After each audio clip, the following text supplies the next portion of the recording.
Chapter 1 Betrayal. The weather in July was unusually hot and humid, but Han Dong was extremely excited at the moment. Today is my girlfriend's birthday. 3 days ago, Han Dong went on a business trip with his boss. He was not supposed to come back today, but he finished all his work in advance, so he quickly booked a flight ticket and rushed back to give his girlfriend a surprise. The birthday gift was also prepared early.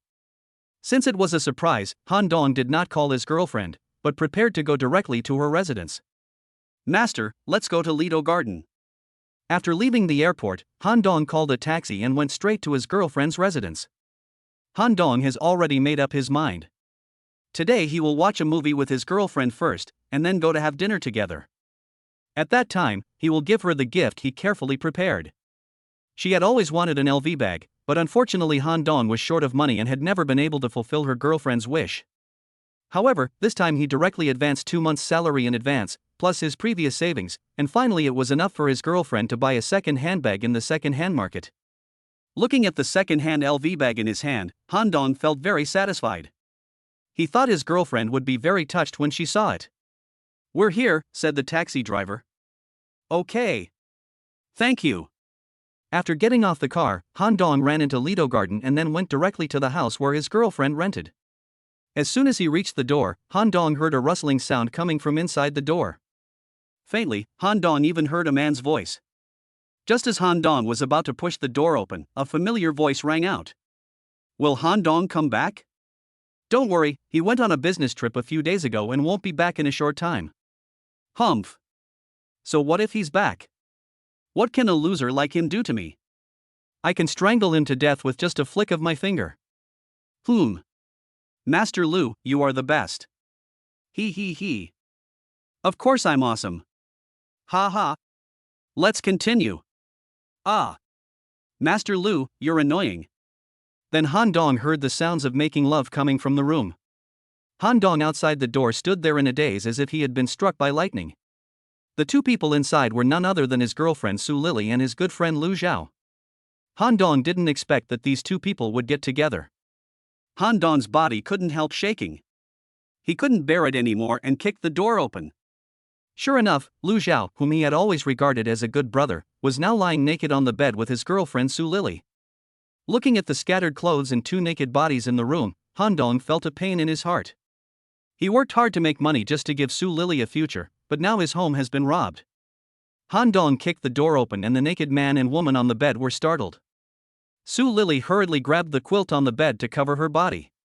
When Su Lily saw that the person coming was Han Dong, she also panicked. "Han Dong? Aren't you on a business trip? Why are you here?" Han Dong's body was still shaking uncontrollably. "Why am I here? If I hadn't come, I wouldn't have discovered your affair?" Han Dong roared at Su Lily. "How have I ever let you down? Today is your birthday, and I used my salary in advance to buy you a gift. I wanted to celebrate your birthday with you, and you treat me like this? Why?" Facing Han Dong's questioning, Su Lily just lowered her head and said nothing. When Lu Zhao saw that it was Han Dong who broke in, he showed a look of disdain, and his eyes were no longer flustered. He picked up the shorts on the ground and put them on slowly, and said, "Why? Don't you know why? You are a loser and you have to pay in advance for Lily's gift, and you can only buy a second-hand one. What can you give Lily? Therefore, I, as your brother, can only help you to take good care of Lily." After saying this, Lu Zhao deliberately pinched Su Lily's butt hard in front of Han Dong. You. You are such a good Lu Zhao, I treat you as a brother, but you treat me like this? Are you still a human being? Brother? You, a poor loser, are worthy of being called brother by Master Lu of Nanling City? Who do you think you are? If you didn't want to get close to Lily, you'd be nothing in my eyes." Lu Zhao simply told the truth. He was just jealous of Su Lily at the beginning, so he deliberately became friends with Han Dong. Now that Su Lily is in his hands, his true colors are revealed. You two bastards, I'll beat you to death." Han Dong, who was already furious at this time, picked up a chair and threw it at Lu Zhao. Lu Zhao dodged and then kicked him, and Han Dong fell to the ground. However, Lu Zhao still seemed to be unsatisfied, and kicked him a few more times, cursing as he kicked. "You bastard! I told you to do it. I told you to do it." After a while, Lu Zhao seemed to be tired, so he stopped, squatted down and whispered in Han Dong's ear. I never thought that you've been dating Su Lily for 5 years and she's still a virgin. Ah ha ha. You're really useless. But she's really hot. Hearing this, Han Dong's heart was bleeding. Just as Lu Zhao said, he and Su Lily had been dating for 5 years, but in these 5 years, he had not done anything beyond the norm, and the two of them had only kissed once at most. Su Lily once said that she would give him her most precious thing on the wedding night, so Han Dong had never been willing to touch her, but now Lu Zhao got the advantage. Han Dong felt heartbroken just thinking about it. Seeing Han Dong's face full of despair, Lu Zhao seemed very satisfied with the effect, so he kicked him again, then walked away laughing. Looking at Han Dong curled up on the ground, Su Lily had a complicated look in her eyes. She felt that maybe she and Han Dong did have a relationship in the past, but under Lu Zhao's sugar-coated bullets, these seemed not worth mentioning. Han Dong. Let's leave it at that between us. You can't give me what I want, but Lu Zhaoning can. Lily, is our 5-year relationship over just like that? You are being blinded by Lu Zhao. As long as you can come back, we can continue. Han Dong on the ground said almost in tears. Go back? Han Dong, you are just a small executive in a third-rate advertising company. You have to advance several months' salary to buy me this second handbag, but Lu Zhao can buy me a lot of new brand name bags easily. This is the difference between you and him. Do you understand? We are from different worlds. Don't come to me again in the future. After saying this, Su Lily chased after Lu Zhao, leaving Han Dong lying on the ground alone. Chapter 2 Invincible Rich System. Seeing Su Lily chasing after Lu Zhao, Han Dong's heart was broken. Thinking back on everything that had happened between him and Su Lily in the past 5 years, Han Dong closed his eyes in pain. Han Dong and Su Lily have been together in college. After graduation, they came to Nanling together and worked hard together. They agreed to make money together in the future and gain a foothold in this big city together, but who would have thought that they would eventually lose to reality? I am like a fish in your lotus pond, just waiting for the bright moonlight with you. Just as Han Dong was reminiscing about the past, the phone in his pocket rang. Hello? Han Dong, what the hell are you doing? Didn't I tell you that I would stay in NT City and keep this big client? Why did you come back now that the client wants to terminate the contract? Don't you want to do this anymore? It was the boss's voice on the other end of the phone. Boss, hasn't the client already finalized the details of the cooperation with us? Shut up. This matter is all your fault. And I haven't settled the score with you for leaving work without permission and booking a return ticket yet. Boss, I told you that I was coming back, and you agreed. Han Dong was confused. It seemed that his boss wanted him to take the blame, but he still tried his best to keep the job. Asshole. You're fired. Hurry up and get out of here, complete the paperwork and get lost. Beep beep beep. Han Dong looked at the phone that had been hung up, and he really wanted to cry but had no tears. What happened today? Originally, he wanted to celebrate Su Lily's birthday, but misfortunes never come singly, and now he even lost his job. The most important thing is that he has already advanced 2 months' salary in order to buy a second handbag. If he is fired now, he will have to repay the money. Touching his wallet, which has no money left, Han Dong feels hopeless. Suddenly, Han Dong felt that there was nothing left in this world. He lost his job, was in debt, and his girlfriend of 5 years ran away, and was abducted by his best friend. Han Dong felt like a loser. Han Dong got up and walked out of the room. Han Lily's house was on the 8th floor. Han Dong forgot to look downstairs. As the saying goes, there is no greater sorrow than a dead heart. At this moment, he no longer had any thoughts and just wanted to be free as soon as possible. Bang! Han Dong leaped up and actually jumped directly down. Ah! Help! Someone jumped off the building. A moment later, passers-by A, B, C, and D came over, some shouted, and some quickly dialed the emergency number. Oh my! What's the matter? You are so upset. Look at the young man with thick eyebrows and big eyes, how could he be so depressed? Falling from such a high place, it seems that he is in great danger. What a pity! Amid the discussions of the crowd, the ambulance drove away quickly. In a daze, Han Dong felt that he was lying on a hospital bed, but he didn't feel any pain. Dr. Zhang, please issue a critical illness notice. Falling from such a high floor is too serious. It is basically difficult to save him. All right. Han Dong seemed to have heard the conversations of the people around him. It seemed that he was sent to the hospital. And judging from the situation, he was afraid that he was in danger. At this time, Han Dong began to regret it. It was not worth it to commit suicide for a woman like Su Lily. He still had a lot of good time. But it's no use regretting now. Just as Han Dong was daydreaming, a strange voice appeared in his mind. Bite. The Invincible Rich System is binding. 10%. 50%. 100%. Bind successfully. Then, a picture appeared in Han Dong's mind, and only he could see it. Invincible Rich System, host, Han Dong. The balance is 100,000,000,000,000,000,000,000,000,000,000 yuan. Host's physique, 10. Host's mental strength, 15.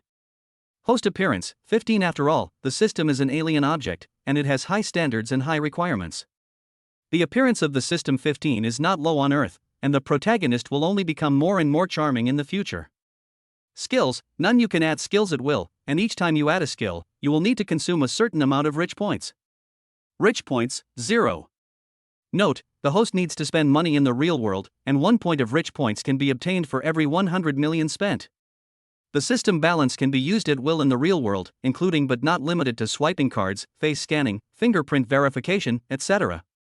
Rich points can be used to add skills, and can be used to improve physical fitness and mental strength. Han Dong was dumbfounded. What was this thing? Could it be that he developed paranoia after falling from the 8th floor? What kind of system is this? There is still so much balance to use. The key is that this crappy system actually said that my appearance is only 15. Isn't this a disguised way of saying that I am ugly? This is simply a naked insult. There is no doubt that Han Dong is very skeptical about the authenticity of this so-called rich system.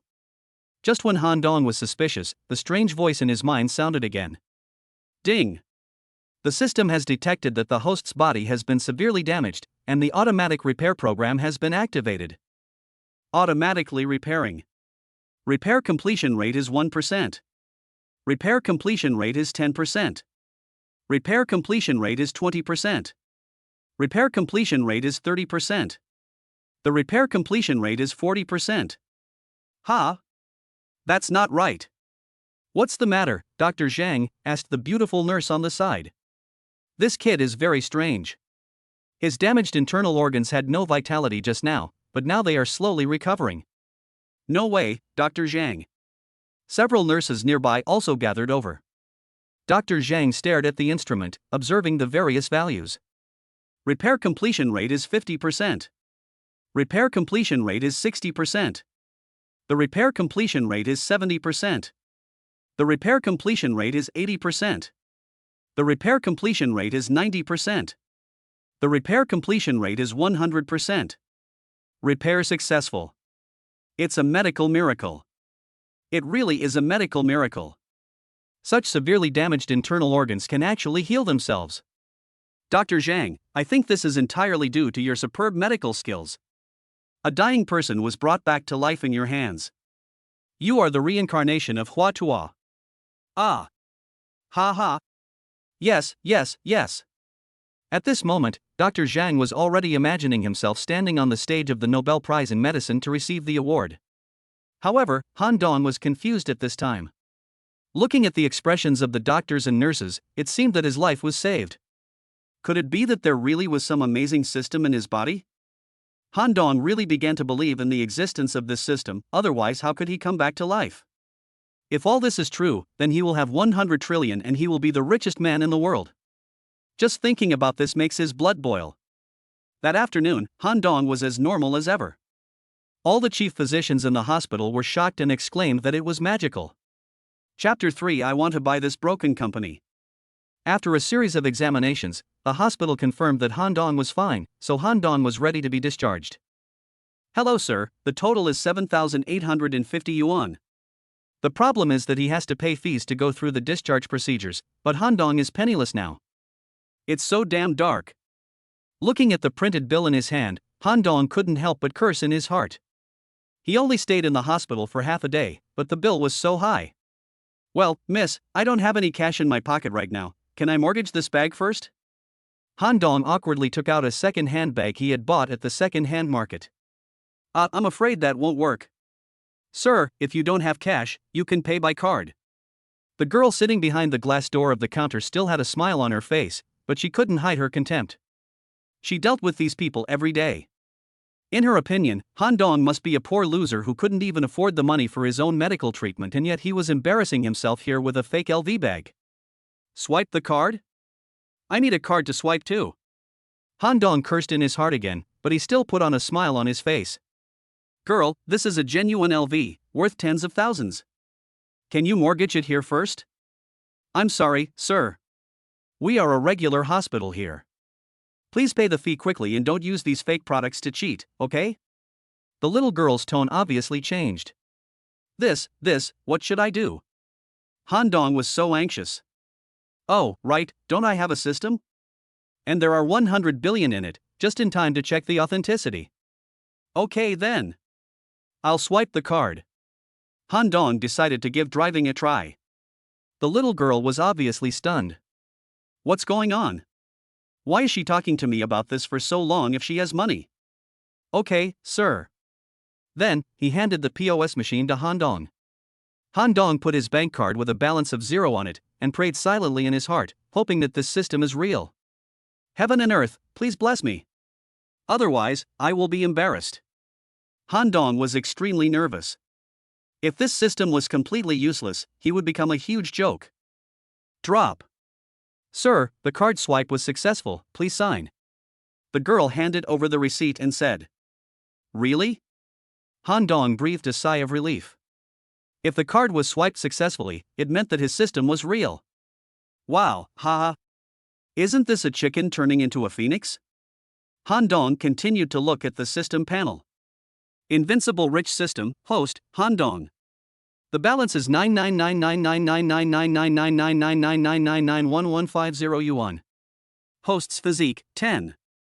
999999999999999999999999999999999999999999999999999999999999999999999999999999999999999999999999999999999999999999999999999999999999999999999999999999999999999999999999999999999999999999999999999999999999999999999999999999999999999999999999999999999999999999999999999999999999999999999999999999999999999999999999999999999999999999999999999999999999999999999999999999999999999999999999999999999999999999999999999999999999999999999999999999999999999999999999999999999999999999999999999999999999999999999999999999999999999999999999999. Host value, 15. Skills, none. You can add skills at will, and each time you add a skill, you will need to consume a certain amount of rich points. Rich points, 0. Ha ha ha. Han Dong couldn't help laughing in public. If the system was real, then the Forbes ranking was shit in his eyes. The richest man in China or the richest man in the world were nothing. They were not even worth mentioning when added together. Han Dong's laughter also attracted the attention of many people around him, and everyone looked at him as if he were a fool. The little girl behind the glass was also staring at him, wondering if this boy had some mental problem and was discharged from the hospital before he was fully recovered. Why was he so jumpy? Hey! Sir, you didn't take your bag. Looking at Han Dong's departing back, the little girl grabbed the LV bag beside her and shouted. Ha ha! This is for you, this is for you. Han Dong ran out without even looking back. Humph. Why are you pretending? It's just an A-grade product. Do you think I've never seen it before? The little girl muttered softly and threw the LV bag aside. In her opinion, how could a loser like Han Dong afford a brand name bag? This must be a fake. After leaving the hospital, Han Dong felt very happy. I am like a fish in your lotus pond, just waiting for the bright moonlight with you. Han Dong's cell phone rang in his pocket. Han Dong took a look and saw that it was from Xiao Zhang from the company. Xiao Zhang was a pretty girl who had just graduated from college and had been following him since she joined the company. Han Dong saw that the girl was very diligent and usually called him Brother Dong, so he treated her as his own and taught her all kinds of business almost without reservation. Hey, Xiao Zhang. Han Dong, you have been fired from the company. Please come to the company to handle the formalities as soon as possible. You even received 2 months' salary in advance before leaving. What's wrong? Do you want to default on your debt? Listening to the sarcastic tone on the other end of the phone, Han Dong was stunned. It was really like a cold tea after a person left. Xiao Zhang, who usually looked quite nice, had also learned to take advantage of others' misfortunes. Oh. I understand. I'll be there right away. Then Han Dong hung up the phone. Are you kidding? Han Dong has nothing now. He is so poor that the only thing left is money. How can he still refuse to pay this little money? Half an hour later, Han Dong took a taxi to the downstairs of the company. Nanling Haochang Advertising Company, a little known, rundown company in Nanling City. Hey, isn't this Handong? What happened? Did he jump off the building because he was fired from the company? As soon as Han Dong pushed open the door of the company, a harsh voice rang out. Looking up, Han Dong saw a familiar face. Yes, this was the beautiful Xiao Zhang who used to call him Brother Dong affectionately every day. In this era of advanced self-media, even the smallest things can be spread to every corner immediately, not to mention explosive news like Han Dong jumping off a building. However, the people in the company didn't know that Han Dong was dumped, and they just thought that he jumped off the building because he was fired and felt depressed. Xiao Zhang, when did you become like this? Han Dong was really puzzled. Was she pretending before? You called him Xiao Zhang too? You loser. This is our new business manager. An employee nearby immediately started to fawn on him. Xiao Zhang raised his head, seeming to be enjoying this feeling very much. Supervisor? Han Dong frowned.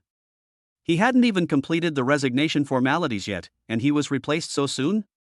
There must be something fishy going on. Xiao Zhang, what's the commotion? Just as Han Dong was wondering, his former boss, a fat, big-eared, middle-aged man who made people feel sick at the mere sight of him, walked out. Hello, boss. Hello, boss. Seeing the boss coming out, the employees around him bowed and nodded to greet him, fearing that they would fall behind others if they flattered him. Oh. Nothing, Han Dong is here to handle the formalities. Xiao Zhang said to the greasy old man with a smile. The greasy old man took advantage of the situation and put his arms around Xiao Zhang's slender waist, and his left hand groped her body without any hesitation. Xiao Zhang did not resist at all and let the old man do whatever he wanted. Well, that makes sense. I had already done everything before returning to Nanling, but something went wrong in the end. Han Dong never figured out what was going on. Now it seems that Xiao Zhang and his greasy boss have been having an affair for a long time. This was something the two of them had planned long ago. As soon as I left, Xiao Zhang was waiting to take over. Humph. This guy is just a bunch of garbage. Make him pay back the 18,000 yuan advance and get out of here. Ha ha. I'm afraid he can't even take out 1,800 yuan now, otherwise he wouldn't have jumped off the building. Xiao Zhang smiled and covered his mouth. That's right, this is a poor loser. The employees on the side immediately began to flatter the next supervisor. Even a fool could see that Xiao Zhang must be the boss's lover. If he flatters her now, he will benefit in the future. As for Han Dong, he used to be a supervisor, but now he is nothing. You two dogs, bah! Are you teaming up to plot against me? Han Dong decided not to tolerate it any longer. He was kidding. He was the richest man in the world now. What kind of identity and status did these people have to dare to talk to him like that? What did you say? You poor loser, if you can't pay back the 18,000 yuan, believe it or not, I will call the police and put you in jail. The fat man pointed at Han Dong's nose angrily. It's just 18,000 yuan. What's the big deal? If you piss me off, I'll buy your crappy company. As soon as Han Dong finished cursing, the fat man was stunned, and then burst into laughter. Han Dong, what did you say? I didn't hear you clearly, say it again. You want to buy this company? A broken company? Ha ha ha ha. Did Han Dong get his brain damaged by jumping off a building? This kid seems to have been greatly stimulated. I said I want to buy your crappy company. Han Dong said with a smile. Chapter 4 Recharge a Small Goal. Okay, good boy, you really have the guts to talk big. The greasy fat man was almost amused by Han Dong. He felt that Han Dong's brain must have been damaged, otherwise he couldn't imagine why this guy would say such a thing. You know, this advertising company was funded by his father-in-law, and the financial power actually lies in the hands of his wife. Usually, the fat man has no status at home, so he has to cheat. Although this advertising company is not big, it costs at least 5 million. Now Han Dong, the poor boy who was fired by him, actually said shamelessly that he wanted to buy it. This simply made him laugh. Fuck, is Han Dong possessed by evil spirits? What do you mean by possessed? I think he is just trying to make his presence felt here. Han Dong, do you know what the market value of this company is? 5 million. Have you ever seen so much money in your life? You loser, you are so shameless. Xiao Zhang on the side said sarcastically. 5 million? Too little. Han Dong said slowly. In his opinion, 5 million was indeed too little. He now had a rich man system, and his only task was to spend money. 5 million was nothing to him. Damn. This kid is really good at pretending. That is, will you die if you don't pretend? Good boy, today I want to see how you buy this company. The fat man couldn't help it. He didn't expect that there would be someone in the world who was more pretentious than him. He must see with his own eyes Han Dong kneeling down and admitting his mistake. Xiao Zhang, go and draw up a transfer contract right away. Go now. Okay. A moment later, Xiao Zhang twisted his fat buttocks, holding 2 contracts in his hand, and handed one of them to Han Dong. Look carefully, you loser. This is the transfer contract. The boss's seal has been stamped on it. Now you just need to sign your name. After you pay, the company will be yours. Xiao Zhang stared at Han Dong with a smile, waiting to see him make a fool of himself in public. After taking the contract, Han Dong signed it without even looking at it. Can I pay now? Gudong. Xiao Zhang swallowed his saliva. He didn't expect Han Dong to sign the contract without even looking at it. Is he going to break the jar? Okay, let's see how you pay later. I'll let you play the big wolf. Boy, let me remind you, once you sign, it will be legally binding. If you can't pay, I'll put you in jail. So much nonsense, just pay up. Okay, Xiao Zhang, let him pay. The old man also wanted to see how long Han Dong could pretend. After saying that, the old man handed Han Dong a bank card number. Without saying a word, Han Dong took out his mobile phone and started operating it. Turn around. The old man opened his eyes wide. He didn't believe that Han Dong could really pay. Then he turned on his computer and started checking his account. 5 million received. Looking at the transaction information of the account, the old man was dumbfounded. Xiao Zhang and other employees on the side were also dumbfounded. No one had expected that Han Dong actually bought the company. Some people now think that Han Dong might be the son of a wealthy tycoon, and that he came to this company just to experience life there, and that he had been hiding his identity before. Damn! It turns out that Han Dong, this loser, is the richest man in the company. At this time, some people have already realized that this is the future boss. Ha ha ha. I can tell at a glance that Brother Dong is no ordinary man. Only Brother Dong has the guts to make 500W in one breath. Yeah. These fence-sitters started to flatter Han Dong again.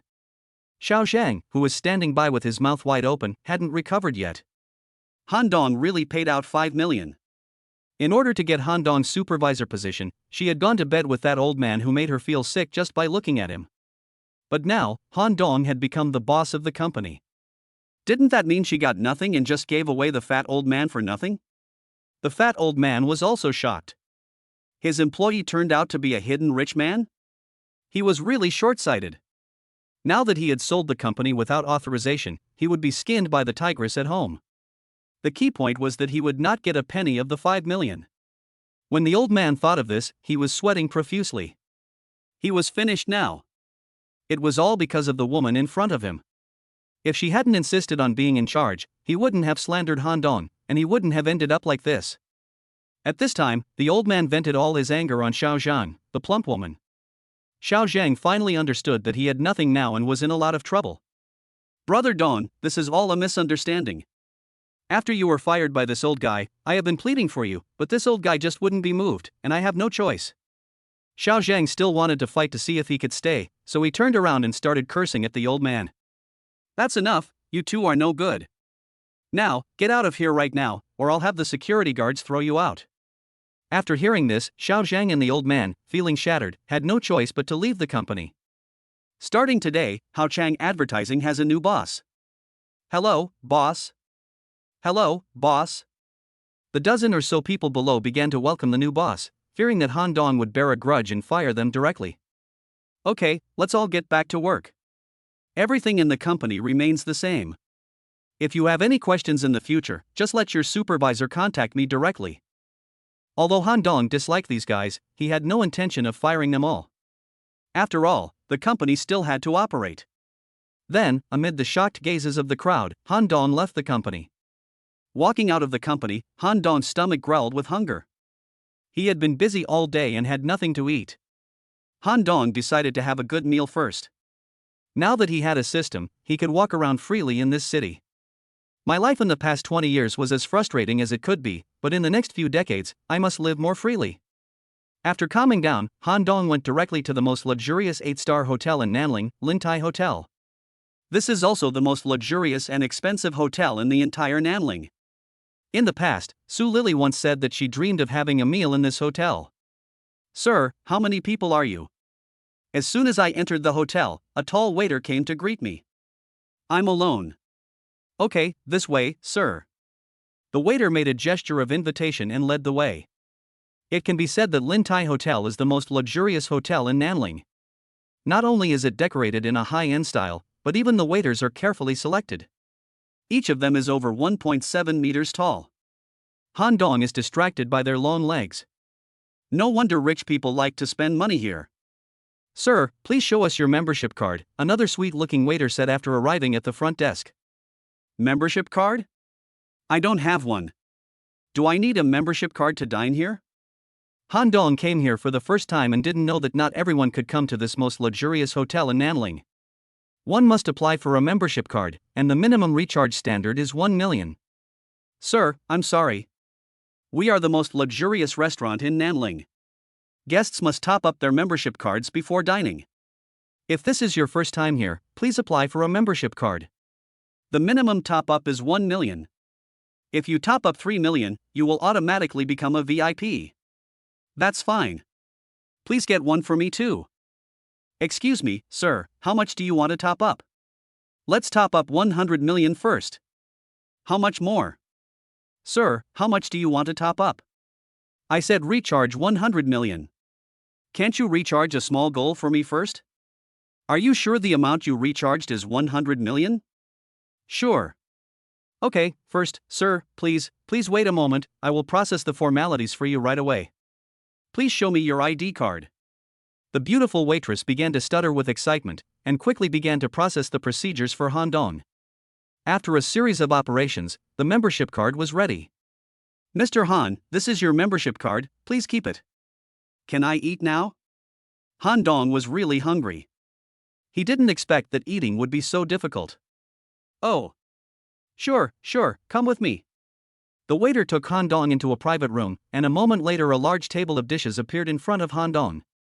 Australian lobster, abalone, shark fin, French foie gras, caviar, Lafitte, everything is available. Han Dong, this country bumpkin, had never seen these before, and he started to eat them voraciously. The waiter at the side was dumbfounded. To recharge 100 million at one time, he must be from a super chable.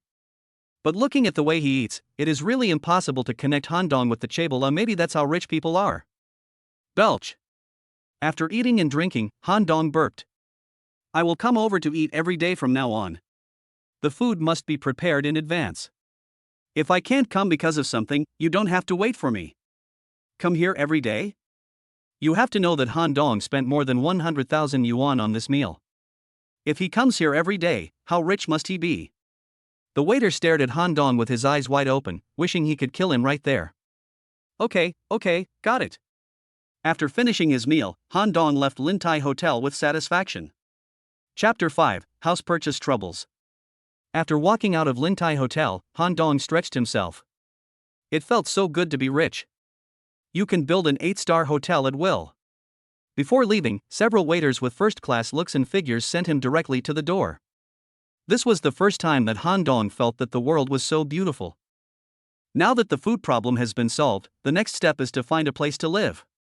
There is no doubt that Han Dong needs to buy a house. He is not going to live in the rented house anymore, as there are too many memories of him and Su Lily there. It's not that Han Dong still can't bear to leave Su Lily, but whenever he returns to his old house, he will think of this woman, Su Lily, which always makes Han Dong feel a little uncomfortable. Han Dong felt a pang of pain in his heart when he thought of Su Lily.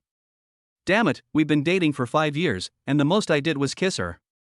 I wasn't even willing to touch her, and in the end, that bastard Lu Zhao got the upper hand.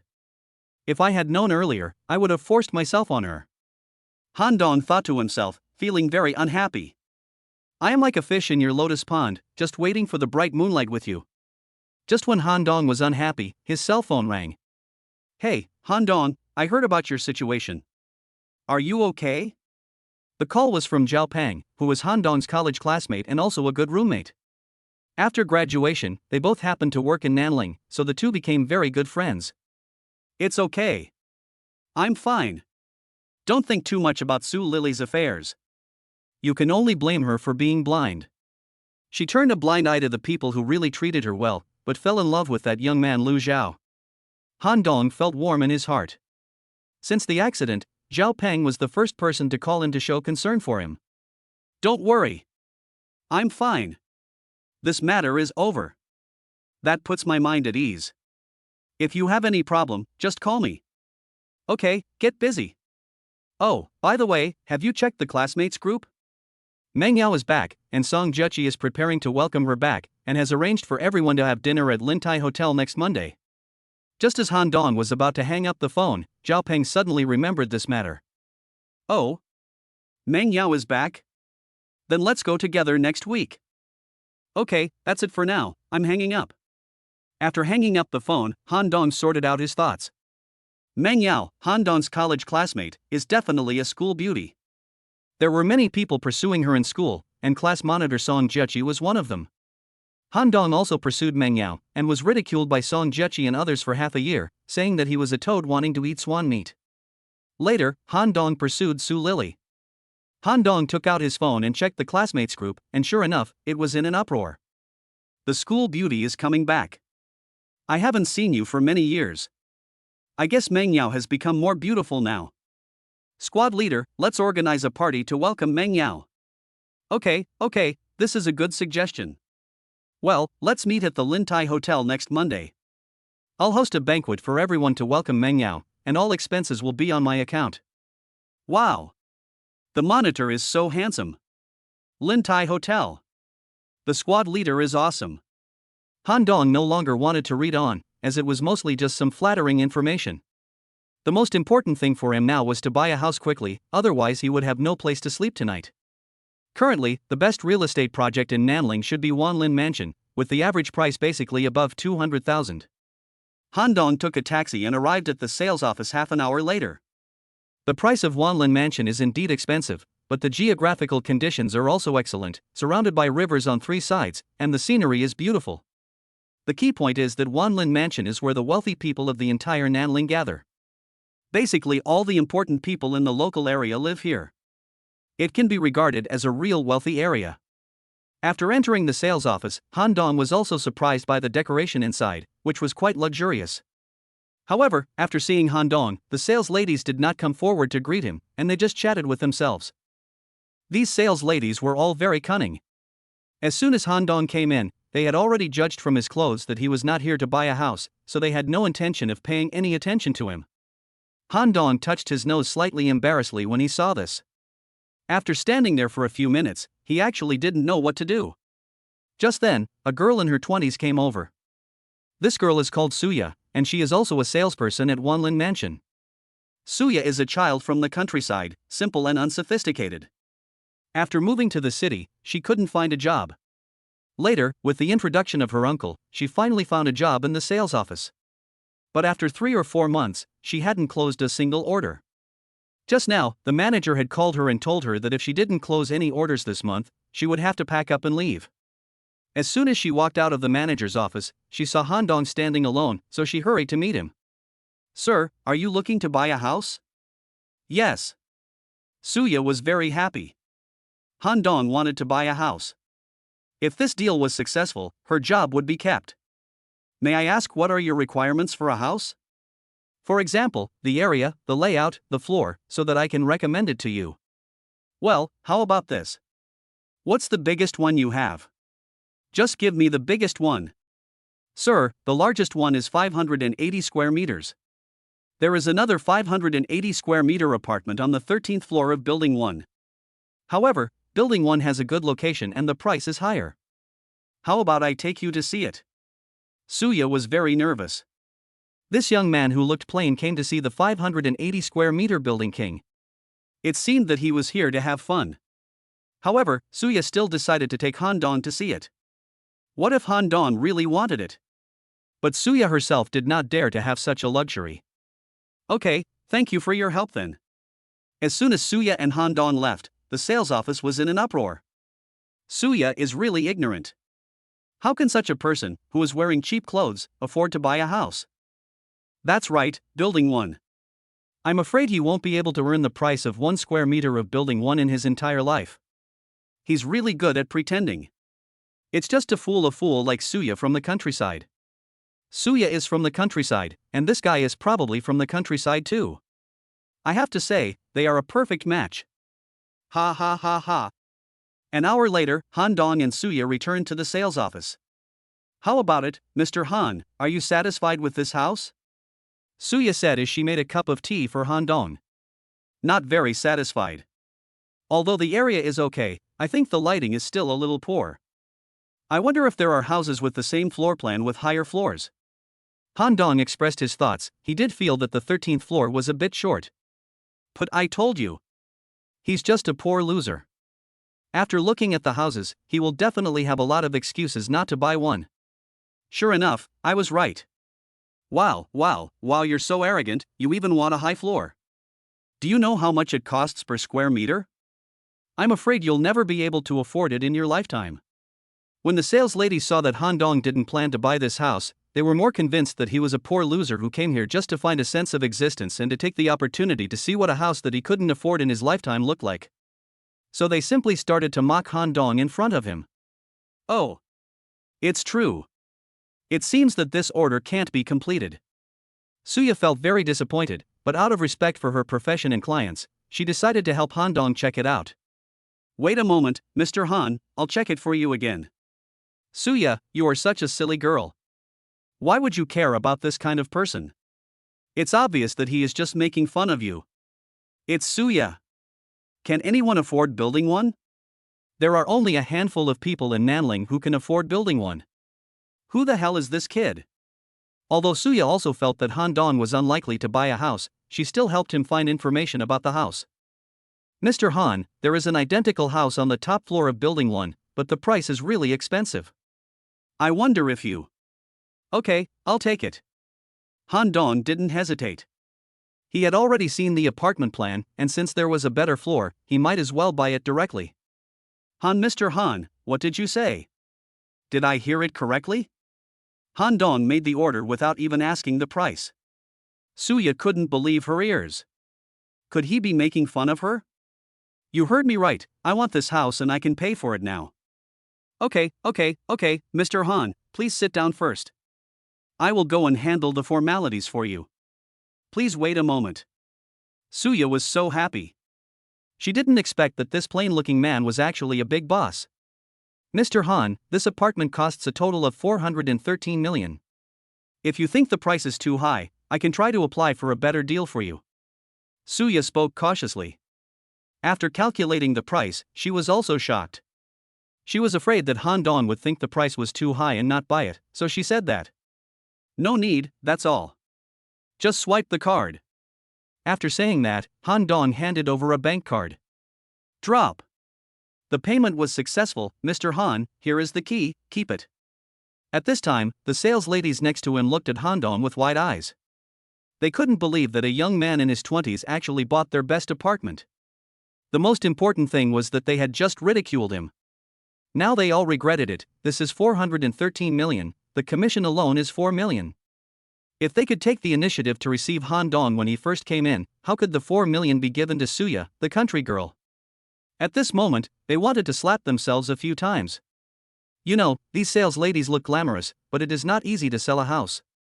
Some sales ladies even have to accompany the greasy nouveau riche for a month to sell a house worth millions, but even so, they only get a commission of tens of thousands of yuan in the end. But now, this Suya, a girl from the countryside, actually made 4 million without any effort. How could they not be jealous and go crazy? Han Dong didn't care what these people thought. He took the key and walked out of the sales office. Chapter 6 Lin Xianxian. After Han Dong left the sales office, he went directly to the big house he had just bought. This building is truly the best building. The house that cost more than 400 million yuan is just different. Han Dong stood on the balcony and felt like he was at the top of the world, overlooking all the other mountains. The villa has a swimming pool, a gym, and the property management even provides a nanny. All the necessary items are available. This is the first time in Han Dong's life that he has seen such a cool house. Seeing how magnificent the house was, Han Dong suddenly felt inspired to take a few photos and post them on his moments. Afterwards, Han Dong left the villa. Now he had to buy himself a car. 2 hours later, Han Dong drove his favorite car back to the villa, a Rolls-Royce boat-tail worth 170 million. Han Dong originally wanted to buy the Bugatti Veyron convertible. After all, this car is more expensive, so he can spend more money, but the Bugatti Veyron convertible is hard to buy even if you have money, so Han Dong had no choice but to choose the Rolls-Royce boat-tail. After returning to the villa in Wanlin Mansion, night had already fallen. Han Dong was a little tired at this time. After washing up quickly, he went to bed. What he didn't know was that the comments section of a circle of friends he posted during the day had already exploded. Han Dong, you've become rich now? You live in a big villa like this. Ah. Isn't this Wanlin Mansion? The wealthy area of Nanling. Han Dong, your photo editing skills have improved a lot. This poor bastard must be working as a nanny for someone else at Wanlin Mansion. He even posted pictures. What is there to brag about? I say, could it be that Han Dong sold his body and found a rich woman? Ha ha ha ha. There were people in the comments section who mocked Han Dong, and there were also people who felt strange and wanted to clarify, but no one thought that Han Dong was the owner of the house. The next day, when Han Dong woke up, it was already noon. Han Dong stretched and washed up. He decided to go to Lin Tai Hotel for dinner first, and then go to Haochang Advertising in the afternoon. After all, Haochang Advertising was his first business. Lin Tai Hotel. Mr. Han, you are here. We have prepared lunch for you as you requested. Please come this way. A tall waitress bowed slightly and led the way. Han Dong followed behind, his eyes just falling on the thigh of the beautiful waitress. When the waiter turned around, he caught Han Dong's burning gaze. Han Dong was so embarrassed that he immediately looked away. However, the waiter was not angry, and there was even some expectation and eagerness in his eyes. Mr. Han, please. After arriving at the box, the waiter led Han Dong in and then left. Han Dong took a look at the delicacies on the table and was about to eat them when the door of the private room was pushed open. Squeak! Mr. Han, are you satisfied with our service? A beautiful woman in her 20s pushed the door open and walked in. She was wearing a black suit and a pair of black stockings on her slender thighs. She did not look like an ordinary waitress. Oh. Very satisfied. May I ask who you are? Mr. Han, I'm Lin Tai's manager. My name is Lin Xianxian. Last time you recharged 100 million at the hotel. I wanted to meet you in person, but I never had the chance. Today is a rare opportunity. I can finally meet you in person. In Lin Xuanxuan's mind, the man in front of her must be a hidden rich man, or the son of a wealthy family, otherwise it would be impossible for him to recharge 100 million in the hotel at once, so she must get to know the man in front of her well today. Oh. Manager Lin. The food is very much to my liking. I am quite satisfied. That's good, Mr. Han. This is my personal business card. If you have any comments on our services in the future, you can contact me directly. After saying that, Lin Xianxian handed over a personal postcard of her own. Out of politeness, Han Dong reached out to take the postcard. When Han Dong's hand touched the postcard, Lin Xuanxuan's hand touched Han Dong's fingertips intentionally or unintentionally. Just this one touch made Han Dong feel numb. Little devil. Han Dong thought secretly in his heart. Since Mr. Han is very satisfied with the food, I won't bother you anymore. Please enjoy your meal. After saying that, Lin Xianxian left. Lin Xianxian didn't plan to stay any longer. She just came here to make herself familiar. What a top-notch person. She is truly incomparable to ordinary waiters. It seems that I need to have a good exchange with this Lin Xianxian in the future. Thinking of this, Han Dong quickly saved Lin Xuanxuan's phone number and added her on WeChat. After just a moment, Lin Xianxian agreed to Han Dong's WeChat friend request. After dinner, Han Dong drove his Rolls-Royce boat-tail to Haochang Advertising Company with satisfaction. Brother Dong is here. Hello, Brother Dong. Hello, Mr. Dong Han. Seeing Han Dong coming, the company's employees took the initiative to greet him. Some people who had ridiculed Han Dong before seemed to think that it was not appropriate to call him Brother Dong at this time, so they immediately changed their words and called Han Dong President Han. Han Dong nodded slightly and looked around the company. Sister Yun. Sister Yun is back. Han Dong was very happy. Sister Yun is called Chen Yun. Although she is already in her 30s, she has maintained herself very well and looks like she is in her 20s. The key is that Chen Yun has a unique charm, which is a unique charm of mature women. If you want to talk about who treats Han Dong the best in this company, it must be Chen Yun. Han Dong has been led by Chen Yun since he entered this company. For many years, Chen Yun has also regarded Han Dong as his younger brother, and Han Dong has regarded Chen Yun as his older sister. Of course, if he can break through the brother-sister relationship, then Han Dong is naturally willing. When Han Dong bought the company, Chen Yun was on a business trip. When she came back and heard that Han Dong had become the boss, Chen Yun couldn't believe it. She really couldn't believe that the follower who had been following her was actually a hidden boss. Sister Yun, you're back. Han Dong walked towards where Chen Yun was. Oh. Xiaodong, oh no Mr. Han. Obviously, Chen Yun was still not used to Han Dong's current identity, so he was quite reserved. Sister Yun, you should just call me Xiaodong. This is not appropriate. What's inappropriate? You've been calling me that since I joined this company. It's no different now than before. Okay, Xiaodong. Han Dong was very happy. If he had to say who he trusted the most in the entire company, it would be Sister Yun. Now Chen Yun was still willing to call him Xiaodong, which meant that Chen Yun did not become alienated just because he became the boss. Everyone, put down what you are holding. I have an announcement to make. From now on, Sister Yun will be the manager of Haochang Advertising Company. All matters will be handed over to Sister Yun. Han Dong is now worth 100 billion, and he doesn't care about such a small company, but he can't give it up, so after much thought, he decided that it would be best to let Sister Yun manage it for him. This can I do this? Chen Yun covered his mouth and looked at Han Dong in surprise. Sister Yun, you can do it, I believe in you. Han Dong trusts Chen Yun very much. Hello, Mr. Chen. After hearing about Han Dong's appointment, everyone began to show goodwill to Chen Yun. Sometimes it is so amazing that no one thought that Chen Yun would become a manager one day, and no one thought that Han Dong would be a wealthy man. Chapter 7, Dear Sister, Please Live With Me. Ding ding. After coming out of Haochang Advertising Company, Han Dong's cell phone rang. Han Dong glanced at his phone and saw a WeChat message from Lin Xianxian. Boss Han, are you there? Manager Lin, what do you want me to do? Han Dong replied. You recharged 100 million yuan in our hotel at one time, and my target for this month was exceeded. To express my gratitude, today is the weekend and I don't need to be on duty tonight.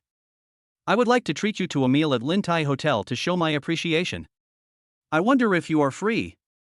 Certainly. See you at 8 p.m. See you there. After Han Dong replied to the message, Lin Xuanxuan's graceful figure appeared in his mind again. What an annoying little goblin. After exiting the chat page, Han Dong found another friend request. He clicked it and saw that it was from Suya, the little girl who sold the house in Wanlin Mansion. Han Dong didn't think much about it and directly clicked to agree, then put the phone in his pocket. After Han Dong put away his phone, he drove directly back to Wanlin Mansion. It was already past 5 o'clock, and the dinner with Lin Xianxian was scheduled for 8 o'clock. It was necessary to go back and wash up now. After washing up, Han Dong lay on the 2-meter-long bed. It was so comfortable. Han Dong picked up his phone and glanced at the unread messages. First came the news in the classmates group. Classmates, don't forget the party tomorrow night. I won't forget it, class leader song. That's the Lin Tai Hotel. Our squad leader song is treating us, so of course I have to go. That's right, let's take advantage of our status as class monitor and see what the most luxurious hotel in Nanling is like. The squad leader is awesome. Zhao Peng also sent a message. Dongzi, let's go together tomorrow night, I'll pick you up then. If Han Dong hadn't checked the news, he would have forgotten about the party on Monday. Today is already Sunday, so it seems he will have to meet these old classmates tomorrow. No need, I'll pick you up. Han Dong replied to Zhao Peng's message. Now that he had a car, it would be faster for him to pick up Zhao Peng himself. Then Han Dong looked at the time. It was 7:20. It was about time to set off. Half an hour later, Han Dong appeared at the Lin Tai Hotel. Although Han Dong had only been a member of Lin Tai for a few days, the waiters here were already quite familiar with him. This might be because of his ability to make money. Mr. Han, you are here. Please come in. Oh. Your manager Lin. I understand. Manager Lin has instructed that you should go directly to room D when you arrive. Please come in. Before Han Dong could finish his words, the waiter took him to room D. In Lin Tai Hotel, there are 4 most upscale private rooms, namely rooms A, B, C, D. Han Dong dined in room A, but he didn't expect Lin Xianxian to invite him to dine in room D. Under the guidance of the waiter, Han Dong quickly arrived at room D. Boss Han, you're here really early. You can never be late for a date with a beautiful girl. Then Han Dong sat down and looked at Lin Xianxian. Lin Xianxian did not wear the work suit she wore in the morning. She wore a pair of black lace tights on her lower body and a simple white short-sleeved top. The black lace tights were like a layer of gauze, wrapping Lin Xuanxuan's slender legs. The lace pattern intertwined with attractive lines on her skin. Han Dong was stunned. He was really so attractive. After a while, the wine and food were served. Come on, Mr. Han, to thank you for helping me complete the performance target ahead of schedule, I'd like to offer you this glass of wine. As she was talking, Lin Xianxian picked up the wine glass and walked towards Han Dong. When she came to Han Dong, Lin Xianxian bent down, gently placed her left hand on Han Dong's shoulder, and held the wine glass in her right hand. The distance between the two was very close. Han Dong could even feel the hot air from Lin Xianxian blowing on his face. It was so ambiguous. But it was only a moment, and Lin Xianxian took her hand away. Lin Xianxian was a smart woman, she knew that for men, being elusive was the best, and what was not available was always agitated, so she had a good grasp of the scale. Manager Lin, you are too polite. Actually, I didn't do anything. Even without me, with your ability, you will have no problem completing your performance. In fact, what Han Dong said was right. Even without his 100 million, Lin Xianxian could easily complete the performance. It was just that Lin Xianxian wanted to get close to Han Dong deliberately, because her intuition told her that this man was not simple. After saying that, Han Dong also stood up and clinked his glasses with Lin Xianxian, and they both drank it all in one gulp. Afterwards, Han Dong and Lin Xianxian started chatting about family matters, so Han Dong got to know Lin Xianxian a little better. Lin Xianxian is from Seoul. After graduation, she came to the big city of Nanling to work hard. After years of hard work, she finally climbed to the position of hotel manager, which is neither high nor low. The two chatted and drank, and after 3 rounds of drinks, Han Dong and Lin Xianxian were both slightly tipsy.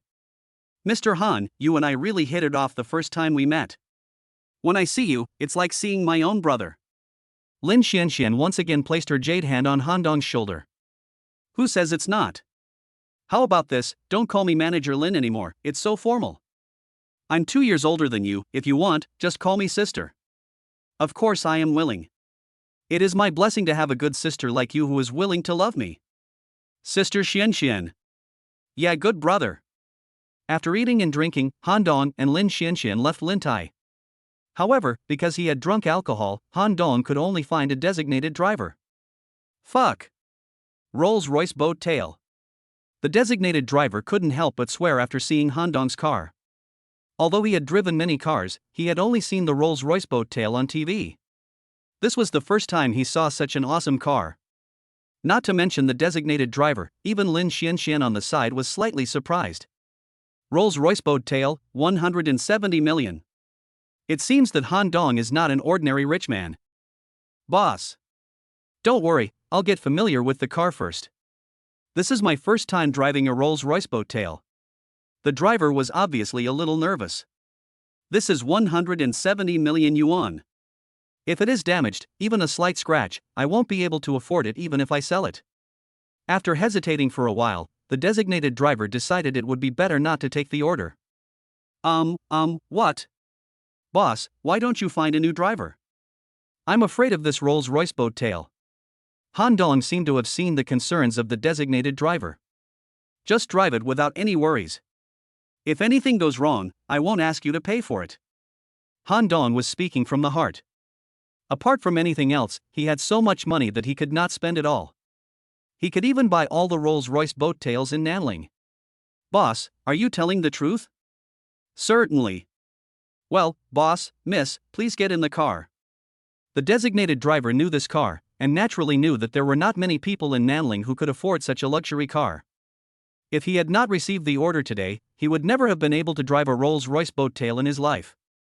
So after getting Han Dong's promise, the designated driver finally decided to accept the order, just to satisfy his desire. Mr. and Miss, where are we going? Wanlin Mansion. The designated driver was shocked again after hearing the destination. Wanlin Mansion is known as the wealthy area of Nanling. This is a Rolls-Royce boat tail in Wanlin Mansion. It's simply inhumane. Half an hour later, we arrived at Wanlin Mansion. Before leaving, the designated driver took a photo and posted it on WeChat Moments. Sister Xianxian, it's still early. You can go up and sit for a while. I'll find someone to take you back later. Han Dong invited Lin Xianxian. Okay.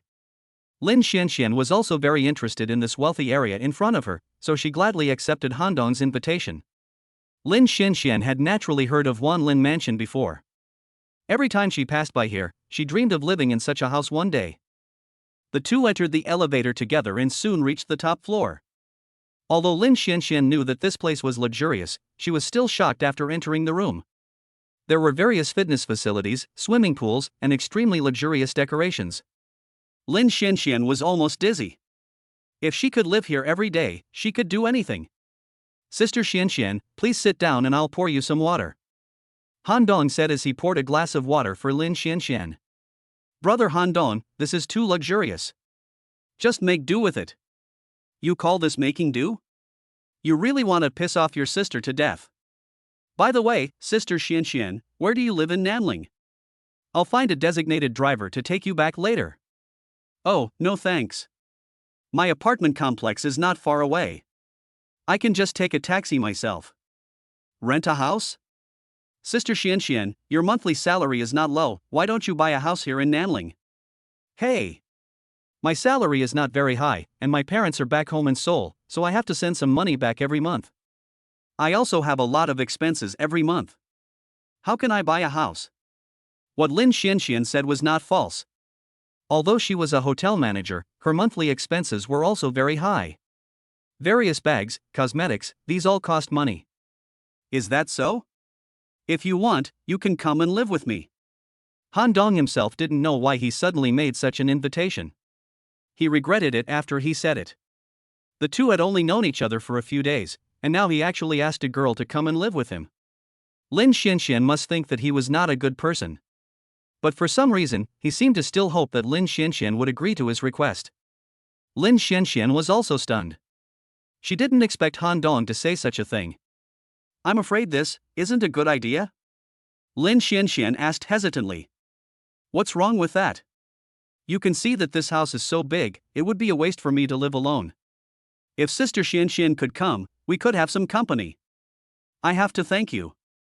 But if Sister Xianxian minds, just ignore what I said. No. Why would I mind? I'm just afraid of disturbing Brother Han Dong. It turns out that Han Dong's trick of taking the initiative is really effective. I'm alone, why should I be afraid of disturbing you? It's settled then, Sister Xianxian, please move in with me. In that case, I will respectfully obey your orders. I will pack up and move in later. Lin Xianxian was very happy. Now that she lived in the Wanlin Mansion, it meant that she had secured Han Dong's support. Chapter 8 Preparing for the Banquet. The next morning, Lin Xianxian took a special leave to move. She was a single person and didn't have much luggage, so it was very convenient to move. Sister Xianxian, you live on the 3rd floor and I live on the 2nd floor. I'll help you carry your luggage up there. No, there's not much. I can do it myself. Lin Xianxian said no, but her body was very honest. Seeing Han Dong coming to help, she took the initiative to hand over the suitcase. Although there weren't many things, after a while of busy work, the two of them were a little tired. Sister Xianxian, you can get familiar with this place first. It will be more convenient for you to live upstairs. Of course, if you want to come to the 2nd floor and live with me, I would also welcome you very much.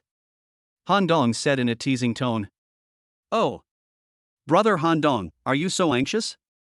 Don't worry, even though I live on the 3rd floor, I will still leave the door open for you at night. Lin Xianxian was not a good girl. She threw a coquettish glance at Han Dong. You're disturbing my spiritual mind. What a monster. Han Dong thought secretly after taking a look at Lin Xuanxuan's proud breasts. Sister Xian Xian, this villa has everything you need. Look, there's a big swimming pool at the back. We can swim together on weekends. What a naughty brother, why don't we go now? There's a newly bought bikini in my suitcase, how about I put it on and show it to you now? How about we do it another day?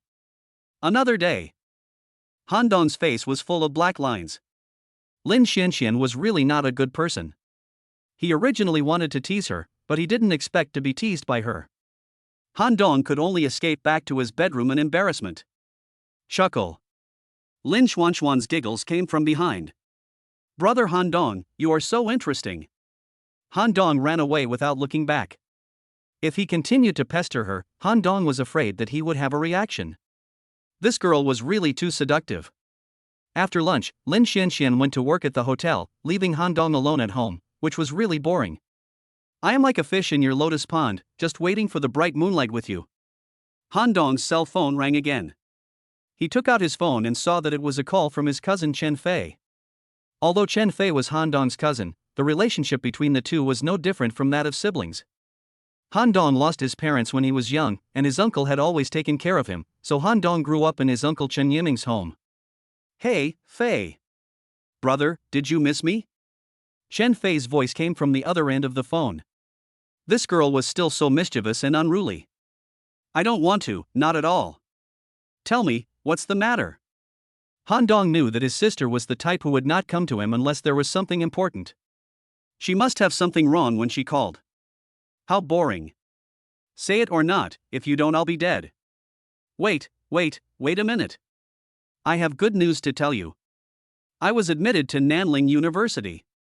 Hee. Am I awesome? Come on, praise me. Oh. That's great. Congratulations. Han Dong was also very happy. Nanling University is considered a top university in the country. Chen Fei's uncle and aunt should be very happy that she was admitted to this university. Brother, I'm going to Nanling in 2 days. Come in 2 days? Why are you in such a hurry? Stay at home and spend more time with your uncle. Isn't there still some time before school starts? What do you know? I have to adapt in advance. After all, Nanling is a big city. I don't care. I won't live on campus when I get there. My food, clothing, housing and transportation will all be left to you. Oh. I'm afraid this is the real reason for your call. Okay, call me when you get here, and I'll arrange everything for you. Oh yeah. Long live brother. Chen Fei on the other end of the phone was very happy. That's it. Brother, goodbye. Moa. After hanging up the phone, Han Dong couldn't help but think of his uncle and aunt who were far away in Dajiang. His uncle and aunt raised him with great difficulty, and it was not easy for them over the years. Now that Fei is coming, he has to take good care of her no matter what. Han Dong was lying on the bed and was very bored, so he opened his rich system. Invincible Rich System, host, Han Dong. The balance is 9999999994185450261. Host's physique, 10. Host's mental strength, 15. Host value, 15. Skills, none. You can add skills at will, and each time you add a skill, you will need to consume a certain amount of rich points. Rich points, 5. Now that he already has 5 rich points, Han Dong can't wait to see the effect of these rich points. But what attributes should the rich points be added to? This made Han Dong embarrassed. Host's physique, 10. Host's mental strength, 15. Host value, 15. These 3 items are all weak. Now the weakest one is the physical fitness, so why not just increase all of them? Han Dong did it right away, and directly added all 5 points of rich man to the physical fitness. Instantly, Han Dong felt a warm current in his abdomen passing through his body from bottom to top, and then Han Dong felt very comfortable and warm all over. A lot of sweat flowed down his back. Oh my god, this stuff really works. It seems that I still need to work hard to spend money and become richer. Han Dong continued to look at the attribute board. Invincible Rich System, host, Han Dong. The balance is 9999999994185450261. Host's physical fitness, 15. Host's mental strength, 15. Host value, 15. Skills, none. You can add skills at will, and each time you add a skill, you will need to consume a certain amount of rich points. Rich points, 0. Since he was sweating after the meal, Han Dong took a shower first, just in time to clean up and prepare for the classmate banquet in the evening. Meng Yao, that was my goddess in college. I don't know how she is doing now after not seeing her for a few years. After taking a shower, Han Dong looked at his phone and saw that Zhao Peng had sent him a voice message on WeChat. Dongzi, are you ready? I'll be there soon. Han Dong originally agreed to pick up Zhao Peng, but he didn't expect Zhao Peng to come to pick him up anyway. But this also made Han Dong feel warm in his heart. Zhao Peng is really his good brother. Oh no, Zhao Peng definitely doesn't know that he has already moved. He is probably still rushing back to the small house he originally rented. Zhao Peng, I no longer live in the original place. I'll send you the address. Come to my place first. Han Dong sent a voice message and then sent the location. Half an hour later, Zhao Peng drove a 100,000 yuan Peugeot 500 to the outside of Wanlin Mansion, but the security guard refused to let him in when he saw that he was driving a 100,000 yuan car. Han Dong had no choice but to go out to look for Zhao Peng. Dongzi, here it is. Didn't we agree that I would pick you up? It's all the same. Dongzi, I saw you posting on WeChat moments a few days ago and thought you were just working here. What's going on? Don't tell me you rent a house here? Let me tell you, the rent here is expensive. Even if Zhao Peng was beaten to death, he would never have thought that Han Dong would buy a house here, and the best house in the building. Who said I rented a house here? Isn't this a rumor? Oh.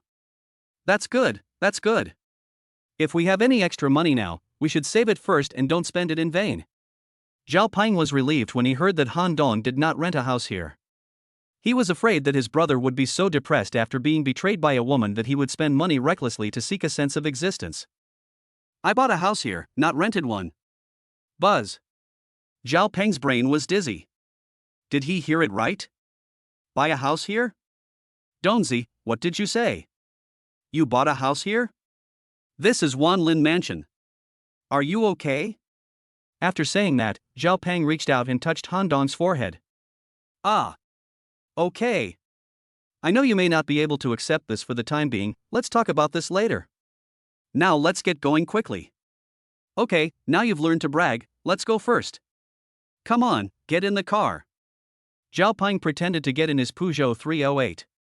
Take my car. Han Dong said lightly, then took out the key of his Rolls-Royce boat tail.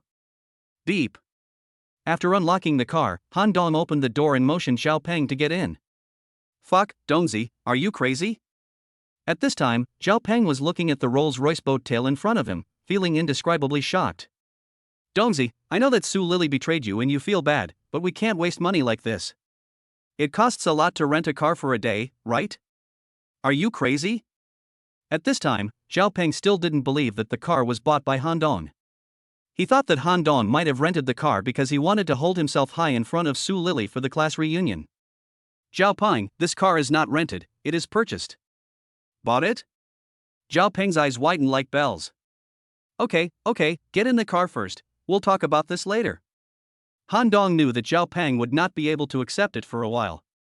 In fact, it would be the same for anyone. You can't tell him that he got a very awesome system and has endless money. So Han Dong simply pulled Zhao Peng into the car first, then stepped on the accelerator and drove away.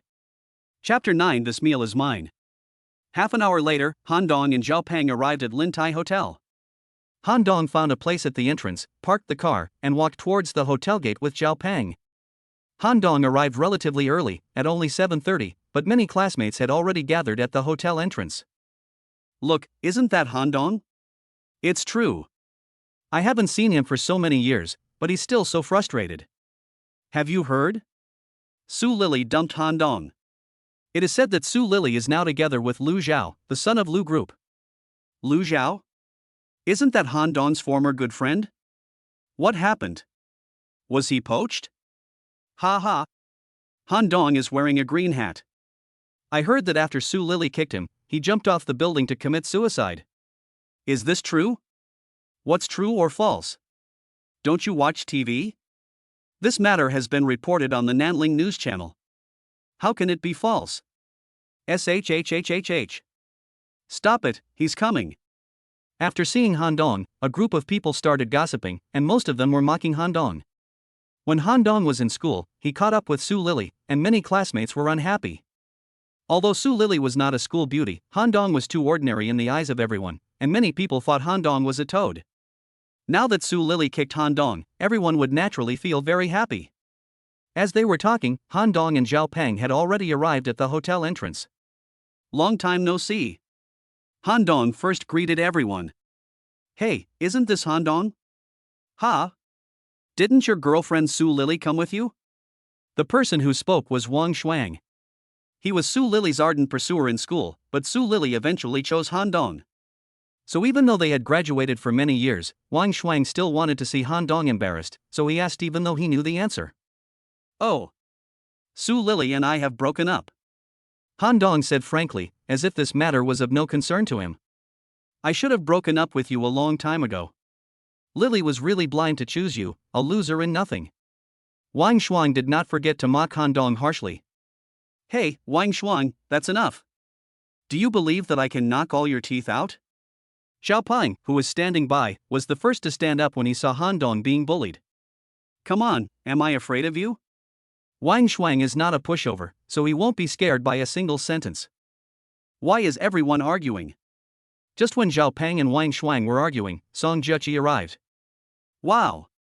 The monitor is here. The monitor is mighty. Okay, give me some face and stop arguing. Song Jiaqi said. Since the old squad leader has spoken, I will definitely listen. Wang Shuang said with a flattering look on his face. Zhao Peng, who wanted to continue to rage, was stopped by Han Dong. After all, today was a welcoming party for Meng Yao, and Han Dong felt that there was no need to make things so tense. Okay, everyone, stop standing there and come with me. After saying that, Song Jiaqi took the lead and walked into Lin Tai. A group of people followed behind, with Han Dong and Zhao Peng walking at the end. Wow, this is the coolest hotel in Nanling after all. The decoration is so cool. If it weren't for squad leader Song, we might never have had a meal at Lin Tai in our lifetime. Song Jiaqi really enjoyed hearing everyone flattering him. This was exactly the effect he wanted. As soon as Han Dong entered the hotel, the waiter recognized him. Just kidding, a big customer who recharged 100 million yuan at a time, these waiters would naturally remember him at a glance. The waiter was about to say hello to Han Dong when he was stopped by Han Dong's eyes. Then Han Dong walked in with everyone else.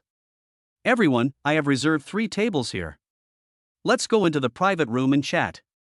We can also wait for the students who haven't arrived yet in Meng Yao. Then Song Jiaqi invited everyone to enter the large private room. Everyone was chatting, but no one wanted to pay attention to Han Dong. Squeak! Just when Han Dong was feeling bored, the door of the box was pushed open, and the person who came in was none other than Su Lily. Everyone, I'm not late, am I? Su Lily asked embarrassedly. No, it's not too late at all, Lily. As Su Lily's #1 fan, Wang Shuang was the first to walk out of the crowd, looking at Su Lily with greed in his eyes. Su Lily smiled and nodded, looked around the box, and greeted everyone one by one. But when Su Lily saw Han Dong, she was obviously stunned, and then lowered her head slightly. In fact, Su Lily has not forgotten the little things that happened between her and Han Dong over the years, and she knows how good Han Dong is to her, but compared with money, these things seem insignificant.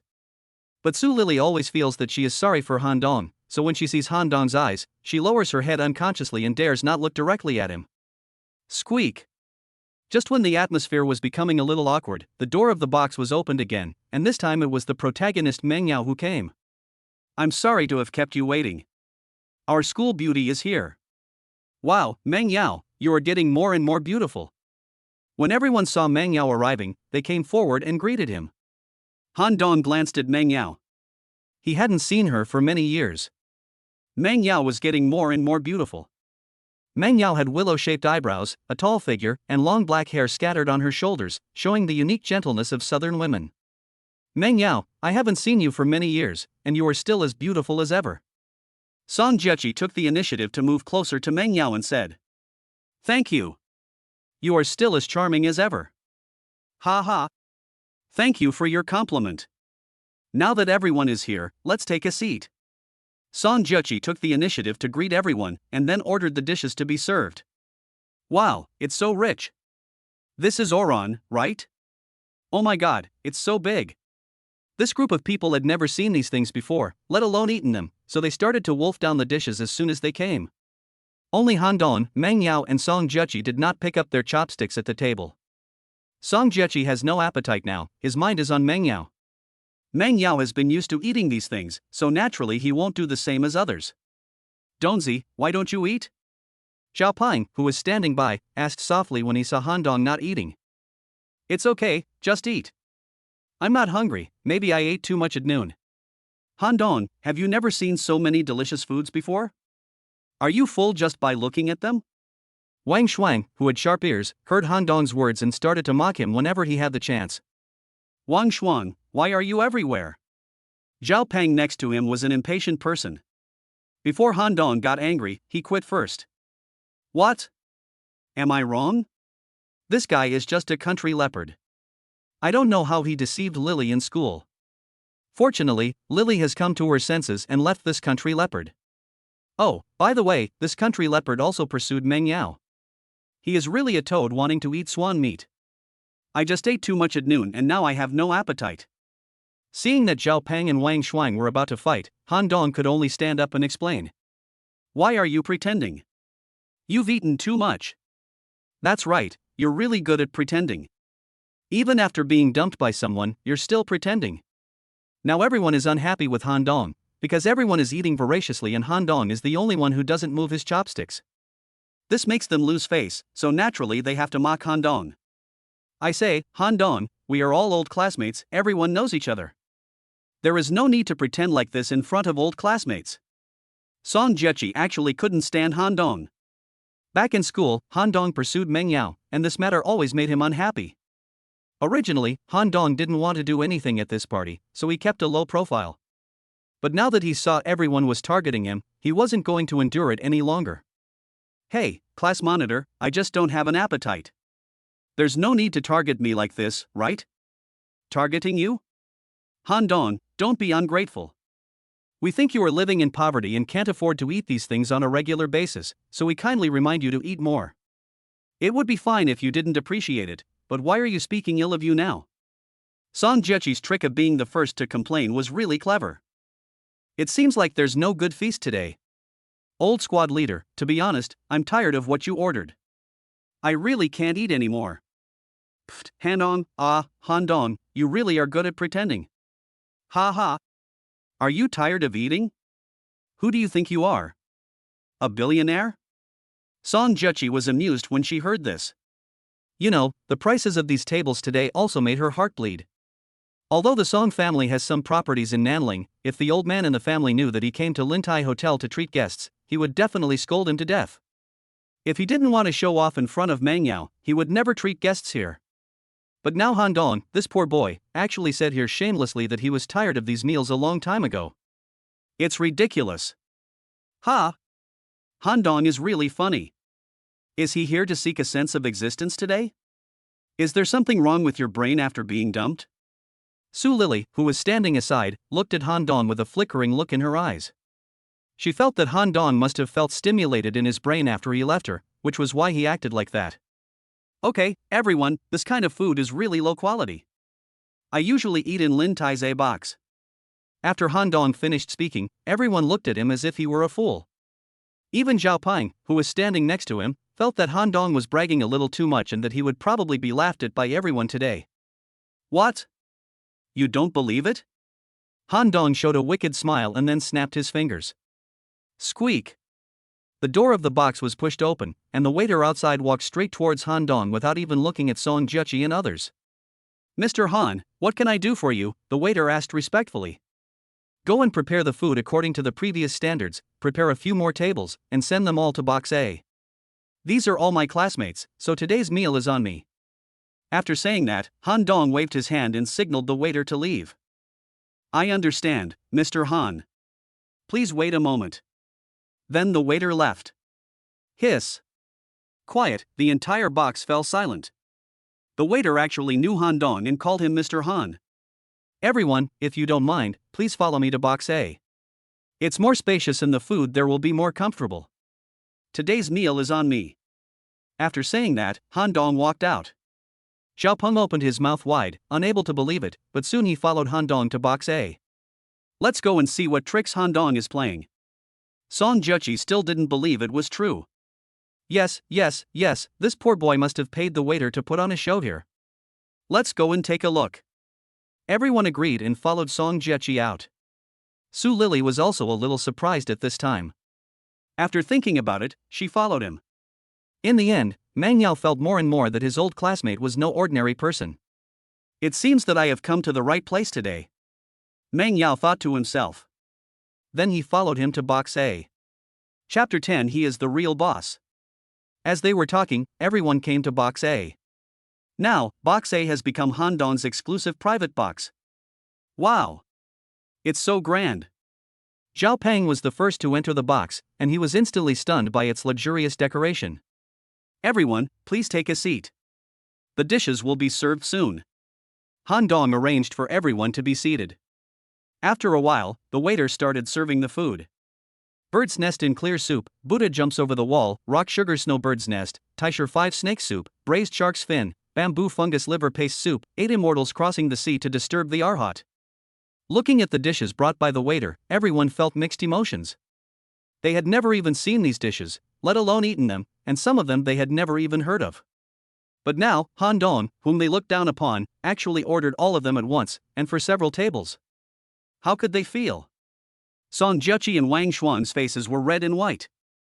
They were the ones who had mocked Han Dong the most just now, and now they were slapped in the face. They were very unhappy, especially Song Juchi. Originally, he wanted to pretend in front of Meng Yao today, but now, Han Dong showed up and not only could he not pretend, but he also embarrassed himself. So when he looked at Han Dong, his eyes were full of resentment. Su Lily at the other table also had a bad look on her face. She really couldn't understand how Han Dong, who needed 2 months' salary in advance to buy herself a second handbag, could now treat everyone to a meal at Lin Tai Hotel. Where did he get the money? Come on, we are all old classmates, don't be reserved, let's raise our glasses together to welcome classmate Meng Yao. Han Dong raised the glass first, and then everyone raised their glasses and drank it all in one gulp. Oh, Han Dong, oh no, Brother Dong, it seems that you have become rich after graduation. Brother Dong, this is my business card, please keep it and keep in touch. This is mine, Dong Ji. Sometimes, human nature cannot stand the test. These people change their attitude faster than turning the pages of a book.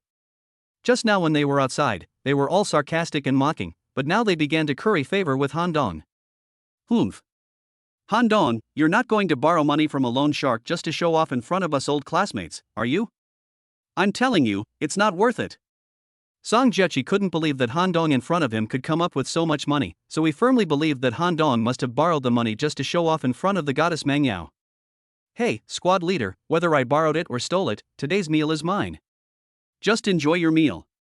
I won't ask you to pay a penny. Song Juchi was severely criticized. Just as everyone was busy cleaning up the food on the table, the door creaked open. Are you all used to the food? The person who came was none other than Lin Xianxian. After Lin Xianxian entered the box, all the men in the room were attracted to her. Her professional suit perfectly showed off her good figure, and the black stockings on her lower body were faintly visible, giving people unlimited room for imagination. Are you Manager Lin? Song Juchi felt familiar when he first entered the room. Later, he remembered that he had seen this woman at a Nanling trade fair when he went with his father. At that time, his father told him that although Manager Lin was only the manager of Lin Tai, she also had certain connections in Nanling. Because Lin Xianxian was so beautiful, Song Juchi remembered her. Lin Xianxian came here suddenly, was she here to say hello to me? This was too honorable. Thinking of this, Song Juchi was overjoyed. Oh? Who are you? When Lin Xianxian saw someone greeting her, she turned her head to take a look, but she had no impression of this person. Oh. My name is Song Juchi, and Song Qing from Song Group is my father. Song Juchi introduced herself. Song Group? Sorry, I don't have any impression. Lin Xianxian tried hard to recall, but she couldn't figure out what this Song Group was. It wasn't her fault. There were at least 800 companies in Nanling, and the small Song Group wasn't even considered a third-tier company in Nanling, so Lin Xianxian naturally had no impression of it.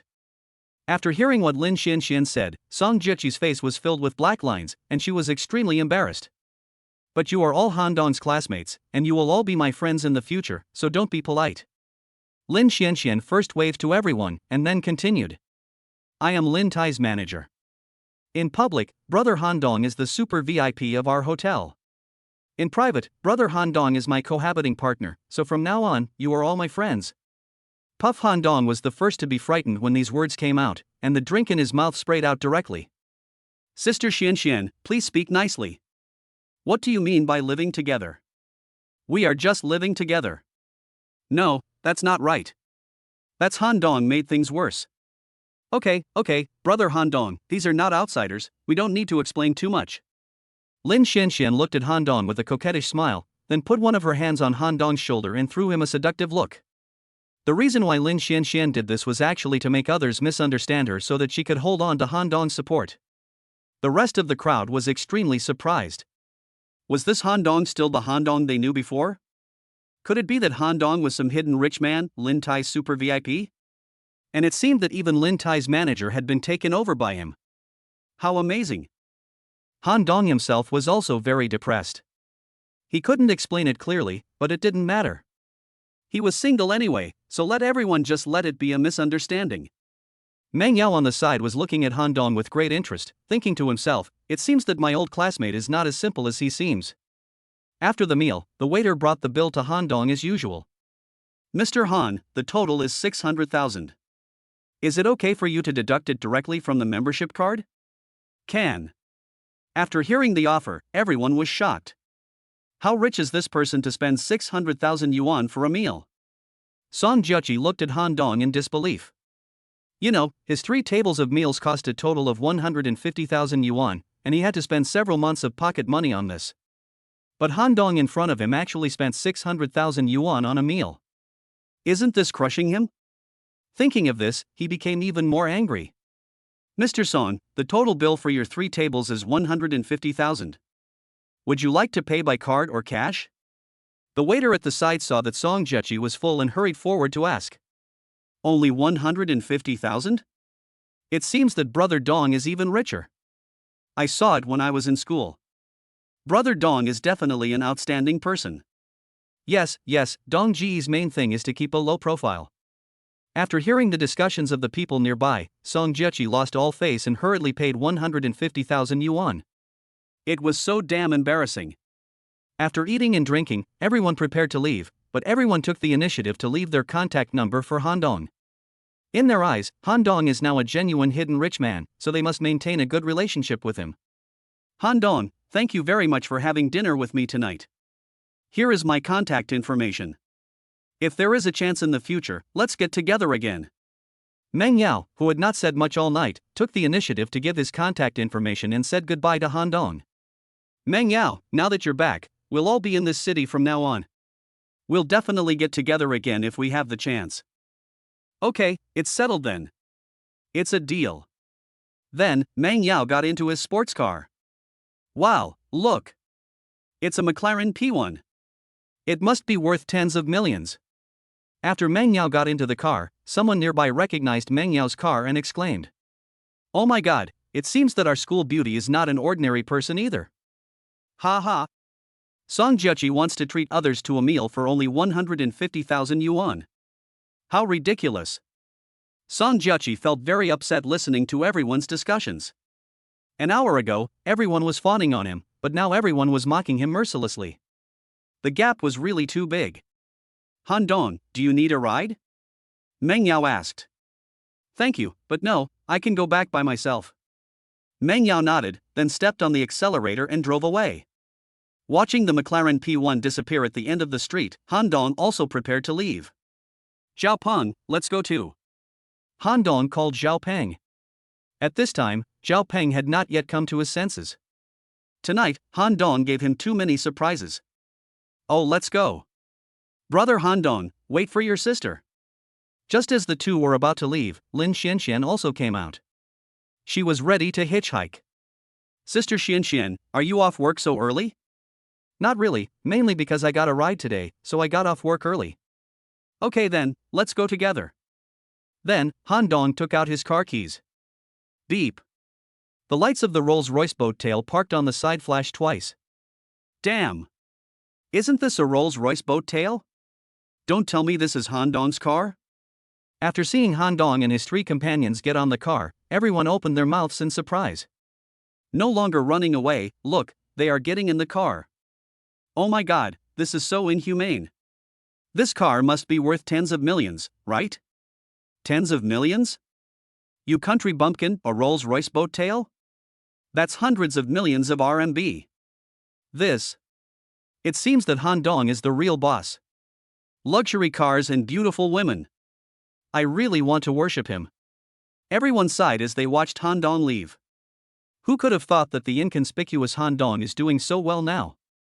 The one who couldn't accept this fact the most was Su Lily, who was still stunned at the moment. She had been dating Han Dong for 5 years, but in the end she chose to betray him because of money. However, just a few days later, Han Dong turned out to be a super rich man, and he looked no less than Lu Zhao. How could she accept this? Chapter 11 Top. After arriving at Wanlin Mansion, Han Dong first arranged a designated driver to take Zhaopeng back. After all, Zhaopeng drank a lot of alcohol at the party. Then Han Dong went upstairs with Lin Xianxian. Brother Han Dong, how was my sister's performance today? In the living room, Lin Xianxian, who had just finished taking a shower, was wrapped only in a white bath towel. Her wet long hair stuck to her skin, making her look particularly attractive. Sister Xianxian, you really don't treat me as an outsider? Seeing Lin Xuanxuan's seductive figure, Han Dong secretly cursed her as a witch in his heart. Haha, my dear brother, you are of course not a stranger. If you are willing, I can even take off all my clothes for you to see. After saying that, Lin Xianxian made a move to remove the bath towel, which scared Han Dong a lot. No, Sister Xianxian, please stop teasing me. Han Dong surrendered immediately. Humph. Boring, what a coward. Lin Xianxian said with a pout. Sometimes, Lin Xianxian really wondered if she really had no charm. Why was Han Dong unmoved no matter how she flirted with him? If it were any other man, he would have been eager to do it to her. Could it be that Han Dong had a problem with that? Lin Xianxian thought to herself. At this time, Han Dong didn't know that he had become a disabled person in Lin Xuanxuan's heart. If he knew what Lin Xianxian was thinking, he would definitely be so angry that he would execute Lin Xianxian on the spot. Sister Xianxian, thank you for today. Han Dong knew that Lin Xianxian went to the box just to save face for him. So how are you going to thank me? How do you want me to thank you, Sister Xianxian? Well then stay and accompany your sister tonight, just as a way of thanking me. Well. I'm going to take a shower first. After saying that, Han Dong ran away. To be honest, Lin Xianxian was so proactive that Han Dong was really afraid that he would lose control of himself if he stayed any longer. Ha ha ha. Han Dong fled in a panic amid Lin Xuanxuan's laughter. After taking a shower, Han Dong returned to his room, lay on the bed, took out his mobile phone, and started to browse Douyin out of boredom. In the past, Han Dong especially liked to browse Douyin when he was bored. Han Dong felt that when he was in a bad mood, watching those beautiful female anchors singing would make him feel better. Inadvertently, Han Dong came across a talented female anchor named Lin Xingxue whom he had followed before. She was very popular on Douyin, with more than 50 million fans, even more popular than some popular female stars. Although Han Dong had followed Lin Xingxue for a long time, he had never given gifts in her live broadcast room, let alone made any purchases in her live broadcast room. Welcome to the family members who have just entered the live broadcast room. The world is full of ups and downs, love is deep, but there will always be a time for separation.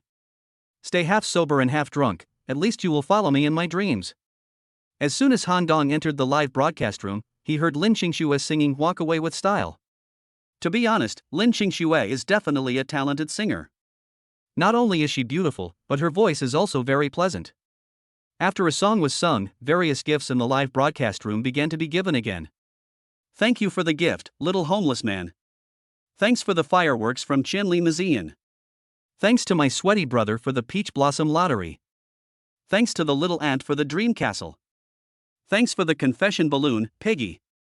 Thank you all for the gifts, thank you. Seeing everyone giving gifts to their favorite anchors, Han Dong felt that he should give something as well. In the past, he only watched but didn't give anything because he had no money. Now that he has money, it's time to give Lin Xingxue something in return. After all, he can't always listen to other people's songs for free. Thinking of this, Han Dong recharged some funds into his Douyin account. Either don't swipe, or swipe the most expensive one. Han Dong directly chose the colorful rose, which cost 21,000 Douyin coins each. In an instant, a brilliant light flashed in Lin Qingshue's live broadcast room, and then the entire room was surrounded by roses. This is a colorful rose. A big shot gave me a colorful rose. Someone in the live broadcast room exclaimed. Look, this big guy is called the little loach that holds his breath. Who is this? I've never seen this person in Lin Qingshue's live broadcast room before.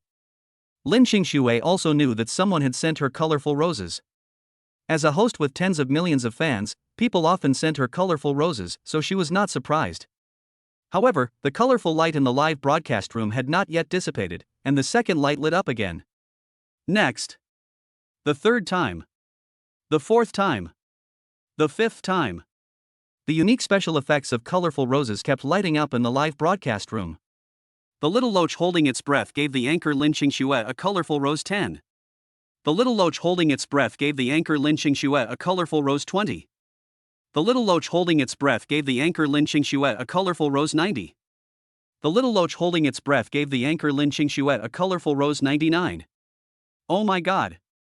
99 combos. Is this that boss? This is more than 200,000 renminbi. The live broadcast room suddenly became lively. Even Lin Qingxue herself was not quite calm.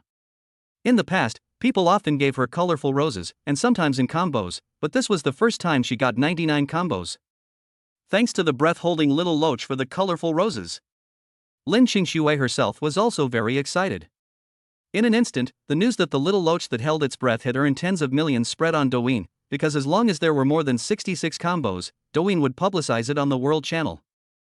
Hurry up, a low-key rich man suddenly appeared in Lin Qingshue's live broadcast room. The breath-holding little loach, the 99-hit combo of the colorful rose, let's go and see it together. Suddenly, everyone wanted to come to Lin Qingshue's live broadcast room to see this rich man. In just 10 minutes, Lin Qingshue's fans increased by more than 3 million. However, Han Dong had no intention of stopping, and the special effects of the colorful roses continued. The little loach holding its breath gave the anchor Lin Qingxue a colorful rose 199. The little loach holding its breath gave the anchor Lin Qingxue a colorful rose 299. The little loach holding its breath gave the anchor Lin Qingxue a colorful rose 399. Damn it! Look! The little loach that is holding its breath is still giving out gifts. He is a real tycoon. Little loach holding your breath, I want to give birth to a baby for you. Some female fans in the live broadcast room have started to get agitated at this moment. The little loach holding its breath gave the anchor Lin Qingxue a colorful rose 499. The little loach holding its breath gave the anchor Lin Qingxue a colorful rose 599. The little loach holding its breath gave the anchor Lin Qingxue a colorful rose 699. Nema! Who is this big guy? I've never heard of him before. I love you, little loach. Thank you, little loach, for holding your breath. Schwer loves you. Lin Qingxue in front of the screen could no longer remain calm. She made a heart shape with her hands towards the screen and threw a wink. The little loach holding its breath gave the anchor Lin Qingxue a colorful rose 899. The little loach holding its breath gave the anchor Lin Qingxue a colorful rose 999. In the end, the special effects of the colorful rose stopped directly at 999, because Han Dong really couldn't do it anymore, he was too tired. The entire live broadcast room was in chaos. Loach boss is so awesome. At this point, even Lin Qingxue couldn't remain calm. She actually earned millions from a live broadcast, which had never happened before. The key point was that after this live broadcast, she gained millions of fans. Lin Qingxue took a look at the gift rankings in her live broadcast room. At this time, the little loach that was holding its breath directly jumped to the top of the list, and there was a big gap between it and the second place behind it. After thinking for a long time, Lin Qingxue decided to send a private message to this breathless little loach. In the past, no matter how many gifts people in the live broadcast room gave, Lin Qingxue never sent them private messages, but this time, she made an exception. Hello, little loach holding your breath, thank you very much for the gift you gave me in the live broadcast room. It's nothing. I've always liked you and I like listening to your singing. Just consider this as my reward for listening to your songs. Can I add you on WeChat? Lin Qingxue then sent her WeChat ID. Han Dong added Lin Qingxue's WeChat without even thinking about it. After that, the two chatted for a while, and then Han Dong went offline. Chapter 12 Is this my sister-in-law? I am like a fish in your lotus pond, just waiting for the bright moonlight with you.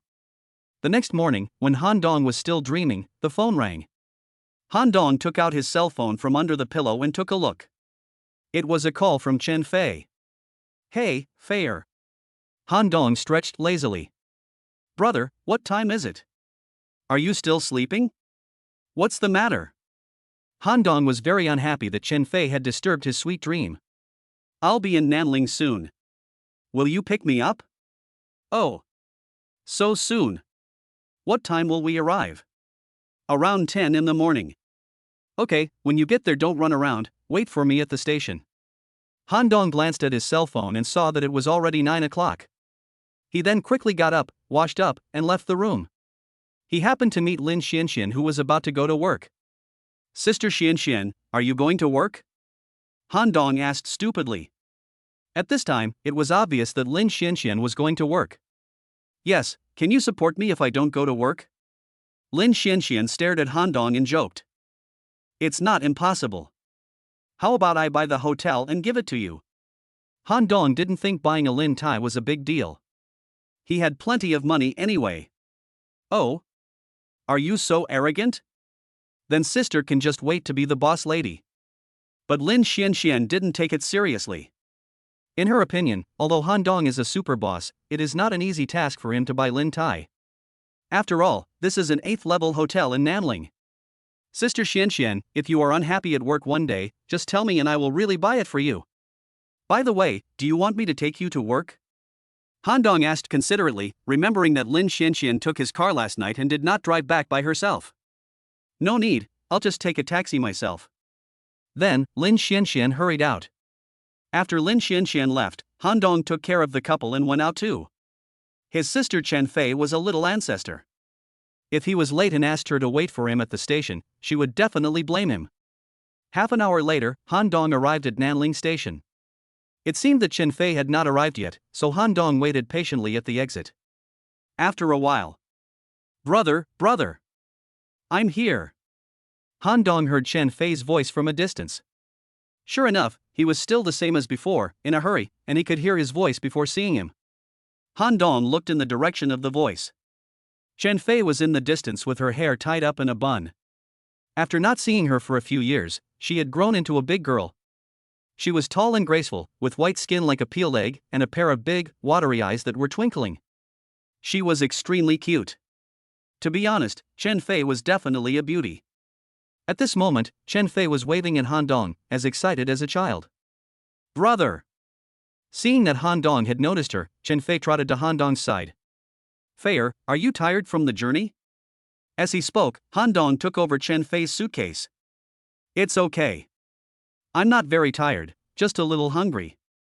Chen Fei smiled and hugged Han Dong's arm, with her face pressed against Han Dong's shoulder. You're still so unruly even at this age. Come on, I'll take you out for dinner. Okay. It's time to eat. Chen Fei hugged Han Dong's arm even tighter. Afterwards, Chen Fei followed Han Dong to the underground parking lot. Beep. Han Dong unlocked his luxury car, opened the door and said to Chen Fei, "Let's go. I'll take you to the most luxurious place in Nanling for dinner." Brother, don't tell me this car is yours? Chen Fei stood there with her mouth wide open. Although she was a girl and didn't know much about cars, the Rolls-Royce boat tail in front of her looked very high-end and was definitely not an ordinary car. Feier, after graduation, my brother started some business in Nanling, and he did pretty well, so Han Dong could only make up a lie. He couldn't tell Chen Fei that he had a rich man's system. Wow. Bro, you're so awesome. From now on you'll be my backer. Okay, let's go eat first. 10 minutes later, Han Dong brought Chen Fei to Lin Tai Hotel. After entering the door, the waiter saw that it was Han Dong and hurriedly ran forward to lead the way for Han Dong. Mr. Han, your meal is ready. Please come in. Wow, brother, how much money did you make? You actually brought me here to eat. This should be the only 8-star hotel in Nanling. As soon as she entered the door, Chen Fei was shocked by Lin Tai's high-end decoration, but Han Dong did not explain much. He couldn't tell her that he was the richest man in the world. In Box A, Chen Fei looked at the table full of delicious food with her eyes wide as bells. Brother, did you order all these? Chen Fei swallowed his saliva. Of course, you're hungry, right? Come and eat. Brother, you are really a spendthrift. While saying this, Chen Fei's mouth was not idle. She was chewing these delicacies in big mouthfuls. She felt that this was the happiest thing. After dinner, Han Dong prepared to take Chen Fei to buy some daily necessities. Han Dong did not see Lin Xianxian during dinner, but it didn't matter. Anyway, Lin Xianxian would see Chen Fei after returning home in the afternoon, and it would be the same to introduce them to each other then. After coming out of Lin Tai Hotel, Han Dong took Chen Fei to Sam's Plaza. On the other side, the office of Lin Tai Hotel. Manager Lin, the hotel's performance has been very good during this period. Thank you for your hard work. At this moment, a middle-aged man sitting on a throne said to Lin Xianxian, who was standing aside. This man was Wang Peisher, the big boss of Lin Tai Hotel. Thank you, boss. It's not a big deal. Lin Xianxian stood respectfully. Well, as you know, I seldom come to Nanling on weekdays, so this hotel still depends on you to take care of it. Boss, rest assured, I will do my best. By the way, I heard that some time ago someone recharged 100 million yuan in a hotel in his own name. What happened? Boss, it's true. The man's name is Han Dong. But there is very little information about him. There is really no useful information. You must always keep an eye on this guy named Han Dong. Anyone who can take out 100 million to recharge the hotel at one time is definitely not an ordinary person. He might be from an unborn aristocratic family, so you must keep an eye on him. Okay, boss. Towards evening, Han Dong returned to Wanlin Mansion with Chen Fei, who was carrying a lot of bags. When the vehicle drove into the mansion, Chen Fei's mouth opened wide in shock again. Looking at the house that was decorated to the extreme, Chen Fei was sure that her brother must be a super boss now. Fair, you can stay at my place for the next 2 days. I'll help you find a new house later. Okay, brother, isn't it a waste for you to live in such a big house by yourself? Why would I move out when I have such a beautiful big house? I don't want to move out. Fair, you are not a child anymore. How can you live with a grown man like me? Don't make a fuss.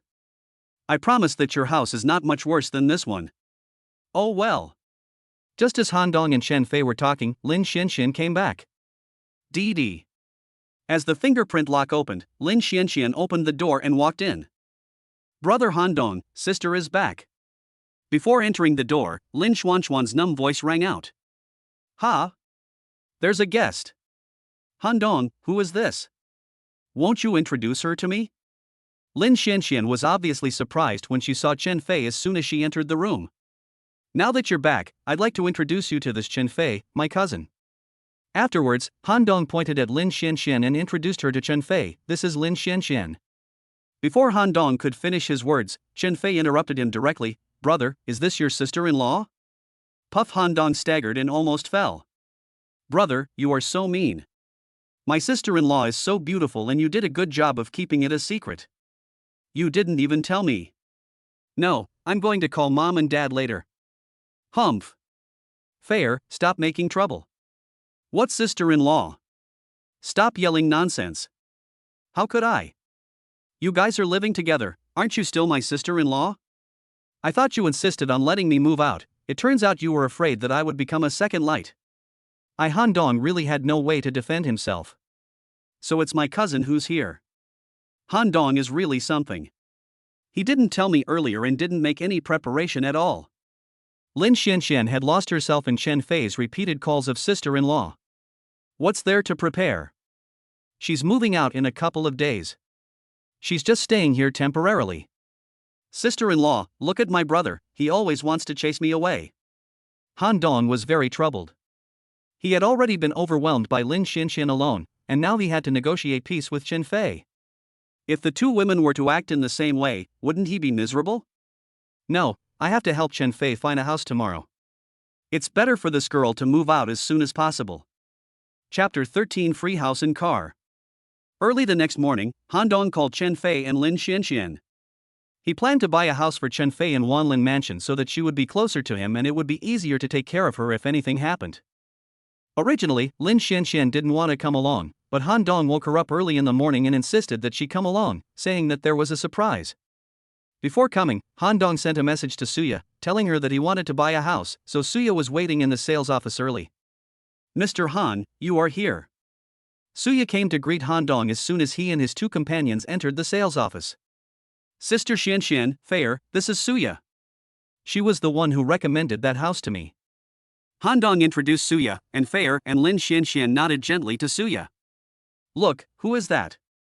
Why does he look so familiar? Ha! It does look familiar. Ah, my. Isn't that the god of wealth? Really? Isn't that the god of wealth who spent hundreds of millions to buy the king of buildings last time? What Han Dong didn't know was that ever since he bought a house in Wanlin Mansion last time, the sales ladies here all called him the god of wealth. Why is the god of wealth here again? Is he going to buy another house? As soon as these words were spoken, the eyes of several sales ladies nearby suddenly lit up.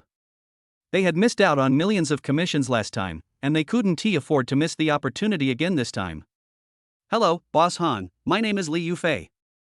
Boss Han, my name is Chen Li, and I'm also a salesperson here. Boss Han, do you want to buy a house? We can give you a bigger discount.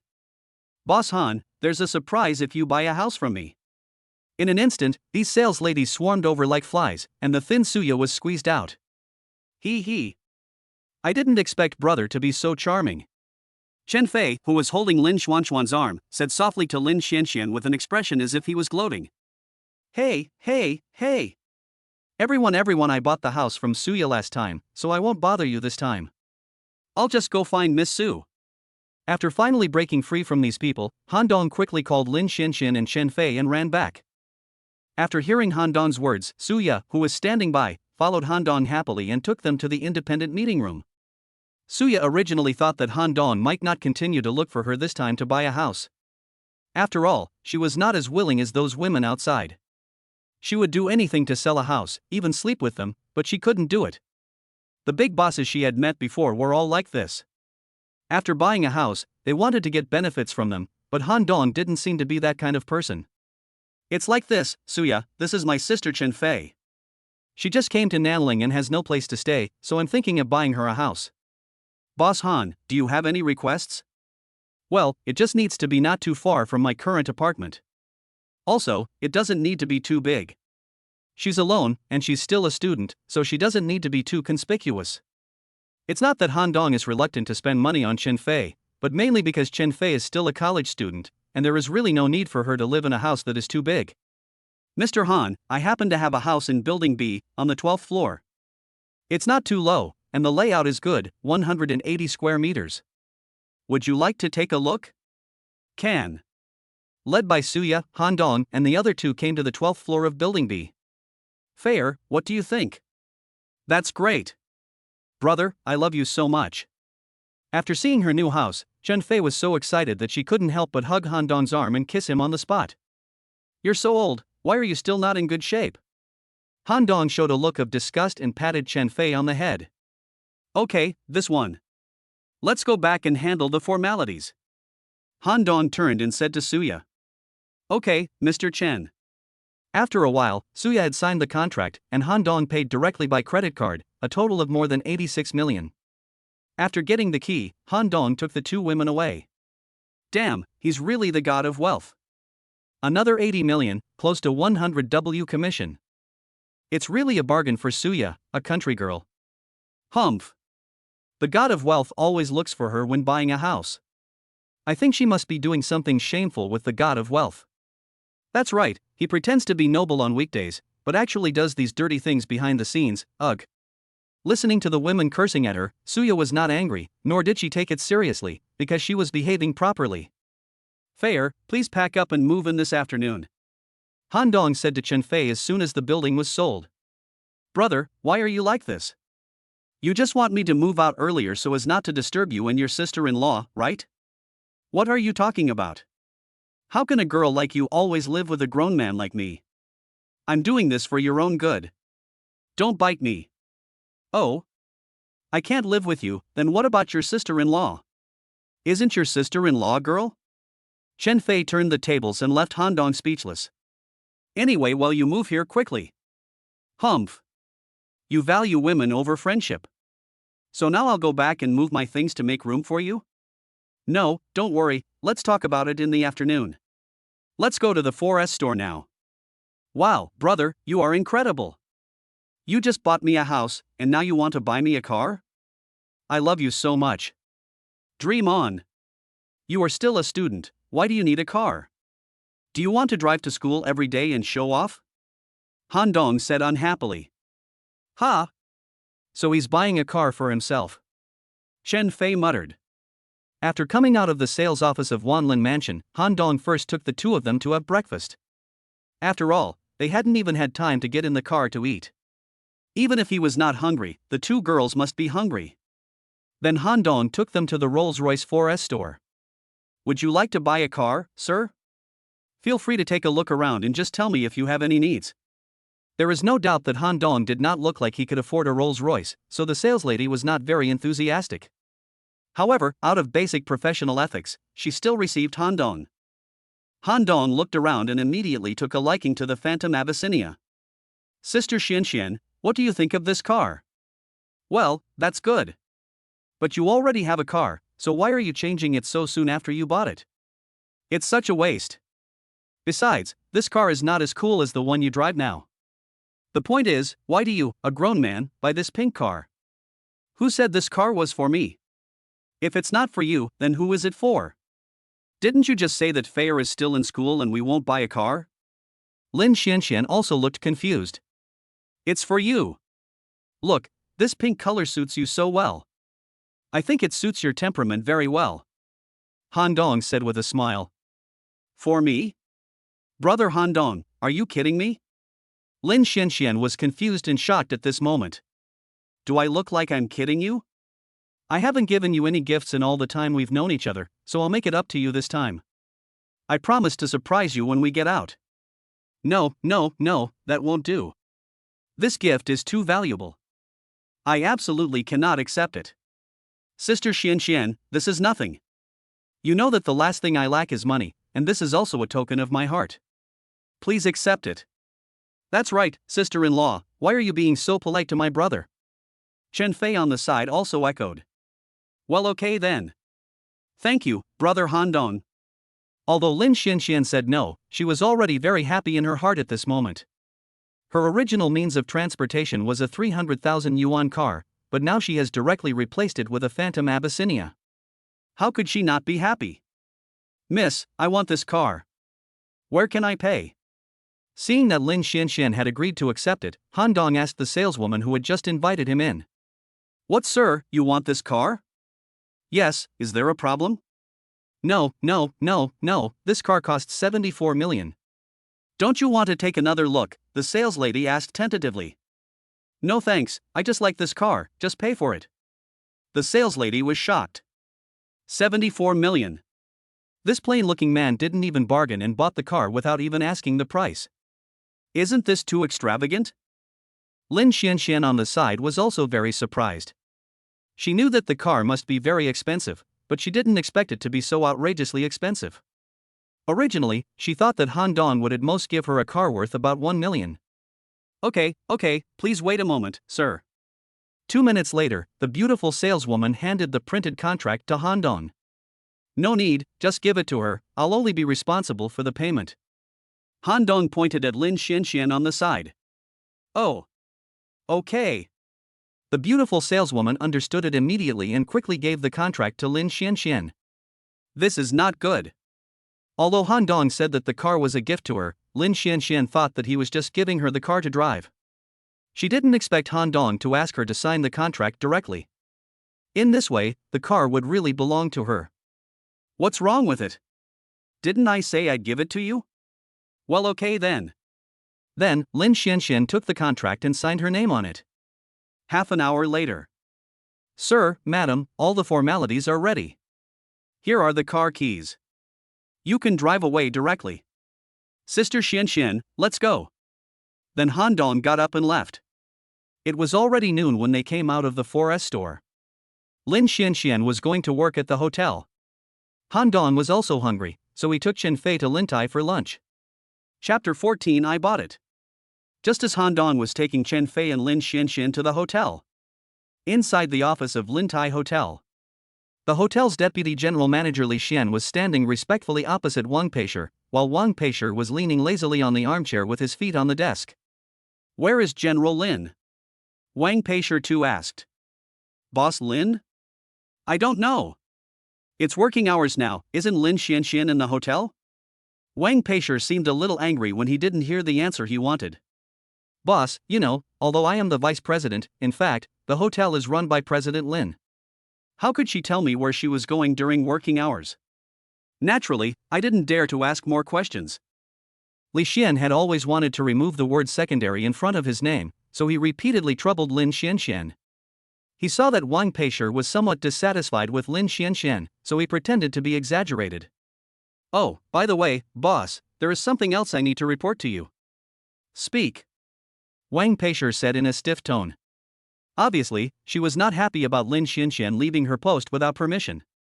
Mr. Lin has been very close to a guest of the hotel recently. Oh, that guest who topped up 100 million yuan at the hotel last time. It is said that they are living together. Oh? It seems that you know our general manager Lin very well? Wang Peisher looked at Li Xian with sidelong eyes. Humph. I think Lin Xianxian is using the hotel's resources to hook up with a rich man. Now that she has a rich man by her side, her mind is naturally no longer on work. Li Xian continued to add fuel to the fire. I understand. Tell Ms. Lin to come to me directly after she comes back. After saying that, Wang Peisher closed his eyes and stopped talking. Li Xian tactfully withdrew. When Han Dong arrived at Lintai Hotel, he took Chen Fei to Box A and asked Lin Xianxian to dine with them, but before Lin Xianxian entered the box, she was stopped by Li Xian. Boss Lin, the boss wants to see you. Looking for me? Do you know something? I don't know either. Maybe it's because Mr. Lin has outstanding performance, so the boss wants to promote you. Li Xian said as he glanced at Han Dong behind Lin Xianxian. For some reason, every time he saw Han Dong, Li Xian felt uncomfortable. Lin Xianxian knew that it was useless to ask. Promotion? Now she was already the general manager, how could she get promoted? Could she be made the owner of the hotel? However, seeing Li Xian's smug look, she probably knew that it was not a good thing. Brother Han Dong, you take Sister Fei to eat first. I'll be back soon. Then, Lin Xianxian walked towards the chairman's office. In the chairman's office. Mr. Lin, going out to do personal business during working hours without saying hello to anyone is probably against the rules, right? Said Wang Peisher, leaning back in the armchair. Sorry, boss. The reason I'm late today is mainly because I'm accompanying a client, so. Before Lin Xianxian could finish, Li Xian interrupted and said, accompanying a client? What client needs to be accompanied by President Lin himself? Oh. Could it be the one outside? Is President Lin accompanying a client or is he trying to take advantage of his position to curry favor with someone powerful? Li Xian, shut up. You can't spit out ivory from a dog's mouth. Hearing this, even though Lin Xianxian had a good temper, she was still furious. Mr. Lin, I heard that you are living together? Public and private matters should be separated. It is not good to use the hotel's connections to achieve your own goals. Wang Peisher, who was leaning on the armchair, put down his feet and spoke slowly. Originally, he thought Lin Xianxian was pretty good, capable and pretty, so he had always used her. But just now, he heard Li Xian say that Lin Xianxian was actually living with a client, so he suddenly felt that Lin Xianxian was also a woman with no bottom line. Lin Xianxian felt very aggrieved at the moment. Although her daily words and deeds were a bit exaggerated, she was not a bitch who only cared about money. At least she was still a virgin at the age of 27. Boss, if you think I'm not suitable for this position, you can fire me, but you can't insult me. Then, Lin Xianxian walked out of the office without looking back. After being in the society for so many years, Lin Xianxian has always been able to maintain her chastity and not be influenced by the bright lights and wine, which is already quite remarkable, so she absolutely cannot accept insults from others, even if that person is her boss. Boss, you see, now you have really climbed up to a high position, and even they dare to give you a hard time. Li Xian continued to add fuel to the fire. Is the guy named Han Dong outside now? Yes, he came back with Lin Xianxian. They seemed very close. Something must be going on between them. Come on, let's go meet him together. Sister-in-law, what's wrong with you? In box A, Chen Fei saw Lin Xuanxuan's eyes were slightly red after she came back, so she took Lin Xuanxuan's arm and asked. Yes, Sister Xianxian, did your boss make you angry? Han Dong also asked. It's no big deal, let's eat first. Lin Xianxian didn't want to answer this question. Squeak. Just when Han Dong wanted to continue asking questions, the door of the box was opened. Han Dong turned his head and saw a middle-aged man in his 40s walking in with Li Xian. You must be Mr. Han, right? Please introduce yourself. My name is Wang Peishi, and I'm the major shareholder of this hotel. I wonder if Mr. Han is satisfied with our hotel. Wang Peishi was quite polite to Han Dong. After all, someone who could recharge 100 million at one time was definitely not an ordinary person. He was a businessman, and he would never easily offend others at any time, especially someone whose background he didn't know. Oh. Hello, Boss Wang. I am very satisfied with Lin Tai. I'm glad that you are satisfied. If you have any requests in the future, please let me know. Oh, by the way, this is my business card. If you feel that the people under me are not providing good service, you can come to me directly. As he said that, Wang Peishi handed Han Dong a postcard. Okay. What a coincidence, I have something I want to consult Boss Wang about right now. After taking the postcard, Han Dong continued. But you can tell me anything you want. I will tell you everything I know. I would like to ask Boss Wang, are you selling this hotel? It was obvious that Wang Peishi was stumped by Han Dong's question. Not only Wang Peishi, but Li Xian on the side was also shocked. Even Lin Xianxian, who knew that Han Dong was very rich, was surprised. Mr. Han, are you kidding? You said you want to buy this hotel? Wang Peishi confirmed again, he even suspected that he was hallucinating. Yes, that's right. Ha. Mr. Han, do you know the value of this hotel? This is the only 8-star hotel in Nanling Metropolis. I know, just tell me a number. Han Dong said seriously. He didn't care how much it cost at all. In fact, the more expensive the better. All he needed to do now was to spend money desperately. Mr. Han, I have to remind you that the original cost of building this hotel was as high as 20 billion, and this has not yet taken into account factors such as appreciation in land. Are you really not kidding? Boss Wang, don't worry, I really want to buy it, just tell me the amount. At this moment, Wang Peishi too looked at the young man in front of him and thought that he had underestimated him. Originally, he thought that although Han Dong recharged 100 million at one time, he was at most a hidden rich man in Nanling. But now it seems that this young man is likely to be from some unborn big family, otherwise he would not be so generous. Mr. Han, you know that although I am the largest shareholder of the hotel, I still need to communicate with my partners if I want to sell this hotel. I see. I understand. Please communicate with me, Boss Wang. Han Dong smiled indifferently at Wang Peishi. Okay, please wait a moment. After saying that, Wang Peishi stepped out, leaving only Li Xian and Lin Xianxian who were still in shock. In the chairman's office, Wang Peishi called Lu Kai, another shareholder of the hotel. Old Lu, someone wants to buy our Nanling hotel. What do you think? Who is so awesome? Is there anyone so awesome in Nanling? My identity is not very clear. I only know his name is Han Dong and he used to be an employee of an advertising company. How can someone who can afford our hotel be a small employee? I guess he must be a descendant of a great family who has not yet been born and is out for experience, otherwise he wouldn't be so rich. Tens of billions at one time is not a small amount. Do you want to investigate Han Dong in secret?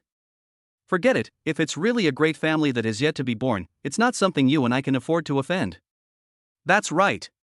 How about this, if he can come up with 35 billion at once, then we'll give it to him, at least 30 billion. Anyway, it was just a whim for us to open such a hotel in Nanling in the first place. Now that we are not in Nanling and can't take care of it, it's not a bad thing to be able to help. What do you think? Okay, let's do it. Afterwards, Wang Peishi hung up the phone and walked towards Box A. Ha. Mr. Han, I'm sorry to have kept you waiting. I just talked to my partner and he also agreed to sell the hotel, but there is a condition. You say? As I said just now, the construction cost of Lin Tai Hotel reached 20 billion yuan. With the cost of the land, it is at least more than 30 billion yuan.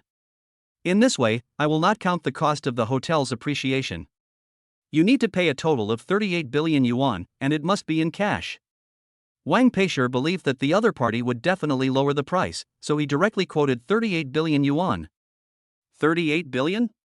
Such a luxurious hotel only costs 38 billion? Okay, deal. After hearing Han Dong's words, Wang Peishi almost spit out a mouthful of blood. What do you mean it's only 38 billion? It seems that this guy must be from a big clan. Sure enough, the people in this circle are really terrible. Lin Xianxian on the side was also confused. She knew Han Dong was very rich, otherwise he would not have given her a luxury car, but she did not expect Han Dong to be so rich. This is 38 billion. Lin Xianxian has met many super rich people over the years due to her work, but compared with the previous Han Dong, those people are really nothing. At this moment, Lin Xianxian looked at Han Dong with an even more confused look in her eyes. Lin Xianxian was completely fascinated by Han Dong's temperament. That's great, Mr. Han. According to the rules, you need to pay a 20% deposit first. All the procedures can be completed in 3 days, and then you can pay the remaining 80%. Wang Peishi didn't expect that this person would not bargain. It was the first time he saw someone doing business like this. No problem. Han Dong swiped his card for 7.6 billion yuan on the spot, and then signed many contracts. 20 minutes later, all the formalities were almost completed. Wang Peishi gathered everyone and announced in public that the hotel owner had changed. After hearing the news, everyone was talking about it. Han Dong raised his hand to signal everyone to be quiet, and then said, "Everyone, the change of the hotel owner is not a big deal. We will continue to do what we did before. Lin Xianxian is still the general manager of the hotel. She has the final say on all matters of the hotel, including the hotel's finances." Hearing this, Wang Peishi looked at Han Dong in surprise. It was not surprising that Han Dong continued to let Lin Xianxian be the general manager, but he even handed over the hotel's finances to Lin Xianxian, which showed that Han Dong trusted Lin Xianxian very much. Not only Wang Peishi, but even Lin Xianxian herself did not expect this. "Brother Han Dong, no, President Han, I'm afraid I can't do it?" For a moment, Lin Xianxian couldn't accept that her former brother Han Dong had become her immediate superior, so she couldn't adjust to the way he addressed her. "Sister Xianxian, just call me like you did before. I think you can do it." Without giving Lin Xianxian a chance to refute him, Han Dong continued, "Also, I think it's enough for the hotel to have one manager. A vice president is really unnecessary, so I announced that Li Xian's position as vice president will be removed." It was a bolt from the blue. Li Xian, with a deathly pale face, stood there in a daze, not knowing what to do for a moment. He originally wanted to take away Lin Xuanxuan's position as general manager, but he didn't expect it to be too dramatic. Not only did he not become the general manager, he even lost his position as the deputy general manager. Although it is not difficult to find a new job, it is unlikely to find such a good job. This time he really shot himself in the foot. "Mr. Han, since all the formalities have been completed, I will take my leave now. I will contact you again in 3 days. Just contact Sister Xianxian when the time comes." "Okay, Mr. Han, I'm in Hanjiang all year round. If you have the chance to come to Hanjiang in the future, remember to look for me."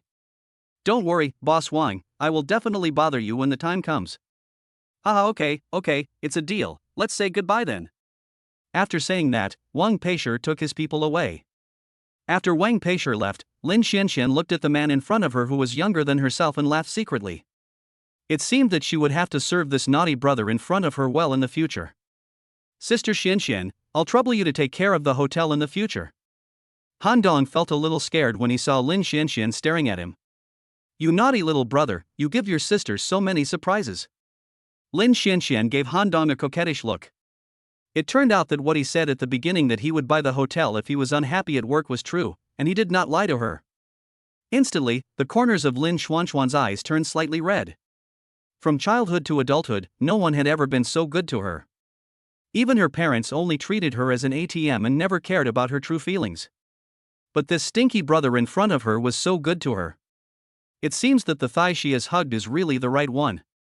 At this moment, Lin Xianxian secretly swears in her heart that she must work hard and make herself the strongest support behind this dazzling man.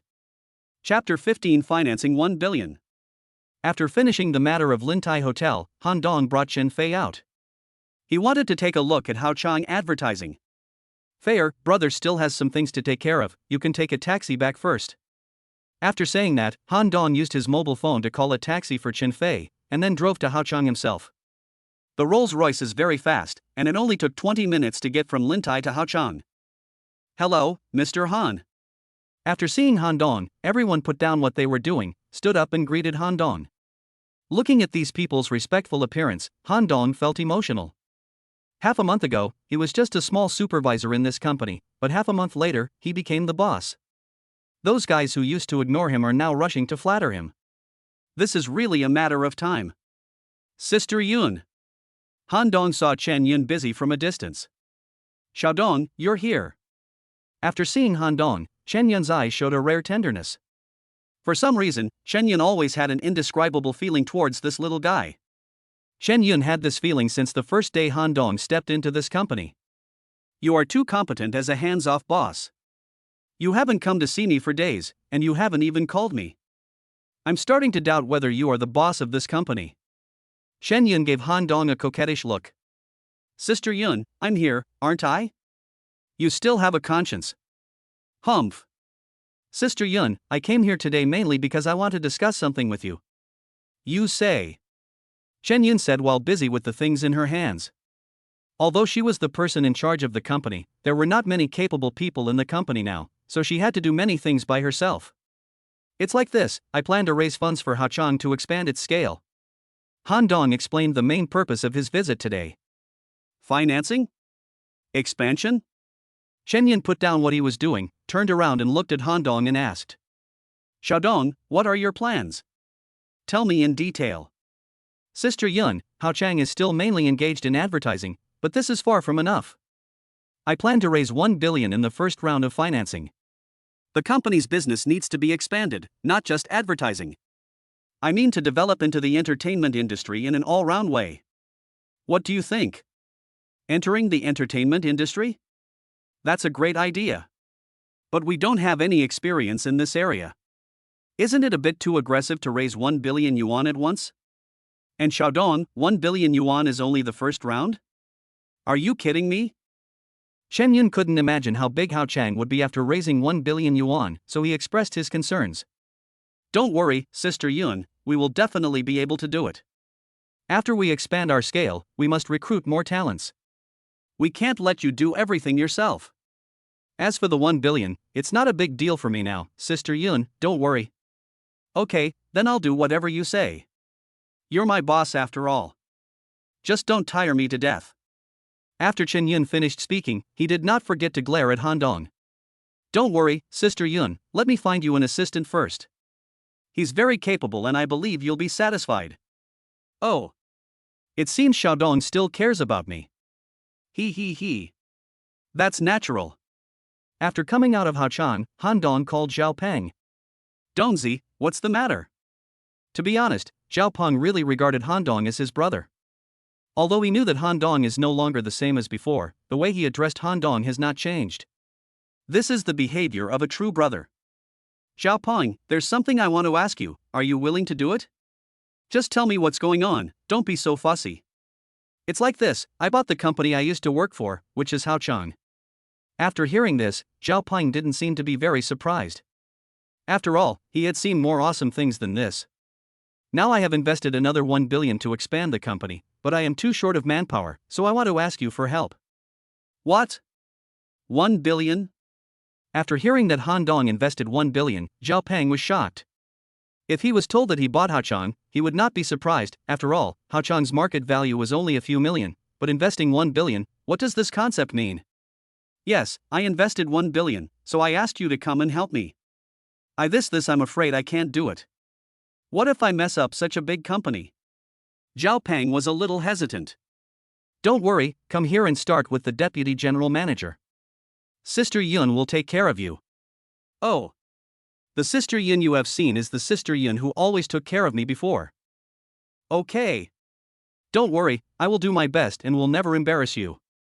Okay, then hurry up and complete your resignation procedures, and then just look for Sister Yun. I'll send you Sister Yun's WeChat in a bit. Good. After hanging up the phone, Han Dong returned Chen Yun's WeChat to Zhao Peng. Then, Han Dong directly transferred 1 billion to Chen Yun's account and sent a message to Chen Yun. Sister Yun, 1 billion has been transferred to your account. I'll trouble you to take care of the financing.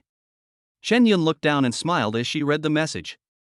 Han Dong, the brat, was getting better and better at being a hands-off shopkeeper. At the same time, Chen Yun felt warm in her heart. This was 1 billion yuan, and Han Dong actually transferred it directly to her personal account. How much trust did he have in her? When Han Dong returned to Wanlin Mansion, Lin Xianxian had not come back yet and Chen Fei had already moved out, so he was the only one at home. After taking a shower, Han Dong looked through the refrigerator, but there was nothing there. Although his stomach was growling with hunger, Han Dong was too lazy to go out, so he just lay on the sofa and played with his phone. Han Dong was browsing Douyin out of boredom when he saw Lin Qingshue's live broadcast again.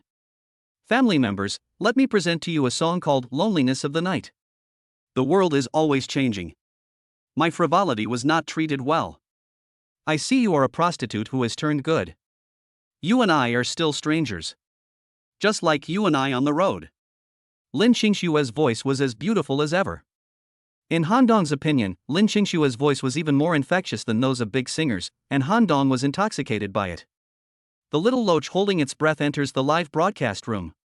When Han Dong entered the live broadcast room, the public screen of the live broadcast room displayed the information of Han Dong's ID. Oh. It's the little loach that's holding its breath. That big brother on the list. Yes. It's him. Since the last time Han Dong received 999 colorful roses, Han Dong has not appeared in Lin Qingshue's live broadcast room, so his appearance this time caused quite a stir, and the news spread throughout Douyin almost instantly. Hurry, the big guy from Lin Qingshue's live studio is here again. Come on, let's go and take a look together. In just a few minutes, the popularity of Lin Qingshue's live broadcast room soared. Welcome, little loach that's holding its breath, long time no see. Lin Qingxue also took the initiative to greet him. Hello Qingxue, long time no see. Han Dong felt that since he was already here, it would be awkward if he didn't give some gifts, and the atmosphere in the live broadcast room had already been set. The little loach holding its breath gave the anchor Lin Qingxue a colorful rose 1. The little loach holding its breath gave the anchor Lin Qingxue a colorful rose 10. Look, Boss Loach has started giving out colorful roses again. Fuck, this guy is really a big shot. The little loach holding its breath gave the anchor Lin Qingxue a colorful rose 30. The little loach holding its breath gave the anchor Lin Qingxue a colorful rose 50. The little loach holding its breath gave the anchor Lin Qingxue a colorful rose of 100. Han Dong's gifts continue. The little loach holding its breath gave the anchor Lin Qingxue a colorful rose worth 200. The little loach holding its breath gave the anchor Lin Qingxue a colorful rose worth 300. The little loach holding its breath gave the anchor Lin Qingxue a colorful rose worth 400. The little loach holding its breath gave the anchor Lin Qingxue a colorful rose worth 800. The little loach holding its breath gave the anchor Lin Qingxue a colorful rose for 900. The little loach holding its breath gave the anchor Lin Qingxue a colorful rose 999. Sure enough, the number of colorful roses finally stopped at 999. I'm dying. Boss Loach is too rich. Boss Loach, I'm also going to livestream, can you give me a thumbs up as well? Are you worthy? Why don't you look at yourself in the mirror? Big Loach, my live broadcast room number is 72502, welcome to come and visit often. The comment section was also very lively, and even many small anchors tried their best to get this Loach boss to show off in their own live broadcast rooms. Wow! Thank you for the 999 colorful roses sent by the breath-holding little Loach. Thank you so much. Brother Loach, what song do you want to hear? I can sing it for you. Well, Qingxue, can you sing a song of absolute infatuation? Of course. I want to get you drunk with a glass of latte. So that you can love me more. You don't understand the feeling of secret love. If you have someone by your side, you will never. Seeing you and him in front of me. Prove that my love is just stupidity. Listening to Lin Qingshue's voice, Han Dong felt that it was a real enjoyment. Lin Qingshue's voice was tingling and numb, and it always made people feel unable to stop. Qingxue, that sounds great, thank you. After saying that, Han Dong left the live broadcast room. After a while, Han Dong's WeChat rang. He picked up the phone and took a look. It was a WeChat message from Lin Qingxue. After the two of them exchanged pleasantries for a while, Han Dong put down his phone and went to bed. Chapter 16 Adding Skills. Early the next morning, Han Dong found that Lin Xianxian had gone to the hotel to work. Han Dong stretched, picked up his mobile phone and took a look at the unread messages. Chen sent a voice message, Shadong, the company's financing is going smoothly. It is expected that all the procedures will be completed in about a week. Zhao Peng sent a short message, Donzi, I have found Sister Yun, everything is going well. Lin Xianxian also sent a text message, Brother Han, my dear boss. Are you up? Wang Peishi has completed all the transfer procedures, and the remaining balance can be paid. After seeing Lin Xuanxuan's message, Han Dong thought that Wang Peishi was really efficient, but he was too lazy to ask about these trivial matters, so he directly transferred the balance of 30.4 billion to Lin Xianxian and left the rest of the matters to her. Sister Xianxian, thank you for your help. After making the payment, Han Dong sent a text message to Lin Xianxian. You naughty brother, it's not nice to be so polite to your sister. Lin Xianxian still had a teasing tone. After putting away his phone, Han Dong opened the system in his mind. Invincible Rich System, host, Han Dong. The balance is 99999959237808057 yuan. Host's physical fitness, 15. Host's mental strength, 15. Host value, 15. Skills, none. You can add skills at will, and each time you add a skill, you will need to consume a certain amount of rich points. Rich points, 383. After buying the Lintai Hotel, Han Dong's rich value soared to 383 points. Looking at so many rich points, Han Dong felt that it should not be so simple. If it was so simple, then these rich points would be enough to upgrade all his attributes to the maximum level. With the attitude of giving it a try, Han Dong slowly improved his physical fitness. Constitution +1. Constitution +1. Constitution +1. Constitution +1.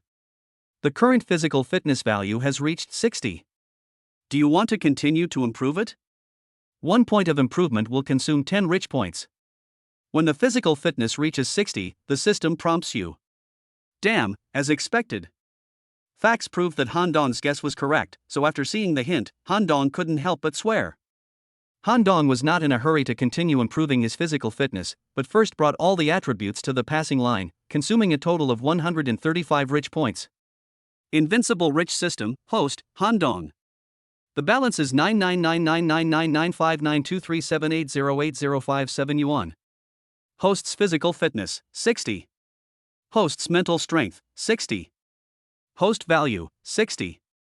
Skills, none. You can add skills at will, and each time you add a skill, you will need to consume a certain amount of rich points. Rich points, 247. In an instant, Han Dong felt a burning sensation in his body, his muscles were tense, and his bones made a slight crisp sound. This feeling lasted for about 5 minutes, and then Han Dong took a long breath and stretched his muscles a little. Han Dong felt that he had never felt such a refreshing feeling before. Then Han Dong looked in the mirror.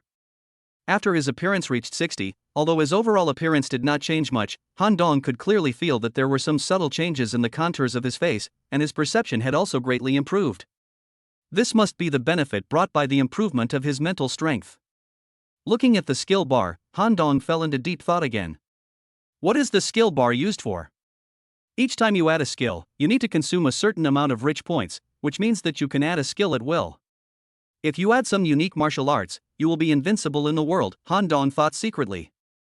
Han Dong did it right away and added the 18 dragon subduing palms directly to the skill bar. Ding! The skill does not exist, adding it is invalid. The skill doesn't exist? Damn it! Han Dong cursed and prepared to change a skill. Added Great Shift of the Universe. Ding! The skill does not exist, adding it is invalid. Added 6 Meridians Divine Sword. Ding! The skill does not exist, adding it is invalid. Added Toad Kung Fu. Ding! The skill does not exist, adding it is invalid. Shit! Han Dong was so angry. It seemed that there was no way to add these virtual skills. It seemed that his dream of being invincible was shattered. Since virtual skills cannot be added, then actual skills should be able to be added. Thinking of this, Han Dong added them again. Added street dance skills. Han Dong has always thought that dancing boys are handsome, but he has never replied. Now is a good time for him to try out how awesome this system is. Ding! Skill added successfully, consuming 1 rich point. Success! Han Dong excitedly took another look at the system page. Skills, street dance entry level, further upgrade requires 50 rich points. Rich points, 246. Continue to upgrade. Han Dong gritted his teeth and chose to continue upgrading. He now wanted to try out how to play this skill bar. Ding! Upgrade successful. Consume 50 rich points. Han Dong continued to glance at the system panel. Skill, Street Dance Elementary, further upgrade requires 100 rich points. Rich points, 196. Han Dong chose to continue upgrading. Ding! Upgrade successful. Consumes 100 rich points. Skill, Street Dance Intermediate, further upgrade requires 200 rich points. Rich points, 96. Well, even if I want to continue upgrading, I don't have enough rich points now. It seems that this skill really consumes rich points. After shutting down the system, Han Dong's mind flashed a lot of street dance knowledge, and various basic essentials and movements quickly passed through his mind. In just a few minutes, he went from a street dance novice to a street dance master. Although his street dance level is only at the middle level, it is no exaggeration to say that his street dance strength is now quite explosive in the whole country. After taking a long breath, Han Dong went to take a shower first. He had sweated a lot just now. After taking a shower, Han Dong drove his Rolls-Royce, feeling very relaxed.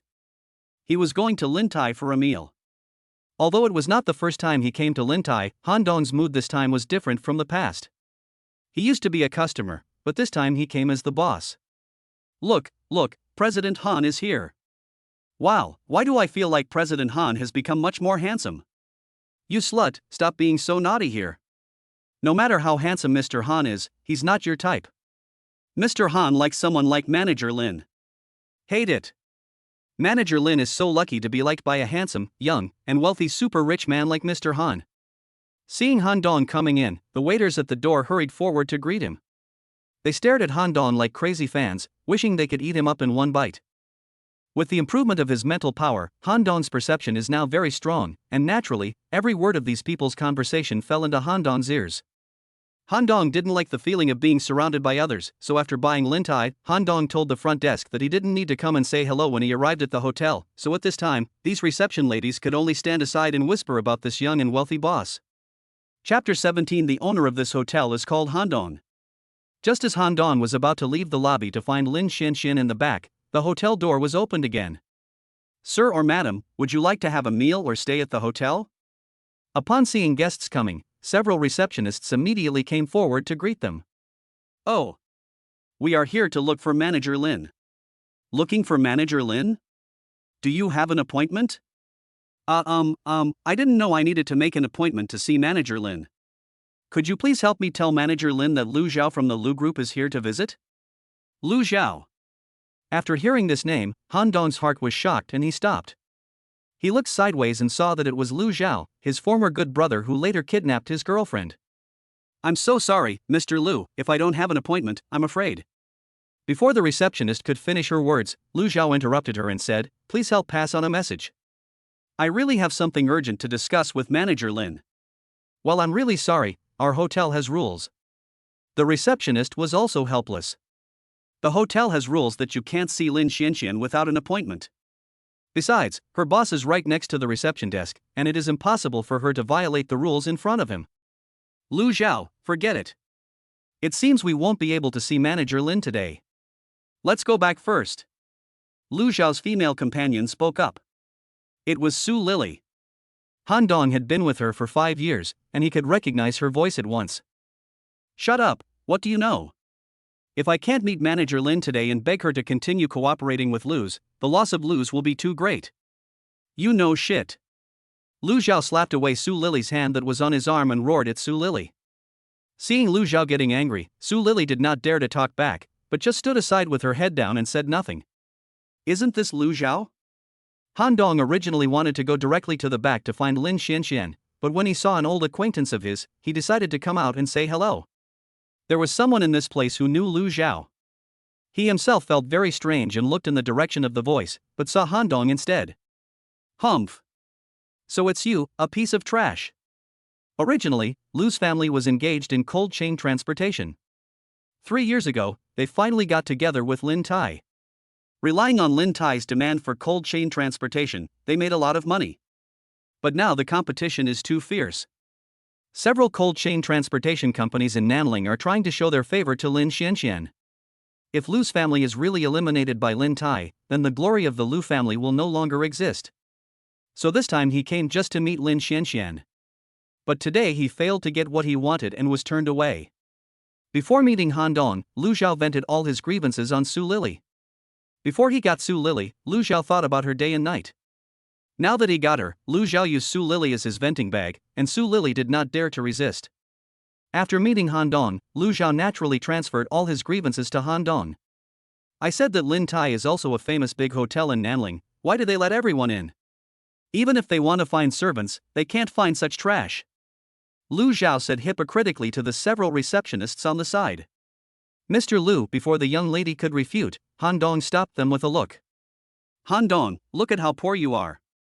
You are not even worthy of working here, do you know that? Look at the gap between you and me. I am here to discuss business, but you can only work here and do rough work. Lu Zhao continued to mock Han Dong. Lu Zhao, stop talking, let's go. Su Lily interrupted Lu Zhao again. But this time she was really doing it for Lu Zhaohao. At the class reunion, Su Lily had already witnessed Han Dong's abilities, and she knew that Han Dong was not here to work. What a joke! How could someone who could eat in Lin Tai's box work here? Moreover, she also learned at the reunion that Han Dong had a special relationship with Lin Tai's manager Lin Xianxian, so Su Lily interrupted Lu Zhaohao. However, Su Lily had not told Lu Zhao all this before, because even if she told him, Lu Zhao might not believe it. Moreover, since Su Lily abandoned Han Dong and chose Lu Zhao's attitude towards her became worse and worse. Now, if she mentioned Han Dong in front of Lu Zhao would roar at her or even beat her up, so Su Lily would definitely not mention Han Dong on her own initiative. Shut up! Do you have the right to speak here? Lu Zhao felt that it was a very fulfilling thing to humiliate Han Dong's ex-girlfriend in front of her, and she didn't dare to resist. I say, Lu Zhao, why do you, a grown man, always yell at women? You're such a coward. Han Dong finally understood that the Lu Zhao in front of him was not a man. Ha ha. Are you, a loser, teaching me how to do things? Lu Zhao had a sneer on his face. Hearing this, Han Dong was speechless. What's the fuss about? Just as Lu Zhao wanted to continue mocking Han Dong, Lin Xianxian walked out from the inner hall. Hello, Mr. Lin. Several reception ladies greeted Lin Xianxian when they saw her. Ms. Lin? You are Manager Lin from Lin Tai, right? Hello, I am Lu Zhao from Lu's. When Lu Zhao heard everyone calling the woman in front of him Ms. Lin, he immediately thought that this person should be Lin Xianxian. Lu Zhao looked at Lin Xianxian. Beautiful. She was really a top-notch beauty. Compared with Lin Xianxian, Su Lily beside him was nothing. Lu Zhao looked up and down at Lin Xianxian, his eyes full of greed. Looking at Lu Zhao's face full of desire, Lin Xianxian felt disgusted. Lu? Which Lu? This was not something Lin Xianxian pretended to be doing. It was indeed impossible for a little Lu Zhao to leave much of an impression on her. Oh. Manager Lin, we specialize in Lin Tai cold chain transportation business. I'm disturbing you this time because I want to talk to you about future cooperation. Seeing that Lin Xuanxuan's tone was unfriendly, Lu Zhao retracted his greedy gaze. In the cold chain business? Oh. It seems there is such a Lu group. But you didn't do well in the past few years, so this year I plan to invite a few more cold chain companies. Everyone should come up with a specific budget and plan, and then you can compete fairly. There is no need to discuss with me. Lin Xianxian said lightly, with an expression that kept people at a distance. At this moment, she really was an ice beauty. Han Dong on the side was also surprised when he saw Lin Xianxian. This was really unlike the usual Lin Xianxian. In private, Lin Xianxian would always try every means to flirt with Han Dong. This was the first time Han Dong saw such a serious Lin Xianxian, so he was not used to it and accidentally laughed out loud. When Lin Xianxian heard Han Dong's laughter, she immediately put away her icy beauty side and instantly switched to the little goblin mode that Han Dong was familiar with, giving Han Dong a coquettish look. After being rejected by Lin Xianxian, Lu Zhao was filled with hatred. When he heard Han Dong's laughter, he thought he was laughing at him for being rejected. So he was furious. Han Dong, who are you? This is where General Manager Lin and I discuss things. You stinky worker, get out of here. Lu Zhao said viciously. Lu Zhao, why don't you tell me about your difficulties and I will talk to General Lin for you. Maybe General Lin will agree to your request because of my beauty. Han Dong said jokingly. Fuck you, Han Dong, you are so shameless. Mr. Lin, this kind of person must not stay in the hotel. Look at you, Lu Zhao. I treated you as a brother at first, but you betrayed me together with Su Lily. Now I really want to help you again, but you bite the hand that feeds you again. Oh. It's hard to be a good person. Hearing this, Lin Xianxian probably knew the relationship between Lu Zhao, Su Lily, and Han Dong. Lu Zhao, right? It's a pity. I originally wanted you to compete with several other cold chain companies, but now it seems there is no need. Lin Xianxian spread her hands helplessly. Since the man in front of her had offended Han Dong, she naturally would not give Lu any chance at all. Mr. Lin, you mean that we will continue to be in charge of Lin Tai's cold chain in the future, so there is no need to compete with other companies, right? That's great. Lu Zhaotian asked naively. I think you misunderstood. What I meant was that Lin Tai will not cooperate with Lu in the future, so there is no need to compete. What? Why? Lu Zhao was very confused. Even if it was a competition, he would still have a chance. But why did Lin Xianxian change her mind so quickly? Because you offended someone you shouldn't have offended. Lin Xianxian looked at Lu Zhao as if he were a fool. Someone you shouldn't offend? Who? Of course it's Lin Tai's boss. Lin Tai's boss? Impossible? How could I know Lin Tai's boss? Not to mention offending him. Excuse me, what's Lin Tai's boss's name? Lu Zhao looked confused. Oh. The owner of this hotel is called Han Dong. Lin Xianxian continued. Han Dong what? Han Dong? Lu Zhao stared at Han Dong beside him with wide eyes. Then he thought it was impossible, they must have the same name. Okay, stop guessing, it's me. Han Dong looked at Lu Zhao, who was terrified, and said lightly. You are Lin Tai's boss? At this moment, let alone Lu Zhao, even Su Lily couldn't believe it was true. Su Lily only knew that Han Dong and Lin Xianxian had a special relationship, but she never thought that he was Lin Tai's boss. All of this is so dramatic. Su Lily betrayed Han Dong for money, but she didn't expect that Han Dong was actually a super hidden rich man. Moreover, Han Dong and Lu Zhao seem to be not on the same level at all, which can be seen from the fact that Lu Zhao asked Lin Xianxian to do something for him. Su Lily felt mixed emotions at the moment, wondering if she was picking up sesame seeds and losing watermelons. Han Dong used to be very obedient to her, and even if she wanted the moon in the sky, he would find a way to pick it for her. If she had not betrayed him, then maybe she would be a rich man's wife now, but there is no if in everything. Lu Zhao opened his mouth wide and couldn't come to his senses for a long time. This Han Dong, whom he had always treated as a worthless person, turned out to be the big boss behind Lin Tai? Sister Xianxian, why don't we let Lu compete with other companies? Han Dong didn't want to mess with his own industry. If Lu really had a better cooperation plan, Han Dong didn't want to affect the operation of the hotel because of his personal grudges. I think it's unnecessary. My good boss, can I say anything about this matter? Lin Xianxian returned to her fairy mode, looking at Han Dong with her big eyes flickering. She didn't want to continue cooperating with Lu's. The way Lu Zhao looked at her just now made her feel uncomfortable. Besides, Lu Zhao's character was really bad. She didn't believe there would be any benefit in cooperating with such a person. Okay. You have the final say. Han Dong surrendered. Lu Zhao, you've seen it too. Even I can't do anything to help. Han Dong's words sounded particularly harsh to Lu Zhao's ears. Lu Zhao glanced at Han Dong and Lin Xianxian, then left without looking back. Only Su Lily was left there alone. Are you really Lin Tai's boss? Su Lily still didn't quite believe it. Guaranteed authenticity. Then why have I never heard you say that when you were with me before? Su Lily felt a little hatred in her heart. If she had known Han Dong's identity earlier, she would not have betrayed him. Well, Han Dong didn't know how to answer for a moment. He couldn't say that he was a pauper at that time, and later he got a system. Bitch, why aren't you leaving yet? Do you want to rekindle the relationship with him? Just when Han Dong didn't know how to answer, Lu Zhao's voice rang out. Hearing Lu Zhao's voice, Su Lily bit her lip and then followed Lu Zhao. For Su Lily, Lu Zhao was now her only one. Han Dong looked at Lu Zhao, who was going away, and he knew in his heart that Lu Zhao probably hated him even more now. However, Han Dong was not afraid at all, because he did not take Lu Zhao seriously at all. Chapter 18. Two women meet. After Lu Zhao left, Han Dong went directly to Box A. He had originally planned to come to Lin Tai for dinner, but Lu Zhao and Su Lily's disturbance delayed his meal and he was even hungrier now. Sister Xian, please help me arrange a table tonight. I'm going to invite a few people for dinner. By the way, you can join us in the evening. Han Dong said to Lin Xianxian while enjoying the delicious food. No problem. Han Dong planned to invite Chen Yun and Zhao Peng to have dinner together in the evening, so that everyone could get to know each other. After dinner, Han Dong sent a message to Chen Yun first. Sister Yun, let's have dinner together tonight. At 7 p.m., Lin Tai Hotel. Then he called Zhao Peng and asked him to come over on time in the evening. Han Dong thought about it and wondered how could such a lively scene be without Chen Fei, a ghostly figure.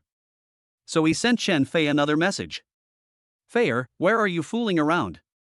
I'll pick you up at Lin Tai for dinner tonight. Wait for me at home and don't run around. Got it. Moa. After hanging up the phone, Han Dong touched his forehead. He just wanted Chen Fei to start school earlier. This was really a devil. She had only been in Nanling for a few days, but she had already visited all the shopping malls in Nanling. She was not home every day, which gave Han Dong a headache. Sister Xian, I'm full. I'll take a rest first. After finishing his meal, Han Dong prepared to take a rest in the chairman's lounge of Lin Tai Hotel. Well, you go first.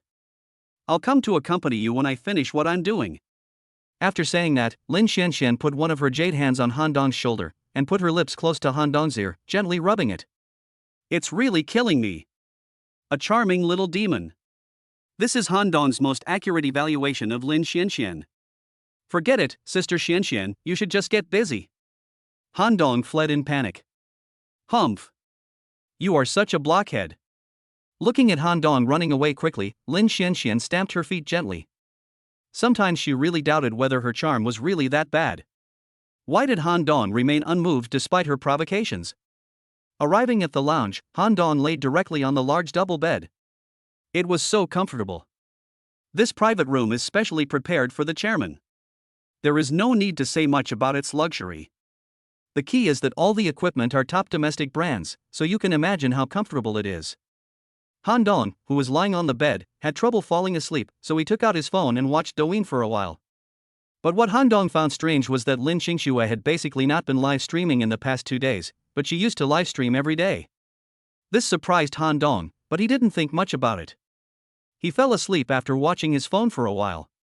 Maybe I was too tired these 2 days and slept until the evening. Dear boss, it's time to get up. Lin Xianxian came in when Han Dong was still asleep. Hurry up and get up. Don't you have to eat at 7 o'clock? Look at what time it is now. Lin Xianxian continued to urge Han Dong to get up. After Lin Xuanxuan's reminder, Han Dong remembered that he had a dinner party. He picked up his phone and saw that it was already 6 o'clock. So he got up in a hurry, because he had to go back to pick up Feier. 6:30 in the evening. Brother, you are such a fool. You let me wait for you at home, but you came to pick me up so late. You are so unlucky. Chen Fei said to Han Dong unhappily. Beautiful women hate waiting for people, even if it is their own brothers. Okay. Didn't I tell you that I had some urgent matters to deal with, so I'm a little late? Han Dong lied without blushing. Forget it. I'll let you go because you admitted your mistake in a good manner. The two of them entered the Lin Tai Hotel while talking, and then entered Box A with ease. At this time, Chen Yun and Zhao Peng had already arrived, and came to Box A under the guidance of the service staff. Sister Yun, you guys are here so early. Xiaodong, Zhao Peng, and I came here together.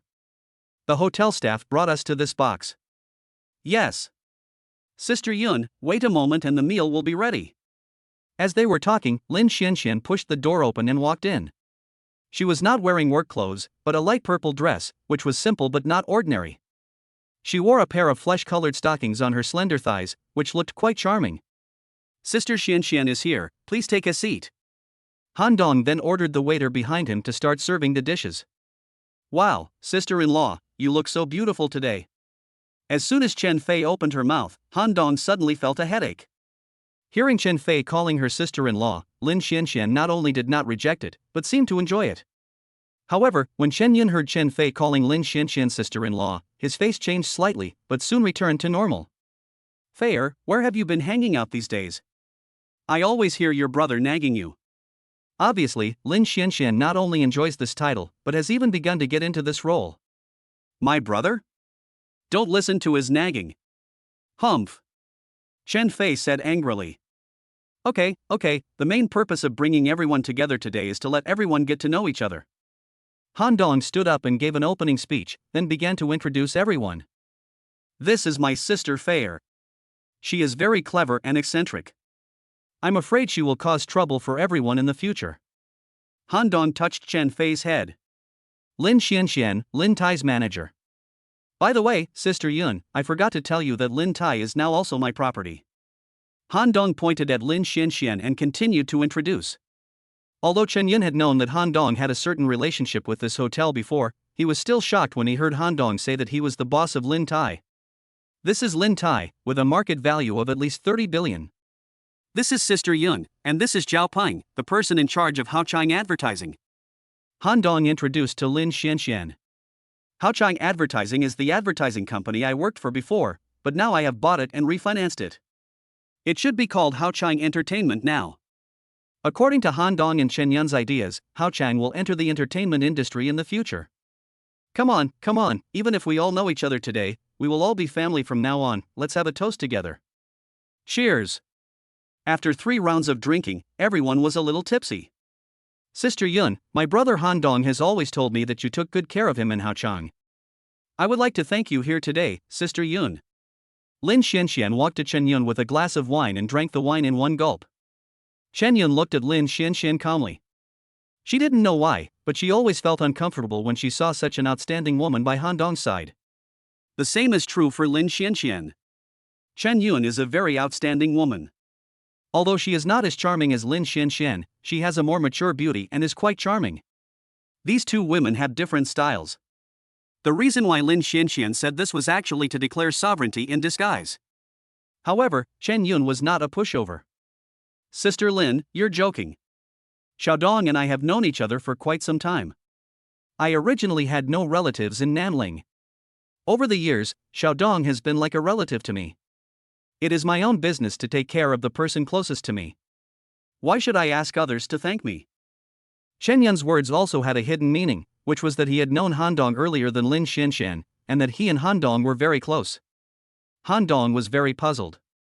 Sister Yun was usually gentle and virtuous, but she didn't know why she spoke with such hostility today. It seemed that these two women were destined to clash with each other and were born to be incompatible. It would be better to try to keep them away from each other in the future. Han Dong thought to himself. Chen Fei looked at Han Dong with a gloating look on her face. It seemed that her brother would have a hard time in the future. Ha ha. Chapter 19. The big brother is right in front of you. Just as Han Dong and his friends were enjoying the food, there was a burst of noise outside the private room. However, in the private room, Han Dong and his friends could only roughly hear someone making noise outside. What's going on? These should be VIP boxes, why are they so noisy? Han Dong looked at Lin Xianxian in confusion. I'll go out and take a look. Lin Xianxian said as she prepared to leave the table and go out to check. However, before Lin Xianxian could go out, the waiter outside the door came in first. Boss Han, Manager Lin, something happened outside. What's going on? Lin Xianxian asked. Manager Lin, the one making noise outside is Mr. Shi from Box F. However, he is not quarreling with our service staff, but with a lady who came with them. Do we need to go up and ask about it? Mr. Shi? Who is this? Han Dong asked Lin Xianxian, who was standing beside him. The CEO of Dashi Entertainment, Shi Dingyao. Han Dong knew about Dashi Entertainment. Although it was not well known in China, it was still somewhat famous in Nanling. Many second-tier stars in Nanling were from Dashi Entertainment. I'll go out and see what's going on. After saying that, Lin Xianxian left Box A. In the corridor, a fat and big-eared man was holding a woman's arm with one hand. This man was Shi Jingyao. You stinky bitch, don't be ungrateful. If you obey me today, I will make you famous in the future. If you don't appreciate it today, you will not be able to survive in Nanling in the future. Mr. Shi, please let me go. Please. The woman's wrist was grabbed tightly and she couldn't break free. She could only beg for mercy. Let you go? Ha ha. There is no woman in Nanling that I, Shi Jingyao, cannot get. I advise you to obey me, otherwise I will make your life worse than death. Mr. Sure, I won't make my debut anymore. I won't make my debut anymore. I just beg you to let me go. The woman cried and her voice became hoarse. Lin Xingxue, if you follow me, I promise you will have the best food and drink, and I will make you a big star in Nanling. How come you can't understand such a good deal? The fat old man had already started. He held Lin Xingxue's neck with one hand and groped her face with the other. Lin Xingxue? When Han Dong heard this name, he was stunned. That's right, the woman outside was Lin Xingxue, the female Douyin anchor whom Han Dong had rewarded with a huge sum of money. Oh my! Isn't this Mr. Sure? I'm sorry. What happened? Who made you unhappy? Lin Xianxian, who understood the general situation, also walked forward at this time. Oh. It's Manager Lin. Shi Jingyao stared at Lin Xianxian, who was walking towards him, his eyes full of greed. As the boss of Dashi Entertainment, he had flirted with quite a few female celebrities over the years, but those people were nothing compared to Lin Xingxue and Lin Xianxian in front of him. Shi Jingyao had always coveted Lin Xuanxuan's beauty, but she was the general manager of Lintai after all, and no one knew if she had any backers, so Shi Jingyao didn't dare to force her. This time, he finally met Lin Xingxue, a top beauty with no background, and he said he would not let her go no matter what. Seeing the look in Shi Jingyao's eyes, Lin Xianxian was also extremely disgusted, but she finally suppressed her laughter and said, Mr. Shi, is it this girl who is ignorant and has offended you? You are a magnanimous person and should not bother with her. What Lin Xianxian wants now is to calm things down. After all, a quarrel in the hotel will definitely be bad for the hotel in the end. What? Manager Lin is going to stand up for this little girl? Shi Jingyao didn't buy it at all. He had been dominating Nanling for so many years and was considered a bully in Nanling. Although he didn't dare to touch Lin Xianxian, he was only afraid of the power behind the hotel, not Lin Xianxian. Boss Shi, you are joking. How dare I meddle in other people's business? I am just afraid that you will get angry and hurt yourself. Humph. Lin Xingxue is such a bitch and doesn't know what's good for her. I must teach her a lesson today. Anyone who wants to protect her is going against me. This is a difficult situation. Lin Xianxian originally wanted to help this girl called Lin Xingxue, but now it seems that this old pervert is determined to get Lin Xingxue today. It is not wise to offend Shi Jingyao for her, at least it is not good for the hotel. But if Shi Jingyao is allowed to take this girl away, the consequences for Lin Xingxue can be imagined. Although Lin Xianxian was moved by sympathy, she couldn't ruin the interests of the hotel for a woman she had never met. It was too tangled. Save me, please save me. Lin Xingxue regarded Lin Xianxian as his life-saving straw. Little girl, stop shouting. Even if you shout your throat out, you can't run away today, ha.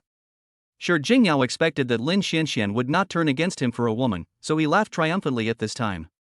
Boss Shi. Why do you have to embarrass a woman? Forcing a woman is not a glorious thing. Just when Shi Jingyao was feeling smug, the door of Boxe was opened by Han Dong, who then walked out with Chen Yun and Chen Fei. Since it was confirmed that the woman outside was Lin Xingxue, he couldn't just ignore it, especially since this was on his own territory. Ha! Who are you? Who do you think you are? How dare you meddle in other people's business here? Shi Jingyao was very unhappy to see that a young boy dared to come out and ruin his good deeds. Shi Jingyao glanced at Han Dong, and when he saw Chen Fei and Chen Yun behind Han Dong, his eyes almost popped out. He had been in all the entertainment venues in Nanling for so many years, but he had never met a woman of this level. But today he saw several of them at once, and each of them had their own characteristics, which really made Shi Jingyao greedy. Whose son of a bitch are you? If you want to be a hero and save the damsel in distress, you need to be strong enough. Save me. Seeing that someone was willing to stand up for her, Lin Xingxue gave Han Dong a look for help. Lin Xingxue? Han Dong looked at Lin Xingxue. He had only seen her in the live broadcast room before. He didn't expect that Lin Xingxue in real life was even more beautiful and had an extraordinary and otherworldly temperament. No wonder that old pervert wouldn't let her go. You know me? Lin Xingxue asked tentatively, but she had no impression of the man in front of her at all. I Han Dong. Han Dong? This name was somewhat familiar, but Lin Xingxue couldn't remember it for a moment. Little Loach Han Dong continued to add. Little Loach? Are you the little loach that is holding its breath? Lin Xingxue asked with her mouth wide open in surprise. The little loach that had twice given 999 roses in her live studio was actually right in front of her. Oh, Han Dong had told her his name through WeChat before, but she just didn't remember it for a moment. But when she heard Little Loach, Lin Xingxue remembered that her number one brother on the list was right in front of her. What the hell are these little loaches and big sharks? Do you two think I don't exist? Shi Jingyao was furious when he saw that Han Dong didn't take him seriously at all. Except for Shi Jingyao, everyone else was a little confused. It turns out that Han Dong knows this Lin Xingxue. Lin Xianxian also understood it. But why is this guy so lucky in love? How can he attract such a top-notch woman anywhere? Lin Xianxian is very annoyed. Your name is Shi Jingyao? Han Dong turned and looked at Shi Jingyao. Who do you think you are? Get out of here if you know what's good for you. Shi Jingyao was so angry when he heard Han Dong calling him by his full name. In Nanling, most people would address him as Mr. Shi, but the young man in front of him actually called him by his full name. Lin Xingxue is my friend, you can't touch her. Han Dong said lightly, ignoring Shi Jingyao at all. Pfft, I can't touch her? Who the hell are you? Shi Jingyao laughed angrily. Shi Jingyao, right? This is my territory, think it over before you answer. Oh my god. You are so arrogant, in your own territory? Who do you think you are? Are you Lin Tai's boss? Manager Lin, where did this guy come from? Shi Jingyao first mocked Han Dong, then turned to Lin Xianxian and said. He is Lin Tai's boss. Did you hear that? You are Lin Tai's boss. A small boss of Lin Tai dares to talk to me what? Lin Tai's boss? Shi Jingyao was stunned. He didn't want to believe that this was true, but these words came from Lin Xuanxuan's mouth, so he thought it couldn't be false. Lin Tai's boss was not scary, but the guy in front of him was too young, right? He was only in his 20s and already had tens of billions of Lin Tai? If he talked about his background, Shi Jingyao would never believe it. You are you boss Lin Tai? Shi Jingyao stared at Han Dong in horror and asked. Guaranteed authenticity. This Shi Jingyao's mind was turning quickly. Although Lin Xingxue was beautiful, it was obviously not worthwhile to offend the boss Lin Tai, who had a huge background, for a woman. Besides, he was indeed on someone else's territory now. If a fight broke out in the end, he would definitely be the one who suffered. Shi Jingyao could become the boss of Dashi Entertainment, which proved that he was not a complete fool. Ha ha ha ha. What a misunderstanding. Miss Lin Xingxue was originally an artist signed by our company, and today was just a normal team building. Since she and Boss Han are friends, then everything before was a misunderstanding. Signed artist? What's going on? Han Dong remembered that Lin Xingxue was just a Douyin anchor. Then, Han Dong looked at Lin Xingxue in confusion. Seeing this, Lin Xingxue shook her head and said loudly, they tricked me into signing the contract, and then brought me here saying I was attending a party, and then they wanted to do something to me. Han Dong probably understood that Lin Xingxue was originally just a host and wanted to develop in the entertainment industry, so she found the famous local Dashi Entertainment.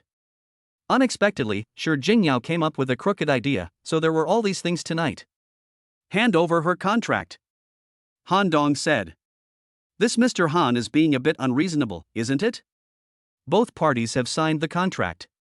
We can't just hand it over just because Mr. Han says so. It was obvious that Shi Jingyao didn't intend to hand it over. Although Shi Jingyao was willing to let Lin Xingxue go today, it was only because he was afraid of the power behind Han Dong and was also afraid of being beaten today. But it was absolutely impossible for him to give up Lin Xingxue. As long as he held the contract in his hand, Lin Xingxue would never escape from his grasp. If he finds out that there is no powerful force behind Han Dong, then this woman will still be his. Even if there is a powerful force behind Han Dong, as long as he has the contract, Lin Xingxue will be like signing a contract to sell herself. Han Dong cannot protect her forever, and he will get this exciting woman sooner or later. But now Han Dong actually asked him to hand over the contract, which was absolutely impossible. Are you not going to cooperate? Han Dong stared at Shi Jingyao with a vicious look in his eyes. Shi Jingyao was also frightened by the stare, but he refused to hand over the contract. I won't give it to her. She and I have signed a contract, which is protected by law. Mr. Han, just sue me in court. Shi Jingyao knew that he would not be afraid even if he went to court, after all, it was a contract signed in black and white. Go to court? That wouldn't be so troublesome. That's right. Mr. Han, she's just a woman, and you already have so many good stuff. Sure, Jingyao thought Han Dong had given in, so he looked at Chen Fei and Chen Yun behind Han Dong with a serious face and said, Sister Yun, let's acquire Dashi Entertainment tomorrow. Han Dong said this calmly, but this sentence almost choked Sure Jingyao, who was standing beside him. Acquire Dashi Entertainment? Sure Jingyao once suspected that there was something wrong with his ears. Even if this guy had a powerful backer, it was impossible for him to acquire Dashi Entertainment just like that. This was too crazy. At this moment, Sure Jingyao felt that this guy was just trying to scare him. You know, although the market value of Dashi Entertainment is not as good as Lin Tai, it is also close to 10 billion, which is the result of his hard work for a lifetime. Even if Han Dong is powerful, it is not an easy thing to acquire it. Okay. Then I'll wait for President Han to acquire my Dashi Entertainment tomorrow. Humph. Goodbye. After determining that Han Dong was trying to scare him, Sure Jingyao instantly gained confidence. He raised his head and said this before walking away. Looking at Lin Xingxue, who was still in shock, Han Dong knew that this girl must have been frightened today, so he took her back to Box A. No matter what, he let her calm down first. Chapter 20 Forced Acquisition. Xingxue, have a cup of tea and relax first. Han Dong said to Lin Xingxue, pointing at the tea on the table. At this moment, Lin Xingxue was still in shock as she looked at this group of strangers. She had not yet gotten over what had just happened. If it had not been for Han Dong, the consequences for her would have been disastrous. Lin Xingxue was very scared when she thought of this. Han Dong, thank you for today. Lin Xingxue was very grateful to Han Dong. How did you get involved with someone like Sure Jingyao? Han Dong waved his hand to indicate that you're welcome, and then asked his doubts. Before that, I was always doing live broadcasts. Later, a talent scout from Dashi Entertainment found me and said that I had good qualifications and could help me enter the entertainment industry. So I. Han Dong nodded. Indeed, Lin Xingxue's conditions in all aspects were too perfect. No wonder Sure Jingyao would set his eyes on her. Okay, it's okay. Tomorrow I will let Sister Yun directly acquire Dashi Entertainment. Then even if Sure Jingyao doesn't hand over the contract, you will automatically become a signed artist of Hao Chang. In this way, Sure Jingyao won't be able to do anything to you. Han Dong, thank you so much.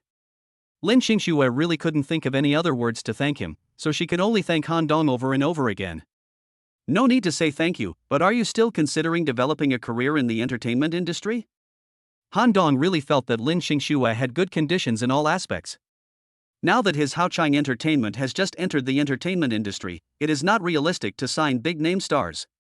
The only way is to cultivate a star by himself. Obviously, no one is more suitable than Lin Xingxue. Lin Xingxue didn't know what to do for a moment. Originally, she wanted to be a big star, but after what happened just now, she felt that the water was too deep, so she was a little hesitant. Han Dong seemed to see Lin Xingxue's concerns. It doesn't matter. Let Sister Yun acquire Dashi Entertainment first tomorrow, so that we can get your contract. As for whether you want to continue to cooperate with Hao Chang in the future, it depends entirely on your own ideas. I won't make things difficult for you with the contract. Han Dong didn't want to force Lin Xingxue. Lin Xingxue nodded slightly. For her, the most important thing was to get rid of Sure Jingyao first, and then deal with the future later. The meal ended with this little episode. After dinner, Zhao Peng and Chen Yun left together. Han Dong asked Lin Xianxian to go home with Chen Fei, while he prepared to send Lin Xingxue home first. After arriving at the destination, Han Dong discovered that Lin Xingxue's residence was not far from Wanlin Mansion, which Han Dong had not expected. I'm here, thank you so much for today. This is the third time you've said thank you today. Han Dong looked at Lin Xingxue with a smile. Don't you live here alone? Han Dong continued to ask. Well, after graduation, I was alone in Nanling, but I couldn't stay in several companies. Either I was harassed by my superiors or my boss. In the end, I could only do live broadcasts at home. It can be imagined that with a beauty like Lin Xingxue, she would definitely attract all kinds of flies when working in a company. Do you want to go up and sit for a while? Lin Xingxue regretted asking this question.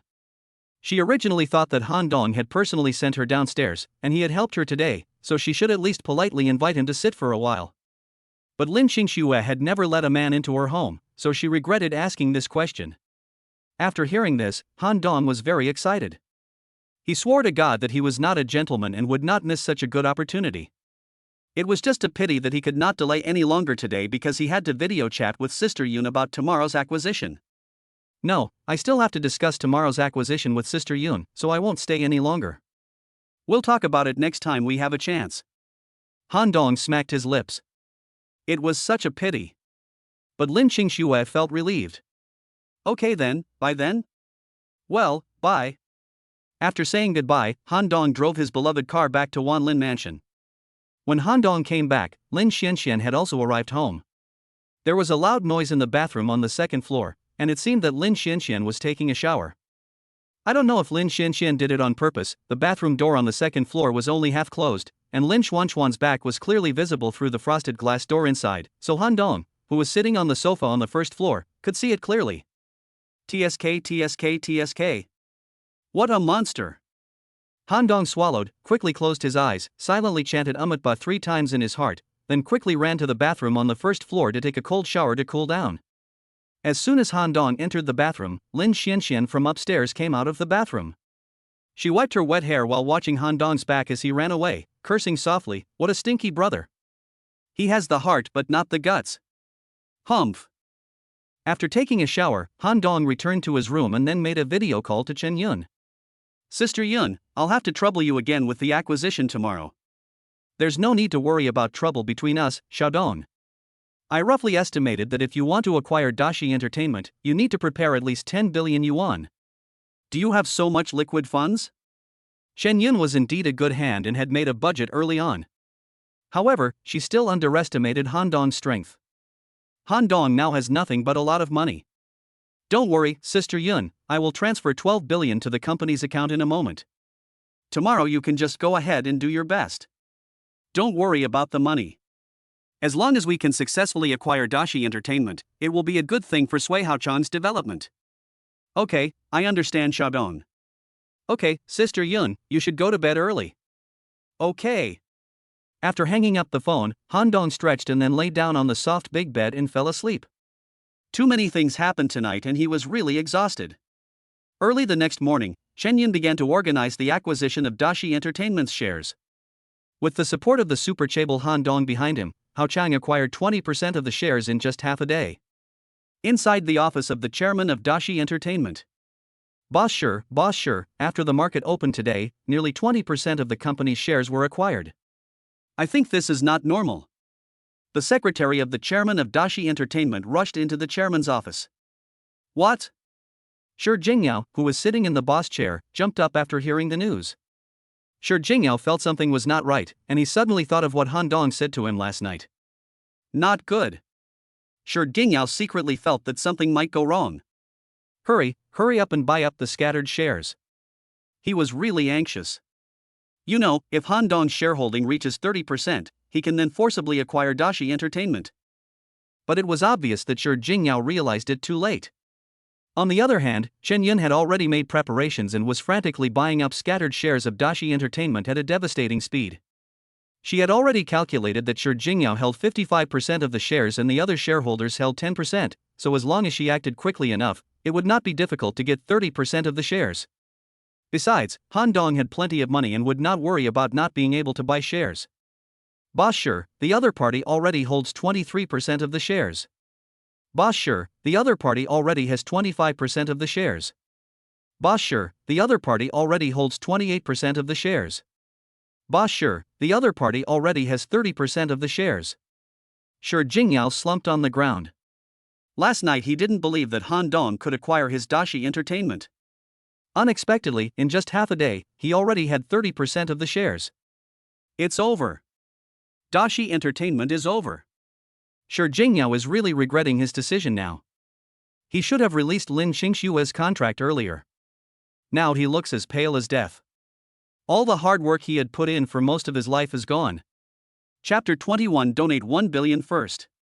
I am like a fish in your lotus pond, just waiting for the bright moonlight with you. Han Dong, who was still asleep, was awakened by his own phone call. Xiaodong. It's Sister Yun. Oh. Sister Yoon, what's wrong? Han Dong said in a daze. We've acquired Dashi Entertainment. The purchase price is 9.8 billion. Chen Yun said excitedly.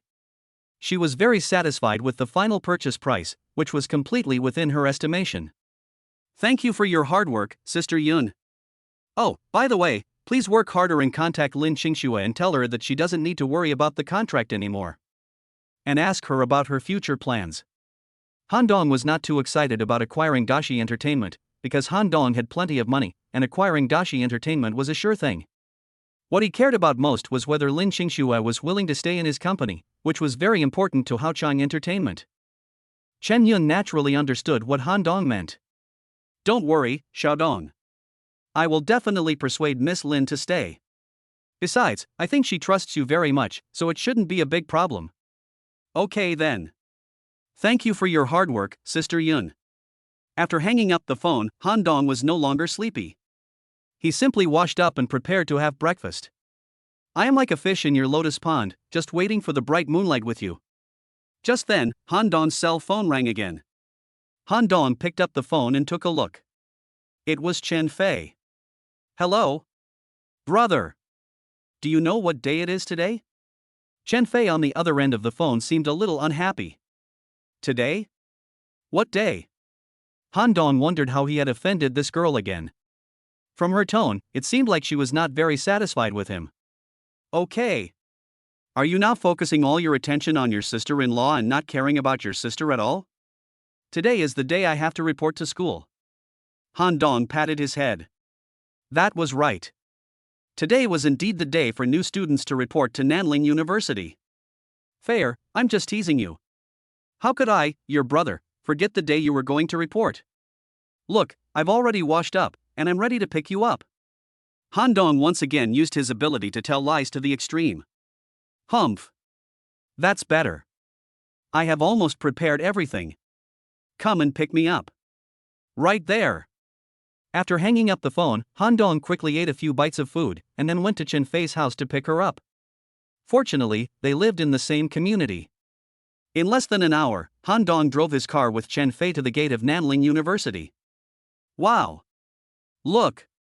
What a beautiful and cool car this is. Holy crap! This looks like a Rolls-Royce boat tail. Rolls-Royce boat tail? Is this car expensive? MD, I remember the price online was over 100 million. What a rich guy. When Han Dong's car stopped at the school gate, it instantly caused a commotion. Now is the internet age, and many students of Nanling University can also learn about Rolls-Royce boat tail through the internet. Naturally, some people recognized Rolls-Royce boat tail at a glance. When Chen Fei got out of the car, the situation got out of control again. Look, look! There's a super beautiful girl coming down from the passenger seat. Humph! It must be another plaything of those rich second generations. It's great to have money these days. After stopping the car, Han Dong also got out. Sure enough, look at the guy getting out of the driver's seat. He's so loser.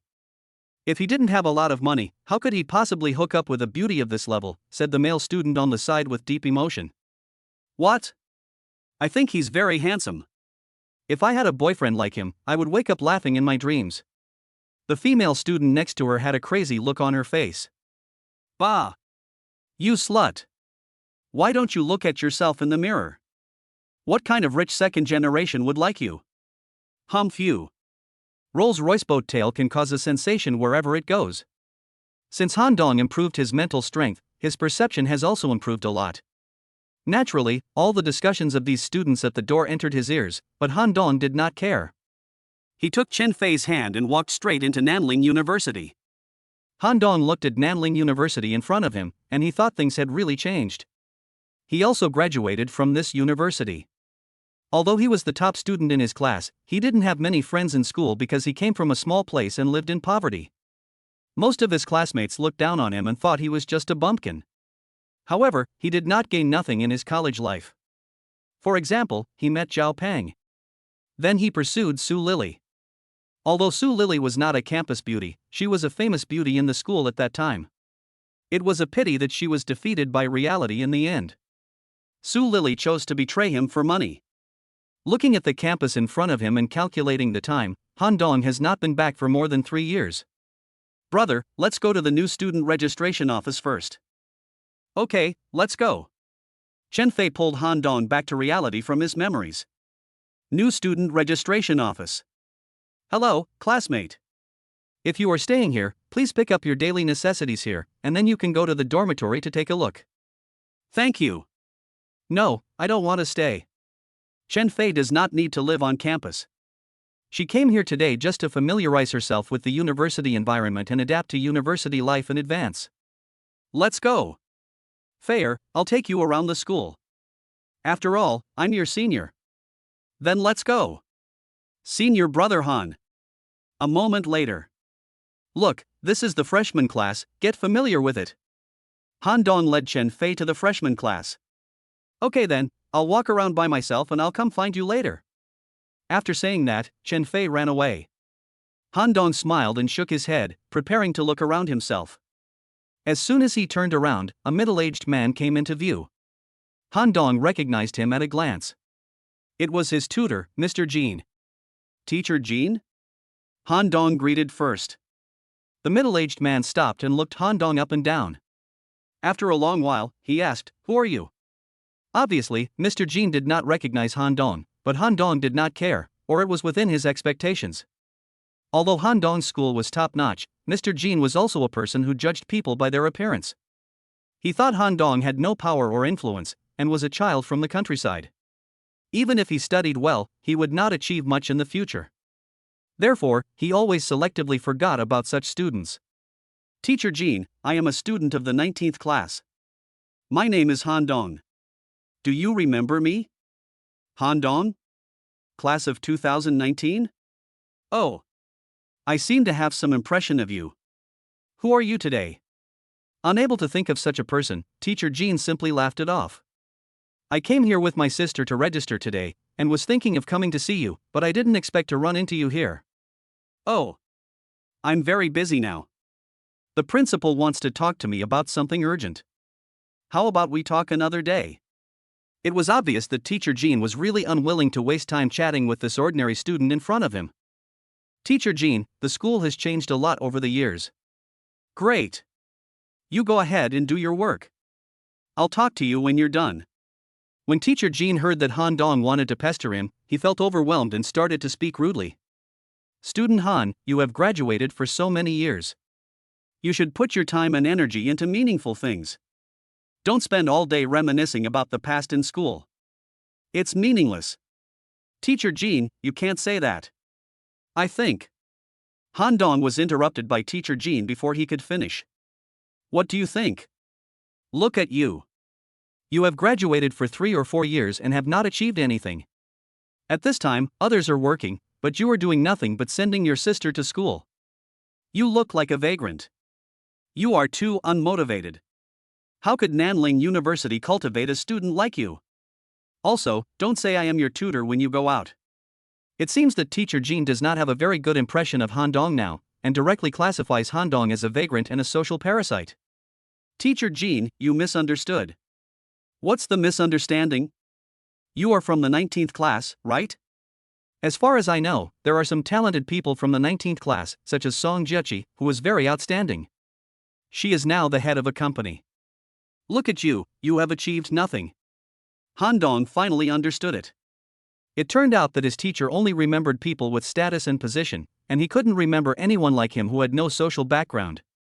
Teacher Jean, I didn't do very well after graduating from college, but I did make some money. And this time I came not only to accompany my sister to register, but mainly to donate some funds to the school. After all, I have to thank my alma mater for the money I make. Donate money? Does Nanling University look like a school that needs money? Forget about 80,000 or 300,000 or 500,000 yuan. You should keep it for yourself. Teacher Jean said this with contempt. He looked at Han Dong and couldn't associate him with a millionaire or a multi-millionaire. So Teacher Jean concluded that Han Dong might have just made a few dozen thousand by speculating in society. Now he even said shamelessly that he wanted to donate to Nanling University. This is the best university in Nanling, and not everyone can donate. How can I afford to pay 3 or 500,000, teacher? How much are you going to donate? Well, let's donate 1 billion first. Humph. 1 billion? I thought that was how much. How much did you say? 1 billion, 1 billion? Teacher Jean felt that he must have been hallucinating, or that the boy in front of him was making fun of him. Yes, teacher, 1 billion. You're not making fun of me, are you? Teacher Jean stared at Han Dong with his mouth wide open. Of course not, teacher, I will donate 1 billion. Ah. This is good, good. He is indeed the student I brought up. He knows how to be grateful and give back. He is a good student. Teacher Jean changed his previous attitude and began to flatter Han Dong. Thank you for the praise, teacher. Okay, I'll take you to see the principal right away. Come on, classmate Han, come with me. Teacher Jean was so excited at this time. If his students donated 1 billion to the school, not only would he be proud, but he would also be the #1 contributor, and then the position of advanced teacher in the grade and grade leader would definitely be his. Thinking of this, Teacher Jean immediately took Han Dong to meet the principal. He must not let the credit slip away. Chapter 22 Professor Han. Boom, boom, boom. After a while, Teacher Jean brought Han Dong to the principal's office. Come in.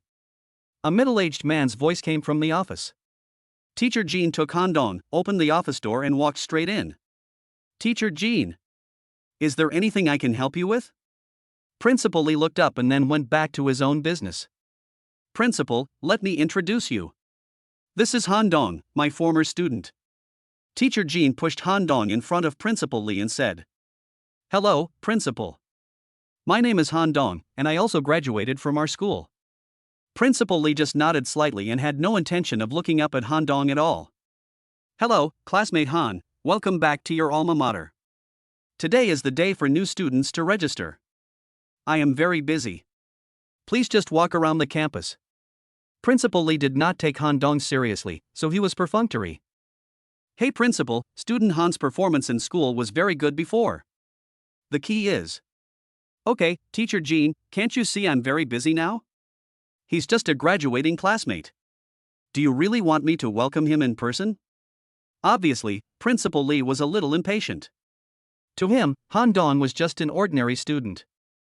He also couldn't understand why Teacher Jean brought him to see him, so he interrupted Teacher Jean directly. No, Principal. Han Dong's career has been going smoothly since graduation, and now he wants to donate to the school. Teacher Jean tried his best to explain. What? Donations? Humph. Teacher Jean, don't you know that others don't know? Our Nanling University is also a top-notch school in China, and it has a reputation. How could a school like ours be short of a few 100,000? Besides, our school doesn't accept all donations. After hearing what Teacher Jean said, Principal Lee sneered. He had seen too many people like Han Dong over the years. After graduating and making a little money, they wanted to become famous, so they wanted to donate to the school so that they could make a name for themselves. But how could Nanling University become a stepping stone for these people? So Principal Lee hated this kind of people very much. Principal, Han Dong donated more than hundreds of thousands of dollars. Even if it's millions, we don't need it. What's the identity and status of our Nanling University? Principal Lee interrupted Teacher Jean again, but at this moment he had a new respect for Han Dong. He was able to donate millions just a few years after graduation. It seems that his career is indeed going well. No, Principal, it's not millions. Does that mean you want to donate tens of millions? Principal Lee adjusted his glasses and began to look Han Dong up and down carefully. Wow, tens of millions is not a small amount. If Han Dong really donates that much, then he can accept it. After all, who can resist money? No, Principal, Han Dong has prepared 1 billion. Gu Dong. How much? 1 billion? After hearing the number, Principal Lee swallowed his saliva, then confirmed it again nervously. It's 1 billion, Principal. 1 billion? Principal Lee stared at Han Dong with suspicion. Yes, Principal. After all, I am also a member of our school. Now I have achieved some success, so it is my duty to give back to the school. It's just a pity that the principal just said that our Nanling University does not accept donations from students. I can only. Han Dong began to show off. Student Han Dong, I think you misunderstood. Although Nanling University is a top-notch university in China, it is not easy to cultivate a successful person like you. Now that you have achieved academic success, you still remember your alma mater. This also touched me deeply. Just because you have not forgotten your original intention, our school cannot reject you. You must accept this donation, haha. Yes, we can't keep people at a distance. Teacher Jean on the side also echoed. In that case, can I donate? Han Dong asked jokingly. Sure, that's great. I'll call a brief meeting of shareholders right away, and then we can start donating. I'll make sure to find a few media outlets to report on it. Principal Li felt that Han Dong's donation was just to gain some reputation, so he was thoughtful enough to prepare some media for Han Dong so that he could publicize it properly, and it wouldn't do any harm to the school either. Principal, forget about the media interviews. I don't like being asked all kinds of questions, so we can just donate privately this time. There's no need to make it known to everyone. This was Han Dong's real thought. Ah? Is that so? Okay, then we'll donate privately. Principal Li was a little surprised. You know, this is a good opportunity to become famous. Teacher Jean, please take care of Han Dong first. I will be back soon. After saying this, Principal Li hurried to convene a school board meeting. I have to say that Principal Li is really efficient. Half an hour later, Principal Li came back. Student Han Dong, the school board has unanimously agreed to your donation, and after research, it has been decided that you will be a visiting professor at Nanling University in the future. Principal Li was very excited at this moment. With this money, the school's funding would be more sufficient. Ah! Visiting professor, this is not good. Han Dong never expected this. There's nothing wrong with that. In the past, some outstanding students would stay in school after graduation. It's reasonable for an outstanding student like Han Dong to serve as a visiting professor at the school. We will all be family members in the future. Then I will be disrespectful to refuse. Okay. Then I wonder when can I receive the money? This is the issue that Principal Li is most concerned about. Oh, I'm available anytime. How about transferring the money now? Now. Okay, after that, Principal Li gave the school account. Han Dong operated on the computer and 1 billion yuan was transferred. Principal Li was very excited when he saw the extra 1 billion in his account. By the way, Han Dong, oh no, Professor Han, there is a freshman convention tomorrow. This year is also the 40th anniversary of Nanling University. The school has contacted many graduated students to come back to celebrate and attend the convention tomorrow. After discussion by the school board, it has been decided to invite you to attend tomorrow's freshman convention and give a speech. Ah? Attend the conference? And give a speech? This is not good. Han Dong felt a headache. The thing he feared most in his life was attending meetings, let alone giving a speech on stage. Great. Someone as outstanding as Professor Han will naturally pass on his experience to these freshmen. It's settled. Principal Li finalized the matter without giving Han Dong a chance to refuse, and Han Dong had no choice but to accept it with pleasure. Okay, then I'll go back today. Han Dong saw that the business had been completed, so he exchanged contact information with Principal Li and Teacher Jean, and then went out to look for Chen Fei. What a young talent. Yes, Principal. After Han Dong left, Principal Li and Teacher Jean were still talking about Han Dong.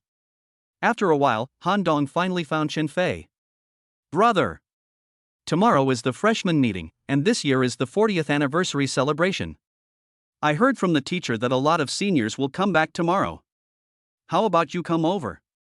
As soon as Chen Fei saw Han Dong, she couldn't wait to share the big news with him. Well, come and have a look. There's nothing to do anyway. Han Dong didn't tell Chen Fei about his donation. He wasn't a flamboyant person. He wanted to donate because he wanted to thank his alma mater and give back to it. He also wanted to do something meaningful because he had too much money and didn't know where to spend it. Okay, I'll take your car here tomorrow morning. Okay, I'll pick you up tomorrow morning. Let's go eat first, Mississippi. Han Dong touched Chen Fei's head lovingly. Let's go. Let's eat. Han Dong followed Chen Fei with a smile, and then the car engine started, and Han Dong drove Chen Fei towards Lin Tai. Chapter 23 Meeting Meng Yao again. In Lin Tai Hotel, Han Dong and Chen Fei were having dinner in box number 1. Brother, I heard that the ones going to school tomorrow are all the outstanding graduates from previous years. You must behave well tomorrow and don't embarrass me, Chen Fei said to Han Dong while cleaning up the delicacies on the table. You're kidding. When has bro ever lost anyone? While joking with Chen Fei, Han Dong sent a message to Zhao Peng. Han Dong wanted to ask Zhao Peng if he planned to go to school together tomorrow. According to Han Dong's idea, the school would most likely only invite graduates who are successful in their careers or have good backgrounds to attend the anniversary celebration. An unknown graduate like Zhao Peng would basically not receive an invitation. However, Han Dong had just donated 1 billion to the school and was a visiting professor at the school, so it would not be a big problem for him to bring someone to the event. Sure enough, Zhao Peng did not receive the invitation, but he was very happy to go back to school to take a look. After all, he had not been back for so many years since graduation. Early the next morning, Han Dong took Chen Fei and Zhao Peng to Nanling University. Today is Chen Fei's first day of school.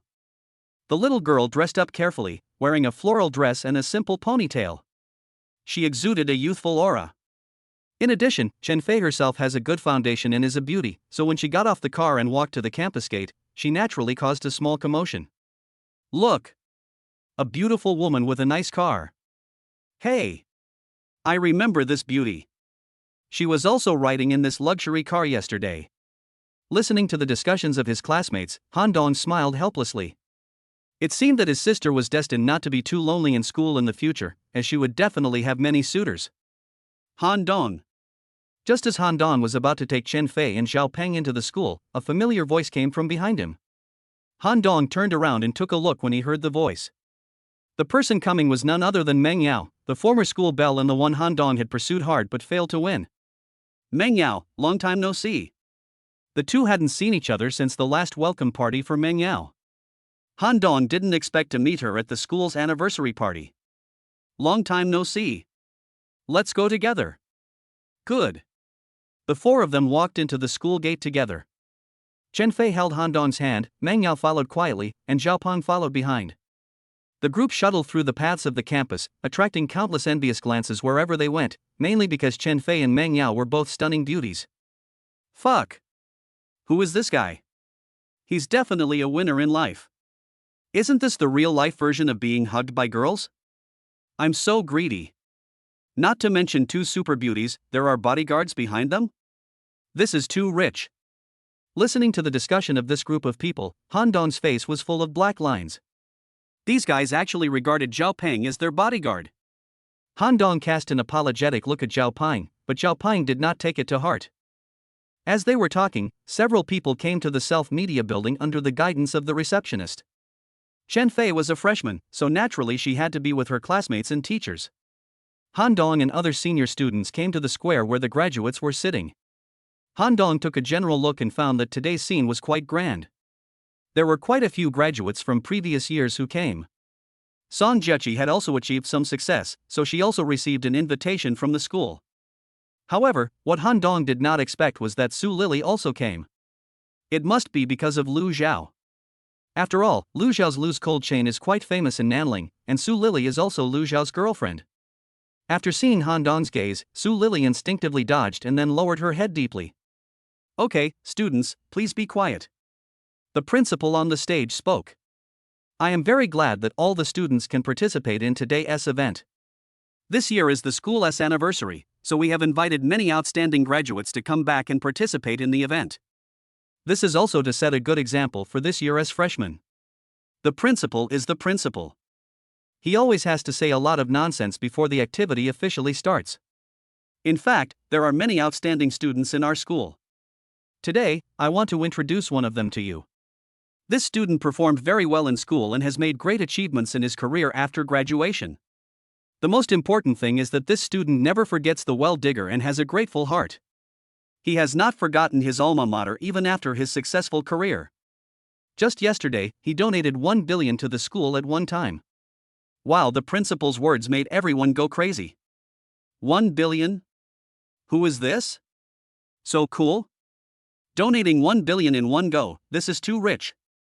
I really want to meet this super rich guy. Everyone here is rich, but if you want to donate 1 billion at once, 99% of people can't do it, and most people can't even earn 1 billion in their lifetime. Classmates, let's applaud and welcome Han Dong to the stage to say a few words to everyone. Welcome. After saying that, the principal led the applause. Pa pa pa. The audience burst into thunderous applause. Is this the wealthy man who donated 1 billion?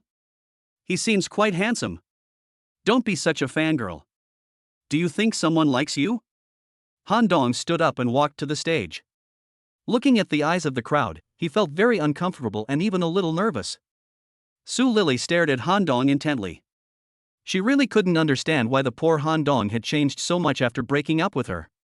The most ridiculous thing was that she left him for money, but now he has become a billionaire.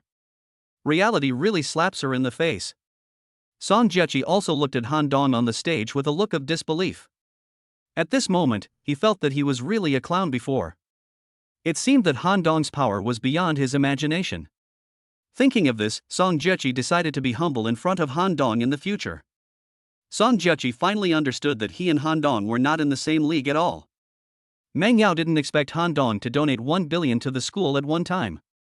Although 1 billion is nothing to her and her family, it also means that Han Dong is not as simple as he seems. Thinking of this, Meng Yao looked at Han Dong with a more confusing look. She felt that the man in front of her seemed to have many secrets, and she must unravel these secrets. Unlike these three people, Chen Fei was a little surprised when she heard the principal say Han Dong's name, but she also felt that it was natural. At this moment, she was happily shaking the arms of her classmates on both sides and shouting, "Look, this is my brother, isn't he handsome?" Han Dong on the stage didn't like the feeling of being the center of attention, but he was helpless, so he could only recite the script he had written in advance. Pa pa pa. Han Dong finally finished reciting, and applause immediately broke out from the audience. I am very happy that our school has such an excellent student. I hope all students can take Han Dong as an example and work hard. In addition, after research, the school decided to hire Han Dong as a visiting professor due to his outstanding performance. Wow! These words caused a sensation again. Visiting professor? Isn't that too impressive? If I remember correctly, this should be the first case in our Nanling University. Wow! Feier, your brother is now a professor. He will be our teacher in the future. This is amazing. Of course, look whose brother he is. Chen Fei could no longer contain her joy at this moment. She felt so proud. Classmates, some of our senior students have prepared some performances. Let's enjoy them together. First, classmate Meng Yao will perform a short dance for everyone. Applause. Pa pa pa. Meng Yao. My former goddess. Meng Yao, I love you. Hearing that Meng Yao was going to perform her talent, many senior students became excited. You know, Meng Yao is the goddess of spring in the hearts of most senior students. Meng Yao, wearing a long dress, walked gracefully onto the stage. I'm very happy to be here today to celebrate the school anniversary with old and new classmates, but dancing alone is really boring, so I want to find a partner to dance with. Goddess. Here I come. Meng Yao, look here, me. When the male students heard that Meng Yao was looking for a partner, they became even more nervous. However, Meng Yao seemed not to hear the voices of these people. He turned to look at Han Dong, and Han Dong immediately felt something was wrong. I wonder if I have the honor to dance with classmate Han Dong? Oh no, it's coming for me, Han Dong secretly groaned in his heart, but he didn't want to refuse the beautiful woman, so he could only agree to it. Fortunately, Han Dong had already learned street dance skills through the system, and he was at the master level, so Han Dong was not afraid. Being able to dance with classmate Meng Yao is a blessing for many boys, so of course I am willing to do it.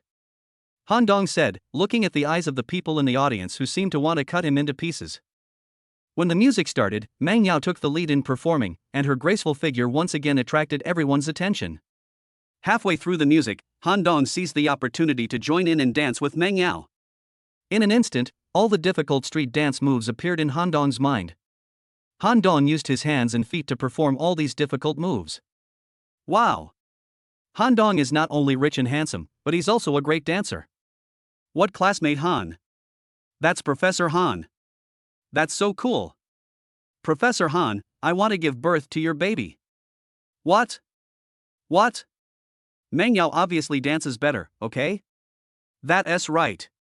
Meng Yao on the stage became a goddess in the hearts of many male compatriots, while Han Dong became a male god in the hearts of female compatriots. Su Lily looked at Han Dong shining on the stage, feeling very upset. If she had not betrayed him, she might be the one standing beside him shining brightly now. But there is no regret medicine in this world. Chapter 24 Social Dinner. After the dance, Han Dong and Meng Yao bowed to the audience, then they slowly walked off the stage. The atmosphere at the scene had been completely ignited by Han Dong and Meng Yao. Woohoo!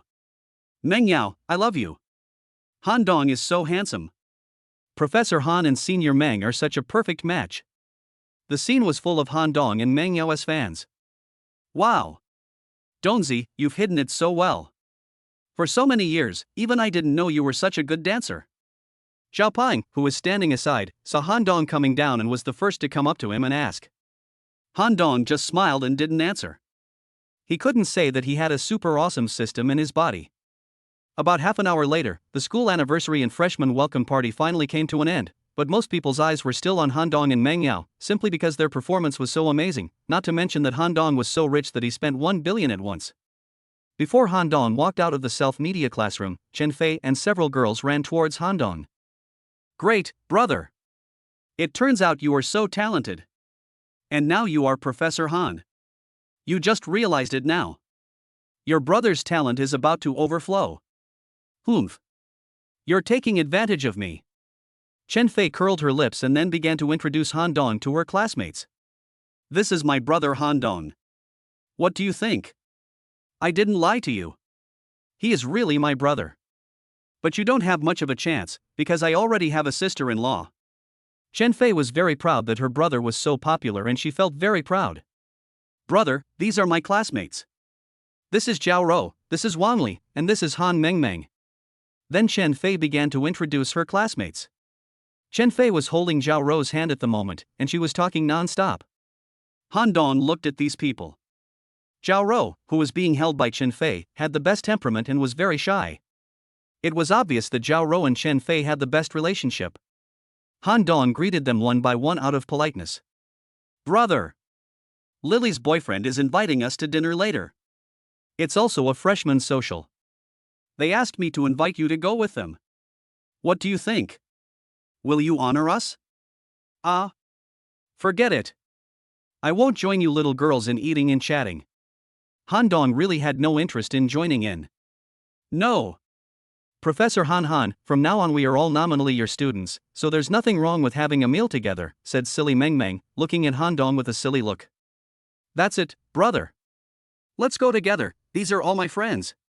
Chen Fei continued to add fuel to the fire. Yes. Professor Han, you are not the only boy going.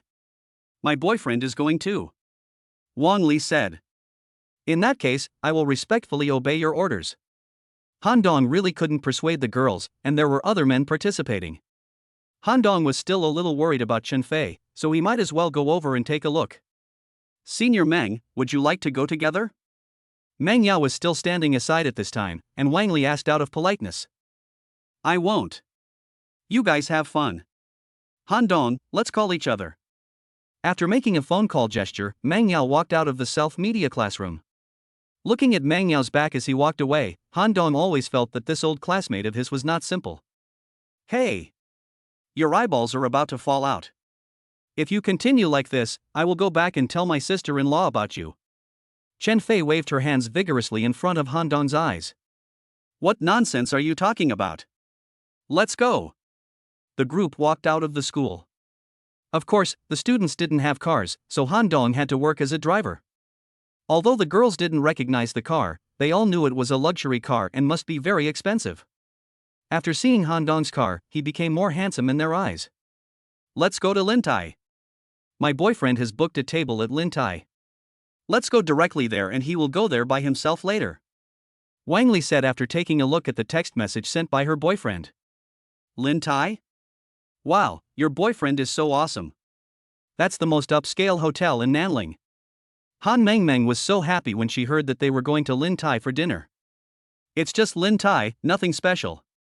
Wang Li seemed to enjoy this feeling.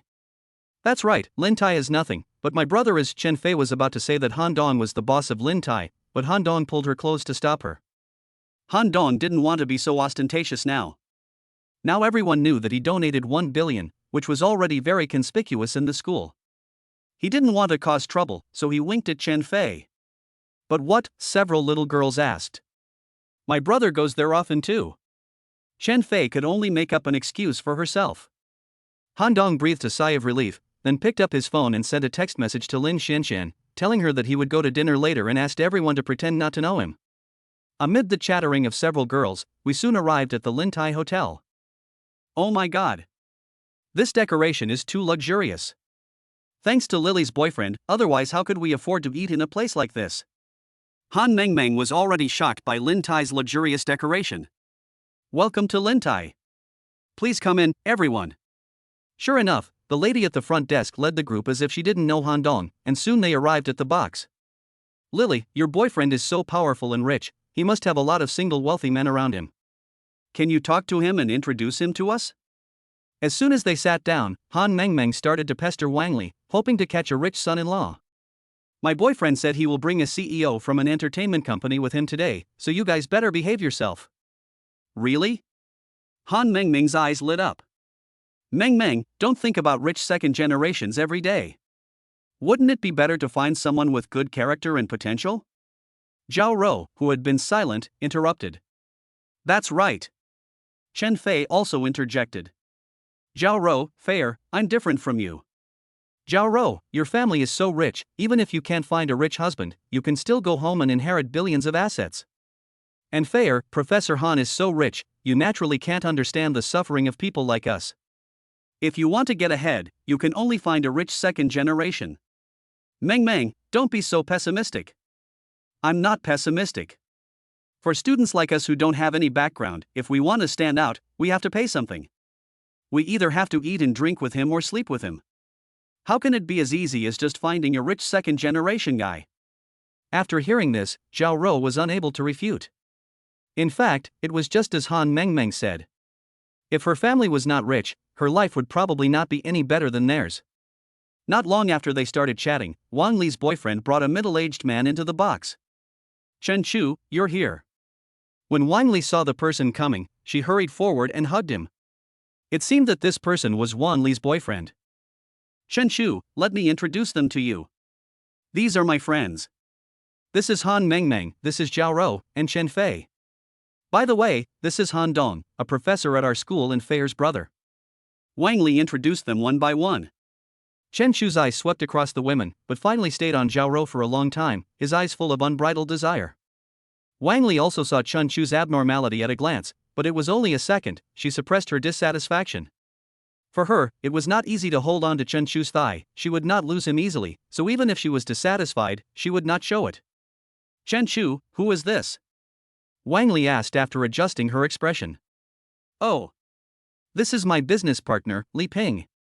He is the boss of Big Bull Entertainment. Hello, Mr. Li, it's a pleasure to meet you. My name is Han Mengmeng. Han Mengmeng took the initiative to step forward and extend her hand to greet him. This is the boss of the entertainment company. If they could get to know each other well, it would naturally be of great benefit. Oh, hello. Li Ping greeted her calmly without even extending his hand, which made Han Mengmeng very embarrassed. Han Mengmeng is not bad looking, but among all the girls, she should be ranked last. Besides, how could the entertainment boss who has seen many beauties be interested in such a plain-looking woman? Okay, let's all sit down and eat. Zhao Rou took the initiative to speak to ease the awkwardness. So they sat down and asked the waiter to serve the food. Chapter 25, Disgusting Him. You are all Lily's friends and classmates. Today is the first day of school for everyone, so I am inviting you to a banquet at Lin Tai. Please take good care of Lily in the future. Chen Chu first picked up the wine glass, stood up and said to everyone. From now on, we and Lily will be classmates, so it's natural for us to help each other. Thank you for your hospitality today. Han Mengmeng was the first to stand up. She picked up the wine glass and moved it towards Li Ping. However, Li Ping acted as if he didn't see it and had no intention of paying any attention to Han Mengmeng. Instead, he was particularly interested in Chen Fei. Miss Fair, you know I work for an entertainment company, but even so, I have not met many people as fresh and refined as Miss Fair over the years. I wonder if Miss Fair has any plans to enter the entertainment industry. If you have any ideas in this regard, then I can help you. Then, he handed Chen Fei a business card. Chen Fei first turned her head to look at Han Dong, then smiled and rejected Li Ping. Mr. Li, I'm really sorry, I don't have any plans in this regard. Just kidding, his brother is an entertainment boss. If Chen Fei had this plan, would he bother others? What a pity. Then Chen Ping turned his gaze to Zhao Rou. Miss Xiao, I wonder if you have any intention in this regard? I'm sorry, Mr. Li, I don't have any plans in this regard. Zhao Rou naturally saw through Li Ping's ill intentions, but because of Wang Li's relationship, she did not get angry and just refused coldly. Mr. Li, I think entering the entertainment industry is a very good plan. I wonder if I have the honor to join Big Bowl Entertainment? Han Mengmeng on the side was still thinking badly. What's this person's name? Oh, by the way, Miss Han, not everyone has the innate conditions to make a living in the entertainment industry. Do you understand what I mean? Hearing Li Ping's words, Han Mengmeng immediately deflated, like an eggplant hit by frost. Han Dong now understood that the reason why Chen Shu invited Wang Li's classmates to a banquet was probably to find prey for his partner Li Ping. Obviously, Li Ping now has his eyes on Chen Fei and Zhao Rou. Ms. Fei, Ms. Zhao, our company is going to invest in a big budget movie next month. The heroine of the movie is also a domestic first-line star. Now the company is preparing to find a newcomer to be the heroine. I think you two have good qualifications and would like to invite you to the company for an audition. With me here, the probability of success is very high. When the time comes, you will cooperate with first-line male stars, and it is inevitable that you will become a big star. I don't know what you two think. Li Ping used his trump card again. This trick has always worked in the past. Basically, all girls have a dream of becoming a star, so few girls can resist such temptation. Not interested. Zhao Rou replied coldly. I'm not interested either. Chen Fei also had no interest. Such an answer made Li Ping very unhappy. He secretly swore in his heart that he must get these two ungrateful bitches into bed. Then he would watch these two bitches enjoying themselves under him and see if they were still so noble. Mr. Li, I'm very sorry. My sister has no plans in this regard. She just wants to go to school well. Thank you for your kindness. Please don't bother her anymore in the future. Han Dong, who had been silent for a long time, raised his glass and said to Li Ping. Oh? Li Ping glanced at Han Dong. He knew that this was Chen Fei's brother and that he was a professor at the school, but so what? In his eyes, this kid was probably a poor boy who only knew how to study. However, he didn't know that Han Dong donated 1 billion to the school, otherwise he wouldn't be so arrogant. Although I am not a big shot in Nanling, no one can stop me from doing what I want to do. What do you do? Oh. I am just a visiting professor at Nanling University.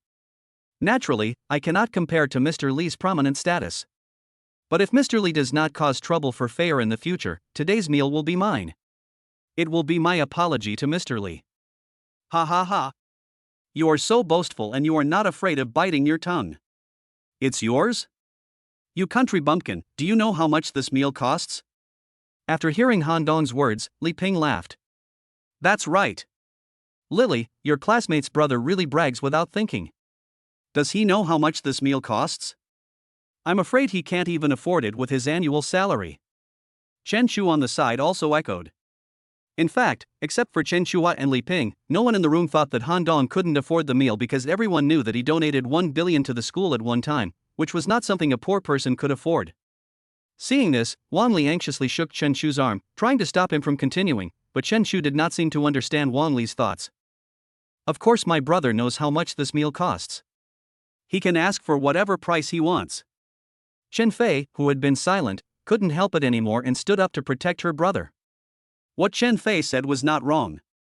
After all, Han Dong was the owner of the restaurant and he could set the prices for all the dishes.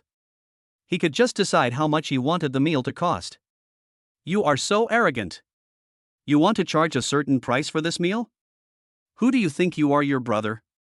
Are you the boss here? Li Ping couldn't help but sneer. My brother is originally ... Before Chen Fei could finish, Han Dong interrupted her. Mr. Li, I can still afford the money for this meal. Okay, kid, if today's meal is yours, then I won't bother Miss Fei anymore. Li Ping couldn't believe that the poor boy in front of him could come up with so much money. Do you mean what you said? Those who don't count are bastards. It's a deal. Han Dong took out his cell phone and sent a text message to Lin Xianxian. He was ready to disgust Li Ping. After we finished eating, the waiter pushed the door open. Have you all eaten? Now that you're full, let's pay the bill. Oh, and by the way, you can ask this guy to pay the bill. Li Ping pointed at Han Dong and said. Oh. It's like this, our hotel is having a promotion today, and luckily, this box got drawn for a free bill, so all the consumption today is free of charge. The waitress said the words she had memorized long ago. Han Dong gave the young lady a thumbs up with satisfaction. It seems that I am really lucky. I agreed to pay for today's meal, but it turned out to be free. Look, Mr. Li, you must keep your word. Don't cause trouble for my sister again in the future, otherwise you will be a bastard.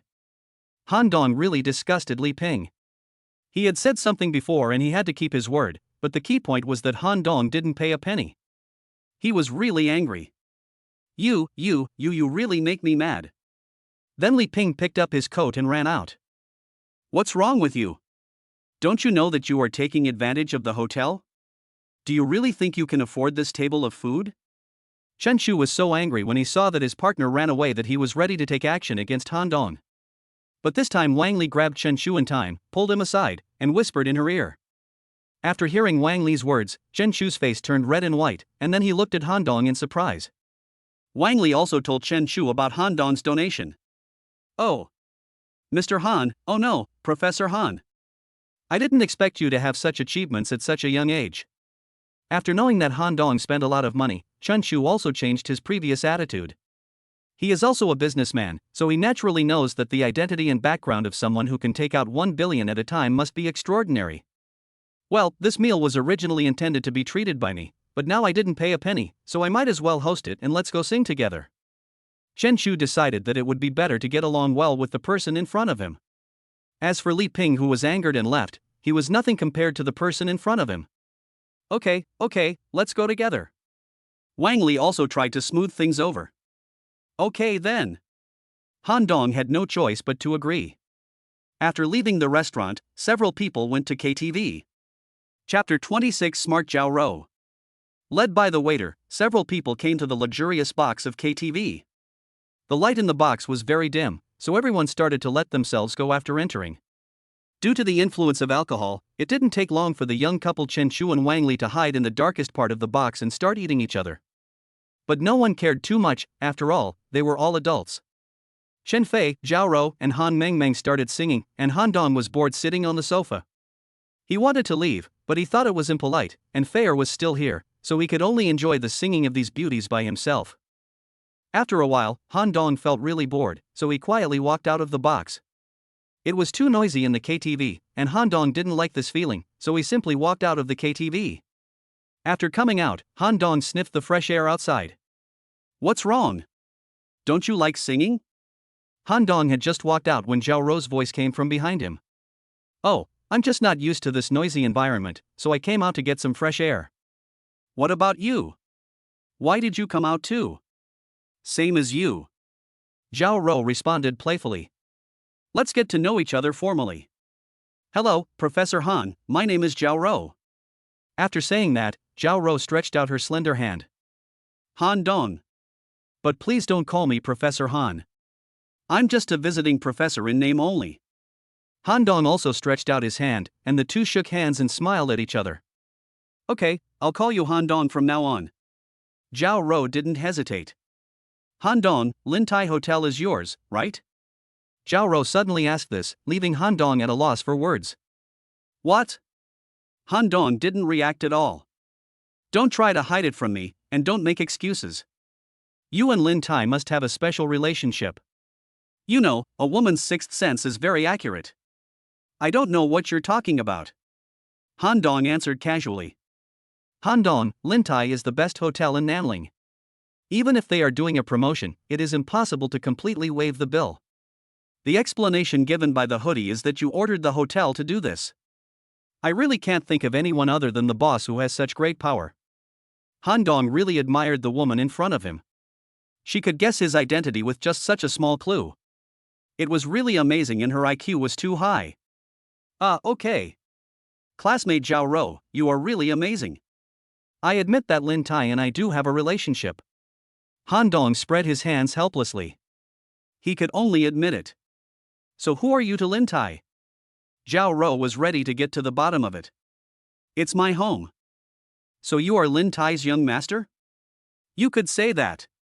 Don't worry, I will keep this a secret for you. Zhao Rou probably knew that Han Dong didn't want people in the school to know about this.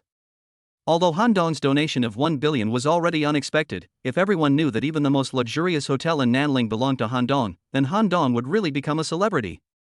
The two of them had a very pleasant chat, so they left their contact information with each other. While the two were chatting, Chen Shu, Chen Fei and others also came out of the KTV. It seemed that everyone had a great time today. Brother, we've been looking for you for a long time, and you ran away. Chen Fei ran to Han Dong in one step, took Han Dong's hand and said, Mr. Han, I'm really happy to meet you today. This is my business card, please give me your guidance in the future. Ever since learning from Wang Li that Han Dong donated 1 billion yuan, Chen Shu has changed his previous arrogant attitude and now handed out his business card. You are too modest. I am just a visiting professor who works here to make a living. How dare I give you advice? Han Dong took the business card. After the show, Chen Shu was responsible for sending Wang Li home. The remaining girls didn't have a car, and it was so late, so Han Dong had to act as a driver again and send them home one by one. Finally, after sending Chen Fei home safely, Han Dong also returned to his own residence. It's already so late and Lin Xianxian hasn't come back yet. It seems that there are indeed a lot of things going on in the hotel during this period. After taking a shower, Han Dong lay on his bed. Out of boredom, he opened the Douyin live broadcast. Ever since Lin Xingshu has stopped live streaming, he seemed to rarely watch Douyin live streaming. Han Dong casually clicked into a game live broadcast room. Since Han Dong's level was very high, his appearance animation was also quite cool. Two golden dragons on both sides of the screen were hovering directly on the screen. 3 words to describe it: awesome. Fuck. Isn't this the legendary Little Loach? Someone recognized Han Dong as soon as he appeared in the live broadcast room. Welcome Little Loach. Welcome Little Loach. Little Loach is mighty. In an instant, the live broadcast room was filled with comments. Han Dong took a look and found that this was indeed a game live broadcast room. The host was a cute girl, whose ID was also called Cute Girl. She also showed her face during the live broadcast. She was also very good looking and was playing King of Glory. When the cute girl saw such a high-level boss coming in, she couldn't contain her excitement. She stood up from the gaming chair and said softly, Welcome, big brother. I am here to greet you. The cute girl knew that this was a big boss and she had to serve him well. Hello, cute girl. Play well this time. If you can get 10 heads, I will give you 666 super rockets. Little Loach is mighty, I will definitely perform well this time. The cute girl in the game seemed very cautious, fearing that she would not get 10 heads, which was a gift worth more than 1 million. In a blink of an eye, the game was about to end, but unfortunately the cute girl's final head count was fixed at 9. What a pity. What bad luck. People in the live broadcast room began to think that the cute girl was too unlucky. She was just 1 kill away. The cute girl herself was also very depressed. Han Dong thought the anchor's skills were pretty good, and he hadn't played games for a long time, so he asked, Cute girl, how about playing a game with me? Okay. Of course the cute girl agreed 100%. The two people added each other as WeChat friends offline, and then went online to enter the game. In this round, Han Dong played as a shooter, and the cute girl directly turned into a support. It must be said that this anchor does have some skills. Under her protection, Han Dong did not lose any points in the whole round, and also got the most in the team with 16 kills. The cute girl also got 25 assists. In the end, relying on their combined strength, they successfully won the game. Han Dong was in a good mood after winning the game, so he started sending super rockets. The frustrated Little Loach gave the anchor a super rocket 1. The frustrated Little Loach gave the anchor a super rocket 666. The frustrated Little Loach gave the anchor a super rocket 777. The frustrated Little Loach gave the anchor a super rocket 888. The frustrated Little Loach gave the anchor a super rocket 1314. In the end, Han Dong directly gave out gifts worth more than 2 million. This time, Han Dong once again set off the entire Douyin live broadcast area. Many people knew that a small anchor just played a game of King of Glory, but he actually received gifts worth more than 2 million. This person was the aggrieved Little Loach. The cute girl also thanked Han Dong on WeChat and told Han Dong that she would be there whenever he wanted to play games in the future. Chapter 27: Zhao Rou's family's economic crisis. For the next period of time, Han Dong had nothing to do every day. Hao Chang and Lin Tai had Chen Yun and Lin Xianxian, so they didn't need him to worry about anything at all. Fortunately, Han Dong is now a visiting professor at Nanling University, so he can go to the school every day when he is free, and he can keep an eye on Chen Fei. As time went by, the popularity of Han Dong's 1 billion donation gradually faded. Although Han Dong's name is still well known in Nanling University, it is much better than before. On this day, Zhao Rou was packing her things, preparing to go out for dinner with Chen Fei after class. Now Chen Fei and Zhao Rou have a very good relationship. The phone suddenly rang.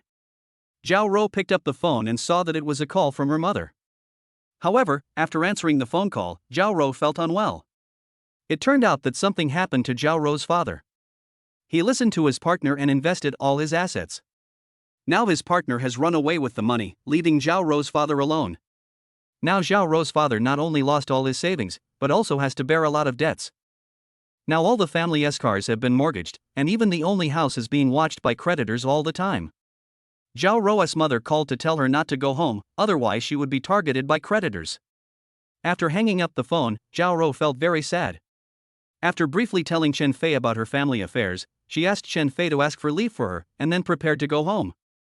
For her, her father is the only support of the family. Now her father has not eaten nor drunk for several days. She must go back as soon as possible and find out the whole story. Fortunately, Zhao Rou's home is not far from Nanling, and it only takes 2 hours by car. Zhao Rou did not go home directly. According to what her mother said, her house had already been targeted, so she went directly to her grandmother's house. Boom boom boom. Zhao Rou knocked on the door for a long time but no one answered. Was there any accident? She was terrified. No. Absolutely not. Knock knock knock. Zhao Rou continued knocking on the door. Finally, the door opened, and it was Zhao Rou's mother who opened it. After seeing her mother, Zhao Rou couldn't help but hug her mother and started crying. Silly child, didn't I tell you not to come back? Mom, what's going on? Where's Dad? Zhao Rou asked after wiping away her tears. Your father has been in the inner room for 2 days and has not eaten anything. If he continues like this, his health will collapse. After Zhao Rou entered the inner room, she saw her father sitting on the bed smoking silently. Zhao Rou had not been home for only a month, but she could not associate the gray-haired man in front of her with her father. In Zhao Rou's impression, her father was so vigorous and energetic, but the man in front of her was only decadent and looked like he was 70 years old. Zhao Rou felt very distressed. Dad. The smoking man did not respond to her. Your father's partner cheated him of all his belongings, and now he's in debt. I'm afraid he can't get over this hurdle. But don't be afraid, Rower. Your father saved a sum of money for you before, and we haven't touched it even though we're heavily in debt now. If we're gone in the future, you can use this money to live a good life. Zhao Rou's mother said while crying. Mom, what are you talking about? Nothing will happen to our family. Hey Rower, I'm afraid your father really can't bear it this time. The creditors are blocking the door every day to demand debts. Mom, will everything be alright if I pay you back? My child. It's not that easy. This time your father was cheated out of everything. We have already searched all our relatives and friends and borrowed everything we could, but the shortfall is too great. Mom and Dad, I have a friend in Nanling who is very rich. Even Lin Tai is from his family. I can ask him for help first. I don't know why, at this time, Zhao Rou actually thought of Han Dong. To be honest, as long as Han Dong is willing to lend money, he will let her do anything, as long as it can help the family get through the difficult times. Really? Zhao Wei, who was sitting on the bed, said the first words in recent days. He knew about Lin Tai Hotel. It was the best hotel in the whole of Nanling, with a market value of tens of billions. In the past, when he was discussing business, he would occasionally go to Lin Tai for dinner and socializing. If his daughter really knew the owner of Lin Tai Hotel, then things might be able to turn around. Of course it's true. Zhao Rou was very happy to see her father speaking. But you are just ordinary friends. Why should they help us? Our family has a huge funding gap this time, and it will take 100 million to make up for it. Zhao Wei was very worried.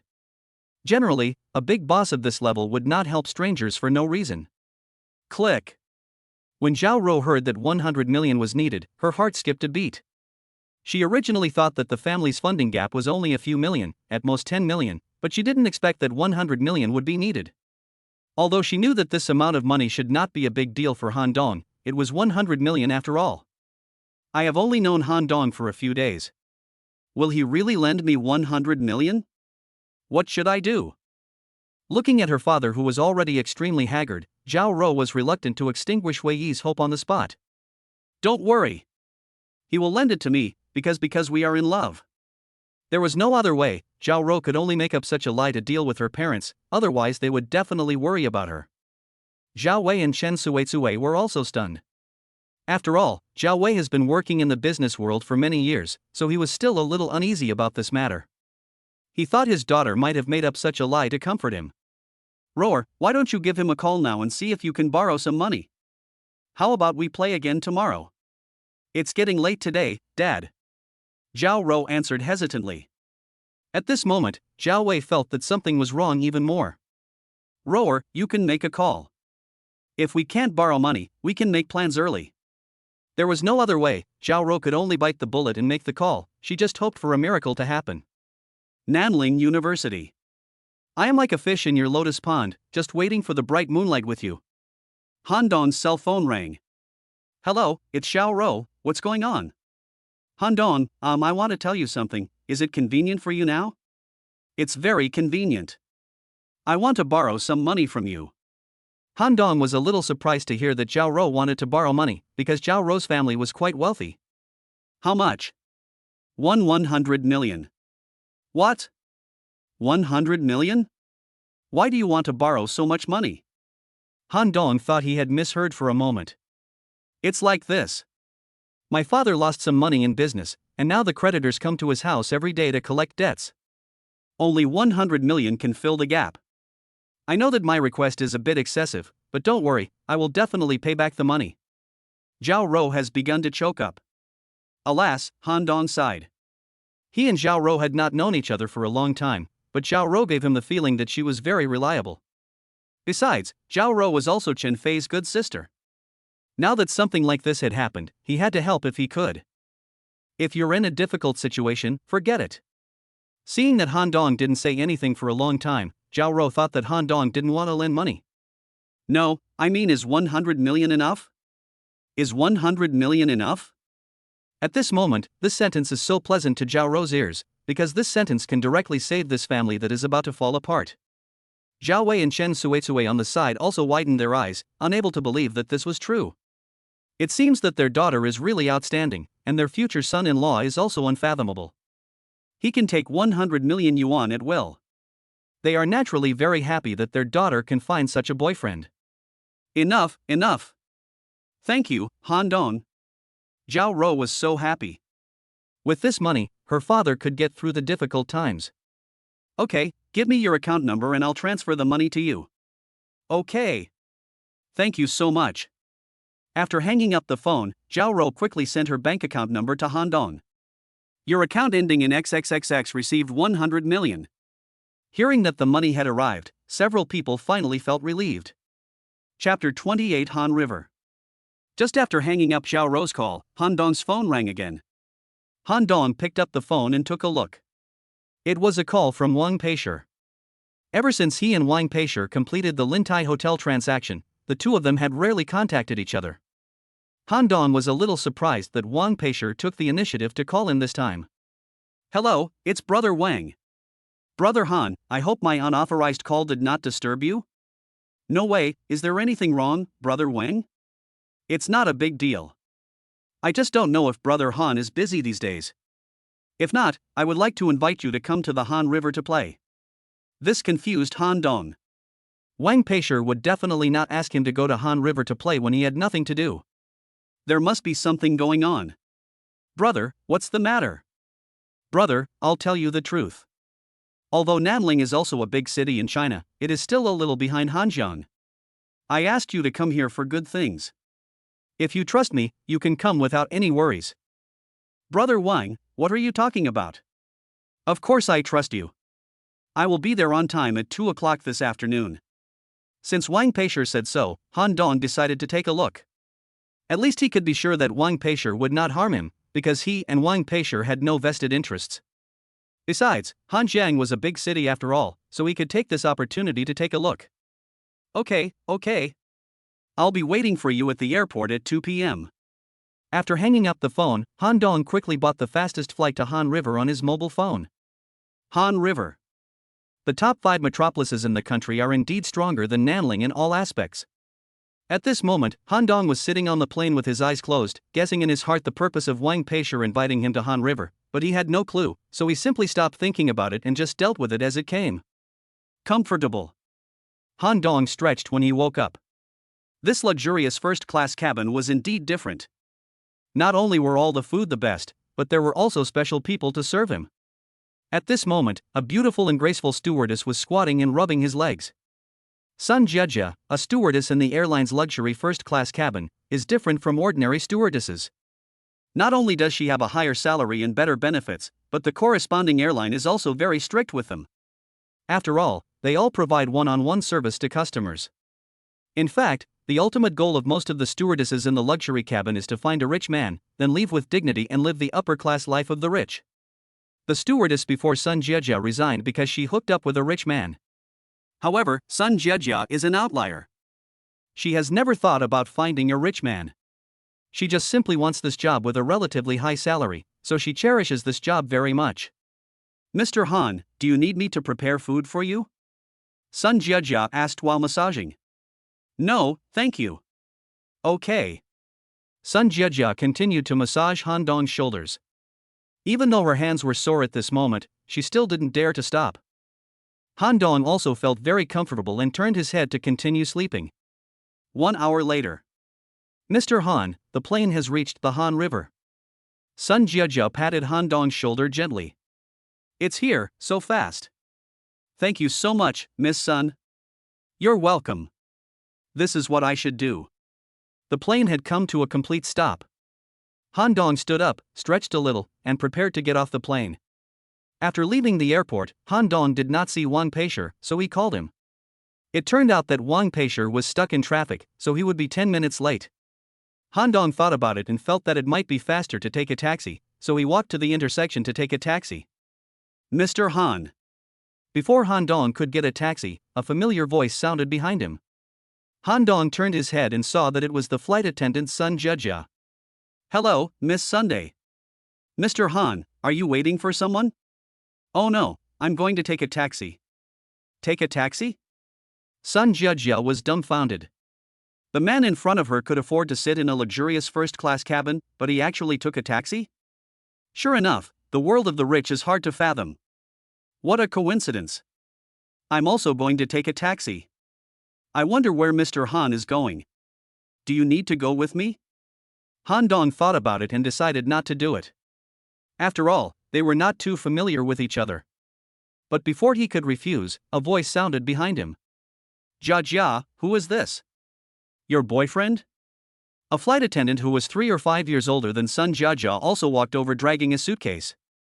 No, Sister Wang, this Mr. Han happens to be sitting in the cabin that I am responsible for. I happened to meet him here, so I just wanted to say hello. Sun Jiejia explained to the visitor. Jiejia, I'm not saying anything bad about you, but you have to be careful when choosing a man. Some poor guys don't have much money, but they just like to pretend. These people will deliberately sit in first class to deceive young girls like you who are not very experienced in the world. Sister Wang, that's not the case. You're thinking the wrong way. Humph. Jiejia, you will suffer the consequences if you don't listen to the old man. You will know what will happen if you end up losing both your money and your life. Silly bird, crazy. This was Han Dong's final evaluation of the heavily made-up woman in front of him. He was just waiting for the bus, so what had he done to offend anyone? She came up and gave him a beating. Han Dong became angrier and angrier the more he thought about it, and was just about to teach this woman a lesson. Beep, beep, beep. A Mercedes-Benz stopped on the side of the road. My boyfriend is here. What do you think, Jiejia? See, this is a real rich man. Don't be fooled by some young boys. Sister Wang started to show off. The car door opened and a fat old man walked out. He was less than 1.6 meters tall and weighed at least 140 kilograms. What's more, he was bald. Han Dong took a look and thought to himself, "Won't Sister Wang vomit looking at this man every day? Jia Jia, do you want my boyfriend to give you a ride?" "No need, we can just take a taxi, Sister Wang." Sun Jiajiao refused Sister Wang. "What? Take a taxi? Didn't he take a luxury first-class cabin? Why would he take a taxi? Let me tell you, Jia Jia, don't be fooled." As he was speaking, there was another roar. "What the hell? What kind of car is this? It's so cool. So stylish." Then two cool sports cars stopped at the intersection and Wang Peishi got out of the car. "I'm really sorry, Brother Han. I was stuck in traffic and was late. Please forgive me." Wang Peishi walked straight towards Han Dong. "You're welcome, Brother Wang. Here, your car keys." After saying that, Wang Peishi threw a bunch of keys to Han Dong. Han Dong looked at his car, a Rolls-Royce Silver Ghost. It was as cool as it could be. Come on, brother. You must have worked hard on the journey. Let's find a place to welcome you back." Wang Peishi asked Han Dong to drive back, and he got into Han Dong's car. "Well, today everything will be arranged by Brother Wang." Han Dong was about to start the car and leave, but when he turned around, he saw Sun Jiajia still standing there in a daze. "Miss Sun, let me give you a ride." Han Dong looked at Sun Jiajia and chuckled. No, I can just take a taxi." Sun Jiajia replied. "It's okay, Miss Sun, let's go." After saying that, Han Dong directly opened the passenger seat of the Rolls-Royce Silver Ghost. After hesitating for a moment, Sun Jiajia still got on the passenger seat. Then the two sports cars disappeared at the airport. Sister Wang, who was standing there in a trance, looked at the sports car that had already disappeared, and her face was extremely ugly. My goodness, this slap in the face was too fast. Looking back at her boyfriend who she had always been proud of, she suddenly felt that he was nothing. In addition to Sister Wang, this scene was also seen by several flight attendants. Did you see it? It seemed like Sun Jiajia got on the sports car just now. This is a Rolls-Royce Silver Ghost. The issue price is over 100 million. This is too exaggerated. Sun Jiajia is so lucky. She has only been here for a few months and is hooked up with such a young, handsome, and wealthy man. Yes. Why can't I meet him? Hey. Chapter 29 HJS Club. Han Dong first sent Sun Jiajia to the hotel where she was resting, and then under the guidance of Wang Peishi, he came to the Hanjiang Club, which is also the most high-end club in Hanjiang. The Hanjiang Club is built on an artificial lake, so it is surrounded by water and has a pleasant scenery. The club not only has food and drinks, but also has a golf course, a horse farm, etc. Wang Peishi brought Han Dong to the racecourse. A man and a woman were sitting on the same horse at the horse farm. The man behind tightly hugged the slender waist of the woman in front, and it looked like he was teaching the woman how to ride a horse. Let me introduce to you all. This is my good brother, Han Dong. Wang Peishi brought Han Dong to the rest area and introduced him to the rest of the people. Then Wang Peishi introduced Han Dong, "Brother, these are all members of our HJS." After Wang Peishi finished his introduction, these people basically didn't even look at Han Dong. After all, those present were all CEOs worth hundreds of millions of dollars, so who would take a young boy like Han Dong seriously? As for Han Dong, he was also confused. HJS? What the hell is this? Did Wang Peishi ask him to come to Hanjiang just for this HJS? I say, Lao Wang, you brought us all together just for this Han Dong? The person who spoke was a man in his 30s. His name was Liu Baiqiang. He was also a member of HJS and was at the same level as Wang Peishi. Both of them were intermediate members. Yes, I asked everyone to come here today because I want you to witness that I will exercise my membership privileges and invite Han Dong to join our HJS. After hearing what Wang Peishi said, everyone was a little surprised, and then they all turned their attention to Han Dong. They all wanted to know what kind of strength Han Dong had that made Wang Peishi give him the only chance to recommend an intermediate member to join the club. HJS is a very mysterious organization, and its members are divided into different levels.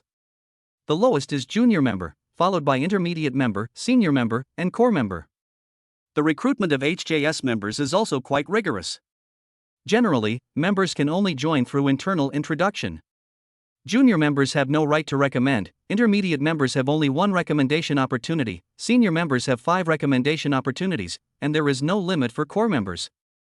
Wang Peishi was only an intermediate member and had only one chance to recommend someone. He gave this precious opportunity to Han Dong. How could these people not be surprised? You know, this spot is quite precious. Just as everyone was feeling surprised, a man in his 35s stood up and said, "Okay, Lao Wang, we respect your decision. Since you want to recommend Han Dong to join the club, I will report to the headquarters in a moment, and you can get the membership badge tomorrow." The person who spoke then took out his mobile phone, added Han Dong's WeChat, and pulled Han Dong into a WeChat group. Han Dong took a look, HJS Club. Wang Peishi then began to introduce HJS to Han Dong. HJS was originally just a local business club in Hanjiang, but after years of development, the club became larger and larger, and the members were no longer limited to the local area. Later, it developed into a national mysterious organization. HJS's headquarters is in Kyoto. The only way to upgrade your membership level is to contribute to the club. Of course, after joining, the benefits are also huge, because this club has its own members all over the country, and high-level members can even directly transfer low-level members, which makes it very convenient to do anything. The reason why Wang Peishi gave his only spot to Han Dong was also a gamble. Ever since Han Dong bought the Lintai Hotel, Wang Peishi felt that Han Dong was not an ordinary rich man, and there must be a hidden big family behind him, so he wanted to have a good relationship with Han Dong. If he could establish a little relationship with these hidden families, it would be of great benefit to him. Oh, by the way, Mr. Han, to join HJS you need to show proof of your assets. I'd like to trouble you to provide this. Proof of assets? Han Dong was dumbfounded. He had not obtained any such proof before coming to Hanjiang. Forget about the proof of assets. Han Dong just bought my Lintai Hotel in Nanling some time ago. I can prove the assets. As soon as Wang Peishi finished speaking, everyone was shocked again. The market value of Nanling Lintai Hotel is basically more than 20 billion. Han Dong was able to take over Lintai in one go, which proved that the funds in his hands were at least more than 50 or 60 billion.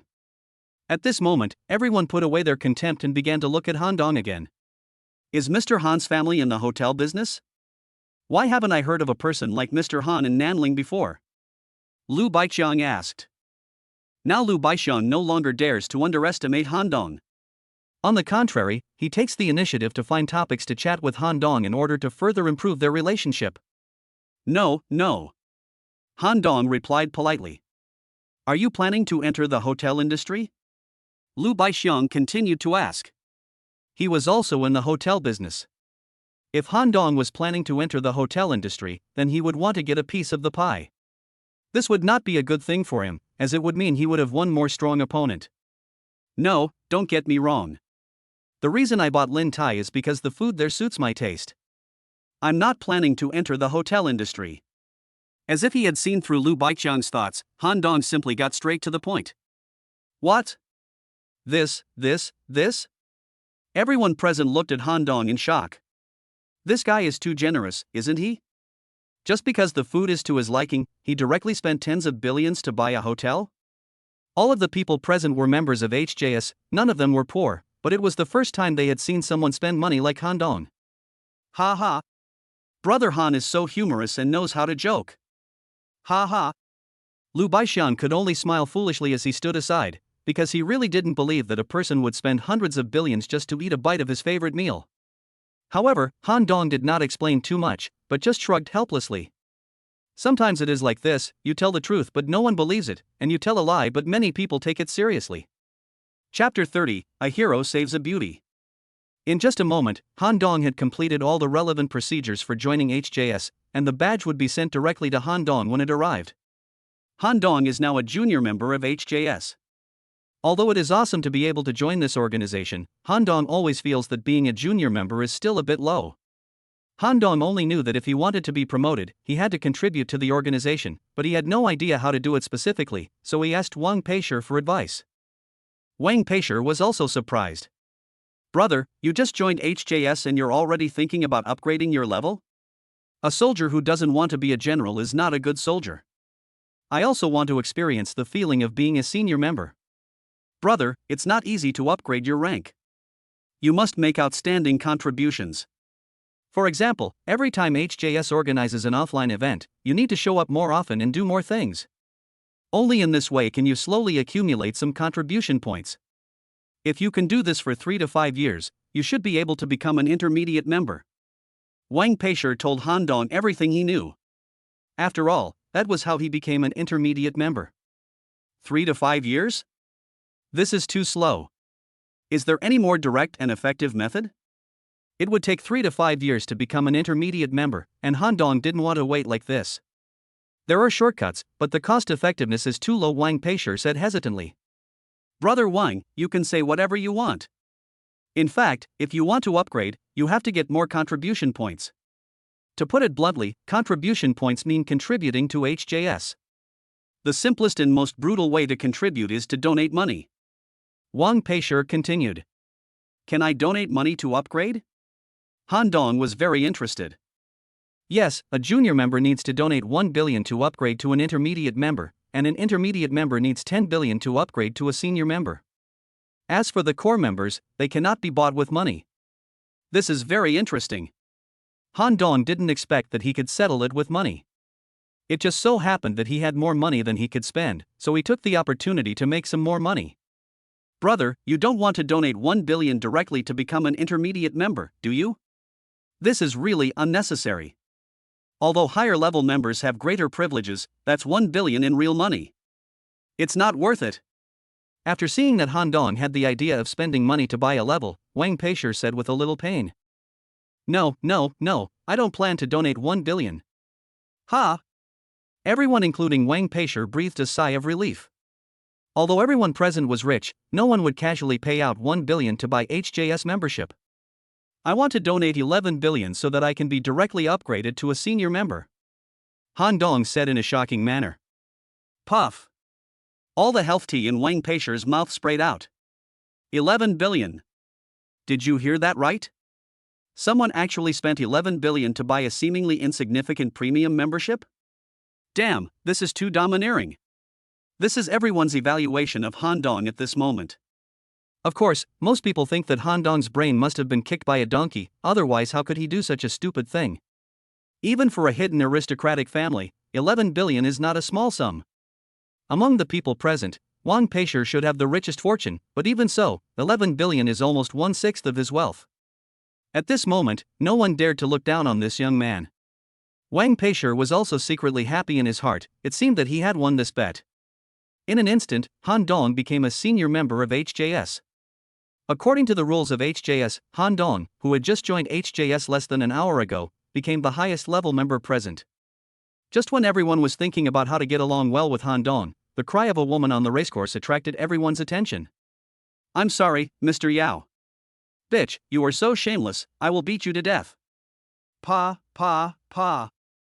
Han Dong turned his head and saw a very beautiful woman being pulled off the horse by a man in his early 40s, who was beating and kicking the woman. Upon seeing this, the staff at the horse farm hurried over to pull the man away, but the man continued to curse. You bitch, you really think you are so great? Tomorrow I will make sure you can't survive in Hanjiang. No, you can't survive in the country at all. Han Dong looked carefully at the woman sitting on the ground sobbing. Oh my god. Isn't this the famous star Sun Si? That's right, Han Dong often saw her on TV before, and he would never mistake her. But now Sun Si doesn't look like a big star at all, and she looks very embarrassed. You stinking bitch, why are you pretending to be so noble? I just touched you. What? Can't I touch you? The middle-aged man next to her continued to talk nonsense. Han Dong looked at his former goddess slumped on the ground, and sighed in his heart. In the eyes of ordinary people, big stars like Sun Si were as far away as the stars and the moon. But in the eyes of these rich people, these big stars were just toys to please themselves, and they could even beat and scold them at will if they were unhappy. Sun Si was also very angry. Today, her agent told her that a big boss wanted to invest in her movie, and asked her to stay with the boss and not offend him, otherwise her star career would be over. She originally thought that she would just accompany him to eat, play ball, and ride horses, but she didn't expect that Mr. Yao would actually put his hand into her skirt. She just tried to stop him, but in the end she was beaten and kicked. The key point is that she doesn't dare to offend him now, because her agent said that this boss should not be offended. Mr. Yao is also a member of HJS. Upon seeing this, Wang Peishi wanted to come over and smooth things over. Old Yao, forget it, stop doing these weird things. Old Wang, today's incident cannot be counted, otherwise how can I, Yao Yong, continue to survive in Hanjiang in the future? Yao Yong then turned around and threatened Sun Si, who was lying on the ground, you bitch, you'd better take a shower and wait for me in bed, or I will make sure you don't get to live in Hanjiang tomorrow. I'm sorry, Mr. Yao, please let me go. Sun Si could only sob helplessly at this moment. Fuck you. I'll beat you to death if you don't listen to me. After saying that, Yao Yong slapped him again. Sun Si was completely stunned by the slap and stood there in a daze, not knowing what to do. Yao Yong seemed to be still a little bit resentful after the slap. When he was about to continue to hit Sun Si, a pair of big hands held him tightly. Yes, it was Han Dong who stopped him. After all, Sun Si was also an actress he once liked very much, so he helped her today. Who are you? How dare you meddle in my business? Yao Yong looked at Han Dong in front of him and said with some disdain. We are all family. Wang Peishi quickly stepped forward to mediate. At this time, a person next to him lowered his head and said something in Yao Yong's ear. Yao Yong was shocked after hearing it, and his attitude towards Han Dong changed 180 degrees. Oh, so it's one of us, it's President Han. It's all a misunderstanding. Since President Han likes this woman, then I'll give her to him. Ha ha. I guess the people around him told Yao Yong that Han Dong donated 11 billion in one go, so now Yao Yong naturally has no choice but to please him. Han Dong is also a person who is easy to talk to. Since Yao Yong took the initiative to admit his mistake, he did not pursue the matter further. Besides, they are all members of HJS, and it would not look good if the situation became too awkward. So a group of people sat down, drank tea and chatted. In short, everyone had their own little thoughts. Sun Si hid behind Han Dong like a kitten, and at this moment she regarded Han Dong as her only life-saving straw. Chapter 31, a small episode on the way home. Han Dong spent the whole day in the Han River Club. The members of HJS chatted with each other in a random manner. Most of them wanted to get close to Han Dong to show their faces. After all, he was a wealthy man who spent more than 10 billion at a time. After finally waiting for everyone to leave, Han Dong drove away with Sun Si in his Rolls-Royce Silver Ghost. Han Dong planned to send Sun Si back first, and then say goodbye to Wang Peishi. He had been here for long enough, and he was going back to Nanling. In the car. Thank you so much today. Sun Si was grateful. If it weren't for Han Dong, her fate today would be predictable. Either she would have to grit her teeth and serve Yao Yong, or her career would be greatly affected, and even her and her family's lives would be threatened. So she thanked Han Dong sincerely. You're welcome. It's just a piece of cake for me. Besides, I've seen your movies a long time ago, so I'm still your fan. Han Dong really liked Sun Si, and at one point his room was covered with her posters. My fan? Really? Sun Si was also very excited when she heard that Han Dong was her fan. Sun Si sat in the passenger seat and turned her head to look at Han Dong. She couldn't help but be fascinated by Han Dong. From the side, Han Dong's face was so handsome. Sun Si wondered what kind of outstanding woman could be worthy of this face. Now Sun Si is deeply infatuated with Han Dong, but she feels that only a woman of the same level as Han Dong is worthy of him, so she can only hide this infatuation deep in her heart. Of course it's true.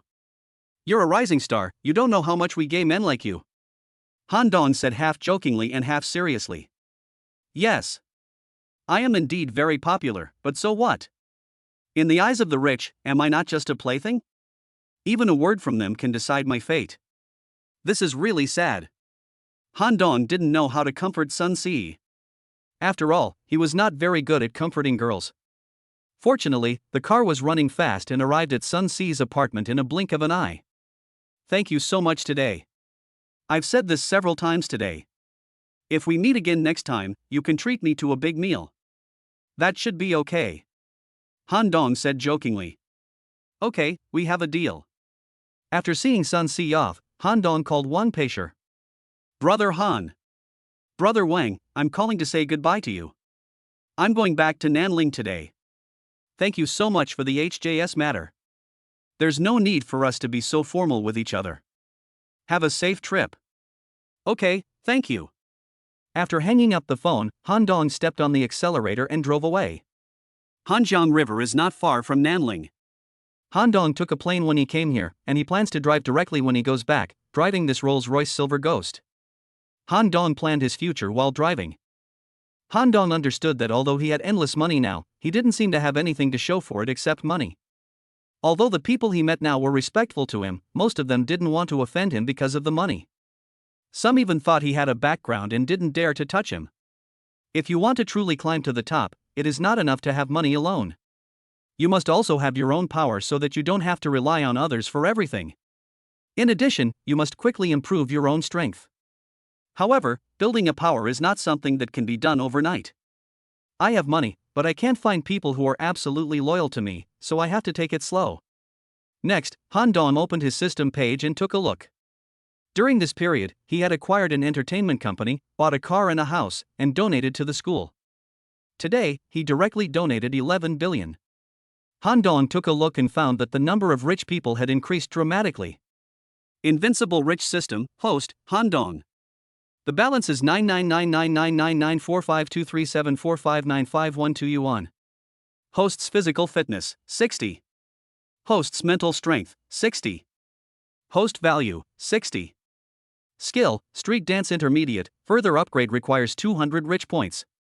Rich points, 264. Han Dong looked at his wealth points and found that they were still too few. It seemed that he was still spending money too slowly and was not spendthrift enough. Just as Han Dong closed the system page, the green light came on. Just as Han Dong was about to step on the accelerator, he found that his car seemed to be hit by something. Oh my god! Did it get rear-ended? My Rolls-Royce Silver Ghost. It's a new car. Han Dong was in great pain. He quickly got out of the car to see what was going on. Sure enough, he was rear-ended by a BMW car behind him, but it was not too serious, and Han Dong was not short of money, so he did not intend to embarrass the car behind him. Hey! Can you drive? You made scratches on my car. Han Dong was about to get in the car when a fat woman got out of the BMW and yelled at Han Dong. Damn it, isn't this the bad guy complaining first? Han Dong got angry. Please make it clear, it was you who rear-ended the car. I'm lucky enough that I didn't hold you responsible. How can you be so self-righteous? I rear-ended someone? Look carefully. This car of mine is a BMW, and now it's all damaged by you. It's obviously your fault. I don't care. You have to pay compensation today, or you can't leave. As he was talking, many people gathered around him. Everyone come and see, this guy scratched someone else's car and wanted to run away.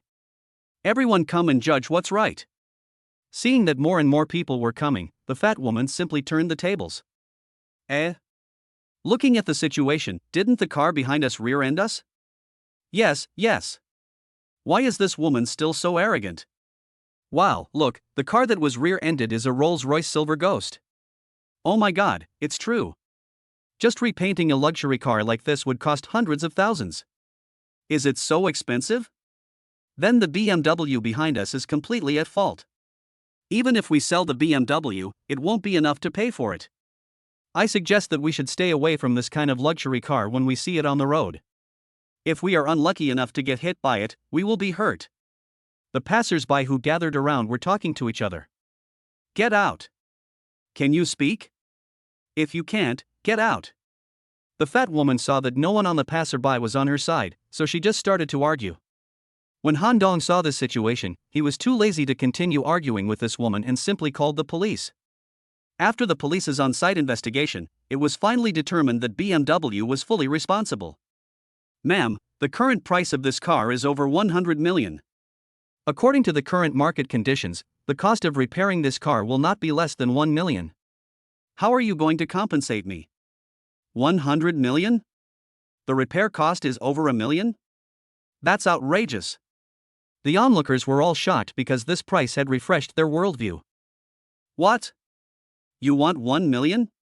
You are blackmailing me. I will sue you for blackmail. The woman lost her composure. Ma'am, you can search the internet yourself to see if I am blackmailing you. The woman hurriedly opened her cell phone and searched for something. After a moment, her face turned pale, but she still played the role of cheating to the extreme. Money is more important than life. What can you do to me without money? Of course I won't do anything to you, but I will ask the court to enforce the order. Then your car and house will be auctioned off, and you will be left with nothing. What exactly do you want? The woman was really scared now.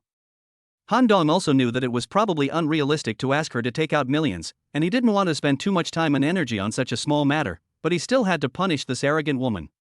How about this? I won't make things difficult for you. As long as you apologize to me in public and admit your mistake, I won't hold you responsible. How about that? Really? Although it was somewhat embarrassing to apologize in public, compared to 1 million, face was nothing, so the woman chose to apologize without hesitation. Guaranteed authenticity. Okay, I, Joliru, apologize to this gentleman in public. It was all my fault just now. I did not obey the traffic regulations. Please forgive me, gentlemen. This woman is really flexible. Even Han Dong admires her. Han Dong looked at the woman and wondered how could someone be so shameless. Han Dong shook his head and said, "You have lived in vain all these years." Then he stepped on the accelerator and sped away. Fuck, are you really leaving? You just don't want $1 million? This is a truly rich person. Chapter 32 Goodbye. Su Lily. In the evening, Han Dong dragged his tired body back to Nanjing Wanlin Mansion. If it weren't for this little episode on the road, Han Dong should have arrived earlier. It just so happened that Lin Xianxian had also returned from get off work. Sister Xianxian, I'm back. Our big boss is finally back. Did the trip to the Han River go well? It went quite smoothly. Sister Xianxian, I have something I want to discuss with you. Lin Xianxian was also at home, so Han Dong planned to discuss with her about establishing his own power. What's the matter? Seeing Han Dong's serious look, Lin Xianxian also put away her usual joking look. I'm planning to set up an investment company called Ingdong International, but I don't have time to manage it, so I need someone I can trust to help me build a team. Sister Xianxian, can you help me? I am just afraid that I might not do it well and ruin your big plan. Lin Xianxian hesitated. To be honest, Lin Xianxian wanted to go, but she was really afraid that she was not capable enough and would not only fail to help Han Dong, but would also hold him back. Sister Xianxian, you can do it. Don't I know your ability? It's impossible for a small hotel to trap you. Then I'll give it a try? Just go for it boldly. Don't worry, you have my support. But now we only have an empty shell company, and there are only you and me, so Sister Xianxian will have to help recruit some talents for the company. What exactly do you think? Now we can go to big cities like Han River or even Kyoto. The purpose is to recruit people. We should not be afraid of spending money. The main thing is to recruit talents. If others give them 5 million, we will give them 10 million. Anything that can be solved with money is not a problem. Okay, so when do I leave? The sooner the better, tomorrow. After discussing the business, Han Dong returned to his bedroom and turned on the system again. Invincible Rich System, host, Han Dong. The balance is 99999945237425641 yuan. Host's physical fitness, 60. Host's mental strength, 60. Host value, 60. Skill, Street Dance Intermediate, further upgrade requires 200 rich points. Rich points, 264. Since he needs to improve his strength now, Han Dong decided to improve his physical fitness first.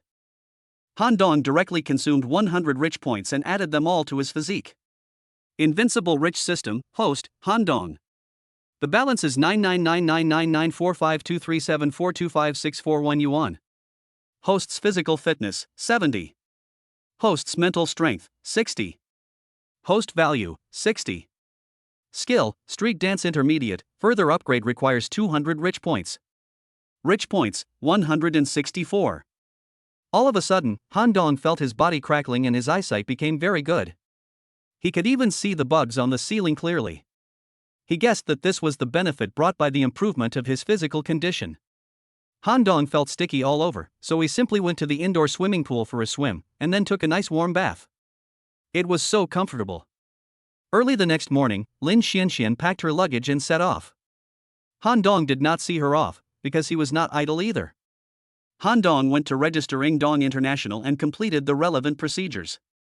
There is no doubt that Lin Xianxian is the general manager of this investment company. In addition, Han Dong has incorporated Haochang Entertainment and Lintai Hotel into Ingdong International. Although Ingdong International has been registered, it is just an empty shell. The most important thing is to see how many talents Lin Xianxian can recruit for him.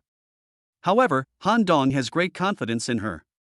It was already 11 o'clock when Han Dong finished all the formalities. He was about to go to Lintai for dinner when his cell phone suddenly rang. It was an unfamiliar number. Excuse me, is this Han Dong? A woman's voice came from the phone. May I ask who you are? I'm Su Lily's good friend Jiang Yin. Su Lily is in the hospital now. Can you come over? Su Lily? Why is he in the hospital? Beep, beep, beep. Before Han Dong finished speaking, the other end hung up the phone. What the hell? Isn't Su Lily with Lu Zhao? What does her hospitalization have to do with me? I've been dumped, okay? Han Dong was speechless. After hanging up the phone, Han Dong kicked the stones on the roadside, thinking that he would never go.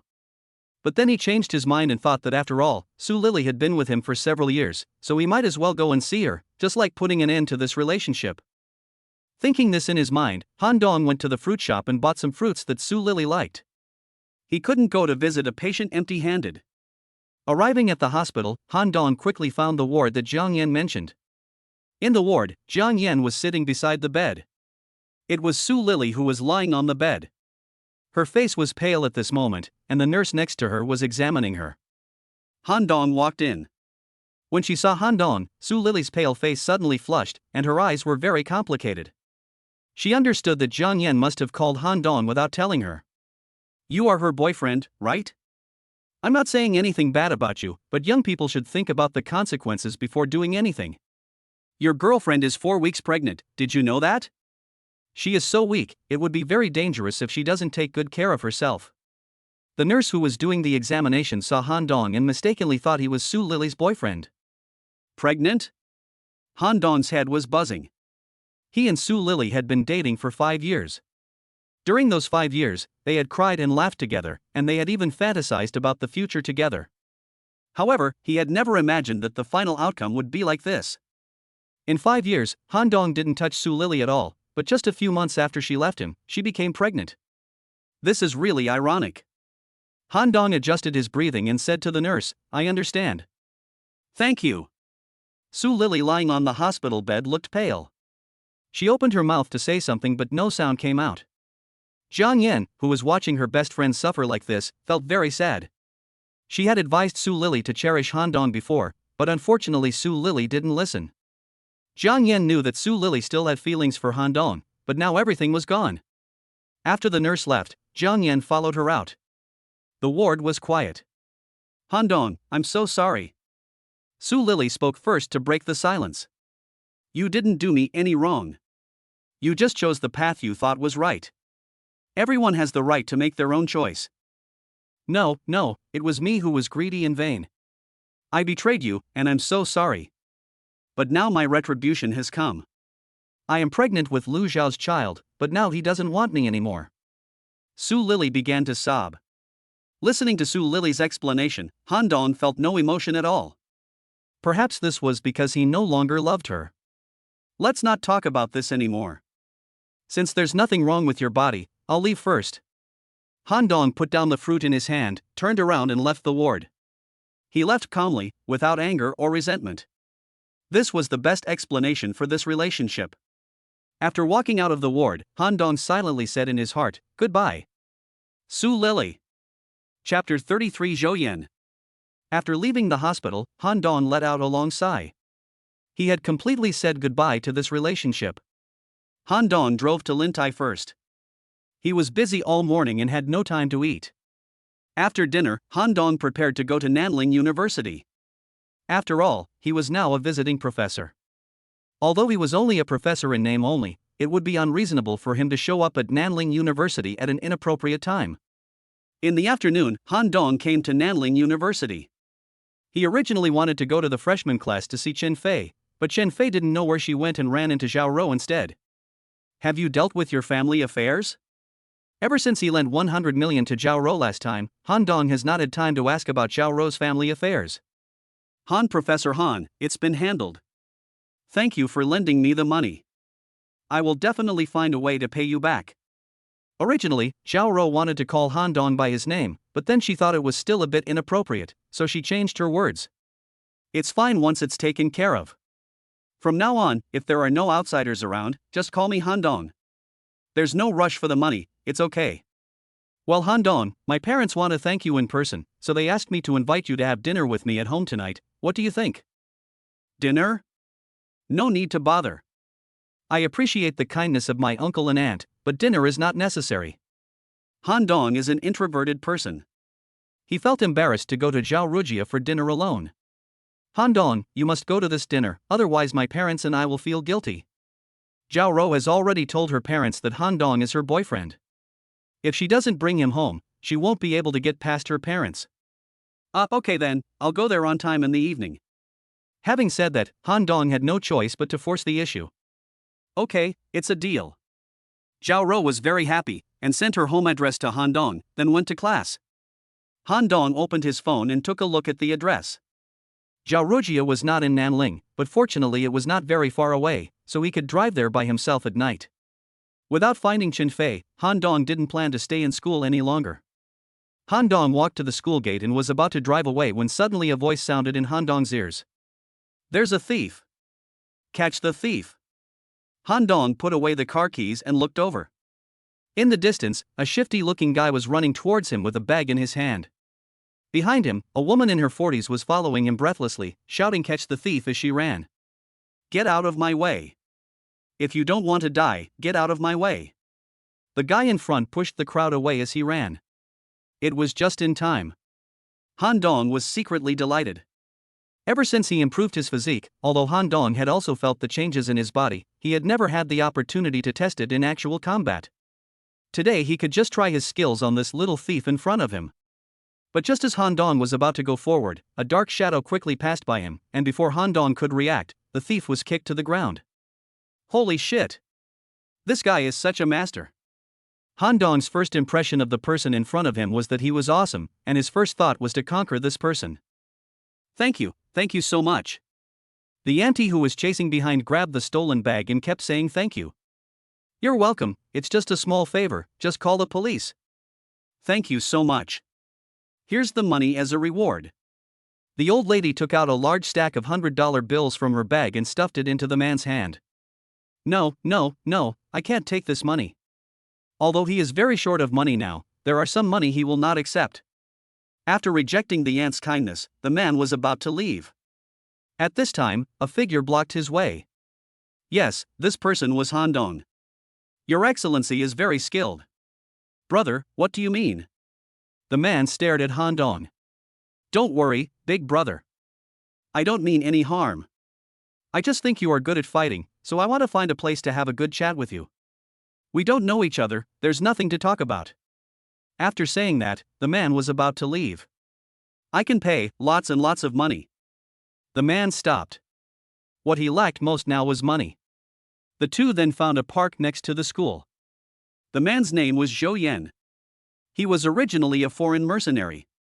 However, during a mission, almost all members of a team were killed. In the end, only he and two others escaped. After returning home, the three of them took out all their savings and gave them to the families of their dead brothers. After years of mercenary career, he ended up penniless. It was really sad. However, as if things didn't get worse, after returning home, Zhou Yan's mother was seriously ill and needed surgery, which required a large sum of money. However, Zhou Yan simply couldn't afford so much money at the moment and was very distressed. After knowing Zhou Yan's basic situation, Han Dong said, "Brother Zhou, I can pay for your mother's treatment, and I can also find the best hospital and doctor in Nanling for her." What are the conditions? Zhou Yan knew that there was no free lunch in the world. The condition is that you have to serve me for 10 years. Of course, I'm not asking you to serve me for free. I will pay you a high salary. Zhou Yan looked at the young man in front of him. With his many years of experience in fighting on the edge of a knife, he could clearly feel that this young man was very scary. Although Han Dong's kung fu was not as good as Zhou Yan's, the sense of majesty emanating from Han Dong made Zhou Yan very afraid, so he felt from the bottom of his heart that this young man was not simple. Okay, but I have one condition. I will only be responsible for your safety in the next 10 years and will never help you do anything sneaky or illegal. It's a deal. Han Dong was very satisfied with the result.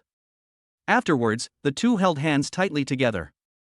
However, they didn't know that they would join hands to create a legend in the future. Then I will call you Master Han from now on.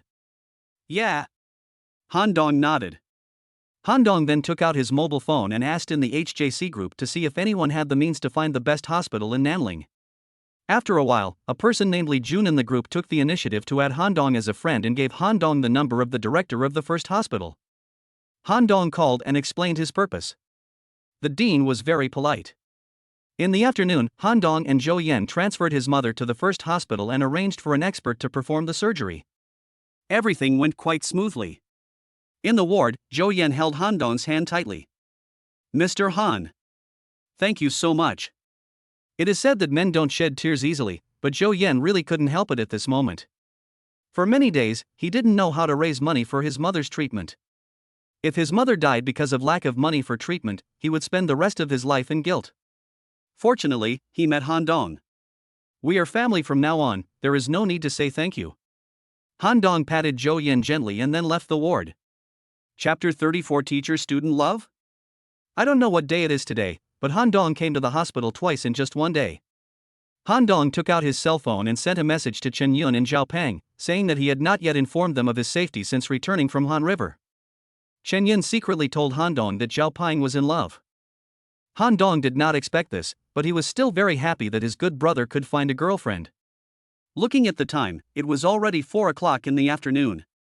Han Dong had to go back and change his clothes to prepare for the banquet. After returning to Wanlin Mansion, Han Dong received a courier.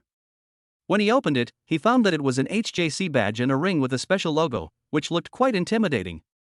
Han Dong put away the ring and badge. They were still very useful. Just this afternoon, he asked in the group who had access to the hospital, and someone immediately contacted him.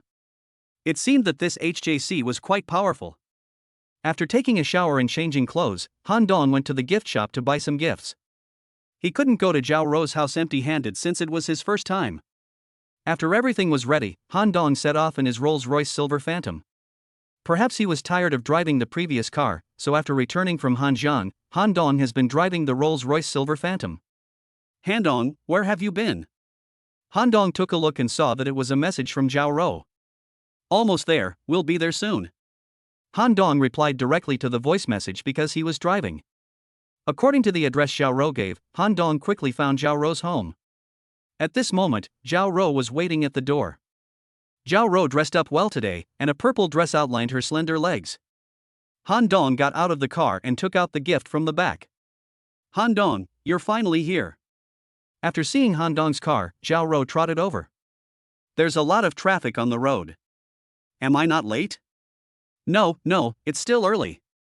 As soon as she reached the door, Zhao Rou gently pulled the corner of Han Dong's clothes. Well, there's something I need to tell you in advance, I hope you can forgive me. Zhao Rou felt that it would be better to confess to Han Dong as soon as possible that she had lied to her parents about him being her boyfriend. Otherwise, it would be too embarrassing for Han Dong to go in. She would accept it even if Han Dong got angry and left after hearing what she had said. What's going on? Why are you so serious? Before Zhao Rou could speak, the door was opened and a woman in her 50s walked out. Roar, what are you doing? Why don't you bring the guests in? This person was Zhao Rou's mother, Chen Suitsue. Oh my god, this is Han Dong. Zhao Rou introduced Han Dong helplessly. Oh.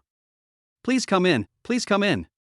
Chen Suitsue said as she welcomed Han Dong into the house. Hello, auntie. I don't know what you and uncle like, so I just bought some things casually. This small gift is not a big deal as a respect. Han Dong handed the gift he had prepared to Chen Suitsue. This kid, he just came, but why did he bring anything with him? He is really too polite. Chen Suitsue was almost unable to close her mouth with laughter, acting like a mother-in-law. After taking the things from Han Dong, Chen Suitsue called Zhao Rou's father again. Old Zhao. Come out quickly, the guests are coming. Oh my. You must be Han Dong. Come in, please. Zhao Wei liked Han Dong the first time he saw him. It's like a father-in-law looking at his son-in-law, the more he looks at him, the more he likes him. Han Dong followed Zhao Wei into the living room, but as soon as he came in, Han Dong was dumbfounded. There were nearly 20 people, big and small, sitting in front of me, and they were all staring at me. It felt like I was being stripped naked and put on display. Oh. Xiao Han. These are all family members, don't be shy. This is Rower's uncle. Hello, uncle. This is Rower's uncle. Hello, uncle. This is Rower's third aunt. Hello, third aunt. Han Dong lives in Bengbu. Didn't Xiao Ro say that her parents just wanted to thank her so they had a simple family dinner? Where did all these aunts and uncles come from? Xiao Ro also had a look of despair on her face at this time. She had originally agreed with her parents to just have a simple family dinner, but the camera captured Chen Suizui and Zhao Wei actually inviting all these relatives over. In fact, Chen Suizui and Zhao Wei could not be blamed. Anyone who had such an outstanding son-in-law would have to let the whole world know. But only Xiao Ro knew that Han Dong was not her boyfriend. She originally wanted to tell him before Han Dong came in, but who would have thought that Chen Suizui would come out? What if Han Dong knew that she had cheated him and left? Zhao Ro was very distressed. She was not worried that she would not be able to end it, but she was afraid that Han Dong would be angry with her. Come on, Xiao Han, don't be polite, just treat this as your own home. Come, try this braised pork elbow. This is my specialty and Roer likes it the most. Okay, I can do it myself. You're so polite. Han Dong felt that this family was really warm and welcoming. Xiao Han, today I mainly want to thank you. If it weren't for your help, my Zhao family would probably disappear from the business world in Nanling. Thank you so much. Zhao Wei stood up, picked up the wine glass and drank it all in one gulp. Uncle, there's no need to say more words of thanks. Zhao Ro has told me many times. Given my relationship with Zhao Ro, it's my duty to help her. Good fellow, once these words came out, the people of the Zhao family had even more wild thoughts. In fact, Han Dong originally meant to say that his sister was Zhao Ro's best friend. Xiao Han. Rower is still young, and sometimes she doesn't understand things, so you have to bear with her. If you two have any conflicts in the future, you have to give in to her. Rower is pretty insensible, Xiao Han, you must not let her down. Okay, I got it. Han Dong was now getting a headache from all the nagging from his aunts and uncles, so he agreed to everything they said. What? The more Han Dong listened, the more he felt something was wrong. Why did he bring up the topic of betraying her? It didn't seem like he was talking to someone who had helped their family at a critical moment. It was more like he was talking to his own son-in-law. Xiao Han. Today's meal is not only to thank you, but also to let Roer bring you back for us to see. Now that we have seen you, we are very satisfied with your relationship. Although you are a few years older than Roer, it doesn't matter. You will love each other more when you get married when you are older. Zhao Wei picked up the wine glass and stood up again. He was formally introducing his good son-in-law to these relatives. What? Marriage? What does this have to do with anything? Well, I was wondering why there were so many aunts and uncles here today. It turns out that they think of themselves as Zhao Ro's partner. This is a test for the son-in-law. Good fellow, if that's the case, then aren't you and Zhao Ro a teacher-student relationship? It's quite exciting to think about it. Han Dong turned sideways and looked at Zhao Ro, who was sitting next to him. Her cheeks had already blushed with shame, and she didn't dare to look Han Dong in the eye. Seeing this, Han Dong had a rough idea in his mind. It was probably because this girl told her family that the 100 million was borrowed from her friend, which was why what happened today happened. If you think about it carefully, there is nothing wrong with it. Under normal circumstances, if they are not in a close relationship like boyfriend and girlfriend, no matter how rich they are, who would directly lend 100 million to someone else? Only someone like Han Dong who has a bug would do this, so Han Dong did not mean to blame Zhao Ro. Uncle and aunt, please rest assured that I will not treat Zhao Ro unfairly in the future. Han Dong decided to continue singing the play with Zhao Ro.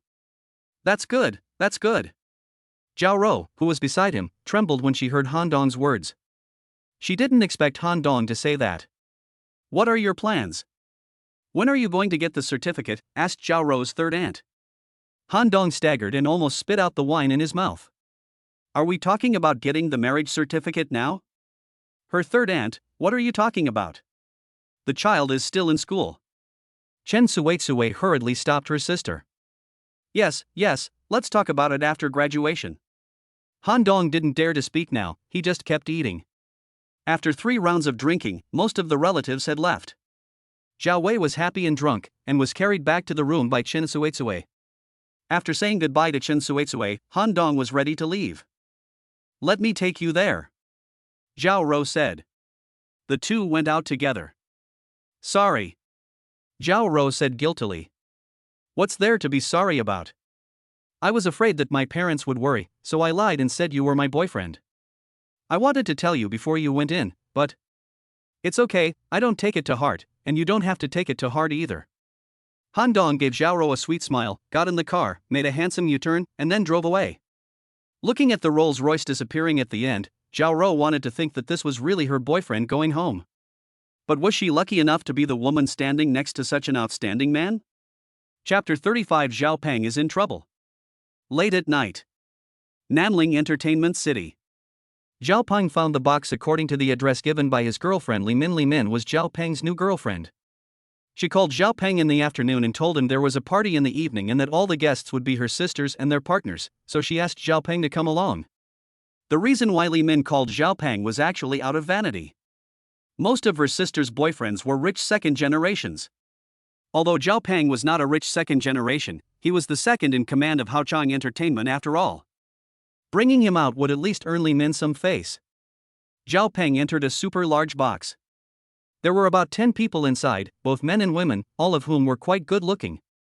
"Zhao Peng, you're here." When Li Min saw Zhao Peng, she quickly ran over and held his hand. Hey, Li Min, who is this? Won't you introduce her to us?" The others started to make a noise upon seeing this. "This is my boyfriend Zhao Peng, the vice president of Haochang Entertainment." Li Min introduced Zhao Peng with pride on her face.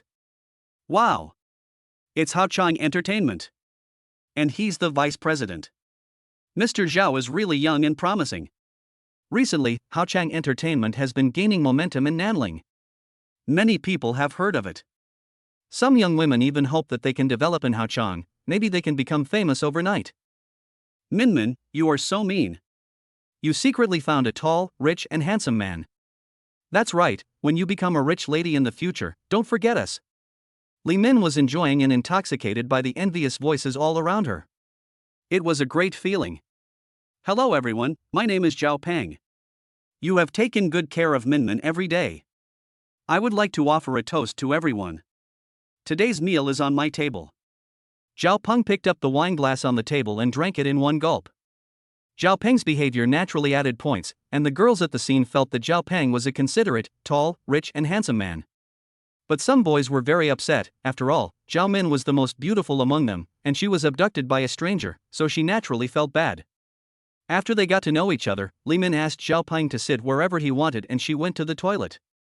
Zhao Peng sat on the sofa in the middle, enjoying everyone singing. He was not very professional in singing, or rather, very amateur, so it was better for him to sit quietly and listen to others singing. Nanling Club is the most luxurious club in Nanling City. It has to be said that the decoration here is also quite luxurious. It can be described in 4 words, magnificent and magnificent. Just as Zhao Peng was enjoying everyone singing, Li Min suddenly opened the door of the box and ran in hurriedly from outside. After seeing Zhao Peng, Li Min pulled Zhao Peng up from his seat. "Zhao Peng, we have to leave quickly." "What's going on? Did something happen, Min? Hurry up and leave here first." It can be seen that Li Min is very anxious. The two men walked out the door without even having time to say hello to everyone. Just as they were about to leave the box, the door was slammed open and a group of ferocious-looking men rushed in. Everyone in the box was stunned, wondering what this group of people were doing here. One of the bald men was about 30 or 40 years old, with a deep scar on his face. When he saw Li Min, he came over and grabbed her hair. "Bitch, you were the one who hit me just now, right?" Zhao Min was pulled by the hair by the scarred man and screamed. Zhao Peng was also terrified when he saw his girlfriend being beaten, but he also asked, "Who are you? What are you doing? Let my girlfriend go." Before he could finish his words, Zhao Peng was kicked over by the man next to him. Zhao Peng fell to the ground, grimacing in pain. Seeing this scene, the girls in the box were so scared that their legs went weak. Even the boys were trembling when they saw this scene. The scarred man dragged Li Min to Zhao Peng and kicked him in the chest. "Are you this girl's boyfriend? Your girlfriend just hit me, what do you think we should do about it? You were the first to act like a hooligan." Li Min, whose hair was grabbed tightly, was already crying with fear. "You're a hooligan, you bastard. It's your blessing that I touch you. There is no woman here that I dare not touch. As he spoke, the man with the scar slapped Li Min in the face. Everyone in the box was so frightened that they dared not breathe. They buried their heads deeply, fearing that they would be targeted by these people. Zhao Peng also understood that it was impossible to fight head-on as the other party had more people and more power, so he could only ask for help. Thinking of this, Zhao Peng hurriedly took out his mobile phone secretly and sent a distress signal to Han Dong while the scarred man was not paying attention. Now Zhao Peng needs to delay a little more time, only in this way will they have a chance. Brother, we were wrong. I will apologize to you on behalf of my girlfriend. Can you forgive us this time? Zhao Peng decided to give in first so that he could delay the situation a little longer. Apologize? What's the use of apologizing? Let's put it this way, I see it's not easy for you guys, so I'll just take a loss.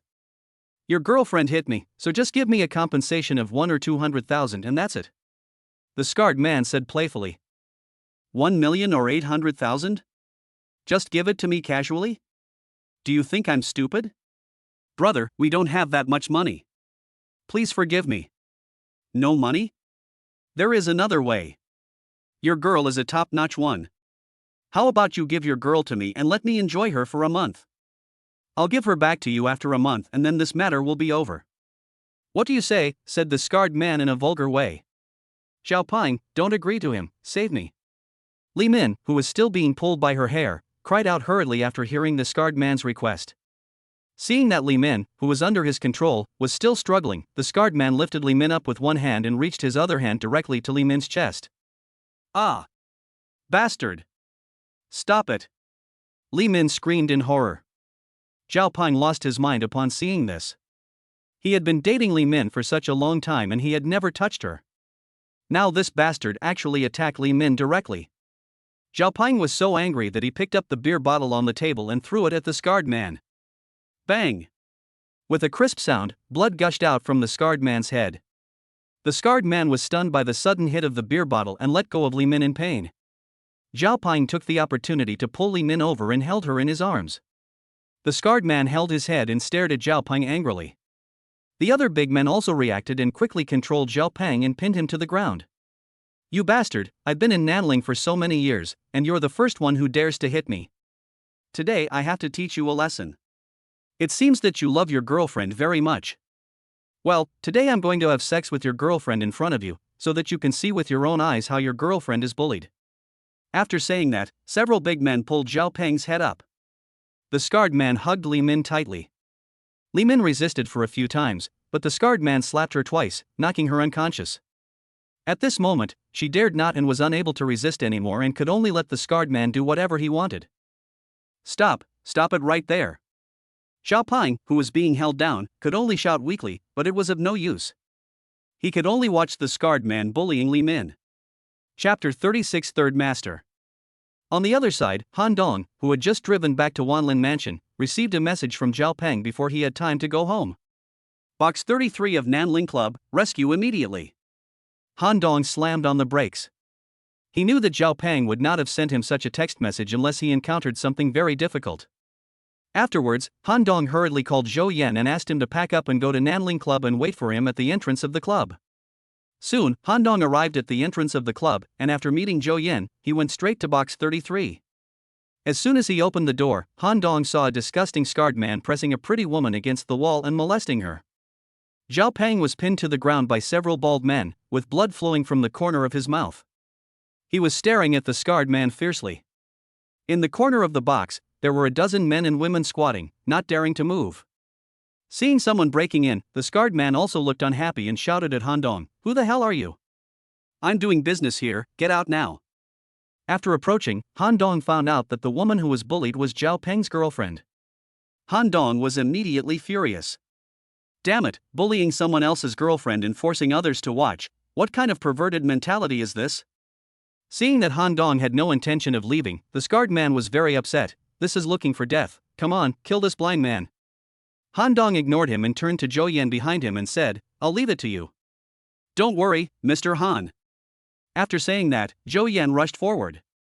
To be honest, Zhou Yan, a foreign mercenary, was a bit of a waste of talent to deal with this bunch of good-for-nothings. In just half a minute, all the bald guys were knocked down by Zhou Yan. Seeing this, the man with the scar let go of Li Min and rushed forward to fight with Zhou Yan. Bang! Zhou Yan picked up the wine bottle and hit the scarred man in the vitals, then kicked him down. Seeing this, Zhao Peng quickly stood up, took off his clothes and put them on Li Min. Han Dong walked up and asked, "Are you okay?" "It's okay, luckily you arrived in time."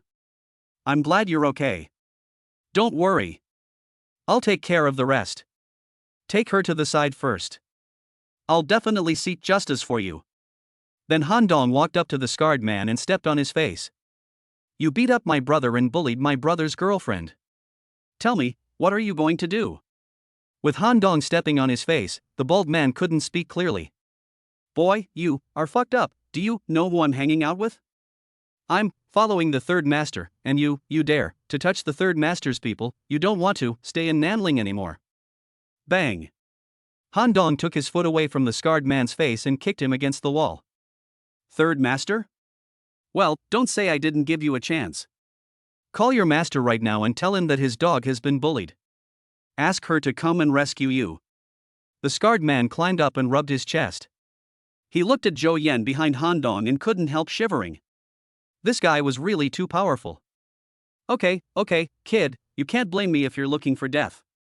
Then the scarred man quickly took out his phone and dialed a number. "Hello, is this Master San? There are people causing trouble in the club and beating up several brothers. Can you please send someone from home to help?" After hanging up the phone, the scarred man shouted at Han Dong arrogantly, "You are finished, kid, you are finished. The third master will be here soon. Let's see how you can pretend later." "Oh? So awesome? Then let's go to the hall together and wait for the third master." After saying that, Han Dong left the box on his own. Zhou Yan behind him dragged the scarred man all the way to the hall. Han Dong sat on the sofa in the middle of the hall, with one foot on the scarred man's head, waiting leisurely for the arrival of the third master. More and more people gathered around to watch the fun. The men and women in the box did not leave. They all looked at Han Dong in surprise, wondering where this man got the courage to fight against the third master, who was a famous underground force in the whole of Nanling. When the club saw someone causing trouble, they directly called over a dozen security guards, but these people were no match for Zhou Yan and were knocked down in no time. The manager of the club now knew that Zhou Yan and Han Dong were not easy to mess with, so he simply kept silent.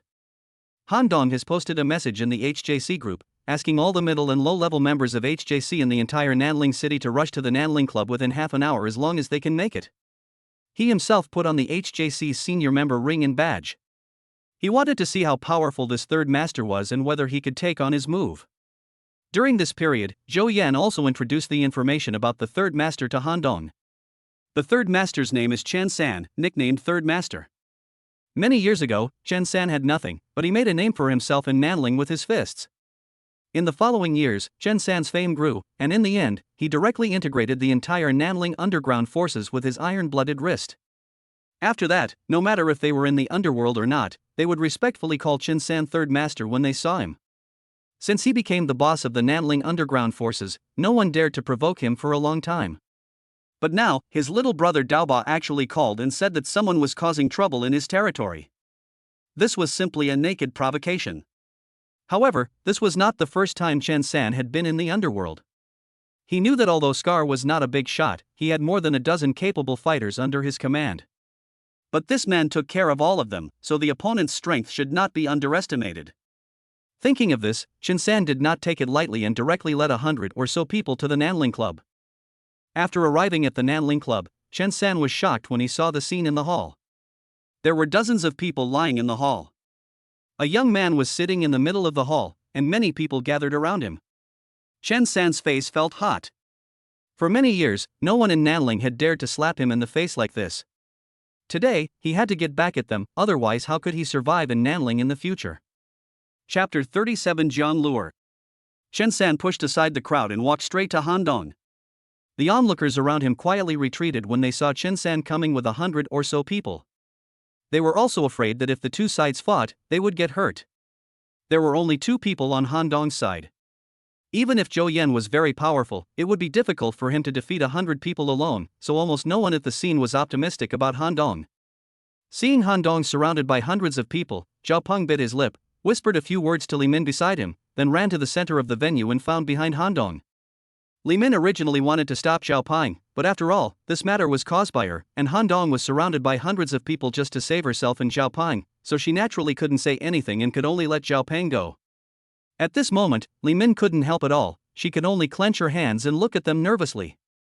Did you hit my people? Chen San pointed at Han Dong and asked. It's me. Young people really don't know how to live or die. Sometimes you have to bear the consequences if you do something wrong. Do you understand? Are you the owner of this dog? Han Dong asked, stepping hard on the scarred man under his feet. Third master, help me. Scar at his feet couldn't move and could only shout for help. Third master, right? Since you're raising a dog, you should teach him good manners. It's wrong for him to bite people randomly. If my dog bites someone, only I can punish him.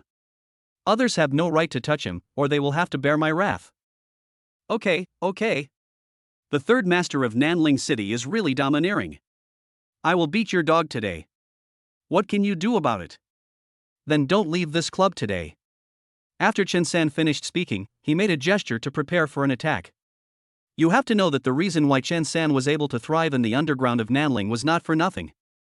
In addition to his ruthless and experienced behavior, his pair of iron fists could be said to have made the underground forces of Nanling tremble in fear. However, at the moment when Chen San rushed forward, Zhou Yan behind Han Dongming also directly blocked Han Dongming. What a fast speed! Chen San was a little surprised, and naturally he put away the idea of underestimating the enemy. The two men's fists soon collided in the air. Bang! After a loud bang, Zhou Yan took a step back. Zhou Yan was also very surprised. He didn't expect that such a master would exist in the small Nanling. Chen San took 5 steps back, his heart filled with turmoil. Master! This person is definitely a top-notch master, and his strength is higher than his own. It seems that these two people are not simple characters. Chen San has been entrenched in Nanling for so many years, so he is naturally very familiar with the local forces. He even has some contacts with some local wealthy families, but he is very unfamiliar with these two people. From this, it seems that these two people must be from other places. Although they have some strength, this is their own territory after all, so there is nothing to be afraid of. Besides, even if he is a child of aristocratic family, Chen San is not afraid of him, because he has people behind him. Thinking of this, Chen San put away his fist because he knew he was no match for Zhou Yan. You are very strong. But I have more than 100 people behind me, and 2 fists can't beat 4 hands. Besides, you have your master who is a burden, and you can't handle it. It is obvious that Chen San thinks that his master Han Dong must be a useless person. But before he could finish his words, a black shadow flashed and instantly appeared in front of Chen San. This black shadow was naturally Zhou Yan. Zhou Yan's hand was like a pair of pliers, tightly grasping Chen San's neck. The people around him didn't have time to react at all, and Chen San was controlled. After reacting, the younger brothers behind Chen San were ready to rush forward. Don't move! Chen San hurriedly stopped his men, because he knew that if Zhou Yan exerted a little force, his life would be over. Third master. The younger brothers around him became nervous. Third master, you are too domineering. I don't know what you rely on to be so domineering. Is it these little brothers behind you or the skills that you are proud of yourself? Han Dong said sarcastically. Just then, bursts of roars suddenly sounded outside. Everyone was attracted by the sound and looked outside without turning their heads. At this moment, a limited edition luxury car suddenly drove into the hall, followed by the second, third. A total of 24 luxury cars drove in, all kinds of them, and everyone was shocked by the scene. You know, any car here is worth tens of millions or even hundreds of millions of dollars. It is rare to see a car at ordinary times, but now there are more than 20 cars. A man in his 20s got out of the first car. His name was Zhang Luer. He was the head of HJC in Nanling and also a senior member of HJC. Originally, Zhang Luer and Han Dong were at the same level, so he didn't need to come after Han Dong issued the call. However, a few days ago he learned that Nanling also had a senior member, so he was eager to meet him, and today happened to be a good opportunity. Afterwards, dozens of people got out of the cars one after another. These people basically represented the entire Nanling force. The onlookers were also frightened by this lineup. Normally, people like Chen San were already big shots in their eyes. The real high-level figures were something that ordinary people like them would never be able to meet in their entire lives. John Luer walked in and took a look at Chen San, who was being strangled. Brother Han, can you please give me some face and release Chen San first? Han Dong raised his eyes and looked at John Luer. This man should be John Luer, the only senior member of Nanling, so he had to give him face. Han Dong raised his hand to signal Zhou Yan to let go, and then Zhou Yan let go of Chen San. After being released, Chen San first took a few deep breaths, then shouted respectfully, Master Jiang. Bang! John Luer slapped Chen San directly on the face, which made Chen San stunned. Asshole, don't you see what you have done? Apologize to Brother Han now. I. Pa. As he spoke, John Luer slapped Chen San 3 times in a row. In just a moment, Chen San came to his senses. His biggest support in Nanling was John Luer, the only son of the Jiang family in Nanling. John Luer's support was indispensable for his integration of Nanling's underground forces. But now John Luer actually called Han Dong Brother Han, which meant that Han Dong was at least at the same level as John Luer. Oh no, I really hit a wall this time. Mr. Han, I'm sorry. I was blind and offended you. I hope you can forgive me this time. Chen San is really flexible. As the leader of Nanling, he apologized without any hesitation. Since Brother Jiang has spoken, the matter of the third master ends here today. However, this man not only beat up my brother, but also bullied my sister-in-law. This account must be settled. Han Dong still had to give John Luer some face, but he couldn't let the scarred man go. Don't worry, Mr. Han. I will definitely deal with this bastard and give you a satisfactory explanation. Chen San said respectfully. Okay, thank you, Mr. Han, for your magnanimity. Jiang Luer said. Thank you, Mr. Han. Now that today's matter has been resolved, Mr. Han, let's go for a drink together. Come on. Jiang Luer invited warmly. Han Dong nodded, and then said to Zhao Peng behind him, take Li Min back first, it's okay. Then he walked out of the hall with Jiang Luer. Scar, who was lying on the ground, looked at Chen San in horror. Master San, please let me go. Chen San now wished he could skin this bastard alive. If it weren't for him, he wouldn't have lost such a big face today and offended Master Han. Humph. Take him away and teach him a lesson when we get back. After saying that, Chen San had Scar dragged out of the hall. Seeing everyone leave, the onlookers were also confused. Such a farce that seemed like a collision between Mars and the Earth ended like this? Zhao Peng was also completely confused. He only knew that Han Dong was rich, but he didn't expect that Han Dong's identity in Nanling was so mysterious. It seemed that there were indeed many things about his good brother that he didn't know. Chapter 38 Qin Hong in Kyoto. Han Dong, John Luer and others did not leave the Nanling Club, but went to the most luxurious box in the club. Come on, Brother Han, let me introduce you. These are the members of HJC in Nanling. This is Jiang Mumu, my sister. This is Hu Shui, and this is. John Luer introduced them to Han Dong one by one. These people were not all the members of HJC in Nanling. Because there were still a few people who were not in Nanling, but these people were basically the main force of HJC in Nanling. Han Dong looked at these people one by one. Jiang Mumu, Jiang Luer's sister, is a little gangster. She is not very old, only about 18 years old, but you can tell from her appearance that she must be very wild. Hu Shui, a woman around 25 years old, dressed very maturely. The rest are also between 25 and 30 years old. Brother Han, excuse me for asking, what do you do in Nanling? Why have I never heard of Brother Han before? John Luer was very puzzled. Logically speaking, a senior member of HJC should have an unusual background, but he had never heard of anyone like Han Dong in Nanling before. It was as if he appeared out of thin air. John Luer was very concerned about this issue. You know, he had never heard of Han Dong before, which meant that he was an outsider with a powerful backer. If he came to Nanling at this time to get a piece of the pie in Nanling, it would inevitably affect the local forces of Nanling, and in this way, the forces in Nanling would be reshuffled. Han Dong seemed to understand Jiang Luer's idea. He said, Brother Jiang, I have an investment company in Nanling. If you want to attract investment, you can contact me at any time. I have a habit of investing. That is, I only take shares and never participate in decision-making.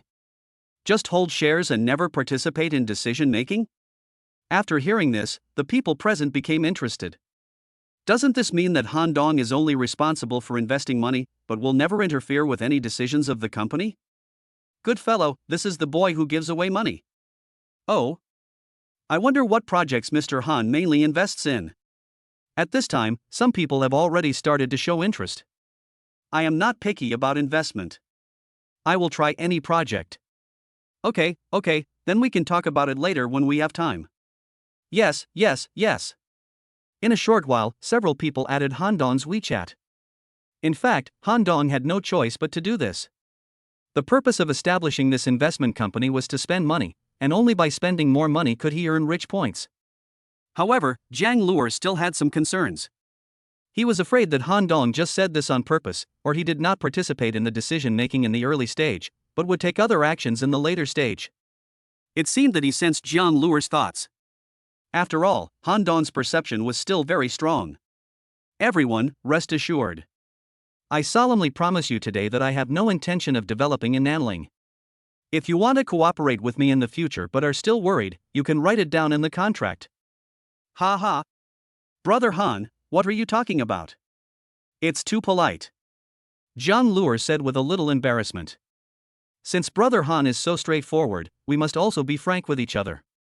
Today, on behalf of Nanling's HJC, I would like to welcome Brother Han. Let's drink this glass of wine together. Zhang Luer said, raising his glass. Dry. When everyone was chatting happily, Zhou Yan suddenly walked in from outside, leaned over and whispered a few words in Han Dong's ear, then Han Dong frowned slightly. Brother Jiang, Zhou Yan just told me that there is also a master in the box next door. Expert? What kind of expert? Zhou Yan said that his strength is not weaker than his. Oh? Zhang Luer knew that Zhou Yan was very skilled. Even the family's elders might not dare to say that they could beat him. Masters of this level were rarely seen on weekdays. They were basically the elders of the local big families. But today, two of them appeared at once. Since when did masters of this level become so common? Zhang Luer is not stupid. The box where he is now basically gathers the top forces of the entire Nanling. He doesn't believe that the people next door are not coming for them. There can't be such a coincidence in the world. Then Brother Han, let's go get to know each other. Zhang Luer said, and was the first to stand up and walk out of the box. However, before leaving, he winked at Jiang Mumu. The group came to the next box, but was blocked by a middle-aged man. Zhou Yan stood in front of Han Dong and confronted the man. The confrontation between two masters always makes the atmosphere tense, and people dare not even breathe. I don't know which distinguished guest has visited our Nanling. It would be better to meet him in person so that I can show my hospitality as a good host. Zhang Luer shouted to the private room. Uncle Wang, let them in. A man's voice came from inside. Then, the man called Uncle Wang pushed open the door and everyone followed him in. There were two men sitting in the box, one of whom looked very familiar to Han Dong, and he recalled him carefully. Depend on. Han Dong cursed in his heart, because the person sitting next to him was none other than his sister Chen Fei's classmate, who seemed to be the class monitor, Zhou Chengfeng. Han Dong had seen him at the freshman assembly. However, Han Dong did not recognize the other person. He looked older than Zhou Chengfeng and about the same age as himself. I wonder who you are. What brings you to Nanling? Zhang Luer asked the older man with a fist salute. Anyone could see that this man was the one who made the decision here, and Uncle Wang was also standing behind him with his hands behind his back. Who am I and what do I have to do with you? What am I doing in Nanling and what does it have to do with you? The man did not answer Zhang Luer's question, but instead asked two questions. Humph. If you hadn't come to Nanling, then naturally it would have nothing to do with me, and I wouldn't bother to care. But now that you've come to Nanling, then I have no choice but to take care of it. Nanling Jiang family. Young Master Jiang is very impressive. The man stood up and walked leisurely in front of Zhang Luer, staring at Zhang Luer. Then listen carefully. I am Qin Hong, from the Qin family in Kyoto. The Qin family in Kyoto? Hearing this, Zhang Luer's pupils shrank. Qin Hong? Are you Qin Hong, one of the 8 great warriors of the Kyoto GD organization?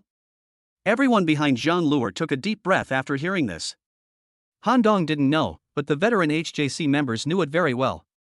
Kyoto GD has always been the rival of HJC, so the members of both sides don't get along.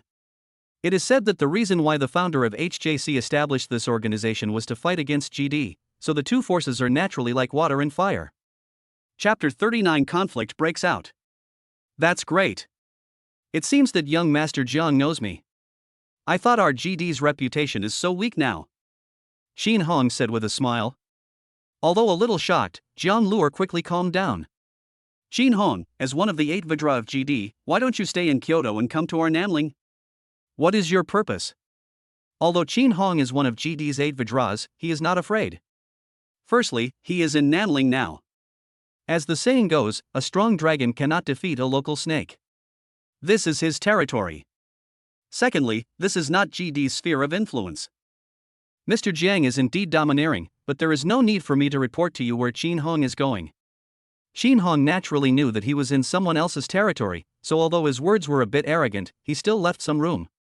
If he were in GD's sphere of influence, with his status as one of the 8 Vidra, he would not waste time talking to a little Jiang Luo. In fact, he came to Nanling for personal reasons. His purpose was to see his future wife Duanmu Shui, the second daughter of the Duanmu family, a hidden aristocratic family.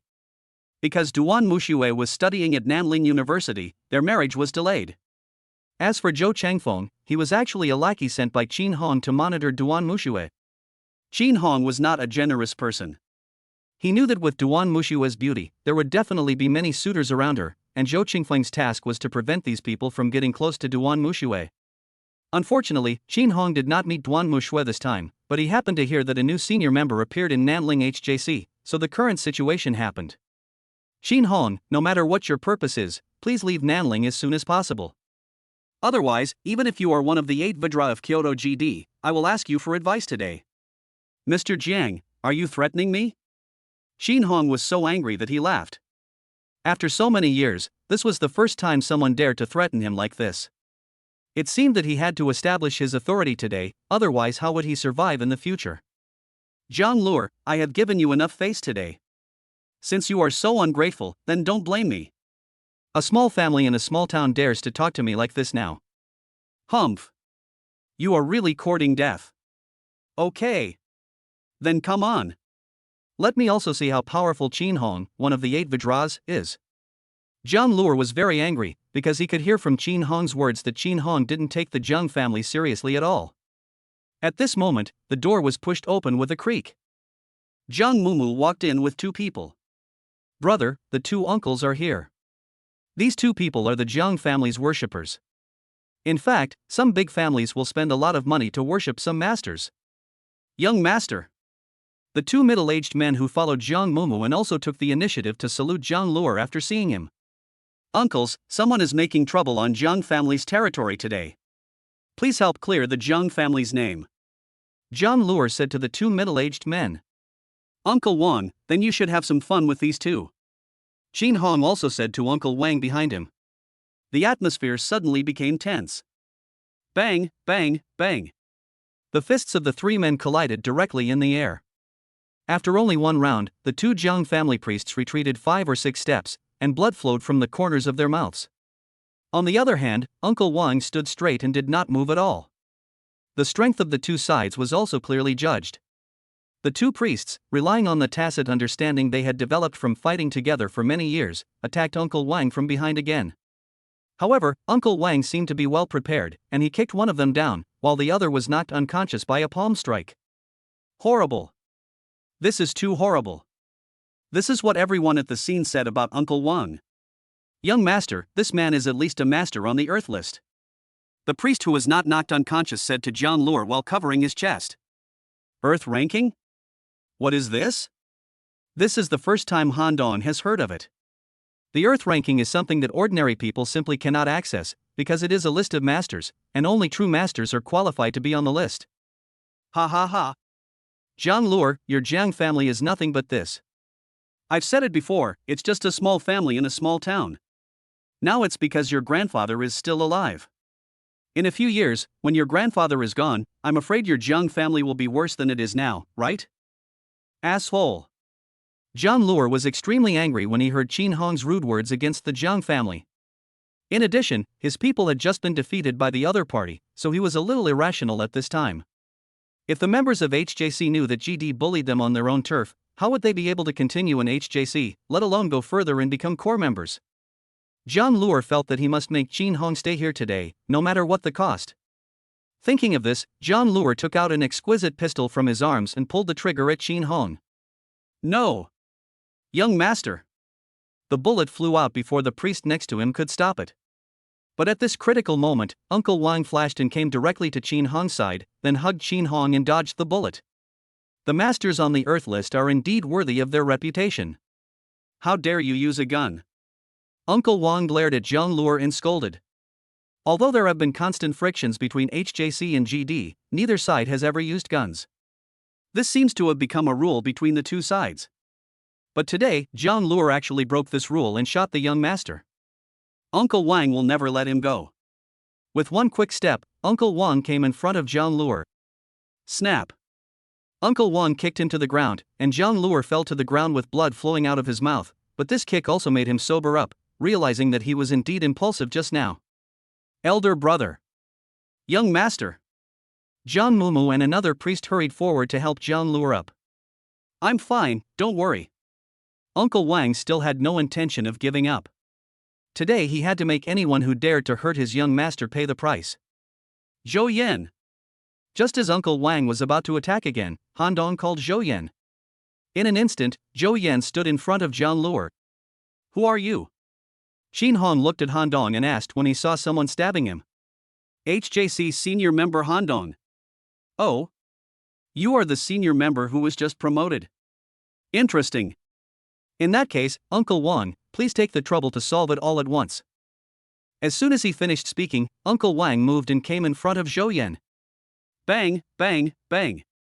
The duel between masters is always so intense that for a moment, it was difficult to tell the winner between the two. This shows that the strength of both sides is equal. Qin Hong also saw that Uncle Wang could not win for a while, so he simply took action to deal with John Luer himself. This time it was John Luer who broke the rules and used a gun, so even if he killed him, HJC would not be able to find fault. Thinking of this, Qin Hong drew out the dagger he carried with him and ran directly towards John Luer. The fact that he was able to become one of GD's 8 Vidras was not entirely due to his family background, he also had some strength of his own. At this moment, Qin Hong mobilized all his energy, aiming to kill with one blow. John Luer had lost the ability to defend himself after being kicked down by Uncle Wang. The priest next to him was also seriously injured. Facing Qin Hong's full-strength attack, John Luer knew that he could not dodge it. At this moment, he can only push Jiang Mumu away with all his strength and wait for death alone. But just when the dagger was close to John Luer's neck, a figure suddenly flashed over. The person was none other than Han Dong. Han Dong clamped the dagger with 2 fingers, and even if Qin Hong tried his best, he couldn't move it at all. Yay! Everyone in the audience gasped. He actually held the dagger firmly with just 2 fingers. His strength is too strong. Chapter 40 Zhao Ro's Pursuer Li Bo. Qin Hong couldn't believe that his full-strength attack was blocked by the man named Han Dong with just 2 fingers. How is this possible? Bang! Han Dong exerted force with 2 fingers, and in just a moment, the dagger was shattered into pieces. Qin Hong looked at Han Dong in horror at this moment. Others didn't know, but he knew that although the dagger looked ordinary, it was actually made of pure steel. However, such a dagger was broken by Han Dong's 2 fingers. It was really too weird. How is it? Do you want to continue? Han Dong asked. Ever since Han Dong improved his physique, he has clearly felt a breakthrough in his own strength, but he never had the chance to try it out. Today he happened to try it, and it felt really good. On the other side, the winner between Uncle Wang and Zhou Yan was also decided. Zhou Yan's many years of mercenary career were not in vain. Although the two were of similar strength, Zhou Yan had crawled out of a pile of dead bodies, so in the end Zhou Yan gained the upper hand. Qin Hong also knew that he would not be able to get any advantage today, but he really couldn't understand why Han Dong in front of him, who was younger than himself, had such terrifying strength. Changfeng, Uncle Wang, let's go first. Qin Hong is also a decisive person. Since he can't gain any advantage, he will retreat quickly. Han Dong, I will remember you. Then, Qin Hong looked at John Luer again. John Luer, I hope you will still have such good luck next time we meet. After that, the 3 of them left the club. After Qin Hong left, everyone in the box was relieved. For most people, a person like Qin Hong was simply a legend, but even such a legendary figure was dealt with by Han Dong. The people at the scene looked at Han Dong with awe. Han Dong fought against Qin Hong, one of the 8 Vidras of GD, and not only was he able to escape unscathed, but he also defeated the opponent and rescued Zhang Luo. This is so awesome. Brother Han, Zheng, will remember your kindness today. If you need anything in Nanling in the future, just give me a call. Yes. If you have any problems, you can come to me directly. Zhang Mumu on the side became a little gangster again at this time. On the other side, Qin Hong, Uncle Wang, and Zhou Chengfeng left the club by car. Uncle Wang, with your ability, can you tell Han Dong's strength? I can't tell. I can only feel that he is very strong and poses a great threat to us. In my opinion, his strength may have exceeded the Earth ranking. Beyond the Earth ranking? That means it's on the Heaven ranking? What kind of horrible talent is this? Qin Hong was quite depressed. He originally thought that among the younger generation, his talent was already very strong, but compared with Han Dong, he was nothing. Mr. Qin, I know this Han Dong. When Qin Hong was expressing his feelings, Zhou Chengfeng behind him suddenly spoke. Do you know him? Yes, this Han Dong is a visiting professor at our school. Afterwards, Zhou Chengfeng told Qin Hong all the information he knew about Han Dong. Interesting, really interesting, a person with such a deep background actually became a professor at Nanling University. It seems that he wants to use the identity of professor to cover himself up. That should be it. Well, Chengfeng, in addition to protecting Shuer, you also have a task at school to keep an eye on Han Dong. If there is any movement, you must tell me as soon as possible. I understand, Mr. Qin. After Han Dong returned to Wanlin Mansion, he took a good shower and then called Zhao Peng. He had encountered too many things today. Zhao Peng, it's me. Dongzi. How is it? Have you got home? Is your girlfriend okay? You've encountered a lot of things today, you should comfort her. Don't worry, Dongzi. I have comforted Minmin well in bed just now. She is fine now. Damn it. You are such a beast. If Zhao Peng was right next to him, Han Dong would have killed him alive. He had been busy with Zhao Peng's affairs all day and only now had time to take a shower, but this guy is actually having sex in the same bed with his girlfriend. Shameless. How shameless. What's wrong, Dongzi, are you jealous of me? Then work hard on yourself and quickly win over Lin Xin and Ms. Lin. Okay, I won't talk to you anymore. Minmin has finished her bath, and I still have to comfort her. That's it. After saying that, Zhao Peng hung up the phone. Holy shit. Is this guy planning to score twice? Han Dong was so angry that he threw the phone aside, then covered himself with the quilt and went to sleep. There was no other way. He was too exhausted today. When Han Dong woke up the next day, it was already noon. After a simple wash, Han Dong went to Nanling University. After entering the campus. Oh my god, look, isn't that Professor Han, the god of dance? Yeah, it really is. So handsome. How nice it would be if I had a boyfriend like him. Come on, Professor Han, would you like someone like you? Ever since Han Dong showed off his superb dancing skills at the freshman meeting last time, he actually earned the title of Dance God. Following the voice, Han Dong looked over and saw 2 girls talking about him. One had a face full of acne and the other weighed at least 150 pounds. Han Dong was so scared that he quickly covered his face and walked away. Han Dong thought about it and decided to go see Chen Fei first, so he walked towards the freshman class. As soon as I arrived at Chen Fei's class, I saw Zhao Rou being blocked by a man from afar. Roar, you should know how I feel about you. Why can't you accept me? The man who stopped Zhao Rou said to Zhao Rou. Li Bo, I'm not familiar with you. Please call me classmate Zhao or Zhao Rou. Also, I don't want to fall in love now, so please don't harass me anymore. Roar, please don't reject me. With me here, I don't think anyone would dare to pursue you. You will be mine sooner or later. Yu Zhao Rou was very angry. This guy named Li Bo was really shameless. Hey, Li Bo, you're bothering Roar again, do you believe I'll beat you up? Without looking, just by listening to the voice, Han Dong knew that it was his devilish sister Chen Fei who came. Humph. Chen Fei, you come to meddle in other people's business again. Don't think that I'm afraid of you just because you have a professor as your backer. In my eyes, he is nothing. If I provoke you, I will deal with you too. Li Bo was not bragging. The Li family was still very influential in Nanling. Apart from first-class families like the Jiang family, the Li family could walk sideways in Nanling, so Li Bo really did not take Han Dong seriously. What? Do you want to fight here? After saying that, Chen Fei deliberately waved her little fist. Seeing Chen Fei's fist, Li Bo swallowed his saliva. Although the Li family was powerful, Li Bo was an absolute fool. It could be said that he was powerless and had suffered losses at the hands of Chen Fei, the devil, before. Now in school, even my own thugs can't be brought in. A wise man never suffers a loss in front of him. Just wait for me. After saying these harsh words, Li Bo left in disgrace. Humph. Useless guy. Ruer, if he comes next time, just tell me and I will help you deal with him. Chen Fei said, raising his fist. Yes, yes. You are so awesome. Han Dong walked towards the two women from a distance. Brother. Han Dong. After seeing Han Dong, Zhao Rou actually became a little nervous. Since the last incident, she has been thinking about Han Dong every day. This feeling is really uncomfortable.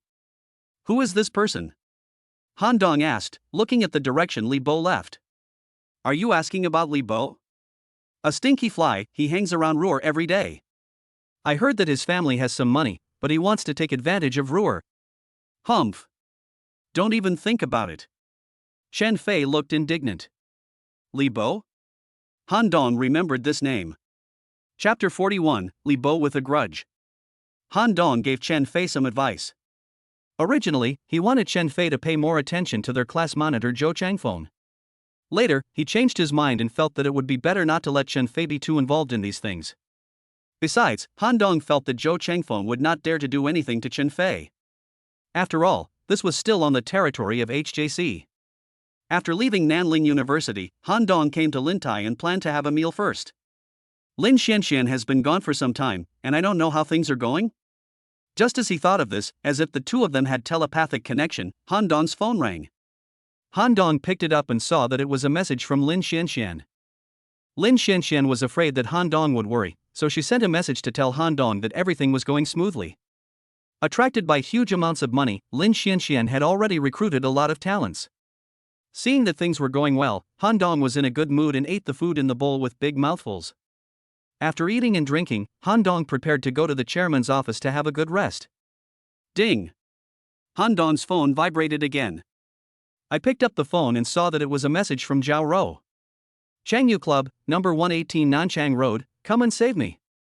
Han Dong suddenly realized that Zhao Rou was in trouble. Han Dong grabbed his coat and went out without thinking. At this moment, Zhao Rou was sending a message to Han Dong in a private room in Changyu Club.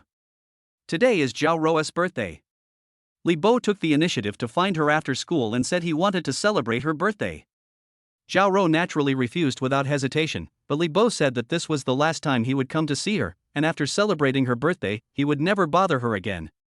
Zhao Rou thought that if this was really possible, it would not be unacceptable, so she followed him.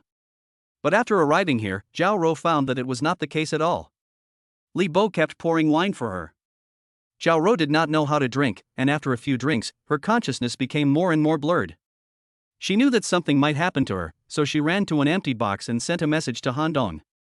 Bang, bang, bang. Li Bo outside banged on the box door hard.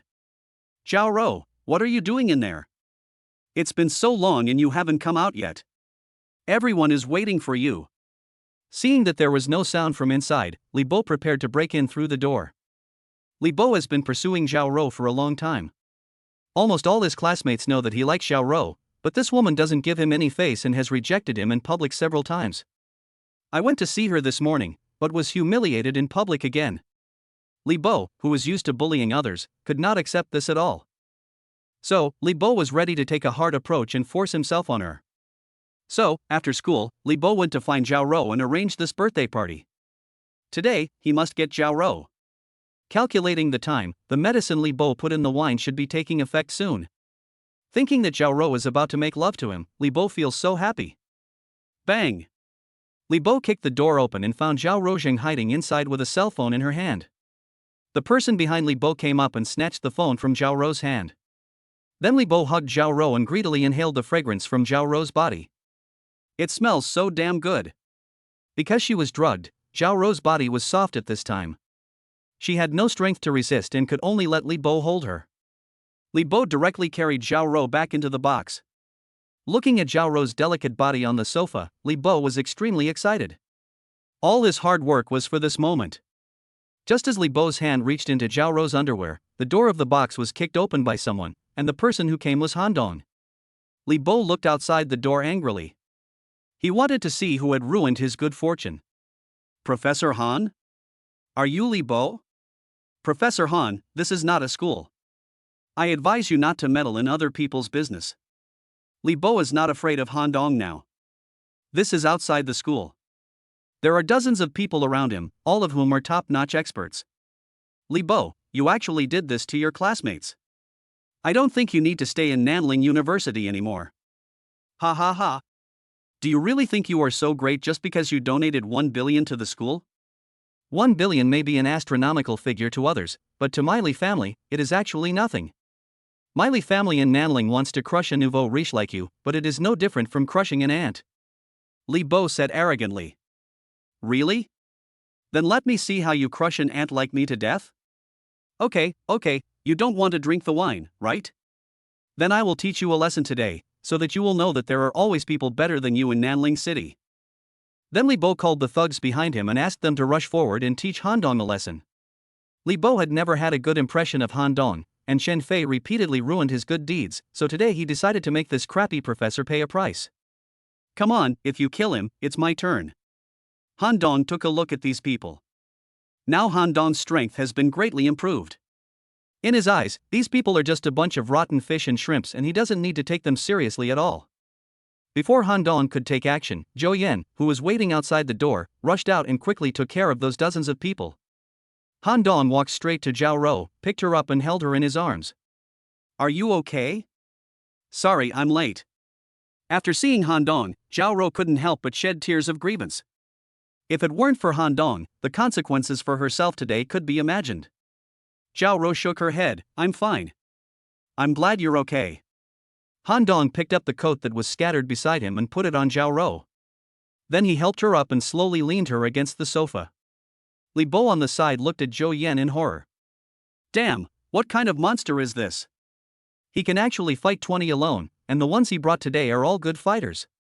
But even so, he is not afraid. The reason why he chose this club today is because it is his family's property. So even if Zhou Yan is good at fighting, these two people can't think of leaving today. Chapter 42. Are you yelling at me? Manager Lu, bring some people to box 102, bring more. Li Bo picked up the intercom on the corner of the table and gave orders directly to the club manager. He was determined to get Zhao Rou today, and no one could stop him. Crash! In a short while, many people came in from outside the box, each holding a weapon in their hands. Han Dong roughly counted them and found that there were probably hundreds of people, and the entire box could hardly hold them all. Professor Han, it's not too late to leave now. Even though the man behind you is very skilled, so what? I don't believe he can defeat hundreds of people by himself.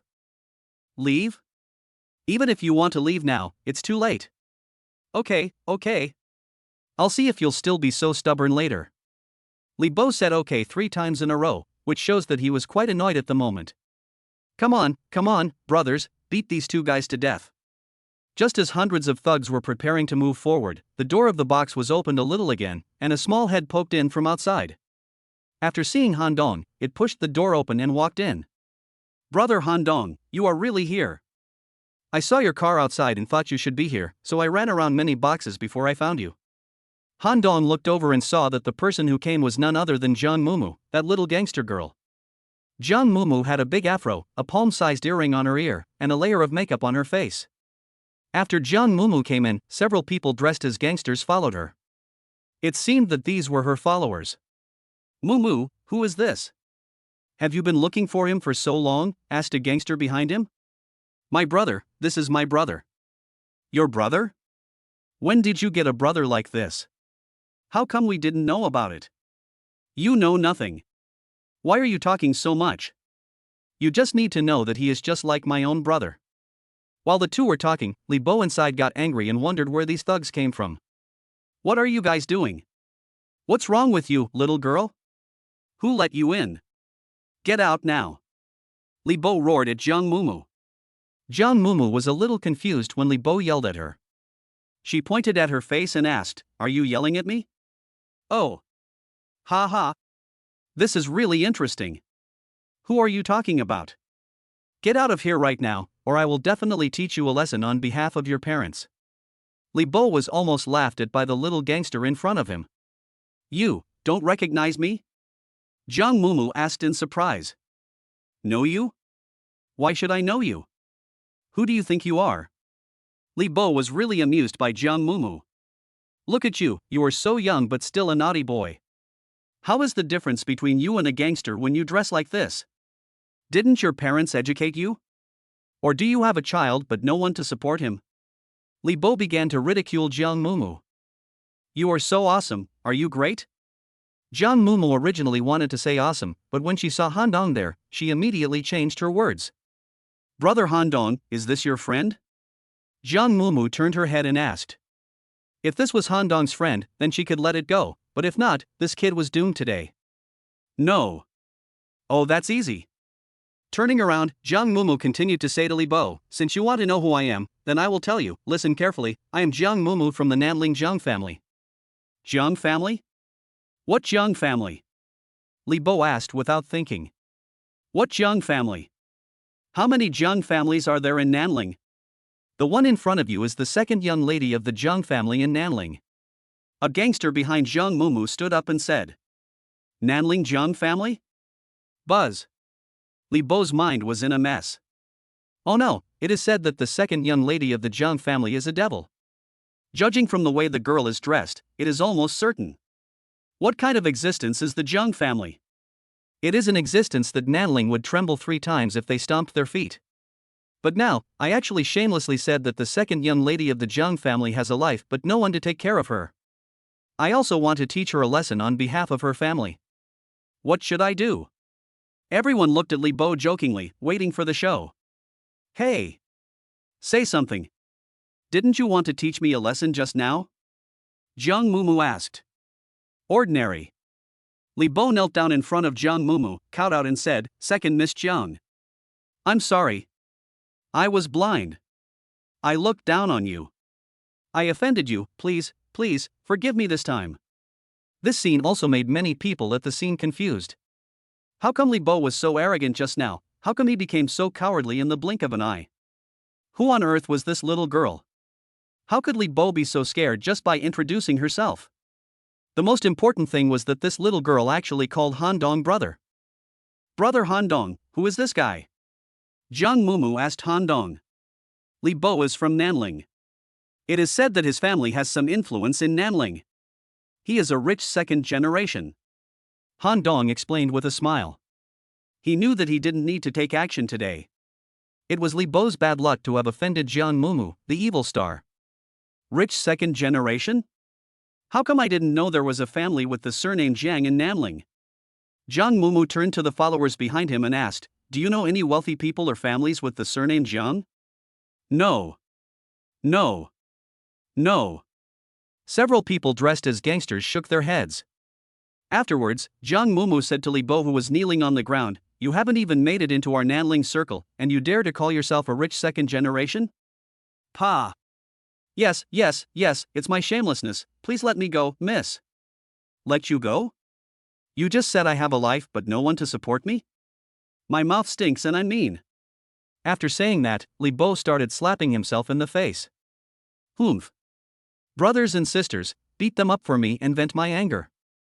Jiang Mumu didn't care about that and directly called the little girl and gangsters behind him to come forward and beat Li Bo.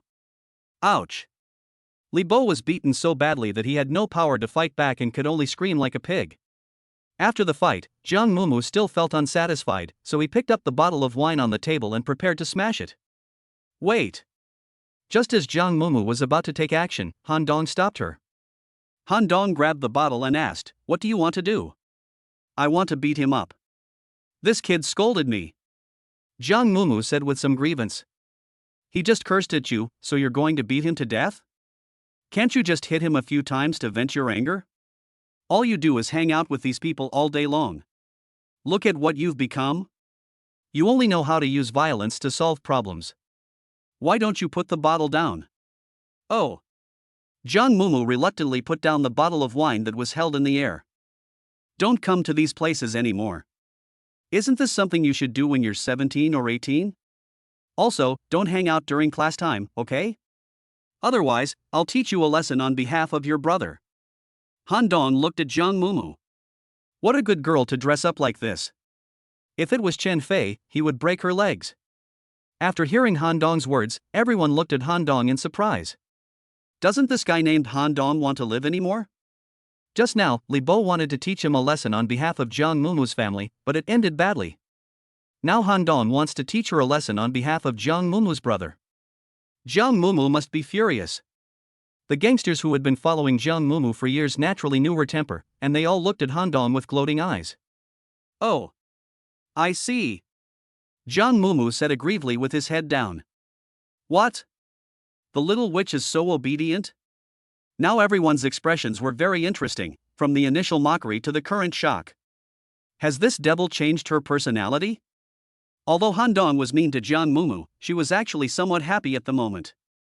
Jiang Mumu is also a person who worships the strong.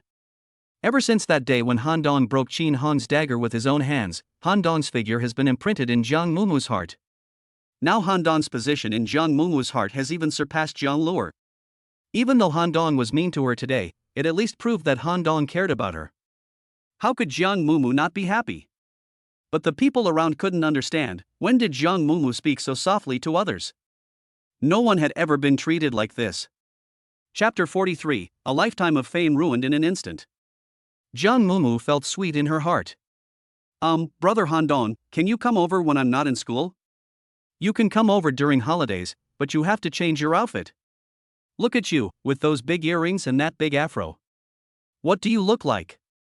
How can you still look like a student? Okay. Oh, by the way, brother Han Dong, you saved me and my brother last time, and my grandfather said he wanted to thank you in person. I wonder when you will have time. There are indeed a lot of things going on recently. Let's put it this way. I will contact your brother when I have time later. Han Dong thought about it. The Jiang family still has some status in Nanling, so he still has to give face to the head of the Jiang family, Mr. Jiang. When he has time, he will go to meet Mr. Jiang. Okay, it's a deal. You must come when you are free. I'm leaving first. Afterwards, Jiang Mumu called his little follower and prepared to leave. When she reached the door, Jiang Mumu turned around and looked at Li Bo. Your name is Li Bo, right? Since my brother Han Dong is here today, I won't beat you, but I hope that when the sun rises tomorrow, you can still be a rich second generation. After saying that, he left with his younger brothers and sisters. Puff. After hearing Jiang Mumu's words, Li Bo was so scared that he collapsed to the ground. This time he was really finished. He had offended the little devil of the Jiang family. It seemed that the Li family would not be able to survive in Nanling in the future. If he caused the Li family to go bankrupt because of him, he could not imagine how his family would deal with him and what kind of ending would be waiting for him in the end. In the box, Li Bo sat slumped on the ground, his eyes lifeless. Han Dong was not going to embarrass Li Bo because he knew that the Li family would disappear from Nanling tomorrow. Zhao Rou looked at Han Dong with her beautiful eyes shining. She had not expected that Han Dong had such a great influence in Nanling and had such a good relationship with the Jiang family. It seemed that Han Dong was really a hidden talent. Zhao Rou, let me take you home first. Han Dong said somewhat embarrassedly as he looked at the look Zhao Rou gave him. Han Dong picked up the clothes scattered on the side and put them on Zhao Rou, then he picked Zhao Rou up, went out and walked straight to his Rolls-Royce Silver Ghost. Opening the car door, Han Dong put Zhao Rou in the passenger seat. After fastening his seatbelt, Han Dong asked, should I send you back to school or home? Han Dong, I will go with you tonight. You can take me wherever you want. Zhao Rou said shyly with her head down. Just now, Zhao Rou made an important decision. She decided that she must win over Han Dong. Since she liked the man in front of her, she had to take the initiative. Han Dong was stunned. You can go anywhere? What does this mean? Is this a hint to myself? Is it okay to get a room? At this moment, Zhao Rou's face was slightly red, and she looked extremely attractive. It was completely nonsense to say that Han Dong didn't like such a girl. You know, Zhao Rou was the new goddess of Nanling University. She had a good figure, good looks, and a rich family. She could be said to be the dream lover of the male students of Nanling University. Besides, it is the goddess who is taking the initiative now, so I guess any man would not refuse. But Han Dong is different, he still has some bottom line of his own, he is not a man who only thinks with his lower body. For example, he dated Su Lily for 5 years, but he never touched her. Zhao Ro, isn't this a bit inappropriate? What's wrong? At least we should cultivate our relationship first. Zhao Ro didn't understand. With her looks, there were probably countless guys in school who were dreaming of this day. Why was Han Dong still so shy even though she was offering herself to him? Han Dong, I like you. I like you very much. I am yours tonight. Zhao Ro said very bluntly. If humans don't have emotions, then aren't they just animals? Are you unwilling? Or are you simply incapable of doing so? Zhao Ro decided to provoke Han Dong and force him to submit. Damn it. This is simply an insult to my personality. Han Dong couldn't stand it anymore. Who are you saying is incompetent? You'd better take that back, or you'll regret it. Han Dong, you're really not capable of this, are you? Zhao Ro continued to insist. Okay, this is your own fault. I'm glad you don't regret it. After saying that, Han Dong started the car and disappeared at the end of the street with a step on the accelerator. Today he must teach Zhao Ro a lesson and let him know how powerful he is. The sports car worth hundreds of millions has great performance. In a moment, Han Dong brought Zhao Ro to Wanlin Mansion. Han Dong parked the car at the door and looked at Zhao Ro. It's not too late for you to regret now. I'll take you back now. Who regrets it? Although Zhao Ro was nervous, she still said it. In fact, Zhao Ro has always been a girl who keeps herself clean and naturally takes good care of her body. It's just that Zhao Ro loves Han Dong too much now, and she knows that an outstanding man like Han Dong will definitely have many equally outstanding women around him in the future. All she can do now is to hold Han Dong's heart tightly. For men, the most attractive thing is probably their body, so Zhao Ro made such a bold decision. After hearing Zhao Ro's answer, Han Dong stopped talking and drove directly into the community. After the car was parked, the two went upstairs together. It could be seen that they were both very nervous. After entering the house, Zhao Ro looked at the luxurious interior decoration. She didn't have time to be shocked by the luxury here because she was too nervous. How about you go take a shower first? Han Dong asked cautiously. Huh? Oh. Okay. Zhao Ro stood up nervously, but didn't know where the bathroom was. She was too embarrassed to ask, so she could only stand there awkwardly, not knowing what to do. Well. The bathroom is on the left. Han Dong pointed in the direction of the bathroom. Zhao Ro ran over with a red face, opened the bathroom door and locked it tightly from the inside. After Zhao Ro entered the bathroom, Han Dong was so embarrassed that he didn't know what to do. He could only sit on the sofa and picked up his phone to flip through it boredly. Just at this moment, the cell phone rang. Han Dong looked and saw that it was Chen Fei calling. Hello, brother. Something happened to my dad. Chen Fei on the phone was so anxious that she started crying. What happened? Don't worry, just tell me slowly. I don't know the details. My mom just called me and told me that my dad was beaten by my uncle and has been sent to the hospital. Han Dong was furious when he heard this. He had 2 uncles, and since his parents passed away, his eldest uncle Chen Yiming had been raising him. However, his second uncle not only never cared about him, but also embezzled the money his parents left for him. For many years, Chen Yiming has always wanted to get the money back, but he was blocked by his second uncle Chen Fei every time. This time, he even beat Chen Yiming. Although Chen Fei did not explain it on the phone, Han Dong had basically guessed it. Han Dong was very annoyed. He was not short of money now and had not originally planned to take the money, but now it seemed that he had to take it. This money could not be given to his second uncle. Okay, don't worry, I'll come find you right away, and then we'll go back and take a look together. Well. Then you'd better hurry up. Chen Fei was also very anxious. Han Dong hung up the phone, and Zhao Ro was still taking a shower in the bathroom. Han Dong walked out the door directly and left a message for Zhao Ro. I have something to do and need to be out for a while. You can stay here for one night. After sending the message, Han Dong thought again and again and decided to add another message. I really have something to do, I am not running away. Han Dong was very panicked. If he left, Zhao Ro would definitely think that he was in trouble. No, my reputation will be ruined. Chapter 44, Deserting from the Battlefield. After Han Dong left, Zhao Rou lingered in the bathroom for nearly half an hour before finally coming out reluctantly. Zhao Rou knew what she would face next, but she had no regrets. Zhao Rou came out of the bathroom with only a bath towel hanging on her body, her hair was wet, and her perfect figure was fully displayed at this moment. Any normal man would not be able to hold back at this time. But Han Dong is no longer here, so he has no chance to see such a beautiful woman emerging from her bath. After Zhao Rou came out, she did not see Han Dong, but she did not feel strange. After all, the house was so big, it was possible that Han Dong went upstairs. But she sat on the sofa and waited for a long time but didn't see Han Dong. She took out her mobile phone out of boredom and looked through it. Only then did she see the message Han Dong left for her. Puff! Zhao Rou chuckled after seeing the message. What a useless coward! He actually deserted the battlefield. Without looking, Zhao Rou felt that Han Dong must have run away and left such a message to fool her. He said he had to leave for something. What big deal could happen at this time? But at this time, Zhao Rou felt relieved and a little happy in her heart, because Han Dong was really not that kind of casual man, and she did not misjudge him. Taking a deep breath, Zhao Rou stood up from the sofa and began to look around the house carefully.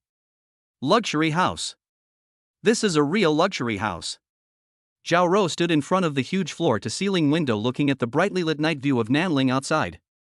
She felt like she was in a dream, it was so beautiful. After looking for a while, Zhao Rou began to tour the house.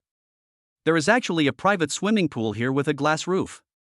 You can look up and see the sky full of stars when you are in the swimming pool. It is such a pleasure. Zhao Rou couldn't help but pick up an air mattress, threw it into the swimming pool and lay down on it. She looked down at the bath towel on her body and simply removed the only restraint on her body. Zhao Rou looked at her body. It was so perfect. She couldn't understand why Han Dong would be willing to leave such an attractive body. Is it because he has no interest or is he really not good enough? Han Dong, who had already received Chen Fei's call, sneezed loudly. Who is slandering me? Something happened to his uncle, and Han Dong was extremely worried at the moment. The two of them drove back to Xuanqing overnight, which is Han Dong and Chen Fei's hometown, a small county town. Han Dong knocked on the door and it was his Aunt Wang Mei who opened the door. Fei and Xiaodong are back, go see your dad. You're already grown up, but you're still acting like a kid, making trouble with others, and the result is. Han Dong's Aunt Wang Mei was also very nice to him. At least she had not treated him badly in the past few years, so Han Dong had always been very grateful to his uncle's family. After Chen Fei entered the room, she hurried to see Chen Yiming, while Han Dong asked, "What's going on?" Wang Mei sighed and told Han Dong the whole story, which was basically consistent with his guess. When Han Dong's parents passed away, they left him 300,000 yuan. According to legal procedures, whoever Han Dong lives with should temporarily keep the money. At the beginning, Han Dong decided to live with his second uncle Chen Yifei. Naturally, this was because Chen Yifei deceived Han Dong in various ways, so Han Dong made such a decision. However, after getting the money, Han Dong's life in Chen Yifei's house was not good. Later, his uncle Chen Yiming couldn't stand it anymore and took Han Dong in. A few years ago, after Han Dong turned 18, Chen Yiming had been going to his brother's house to ask for the money, saying that the child had been beaten and the money should be given to the child to manage himself. However, Chen Yifei had always been unwilling to give out the money and this time he even beat Chen Yiming. "And, don't worry, I will definitely handle this matter and give an explanation to my uncle." Xiaodong. We must not be too impulsive in doing things. Don't learn from your uncle. If it really doesn't work, we can use the law to protect our rights. Don't do anything stupid. Wang Mei was afraid that Han Dong would do something impulsive again due to his young age, so she quickly warned him. Han Dong felt warm in his heart. "I know, don't worry, Aunt." Then Han Dong also walked into Chen Yiming's bedroom. "Xiaodong? Why are you back?" Chen Yiming was very excited when he saw Han Dong. "Uncle, why didn't you tell me such a big thing? It can't be that serious. I just need to rest for 2 days." "Uncle, why did you go to Uncle Tu again? He won't give out that money."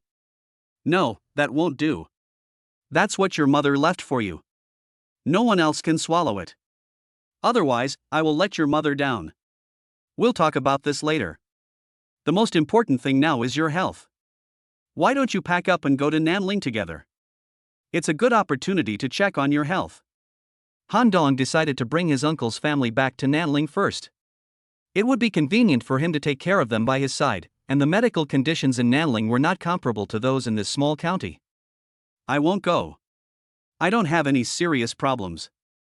Why should I go to Nanling? Chen Yiming rejected Han Dong's suggestion because he knew that it would cost a lot of money to see a doctor in Nanling, but his family was not rich now. Han Dong naturally knew what Chen Yiming was really thinking. Uncle, don't worry. I can earn a lot of money now. This amount of medical expenses is nothing to me. It's good that you can make money, but you can't be so extravagant. You should save more money so that you can find a wife and have a lot of children in the future. Han Dong knew that Chen Yiming was still afraid of spending money, so it seemed that he had to reveal some of his own situation before he would go with him. Uncle, now I can really make money. If you don't believe me, let's go downstairs and take a look at my car. Several people supported Chen Yiming and went downstairs, and sure enough, they saw Han Dong's Rolls-Royce. Chen Yiming and Wang Mei widened their eyes. Although they didn't know much about cars, they could tell that this car was a luxury car just by looking at its appearance. They were so surprised that they were speechless. Chen Fei on the side curled his lips. He knew Han Dong well, so he was naturally not surprised. It seems like you're doing really well now. That's great. Your parents in heaven will be pleased too. Xiaodong has really made it big now. Old Chen, don't be stubborn. It's rare to have a filial child. Just go to Nanling and take care of your health first. Wang Mei on the side was also very happy. She thought that she had not treated Han Dong badly. Now that Han Dong has made it big, it seems only right for her to enjoy the good life with him. That's right, Dad.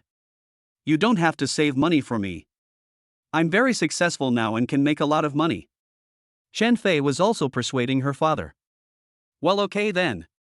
After thinking for a long time, Chen Yiming finally agreed to go to Nanling after being persuaded by Wang Mei and Chen Fei. Seeing Chen Yiming give in, Wang Mei hurried into the house to pack her things. Han Dong planned to cure his eldest uncle's illness first, and then come back to settle the account with his second uncle. Chapter 45: Buying a house again. Han Dong was driving.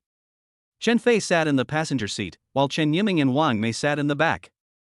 The luxury car worth hundreds of millions did not feel any bumps at all and was very stable. On the way, Han Dong called Jiang Luer mainly to ask him to help contact Nanling First Hospital. In the afternoon, Han Dong brought Chen Yiming and others to the hospital gate, and the dean personally greeted Han Dong. "Mr. Han, young Master Jiang told me to wait for you here."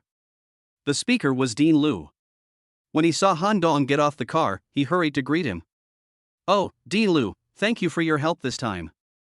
Mr. Han, you are too polite. This is my duty." After welcoming Han Dong in, Director Lu immediately organized an expert consultation and the operation began around 4 o'clock. The operation was very successful. Han Dong had already prepared a ward and wanted Chen Yiming to rest in the hospital for a while, but Chen Yiming was afraid of spending money and insisted on not being hospitalized. Unable to persuade him, Han Dong could only take Chen Yiming back to Wanlin Mansion. After learning that Han Dong also bought a house for Chen Fei, Chen Yiming thought about moving in with Chen Fei, but was rejected by Han Dong. Because Chen Fei had to go to school during the day, there was no one to take care of them, so Han Dong took Chen Yiming and his wife back to his own house.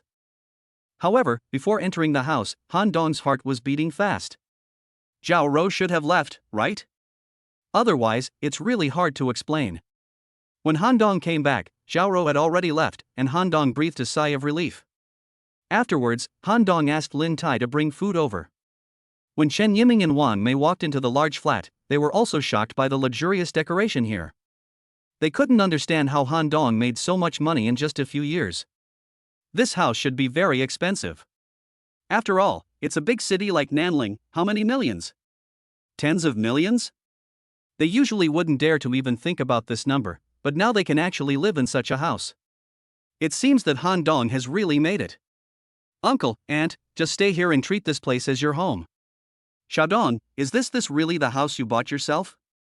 Wang Mei was a little unconvinced. Yes, Mom, my brother not only bought one for himself, he also bought one for me next door. It's very close.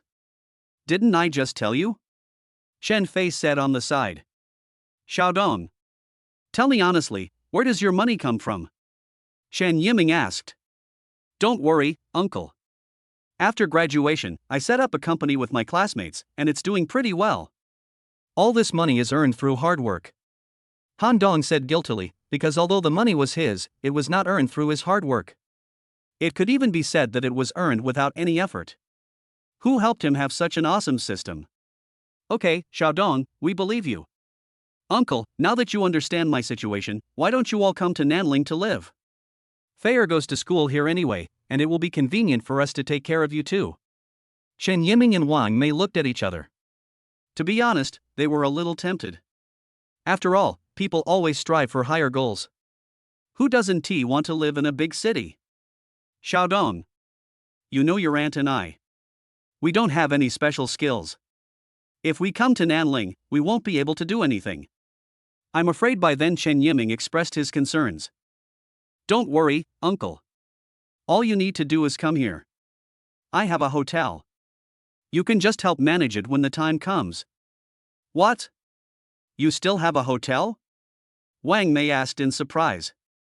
Yes, but I don't have time to take care of it on weekdays, so I thought of finding 2 family members to help look after it. In fact, Han Dong said this on purpose because he wanted Chen Yiming to come over and do something relaxing. Okay, Xiaodong, let's think about this carefully. Originally, Chen Yiming and his wife were thinking about coming here, and after hearing what Han Dong said, they also thought about coming over to help Han Dong. After all, it is best for one's own hotel to be looked after by one's own family. Ding dong. As he was talking, the doorbell rang. Han Dong opened the door and it turned out to be the delivery lady of Lin Tai. After opening the door, a dozen beautiful girls with innocent looks came in carrying plates. Hello, Mr. Han. The young ladies also greeted their boss.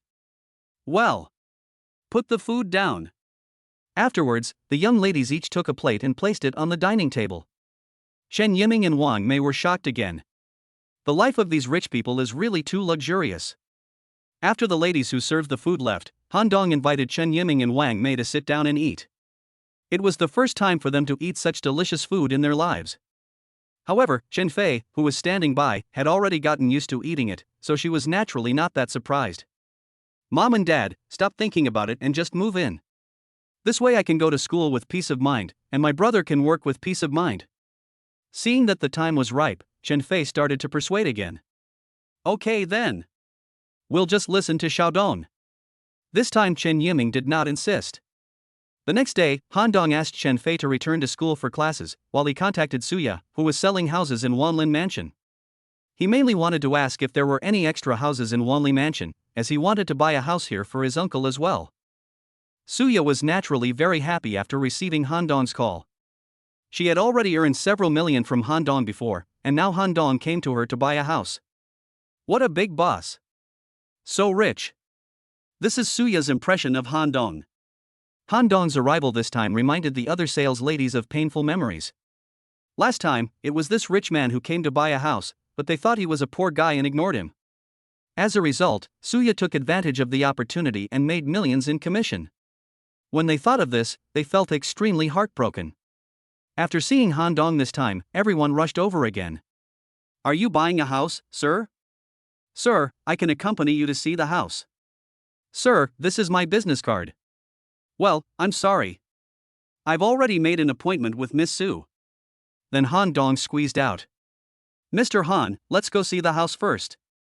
Suya said to Han Dong holding the key. After watching Han Dong and Suya walk out together, the people in the hall started talking again. Ha! This little girl Suya is really lucky. What do you mean by good luck? I think it means I have to go to bed with you. I think so too. Otherwise, why would he keep asking her to buy such an expensive house? She usually looks quite innocent, but it turns out she was just pretending. What a shameless bitch. That's it, little slut. Bah! Anyone could tell that the words of these women were filled with jealousy and resentment. After looking at the house, Han Dong came back and paid the money first, but did not go through the formalities. Because he wanted to put the house in Chen Yiming's name, so naturally Chen Yiming had to go through the formalities. In the afternoon, Han Dong brought Chen Yiming and Wang Mei to the sales office again. Xiaodong, why did you bring us here? Uncle, aunt, I bought you a sweet here too. Let's come over here to handle the paperwork. What? Buy us a house? How much will it cost? We don't want it. It was obvious that this house was not cheap. Chen Yiming was a frugal person, and besides, all the money was paid by Han Dong, so he naturally could not accept it. Uncle, the house has already been bought. You can't return it even if you don't want it. Go and complete the formalities later, and the house will be yours. No, this is too expensive, we can't accept it. Chen Yiming waved his hands repeatedly. Uncle, my parents passed away early. If it weren't for you, I wouldn't even have a home. What's the point of doing these little things for you now? Han Dong was telling the truth. If his uncle hadn't taken him back from his second uncle, he wouldn't have had such a wonderful childhood, and his personality might have been distorted now. Great. Xiaodong is becoming more and more sensible and promising. My sister in heaven can rest in peace.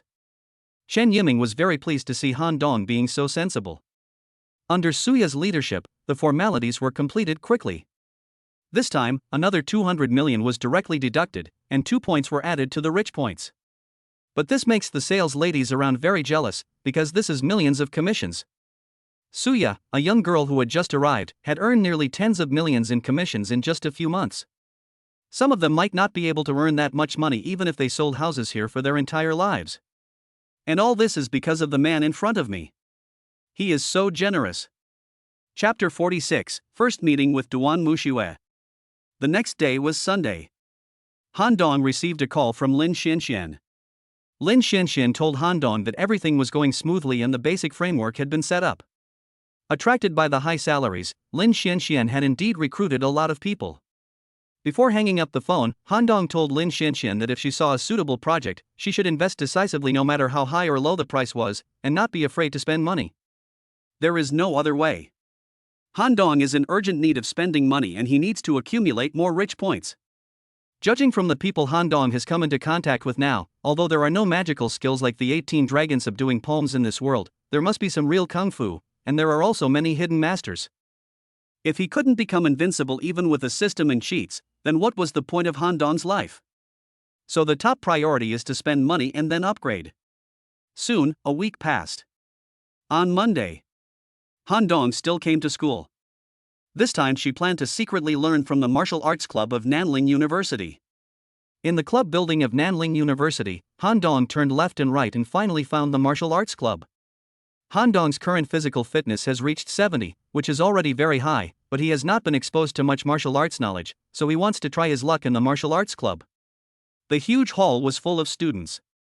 Han Dong looked carefully and saw that 99% of them were boys. Although they were all sitting cross-legged, they did not look like they were attending class. They were all whispering to each other. Han Dong sat down at the back. I'm so lucky today. The president of the martial arts club is going to give a lecture in person. Ha ha. Yes. That's Duan Muxue, one of the 3 goddesses of Nanling University. Duan Muxue? What are the 3 goddesses? Are they so mysterious? Han Dong thought. A woman has become the president of a martial arts club. It seems that this club doesn't have any real skills. I have come here for nothing today. Excuse me. Classmate, is your president Duan Muxue very capable? Han Dong asked a student next to him. Of course. In the entire club, no one can withstand 3 moves from President Duan Muxue. Oh my god. Is it that cool? Such a fierce woman is rare. Who would dare to marry her in the future? Han Dong thought to himself. As he was speaking, a woman with a ponytail and wearing a light purple training suit walked up to the podium from the back. It seemed that this must be the Duan Muxue that everyone was talking about. Although Han Dong was sitting at the back, his perception was very strong now, and he could see Duan Muxue clearly even though he was sitting at the back. Han Dong estimated that Duan Muxue was about 1.75 meters tall, very tall, with a delicate oval face, big eyes, long eyebrows, and delicate facial features. She was a standard natural beauty with skin that was so smooth and almost flawless. No wonder she attracted so many boys. Han Dong turned his head and looked at the boys who were drooling so much that they were about to fall to the ground. These guys definitely did not come here to learn martial arts. Most likely, they came for Duan Muxue. No wonder all the people sitting below were boys. However, Duan Muxue's appearance was worthy of her title of one of the 3 goddesses of Nanling. Hello, students. Duan Muxue at the podium spoke in a sonorous and powerful voice, very capable. Hello, President, hundreds of people shouted together. Today I am mainly going to talk to you about the essence of martial arts. As the saying goes, one must first train the mind before practicing martial arts. A martial artist must have a correct mindset. Only in this way can he achieve success in martial arts in the future. Force is not the same as violence. Practicing martial arts is not for killing, but for protecting yourself and those you want to protect. So violence should not be used unless it is absolutely necessary. Pa. Before Han Dong could figure out what was going on, there was a burst of applause from the audience. Han Dong listened for a long time and really couldn't understand what was going on. He had no interest in these theories. He originally came here to see if he could learn some fighting skills, but after listening for a long time, it didn't help him at all. Damn it! Han Dong cursed in his heart. Han Dong was almost sleepy while listening to the lecture. Duan Muxu kept talking at the top, and it took about half an hour for her to finish. Not many people in the audience could understand what was said. Most of them were confused, just like Han Dong. But this did not prevent them from appreciating Duan Muxu's beauty. Okay everyone, if you have any questions, you can ask questions. Duan Muxu said to the people in the audience. President, in today's society, do martial arts masters really exist? Aren't these only found in TV dramas? Of course there are masters in contemporary society, but these masters are different from the masters in novels and TV dramas. You will understand when you really enter the martial arts world in the future. President Duanmu, I heard that you and the freshman Zhou Chengfeng are very close. Are you a couple? As soon as these words were spoken, there was silence at the scene. Duanmu Shui was one of the three goddesses and the dream lover of many boys, but some people found that she was very close to a freshman named Zhou Chengfeng, so everyone was very concerned about this issue. Sorry, this is not a question related to martial arts. I won't answer it. Zhou Chengfeng? Han Dong narrowed his eyes. Isn't this Chen Fei's squad leader and also someone close to Qin Hong? Could it be that this Duan Muxue is also related to Qin Hong? Just as Han Dong was wondering, a boy walked in from outside the hall. When the visitor saw Han Dong, he hurried up to him. Plop! The man bent his legs and knelt in front of Han Dong in public. Han Dong was startled, and when he looked carefully, he realized, wow, isn't this Li Bo? Mr. Han, please forgive me. Li Bo knelt down and cried while hugging Han Dong's legs. Since Li Bo offended Jiang Mumu at the club last time, the Li family has had a hard time. The next day, the Li family's business was hit by the Jiang family. With the strength of the Jiang family, the Li family went bankrupt in an instant. Although the Li family looked for many people, it didn't work at all. Li Bo's parents didn't know why the Jiang family was targeting the Li family. Li Bo didn't dare to tell his parents that he had offended the second daughter of the Jiang family. The Li family went bankrupt and Li Bo had nothing. His family was in debt and his house and car were mortgaged to the bank. Now his life was not much better than that of a beggar. After much thought, he felt that only Han Dong could save the Li family, so early this morning, he looked for Han Dong everywhere, and finally found Han Dong in the martial arts club. Li Bo's kneeling also attracted everyone's attention. Everyone gathered around him, wanting to find out what had happened. Oh! Isn't this Li Bo? Someone recognized Li Bo. Although the Li family is not considered an upper-class family in Nanling, they have some money after all. In addition, Li Bo likes to show off in school, so many people know him. Wow! It's true. Why did he kneel down to others in public? Now everyone turned their attention to Han Dong, wanting to see who could make Li Bo, the rich second generation, kneel down. Seeing that someone recognized him, Li Bo's face was burning. He had never been so embarrassed in all these years. But it didn't matter anymore. As long as Han Dong could forgive him, it wouldn't matter. Li Bo, there's no use kneeling before me, because I didn't do anything to you at all. Han Dong said leisurely. Master Han, please ask the Jiang family for mercy on my behalf. Please ask them to spare the Li family. The Jiang family is dealing with you because you offended the second young lady of the Jiang family. Does it have anything to do with me? Why should I plead for you? This. Li Bo was so shocked by the question that he didn't know what to say. Han Dong was right. What right did he have to plead for him? You know, that night, I was planning to force myself on Zhao Rou. If you take this into account, I am also Han Dong's love rival. Why should he help me? Mr. Han, please help me since Chen Fei and I are in the same class.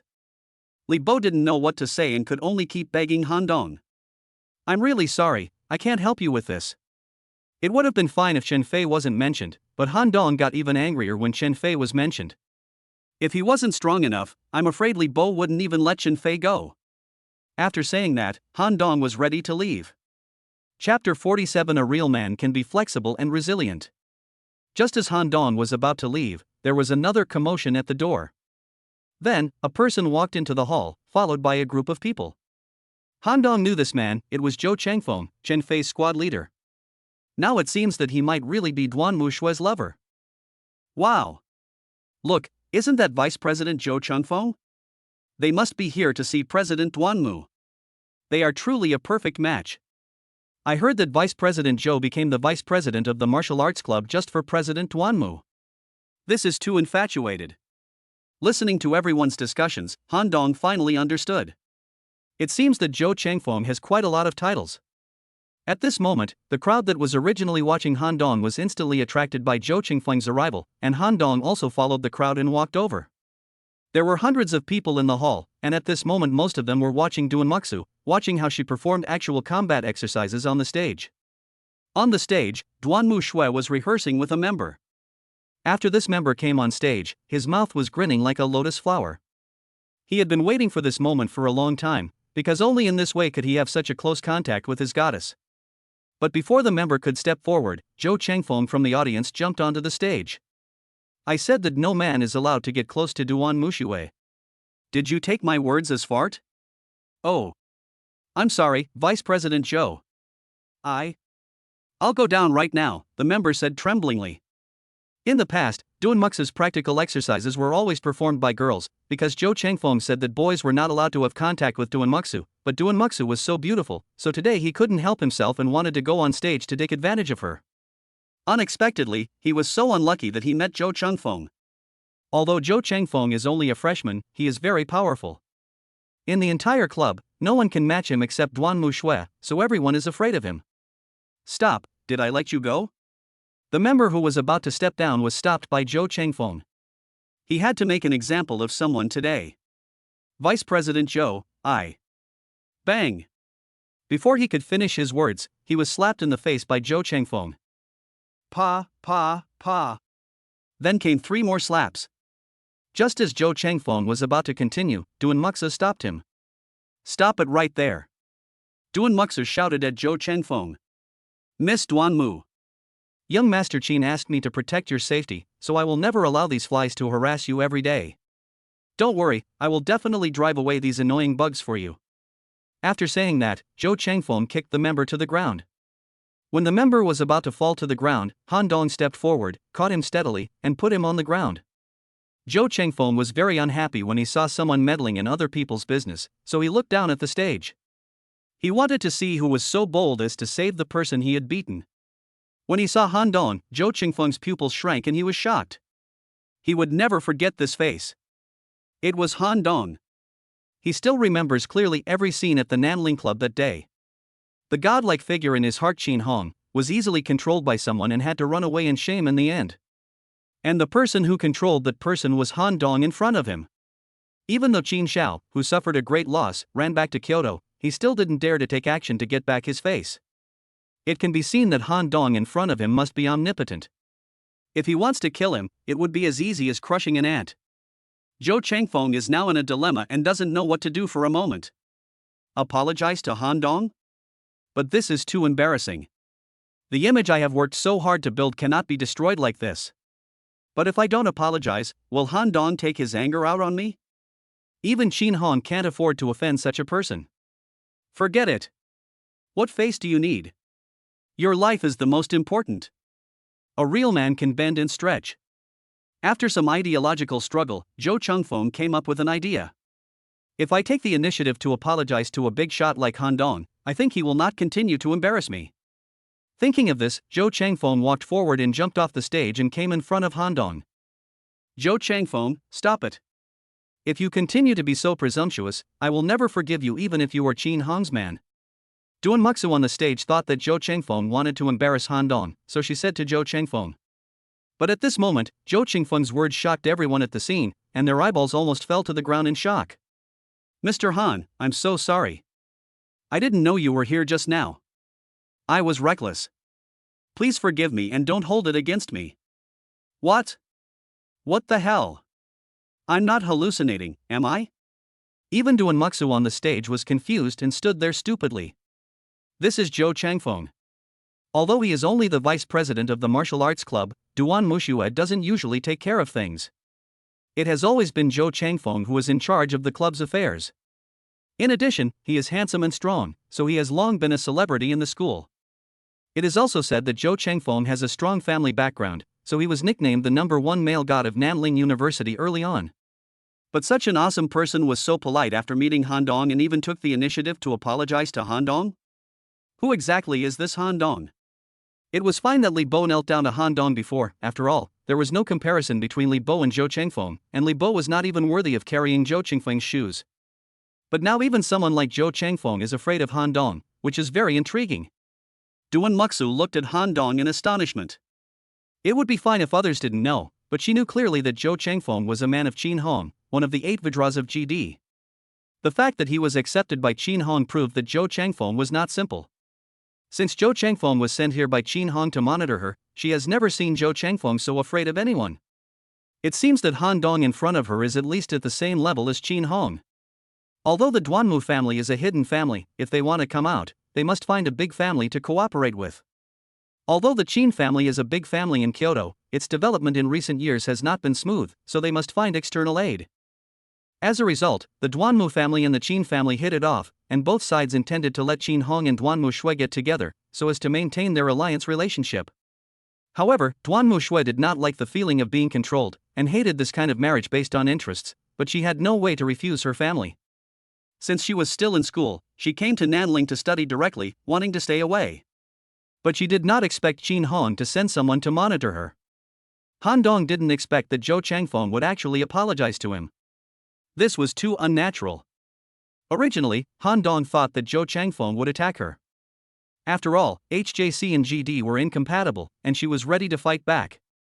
Now that's it, you can't hit someone who smiles at you. Now that the other person has apologized, you can't hold on to him. Student Zhou, this is at school, not outside.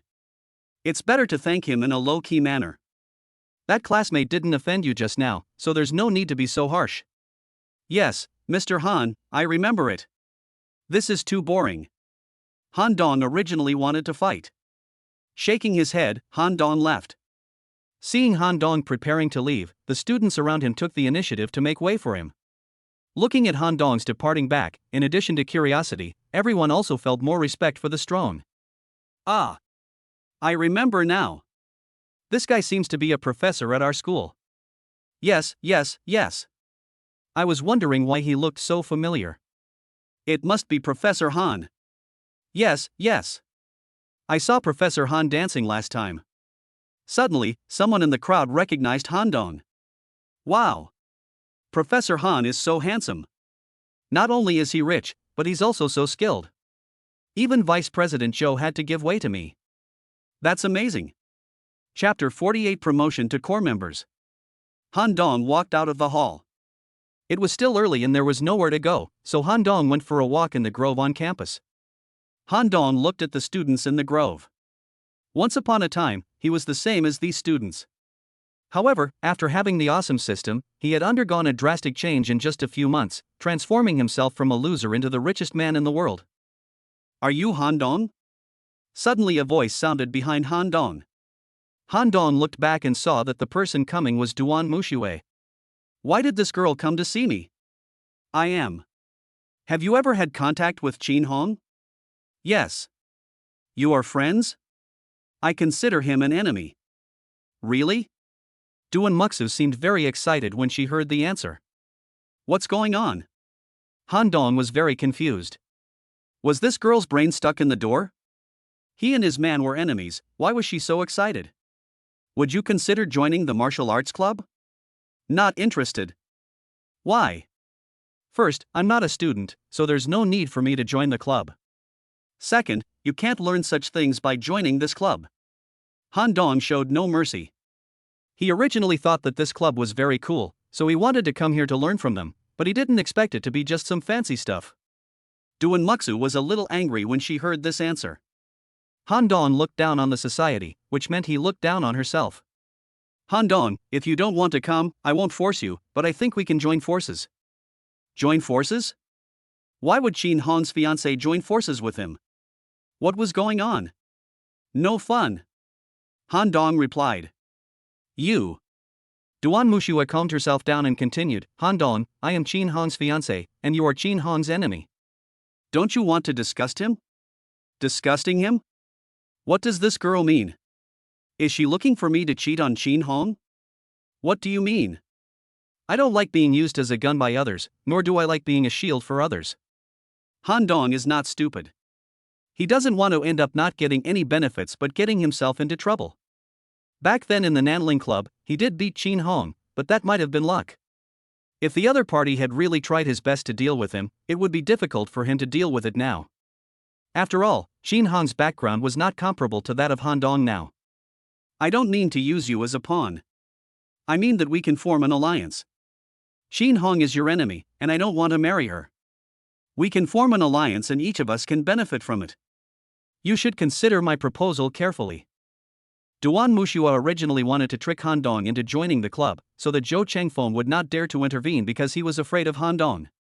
Even if he wanted to intervene, Han Dong and Zhou Chengfeng would both suffer losses, which would also be good for him. But she didn't expect that Han Dong would not fall into the trap, so now she had no choice but to settle for the second best and form an alliance with Han Dong. This proposal is quite good. It will not be bad for Han Dong to become an ally with the young lady of the Duanmu family. Okay, I agree to this proposal. Then I wish our cooperation a successful one. Duan Muxu stretched out her jade hand and clapped hands with Han Dong, then Han Dong left. Duan Muxu behind him showed a charming smile. For many years, Duan Muxu has been thinking about how to get rid of the constraints of her family, but she never had the chance. But now it is different. Han Dong gives her a very special feeling. Perhaps with Han Dong, he could not only reject the family's arrangement of his own destiny, but he could even fight for some things that originally belonged to him. Before, my family arranged a marriage between me and Chin Hong, and I could only delay it using the excuse of going to school. But now that my studies are about to end, I unexpectedly met Han Dong at this time. It seems that God really has eyes. Duan Mulei, do you really think you won? Duan Mushua said silently in her heart. 2 days later, Han Dong received a call from Wang Peishi, saying that the core members of HJC wanted to meet him, and they had already arrived in Nanling, at the Lintai Hotel. In the afternoon, Han Dong went directly from school to the presidential suite where Lin Taiwan Peishi lived. Brother Han is here. Wang Peishi was very polite when he saw Han Dong. There was nothing he could do about it. Han Dong was so famous now that even the core members of HJC came to Nanling to see him in person. Please come in, brother. Wang Peishi continued to greet Han Dong warmly. Wang Peishi felt that introducing Han Dong to HJC was the wisest decision he had made in his life. After entering the room, a man in his 30s was sitting on the sofa. When he saw Han Dong coming in, he quickly stood up to greet him. This must be brother Han Dong, right? I've heard of you for a long time. My name is Chen Mu, a core member of HJC and a good friend of Lao Wang. After saying that, Chen Mu began to look at Han Dong. This guy is too young. He couldn't believe that the person who defeated one of GD's 8 great warriors was so young. No wonder the big boss valued this person so much. This person has a limitless future. Brother Chen, you're welcome. Han Dong also began to look him up and down. Chen Mu, who looked gentle and elegant, was definitely a man who could kill young ladies. After the three of them sat down, Chen Mu poured Han Dong a cup of tea. Brother Han Dong, this is this year's new tea, how about you taste it? Han Dong pretended to drink 2 sips and said, Very good. It tastes sweet and has a long aftertaste. It's a good tea. Han Dong knows how to taste tea, these are words he learned from TV. But most experts or masters can taste tea, so Han Dong also pretends to be unfathomable. Brother Han Dong, I came here this time under the instructions of the big boss to have a chat with brother Han Dong. Big boss? Who is this? Is he the founder of HJC? Chen Mu finally got to the point. After a pause, Chen Mu continued, the boss already knows about brother Han Dong's defeat of Chin Hong. This matter has spread throughout the entire HJC, so this time the boss also has something to say to brother Han Dong. Oh? It's finally here. Who is the boss? What does he want to say to me? Han Dong asked. The big boss is Shang Yun, the founder of HJC. To put it simply, the big boss wants brother Han Dong to help HJC deal with GD. The big boss and GD's founder Morong Shang don't get along, and you must know this. So the big boss means that as long as brother Han can sincerely help HJC and take action at the critical moment, then the entire HJC will not forget brother Han's kindness. Han Dong thought about it for a while. As a member of HJC, it was understandable for him to help Shang Yun. Besides, he had already offended Qin Hong and seemed to be tied to HJC. Besides, he still had to give face to this big boss. I agree to this. Han Dong replied. Okay, brother Han is really a straightforward person. From now on, brother Han is a core member of HJC. A new badge and ring will be mailed to you in a few days. In the future, brother Han can also participate in some important decisions of the organization. What? Is it so easy for core members to be promoted? Isn't it to make a contribution? Han Dong was still thinking about spending more money, so that he could be richer. This news made Han Dong a little distressed. There was no way Lin Xuanxuan's spending speed was really not good, so Han Dong was now worried about how to spend money all day. But Wang Peishi on the side was envious to death. This is a core member. I don't know how many senior members were stuck at this step, but this young man in front of him had just entered HJC for a few days and was easily promoted. It's really frustrating to compare yourself with others. Zhang Luo was determined to keep Qin Hong in Nanling at all costs. Wasn't it because he wanted to perform well in front of the big boss? Only in this way could he have a chance to be promoted to a core member. Before leaving, Chen Mu added Han Dong to the WeChat group of core members. There were only 15 people in the group, 3 of whom were founders and the remaining 12 were core members. Chapter 49 Cooperation with Meng Yao. In fact, every organization is not completely solid, and the same is true for HJC. The interior of HJC is not peaceful at all. When Han Dong was pulled into the group by Chen Mu, the group was in an uproar. Lu Fei, one of the core members of HJC, is also Shang Yun's right-hand man. Chen Mu, has a new member been promoted to the core? Why was there no news before? Lu Fei asked. This is the boss's decision. So? Does the boss have to ask you before making a decision? Chen Mu directly retorted. Oh? Is he so awesome? Who is this person? He can actually let the big boss directly exercise his privileges. Nanling Handong. Han Dong? Is he the Han Dong who beat Qin Hong so hard that he ran back to Kyoto? Who else besides him? Awesome, bro. Seeing a lot of people in the group discussing his news, Han Dong felt that it would be unreasonable for him to remain silent. Hello everyone, my name is Han Dong, please take care of me in the future. Lu Fei, Han Dong, you are more famous than us now, you should take care of us more. Damn. Han Dong was very depressed. Why was he scolded as soon as he came in? He didn't do anything wrong or say anything wrong. Han Dong, don't worry about him. Lu Fei is just like that, a reckless man. Chen Mu said. Chen Mu, you bastard, who do you say is a reckless man? Lu Fei was unhappy. Lu Fei, you are a bastard. Okay, stop arguing. Han Dong just came in, let's not make a fool of ourselves. Let's welcome Han Dong first. Finally someone stood up to stop them. Welcome, welcome. Welcome, welcome. It's the weekend again in a blink of an eye. Han Dong is leisurely soaking in the swimming pool of the board mansion. It's so comfortable. I am like a fish in your lotus pond, just waiting for the bright moonlight with you. Han Dong's phone rang. He picked up the phone and saw that it was Meng Yao calling. Ever since we parted at the freshman assembly at school, Meng Yao and I haven't had any contact. I didn't expect that she would take the initiative to look for me. Hello, I'm Han Dong. Han Dong, I'm Meng Yao. Do you have time this afternoon? I want to talk to you. I have something very important to tell you. Talk to me? It seems like there is something going on. Yes. How about meeting at the Lintai Hotel at 1 p.m.? Okay, see you there. See you there. After hanging up the phone, Han Dong really couldn't understand what important matter Meng Yao, the former school belle, had that he wanted to talk to him about. However, Han Dong always felt that this old classmate of his was not simple. Forget it, I don't want to think about it anymore. I'll know after I see Meng Yao in the afternoon. Han Dong put down his phone and dived into the water again. It was such a fucking enjoyment. Han Dong arrived at Lin Tai early, had lunch, and then waited for Meng Yao in his chairman's office. He sent a text message to Meng Yao to inform her that he was waiting for her in Lin Tai's office. Meng Yao arrived very early, before 1 o'clock, and was led by the lady at the front desk to the chairman's office. Han Dong. Long time no see.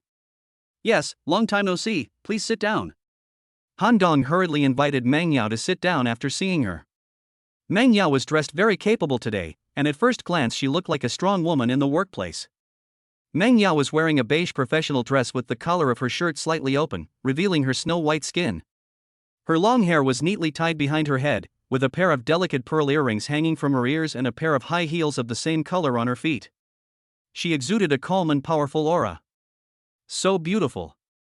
Meng Yao, is there something that makes you look for me so urgently? Han Dong didn't beat around the bush and got straight to the point. Well, Han Dong, you and I are old classmates, so I'll just say it straight. But you can say it. Have you heard of the hidden family? Hidden family? To be honest, Han Dong knew that such a family existed. For example, the Duanmu family where Duan Mushua belonged was a hidden family, but he only knew about it and knew very little about these hidden families. I've heard of it, but I don't understand it. Han Dong said. Meng Yao nodded. It was normal that Han Dong didn't know about the hidden family, otherwise it wouldn't be called a hidden family. In this world, there are actually many hidden families. These families have a profound heritage, and the power hidden behind them is beyond your imagination. However, due to some reasons, these ancient families have never been born. Now that the world is peaceful, most of the hidden families want to come out to share a piece of the pie, because only in this way can these hidden families obtain more resources. Meng Yao took a sip of water and continued, but these hidden families have been sealed off for hundreds or even thousands of years. It is not easy for them to come out. The only way is to find a powerful family to cooperate with. This way, both parties can get what they need and achieve a win-win situation. Han Dong listened thoughtfully. Sure enough, the world is not as simple as it seems. There are many powerful forces in the dark. It seems that the Duanmu family, to which Duanmuxu belongs, wants to enter the world, so they approached the Qin family and arranged for Duanmuxu and Qin Hong to marry in order to consolidate the alliance between the two parties. However, Han Dong is somewhat shameful for using such means to exchange interests. Then, I guess your family must be a huge and scary family, right? After listening to Meng Yao's words, Han Dong had more or less guessed Meng Yao's identity. There must be a hidden family behind her, otherwise Meng Yao would not know so much information. Yes. Meng Yao was not surprised that Han Dong guessed her identity so quickly, nor did she plan to hide it, because she came here today to reveal her identity. Then I wonder why you came to me today and told me so much information about the hidden family. What do you want to do? Han Dong, I am the eldest daughter of the Meng family. Now I am inviting you on behalf of the Meng family. Our Meng family also wants to be born, but we have not been able to find an ideal partner family. Now our Meng family wants to cooperate with you. What do you think? The Meng family is an ancient family that is quite different from other families. Other families are headed by men, but the Meng family does not seem to care about this. Many elders in the family are women, and there have even been many outstanding female clan leaders. Among the younger generation, Meng Yao is the most outstanding, and as the eldest daughter, she has long been the candidate for the family's successor. Cooperate with me? Han Dong was very confused and surprised. Yes, cooperate with you. Meng Yao, if the Meng family wants to come out, I think there will be a lot of families vying to cooperate with you. Compared with those families, my ability is too limited. Why choose me? As you said, there are indeed many big families in the world who want to cooperate with us, but our Meng family does not look for ability in partners, but character.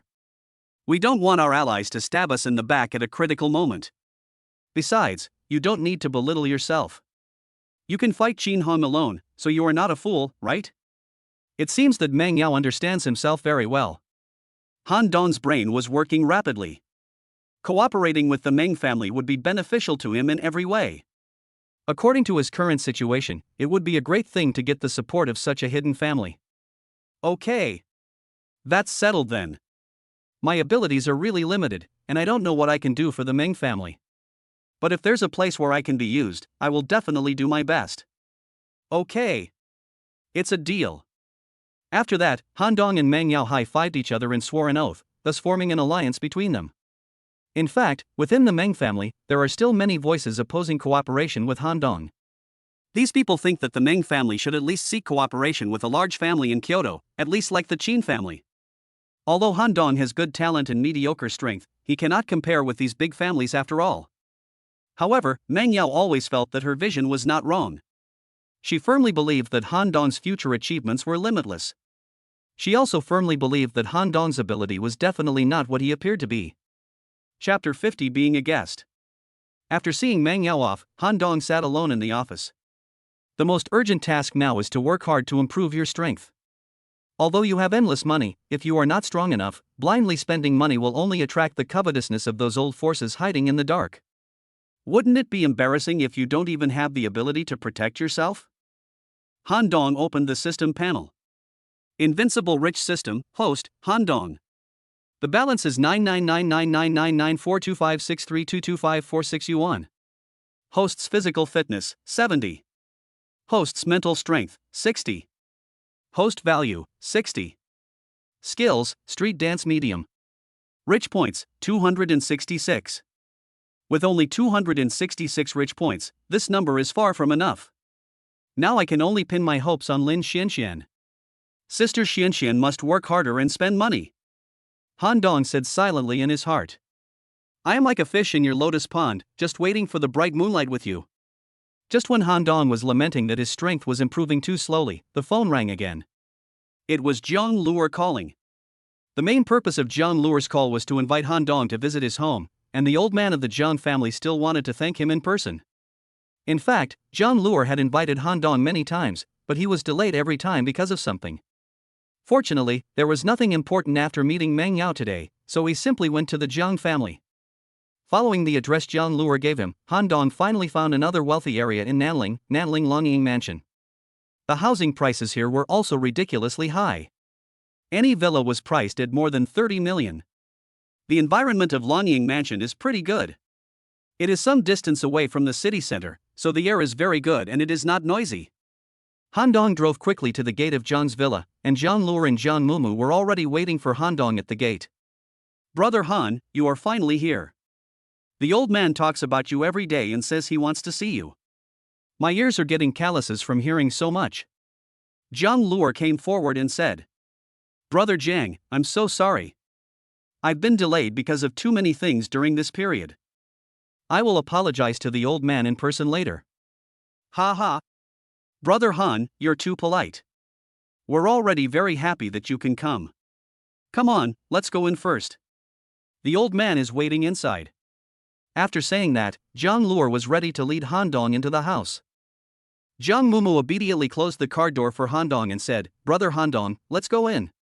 Han Dong glanced at Zhang Mumu and was a little surprised for a moment, because Zhang Mumu today seemed like a different person. The big afro was gone, replaced by a big ponytail, and there was no heavy makeup on her face, and the big earrings on her ears were also removed. The previous little devil has now become a cute girl next door. If Zhang Mumu hadn't called him, Han Dong probably wouldn't have recognized that this was Zhang Mumu. In fact, let alone Han Dong, even Zhang Luer didn't know why Zhang Mumu suddenly changed her personality. Zhang Luer asked several times but to no avail. He even suspected that Zhang Mumu had suffered some mental stimulation and became like this. Only Zhang Mumu herself knew that the reason why she changed was because Han Dong asked her to change her style in the club that day, so the little devil turned into a good girl. Well. Not bad, not bad. Now you look like a student. Han Dong was very happy to see the changes in Zhang Mumu. Okay, if brother Han Dong likes it, I will dress myself like this from now on. This made Han Dong very embarrassed. Zhang Luer on the side seemed to be thinking about something. It seemed that the reason why his sister had such a big change was not because of stimulation, but because she had become enlightened. In the past, I and my old man had persuaded Zhang Mumu countless times to stop looking like a gangster and go to school properly, but she just wouldn't listen. However, Han Dong only said it once, and this girl actually changed so much. This is really. Zhang Luer smiled and shook his head, then he began to worry about his sister, because he knew that with Han Dong's ability, there would be many outstanding women around him in the future. What would his sister do then? Oh. Cough, why didn't you go to school today? Han Dong could only cough to hide his embarrassment. Oh. I heard from my brother that you were coming today, so I took a leave of absence to wait for you. Jiang Mumu said as a matter of course, because in her opinion, there was nothing wrong with it. But this made Han Dong even more embarrassed. Looking at Jiang Luo on the side, he didn't know what to say. No matter how dumb Han Dong was, he could tell that Jiang Mumu was probably interested in him. Well, people kindly invited you to dinner, but you sneakily took away their sweetheart or princess. How embarrassing. Okay, let's go in first. Finally, it was Jiang Luo who spoke to break the awkwardness. At this time, Jiang Rui, the old man of the Jiang family, was already waiting in the living room. The Jiang family is the largest family in Nanling. Although they have some businesses outside of Nanling, they are not many. Nanling is their base camp. The Jiang family has worked hard in Nanling for hundreds of years, which is why they have the title of the largest family in Nanling. On weekdays, the second generation of the Jiang family is basically away from home, and there are only the old man and the third generation kids such as Jiang Luo and Jiang Mumu at home. The Jiang family has quite a lot of descendants, and there are actually many outstanding young people of the younger generation, but the old man directly designated Jiang Luo as the first heir of the family. This shows that the old man also values Jiang Luo very much. After Han Dong and the other two entered the hall, they saw an old man sitting on the sofa. They thought that this must be Mr. Jiang. Grandfather. Jiang Mumu and Jiang Luo shouted in unison after seeing the old man. The old man smiled and nodded, then looked at Han Dong. Hello, old man. I'm Han Dong. Han Dong could not lose his manners and took the initiative to greet the old man. After taking a look, the old man nodded with satisfaction and said, "Really good, no wonder he was able to defeat Qin Hong, he is such a talented young man." Thank you for your compliment, old man. It was just good luck. Han Dong said modestly. Don't be modest. Sometimes luck is also a reflection of strength. Come and sit down. After saying that, the old man invited Han Dong to take a seat. Jiang Rui took a sip of tea and continued, I took the liberty of inviting friend Han Dong here today, mainly because I wanted to thank you in person for saving my life. If it weren't for you, Luo and Mumu would have suffered a great loss. You're too polite, old man. Brother Jiang and I both belong to HJC. It's only natural for us to help and support each other. Besides, Brother Jiang has helped me a lot during my time in Nanling. When Han Dong and Jiang Rui were being polite to each other, Jiang Mumu seemed a little unhappy and suddenly interrupted and said, Grandpa, Brother Han Dong, can you guys not be so formal? We are all family, why are you being so polite? As soon as the words fell, the three of them were obviously stunned. We are all one family? What does this mean? Suddenly, Jiang Mumu felt that what she said was a bit abrupt. She wanted to explain, but didn't know how to start. Her little face turned red instantly. Well, you adults should talk about business. I don't understand either. I'm going back to my room first. After saying that, he ran back to the room quickly with a shameful face, and then locked the door with a click. Chapter 51 Dragon Group. It was not until dinner time that Jiang Mumu walked out of her room with a red face, and she was too shy to look Han Dong in the eye. After dinner, the old man asked Han Dong to talk with him in the study, while Jiang Luo waited outside the study. My dear Han Dong, let's chat. Jiang Rui spoke to Han Dong and gestured for him to sit down. Okay. What do you think of the current strength of our Jiang family? Han Dong didn't expect the old man to suddenly say this without any context. Very good. In Nanling, the Jiang family should be considered one of the largest families. Han Dong said truthfully. Indeed, in Nanling, no force or family dared to challenge the Jiang family. Hey my dear Han Dong, what you see is just the surface phenomenon. Jiang Rui said with a sigh. Why would the old man say that? The reason why the Jiang family is still one of the best families in Nanling is because I am still here. But if I am gone in the future, the younger generations of the Jiang family will not be able to support the Jiang family. At that time, the Jiang family will be divided up by other families like a piece of fat meat. That's not the case, old man. You are still in great health. Besides, Brother Jiang is also capable of supporting the Jiang family. I know my body well. As for Luo, he is indeed an outstanding young man in the Jiang family, but his ability is not enough to support the entire Jiang family. Having said that, Han Dong didn't know how to comfort the old man. After all, this was the Jiang family's internal affairs, and it was not convenient for him as an outsider to interfere too much. My dear Han Dong, the reason why I am telling you this today is that I have something to ask you. Jiang Rui suddenly said, holding Han Dong's hand. Ah. Old man, if you have anything to say, please tell me. I will do my best. I would like to ask little friend Han Dong to protect the Jiang family after I am gone, until Lure grows up completely. This? Old man, you really think too highly of me. The Jiang family is now the absolute #1 family in Nanling. How can I be worthy of protecting the Jiang family? You are kidding me. Han Dong said. I have nothing now except money, and Jiang Rui actually asked me to protect the Jiang family? This is a pure joke. The Jiang family protecting me is almost the same. My friend, don't refuse yet. You may not be strong enough now, but my vision has always been accurate. You will definitely be a man of great ability in the future.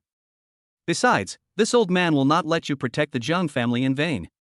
If you agree to this request, this old man will naturally give you a big gift. Jiang Rui said to Han Dong. Han Dong was speechless. It was not that he refused, but he really did not have the ability. If he had the ability to protect the Jiang family, he would not need to develop in a low position now. He could just buy, and spend money to make money. But the old man had already said so much, if I still refused it would seem too arrogant and rude. Old man, you really screwed me, but I, Han Dong, can put my words here today. If the Jiang family needs you in the future, I will definitely do my best to help brother Jiang. Okay. Young friend Han Dong, do you keep your word? Jiang Rui was very happy. As long as Han Dong made this promise, he would feel relieved. It definitely counts. I told you I would give you a big gift. Do you know, Mr. Han Dong, why our Jiang family has become the #1 family in Nanling in just a few decades? Jiang Rui asked. Han Dong was also very puzzled by this. The Jiang family was not a local old established force, but it was able to sweep away all the major old established families in Nanling in just a few decades and firmly become the #1 family in Nanling. What exactly did the Jiang family rely on? I don't know, kid. That's entirely because of me. In addition to being the head of the Jiang family, I am also a former member of the Dragon Group. Dragon Group? What is this? Han Dong was very curious. He had never heard of such an organization before. The Dragon Group is a state agency, and a secretive one at that. After a pause, the old man continued, in this world, there are actually many special groups. These people are warriors. I believe you have already understood this. I can understand this point very well. I have never seen a so-called warrior before, but after I got the system, I gradually got to know the group of warriors. I gradually discovered that there are really many strong people in this world that ordinary people don't know about. These people can really fly over eaves and walk on walls, just like what is shown on TV. The lethality of warriors is too strong. Some strong warriors are no longer afraid of firearms. There are also some warriors who have gone astray. These people will seriously threaten the safety of ordinary people and social stability. In this situation, the country decided to establish the Dragon Group. Simply put, members of the Dragon Group are responsible for supervising all warriors and also have the power to enforce the law. And I was once one of them. You know, the Dragon Group is a secret organization of the country, and it represents the country. Because of my special identity, no family in Nanling dares to offend the Jiang family. But if I am gone in the future, then these families don't have to be afraid of anything, and then the Jiang family will be doomed. After hearing Jiang Rui's words, Han Dong was also shocked. It turned out that the Dragon Group was so awesome. And from what the old man said, as long as you join this organization you can get the protection of the country, but the prerequisite is that you don't do anything that harms the interests of the country and the people. This is a powerful backer. The old man said he wanted to give me a big gift. Could it be that he wanted me to join this organization? Damn! This is too cool. Just thinking about it makes Han Dong excited. If you want to join the Dragon Group, you must be recommended internally. I am a former member of the Dragon Group, so I have a recommendation list. I said I would give you a big gift, so this list is yours. Really, old man? Thank you so much. But why didn't you leave this list to Brother Jiang? Han Dong didn't understand. Since Jiang Rui had the right to recommend, wouldn't the Jiang family benefit more if he let Jiang Lure join the Dragon Group directly? Why should they pin their hopes on an outsider like him? Ah! I naturally want Lure to join the Dragon team. But joining the Dragon team is not an easy thing. The assessment is quite strict, and it is not enough to just have an internal recommendation. Lure's talent in martial arts is really limited. In this case, it is not easy to join the dragon group. But it is true, how can such an awesome organization be joined just like that? It seems that Jiang Rui wants to let himself join the dragon group to protect the Jiang family. My dear Han Dong, I have confidence in your ability. The fact that you can defeat Qin Hong is the best proof of this. So I firmly believe that you can pass the dragon team's assessment. In this way, you will have a new identity that will allow you to continue to develop in secret. At this time, this old man just hopes that you can look after the Jiang family by recommending you to join the dragon team. Jiang Rui was really sharp-eyed. He immediately saw that what Han Dong lacked most now was time for development, so this identity was also what Han Dong needed most. The dragon group has 2 action teams. Team A is responsible for the territory and is called the Longyuan team. Team B is responsible for the outside of the territory and is called the Longzhou team. If you are able to join the dragon group in the future, you will gradually learn about these. Jiang Rui continued to add. In his opinion, the young Han Dong is already a master on the Earth list, and he should have no problem passing the dragon group's assessment. In that case, I would like to thank you first. You don't have to thank me so quickly. This is a kind of cooperation between us. But I have another request. Please speak, old man. If I'm gone in the future, the one who will worry me the most is Moo. This girl is usually unruly and doesn't listen to anyone, but she only listens to you. So I hope you can help me take good care of Moo after I die. This? The old man wants me to marry Jiang Moo? For Jiang Rui, he would only feel at ease if Han Dong and the Jiang family were completely tied together, and the best way to tie them together was through marriage. Moreover, according to the current situation, Jiang Moo already had someone in mind for Han Dong, so Jiang Rui made such a request. However, Han Dong has never liked this kind of marriage of convenience, just like the marriage between Duan Mushui and Qin Hong, which is very disgusting. Grandpa, Moo is still young now, why not wait until she grows up? As if he saw Han Dong's resistance, Jiang Rui did not continue to force Han Dong, as he was afraid that it would backfire. The two continued chatting for a while, and then Han Dong left the study. Jiang Rui picked up the phone and dialed a number. Old man, you finally took the trouble to call me. How are you? Have you been feeling well recently? An old man's voice came from the other end of the line. I'm in very good health. I'm calling you this time to recommend someone to you. Who? How strong is he? Is his background clean? A 20-something Earth ranking expert with a very clean background. What? A master on the Earth ranking who is in his 20s? Yes. Okay, I believe you, tell him to come to Kyoto to find me. Chapter 52 Sending Away the Debt Collector. The next day, Han Dong asked for leave from school because Jiang Rui told him that he needed to go to Kyoto to participate in the Dragon Group assessment. At this moment, Han Dong was sitting on the plane to Kyoto with his eyes closed and resting. Coincidentally, the person serving Han Dong today turned out to be his old acquaintance, Sun Jia, the stewardess Han Dong met the last time he flew over Han River. Mr. Han, is this strength okay? Sun Jia stood quietly behind Han Dong and gave him a massage. Okay. Han Dong also looked very happy, but at this moment Han Dong's mind was racing, and he was also a little worried that there would be problems with this assessment. If he could successfully enter the Dragon Group, it would be of great benefit to Han Dong now. The distance from Nanling to Kyoto is not far, and the plane landed very quickly. Mr. Han, we're in Kyoto. Sun Jia gently called Han Dong, who was dozing off. Oh. Okay, thank you, Miss Sun. Before coming here, Jiang Rui gave Han Dong an address and told him to go directly to this address after arriving in Kyoto. Han Dong was just about to take a taxi when a loud noise ahead attracted his attention. Are you Sun Jia? A middle-aged man with a face full of flesh blocked the way of a stewardess. Han Dong took a look and found that this was the stewardess Sun Jia who was serving him. Who are you? Sun Jia didn't know these people and didn't know why they stopped her. Is Chen Ming your boyfriend? The man with a fat face continued to ask. No, who are you? What do you want to do? When Sun Jia heard the other party say Chen Ming's name, she felt a chill in her heart and asked with some fear. Sun Jia is a flight attendant who flies every day. She doesn't want to rely on this job to catch a rich husband, so she has been single. Seeing that Sun Jia is not young anymore, her family arranged a blind date for her last month, and the blind date was Chen Ming. Originally, Sun Jia thought Chen Ming was a good guy, but later she found out that Chen Ming actually had a gambling habit, so she decided not to continue with Chen Ming. Even though Chen Ming kept pestering her, Sun Jiejia remained unmoved. When she suddenly heard Chen Ming's name, Sun Jiejia suddenly had a bad feeling, because she knew that anything related to gambling would never end well. Who are we? Ha ha. Chen Ming owes us 100,000 yuan in gambling money, and now the interest has compounded to 600,000 yuan.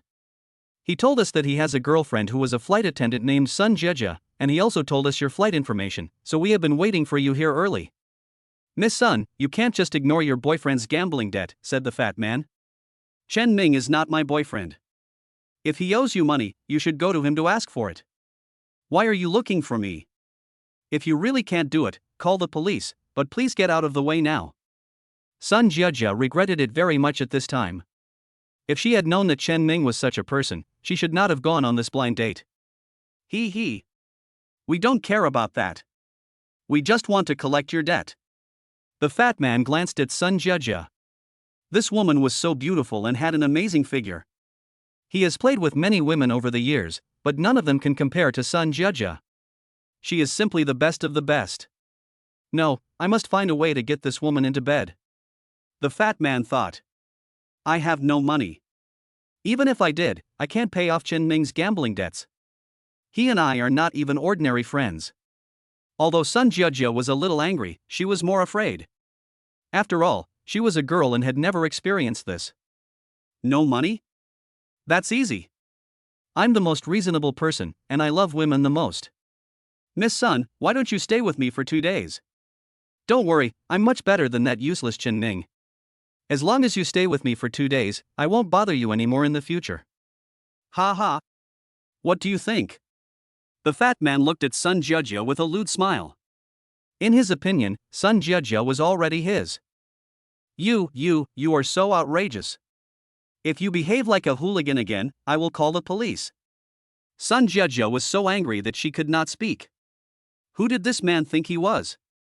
Was he so casual? Call the police? If you dare to call the police, I will make you live a life worse than death. I will make sure your whole family has no good life. The fat man threatened in a grim tone. Sun Jiejia was really frightened, and the suitcase in her hand fell directly to the ground.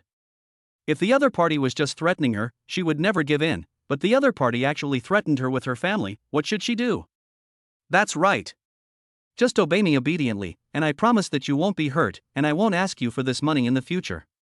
Seeing that Sun Jiejia was getting scared, the fat man became bolder and bolder, and in public, he was even ready to reach out and touch Sun Jiejia's face. But just when the fat man's hand was about to touch Sun Jiejia, a big hand suddenly caught the fat man's hand and made him unable to move. The fat man was just about to feel Sun Jiejia's delicate little face, but he didn't expect that someone would hold his hand tightly. He wanted to see who was so bold, and when he looked from the side, he found it was a young man. Boy, are you looking for death? The fat man said fiercely. Han Dong didn't say any nonsense, but slowly increased the strength of his hands. At this moment, the fat man also felt something was wrong. His hands that were being pinched became more and more painful. In a moment, beads of sweat the size of beans appeared on his face. Ouch! It hurts. The fat man let out a heart-wrenching cry. Brother! Brother! Brother! When the younger brothers saw their big brother being bullied, they all prepared to step forward and give Han Dong a good beating to get back the face for their big brother. Don't move, don't come over here. The muscular man who was controlled hurriedly stopped his younger brother. He could clearly feel that his life was now in the hands of this young man. Little brother, let's talk it over nicely. You are still so young, don't do anything stupid. If you hurt me, you will spend the rest of your life in jail. It's not worth it. Han Dong found it a little ridiculous that a small gangster actually started to preach to him. Listen, don't cause trouble for Miss Sun in the future. You should go to whoever owes you the debt. If I find out that you continue to harass her, then . After Han Dong finished speaking, he made a gesture of wiping his neck. No, we will never cause trouble for Miss Sun again. Don't try to play tricks on me. Miss Sun is my friend. If she gets into an accident in the future, I will definitely blame you. Do you understand? Yes. Han Dong didn't want to get involved with this kind of gangster, and he was sure that this coward would never dare to seek revenge on Sun Jejia easily in the future. Han Dong then let go of the fat man. After being let go, the fat man felt relieved. He had just been held tightly by Han Dong, and his heart was about to jump out. He never wanted to experience this feeling of suffocation and oppression again, so he trotted away with his men. Although the fat man is a bastard, he has been in the underworld for so long that he can judge people very well. He knows that the man in front of him is not someone he can afford to offend. Sun Jejia was also shocked by Han Dong. She only knew that Han Dong was a very rich man before, but she didn't expect that he was also a very strong man. "Thank you so much today," said Sun Jejia. "It's nothing. We are destined to meet each other. We can't just ignore it when we meet. It's just a matter of convenience. I really don't know how to thank you. How about I treat you to a meal? I can't do it today. I have something else to do." Han Dong did not lie, because his main purpose of coming to Kyoto this time was to take the assessment. Secondly, he had to go and see how Lin Xianxian was doing at work in Kyoto. The schedule was indeed very tight. Is that so? Then let's add each other's contact information. Next time when you are free, you must give me a chance to thank you in person. Okay. The two then exchanged contact information. Chapter 53 Assessment. Inside a house in Kyoto. This is the examinee's information. A middle-aged man was sitting in the middle of the hall, and a young man next to him handed Han Dong's information to him. This middle-aged man was Lu Li, the person in charge of the Dragon Group's assessment. He was very surprised when he saw Han Dong's information. This young man was indeed outstanding, and he could not wait to meet this young man. Han Dong took a taxi to the address Zhang Rui gave him. It was a very remote courtyard, some distance away from the center of Kyoto. Han Dong pushed open the door and entered the living room, and saw a middle-aged man with a stubble on his face sitting in the middle of the living room. Han Dong's arrival also attracted the attention of the middle-aged man. "Are you Han Dong?" the middle-aged man asked first. "Yes." Han Dong replied. "I am Lu Li, the assessment leader of the Dragon Group Special Operations Team. I will be in charge of your assessment this time. I hope you won't let me down. Then may I ask what the content of this assessment is? Come with me."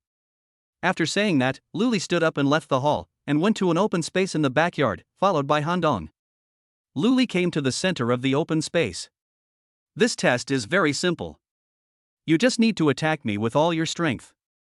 Lu Li stood in front of Han Dong with a contemptuous tone, as if he didn't take Han Dong seriously at all. Although everyone said that the person taking the test this time was a genius, and he also looked at Han Dong's information, he still felt that Han Dong was not worthy of his serious attention. Even if Han Dong's strength has reached the peak of the Earth ranking, so what? He has been on the edge of a knife for so many years, and many Earth ranking masters have been defeated by him. Han Dong didn't say much, just stared at Lu Li, and then began to exert strength with his whole body. Boom! In an instant, Han Dong created a wave of air around his body. Lu Li quickly retreated and stopped underestimating his enemy. It seemed that Han Dong was indeed a capable man. This momentum is really strong. At this moment, Han Dong has not made a move yet. He is still accumulating strength, because the pressure from Lu Li in front of him is too great, and he must adjust to the best condition. A moment later, Han Dong made his move. He suddenly exerted force with both feet, and a black shadow passed by directly, and in the blink of an eye, he had stepped over 10 meters. When Han Dong came in front of Lu Li, he swung his fist and hit him directly. This was definitely a punch with extremely strong lethality. Bang! The ground cracked a little, and Lu Li stretched out a hand to catch the punch. A gust of air rushed out directly, and the young man behind Lu Li was directly knocked back dozens of meters. Lu Li himself was also knocked back a step. Han Dong's heart was already filled with turmoil at this moment. His full-strength attack was easily resolved by Lu Li's one hand. This was really hard for him to accept. Han Dong has always felt that he is very strong, at least he would not be at a disadvantage when facing Zhou Yan. However, he did not expect that he would be so vulnerable in front of a real master. The scene just now also made Han Dong feel an unprecedented sense of urgency in his heart. He must become stronger. However, compared with Han Dong, Lu Li's heart was also very uneasy at this moment. He was a member of Dragon Team A, a master of the Heaven ranking. But he was actually beaten back by a junior of the Earth ranking just now. If other people knew about this, where would his face be? The gap between the heaven ranking and the earth ranking is like a natural chasm. Han Dong relied on the strength of the earth ranking to defeat Lu Li from the heaven ranking. This is really hard to believe. It can only show that Han Dong's talent is too strong. Han Dong's strength surprised Lu Li. Judging from Han Dong's current strength, he is definitely one of the top players even in the entire Dragon Group A. Although Lu Li was amazed in his heart, he remained calm on the surface. Now he was an assessor, and his task was to make Han Dong realize his shortcomings and not let him become proud and complacent. But what Lu Li didn't know was that Han Dong was already very upset. After all, he had his own bug. As a person who owned a system, he really couldn't accept the competition just now. Han Dong, right? You have successfully passed the assessment now. Congratulations on becoming a member of the Dragon Team. What? It's passed already? Han Dong didn't expect that after his full strength attack was easily resolved, he could still pass this test. It seems that his luck is really good. Although he had just suffered a blow, he was still very happy to have passed the test. Thank you, Han Dong said to Lu Li respectfully. No need to thank me, this is what you earned with your own strength. But I need to remind you that you are only a reserve member of Group A now, which can only be considered half a member of the Dragon Team. But you are still very young, and the road ahead is still very broad, so keep working hard. Thank you for your teachings. I will keep them in mind. Then Lu Li added Han Dong as a friend. Then, Lu Li sent a message to Su Tian, the leader of Group A. The situation is true. The talent is very strong. Su Tian, let him add me. Lu Li pushed Su Tian's WeChat to Han Dong. After Han Dong added him, the other party sent him a message. I am Su Tian, the leader of Dragon Team A. Welcome to join Dragon Team A, Long Yuan. Damn. Team A leader? He's a big shot. Hello, team leader. I'm Han Dong. Han Dong, you are only a member of the reserve team now, but this is a good start. I wish you can become our real member soon. Then, Su Tian pulled Han Dong into a new group, which only had 6 people. There are new people joining, please welcome them. Su Tian said in the group. Wow, there haven't been any new people here in a while. Welcome. Hello everyone, I am Han Dong, please take care of me in the future. Han Dong introduced himself. Okay. Let's communicate with each other in the future. Let's work together to become official members of the Dragon Team as soon as possible. Come on. Afterwards, Su Tian sent Han Dong relevant information about the Dragon Group and told him to read it carefully. It is worth mentioning that although Han Dong is still only a reserve player, all his information has become top secret. No one will be able to access any information about Han Dong in the future. Han Dong is very satisfied with this. In this way, even if I get into trouble outside in the future, others will not be able to find my information, and my family will not be implicated. Chapter 54 Girlfriend. After joining the Dragon Group, Han Dong's biggest concern now is the issue of spending money. Now Lin Xuanxuan's main task is to help Han Dong spend money. As a result, Lin Xianxian is too conspicuous in Kyoto. For Lin Xuanxuan's safety, Han Dong asked Zhou Yan to set up a security department. Zhou Yan also contacted his former comrades in arms and recommended them to come and work for Han Dong. Han Dong was very confident in the person recommended by Zhou Yan, so Han Dong asked Zhou Yan to arrange people to protect Lin Xianxian in Kyoto. After doing all this, Han Dong decided to return to Nanling first. After all, he did not have any power in Kyoto now, and there was no point in staying here. However, before leaving, Han Dong still called Lin Xianxian and asked her to spend 30 billion within a month. After hanging up the phone, Lin Xianxian frowned slightly. This is not how you spend money, right? According to Han Dong's instructions, this is not an investment, it's just giving money away. He is just a man who gives away money. At this moment, Lin Xianxian is in a high-end apartment in Kyoto. Han Dong told Lin Xianxian that he was not afraid of spending money, all he wanted was results. However, as the head of an investment company, Lin Xianxian had to be responsible to the company and Han Dong. Since coming to Kyoto, Lin Xianxian has been working hard to build a team. She carefully screens every investment project for fear that Han Dong will lose money. If Han Dong knew that Lin Xianxian saved him money, he would probably be so angry that he would jump to his feet. Lin Xianxian felt that Han Dong must be the son of some super family, and he should be competing for the position of head of the family now, so he was in such a desperate need for results. After all, that's how it was played out on TV. If this is true, then I must speed up and help Han Dong succeed in his succession. Ever since she met Han Dong, she has had an inexplicable feeling towards him. Since Han Dong is not afraid of spending money, Lin Xianxian will be under much less pressure. Tomorrow she can meet with several company CEOs who are interested in financing. Just then, a graceful woman came behind Lin Xianxian. The woman was wrapped in a bath towel, her face was delicate and attractive, and her skin was white.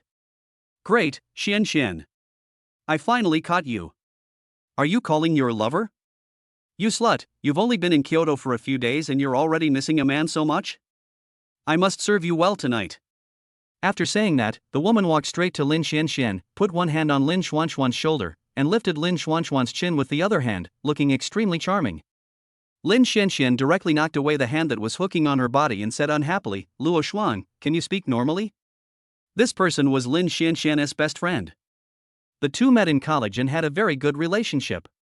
After graduation, Chang Luoshuang returned to Kyoto and Lin Xianxian went to Nanling, but the two had always kept in touch and had a very good relationship. This time when Lin Xianxian came to Kyoto to set up an investment company, Chang Luoshuang helped her recruit people everywhere. Lin Xianxian looked at Chang Luoshuang in front of her, her figure was curvy. To be honest, even she, a woman, envied Chang Luoshuang very much. Looking at Chang Luoshuang's attractive breasts, she looked down at her own. Although hers were not small, they were nothing compared to Chang Luoshuang's. There is really no harm without comparison. Chang Luoshuang was the school beauty in the past. She attracted many men to pursue her, but Chang Luoshuang seemed to have no interest in these men. Whether they were losers or male gods, Chang Luoshuang never looked at them straight in the eye. Sometimes, Lin Xianxian even suspected that Chang Luoshuang had a problem with her sexual orientation, because she often took advantage of her. I'm talking very normally now. I asked you to come to Kyoto with me, but you refused to listen and insisted on going to a place like Nanling to be a hotel manager. I really don't know what you were thinking. Now you're in Kyoto again, aren't you? Chang Luoshuang paused and continued, but it's good this way you'll be back with me. Lin Xianxian rolled her eyes at Chang Luoshuang, why are you still the same as before? You've really wasted this beautiful body of yours. Humph. How can those stinky men compare to my good Xianxian? There's lust in their eyes, it's disgusting. How about, Xianxian, let's just live together in the next life? Chang Luoshuang said as he sat next to Lin Xianxian. Don't do that. Miss, go and bully someone else. Lin Xianxian quickly refused.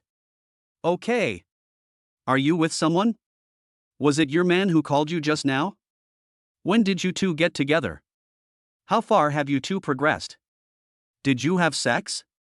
How does it feel? I'm going to die. Luo Shuang. How can you say anything? How would I know? Lin Xianxian was so embarrassed by Chang Luoshuang's questions. Look at you, there's nothing to be ashamed of. Come on, tell me about your man. What do you mean my man? This is my boss. Boss? Then why did I call you just now? Let me spend the money as quickly as possible. Interesting. What boss would complain that his employees spend money too slowly? How much did he ask you to spend? 30 billion. Hiss, it seems that you, the boss, are not an ordinary person. You want to spend 30 billion right away. But don't worry, I'll take care of everything. As long as you serve me comfortably, I promise to help you complete the 30 billion task. How about it? After saying that, Chang Luoshuang did not forget to hook Lin Xuanxuan's little face with her hand and tease her again. You're going to die, Luo Shuang. Can you please behave yourself? I'm so worried. Don't worry, it's only 30 billion, it's not a big deal, I will definitely help you. On the other hand, Han Dong's life seemed to have returned to normal after returning to Nanling. He went to school normally every day. To be honest, Han Dong is still a visiting professor of Nanling University, but his attendance rate is really terrible. If it weren't for Han Dong's 1 billion yuan, the school would have let him pack up and leave long ago. I am like a fish in your lotus pond, waiting for the moonlight with you. That day, Han Dong was walking on the playground when his phone rang. It was Meng Yao calling. Meng Yao, is there something wrong? You said last time that you have an investment company, right? Yes. Vote for everything? Yes. Well, the Meng family is planning to develop several prime real estate projects in Kyoto. I wonder if you are interested. Of course I'm interested. Now Han Dong is interested in anything that can spend money. Afterwards, Han Dong gave Meng Yao Lin Xuanxuan's contact information and asked Meng Yao to contact her directly. Han Dong made a phone call and told Meng Yao to invest the money directly. Meng Yao's project did not need to be reviewed, so he was relieved. Meng Yao directly invested 10 billion in this project, which made Han Dong happy for several days. That was 100 rich points. Now Han Dong has 366 rich points. Chapter 55 He Kuan. Time flies, and several weeks have passed. Han Dong was quite happy during this period. Ever since he told Lin Xianxian to hurry up and spend money, Lin Xuanxuan's progress had obviously caught up, and the amount invested in the capital had exceeded 10 billion. I heard from Lin Xianxian that the company has recently set its sights on another big project and is planning to buy a piece of land in a prime location in Kyoto. The selling price of this land is conservatively estimated to be more than 30 billion. Originally, Lin Xianxian had already paid the deposit, but after many days, there was no movement at Han Dong's rich point, and Zhou Yan's security personnel sent news from Kyoto that Lin Xianxian was in trouble. Han Dong did not stop for a moment after receiving the news and immediately set off for Kyoto. Since he got the system, Lin Xianxian was the first person he met who loved him wholeheartedly. He must not put Lin Xianxian in danger. Moreover, if someone stopped him from spending money, he had to solve the problem. Kyoto Star Hotel. This is a 10-star hotel in Kyoto. The word luxurious is not enough to describe this hotel. On the 10th floor of the hotel, in the luxurious presidential suite, Lin Xianxian looked at the two men in front of her with an extremely ugly expression. Standing behind her were Zhou Bing and Li Tai, who were arranged by Zhou Yan to protect her. Ms. Lin, didn't I ask you to come alone? Why did you bring these two burdens? A young man sitting on the sofa opposite said this with his legs crossed and a cigar in his hand. He Kuan, what do you want? Lin Xianxian asked angrily. Ms. Lin, don't you know what I want? Don't you know my feelings for Miss Lin? The man named He Kuan said playfully, looking at Lin Xianxian with lust in his eyes. He Kuan, I got this project first. If you continue to interfere, we can only ask our boss to come and talk to you. Your boss? What the hell is that? He Kuan was not a fool. He had already checked Ding Dong International. It was just an investment company that had just been established not long ago. The boss was called Han Dong, and he had no background. He was not afraid at all. We were the first to win this project. As long as we can come up with the money, this piece of land will be ours. That's wrong, Miss Lin. Do you think a newly established company like yours has the ability to handle this project well? Aren't you afraid of overcrowding? I would say you should wait, just wait for 2 or 3 years. If you still have the ability by then continue with this project. 2 or 3 years? Lin Xianxian was going to be so angry. If it was really delayed for 2 or 3 years, the company would definitely lose a lot of money. Although Han Dong doesn't care about the money, Lin Xianxian is different. As the project leader, she will never allow the project she is responsible for to incur losses.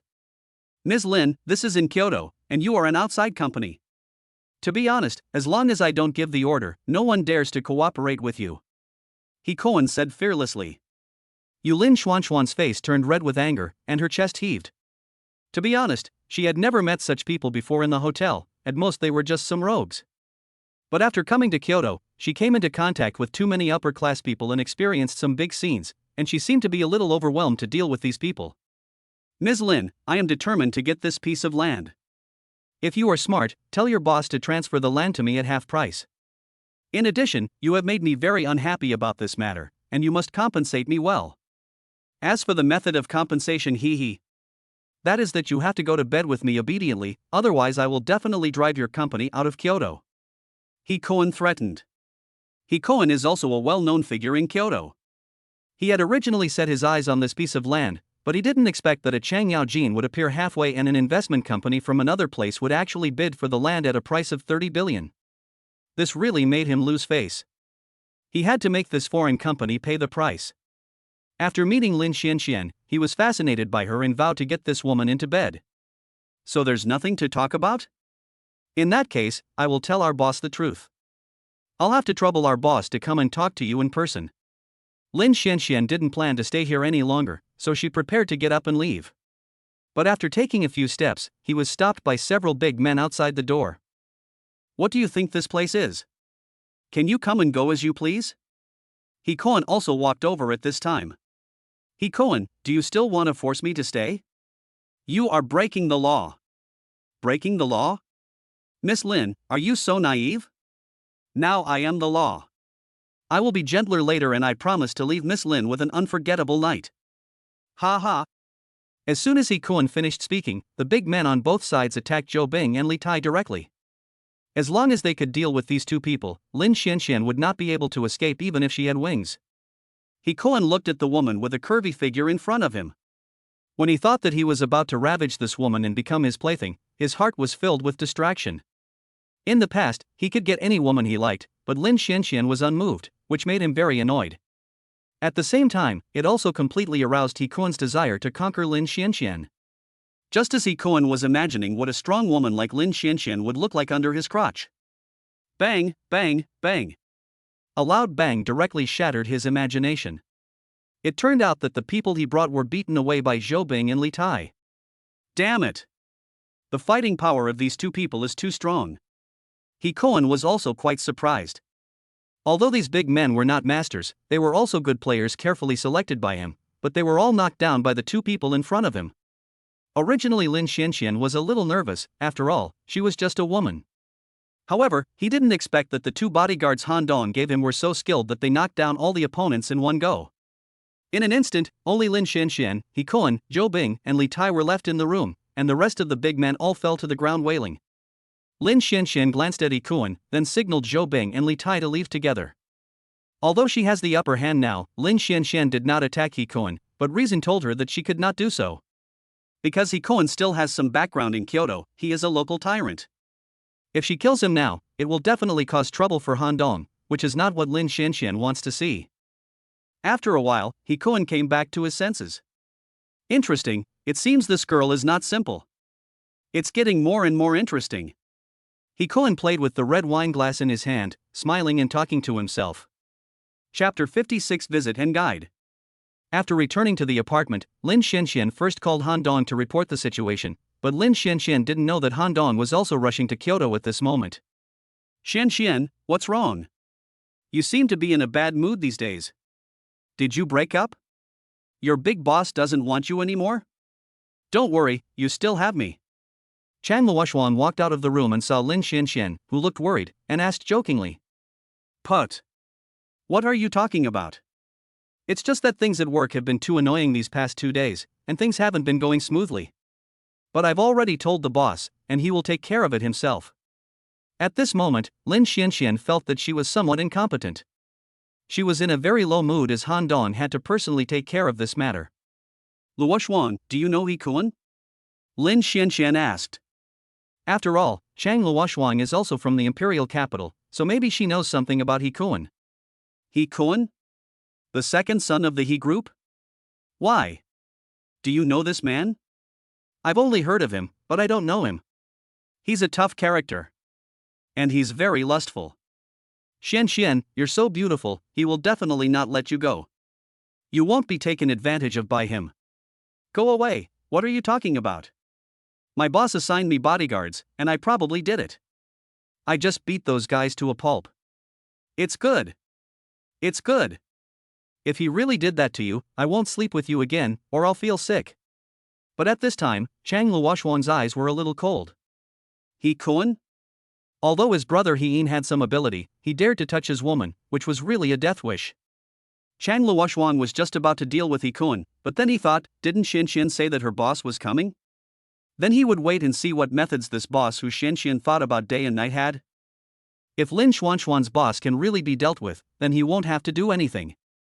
If the boss is a fool, then it won't be too late to do anything then, just in time for Xianxian to see clearly how incompetent this boss is. Chang Luoshuan was very curious about Lin Xuanshuan's boss, but she also knew that He Koan was not easy to mess with. He Koan himself was nothing special, just a scumbag who was uneducated and spent his days in debauchery, but He, the eldest son of the He family, was one of the 4 young masters of the imperial capital. He was not a character to be messed with. On the other hand, Han Dong didn't think it was a big deal after receiving Lin Xuanshuan's call, because Lin Xianxian only told him that his project was intercepted, and did not tell him that He Koan wanted to bully him. For Han Dong, if a project is gone, it is gone. As for the loss, he never takes it to heart and even hopes to lose as much as possible. If possible, Han Dong even wanted to buy all the land in Kyoto. As for whether these lands could be used, it didn't matter, as long as he could spend some money in his pocket. But no matter what, if someone has touched your cake, you still have to go and take a look. After arriving in Kyoto, Han Dong quickly called Lin Xianxian. After receiving Han Dong's call, Lin Xianxian also sent Han Dong the company's office address in Kyoto, and then packed up and prepared to go to the office building to meet Han Dong. As for Chang Luoshuang, when she heard that the legendary boss was coming, she insisted on sticking to Lin Xianxian. She also wanted to see what was different about this boss that Lin Xianxian talked about all day long. According to the address given by Lin Xianxian, Han Dong took a taxi to the destination. Kyoto is really different. What Han Dong saw was an 80-story office building. Lin Xianxian rented half of the 30th floor for office use. Lin Xianxian felt that the company was just starting out and there were not many employees, so there was no need to use a too large space, which would be a waste, so she only rented half of it. After receiving Han Dong's call, Lin Xianxian asked all employees to go to the company and be on standby. Everyone wanted to see what this legendary big boss looked like. These people are elites in various industries in Kyoto. After being recruited by Lin Xianxian with a large sum of money, they have been working with Lin Xianxian. They only know that there is a big boss behind the company, but have never seen the boss himself.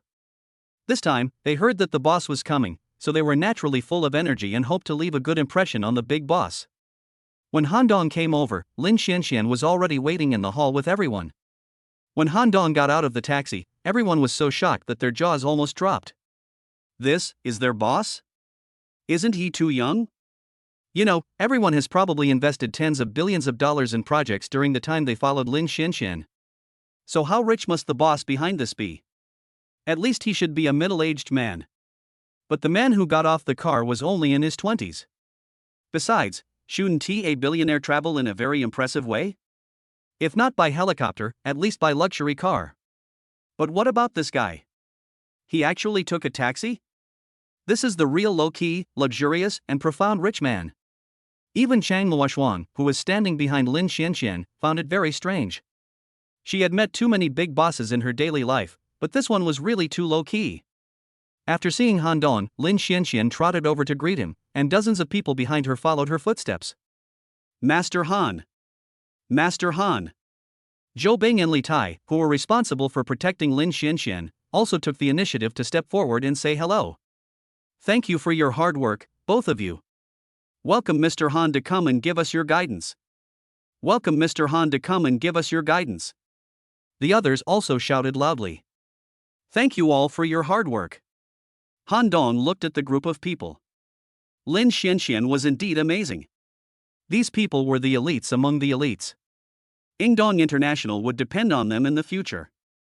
Han Dong looked at the half-floor office building and turned to ask, Sister Xianxian, is this rented? Yes. Only half a floor? The main reason is that we are just starting out and there are not many people, so half a floor is enough. Lin Xianxian explained. Sister Xianxian, please ask the landlord if he wants to sell this office building. Our company is going to go global in the future, so how can we survive without an office building of our own?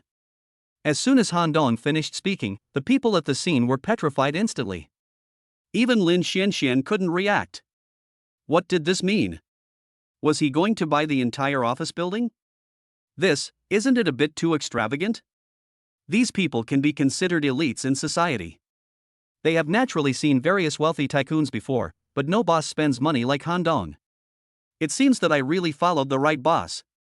Maybe in the future this Ingdong investment company will really become a large international company. At this moment, many people are secretly glad that they changed jobs and came to work here. Chapter 57, The Truth. Boss, we really don't have many people right now. There's no need to buy the whole building, right? After Han Dong walked into the office, Lin Xianxian quickly closed the office door and said, in her opinion, Han Dong's behavior was simply too wasteful. She knew you had money, but you couldn't spend it like this. Sister Xianxian, didn't I tell you? We are going to go global in the future. The office building is our facade, so we can't be vague about it. But... okay, this matter has been decided. Go contact the landlord immediately. Remember, money is not a problem. As long as the other party is willing to sell it, any price is fine. Han Dong interrupted Lin Xianxian directly. In his opinion, spending money is the most important thing now. He finally has such an opportunity, how can he miss it? Sister Xianxian, let's talk about the investment obstacles. Han Dong turned to the main topic. He came here mainly to solve this problem. We have set our sights on a piece of land in Kyoto. We had originally completed all the formalities, but Ikoin showed up halfway through. He has a certain amount of influence in Kyoto. We are outsiders, so it is true. I understand. So, please contact Ikoin now and arrange a time for me to talk to him. Okay. After saying that, Lin Xianxian walked to the side and called Hikuan. Ms. Lin, my little beauty, what's wrong? Have you figured it out? That's right, just serve me well. You will get all the benefits. Ha ha. Listening to what Ikoin said on the phone, Lin Xianxian felt so nauseous that she wanted to vomit. Mr. He, our boss is coming to Kyoto, and he wants to meet you. Oh? Since your boss wants to apologize to me in person, that's fine too. Tomorrow morning at 8 a.m. at Kyoto Star Hotel. Hikoin also wanted to meet the boss behind Lin Xianxian to see what kind of ability he had to dare to snatch food from the tiger's mouth. As soon as he hung up the phone, Chang Luoxuan pushed the door open from outside. Xianxian, the office door is closed so tightly, you guys are not doing anything embarrassing in there, right? Seeing this, Lin Xianxian hurried over to stop the outspoken girl. How did you get in? Why can't I come in? I want to come in and see if you were cheating on me with other men. It's really killing me. This little bitch can say anything in front of Han Dong. Lin Xianxian is almost embarrassed to death. Helplessly, Lin Xianxian could only introduce Chang Luoxuan to Han Dong. This is my college classmate, Chang Luoxuan. I was able to enjoy my time in Kyoto thanks to her help. Please don't mind her outspokenness. You are Xuanxuan's boss? TSK. Xianxian keeps talking about you all the time, I thought you were so handsome? You're nothing special. Xianxian, your taste is really getting worse and worse. Miss Chang, nice to meet you. My name is Han Dong. Thank you for taking care of Sister Xianxian during this period. Han Dong introduced himself and extended his hand to shake hands with Chang Luoxuan. You don't have to thank me, but if you don't come again, Xianxian will suffer. Chang Luoxuan did not give Han Dong any face and did not shake hands with him at all. Han Dong could only withdraw his hand awkwardly. Suffer a loss? What does that mean? Han Dong asked. It seems you don't know yet? This bastard Hikoin not only wants your land, he also wants to get Xianxian into bed. Do you understand now? Chang Luoxuan just wanted to see Han Dong's reaction. If Han Dong had no intention of venting his anger for Lin Xianxian after knowing the truth, then she would never let Lin Xianxian hang herself on this tree. Luoxuan, you. Lin Xianxian didn't have time to stop Chang Luoxuan. After hearing these words, Han Dong burst out with a strong murderous aura. Sister Xianxian, is this true? Lin Xianxian nodded, yes, but he didn't succeed, so there's no need for us to have a bad relationship with him. Lin Xianxian really didn't want Han Dong to offend the big shots in Kyoto for her. Han Dong's eyes flashed coldly, he must die. Even Chang Luoxuan on the side was frightened by the murderous aura emanating from Han Dong. Han Dong knew that he would have to face intrigues and deceptions after entering the business world, but he could not accept that the people around him would be harmed. If he could not even protect the people he cared about, what was the point of Han Dong having this system? So Hikoin had to die. Sister Xianxian, I hope that next time if something like this happens again, you must tell me the first time, okay? Lin Xianxian stared at Han Dong. She didn't know when she had become so fascinated by the face in front of her. Yeah. Looking at Han Dong's face that could not be refused, Lin Xianxian nodded. But, the He family's background is too strong. There is no need for us to be enemies with them. I think we should just forget it. Lin Xianxian continued. Is his background very strong? Then I want to see how strong it is. If he touches my people, he must pay the price. No one can stop him. Han Dong would naturally not fight an unprepared battle. Now he not only has HJC, but also the Dragon Group, which symbolizes the country, behind him. As long as he is the right party, he is not afraid of anything, because the Dragon Group will clean up his mess anyway. At this moment, Lin Xianxian was once again fascinated by the man in front of her. Looking at Han Dong's back, Lin Xianxian was actually a little dazed. Even Chang Luoshuang, who was standing next to him, felt that this man was very unusual. Looking at him from behind, he had an aura of a king who dominated the world. On the other side, He Kuan was also preparing. This time, he must completely get rid of Lin Xianxian. The main reason why she ran away during the day was that there were two thugs around her who were too powerful. If he could deal with these two people, then Lin Xianxian would have no choice but to go to his bed obediently, and then he could do whatever he wanted. Thinking of this, He Kuan became excited, so he simply spent a lot of money to find a few experts. He Kuan was very satisfied looking at the two people in front of him. These two people usually made a living by doing underground boxing, and these people were all undefeated generals and were very famous in the underground boxing market. He Kuan also asked several people to find these experts. Although it cost a lot of money, He Kuan didn't care. As long as he could get Lin Xianxian tomorrow, any amount of money would be worth it. The most crucial point is that he is a somewhat famous person in Kyoto, and he suffered a loss at the hands of Lin Xianxian during the day. If this gets out, how can he continue to survive in Kyoto? So he must get back at his own game. Chapter 58. Don't be so presumptuous. The next day, He Kuan rushed to Kyoto Star Hotel with the helpers he found from the underground boxing ring. When He Kuan arrived, Han Dong and Lin Xianxian were already waiting at the agreed location, while Zhou Bing and Li Tai were standing behind Han Dong. He Kuan looked at Zhou Bing and Li Tai, and couldn't help but think of the scene yesterday when these two men knocked down a group of his younger brothers. He shuddered and his calves started to tremble. Han Dong was seen sitting on the sofa with his legs crossed, while Lin Xianxian was helping Han Dong make tea like a little woman, not at all like the strong woman she usually is. He Kuan looked at Lin Xianxian with a lustful face, wishing he could eat this woman in one bite. Han Dong ignored He Kuan, but Lin Xianxian felt uncomfortable being stared at by He Kuan, so she simply hid behind Han Dong and used Han Dong's body to block He Kuan's gaze. Seeing that Lin Xianxian seemed a little uneasy, Han Dong grabbed her hand, patted it gently, and signaled her to be at ease. This scene happened to be seen by He Kuan. Seeing that the relationship between the two was so close, He Kuan's eyes were about to burst into flames. TNND, I will definitely teach you a lesson later. He Kuan cursed viciously in his heart.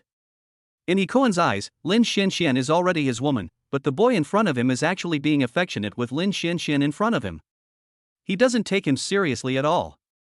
What made him even more unacceptable was that Lin Xianxian had always presented herself as a strong woman, but in front of this guy she acted like a little girl, which made him so angry that his teeth itched. Seeing that He Kuan was stimulated, Lin Xianxian felt very happy and put her hands on Han Dong's shoulders and gently massaged him. Feeling the warmth coming from Lin Xuanxuan's ears, Han Dong's heartbeat quickened. You know, although he and Lin Xianxian lived together, they had never been in such close contact. At this time, he could even smell the fragrance of Lin Xianxian. Seeing how close these two were, He Kuan, who was about to go berserk, became even more determined to get Lin Xianxian. In order to avenge Han Dong, He Kuan decided to kill Lin Xianxian in front of Han Dong after he succeeded. How dare they show affection in front of him? I'll show you off later. He Kuan was in a good mood when he thought about being able to attack Lin Xianxian in front of Han Dong later. Are you He Kuan? Han Dong spoke first to break the deadlock. Are you Han Dong? He Kuan did not answer Han Dong's question, but asked Han Dong back. It's you who wants me to transfer the land to you at half price? Han Dong ignored He Kuan and continued to ask. Half price? That was the previous price. Now you've made me very unhappy, so you have to give me this land for free. Also, you'd better wash that girl behind you and send her to my bed, otherwise, you'll be in trouble. He Kuan said while pointing at Lin Xianxian behind Han Dong. What? You still want to touch Sister Xianxian? Han Dong asked with sharp eyes. Ha ha. There is no woman in Kyoto that I can't touch. He Kuan was very arrogant. What I want to know is, why are you so arrogant? Why? Because my brother is Heiin, one of the 3 young masters of Kyoto. Why? The 3rd young master of Kyoto? Han Dong felt that the name was somewhat familiar, but he couldn't remember it for a while. Han Dong quickly asked about Heiin in the HJC core group. Wow, this Heiin turns out to be one of GD's 8 Vajras, and is at the same level as Qin Hong. No wonder Han Dong feels so familiar with him. After knowing He Kuan's background, Han Dong was even less anxious. Han Dong was not afraid of Qin Hong at the beginning, so he would not be afraid of Heiin now. Besides, HJC and GD were originally enemies. Since they were enemies, it would be much easier to deal with them. Just defeat them directly. What's the reason for your brother? Han Dong asked He Kun. Hearing Han Dong ask him this, He Kun felt something was wrong. In Kyoto, most people didn't dare to call He Yin's name directly, but Han Dong actually said He Yin's name directly. Could it be that this guy is on the same level as my brother? This shouldn't be the case. He Kun felt that something was wrong. If this was true, then Han Dong was not someone he could afford to offend. If he caused trouble for He Yin, he would definitely be in trouble. He knew very well what his brother looked like when he got angry. You, who the hell are you? He Kun was not in good shape at this time. I've already introduced myself, my name is Han Dong. You, why do you know my brother? Han Dong smiled, neither admitting nor denying. But now He Kun felt even more uncertain. Since you know my brother, then what happened today is just a misunderstanding. I'll take my leave first. After saying that, He Kun prepared to leave. He was able to stay in Kyoto for so long, not just because of He Yin, he was not a fool. In the current situation, it would be better for me to be safe. I should go back and find out the identity of this person thoroughly before coming back to settle the score. Where do you want to go? After Han Dong finished speaking, Zhou Bing and Li Tai stepped forward and stopped He Kun. What do you mean? He Kun turned his head and asked. Humph. Do you think I'm easy to talk to? You tried to steal my project, beat up my people, and now you dare to go after Sister Xianxian. You want to leave before this matter is over? So what do you want to do? What do I want to do? I have to think about it carefully. I am a magnanimous person. I won't bother with you about trying to steal my project, but you beat up my people, so I have to ask for an explanation. If you break your own legs, then forget it. In addition, you also want to touch Sister Xianxian, so you have to have an explanation for this, too. How about this, you kneel down in front of Sister Xianxian and beg for her forgiveness. If she forgives you, then this matter will be written off. Otherwise, I will break your hands again. Dream on with your dreams. He Kun rejected Han Dong without even thinking about it. What a joke, you want to cut off your own legs? And you want me to kneel down to that girl? What are you thinking? I represent the He family. If I kneel down, how will the entire He family save face? My brother who doesn't recognize any relatives will skin me alive. Oh? Then you don't have to leave today. Han Dong said coldly. You, don't be so presumptuous. If my brother finds out, you will suffer. He Yin? How about this, I'll give you a chance, call He Yin and ask him to come over. Han Dong also wanted to meet He Yin, one of the 8 great warriors of GD, and he also had HJS behind him.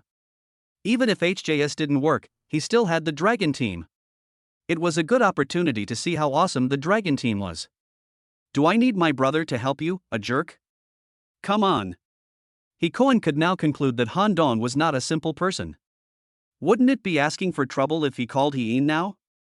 So it was better to handle it himself, so he called the helpers he found from the underground boxing ring to come on. The 2 men, one tall and one short, one fat and one thin, jumped up and rushed forward after hearing He Kun's order. Zhou Bing and Li Tai quickly stood in front of Han Dong. Both of them had worked as mercenaries abroad. Not only did their own strength reach the level of the Earth list, but they also had extremely rich combat experience. Bang, bang, bang. The 4 men's 8 punches collided with each other in an instant. After several rounds, the duo, one tall and one short, were obviously exhausted. Boom! A moment later, the tall and short combination was kicked over by Zhou Bing and Li Tai and then lost consciousness. Seeing this, He Kun turned pale with fright and knelt down in front of Han Dong with a plop. At this moment, saving his life was the most important thing, so he just knelt down. Master Han, I am blind, please let me go. He Kun knelt on the ground and begged for mercy, trembling. He was shocked by what Zhou Bing and Li Tai had just done. Bang! Han Dong slapped He Kun in the face, and He Kun was a little dazed. Call He Yin and ask him to pick them up. Han Dong said coldly. This He Kun was very hesitant. If He Yin knew that he had caused trouble, his fate would probably not be much better than it is now. Pa. Han Dong slapped him 3 times. Okay, I'll beat him. He Kun really regretted his decision now. Why did he provoke this damn guy when he had nothing to do? He Kun picked up the phone and dialed He Yin's number. Brother, come and save me. I've been beaten, come quickly. What's going on? He Yin's voice came from the other end of the phone. At this time, Han Dong snatched the phone away. Why? Room 305, Presidential Suite, Kyoto Star Hotel. If you don't come again, I will kill Hee-kun. After saying that, Han Dong hung up the phone. He didn't like to drag his feet when doing things. Since he had to deal with Hee-kun today, he had to deal with Hee-in as well, otherwise there would be endless troubles. Chapter 59 Crushing. After hanging up the phone, Han Dong threw the phone to Hee-kun and sat on the sofa, while Lin Xianxian continued to massage him behind him. Lin Xianxian looked at Hee-kun, who was kneeling on the ground with blood oozing from the corner of his mouth. What had just happened seemed like a dream, but this was the first time she had seen such a scene, so she couldn't help feeling a little scared. Mr. Han, how about we leave it like this for today? Lin Xianxian knew that Hee-in had great influence in the local area. Chang Luoshuang had already told her about this, so she didn't want Han Dong to become enemies with Hee-in because of her. Don't be afraid, Sister Xianxian, I'm here. Someone bullied you, and I must demand an explanation. After saying that, Han Dong reached out and gently patted Lin Xuanxuan's little hand on his shoulder. While waiting for Hee-in, Han Dong was also busy. Han Dong asked about Hee-in among the core members of HJS. Chen Mu told Han Dong that Hee-in was a ruthless person who did things without dragging his feet. Although the He family was not a truly super family in Kyoto, Hee-in was one of the 8 Vajras of GD and had the support of Morong Shang, so he still had a certain say in Kyoto. Chen Mu was very curious about why Han Dong was asking about Hee-in, so Han Dong told him everything that happened today. Chen Mu himself was also shocked. Although HJS and GD were incompatible, now there was a conflict between the core members of both sides, which was no small matter. Chen Mu told Han Dong not to be impulsive and that HJS would always be behind him to support him. Han Dong was enjoying himself sitting on the sofa. Lin Xuanxuan's technique was very good. He was still waiting for Hee-in. As for whether Chen Mu would come to help him, he didn't really care. He had a lot of cards in his hand now and didn't rely solely on HJS. Half an hour later, the door was opened. A tall man with a fleshy face walked in, followed by several people. The leader was obviously an expert. Then, Hee-in walked in. Hee-in was one of the 3 young masters of Kyoto and one of the 8 Vajras of GD. Han Dong glanced at Hee-in, and what surprised Han Dong was that Hee-in, who was so good at fighting, was not the big and strong type. On the contrary, Hee-in looked very delicate. If you didn't look carefully, you would think she was a woman. The first thing Hee-in saw when he came in was Hee-kun, who had been beaten like a pig's head and was kneeling on the ground, looking extremely miserable.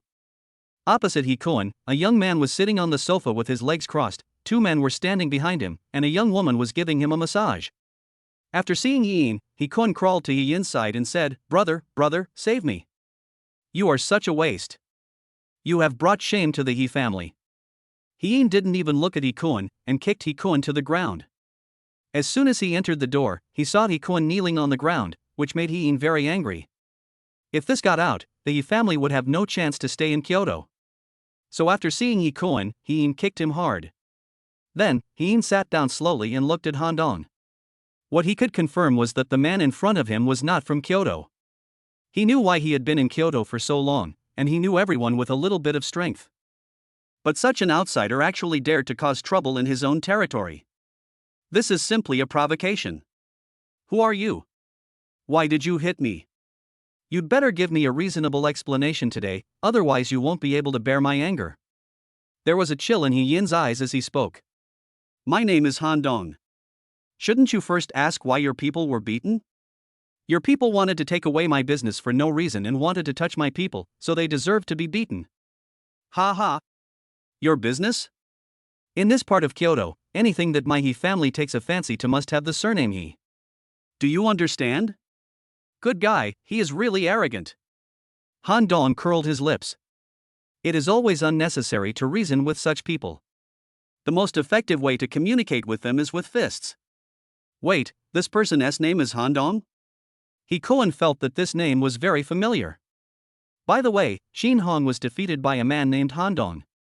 Could it be this Han Dong in front of him? Hee-in and Shin Hong are both among the 8 Vajras of GD, so they are naturally familiar with this matter. Besides, this matter has been widely circulated within GD for a long time. Han Dong? Did you beat Shin Hong back to Kyoto? No wonder you have the guts to cause trouble for me in Kyoto. But I have to remind you that I am not that useless Qin Hong. Even if Han Dong defeated Qin Hong, so what? He Yin always looked down on Qin Hong. He felt that Han Dong's defeat of Qin Hong was not a big deal. In my eyes, there is no difference between you and Qin Hong. Han Dong didn't take He Yin seriously at all. Okay. Boy, today I want to see how capable you are. Faced with Han Dong's provocation, He Yin did not avoid it. Today he must see how much this legendary Han Dong has. In Kyoto, it has been a long time since anyone dared to speak to me so arrogantly. The people behind He Yin were ready to attack at any time, just waiting for He Yin's order to take action. Zhou Bing and Li Tai behind Han Dong had serious expressions and walked in front of Han Dong. As bodyguards, their only mission is to protect Han Dong. Bang, bang, bang. He Yin's men took the first action. In a flash, several people were fighting each other. The whole box was filled with the sounds of fists and feet. For a moment, it was difficult to tell who would win. Seeing this, He Yin quickly winked at the people behind him, asking them to join the battle. As a result, Zhou Bing and Li Tai, who were originally at the upper hand, were instantly at a disadvantage. Han Dong looked at the situation on the field, his expression becoming increasingly gloomy. Why did this kid actually resort to a round-robin battle? Although Zhou Bing and Li Tai are strong, 2 fists cannot beat 4 hands. If this continues, it won't take too long for Zhou Bing and Li Tai to be defeated. It seems that I still need to take action. Sister Xianxian, please step back. Han Dong stood up, took off his coat, and stretched his muscles. Han Dong, I told you, this is Kyoto, not Nanling, and I am not Qin Hong. Now as long as you kneel down for me, I will forgive you for the past. He Yin said arrogantly, as if he was sure to win. Oh? Then I hope you can still be so rampant later?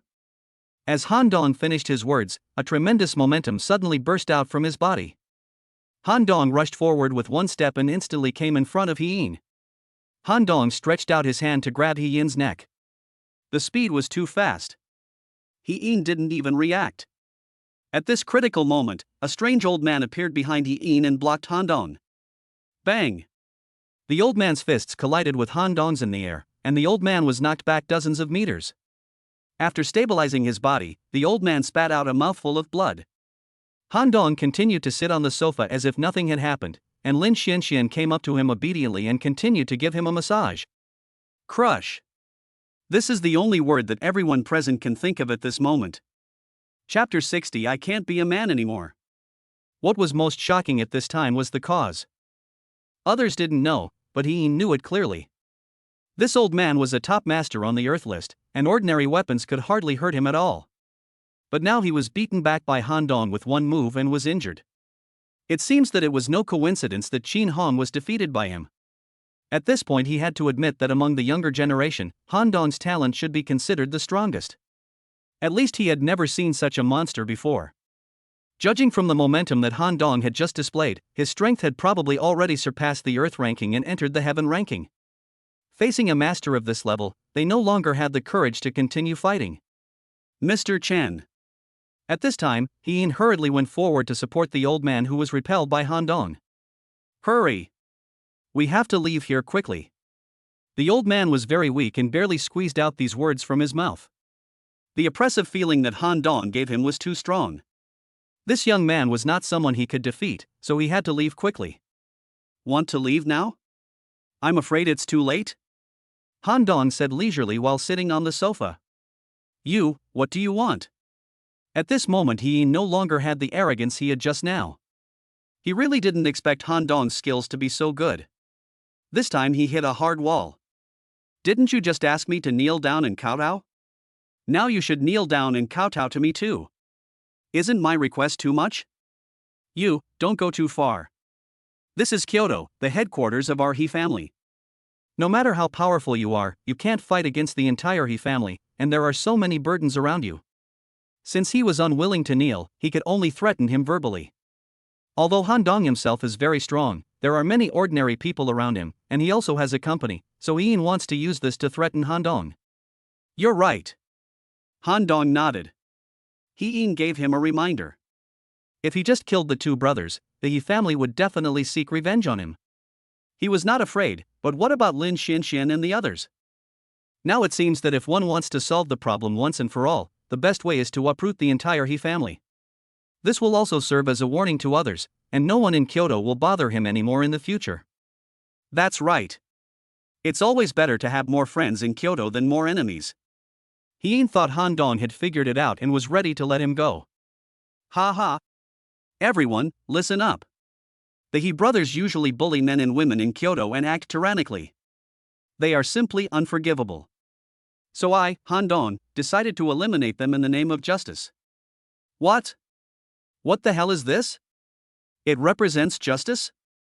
Everyone at the scene, including Hien, was confused. What did this mean? Han Dong finally figured it out. Now he had to wipe out the entire He family. According to the rules of the Dragon Group, as long as he represented the side of justice, the Dragon Group would clean up for him even if he got into trouble. That's why Han Dong just made that righteous speech. Han Dong, what are you going to do? I tell you, don't do anything rash. If something happens to me today, the He family will never let you go, and GD will fight you to the death. Hien felt that things were out of his control and said tremblingly. Hien, I don't care who you are. As long as you do something bad, I can't let you go. Han Dong continued to speak in beautiful official words. Seeing Han Dong stand up and walk towards him, He was already terrified to the extreme. Han Dong, every grievance has its perpetrator. It was He Koen who offended you. If you have any problem, go find him. Now Hien wanted to strangle this bastard He Koen to death. Why did he offend such an evil star when he could offend anyone else? Brother, you. When He Koen heard that Hien was going to sell him out, he was so scared that he couldn't speak. Han Dong was so terrifying that even Hien was no match for him, let alone himself. You bastard, shut up right now. Hien yelled at He Koen. Han Dong didn't care about them and said to everyone, these two evil guys will now accept my just judgment. After saying that, Han Dong punched Hien in the stomach. Instantly, a piercing pain came, and Hien lay on the ground holding his stomach and wailing. Elder brother. Han Dong looked at He Koen standing beside him, then stepped forward and pinched his leg joints with both hands. Ka. After hearing a series of crisp sounds, He Koen's legs became unable to move. Then the sound of He Koen's ghostly howling was heard. Mr. Han, please show mercy. My He family will definitely remember your kindness. The old man on the side watched Hien grow up since he was a child and really couldn't bear to see him suffer. Show mercy? If it was me lying on the ground now, would you show mercy? Han Dong asked sarcastically. The old man was speechless. Indeed, if it was Han Dong lying on the ground now, they would not be merciful and would definitely wipe him out completely. After saying this, Han Dong stepped directly on Hien's legs. Only the sound of bones breaking was heard, and then he lost consciousness. Han Dong glanced at He Koen, whose legs were already broken, and walked forward slowly. I heard that you are very lustful and you can't control this thing in your crotch? Then I will help you today. After that, he stepped on He Koen's crotch, and He Koen screamed. Smelling the stench from Han Koen's lower body, Han Dong himself felt sick. Just like that, He Koen's third leg was crippled by Han Dong's kick, and this kid could no longer be a man. Han Dong took a look at He Koen and Hien who were lying on the ground unconscious, and felt very satisfied. He wanted to let everyone know that this is the consequence of offending him. Han Dong glanced at the people around him. Many of Hien's lackeys were looking at him in horror, as if they were looking at a monster, because Han Dong had shocked them so much. Who is Hien? He is one of the 3 young masters of Kyoto, and one of GD's 8 great kings. He can't be said to be arrogant in Kyoto on weekdays, but at least no one dares to offend him easily. But now he has been crippled by Han Dong. If they hadn't seen it on the spot, they wouldn't believe it even if they were beaten to death. Listen carefully, all of you. I will spare you this time today, but if you continue to cause trouble with the He family in the future, I will make sure you are in trouble. Han Dong said to the crowd. Thank you, Mr. Han. The lackeys felt relieved and knelt down to kowtow to express their gratitude. Then they rushed out the door one after another, fearing that Han Dong would regret it. Chapter 61, Transaction with Shangguan Yun. After doing all this, Han Dong sat back on the sofa as if nothing had happened. What needs to be done now is to deal with the aftermath. Han Dong thought about it and decided that he should report the situation to the Dragon team. Just as Han Dong was about to call Su Tian to report, a powerful mental force was approaching outside the door, and Han Dong was shocked. A master is coming. In a moment, a young man in his 30s appeared at the door, exuding an elegant aura. Han Dong didn't know him, but he was very familiar with the person behind the man. It was Chen Mu. Can Chen Mu stand behind him willingly? This man must be someone important. Could it be Shang Guanyun? Han Dong guessed. After the man came in, he glanced at Ikuan and he lying on the ground, then walked straight to Han Dong and sat down. Are you Han Dong? The man's voice is very magnetic, with a unique charm that is hard to resist. Brother Han Dong, this is young Master Shangguan. Chen Mu on the side hurriedly stepped forward to introduce Han Dong. However, Han Dong did not respond. He glanced at Shang Guanyun and said calmly, I am Han Dong. Chen Mu's face changed. He was shocked by Han Dong's attitude. Are you kidding? The person in front of him is Shang Guanyun, the founder of HJS. In the entire HJS, everyone behaved respectfully when they saw Shang Guanyun, but now Han Dong behaved so coldly. Brother Han Dong, this is the founder of HJS. Chen Mu thought he had not explained clearly, so he explained to Han Dong again. Even though Han Dong is powerful, a person still needs to be polite when meeting his immediate superior. But it is obvious that Han Dong does not intend to pay attention to Shang Guanyun, and did not even stand up to greet him. In fact, it's not that Han Dong doesn't respect Shang Guanyun, but Han Dong doesn't want to be too low-key now, otherwise, there will always be someone who bullies him, and that is not what he wants to see. But Shang Guanyun didn't care about these. After all, it was normal for young people to be a little arrogant. However, only those with certain strength were qualified to look down on the crowd. Brother Han Dong, how are you going to deal with this matter? Shang Guanyun asked. Cut the grass at its roots. I'm going to uproot the entire He family. Hiss. As soon as Han Dong finished speaking, not only Chen Mu, but even Shang Guanyun was surprised. They did not expect that Han Dong actually wanted to deal with the entire He family. Wildfires cannot be extinguished, and they will grow again with the spring breeze. If you don't uproot them, you will get yourself into trouble. Han Dong said lightly. Then how do you plan to pull it out? The He family is not a small family in Kyoto. Shang Guanyun continued to ask. I haven't thought about this yet, but I have never failed in what I set out to do. Han Dong was very confident. After all, he had the dragon group behind him. Looking at Han Dong, who was full of confidence, Shang Guanyun also lowered his head and fell into deep thought. After a long time, he said to Han Dong as if he had made a major decision, I can help you. Oh? Han Dong raised his eyelids. Although he was a member of HJS, Shang Guanyun would never help him for no reason. Even if he was one of the 8 Vidra of GD, Shang Guanyun would not take the initiative to provoke the He family. I think there must be some mystery here. So what's the price? Han Dong also knew that there was no free lunch in the world. Shang Guanyun must have wanted to get something from him to help him. After all, the other party was a guy who would not do anything without a profit. Ha ha. Brother Han Dong is so straightforward, so I won't hide it.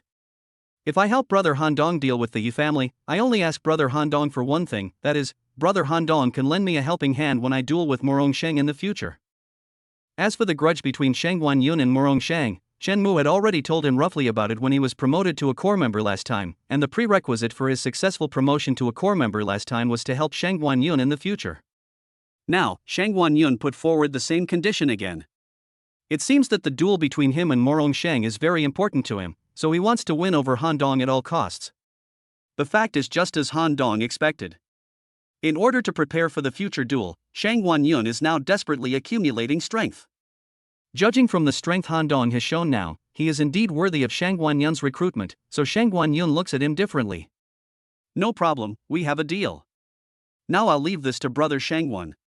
If Shang Guanyun could really help him deal with the He family, then he would have to do it himself. If that was the case, it wouldn't be impossible for him to help him in the future, so Han Dong readily agreed. Sister Xianxian, let's go first. Then Han Dong took Lin Xianxian away. The next day, Han Dong asked Lin Xianxian to prepare to purchase the office building.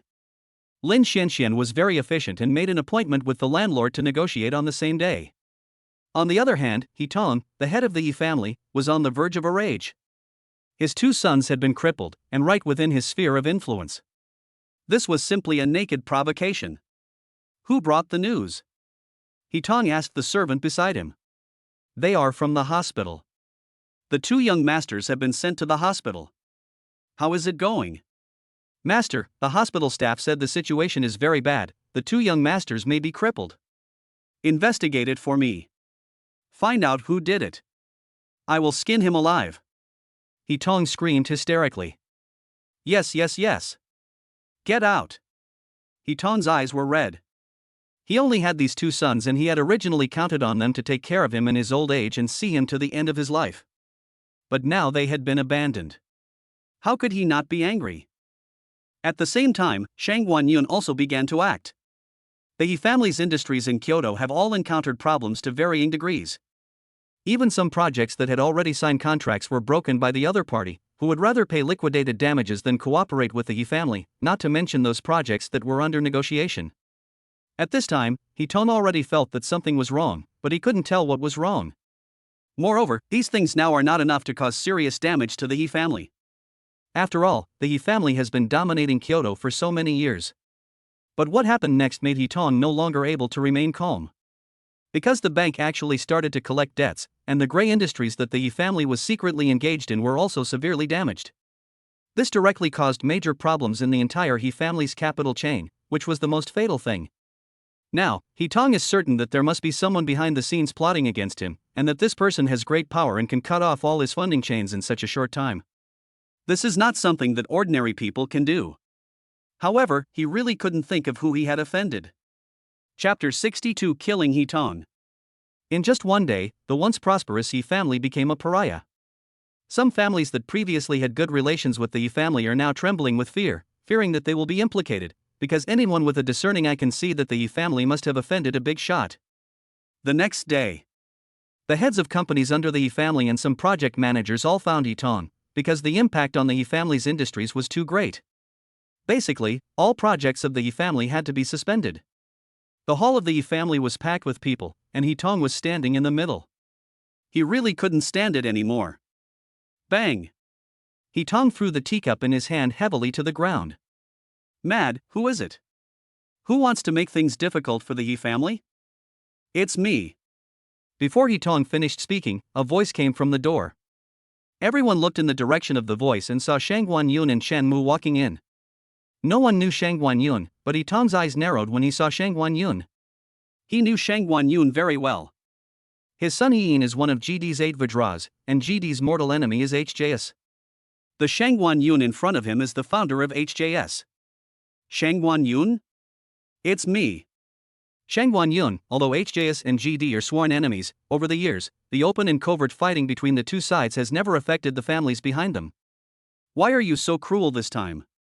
Not only did you destroy Koiner and Ener, you even wanted to wipe out the He family. Why is that? Although HJS and GD have had many conflicts over the years, people on both sides only target the two organizations and will not do anything to harm the families behind the members of both sides. This is also to leave a way out for each side, and it is also an open secret between members of both sides. He Tong, I was not the one who destroyed He Kuan and He Yin. I was just entrusted by someone to help deal with your He family. You can only blame your two useless sons for offending people they shouldn't have offended. Shang Guanyun said indifferently. Who is it? Who wants to destroy my He family? He Tong had lost his mind. He Tong, you don't need to know who it is. You can't afford to offend him. Listen to my advice and dissolve the He family yourself. In this way, maybe there will be some incense left in your He family. Otherwise, He Tong, you know about Shang Guanyun's abilities. As the founder of HJS, he is a very dazzling presence in the whole Kyoto. At this moment, He Tong sat on the ground like a deflated ball, his eyes dull and lifeless. Is the He family going to be destroyed in my hands? No, now Shang Guanyun of HJS wants to deal with him, so we can just go find Morong Shang of GD. These two are sworn enemies, and He Yin is an important member of GD. There is no reason for him, Morong Shang, to stand by and watch him die. Thinking of this, He Tong's lifeless eyes suddenly lit up, and this was like a life-saving straw for He Tong. Shang Guanyun, although your Shangguan family has some background in Kyoto, it is not the only one in power. If you continue to force me today, I will have no choice but to go to the Morong family. Shang Guanyun smiled indifferently. This He Tong is really naive. He Tong, what can I say to you? Do you really think Morong Shang will go to war with my Shangguan family just for your small He family? Morong Shang will not do anything that does not benefit him. Now for a family that is about to collapse, will he be the first to do so? What Shang Guanyun said was not false. Big families always consider their own interests first. From another perspective, if a member of HJS encountered such a situation now, Shang Guanyun would not take action without the motivation of interests. This is not cold-bloodedness, because they represent the entire family behind them. They cannot do anything based on their own preferences, and the first thing to consider is the family's interests. Ba, Shang Guanyun, do you want to dominate the world in Kyoto? Dream on. I will contact Morong Shang now. He will definitely help the He family. He will. Unwilling to give up, He Tong took out his cell phone and called Morong Shang with trembling hands. Beep, beep, beep. He Tong didn't give up and continued to dial. Beep, beep, beep. There was another busy tone on the phone, and Morong Fu actually hung up his phone. Hey! He Tong, why are you doing this? Are you trying to make a last-ditch effort? It's easy to find a family like the He family in Kyoto. Without your He family, Morong Shang can still find the Li family, the Zhang family, and the Wang family. Don't you understand? Shang Guanyun's words were like a steel spike piercing He Tong's heart. At this moment, He Tong slumped on the ground, unable to muster any strength. After all, the He family is just a second-rate family in Kyoto. Just as Shang Guanyun said, without the He family, Morong Shang can still find many substitutes. Shang Guanyun, are you really not going to give the He family a chance to survive? I, Shang Guanyun, keep my word. I must fulfill my promise to others, so the He family must disappear today. Okay, you force me to do this, so let's just die together. After saying that, He Tong's body suddenly shot out and rushed directly towards Shang Guanyun. It seems that Shang Guanyun will not leave himself a way out today. In this case, He Tong will drag someone down with him even if his business fails. As the patriarch of the He family, He Tong is very skilled in martial arts. He made a breakthrough some time ago and entered the Earth ranking in one fell swoop. In addition, he is now launching a sneak attack, so he has the confidence to drag Shang Guanyun to take the blame. But just when He Tong was about to approach Shang Guanyun, his body suddenly stopped. It turned out that He Tong's shoulders had been clamped by a pair of strong hands. He Tong tried hard to break free from the big hands, but finally found that all his efforts were in vain. This was the difference in strength. At this time, He Tong Kai was horrified to find that he was so vulnerable in front of Shang Guanyun. Crack! With a crisp sound, everyone in the hall fell silent. After the sound, He Tong, who was still struggling, suddenly stopped moving and fell to the ground like a dead dog. Everyone held their breath. It all happened too fast. The head of the family actually had his neck broken by Shang Guanyun. The head of the family. Old man. Shang Guanyun, you actually killed the head of the family? What? Are you not convinced? Shang Guanyun did not take this group of ants seriously at all. To him, killing He Tong was nothing to be surprised about. Listen carefully. Disband the He family within one day, or He Tong will be your fate. After saying that, Shang Guanyun took Chen Mu away in a leisurely manner, leaving the terrified He family standing there, not knowing what to do. Chapter 63 I'm here. The demise of the He family was just a trivial piece of news to the entire Kyoto, and it could not cause any waves in Kyoto at all. I am like a fish in your lotus pond, just waiting for the bright moonlight with you. Han Dong, who was resting with his eyes closed in bed, was suddenly awakened by the ringing of the phone. Han Dong grabbed it and took a look, and a string of unfamiliar phone numbers came into view. Hello, I'm Han Dong. Brother Han Dong, I'm Shang Guanyun. As you said, I have uprooted the He family for you. Are you satisfied? Brother Shangguan. It seems that Brother Shangguan is also a straightforward person. Don't worry, what I promised will naturally count. Okay, that's great. If you have any problems in Kyoto, you can always come to me. This is exactly what Shang Guanyun wanted. After hanging up the phone, Han Dong lay on the bed. After experiencing this incident, he understood the importance of strength even more. The He family's strength is not weak, but when they encounter someone stronger than them, they can only be slaughtered. Han Dong opened the system panel. Since Lin Xianxian spent 30 billion to acquire the office building, Han Dong now has 666 rich points. This number is quite auspicious. Then Han Dong took a look at his various attributes. Constitution, 70. Mental strength, 60. Value, 60. Skills, street dance intermediate. Rich points, 666. Now is the time to improve your strength. Han Dong waved his hand and raised his mental strength and appearance to 70. Constitution, 70. Mental strength, 70. Value, 70. Skills, street dance intermediate. Rich points, 466. When Han Dong was about to continue improving his attributes, he discovered that it now took 20 rich points to increase each attribute. It seems that as the attributes improve, the number of rich points required for further upgrades will increase exponentially. This is too damn ridiculous. Han Dong protested in his heart. With the demise of the He family, Han Dong's investment company gradually got back on track. The land that was originally delayed because of He Kun was successfully auctioned. All departments were operating in an orderly manner, and everyone was working hard to help Han Dong spend more money. That day, Han Dong was also very bored, so he opened WeChat on his phone and took a look. Oh my god! There are hundreds of unread messages in the classmates group. Han Dong clicked on the unread message at the top and took a quick look. Wow, everyone was actually talking about him. It turned out that a classmate who had a good relationship with Su Lily in the group said that there had been no news about Su Lily in the past 2 days. Later, someone said that Su Lily had returned to her hometown, and then someone else said that Su Lily broke up with Han Dong and was together with the rich second-generation Lu Zhao. Then someone else said that Han Dong must have changed his mind now that he was rich and abandoned Su Lily, so Su Lily ran back to her hometown sadly. You know, although Su Lily was not the school belle at the beginning, she had many suitors, and these people must hate Han Dong, so they naturally want to take the opportunity to throw dirty water on him. Then a group of followers condemned Han Dong. Han Dong is such a shameless guy.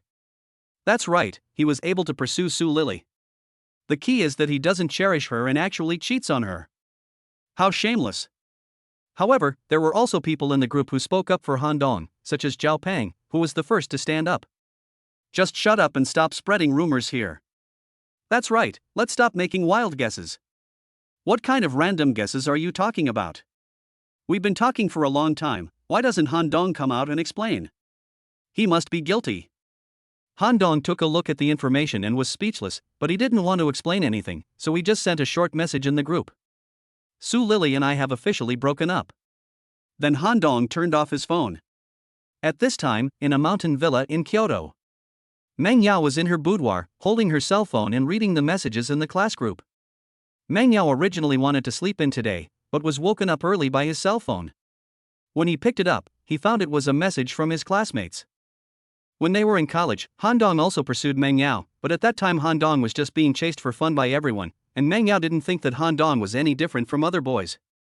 But since she returned to Nanling to attend the class reunion, Meng Yao discovered that the boy who pursued her at the beginning is really different now. He seems to have a strong magic that makes her want to get close to him and understand him. Meng Yao found that her feelings towards Han Dong are very different now, and she can't explain this feeling. Later, Meng Yao chose to cooperate with Han Dong, partly because she had different feelings towards Han Dong and wanted to get closer to him, and partly because she felt that Han Dong could help the Meng family. If the previous Meng Yao saw people in the group talking about Han Dong like this, she would most likely ignore it, but now seeing everyone talking about Han Dong like this, she felt a little uncomfortable. Moreover, Meng Yao knew that Han Dong was not the kind of person who easily got bored with the old and loved the new. However, according to her personality, she has never spoken in the group. If she stood up and spoke to Han Dong now, the topic would inevitably be brought to herself, so she chose to remain silent. When Meng Yao saw Han Dong say that he and Su Lily broke up, he actually felt a little happy in his heart. Although she knew that there was a problem between Han Dong and Su Lily when she attended the class reunion before, it had never been confirmed. Now that Han Dong has taken the initiative to admit it, this can be considered an official announcement. At this moment, Meng Yao was actually thinking about whether she should send a text message to comfort Han Dong. After hesitating for a long time, she finally plucked up the courage to send a text message to Han Dong. Afterwards, Meng Yao stared at his phone nervously, afraid that he would miss any message from Han Dong. In the office of Ingdong International, a message suddenly appeared on Han Dong's mobile phone. Han Dong took it and saw that it was from Meng Yao. Han Dong, how have you been lately? Huh? Why did this girl think of sending him a message? And she sent such a message for no apparent reason? Han Dong was completely confused. I guess he saw the news in the group, so he comforted himself. After all, we are now partners. Han Dong thought so. I am fine, and you? Out of politeness, Han Dong still sent a text message back to Meng Yao. On the other side, Meng Yao was overjoyed when he saw Han Dong's reply. I'm fine too. If you have any problems in Kyoto, you can always come to me. Yeah. Although I encountered some problems, I can handle it. If you can't handle it, you'll be especially scared, because I'm here. As soon as he sent this text message, Meng Yao felt that something seemed inappropriate. It was a bit too ambiguous. When Han Dong saw the message, he was also a little surprised, but he didn't think much about it. To be honest, for a beauty like Meng Yao, it would be a lie to say that he was not attracted to her. It was just that he felt that he was not worthy of Meng Yao before, but now he is different, so Han Dong is not so repulsive to Meng Yao. Good. Han Dong replied with a short message, but Meng Yao was very surprised when he saw it. Chapter 64 Blind Date. Just as Meng Yao was chatting with Han Dong, there was a knock on the door from her mother Wu Ailing. Yao Yao, it's almost noon, why don't you get up? How old are you and still staying in bed? Aren't you ashamed? The guests are already here. Mom, I got it. I'll get up right away. Hurry up, you don't even know how to greet the guests when they come. Mom, why should I go to greet your guests? Child, as the heir of the Meng family, shouldn't you come out to greet us? Wu Ailing didn't say much to Meng Yao. She went straight in and lifted Meng Yao up from the bed. There was no other way, Meng Yao could only turn off his phone, wash up quickly and go downstairs. Mom and Dad. Meng Yao shouted after going downstairs to the living room. Yao Yao, come here quickly. Let me introduce you. This is Uncle Li and Aunt Chang. Meng Yao's father Meng Bo pointed at a middle-aged couple sitting on the sofa and introduced them. Hello, Uncle Li and Aunt Chang. Meng Yao knew these two people. The Li family and the Meng family had more contact and had cooperated a lot in recent years. This is Li Yuan, the son of Uncle Li and Aunt Chang. He is about the same age as you and just came back from abroad. You young people are easy to talk to, so you can communicate more. Wu Ailing said, pointing at another young man. Aunt Wu, you're too kind. I heard that Yao Yao studied abroad at HF University. Compared with Yao Yao, I'm far behind. Li Yuan said modestly. Meng Yao had just gotten up at this moment. He was not dressed up carefully and his pajamas were very loose. But even so, Li Yuan's eyes were almost on Meng Yao. Li Yuan thought he had seen many beautiful women, but compared with Meng Yao, those women were simply worlds apart and not even 1/10 of Meng Yao.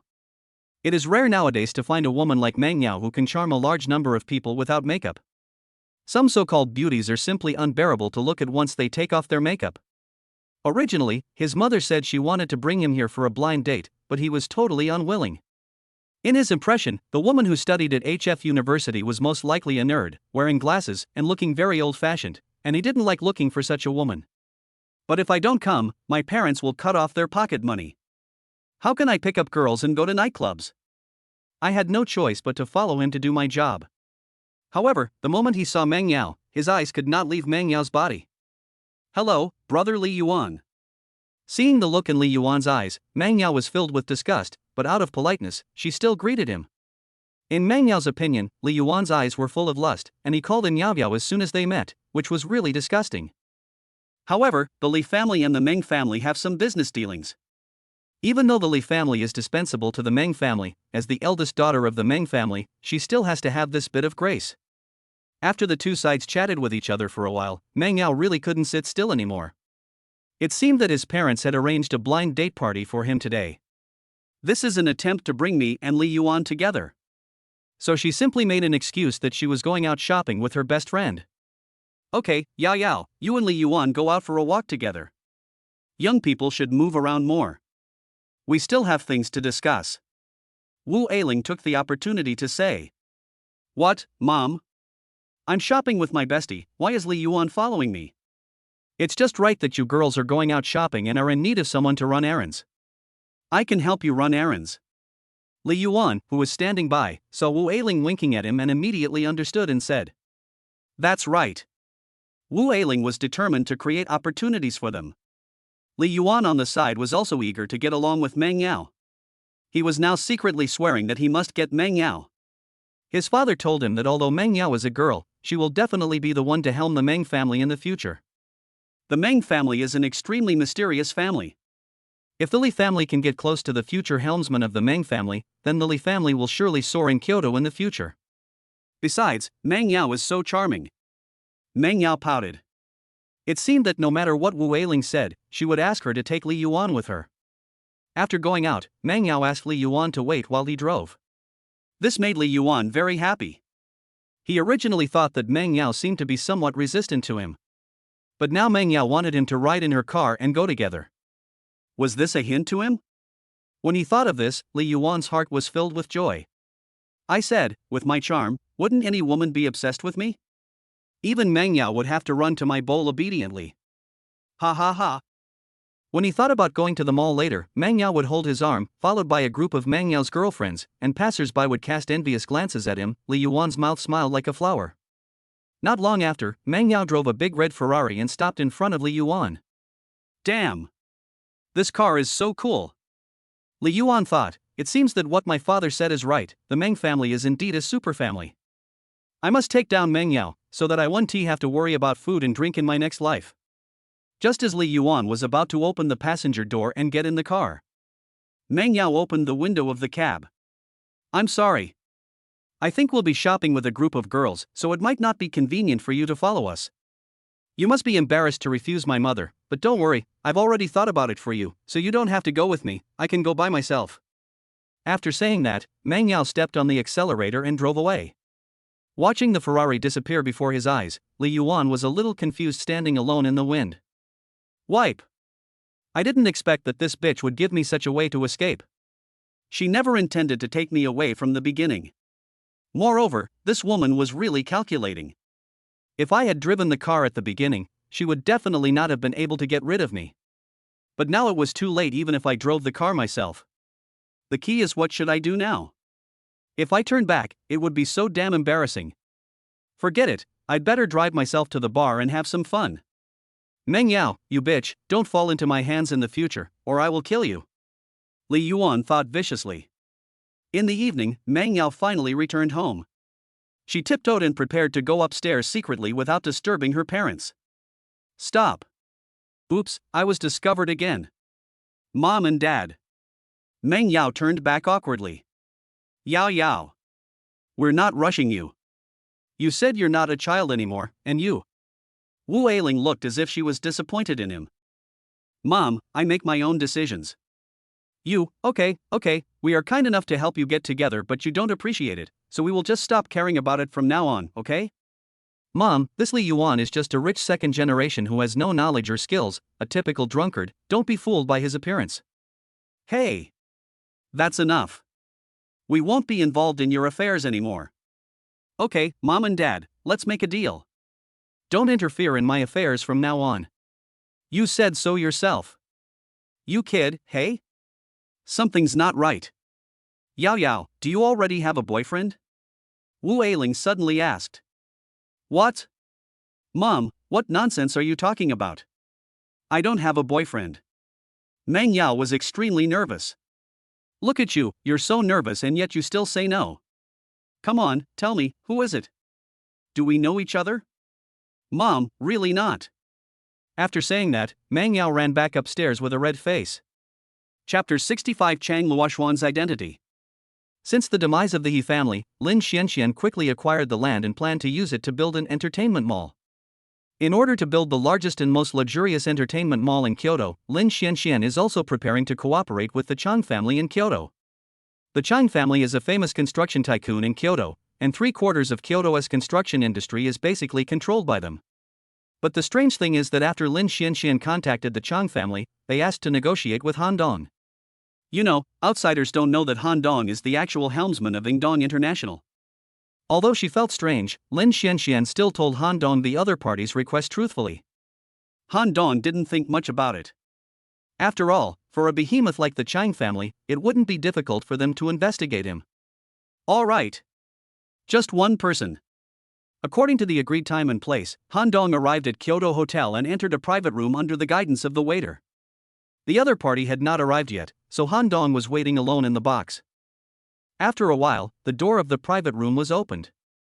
Han Dong looked up and was stunned when he saw the person coming. The person was none other than Lin Xuanxuan's good friend Chan Luoxuan. Chang Luoxuan was seen wearing a black suit on the upper body and a black silk miniskirt on the lower body. This outfit showed off her perfect figure to the fullest. Even though Han Dong was a man with strong self-control, he still swallowed his saliva after seeing Chang Luoxuan, and couldn't help but look at her a few more times, because she was so tempting. Chang Luoxuan was not a shy person. After coming in, she sat in front of Han Dong with confidence. "Miss Chang, I didn't expect it to be you." Han Dong was very surprised. "Are you surprised?" "Of course it's a surprise. I don't think Sister Xianxian knows about it, right?" "She really didn't know, but I didn't mean to deceive her. I was just afraid that she would distance herself from me after knowing my identity, and I didn't want to lose this good friend." "Well, it's your freedom. If you don't want her to know, I won't say much.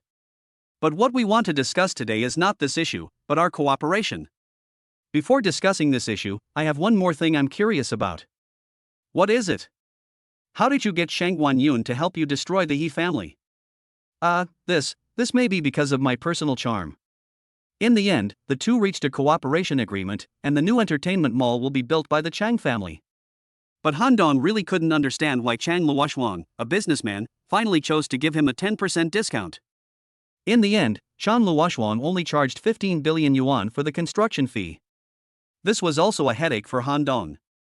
What Han Dong lacked the least now was money, and he was eager to spend more money. Now, Chang Luoxuan gave him a 10% discount, and he couldn't refuse it. The loss would be too great. If Chang Luoxuan knew Han Dong's thoughts, she would probably be so angry that she would curse. She gave up so much profit, but this kid didn't appreciate it. Chang Luoxuan didn't come here to discuss business today. During the conversation, she had been trying to find out about Han Dong's background and identity in a roundabout way. However, Han Dong was not an easy person to deal with. He just told her that he was a core member of HJS, so Shang Guanyun offered to help. However, Chang Luoxuan naturally would not believe Han Dong's lies. After Han Dong left, Chang Luoxuan entered another box. "Did you find out anything?" a man asked. "I didn't get anything out of him. This guy is very tight-lipped. But he said he's from HJS, so could he be our enemy?" This man was Chang Luoxuan's brother, Chang Tangli, and the eldest son of the Chang family in Kyoto. That's not necessarily the case. Although HJS is very strong, they are not united internally and there are some grudges between them, so it depends on how things develop in the future. That's good, that's good. Chang Luoxuan breathed a sigh of relief. To be honest, Chang Luoxuan didn't want to be an enemy of Han Dong. Looking at the current situation, Lin Xianxian had already followed Han Dong wholeheartedly. If she and Han Dong became enemies, Lin Xianxian would definitely feel uncomfortable being caught in the middle. According to Chang Tangli's current analysis, Han Dong now has two identities. Or even Shang Guanyun couldn't afford to offend Han Dong, so he tried every means to please Han Dong. Either Shang Guanyun needs Han Dong's help now, so he wants to win over Han Dong. But no matter which one it is, Han Dong's identity is quite terrifying. "Schwanger, I remember you said that Han Dong is the boss of one of your best friends?" "Yes, that's why I don't want to be his enemy." "That's easy. With this relationship, you can find a way to win over Han Dong. But Han Dong is a core member of HJS. It might not be easy to win him over, right? It's not that difficult. There are no such things as eternal friends in this world, only eternal interests. As long as the conditions we offer are attractive enough to him, we will definitely be able to win him over." After Han Dong left, he went straight back to the Yingdong International office, which was the office building he had just bought at a huge cost. "Director Han, how did the discussion go?" As soon as she entered the company, Lin Xianxian couldn't wait to ask. "It went smoothly. The Chang family agreed to undertake the construction of the project. We just need to pay the 15 billion yuan. Is it so cheap?" Lin Xianxian had done an estimate before, and conservatively estimated that the price would not be less than 16.5 billion, but now Han Dong actually sold it for 15 billion. It seems that Han Dong is indeed a master of negotiation and a business genius. "It really only takes 15 billion. They promised it themselves," said Han Dong. Han Dong felt depressed when talking about this. It would be fine if Lin Xianxian was just trying to help him save money, but Chang Luoxuan actually helped him save money as well. This was really unacceptable. "That's great. I'll send someone to discuss the specific matters with them now," Lin Xianxian said happily. Lin Xianxian felt that they had gained a great advantage in this matter, so they should implement it quickly and sign the contract as soon as possible. Otherwise, if the other party regretted it, then they would suffer a huge loss. Han Dong looked at his wealth points, which were increasing. It seemed that he still had to urge Lin Xianxian to invest more in big projects. Chapter 66 Tai Chi. For Han Dong, what he wants to do most now is to improve his strength. After all, he has already joined the Dragon Group, and he will definitely have to go on missions in the future. If his strength does not improve, he will be dispensable to the Dragon Group. He does not want to lose the Dragon Group as a strong backer. Lin Xianxian really couldn't understand why Han Dong kept urging her to spend money. You know, I have spent hundreds of billions during this period of time, but Han Dong still seems very dissatisfied. Does Han Dong have too much money? For many projects, Han Dong can't wait to invest before his own team has even started investigating. The risk is too great. What should he do if he loses money in the end? But the boss has spoken, so I have no choice but to spend money. It's not my money that I'm losing anyway. In desperation, Lin Xianxian could only finalize a few more big projects, totaling another 30 billion. At this moment, Han Dong was sitting in the hotel, staring at the system panel. After Lin Xianxian had just spent 30 billion, her rich point directly reached 916 points and was about to break through 1,000. Han Dong always felt that this system was not that simple. There must be some functions that he didn't know about that had not been unlocked, so he couldn't wait to spend money, wanting to see if there would be any changes when the rich points reached 1,000. If this system simply improves my various attributes, then it is too useless, right? Then what is the point of having a system? Moreover, my current strength is not enough. Any official member of Dragon Group A can defeat me. 5 minutes passed and there was still no change on the system panel. 10 minutes passed and there was still no change on the system panel. Han Dong was extremely anxious. What is Sister Xianxian doing? Half an hour later, the system panel finally moved again. 1,124 points. The regal points broke through 1,000 points. Han Dong was overjoyed. Bite. Rich points exceed 1,000, unlocking new system skill functions. After Han Dong heard the long-lost system voice, he was very happy. Sure enough, his guess was correct. As long as he had enough rich points, he could unlock new functions. But when Han Dong heard the voice behind the system, his mood fell to the bottom again. The host can learn practical skills through the system. Each skill learning consumes 100 rich points, and each level up consumes 1,000 rich points. Puff! Han Dong almost fell down. This is truly the biggest scam in the world. In the past, learning a hip-hop skill only cost 1 rich point, but now it costs 100 points? The key is that the subsequent skill upgrades are even more outrageous, requiring 1,000 points? It seems that actual combat skills really cannot be compared with those ordinary skills. Although I was speechless, this was good news after all. If I could learn some skills, my combat capability would be further improved. Although my attributes had been greatly improved, I didn't have any combat skills. This was like a great warrior in ancient times who had deep internal strength but didn't know any martial arts moves. It was really frustrating. But what skills should I learn? I tried it last time, and I found that there is no way to learn martial arts from novels and TV dramas like the 18 Dragons Subduing Poems and Toad Kung Fu. You can only learn skills that really exist on Earth. Han Dong's mind was turning quickly, thinking about which skill was the coolest. That's right, Tai Chi. Zhang Sanfeng's Tai Chi is not just a real skill, but also a way of overcoming hardness with softness. It is really amazing. The key is that Tai Chi has many branches, such as Tai Chi boxing, Tai Chi sword, etc. Just learn this. Han Dong added Tai Chi to the skill column without hesitation. Host, are you sure you want to learn Tai Chi? Sure.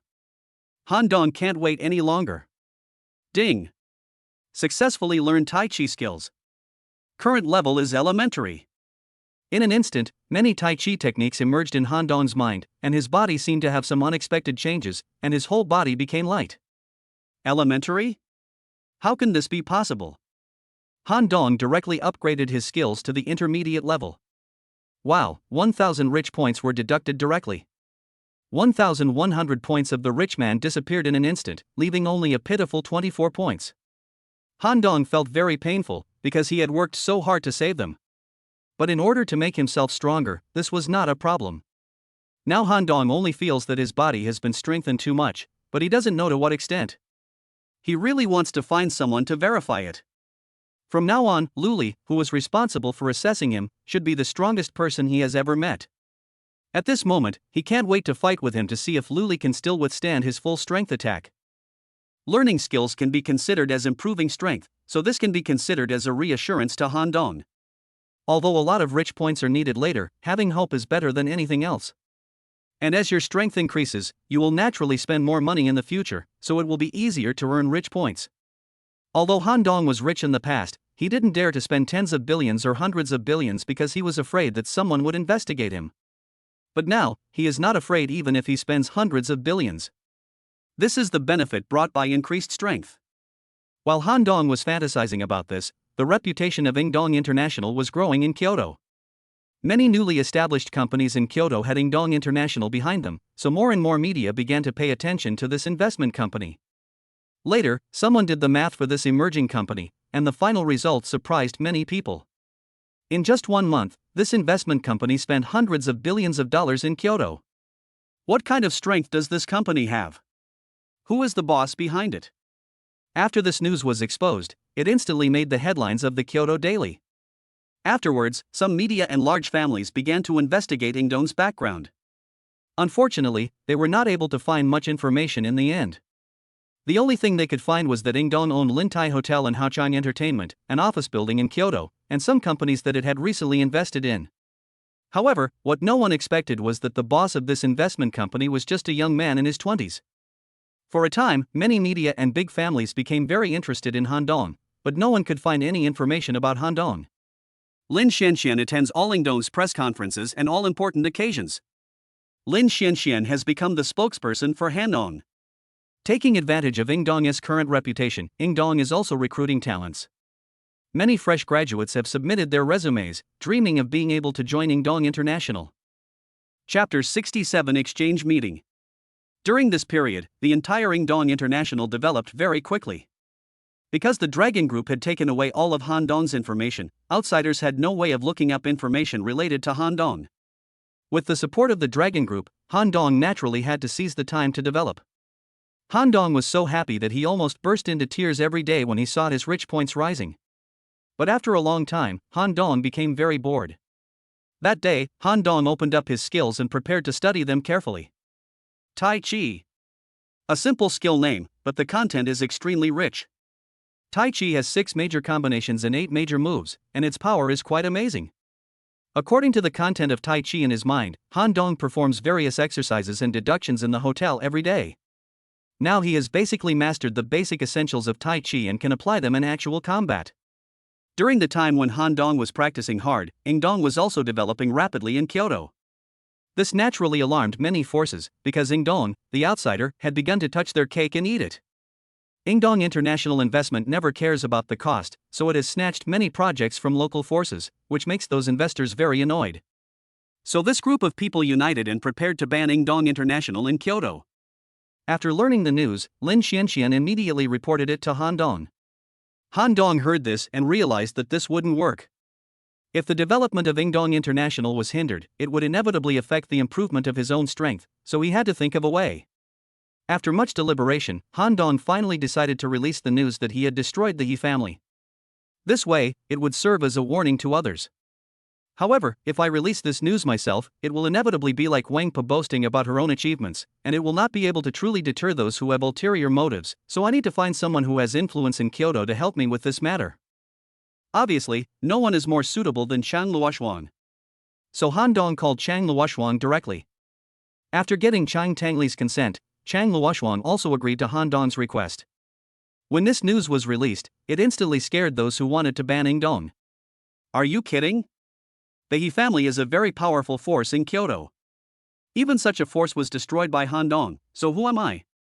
The guy who led the organization to ban Ingdong sold all his properties in Kyoto overnight and left the country early the next day. Otherwise, he would not know when he would be eliminated. At this point, Ingdong has completely established his foothold in Kyoto. On this day, Han Dong was boredly looking at the real estate news in Kyoto. Now it seems that he may have to come to Kyoto often, so he should buy a house in Kyoto. This would be more convenient. After all, he is not short of money. Suddenly, Han Dong's phone rang. When I picked it up, I found that it was the president of Nanling University. Professor Han? Principal, what's the matter? It's like this. The school will have an exchange meeting in a few days. We will send several outstanding students to Kyoto QH University for academic exchanges. Academic exchange? What does this have to do with me? The list of students has been drawn up, but we are still lacking a team leader, so I wanted to ask if you have time? The leading teacher? Why did they choose me? I am just a professor in name only. But Han Dong soon figured it out. It must be because of his money ability. Han Dong is now a completely different person than before, and he has donated 1 billion to the school. So when it comes to such an opportunity to show off his talents, the principal will naturally think of Han Dong, the god of wealth. It's not impossible for me to attend this academic conference. Firstly, I'm in Kyoto, and secondly, I'm not very busy next week, so I might as well have some free time. Sure, as a member of the school, I should also contribute to the school. Okay, it's settled. Do you want to go with us? No need. I happen to be in Kyoto to handle some things right now. I'll find you then. Okay, just contact me when the time comes. The office of the president of Nanling University at this moment. Several students stood in front of the principal. Zhou Changfeng, Chen Fei, Zhao Rou, Duan Mushui. These people are the students who participated in this academic exchange. Their ability to participate in this exchange meeting does not mean that their grades are good, but their backgrounds are definitely not simple. This is the reality. The most important thing is that when you go to other schools to participate in exchange meetings, you are representing the entire Nanling University, so appearance is also very important.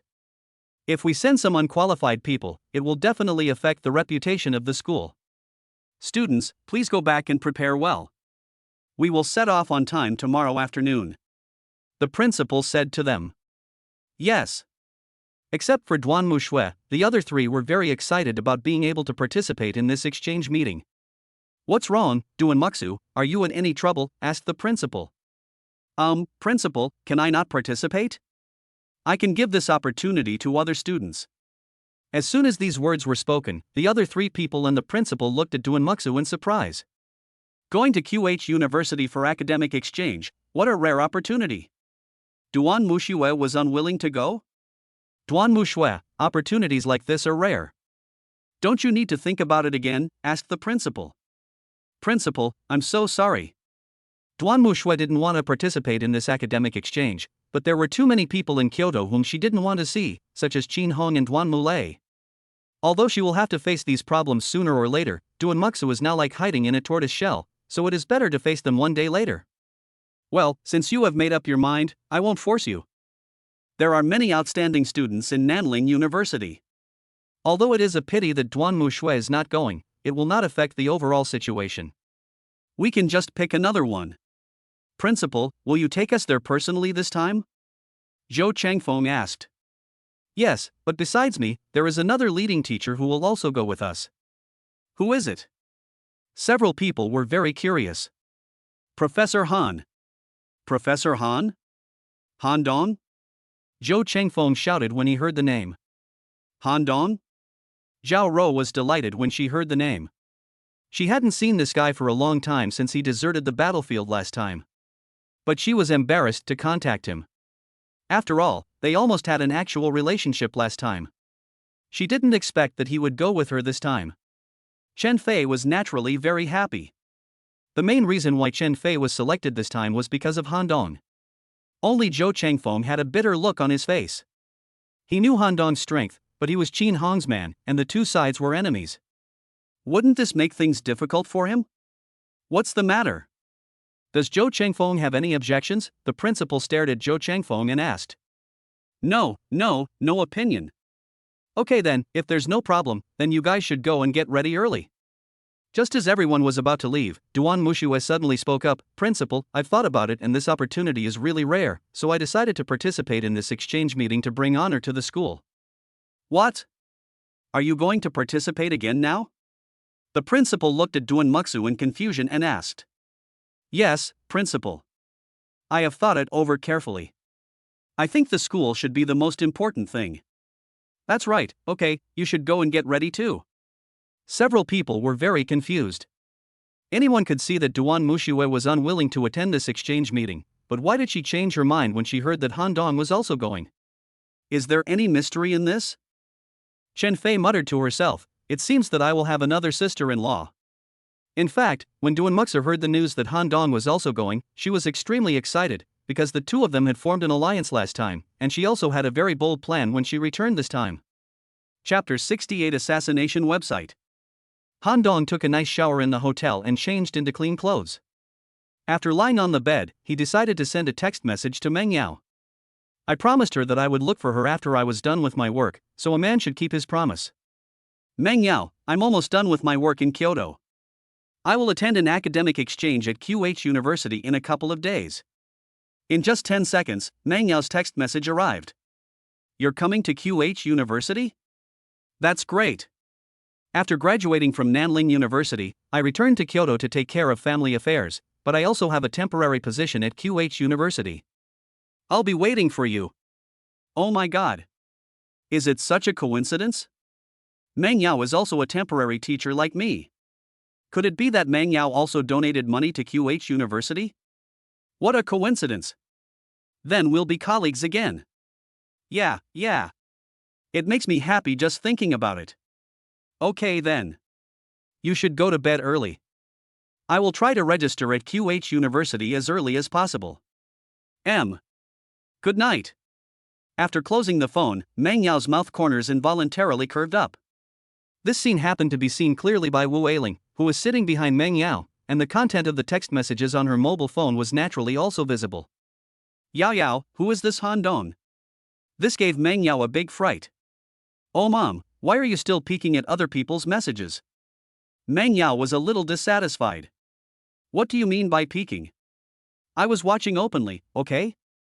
You were so engrossed that you didn't even notice that I was by your side. How could that be? Don't talk nonsense, mom. Meng Yao seemed to have his little secret discovered, and his face turned red instantly. Yao, are you in love with this Han Dong? Wu Ailing came forward and continued to ask curiously. Where is it? Meng Yao could only stammer in denial. Yao, I don't object to you two being in love, but you are not allowed to go out alone when you meet this time. Wu Ailing said seriously. Why? Meng Yao didn't understand. Why? It's so unsafe for a girl like you to go out alone. You young people are full of energy. What if something happens? Girls should have a sense of shame. Mom, what are you talking about? Meng Yao's face turned red, and then he ran upstairs. Old Meng, what do you think about this? When Wu Ailing saw Meng Yao leaving, she prepared to point the gun at Meng Bo. I don't have any opinion. You, what do you mean? Are you also planning to make this Han Dong your son-in-law? Wu Ailing asked angrily. Look at you, you haven't even started dating yet, why are you in such a hurry?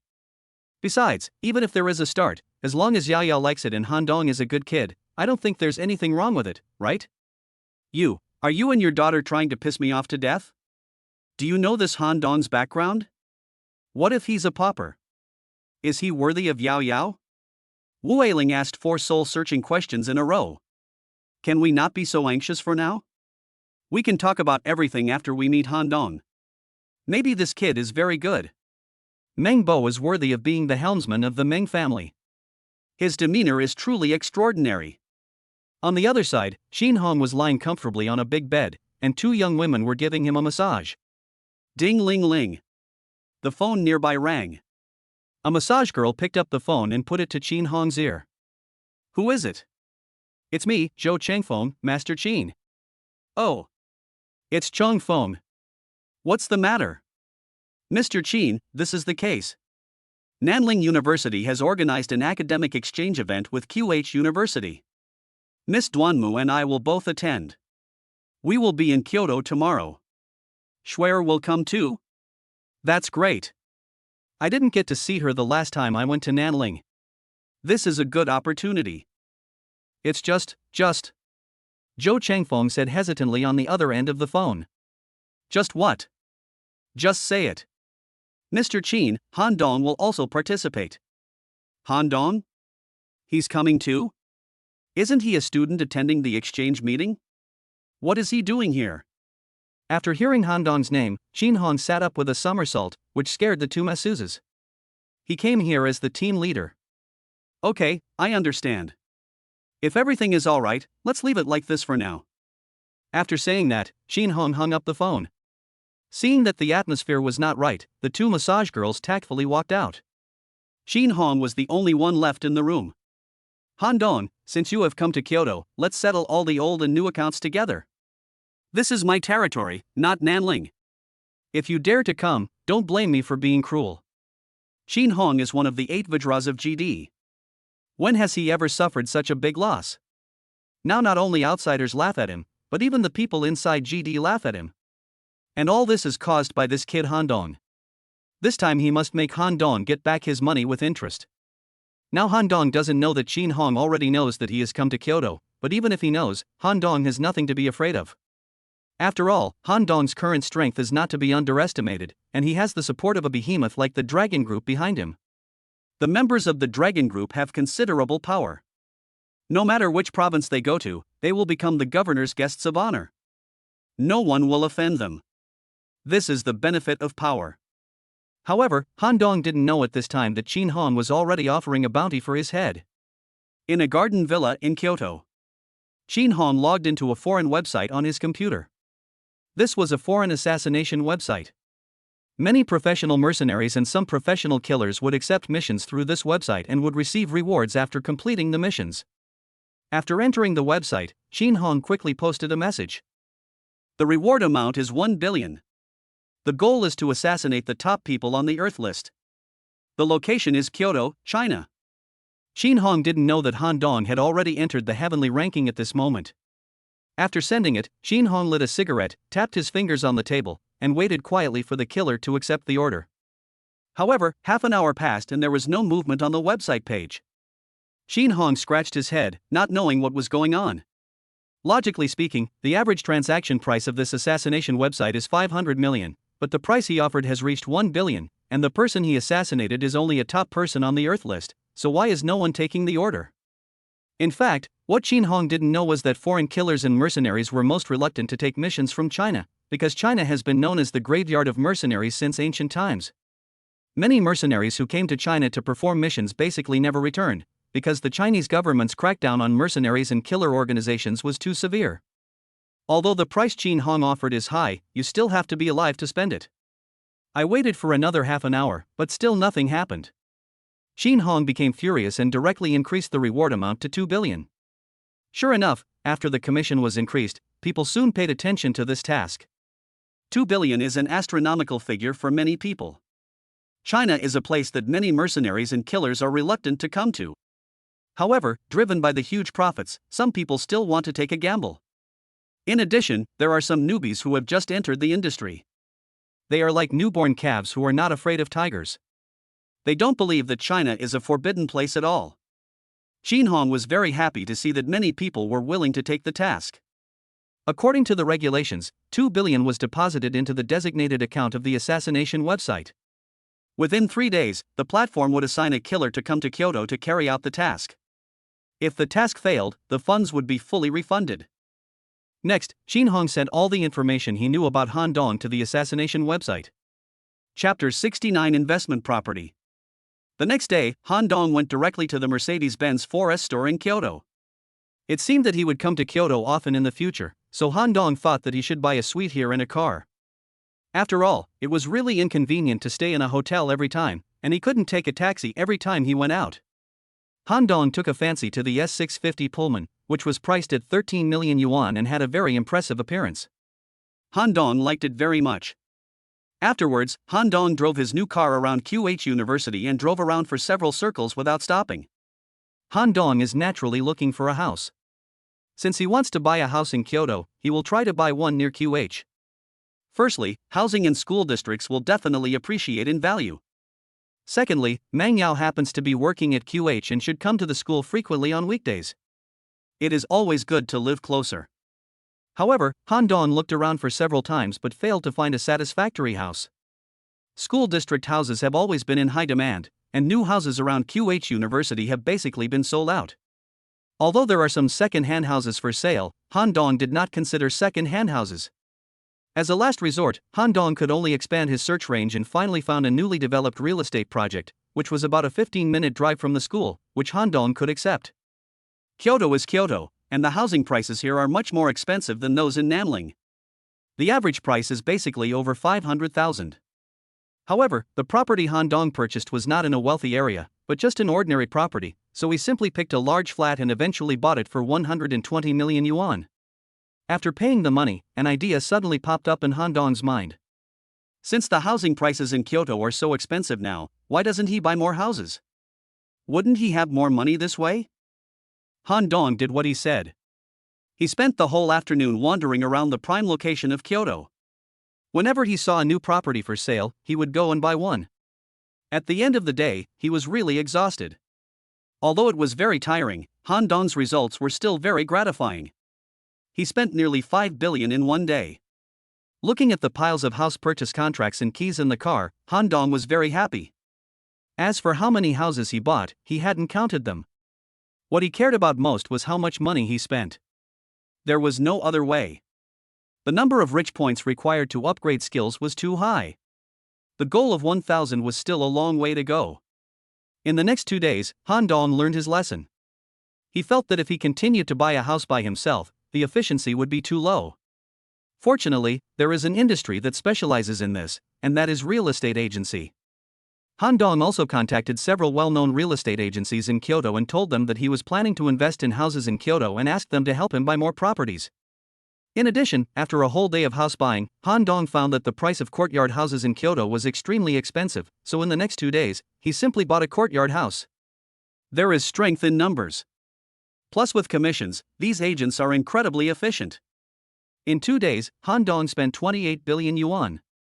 Of course, a lot of real estate assets also came into his name.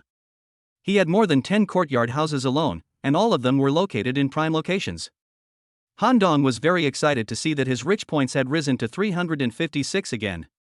Just when Han Dong was preparing to do something big, the president of Nanling University called. It turned out that they had been in Kyoto for a few days, but Han Dong had not contacted them yet, so the principal simply took the initiative to contact Han Dong. The next morning, Han Dong drove his newly bought Mercedes-Benz to QH school. It is indeed a top university in the country. The grandeur of its gate alone is several levels higher than that of Nanling University. Just as Han Dong was about to go in, he was stopped by the security guard. "Master, I'm a teacher at Nanling University, and I'm here to attend this academic exchange conference," Han Dong explained to the security guard. "Teacher from Nanling University? Do you have your ID? Certificate? I haven't even met the principal yet. Where did the certificate come from?" "Well, the documents are all with the principal. I had something else and couldn't go with them. Please give me some convenience," Han Dong said with a little embarrassment. "No ID? Then you can't come in. How about you ask your principal to come out and pick you up?" It's no wonder that the security guards of this top-notch institution are so responsible and dedicated, which also made Han Dong look at them with admiration. No matter how much the security guards tried to persuade Han Dong, they refused to let him enter the school. Han Dong had no choice but to call Principal Li. Soon, the principal came to the school gate and led Han Dong into the school. "Professor Han, why are you here so late?" Principal Li asked as they walked. "I'm really sorry, Principal. Something did delay me for a few days."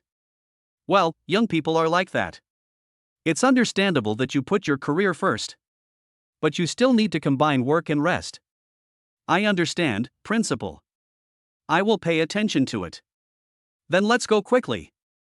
The academic exchange has been going on for 2 days, and we can't miss any of it. Only by truly finding the gap between us and top universities like QH can we take Nanling University to the next level. "You're right. Let's go." Although he agreed with it, Han Dong didn't agree in his heart.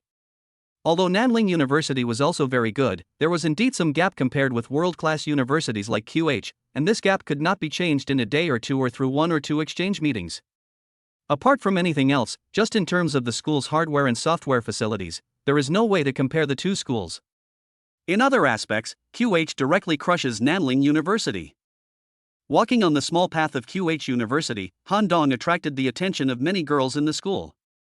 To be honest, since Han Dong improved his appearance to 70, he is now a super handsome guy with great temperament. He is a standard sunny boy. This type of boy is quite attractive to these female students. After turning a few roads, Han Dong finally reunited with the rest of the group. Brother! Chen Fei threw herself into Han Dong's arms when she saw him. To be honest, Chen Fei hadn't seen Han Dong for a while. Han Dong pulled this clingy sister out of his arms and said lovingly, "You are so old, aren't you ashamed?" Zhao Rou and Duan Muxue were also happy after seeing Han Dong. Zhao Rou's mind was full of thoughts on how to get closer to Han Dong, while Duan Muxue's mind was full of thoughts on her own plans. After seeing the lineup of Nanling University, the students of QH University couldn't help but feel a little envious. Not only are the students of Nanling University handsome and pretty, but how come even the teacher leading the team is so beautiful? Chapter 70 Long Time No See. The so-called academic exchange is actually students from Nanling University going to QH University for some learning experience, so after arriving at the school, Chen Fei and others have been busy attending classes. As the team leader, Han Dong naturally has to follow along. Teachers also need to learn other people's teaching methods. Han Dong was really bored sitting in the classroom. He was a professor on secondment, so it was meaningless to him whether he learned the teaching methods or not. After all, he would not stand on the podium of Nanling University to teach students. Han Dong simply sent a message to Meng Yao, telling her that he had arrived at QH University, but Meng Yao did not reply to the message, presumably she was very busy now. In fact, Han Dong was not the only one sending messages in the classroom at this moment. Zhou Chengfeng was also sending messages to his master, Qin Hong. In the past 2 days, Zhou Chengfeng sent messages to Qin Hong at a fixed time almost every day. One reason was to report on Duan Muxue's situation. After all, a beauty like Duan Muxue would never lack suitors wherever she went, so Zhou Chengfeng never forgot his mission. However, the most important thing is to report Han Dong's whereabouts to Qin Hong. Qin Hong has received news from the assassination website saying that the killer has arrived in Kyoto. After hearing the news, Qin Hong felt that the shame on him could be washed away immediately, so he was very excited. He asked Zhou Chengfeng to report Han Dong's situation to him every day. He was looking forward to hearing the news of Han Dong's death. Ever since Han Dong sent him back to Kyoto from Nanling last time, he seemed to have become a disgrace to Kyoto. Later, he even rarely attended GD's internal gatherings. Because whenever he showed up, someone would always bring up this matter, which was too embarrassing. The boring course was finally over for the time being. Meng Yao also sent a message back to Han Dong, and the two made an appointment to have dinner together in the evening. Han Dong, Professor Han. Zhao Rou ran to Han Dong. Originally, he wanted to call him Han Dong, but then he thought that this was in the classroom and it seemed inappropriate, so he immediately changed his words. What's wrong? Would you like to go out for dinner together later?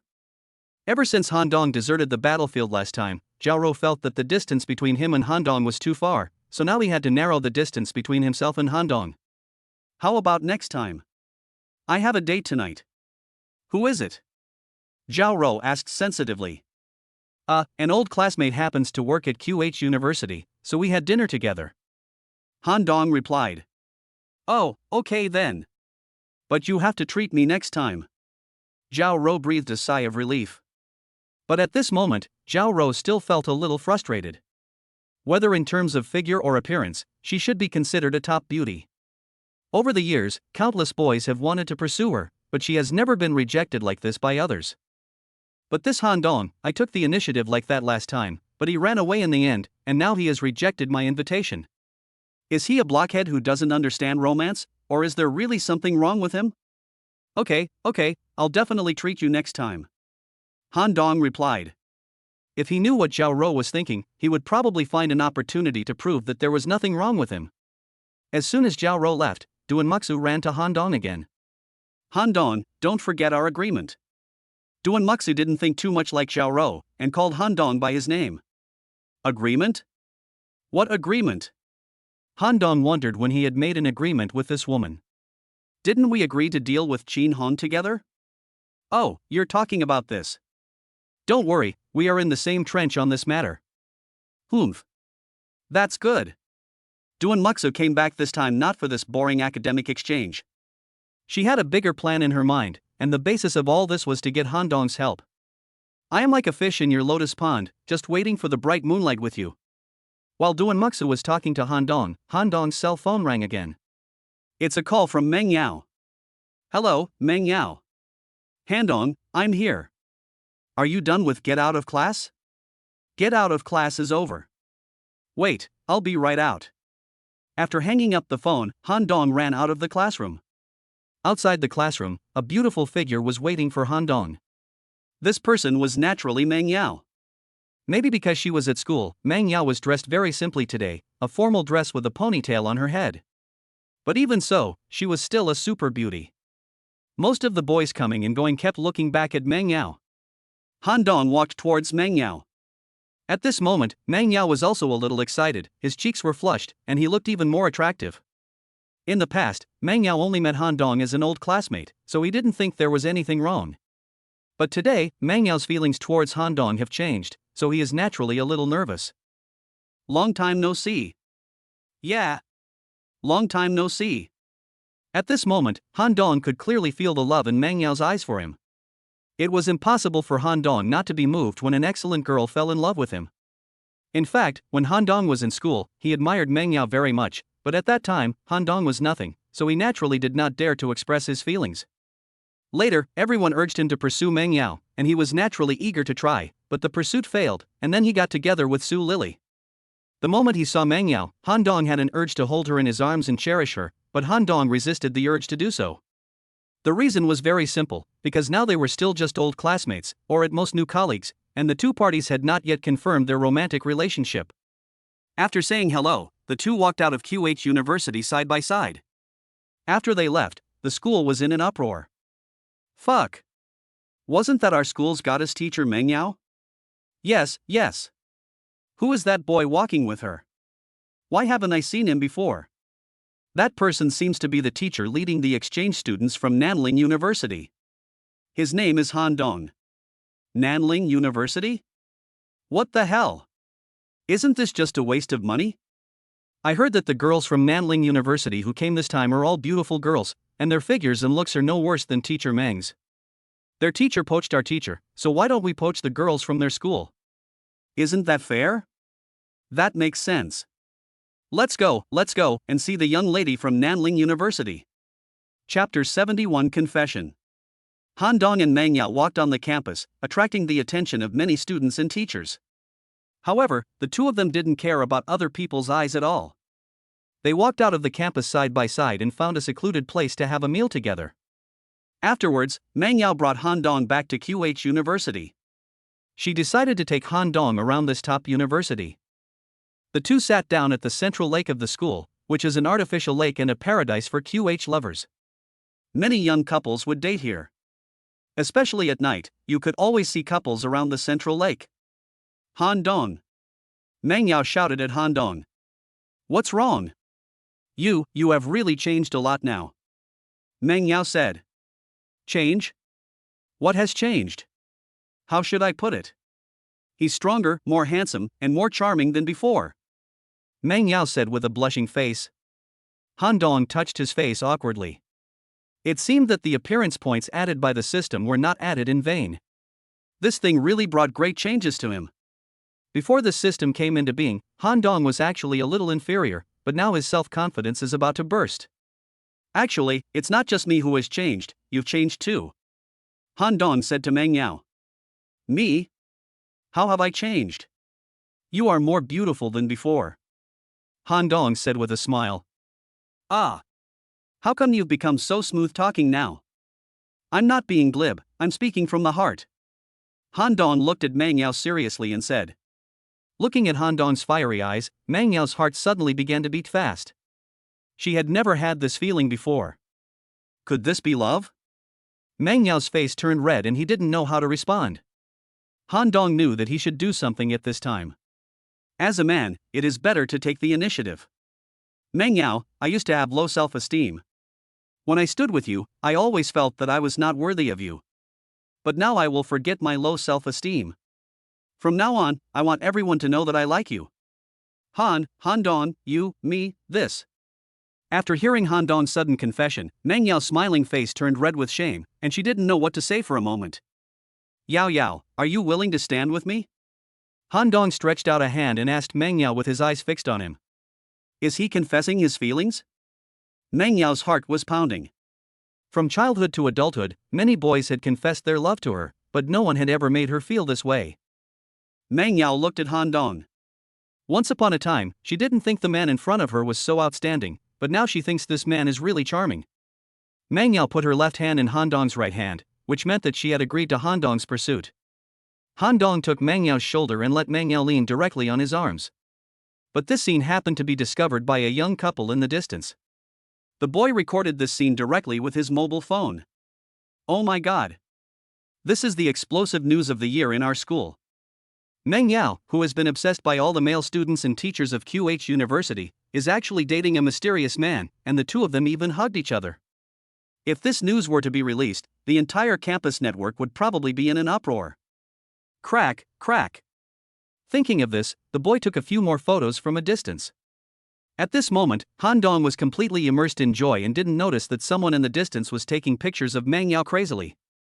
The next day, Han Dong and Meng Yao returned to their jobs, but what they didn't know was that a storm would soon sweep across the entire QH University, and they themselves would be the protagonists of this storm. A short article with over 100,000 likes suddenly appeared on the campus forum of QH University. The title is, QH's Most Beautiful Teacher Meng Yao Dates a Strange Man Late at Night. The short article was accompanied by several photos, all of which were photos of Meng Yao being held in Han Dong's arms. There were nearly 5,000 comments under the article.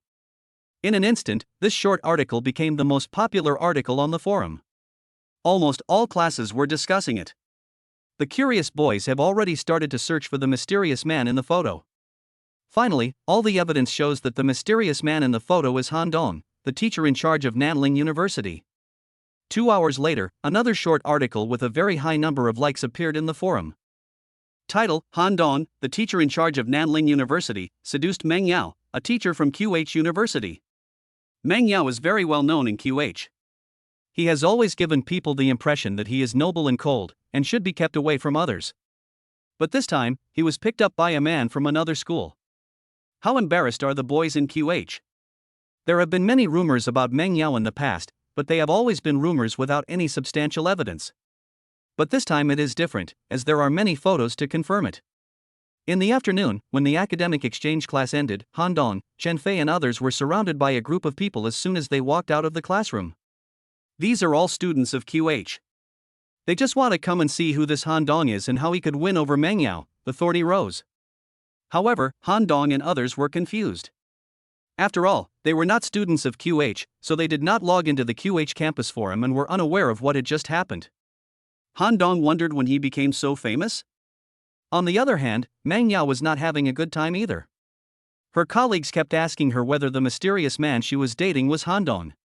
In fact, Meng Yao himself wanted to admit it openly, but then he changed his mind and wondered if admitting it would cause trouble and impact to Han Dong, so he simply said nothing. But this kind of thing did not have much impact on Han Dong. After class, Han Dong walked out of the school and drove away in his Mercedes-Benz. Just after Han Dong left, a business car followed. After returning to his house, Han Dong was about to take a shower when the phone rang. Hello, is this Mr. Han Dong? Who are you? Oh. Mr. Han, I'm a real estate agent. I have a courtyard house that I want to sell to you, but I don't want to have to pay a commission through an agent, so I want to talk to you in person. Do you have time? Han Dong did not think much about it. He had bought too many houses during this period, and he had his contact information for many local agents, so it was not surprising that the other party had his phone number. Okay, I have time now, how about you take me to see the house? The reason why Han Dong is now going to manage the properties is, firstly, he wants to quickly gain rich points, and secondly, to leave a way out for himself. If this system suddenly disappears in the future, he will at least still have these properties, which will be enough for him to live happily for the rest of his life. Afterwards, Han Dong agreed on a specific meeting place with the person on the other end of the phone. Chapter 72, First Assassination. When Han Dong arrived at the meeting place, a man in his 30s appeared in front of him. The moment the man saw Han Dong, his eyes avoided him. With Han Dong's current keen perception, this could not escape his eyes. No. There is a problem. The man in front of him didn't look like he was looking for him to sell the house, but more like he was trying to lure him out intentionally. What is this for? Is this blackmail? However, Han Dong did not expose the man on the spot, nor did he panic. After all, Han Dong was extremely powerful now, and he did not care about ordinary thugs, even if there were 100 or 80 of them. Then the man said he wanted to take Han Dong to see the house. Han Dong did not refuse, as he also wanted to know what the other party was up to. After many twists and turns, the man brought Han Dong to a secluded place with few people. Sure enough, could it be that this guy wanted to make some money from me in a place like this where there are fewer people? Ha! Why is there no one else in this place? Han Dong felt that there should be at least 10 or 8 people ambushing here, but now there was only one person on the other side? Okay, stop wasting time. What are you going to do? I don't have the patience to play with you anymore. Han Dong laid his cards on the table. The man did not answer Han Dong's question, but ran away quickly and disappeared from Han Dong's sight. Ha ha! You want to compete with me in speed? Han Dong was just about to speed up and catch up, but at this moment a cool breeze blew directly in his face. This feeling also made Han Dong's hair stand on end. This time he really had a sense of crisis. There was no time to think, Han Dong jumped away with one step. Life and death seemed to be a matter of a moment. If he hesitated for one more second, he might have to say goodbye to this beautiful world. Bang! As soon as Han Dong jumped away, a bullet shot into the concrete ground where Han Dong had been standing. Sniper rifle? If Han Dong had not been able to dodge this shot, a hole would have been blown in his body. The power was too amazing. Even though Han Dong is now a master on the heavenly ranking, he was still stunned by this shot. NND, how could this be blackmailing me? This is clearly an attempt to kill me. Han Dong had just landed and had no time to think about it. He jumped in another direction. Bang! Sure enough, after the first shot missed, another hole appeared where Han Dong had just landed. Dodging passively like this is not a solution. After landing this time, Han Dong simply jumped directly in the direction of the shooting. Then, Han Dong turned into a shadow and rushed towards an abandoned warehouse 800 meters away. Here, a burly countryman saw Han Dong's afterimage running towards him and quickly put away his sniper rifle. Fuck! Jack, the killer ranked 68th on the assassination website, is responsible for the next mission to assassinate Han Dong. As a killer ranked 68th on the assassination website, Jack's strength is not that strong, and his hand-to-hand combat skills are even worse. But when it comes to using guns, Jack can be ranked in the top 10. In the past, countless strong men died under his gun during missions. In his opinion, no matter how strong one is, what can he do? Can he still block his bullets? Besides, he usually attacks by surprise, and his success rate is very high. Originally, he thought that this time he was just going to assassinate a master on the Earth list, and it should be an easy task for him, but he didn't expect to fail. After loading his sniper rifle, Jack left quickly. Although Han Dong, who was running over, didn't know the killer's exact location, he could still determine the general direction. In a flash, Han Dong arrived at the first floor of the abandoned warehouse, and Jack also arrived at the first floor at this time. Seeing the sniper rifle behind Jack, Han Dong understood that it must be this guy who shot him just now. TMD. When enemies meet, they become jealous of each other. Han Dong was furious. Since this foreigner wanted to kill him, there was no need to say anything. He could just kill him. Han Dong released all his pressure and then dived towards Jack. Fuck! Jack ran and cursed. But before he could run a few steps, Han Dong was already in front of him. His speed was really too fast. When it comes to close combat, Jack is a complete noob, so Jack doesn't plan to fight to the end. The best way is to keep some distance first, and then use the gun he is proficient in to fight. Thinking of this, Jack turned around and prepared to run, but how could it be so easy? Bang! Before Jack could react, a huge force came crashing down on him. Puff! Jack spat out a mouthful of blood. At this moment, Jack felt that his internal organs were about to be shattered. Enduring the severe pain, Jack's body flew backwards. After landing, Jack almost fainted. From this we can see how powerful Han Dong's attack is. Bang! Han Dong didn't give Jack any chance to breathe. He came over and slapped him from behind. The bones in Jack's back were completely shattered, and then he spat out another mouthful of blood. At this time, Jack was lying on the ground, dying. Han Dong glanced at Jack, who was lying on the ground and was already very tired, then walked up to him and touched his nose. Fuck! Dead? Isn't this too weak? Han Dong was very depressed. He didn't expect that this guy, as a killer, was so weak. If he had known, he would have been gentler. He still couldn't find out who wanted to kill him. This was Han Dong's first time killing someone, but strangely, he didn't feel any burden. Han Dong glanced at the foreigner on the ground. A foreigner dared to do whatever he wanted in China. He deserved to die. Besides, this kind of thing should be under the jurisdiction of the Dragon Group. After thinking it over, Han Dong decided to call Su Tian and report the situation on his side in detail. Su Tian was also very surprised when he learned about it, and asked Han Dong to wait there. About 10 minutes later, a military plane landed directly above the warehouse. Su Tian walked down with a few people. Su Tian looked at Jack's body and said to a staff member beside him, "Check his identity." "Yes." Then the staff member took out an instrument and scanned Jack's face, and then started typing on the computer. "Team leader, we found out that this guy is called Jack. He is the 68th assassin on the assassination website. His strength is at the bottom of the list, but he is proficient in firearms." "Han Dong, have you offended someone powerful? Otherwise, why would a killer target you?" Su Tian asked. I don't have it." Han Dong was also depressed. He really couldn't think of who would spend such a huge price to get his head. "Forget it. Even if you don't want to say it, I will force you. But you must be careful in Kyoto in the future. These people will definitely come again." Su Tian continued. "I understand, team leader." Su Tian looked at the scene. Although Jack was only a master at the bottom of the earth list, judging from the traces of fighting at the scene, Han Dong almost beat him to death in an absolute crushing manner. This was too horrible. The most important thing is that Han Dong is still very young and has great potential. It seems that I didn't make a mistake. Su Tian was very satisfied with Han Dong's performance.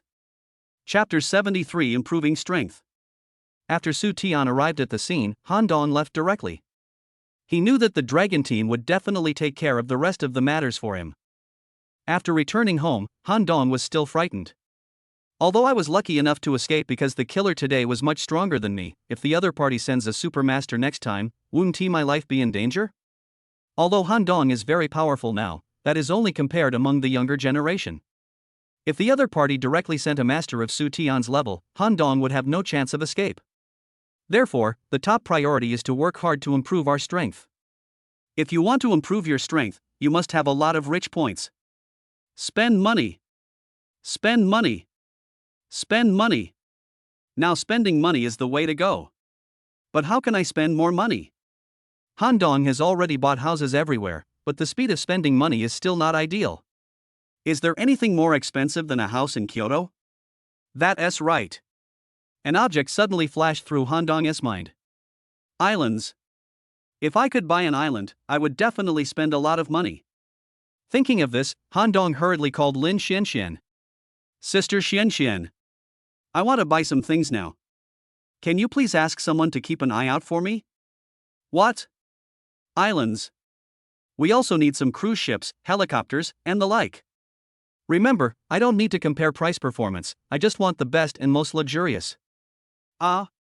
Mr. Han. Are you sure you want to buy an island?" Lin Xianxian on the other end of the phone obviously did not expect Han Dong to have this plan, so she asked in surprise. Moreover, Lin Xianxian really couldn't understand why Han Dong wanted to buy these. From an investor's perspective, these things would depreciate in the future, and it was unwise to spend a lot of money to buy them. "I'm sure. Sister Xianxian, you don't need to think about anything else, and I'm not short of money, just go for it. In addition, the progress of investment during this period is still a bit slow, we have to hurry up." "Okay. I understand. I will pay attention to this matter." Since Han Dong has already spoken, Lin Xianxian will naturally no longer insist. Anyway, the money is not hers, so she just does it. In fact, Han Dong wanted to buy an island not just for the sake of spending money, but mainly to have his own base. With an island, he could build his own power, which could be regarded as a backup plan for himself. Han Dong did not go out for the next few days. After all, the incident with the killer last time still made him feel a little nervous. Han Dong understood that there are always people better than him in this world, so he drew the curtains tightly in the past few days and stayed in the room honestly. Lin Xuanxuan's efficiency was really fast. In just 2 days, she had already contacted the purchasing channels for the island, and even the purchasing channels for the cruise ship and helicopter were in sight. Han Dong has now decided that unless he has a breakthrough in strength, he will never leave the house. After all, his life is more important. Han Dong urged Lin Xianxian to spend money every day, and there was some effect. Her rich points had reached 386. On the fourth day, Lin Xianxian contacted Han Dong again and told him that the island matters had been arranged, but because Han Dong was in a hurry, the price was a bit high. But Han Dong didn't care about all that.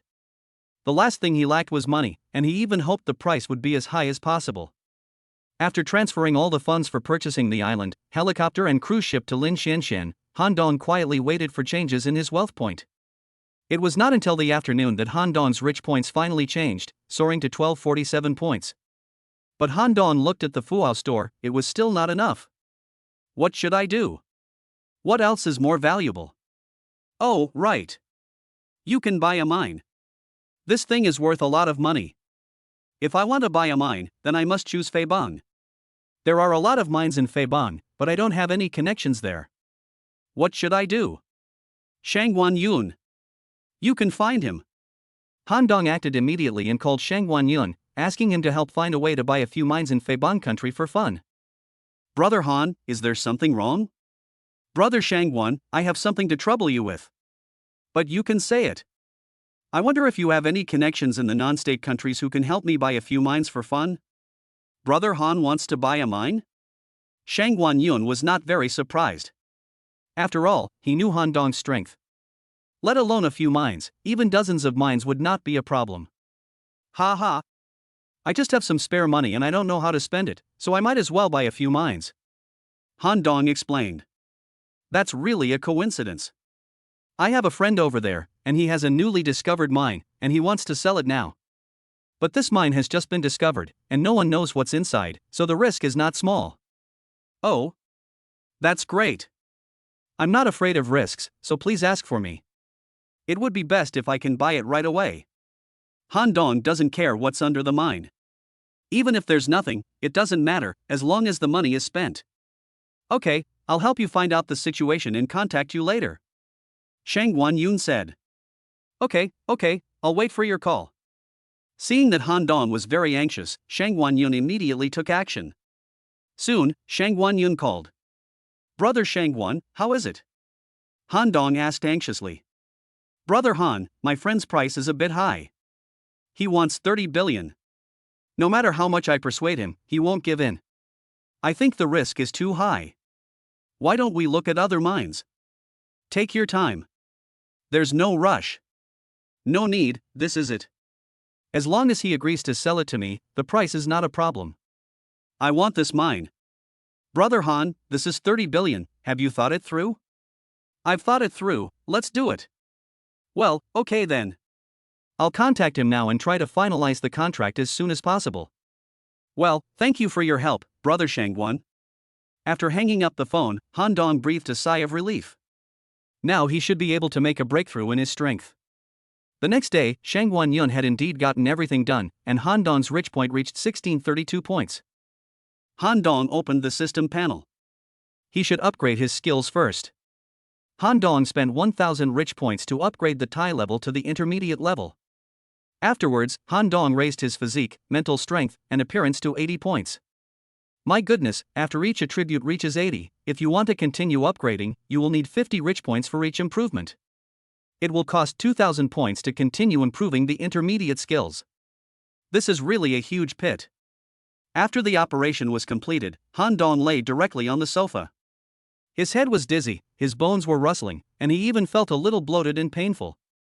10 minutes later, Han Dong's mind suddenly became clear and he became energetic. At this time, Han Dong clearly felt the changes in himself. Now he could even hear the tiny sounds of mosquitoes in the room, and no movement within a radius of 3 miles outside the door could escape his ears. This feeling is so great. Han Dong stretched himself. He was almost suffocated after staying in the room for several days without going out. Now, he could finally go out and relax. Chapter 74 New Film Release Conference. QH University. By the school's artificial lake, a handsome man stood on one side, and opposite him stood a student respectfully. Hasn't that guy named Han Dong come to school yet? The handsome man was called Lu Ba. Mr. Lu, he hasn't come to school for almost a week, said the classmate opposite. Haven't been to school for a week? As long as he comes back, you must tell me the first time, understand? Yes, Master Lu. Okay, go ahead. After the male classmate left, Lu Ba sat directly on a bench nearby, looking at the calm lake. The anger in his heart was about to burst out. Meng Yao has always been the goddess of QH. No matter whether it is male students or male teachers, basically there is no one who does not want to get Meng Yao. As the recognized school idol of QH, Lu Ba has naturally coveted Meng Yao for a long time. But just recently, the goddess he had been pursuing for several years was got there first by some outsider teacher. At first, he didn't believe the rumors outside, but later, intimate photos of Han Dong and Meng Yao appeared in the school forum, and Lu Ba couldn't bear it anymore. That photo should have been taken where he is now. In the photo, Meng Yao was leaning on Han Dong's shoulder, and they looked extremely intimate. Lu Ba and Meng Yao had been involved in many scandals before, but Meng Yao would clarify them immediately each time. However, this time, Meng Yao did not intend to clarify. This shows that Meng Yao has implicitly acknowledged her relationship with Han Dong. This is really hateful.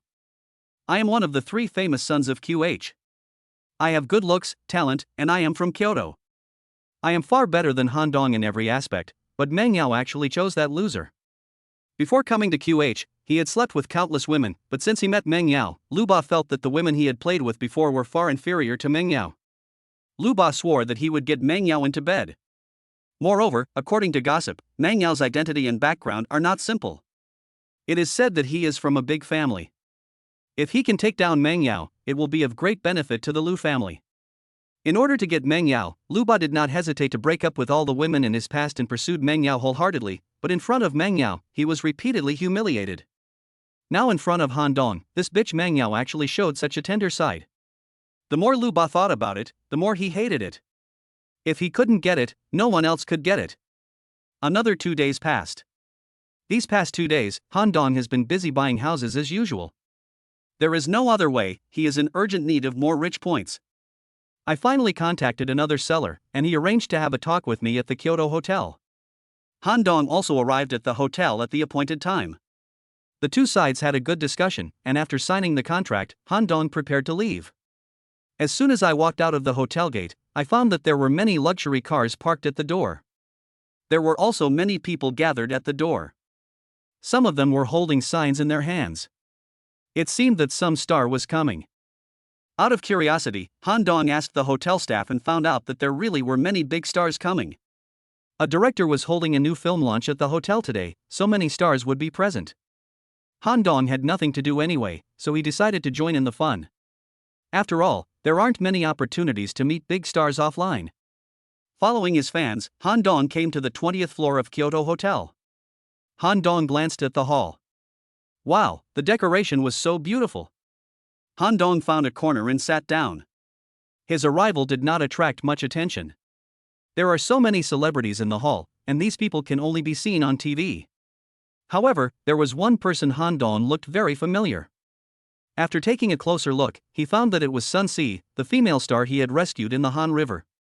He didn't expect that she would come too. However, Han Dong did not plan to go forward and say hello. After all, there were too many people here, and he did not want to cause trouble for himself. And he was not sure whether Sun Si still remembered him.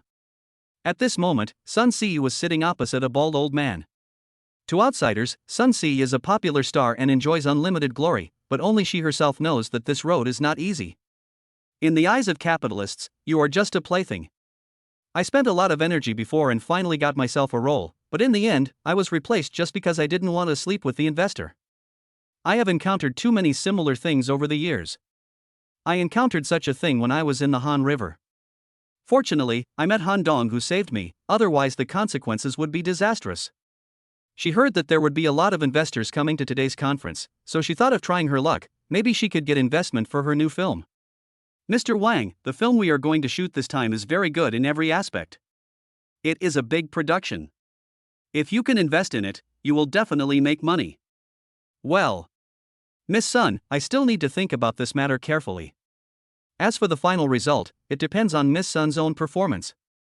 This Mr. Wang stared at Sun Si with lustful eyes while talking. To be honest, this Sun Si is really a top-notch girl.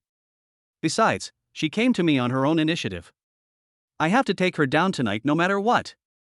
Mr. Wang felt excited when he thought that he would be able to hold this lovely girl under him soon. Mr. Wang, as long as you invest in this film, I guarantee you will make a lot of money. Sun Si said with a smile. Miss Sun, I also have to be responsible for the company's employees. There is no such thing as a business that is guaranteed to make a profit these days. Don't you think this is the truth? Why? Sun Si sighed in her heart. Sure enough, these investors are all the same. They want to make money, but also want to get other benefits from themselves. To be honest, it is not easy for a person with no background like me to make it to where I am now in the entertainment industry. If I want to have further development, I'm afraid I really have to exchange my body for it. But when Sun Si looked at the bald man with a diarrhea in front of her, she felt sick. If I really want to exchange my body, I should at least choose someone I like. But Mr. Wang in front of me is fat, bald, and extremely ugly. My father is not even as old as him. It is simply a dream for me to sleep with him. For some reason, Han Dong's figure suddenly appeared in Sun Si's mind at this moment. Even if we have to exchange bodies, it has to be someone like Han Dong at least. It would be better for me to jump into the river than to go to bed with Mr. Wang. In that case, then Mr. Wang, you should go back and think about it carefully. I can ask other investors. After saying that, Sun Si got up and left. Miss Sun, we can still continue to discuss this. As long as you are willing, I can continue to increase the investment amount. Seeing that Sun Si was about to leave, Mr. Wang became a little anxious and quickly stood up and shouted. But Sun Si ignored him. Chapter 75 I Can Vote. Sun Si walked back and forth in the hall several times. Although she found several investors, she was unsuccessful in the end. Any progress, Si? In the hall, a beautiful young woman walked towards Sun Si and asked anxiously. This beautiful young woman is Sun Si's agent Su Hong. When Sun Si was just a small character, Su Hong was already her agent. Others may not know how difficult it is for Sun Si to get to where she is today, but Su Hong knows it very well. Sun Si shook her head regretfully and said, No progress, Sister Hong, is everything going well for you? Alas! There is no progress on my side. The investment in our movie is huge, at least around 500 million. There are very few people who have the ability to invest in this movie. Su Hong said with a sigh. Sister Hong, does that mean that if I want to have further development, I really have to take that last path? Sun Si's eyes were already red at this moment. Si, let's not think too much about it. At worst, we can just not perform it this time and talk about it next time when we have a chance. Su Hong certainly knew what path Sun Si was talking about. In the entertainment industry, no matter how big a star you are, if you want to be famous, you cannot escape the clutches of the capitalists in the end. However, Su Hong does not want Sun Si to sell her body for a star career. Just when the two were feeling a little frustrated, a voice came over. Miss Sun, do you need investment? Su Hong and Sun Si looked in the direction of the voice, and saw a handsome face looking at them with a smile. Han Dong's perception is now extremely strong, so he can hear the conversation between Sun Si and Su Hong clearly. When Han Dong heard that Sun Si wanted to raise investment, he became excited. To him, wasn't this just giving himself some rich points? Although the investment amount is small, only 500 million, but even a few flies are still meat, right? So Han Dong naturally took the initiative to find it. You are Mr. Han? Sun Si felt that Han Dong looked very familiar after seeing him. After carefully recalling him, she asked uncertainly. In fact, this cannot be blamed on Sun Si. After all, Han Dong's appearance has improved a lot now, so for a moment Sun Si was actually a little unsure whether he was Han Dong. Sun Si was also puzzled. Why did Han Dong change so much in just a few months? And he was much more handsome than before. Fortunately, Miss Sun didn't forget me. Han Dong said jokingly when he saw that Sun Si remembered him. Mr. Han, what you said is not true. Mr. Han is my benefactor. How could I forget Mr. Han? It's just that you have changed a lot, and I'm not sure for the moment. Sun Si said with a blushing face.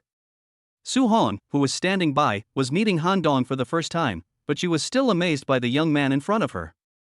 Whether in terms of figure, appearance, or temperament, the young man in front of us is far superior to his peers. This is simply impeccable. To be honest, as an agent, she has met many outstanding young people in the entertainment industry in recent years, but if compared with the one in front of her, I'm afraid none of those people can compare to him. Su Hong has even been thinking in her mind whether she should persuade Han Dong to develop in the entertainment industry. If that were true, he would definitely be able to charm a lot of women. See, who is this? Su Hong was very curious. When did Sun Si meet such an outstanding man, and she didn't even know it? Sister Hong, he is Han Dong. It was Mr. Han who saved me last time in the Han River. I didn't expect to meet Mr. Han here today. It's Mr. Han, nice to meet you. My name is Su Hong, I'm Si's agent, nice to meet you. Su Hong said as she stretched out her right hand. Hello? Han Dong also stretched out his right hand and shook hands with Su Hong. Miss Sun, you are so polite. The last matter was just a piece of cake. It's not like I'm a benefactor or not. But I just heard from Miss Sun that we need investment? Yes, the main purpose of Sister Hong and I coming here today is to find investors, but...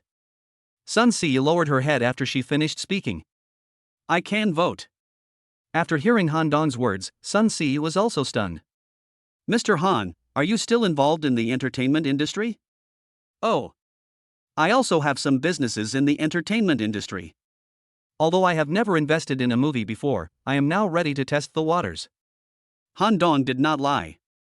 After all, Ing Dong International also has an entertainment company under its umbrella. So Han Dong can be considered to have dabbled in the entertainment industry. Mr. Han, if you have never invested in a movie before, you should try a smaller movie first. If you need help, I can introduce you to one. Can't I just invest in your movie? Han Dong was also very confused. Mr. Han, our investment in this film is huge, and this is your first time projecting a film. Although I will do my best to perform well in this film, the final performance of the film still depends on market demand. There are still risks. If I really lose money, I really don't know how to explain it to you. After listening to Sun Si's words, Han Dong thought, it's only 300 to 500 million, how can it be too much? But he was still very grateful to Sun Si for considering him. It doesn't matter, just invest in this film, but 3 or 500 million is really not enough. Han Dong said. Sun Si was still planning to persuade Han Dong, but Su Hong asked, how much is Mr. Han going to invest? Hearing Han Dong say that an investment of 3 or 500 million yuan would not be enough, Su Hong subconsciously felt that Han Dong might not be able to come up with so much money. However, it was good that Han Dong could come up with something now. At worst, she could find a few more investors and everyone could pool the money together. We either don't do it or we have to do it the best. What level of film can be made with 300 or 500 million? So I plan to invest 1 billion first, and we will start shooting. If it's not enough later, I can continue to add more. Han Xinxing, this, how can this be possible? Sun Si was stunned and stammered. After hearing Han Dong's words, although Sun Si was very surprised, Su Hong beside her remained calm. Now Su Hong can basically confirm that Han Dong in front of her is a liar. This guy must have fallen for Sun Si, so he was pretending to be cool here, trying to trick Si, and in the end, he was naturally trying to cheat her of money and sex. She had seen too many people like this. Putting aside other things, considering Han Dong's age, he is only in his 20s, but he actually said that he would invest 1 billion. Isn't this just bragging? Su Hong looked at Sun Si. It seemed that this girl believed Han Dong's words without a doubt. But fortunately, she was here today. It was absolutely impossible for Han Dong, this playboy, to deceive Si. Su Hong has been in the entertainment industry for so many years, and has never seen an investor who comes up and asks for additional investment, let alone an additional 500 million all at once. Isn't this nonsense? Su Hong did not expose it on the spot, she just wanted to see what tricks Han Dong would have next. In fact, Su Hong did not follow Sun Si last time. If Su Hong had been there at that time, she would not have had any doubts about Han Dong's words. It's okay. I'll take care of the investment. You just need to act well in this film. Han Dong said. Thank you so much, Mr. Han. I will act well and will never let you down. After saying that, Sun Si bowed to Han Dong. Chapter 76 God of Wealth. Su Hong, who was standing by, was startled by Sun Si's actions. Sun Si is now a well-known actress in the entertainment industry. If some paparazzi took pictures of what happened just now, it would definitely make the headlines tomorrow. Su Hong picked up Sun Si and held her in her arms. Fortunately, no one around noticed this place at the moment. Miss Sun, I can't accept this gift from you. Han Dong was also shocked by Sun Si's behavior. Si, what are you doing? Su Hong seemed to be blaming Sun Si. At this moment, Sun Si also realized that her previous behavior was somewhat inappropriate. After all, she is a public figure, and her every word and action will be watched by many people. Sister Hong, I'm so sorry. I just wanted to simply express my gratitude to Mr. Han. At this moment, Su Hong disliked Han Dong even more. In her eyes, Han Dong was now a bastard who relied on his ugly appearance to get free food and drink. Just when several people were feeling a little embarrassed, two men walked towards Sun Si from a distance. One of them was the chief director of the film that Sun Si was going to shoot, and the other was actually the big-bellied Mr. Wang who had just been rejected by Sun Si. Director Lee. Director Lee. After seeing the director, Sun Si and Su Hong greeted him. In fact, Sun Si really disliked Director Lee. Originally, there was an investor for this film. After seeing Sun Si, the investor was so stunned that she wanted Sun Si to go to bed with her. After being rejected by Sun Si, the investor withdrew his investment in anger. Director Lee was very unhappy when he found out, so he asked Sun Si to raise investment on her own and threatened to replace the female lead if she couldn't find investment. So out of desperation, Sun Si came here to seek investment. Although Sun Si really dislikes Director Lee is very well known in China and is a first-line director, so he cannot be offended. Therefore, Sun Si still has to greet him with a smile. Si. Come here, let me introduce you. This is Mr. Wang. Mr. Wang is very interested in our film. Director Lee said to Sun Si. Director Lee, actually Miss Sun has already talked to me about this just now. It's a pity that Miss Sun seems to look down on our company's investment. Mr. Wang said with a smile while looking at Sun Si. Ha? Sun Si, is that really the case? Why don't you apologize to Mr. Wang? The previous investor withdrew his investment because of you. Now Mr. Wang is finally willing to invest. If you mess this up, you can forget about continuing to act in movies in the future. Director Lee scolded Sun Si. Director Lee, we already have investors now. Sun Si said aggrievely. We have investors? Who? Director Lee asked puzzledly. It's this Mr. Han Dong. He is willing to invest in our movie. Sun Si pulled Han Dong aside and said. Something bad has happened. Su Hong originally wanted to stop Sun Si, but she was too late, and Sun Si mentioned Han Dong. It's over now. This Han Dong is obviously a liar. Even if he can fool Director Lee now, what will he do if he can't pay the money later? If Director Lee is really angry, he might ban Sun Si. Wouldn't his efforts over the past few years be in vain? Thinking of this, Su Hong hated Han Dong even more. It was all because of this liar. I wonder what Mr. Han does? Director Lee asked. Oh. I'm just an idle person. I just know Miss Sun, so I thought of helping her. Han Dong said. Then I wonder how much money Mr. Han is going to invest? This is the question that Director Lee is most concerned about. Looking at the young man with extraordinary temperament in front of him, Director Lee felt that he should be the son of some big family, so he had a lot of money without doing anything. How much money do you want to invest? It depends on your needs. I will invest as much as you want, but I have one request. Request? Just tell me, Mr. Han. We always respond to investors' requests and will do our best to meet your requirements. Director Lee was delighted. It seemed that this young man was going to invest alone. This was the best way as it could save a lot of trouble. As for the request, I guess it means that Sun Si should go to bed with him.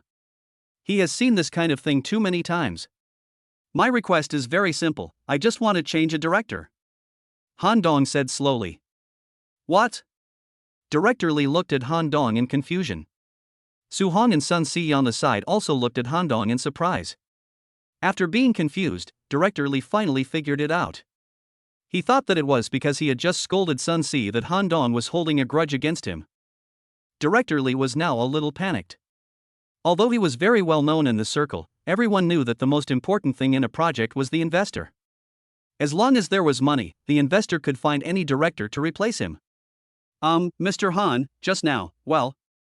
Director Lee began to explain hesitantly. However, Han Dong didn't want to hear more from him and didn't interrupt him directly. Ms. Sun, can the director be changed? Han Dong directly asked Sun Si, who was standing beside him. You can change it, but... It's okay, let Sister Hong handle this matter. I'll invest 1 billion first, and if it's not enough, you can always invest more later. As soon as Han Dong finished speaking, a few more people came over from a distance. Mr. Han. I finally found you. It turned out that the people who came over were employees of Ingdong International. Director Han. Here are some urgent documents for major investment projects. Director Lin said that they need your signature. We called you but no one answered.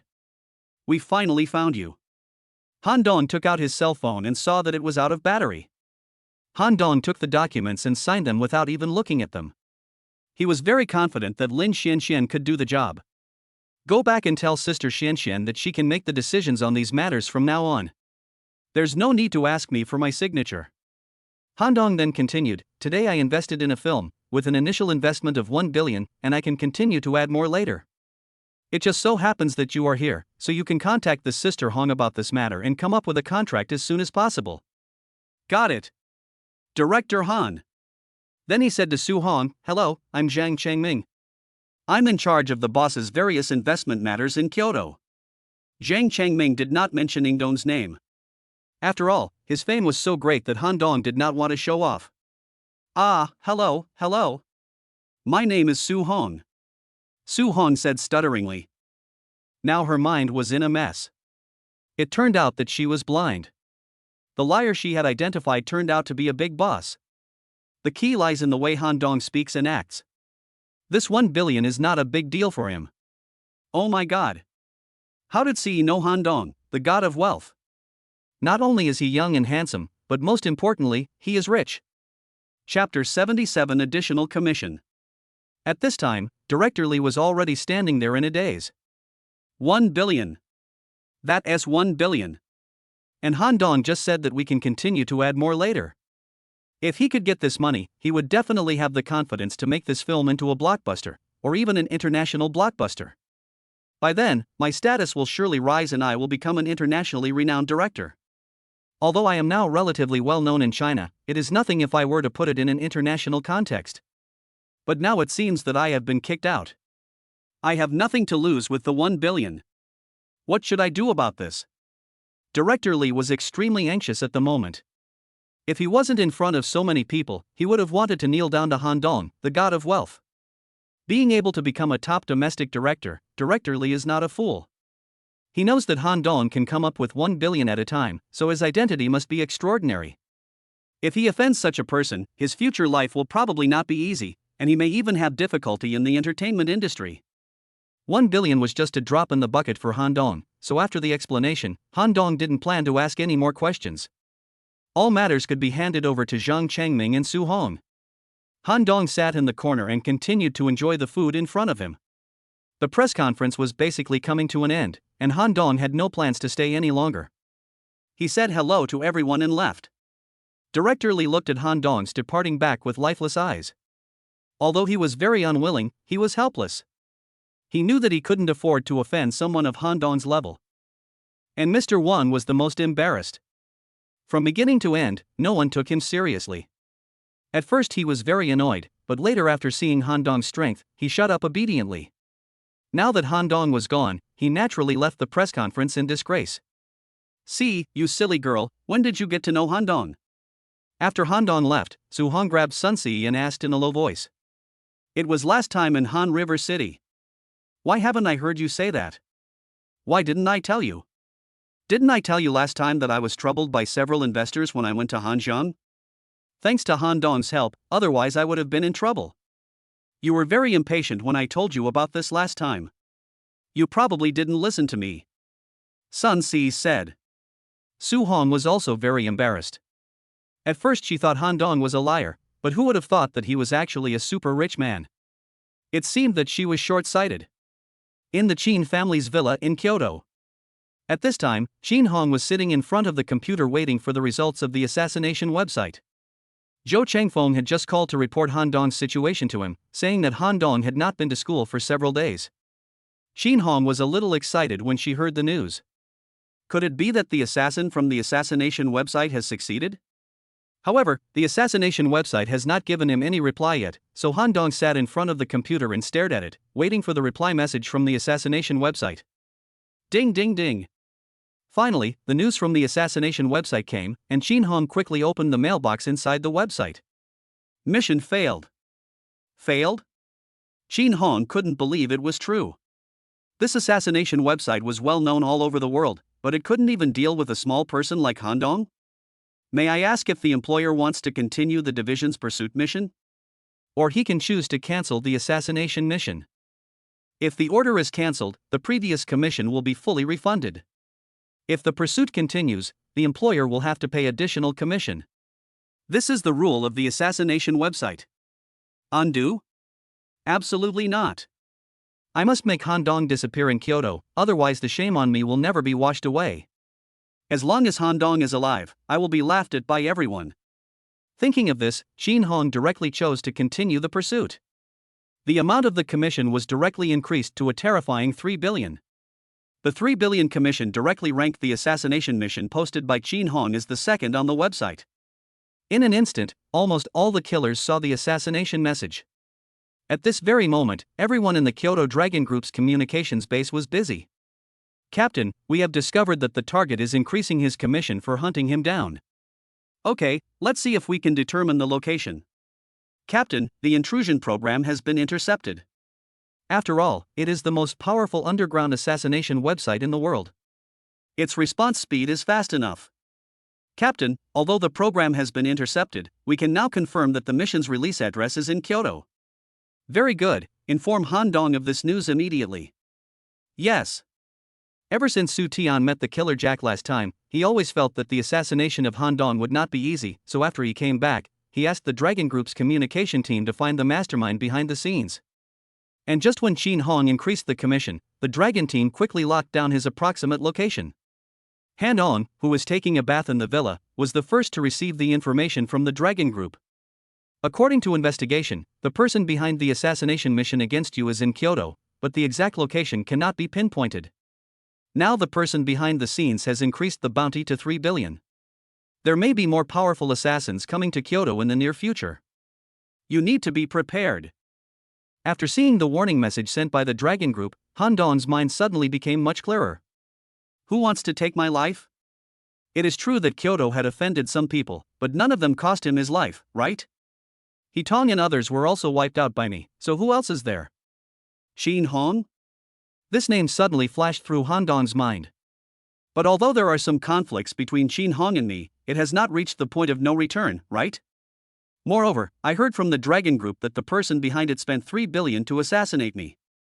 Could it be that just because I saved Zhang Luo and Zhang Mumu from his hands in Nanling, he wanted to kill me? This doesn't make sense. If this is true, then Xin Hong is too sensitive. Is it true that he is the only one who can touch others and others cannot fight back? However, Han Dong now does not dare to confirm in his heart that the person behind the scenes must be Xin Hong. After all, these are just his own guesses, and there is no evidence to indicate that the person behind the scenes is Xin Hong. It is not difficult to verify his idea. Han Dong already has an idea in his mind. He had to get to the bottom of this matter. Otherwise, even if he prevented the assassination this time, as long as the person behind it was not found out, there would be endless assassinations in the future and troubles would come one after another. Chapter 78 Going Abroad to Escape. However, it is not very difficult to figure out this matter. We just need to start directly from Zhou Chengfeng. After Han Dong made up his mind, he already had a plan in mind. In the afternoon, Han Dong returned to QH University, but as soon as Han Dong returned to school, someone on the other side revealed the news to Lu Ba. Han Dong went straight to Zhou Chengfeng. Zhou Chengfeng, please come out for a moment. I have something to talk to you about. Looking for me? What's the matter? Zhou Chengfeng was a little afraid of Han Dong now, so he asked stutteringly. You'll know when you come out. After saying that, Han Dong was the first to walk out of the classroom. Although Zhou Chengfeng was very reluctant to follow Han Dong, after thinking about it, he decided to go out with him to take a look.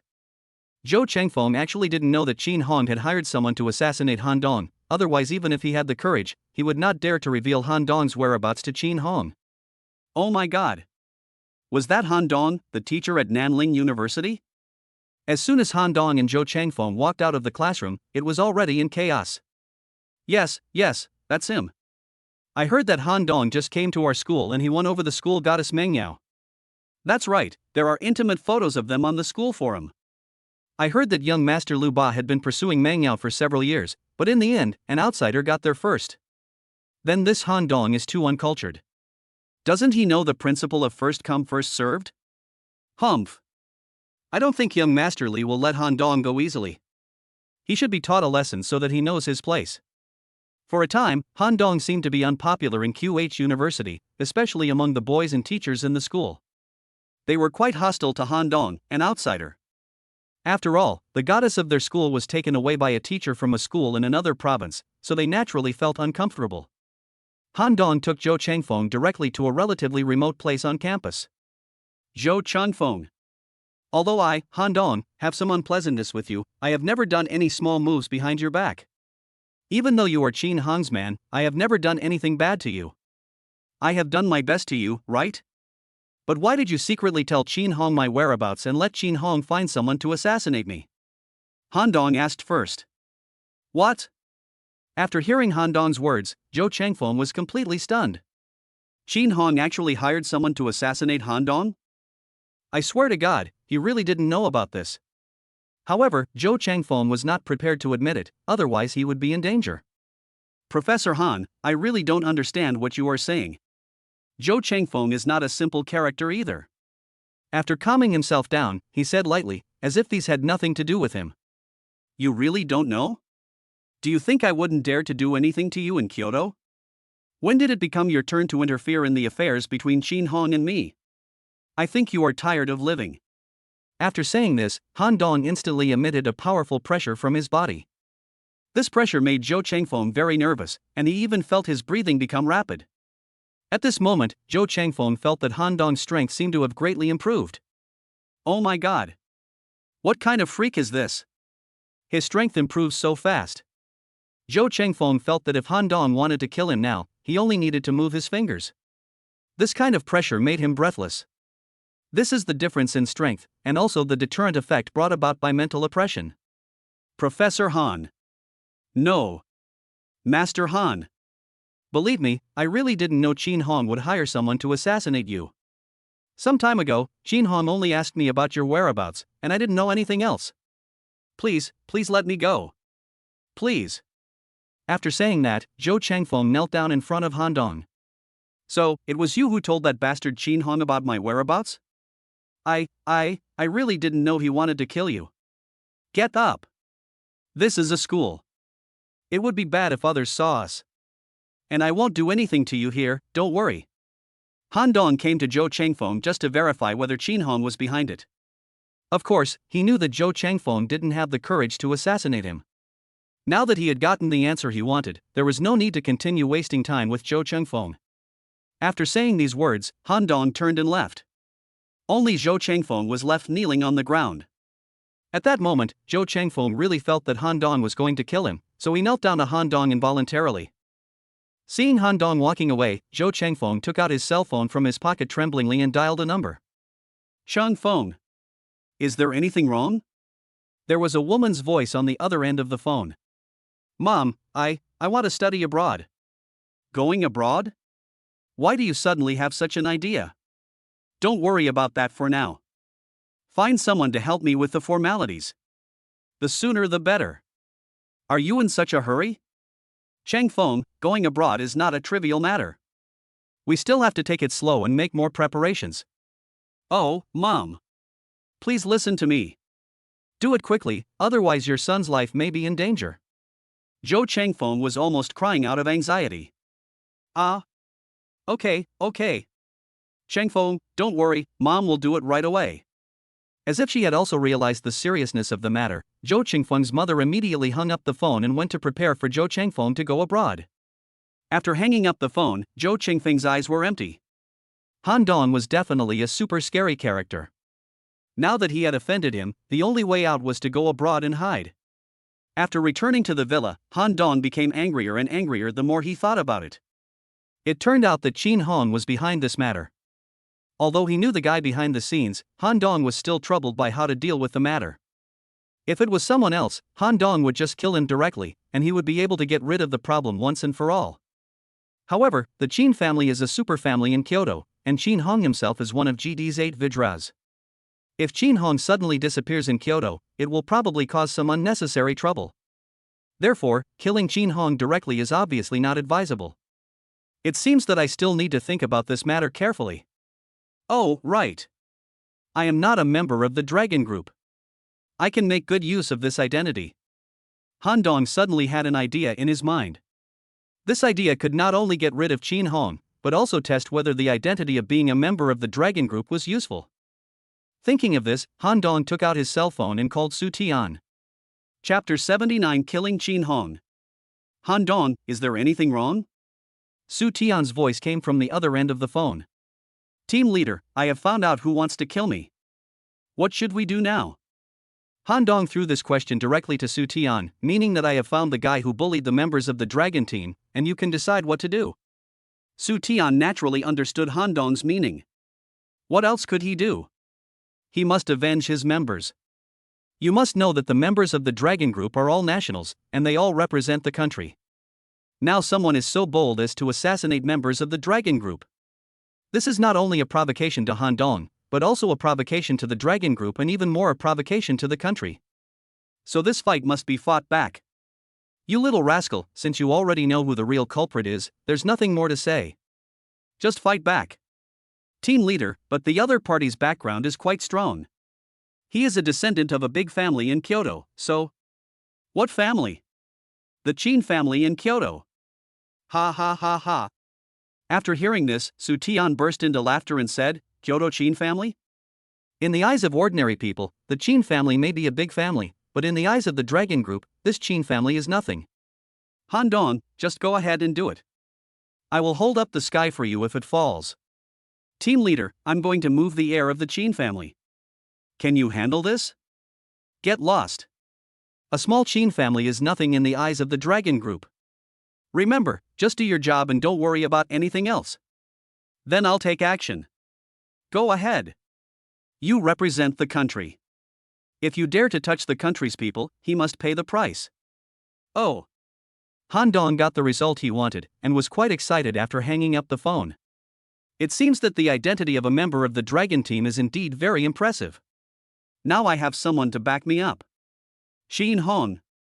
Originally, there was no deep hatred between us, but you insisted on provoking me. Now let us settle all the old and new grudges together. Late at night, Qin Hong walked out of the Kyoto Lido Club. Qin Hong was really depressed during this period. The 3 billion yuan expenditure was not enough to get rid of Han Dong, so he became more and more angry and decided to come here to relax. Now that she had relaxed, Qin Hong took a car and left. However, when the car was halfway there, the driver suddenly realized something was wrong. He has driven this road countless times. It is not a remote place and there are usually a lot of vehicles passing by on the road. Although it is already 2 o'clock in the morning, it is not the case that there is no car to be seen. Thinking of this, the driver stepped on the accelerator and had to leave here quickly. However, the car had just driven less than 100 meters when the driver discovered that the road ahead was blocked by 2 huge rocks. Oh no, sir, there's something going on ahead, the driver said to Qin Hong in the back. Is there a situation? What's going on? Let's go down and take a look. The drunk Qin Hong opened the car door and pulled the driver out of the car. There was not a single car on the road, and the street lights on the roadside suddenly went out, leaving a suffocating smell in the air. Qin Hong, who felt something was wrong, suddenly became much more sober. It's so damn quiet, it's kind of eerie. No, there is a problem. Suddenly, Han Dong slowly approached Qin Hong from the darkness. Qin Hong, long time no see. You are Han Dong? Qin Hong widened her eyes and was actually a little frightened after seeing Han Dong. What? Are you surprised to see me? Did you think I was assassinated by the killer you hired? What do you want to do? What? Someone wants my head. What do you think I'm going to do? Of course I want to take that person's head off. Mr. Qin, hurry, quickly call home, the driver on the side shouted. Yes, hurry up and ask for help. Thinking of this, Qin Hong immediately took out his mobile phone, but before he could dial the number, Han Dong kicked the phone away. Qin Hong, you don't have to struggle. I'm going to take your life today. Han Dong said decisively. You dare. I am the heir of the Qin family. If you kill me, you will definitely be retaliated by the Qin family. No matter how powerful you are, you can't afford to offend the entire Qin family. Qin Hong, you and I don't have any deep hatred. It's just that I saved the Jiang brothers and sisters from your hands, but it was only out of self-defense. But now you want to kill me, so you can't blame me. Han Dong, have you thought it through? Do you really want to be an enemy of the Qin family in Kyoto? The Qin family of Kyoto? Humph. It's really intimidating. But I don't care what kind of shitty family you are from. If you mess with me, you will die. Are you kidding? Now that he has the support of the Dragon Group, Han Dong is not afraid. Young master, you go first. Go quickly. The driver nearby knew that they couldn't escape this disaster today, so he prepared to drag Han Dong himself and let Qin Hong run quickly. Qin Hong also reacted at this time, and ran towards the car like crazy. But before Qin Hong could get into the car, the driver who was trying to hold Han Dong back was kicked away by Han Dong. Bang! The driver's body hit the windshield of the car directly, smashing the glass into pieces. Uncle Chen. Qin Hong was stunned by Han Dong's move. Uncle Chen is not a supermaster, but he is also a top figure on the Earth list. However, he was unable to defeat Han Dong. This is too terrifying. I haven't seen Han Dong for a few months, but I didn't expect his strength to have improved to such an extent. It's really terrifying. Watching Han Dong slowly walking towards her, Qin Hong's eyes were filled with fear. What do you want to do? Qin Hong said as he retreated. What do you think? Han Dong asked as he pushed Qin Hong to the side of the car. Han Dong. As long as you let me go, I can do anything, even kneel down and apologize to you. Qin Hong seemed to be particularly afraid of Han Dong, but in fact he took out an exquisite little pistol directly from his trouser pocket. But how could these be hidden from Han Dong? Han Dong now had a very strong mental perception. The moment Qin Hong took out the pistol, Han Dong exerted force and rushed in front of Qin Hong. Bang, bang, bang.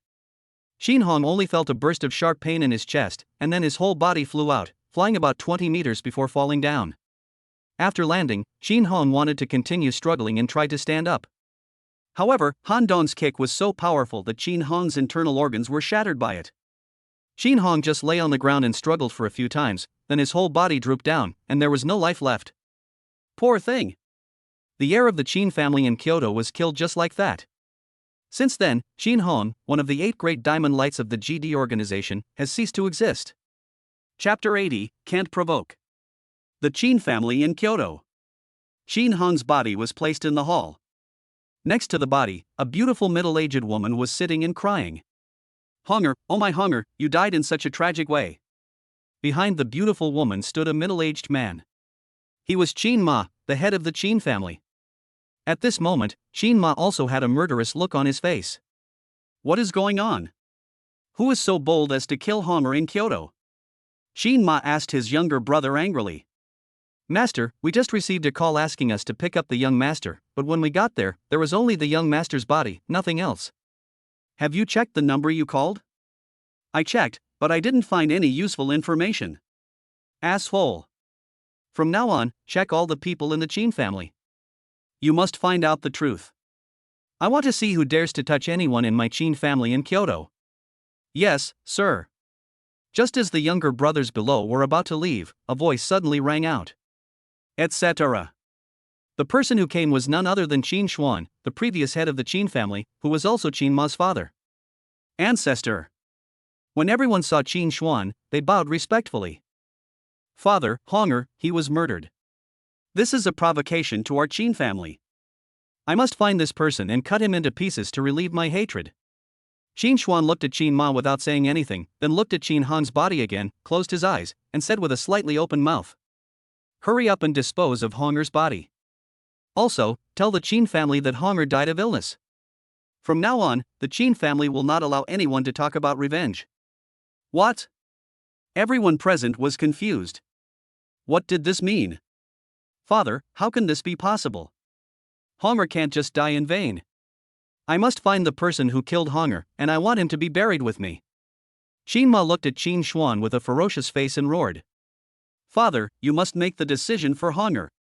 The beautiful woman who was crying nearby also said to Qin Xuan. She has only one son, Qin Hong, and she has doted on him since he was young. Now her son has been killed. If she cannot avenge him, she would rather die than live. Shut up, all of you. Qin Xuan yelled at Qin Ma and the beautiful woman. As the head of the family, Qin Ma was naturally a shrewd man. After being yelled at by Qin Xuan, his mind suddenly became clear. From what his father said, he seemed to have known the truth about Qin Hong's murder, but in the end his father chose to keep quiet. There was definitely something wrong here. Father, could it be that the person who killed Honger has a powerful background? Qin Ma asked. Okay, just do as I say. Qin Ma, come with me. After saying that, Qin Xuan walked into the study, and Qin Ma followed closely behind him. Father, what's going on? Qin Ma, who had just entered the study, asked immediately. This matter will be handled like this, and no more complications are allowed in the future. The old man sat down and said with his eyes closed. Father, Honger is the future successor of the Qin family. Now she died in an unclear manner. If there is no explanation, I will not let it go. Honger and the Duanmu family are also related by marriage. When the time comes, we will join forces with the Duanmu family. I don't believe that there is any force in Kyoto that dares to compete with us. Qin Ma really couldn't accept his father's behavior. He wanted him to keep quiet without telling him anything. This was absolutely impossible. Hey! We can't afford to offend them. Let alone the Duanmu family, even if you contact all the families in Kyoto, I'm afraid you won't be able to get any advantage. How is this possible? Qin Ma couldn't believe that this was true. Is the other party really that powerful? How did Qin Hong offend a force of this level? Honger is dead, don't you have many concubines outside? You can just find one with good qualifications among those illegitimate children to train. But if Honger's death offends those forces that the Qin family cannot afford to offend, and eventually leads to the decline of the Qin family, then you and I will become sinners of the family, do you understand? But, Father, you should at least let me know who the other party is, right? What will happen if you know? Even if I don't have the ability to avenge Honger now, as long as I know who the other party is, I will definitely find an opportunity for revenge in the future. You bastard! Do you take my words as bullshit? I told you to never think about revenge. Father! I really can't accept this. He is my own flesh and blood. Qin Ma was very angry, but at the same time he felt a little cowardly. His own son was killed, but he didn't dare to say a word. Looking at Qin Ma, Qin Xuan knew that even if he didn't tell him, he would probably try every possible way to find out on his own, which would then make things worse. Well, I'll tell you. The ones who did it were the Dragon Group. Dragon Group? Qin Ma froze in place as if struck by lightning. It was actually the Dragon Group that took action. The Qin family is a big family in Kyoto. As the head of the family, Qin Ma naturally knows about the Dragon Group, and he also knows the weight of the two words Dragon Group. If it was other forces that killed Qin Hong, even if it was the top forces in Kyoto, Qin Ma would find a chance to take revenge, but if it was the Dragon Group, then Qin Ma could only give up. Are you kidding? The Dragon Group is the top force in the entire China, and it has the support of the country behind it. What can a small family do to fight against the Dragon Group? If the Dragon Group stomps its feet, I'm afraid the Qin family will be uprooted. How is this possible? How could Honger offend someone from the Dragon Group? After hearing the news, Qin Ma collapsed directly on the sofa. Now he had no intention of avenging Qin Hong at all. All he was thinking about was how to protect the Qin family. Would Qin Hong drag the entire Qin family into the water? Qin Xuan next to him also looked helpless. Just an hour ago, he received a call from the Kyoto General Office, who told him that Qin Hong had assassinated a member of the Dragon Group. Damn it! On the phone, the general manager clearly told Qin Xuan to make his own decision and not to implicate the entire Qin family because of Qin Hong. If the Qin family persisted, the Dragon Group would not mind wiping the entire Qin family out of Kyoto. After receiving the call, Qin Xuan made a decision immediately and immediately found Qin Ma, who was determined to take revenge. Are you kidding?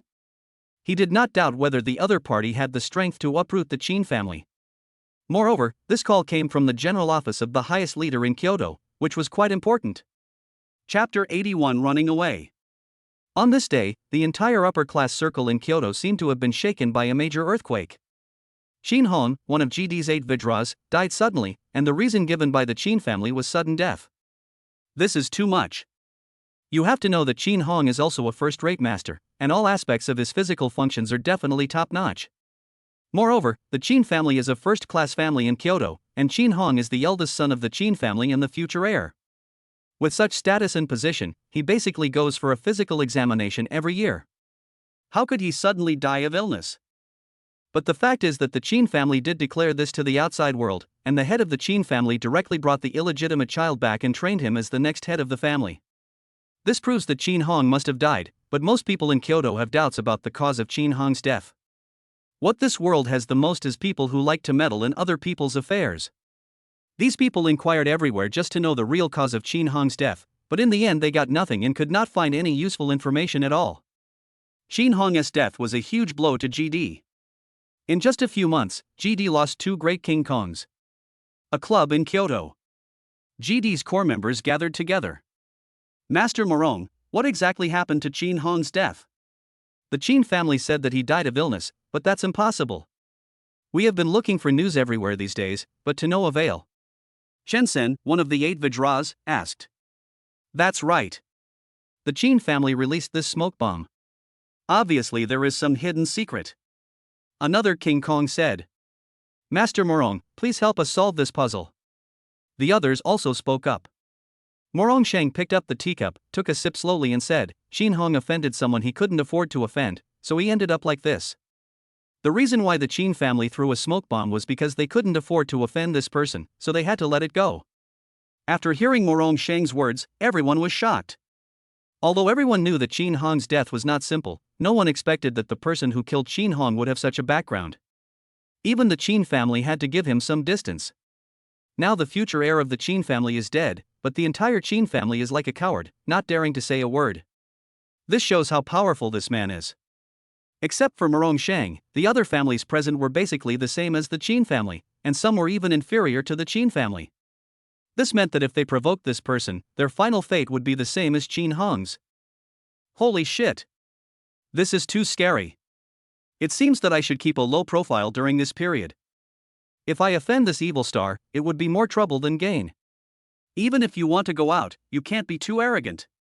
Master Morong, we shouldn't be implicated, right? Don't worry. This time it was Shin Hong who offended others. It has nothing to do with our GD, but it's better for everyone to keep a low profile during this period. This person should still be in Kyoto. If you offend him, it will be troublesome. Okay. I'm in seclusion during this period of time. I won't go out. Me too. The rest of the people followed suit. Just when Morong Sheng and his friends decided to keep a low profile during this period, Zhou Chengfeng was rushing to the airport without stopping. At the beginning, when Zhou Chengfeng told the president of Nanling University that he wanted to go abroad, the president refused to agree. Are you kidding? Nanling University and QH University are incomparable. Zhou Chengfeng is also an outstanding student. But if he goes abroad now, doesn't it mean that Nanling University is not good enough and can't retain students? This is too embarrassing. Although the principal refused to agree, Zhou Chengfeng was determined to leave. Especially after learning that Shin Hong had died, he didn't want to stay in the country any longer. Although others did not know the cause of Shin Hong's death, he could roughly guess it. Han Dong had previously come to him to confirm the news that Shin Hong was planning to assassinate him. Judging from Han Dong's vengeful character, Shin Hong's death was most likely related to him. The most crucial point is that after Shin Hong's death, the entire Chin family dared not even fart. This is outrageous. Originally, he was still there. If Shin Hong could take down Han Dong, he wouldn't have to go abroad. But now, not only did Shin Hong fail to capture Han Dong, he even lost his life. It seemed that even the entire Chin family didn't dare to mess with Han Dong. If he didn't run away quickly, was he waiting to die? Chang Feng. What's wrong with you? You can tell Mom if you have anything to say. Zhou Chengfeng's mother was sitting in the car. She really couldn't understand why her son suddenly asked to go abroad and was so anxious. Mom, did you know that young Master Qin is dead? This matter has now spread throughout Kyoto. Of course I know about it. What does this have to do with you? Mr. Qin didn't die of illness, he was killed by someone, and I know this person. I have been helping Mr. Qin, so there are some grudges between him and me. So now I can only go out and hide. What? You are so confused. Why did you get involved in their fight? You don't even know the identities of others. You are so confused. Mom, I know I was wrong. So I have to run for my life now. Okay, let's go quickly. Uncle Joe, speed up, let's go to the airport quickly. Zhou Chengfeng's mother was also very nervous. If the person who killed Qin Hong really found the Zhou family, then her husband would definitely give up his son in order to save the Zhou family. After all, this person didn't even dare to offend the Qin family, so how could the Zhou family compete with him? You know your husband too well. For the sake of the entire family, he would not mind sacrificing his own life, let alone his son. Therefore, the only way to save his son now is to send him away quickly. In this way, even if that person comes to seek revenge, he cannot vent his anger on the entire Zhou family because the real owner is not there. Zhou Chengfeng and his mother were worried about this matter, but Han Dong on the other side didn't take Zhou Chengfeng's matter to heart at all. Although there were some frictions between him and Zhou Chengfeng, Han Dong had always been a man who clearly distinguished between gratitude and resentment. It was impossible for him to kill Zhou Chengfeng or even destroy the entire Zhou family just because Zhou Chengfeng secretly reported his whereabouts. Besides, Zhou Chengfeng didn't know that Qin Hong wanted to kill him.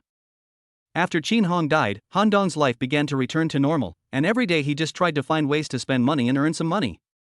Chapter 82 Arrogant Duanmu. A manor in Kyoto. This is a small stronghold of the Duanmu family in Kyoto. The Duanmu family is also a large family that has been secluded from the world. In order to be able to emerge faster and more steadily, they chose to marry the Qin family, a large family in Kyoto. Duanmu Shui is the eldest daughter of the Duanmu family. Originally Duanmuxu was planning to attend classes at school today, but she received a notice from her family asking her to go to the base in Kyoto because there was something important going on.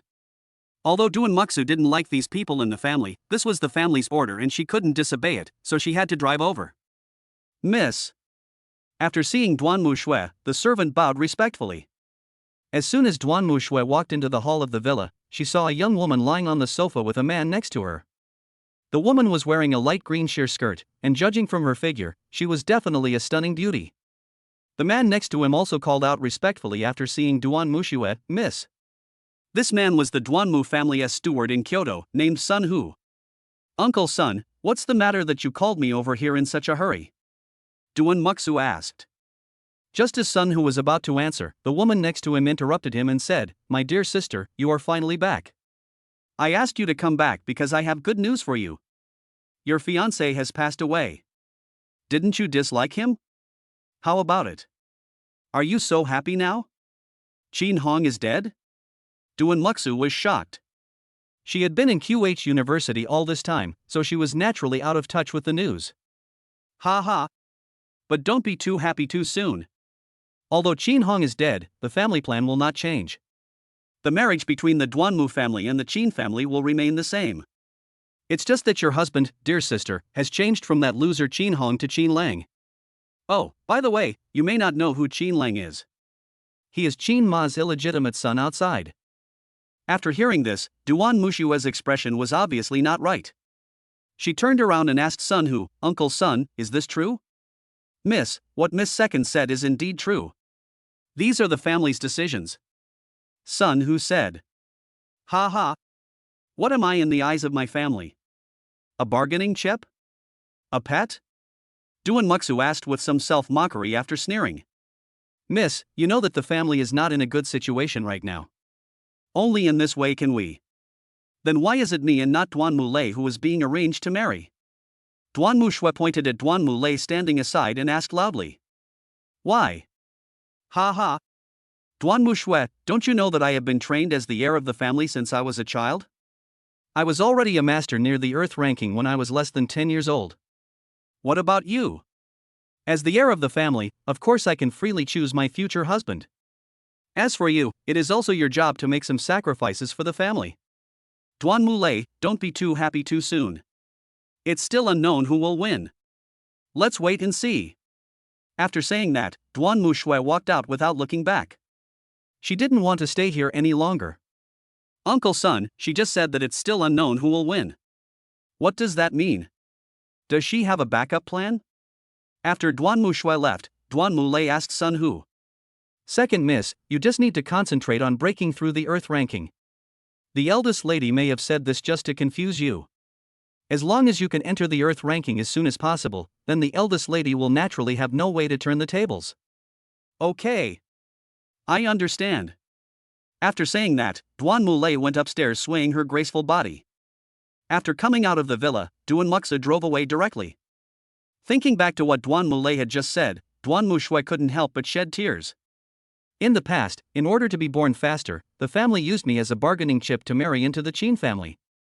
Now that Qin Hong is dead, they are asking me to marry Qin Lang. If Qin Lang is also a short-lived ghost in the future, do I have to continue to marry the next head of the Qin family? This is so sad. Is this my destiny? No. Absolutely not. My life must be in my own hands. So I must resist. And now, he still had a trump card in his hand. Maybe this trump card could really help him get rid of the shackles of his family. That's right. This trump card is Han Dong. Duan Muxa felt that Han Dong was not a simple person. If Han Dong was willing to help her, then there would be a chance for her to get rid of the Duanmu family and even take back everything that originally belonged to her. The strength that Han Dong is showing now is at the top of the Earth list. This kind of strength is unique among the younger generation in Kyoto. You know, Duanmu Lei has been trained as the heir of the Duanmu family since she was a child, and all resources are given priority to her, but now she has not yet broken through the Earth list. In this comparison, Han Dong's talent is a bit scary. And the power behind Han Dong must be scary too. If Duan Muxa knew at this moment that Han Dong had already entered the heavenly ranking, she would probably be shocked. Although Han Dong has agreed to form an alliance with him, at the beginning they only said that the alliance would deal with Qin Hong. Now that Qin Hong is dead, does the alliance between the two still count? Besides, the relationship between Han Dong and I is very ordinary now. At most it is a teacher-student relationship, not even a friend. Why should he help me? Duan Muxu was a little nervous. It seems that I must do something to bring myself and Han Dong closer. In this way, Han Dong might help him when necessary. Han Dong on the other side naturally didn't know what Duan Muxu was thinking. Ever since Qin Hong passed away, Han Dong went to QH University to report obediently every day. Han Dong's appearance on campus naturally caused a stir. Now Han Dong can be said to be a school celebrity. He is the rumored boyfriend of goddess Meng Yao. So Han Dong mainly walked around the school, always attracting the attention of many classmates. After arriving at the classroom, Han Dong first saw Zhao Rou. Zhao Rou looked at Han Dong with resentment. Recently, Zhao Rou has rarely seen Han Dong. Could it be that Han Dong thought she was a casual girl last time she offered herself, so he was unwilling to pay attention to her? Thinking of this, Zhao Rou looked depressed. She has always been a virgin. In the past, Zhao Rou once suspected that Han Dong was not good at that aspect, but now it seems that Han Dong is simply not interested in her. If there really was a problem in that area, how could he be with Meng Yao? It's so annoying. Elder brother. As soon as Han Dong entered the classroom, Chen Fei suddenly appeared from nowhere. You damn girl, do you want to scare me to death? Brother, now everyone is saying that you are in love with the goddess from QH University. Is that true? Chen Fei came up to him curiously. Just take care of yourself now and don't ask about other things. Han Dong said unhappily. Brother, you are so mean. We are family, and you didn't even tell me this piece of information. Humph. Han Dong rolled his eyes at Chen Fei in annoyance, then walked to the back row and sat down in the teacher's seat. If you don't want to tell me, then don't tell me. You stingy guy. I'll tell my sister-in-law later. After saying that, Chen Fei sat back in her seat angrily. Chapter 83 Lu Ba's Warning. At noon, Han Dong didn't plan to go out for lunch. He just wanted to have a bite in the school cafeteria. After finishing his meal, Han Dong was about to leave the cafeteria, but was stopped by several people as he reached the door. Are you the team leader from Nanling University, Han Dong? One of them asked. I am. Come with us. Our boss wants to meet you. After saying that, the man led the way. Boss? What era is this? Are there still such young and dangerous plots in schools? Han Dong shrugged. It seemed that this group of people knew his teacher's identity, but they still dared to stop him blatantly. This meant that the boss he mentioned was probably not a simple person. But Han Dong was not afraid. To be honest, with his current strength, he did not take these students in the school seriously. Han Dong quickly followed. He also wanted to know who the other party was. Which immortal had he offended? After a while, Han Dong was taken to the school's artificial lake. Han Dong is very familiar with this place. This is where he and Meng Yao had a date last time. Later, intimate photos of the two were uploaded to the forum. At this time, there was already someone sitting on the bench by the lake. Master Lu, bring the person here. Lu Ba turned his head and glanced at Han Dong. Are you Han Dong? Han Dong really wanted to curse. Fuck you, your little brother has already told you that he has brought the person you wanted, and you still ask me if I am Han Dong? Are you stupid? Han Dong rolled his eyes at Lu Ba. He really didn't want to answer such a stupid question. Lu Ba was not angry and continued to ask, what is your relationship with Meng Yao? At this moment, Han Dong finally understood why he was brought here. Judging from the situation, the man named Lu Ba in front of him should also be Meng Yao's suitor, so he is looking for trouble with me. No wonder the ancients said that beauty is a disaster. Finding yourself a beautiful wife will indeed attract hatred. Why should I tell you about my relationship with Meng Yao? Han Dong didn't buy it and asked directly. Meng Yao is the goddess of our QH university. You are a loser, and a loser from outside. Are you worthy of being with her? I advise you to go back to where you came from, otherwise. How about this? Otherwise, you won't be able to return to Nanling. Lu Ba threatened directly. Ha ha. People say QH University is a top international university, but I think that's just the way it is. How dare a student talk to a teacher like that? Even though I'm not a teacher at your school, didn't your school teach you to respect your teachers? Don't be so shameless here. I advise you not to be shameless. You can still stand in front of me now because I am willing to give you a chance. If you don't listen to my advice, I will not be polite next time. Lu Ba was also very annoyed at this time. He felt that with his identity and status, he was already giving Han Dong enough face by being willing to speak to him so kindly, but Han Dong just wouldn't listen. If that's the case, then it's not my fault. This is in Kyoto, and I can easily crush this ignorant guy in front of me to death. After saying this harsh words, Lu Ba prepared to leave. This was a school, so it would be difficult to do anything here. If he wanted to deal with Han Dong, he had to go outside the school. But before Lu Ba left, a figure appeared before his eyes. Meng Yao. This figure has appeared in Lu Ba's dreams countless times. Lu Ba was very excited when he saw Meng Yao and was about to step forward to say hello. But unexpectedly, Meng Yao didn't even look at him and walked straight to Han Dong. Han Dong, you are really here. I have something to tell you. Meng Yao said hesitantly. What's the matter? Han Dong asked.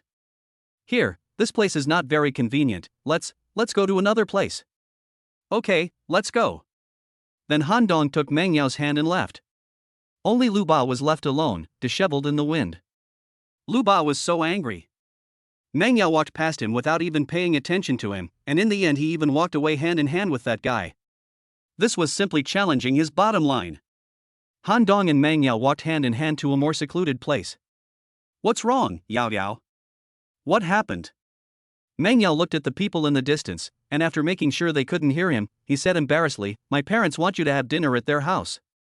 After saying this, Meng Yao stared at Han Dong closely, fearing that Han Dong would reject him. When? Han Dong looked at Meng Yao's expectant eyes and naturally couldn't bear to refuse. You agreed? Meng Yao asked with some surprise. Of course I agreed. It's my duty to meet your parents. When are you going? Then tomorrow. Okay, let's go together after class tomorrow. The two people here were chatting happily, but Lu Ba on the other side was almost going crazy. Han Dong took Meng Yao away in front of me. He didn't even take me seriously. Jealousy. A fire of jealousy rushed directly to Lu Ba's head. Ever since the first time he saw Meng Yao anxious, he has been attracted to Meng Yao. Although he has not been able to pursue Meng Yao for several years, no one dares to touch Meng Yao. He has long regarded Meng Yao as his woman. Dare to snatch the woman that the second young master of the Lu family in Kyoto likes? Han Dong is really tired of living. All along, Lu Ba did not use force on Meng Yao. On the one hand, he wanted to pursue Meng Yao slowly, and on the other hand, he was afraid of the mysterious family behind Meng Yao. If a woman had dared to reject him like this in the past, he would have forced himself on her long ago. How could he have such patience? But now that bitch Meng Yao actually dared to flirt with another man in front of me, so don't blame me for being so ruthless. Although the family behind Meng Yao is very mysterious, the Lu family in Kyoto is not to be trifled with. No matter what means he uses, he must get this woman. Meng Yao, just wait for me. One day, you will take off all your clothes and beg me to have sex with you.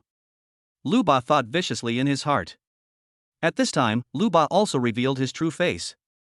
Not only does he want to get that bitch Meng Yao, he also wants to get rid of Han Dong, that fool who doesn't know how to live or die. Only in this way can he get rid of the hatred in his heart. At this time, Han Dong didn't know that he had been targeted by Lu Ba, and was still flirting with Meng Yao.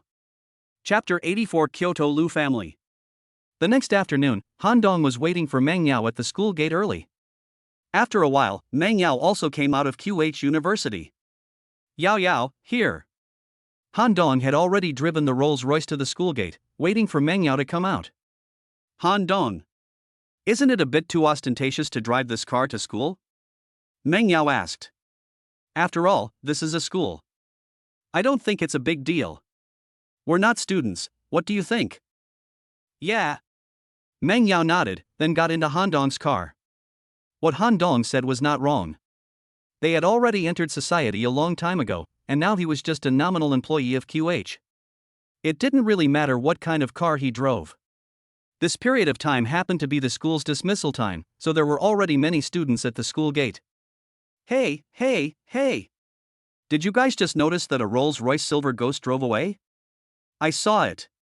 Is that the goddess Meng Yao who got on the bus? I saw it too. The driver seemed to be Han Dong, the teacher from Nanling University, right? It really does look a bit like him. What do they look a bit like? They are Meng Yao and Han Dong. What are they doing? Holy shit! Are they going to get a room together at this time? Of course. Oh my goodness. This is confirmed. QH goddess Meng Yao and her rumored boyfriend are having a sweet date, and the two are driving to their love nest together. Speaking of which, hasn't this goddess Meng Yao always been Lu Ba's woman? How come she was poached by someone else? Bullshit. Meng Yao has never admitted it in all these years. Every time Lu Ba and Meng Yao have a scandal, Meng Yao is the first to come out and clarify it. What bullshit is his woman? For a moment, the news that Han Dong and Meng Yao drove away from school together quickly spread throughout the campus. This scene just now was also filmed and uploaded directly to the school forum. This news is absolutely explosive. Even more shocking than the last news. Lu Ba in the classroom is logging into the school forum at this moment. Someone asked him to log into the forum, saying that something big is happening. Just posted on the campus forum. Meng Yao and Han Dong have a sweet date, the two drive to their love nest together. Spend a wonderful night together. A large headline first caught his eye. After clicking on it, Lu Ba saw a few more photos, which were high-definition pictures of Han Dong and Meng Yao getting into a car together. The more Lu Ba looked at it, the angrier he got. When he saw the photo of the two of them leaving together, Lu Ba was struck by lightning. How dare these two people? I must teach them a lesson. Then Lu Ba walked out of the classroom. Along the way, Lu Ba always felt that everyone was pointing fingers at him behind his back, as if they were laughing at him. Lu Ba's face became increasingly darker. After quickly leaving the school, Lu Ba hurriedly took out his mobile phone and called his brother Lucen. Lucen, one of GD's 8 Vijras. What's the matter? Lucen asked. Brother, I want to teach someone a lesson, so I want to borrow the power of the Lu family. What do you want to do now? Kyoto has not been peaceful recently. You'd better behave yourself. Lucen had just heard Morong Sheng talk about the mysterious man who killed Qin Hong, so he didn't dare to go out during this period, for fear of getting into trouble. Brother, I have been pursuing Meng Yao for several years, but today that bitch actually checked into a hotel with another man. How could I tolerate this? MD, can you be more promising? Is it only women that you have in your mind? Besides, this Meng Yao also has a background. She is the eldest daughter of the Meng family, don't you know that? Lucen naturally investigated the woman that Lu Ba was pursuing. I don't care. If they bully me now, they are bullying the Lu family. I must teach them a lesson. Do you know the man's background? The Lu family is a super family in Kyoto. Although the Meng family is a hidden family that has not yet come into the world, if a fight really comes, the Lu family is not afraid of the Meng family at all. After all, the Lu family is a large family that is still alive and has been operating for decades. The relationships in Kyoto are complicated. Lucen really does not take the Meng family seriously. But the man's identity must be made clear, otherwise it would be troublesome if he offended the evil star who killed Qin Hong. Don't worry, brother. I have already investigated it clearly. He is just a small teacher with no background. Lu Ba said. Well. Then I'll ask Uncle Zhao to help you later. Since the other party has no background, he naturally has to get back at them. After all, the Lu family in Kyoto is not a small fish or shrimp that can be easily provoked. Thank you, brother. Lu Ba was very excited. Now it was good. Uncle Zhao was the steward of the Lu family. With Uncle Zhao's help, it seemed that Han Dong would be forced to kneel down and beg for mercy. Let me remind you not to cause trouble outside during this period of time. A big shot has come to Kyoto. So don't provoke people you don't know his background. If you get into trouble, I will break your legs. Lucen felt that he still had to give Lu Ba, the troublemaker, a warning. Just rest assured, brother. Since Lucen had already agreed, Lu Ba felt that there would basically be no problem with this matter. Although the family behind Meng Yao has a strong foundation, she has not yet come into the world, and her assets in Kyoto are pitifully small, estimated to be only a few billion at most. Wouldn't it be easy for the Lu family to deal with her? When Lu Ba thought of the scene of Meng Yao kneeling and begging him, he felt restless. In fact, a hidden family like the Meng family does have a strong foundation, but after all, they have been hidden for hundreds of years, so they have no roots in Kyoto. This is why many families that want to be born want to find a living family to cooperate with. Without good partners, no matter how strong the foundation of these hidden families is, it will be as powerless as a punch on cotton. This is the case with the Meng family now. They have not been able to find a partner because Meng Yao has already established a cooperative relationship with Han Dong.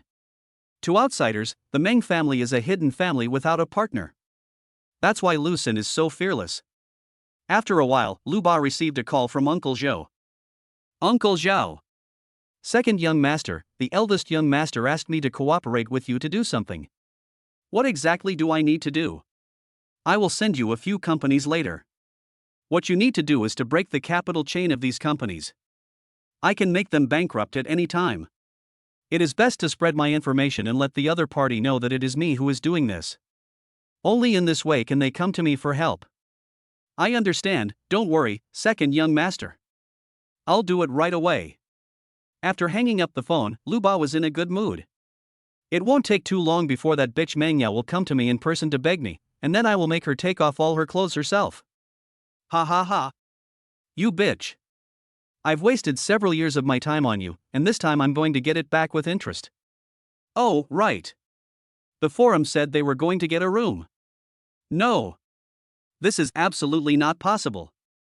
I must not let Han Dong take the lead. I must stop them. Lu Ba then asked someone to investigate and finally found out that they had actually returned to the Meng family together. I absolutely cannot allow these two to be so affectionate at home. I must go and destroy this couple's relationship later. Chapter 85 Meet the Mother-in-Law. After leaving school, Han Dong and Meng Yao rushed to Meng Yao's home. Han Dong, my parents are very nice people. You don't have to feel any mental burden, and don't be nervous. Meng Yao, who was sitting in the passenger seat, stuttered to Han Dong. Looking at Meng Yao's nervous expression, Han Dong wanted to laugh. Why am I nervous? I think it's this girl who is nervous. For Han Dong, it seems that this is not the first time to go to a girl's house for dinner. Didn't he also go to Zhao Rou's house for dinner before? Speaking of eating, Han Dong is also familiar with it. Don't worry, Yao Yao, I won't be nervous. Han Dong turned his head to look at Meng Yao, whose little face was blushing, then held her little hand and comforted her. By the way, Yao Yao, this is my first time going to my future mother-in-law's house. It's not appropriate to go empty-handed. Han Dong said. Ah? What mother-in-law? What are you talking about? Meng Yao, whose face was already red, became even more embarrassed after hearing Han Dong's words. Isn't it? Isn't this the future son-in-law meeting the future mother-in-law? What are you talking about? I won't pay attention to you. After saying that, Meng Yao turned his head and pretended to ignore Han Dong. Han Dong looked at Meng Yao. Who could have thought that the campus belle of Nanling University would have such a shy side? Han Dong went to the mall first. Although Meng Yao kept saying that he didn't need to bring anything because their family had everything they needed, he still had to show basic etiquette. It was impossible to visit someone's home for the first time without bringing a gift. So Han Dong took a detour to the mall to buy some gifts. Under Meng Yao's guidance, Han Dong quickly drove the car to a villa area. After getting off the car, Meng Yao walked in front and Han Dong walked behind carrying a bunch of things. Inside the villa, Wu Eiling and Meng Bo also had someone prepare a large table of dishes. Although Meng Bo persuaded Wu Eiling not to stop Meng Yao and Han Dong from being together, Wu Eiling felt bad whenever she thought that the daughter she had raised with great effort was going to be abducted by a poor boy whose background she didn't know. Mom and Dad, I'm back. Meng Yao shouted directly to Meng Bo and his wife after entering the door. Meng Bo turned his head and looked at Han Dong behind Meng Yao. Good boy. This guy is in good spirits. He looks good. Very handsome. Hello, uncle and aunt. I'm Han Dong. After seeing Meng Bo and Wu Eiling, Han Dong also took the initiative to say hello. Hello, come in. Meng Bo quickly invited Han Dong in. Uncle and aunt, we came here directly from school today. We were in a hurry and didn't know what you like, so we could only go to the mall to buy some things. I don't know if you like them or not. Han Dong handed over a pile of gifts in his hand. Kid, why buy a gift for you? We have everything at home, as long as people come. Wu Eiling said as she took the things in Han Dong's hand, her mouth grinning like a flower. To be honest, after meeting Han Dong, Wu Eiling was also shocked by his handsome appearance. I have seen many rich second generations and official second generations before, but no one can compare with Han Dong. It seems that my daughter has a good taste. Then, under Meng Bo's guidance, the four of them went to the dining room to eat together. I don't know why, but Meng Yao was extremely nervous. Han Dong seemed to be at ease. After all, Han Dong was a man who had seen the world. How could such a small scene make him nervous? Yao, go get our bottle of fine wine. We're happy today, so Han Dong and I will have a couple of drinks. Okay. I'll go right away. After Meng Yao brought the wine, he poured it for Meng Bo and Han Dong. Come on, Han Dong, you are the guest today, please do as you please. I'll drink first as a sign of respect. After saying that, Meng Bo drank the wine in the cup in one gulp. Uncle has a good alcohol tolerance. After saying that, Han Dong also drank it in one gulp. After 3 rounds of drinking, Wu Eiling asked, Han Dong, how did you and Yao know each other? Is there anyone else at home? What are you mainly doing in Kyoto now? Oh. Mom, are you here to investigate the household registration? Meng Yao on the side said dissatisfiedly. It's okay. Auntie, Yao and I were college classmates. My parents died when I was very young, and I was raised by my uncle. Now I also have an investment company in Kyoto. Han Dong answered one by one, but Han Dong did not say the name of Ingdong International. He did not want to be too ostentatious. Wu Eiling nodded. She was quite satisfied with Han Dong's situation. There were not many people at home, so she could become a son-in-law. Having an investment company in Kyoto is also considered having one's own business, so it doesn't matter if it's small. As long as he knows how to manage it, some of the industries invested by the Meng family after they are born can also be handed over to him to manage. The meal was quite successful and everyone was very happy. Meng Bo drank a little too much and was now a little tipsy. He didn't expect that Han Dong could drink so well at such a young age. In fact, with Han Dong's current strength, there would be no problem even if he drank 10 bottles of wine. He could completely excrete the alcohol in his body and it would not hurt him at all. Wu Eiling had never met Han Dong before and had some misunderstandings about him, but now the more Wu Eiling looks at Han Dong, the more she likes him. She felt that Han Dong's only background was a little off, but everything else was impeccable. But it doesn't matter if he has a poor background. He can use the resources of the Meng family to slowly train Han Dong. Wu Eiling felt that with time, under her training, Han Dong would definitely become an outstanding talent. After dinner, they sat in the living room and chatted again. Han Dong. Let me tell you the truth today. We don't object to you and Yao dating, but your aunt and I have a request. Meng Bo looked at Han Dong and said, Uncle, please tell me what you want me to do. After you get married, you must live in Kyoto. Put. What's going on? They're talking about marriage right now? Han Dong was completely confused. Dad, what are you talking about? Meng Yao said embarrassedly with blushing cheeks. Yao Yao, don't say anything. Let your dad finish what he is saying. Wu Weiling said to Meng Yao. To be honest, we were against your relationship at first. Although our Meng family is not a top-notch family, it does have some background after all. We looked down on you at first. But Yao Yao has set his sights on you and looks down on the children of other noble families. We have no choice but to accept you. Han Dong nodded and did not feel uncomfortable because Meng Bo was telling the truth. So, you must treat Yao Yao well in the future. Yao Yao will take over the Meng family in the future, you must help her well in Kyoto and not let her suffer any grievances. Meng Bo continued to add. Don't worry. Uncle and aunt, I will definitely treat Yao Yao well in the future, and I will always stand by her side to protect her. Afterwards, they chatted a lot more. It was not until very late that Han Dong was ready to get up and say goodbye and leave. Chapter 86 Lu Ba's Revenge. Uncle and aunt, I'm really sorry to bother you today. If I have time in the future, I will definitely come to visit you again. Han Dong stood up and said goodbye. Han Dong. We are a family from now on. Don't be polite. Come back and visit Yao Yao often when you are free. Meng Bo said. I will. Yao Yao, please help Daddy send Han Dong off. Daddy has drunk a little too much, so I won't send Han Dong off.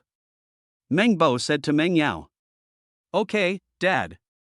After saying that, Meng Yao left with Han Dong. When Han Dong drove away from Meng's house, Lu Ba also received the news and he also knew that Han Dong had left. Lu Ba breathed a sigh of relief. If Han Dong didn't come out, he would definitely rush in. Now it seems that Meng Yao just took Han Dong back to meet his parents, and the two of them probably haven't had time to have a substantive relationship. Meet the parents? Humph. When I get control of the Meng family's assets in Kyoto, I wonder if you, Meng Yao, will come and beg me. After receiving Lu Sen's signal, the Lu family acted very quickly, and the housekeeper Uncle Zhao quickly began to act. Not long after Han Dong left, Meng Bo received a call. The company's imported raw materials were actually detained by customs. They said that the taxes and fees had not been clearly checked and needed to be calculated again. I just hung up the phone and another of my company's products failed the export quality inspection and was detained. In just half an hour, Meng Bo received dozens of calls, either about problems with the capital chain or with the products. After hanging up the phone, Meng Bo frowned.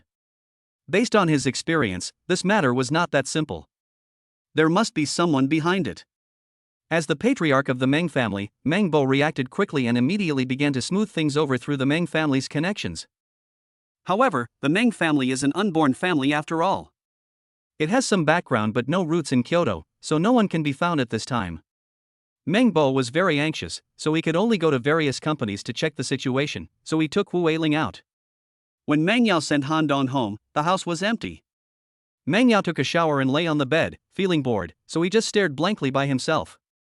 Ever since Han Dong met Meng Yao in Kyoto, their relationship had progressed at a rapid pace. Meng Bo went to each of his companies to check the situation. Now he was sure that someone was targeting him. In desperation, Meng Bo could only make a phone call to the old director of the Kyoto Inspection Department. This director has now retired and is actually no longer in charge of affairs, but there is no other way, as this is already the most important person Meng Bo could find in Kyoto. The Meng family is still in seclusion, so they don't have a very strong network of relationships in Kyoto. This is why the secluded family needs to seek cooperation with other forces. It's Meng Bo. An old voice came from the other end of the phone. Old Minister. I know why you called me this time, but unfortunately, I can't help you with this matter. Old Minister, I won't embarrass you, but I want to know what's going on. Who is behind this? Meng Bo. Considering our friendship, I can tell you that the person behind this is very powerful. How did you offend them? Old Minister, our Meng family has not yet been born, so it is not easy to offend any forces. That's very strange. If they didn't have a deep hatred, why would they do such a thing? Judging from their actions, they are going to destroy all of the Meng family's investments in Kyoto. Destroy all the industries? How can this be possible? If this is true, then the birth of the Meng family will be a distant prospect. Meng Bo will never allow this to happen. Who is it? Kyoto Lu family. The Lu family? This is not right. We have no dealings or interactions with the Lu family. Why would the Lu family want to deal with us? Meng Bo looked confused. The specific situation is not clear right now, but I can help you find out tomorrow. What is certain now is that it was the Lu family who took action. Okay, thank you for troubling me, old minister. After hanging up the phone, Meng Bo couldn't figure out why the Lu family in Kyoto would attack him. Could it be that Meng Yao had a grudge against the Lu family? It seemed that he would have to ask about it when he returned. The Lu family of Kyoto is very powerful in Kyoto. Not only does they have a great influence in the business world, they also have certain connections in the political world, so this matter is indeed a bit tricky. On the way home, Wu Weiling, sitting in the car, couldn't figure out how the Meng family had offended the Lu family. Old Meng, you said that we have no connection with the Lu family, why would they take action against us? Wu Weiling asked, puzzled. Ai Ling, the Lu family has two sons who are about the same age as Yao Yao. Do you think it is possible that Yao Yao offended the other party, so? Meng Bo still expressed his guess. Then let's go back and ask Yao Yao if she knows anyone from the Lu family. When he got home, Meng Bo saw that Meng Yao had already gone to bed, so he stopped Wu Weiling, who was about to go up, and asked her to ask again the next day. The next day was the weekend, and Meng Yao slept until noon, and was finally woken up by Wu Weiling. Mom, it's the weekend today, can't you let me sleep a little longer? Meng Yao said in a daze with his eyes closed. Yao Yao, get up quickly. Mom has something important to ask you. Wu Weiling said anxiously. She wanted to ask it last night, but she had been holding it in for the whole night. Wu Weiling pulled away his quilt, and Meng Yao could only get up helplessly, wash up, and go downstairs. Meng Bo and Wu Weiling hadn't slept all night, and their mental state was extremely bad. Mom and Dad, what's the matter? Meng Yao walked over and sat on the sofa and asked. Yao Yao, Dad asks you, do you know Lu Sen? Lu San? I have no impression of him. Who is this? Meng Yao thought about it carefully and realized that he did not know this Lu Sen. Really don't know him? I really don't know him. Meng Yao said. Well, Lu Sen has a younger brother named Lu Ba, do you know him? Wu Eiling on the side continued to ask. Lu Ba? There is indeed a student named Lu Ba in our school. He has been pursuing me for many years, but I am a teacher and he is a student, so I must reject him. Meng Yao told Meng Bo all the news he knew about Lu Ba. The more Meng Bo and Wu Eiling listened, the more they felt something was wrong. Mom and Dad, what's wrong? Is there any problem? Meng Yao asked. It's nothing. Go upstairs and continue sleeping. There's nothing for you to do here. Meng Bo said. Meng Yao looked at Meng Bo and Wu Weiling, always feeling that something was wrong, but he couldn't put it into words, so he could only go upstairs. Old Meng, it seems that the second young master of the Lu family couldn't get our Yao Yao, so he turned love into hate and attacked the Meng family. Wu Eiling said. Meng Bo closed his eyes and instantly seemed to have aged several years. Now the cause of the problem has been found, but there is no conclusion on how to solve it. Now, unless Meng Yao is sacrificed and allowed to be with the second young master of the Lu family, Lu Ba will not stop. But how could Meng Bo do such a thing? He would never sacrifice his own daughter. At worst, the Meng family won't be around anymore. Just start over. Why don't we ask Yao Yao herself what she thinks? Maybe she will choose the second young master of the Lu family? Wu Eiling said from the side. Shut up. If you ask Yao Yao now, she will definitely choose the Lu family for the Meng family. This is unfair to her. Moreover, the development of the Meng family can never be achieved by selling out the happiness of girls. Meng Bo said to Wu Eiling in a firm tone. I know, I was just saying that. So what should we do now? There's no other good solution. If nothing works, we'll just stay in seclusion and start over again. Why? Chapter 87 Purchase of Shares. On a weekend afternoon, Meng Bo and Wu Eiling hurried out. Han Dong was also bored at home, so he sent a message to Meng Yao to ask him to go out for a walk together. Han Dong was not very familiar with Kyoto, so Meng Yao basically took Han Dong around for the whole afternoon. Meng Yao really enjoyed the feeling of being alone with Han Dong. Although the sun was scorching, it did not affect the pace of Han Dong and Meng Yao at all. It was not until the evening that the two separated. Meng Bo and Wu Eiling were busy all day long, dealing with various matters in the company. Meng Bo himself knew that this time the Meng family might not be able to keep the industries they invested in Kyoto, so now Meng Bo was trying his best to sell the company's shares so that he could keep more cash. But things were far from as simple as he thought. Meng Bo only holds 54% of the shares, and the rest of the shares are all in the hands of idle shareholders. Now, under pressure from the Lu family, these shareholders have transferred their shares to the Lu family at a low price. In this way, the Lu family's shares will be higher than Meng Bo's. In other words, Lu Ba now has complete control over all industries invested by the Meng family. Life or death depends on his words. Meng Bo was speechless. He did not expect the Lu family to act so quickly. All of a sudden, the businesses that the Meng family invested in Kyoto were either facing bankruptcy, or facing closure, or had already closed down. Employees of some companies collectively demanded their wages and even filed lawsuits. This is the power of a first-rate family. A family like the Meng family, which has not yet emerged, has no way to resist it. Old Meng, what should we do now? Wu Ailing asked dejectedly. Meng Bo didn't know what to do. The Lu family had people in both the business and political circles, and the Meng family had no way to fight against them. Don't worry. Once Lu Ba buys the remaining shares, he will definitely come to us. We'll see what conditions he has then. Meng Bo comforted. Just when the two were feeling frustrated, the office door was pushed open. A young man in his 20s pushed the door open and walked in, followed by the Lu family's housekeeper. Hello, both of you. Let me introduce myself. My name is Lu Ba. The young man said to Meng Bo and Wu Ailing. Lu Ba? Are you the second young master of the Lu family? Why do you want to deal with the Meng family? We have no grudges in the past or today, why are you doing this? Wu Ailing stood up and questioned Lu Ba excitedly. Auntie, don't get excited. Meng Yao is your daughter. I have been pursuing her for several years but have not been successful. But recently she has been very close to a guy named Han Dong, and someone even took intimate photos of them. This matter has spread all over the school, and now I have become everyone's laughingstock. I must have an explanation for this matter. Lu Ba looked at Meng Bo and his wife and continued, now I give you two choices. Either you let Meng Yao be with me, then we will be a family, and the shares in my hands will naturally be yours. But if you continue to support Meng Yao and Han Dong being together, then I'm sorry, the Meng family will definitely lose everything they have now. I believe you will have a good choice of where to go. After saying this, Lu Ba looked at Meng Bo quietly, waiting for Meng Bo to make the final decision. As long as he can deal with Meng Yao's parents, Meng Yao will definitely be his plaything. Meng Bo and Wu Ailing looked at each other. Sure enough, things were not much different from what they had guessed. This Lu Ba is the one who cannot get the love he wants, and eventually turns love into hate. I'm very sorry, Mr. Lu. Yao Yao naturally has her own choice. Although we are her parents, we have no right to make any decision for her. If she likes you and chooses you, we naturally have no objection, but if she chooses to be with someone else, we will not interfere. Meng Bo said to Lu Ba calmly. Oh?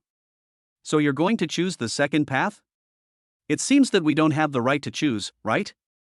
Meng Bo is an upright person, so it is impossible for him to exchange his daughter's happiness for the Meng family's career. In that case, don't blame me for being ruthless. Oh, by the way, I forgot to tell you one thing. Just now, the inspection department found contraband in your products. If it doesn't matter, then you'll be prepared to spend the rest of your life in prison. You are so despicable. Meng Bo pointed at Lu Ba's nose and didn't know what to say for a moment. This is what happens if you offend me. After saying that, Lu Ba left the office. Old Meng, what should we do now? Are we really going to jail? Wu Ailing was already a little scared at this time. Don't worry. I don't believe that Lu Ba can cover the sky with one hand in Kyoto. Let's transfer the shares in our hands as soon as possible. Meng Bo continued to comfort. Well, that's all we can do for now. Wu Ailing nodded. The next day, Meng Bo released the news of the sale of shares, but the effect was not good because no one dared to offend the Lu family at this time. Isn't it obvious that buying the Meng family shares at this time is going against Lu Ba? Meng Bo naturally knew this, so he greatly lowered the price of shares, selling shares originally worth 8 billion at 1 billion, but even so, no one was interested. Originally, Meng Bo didn't hold out much hope. But that afternoon, Meng Bo received a call from someone who wanted to buy his shares.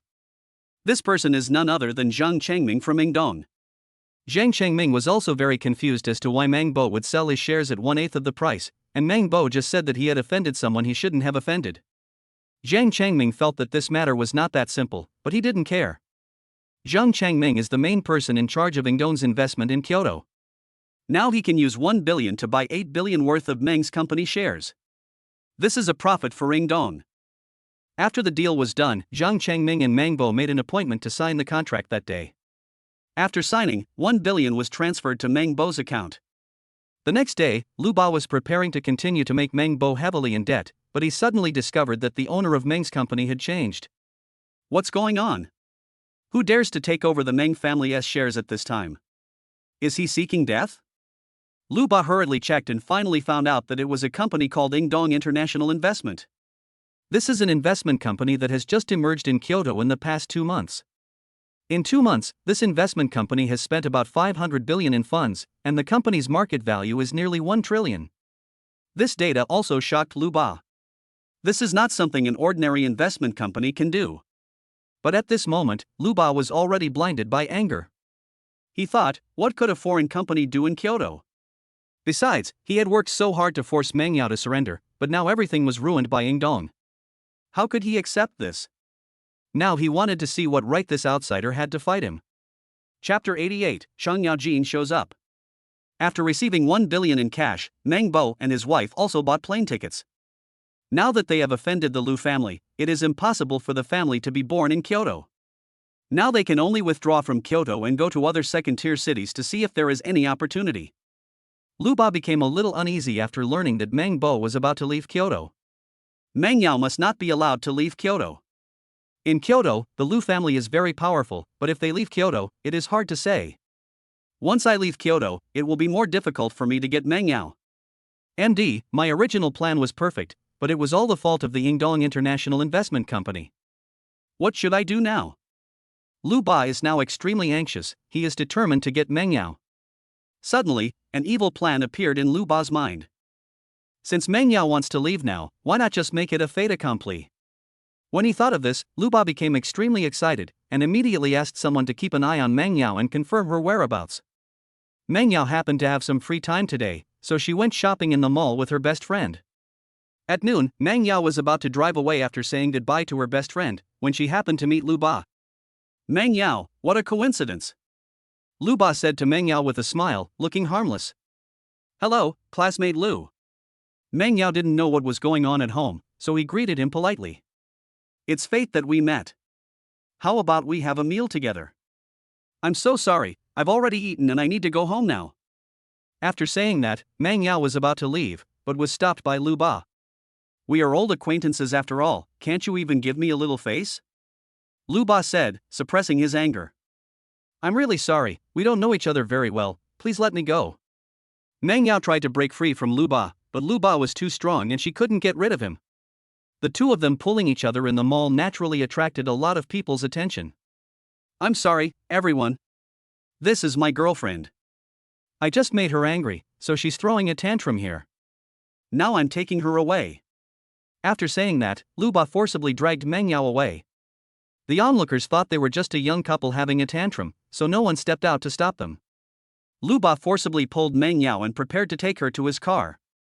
He was now burning with desire and could not wait to press Meng Yao under him. Meng Yao wanted to escape but was unable to break free, tears welling up in his eyes. When Lu Ba looked at Meng Yao, whose face was filled with tears, his desire to conquer her became even stronger. What a beauty! Just when Lu Ba was about to force Meng Yao into his luxury car, he was stopped by someone who turned out to be Duan Mushui. It turned out that today was the weekend, and Duan Muxu was also thinking about going out for a stroll. After all, shopping is a woman's favorite thing to do. But unexpectedly, he ran into Han Dong's rumored girlfriend Meng Yao at the entrance of the mall, and she was arguing with another man. Originally Duan Muxu thought that maybe Meng Yao was playing two-timing, so she didn't want to meddle in other people's business, but later she felt more and more that something was wrong. It was obvious that Meng Yao did not want to go with this man. If he was forcibly taken away, the consequences would be disastrous. It seems that I have to take care of this matter myself. So when Lu Ba was about to drag Meng Yao away, Duan Mushui stepped in to stop him. Lu Ba turned around and looked at Duan Mushui. Wow! Another top-notch beauty, not inferior to Meng Yao at all. Although Duan Mushui is very beautiful, Lu Ba now only wants to get Meng Yao into bed as soon as possible. He doesn't want to think about anything else to avoid any complications. Who are you? Why are you meddling in other people's business?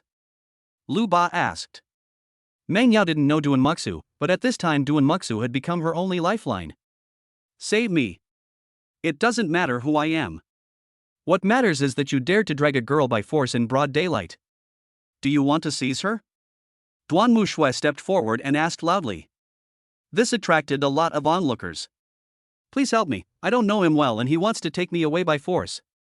Meng Yao quickly said to everyone. At this time, some people in the crowd had already started taking videos. Seeing this, Lu Ba's face turned unhappy and he stared at Duan Muxu. Damn, it seemed like it was going to succeed, but then this bitch showed up and ruined my plan. It looks like today's plan can't go on. What should I do about this? If she didn't meet Meng Yao today, she might leave Kyoto tomorrow. At this moment, Meng Yao also seized the opportunity to break free from Lu Ba. Get out! Get out! If you stand here any longer, I will kill you. Lu Ba drove away the onlookers. Seeing Lu Ba's fierce appearance, the people around him dispersed. They just wanted to watch the fun. If they were really affected by it, it would be too unlucky. So the spectators left one after another. For a while, only Lu Ba and the other two were left on the field. You'd better mind your own business, Lu Ba said to Duan Mushui with cold eyes. If you say so, then I will definitely take care of this trivial matter today. Duan Muxu completely ignored Lu Ba's threat. Don't say that Meng Yao is Han Dong's rumored girlfriend. I will still need to rely on Han Dong in the future. Even if she is a stranger, I can't just watch a girl being ruined. Do you really want to care? Lu Ba was determined to take Meng Yao away today, otherwise there would be no chance in the future. Even if he forced Meng Yao, at most he would be beaten up by his grandfather and eldest brother. I'll take care of it, Duan Muxu said seriously. Okay, then I'll deal with you first. After saying that, Lu Ba suddenly attacked and directly attacked Duan Muxu. The two soon started fighting. But after a while, Lu Ba regretted being so impulsive, because he found that although Duan Mushui in front of him looked quite beautiful, she was not just a vase. Her strength was basically reaching the level of the Earthlist, and was on par with him. The two fought for dozens of rounds, but were evenly matched and neither could do anything to the other. Who are you? Even if Lu Ba was stupid at this moment, he knew that Duan Mushui was not simple. She was so young and yet had such strength. She was definitely not an ordinary person. Who I am is none of your business. Take my punch. After saying that, Duan Muxu punched him. In a hurry, Lu Ba also attacked with a palm. Bang! Both of them took a step back, blood oozing from their mouths. It seems that with this woman here today, it is impossible for me to take Meng Yao away. After taking a look at Duan Mushui and Meng Yao, Lu Ba was unwilling but had no choice but to leave temporarily. Chapter 89 Playing Some Tricks. After Lu Ba left, Duan Muxu first wiped the blood from the corner of her mouth. When she saw Lu Ba walking away, her tense body suddenly relaxed. You are bleeding. How about I take you to the hospital first? Meng Yao said with concern when he saw the bloodstains on the corner of Duan Mushui's mouth. It's okay, no need to go to the hospital, it's just a minor injury. Call Han Dong right now and ask him to pick you up. I'm afraid Lu Ba will come back and attack you. Okay, I'll call Han Dong right now. Meng Yao nodded, but then felt something was wrong. Do you know Han Dong? Originally, Meng Yao thought Duan Muxu was just a passerby, but he didn't expect that she actually knew Han Dong. My name is Duan Mushui, and I'm a student at Nanling University. Duan Mushui said. A student of Nanling University? No wonder he knew Han Dong. At this time, Han Dong was taking a nap in his villa. Han Dong was shocked after receiving Meng Yao's call. Meng Yao was almost kidnapped?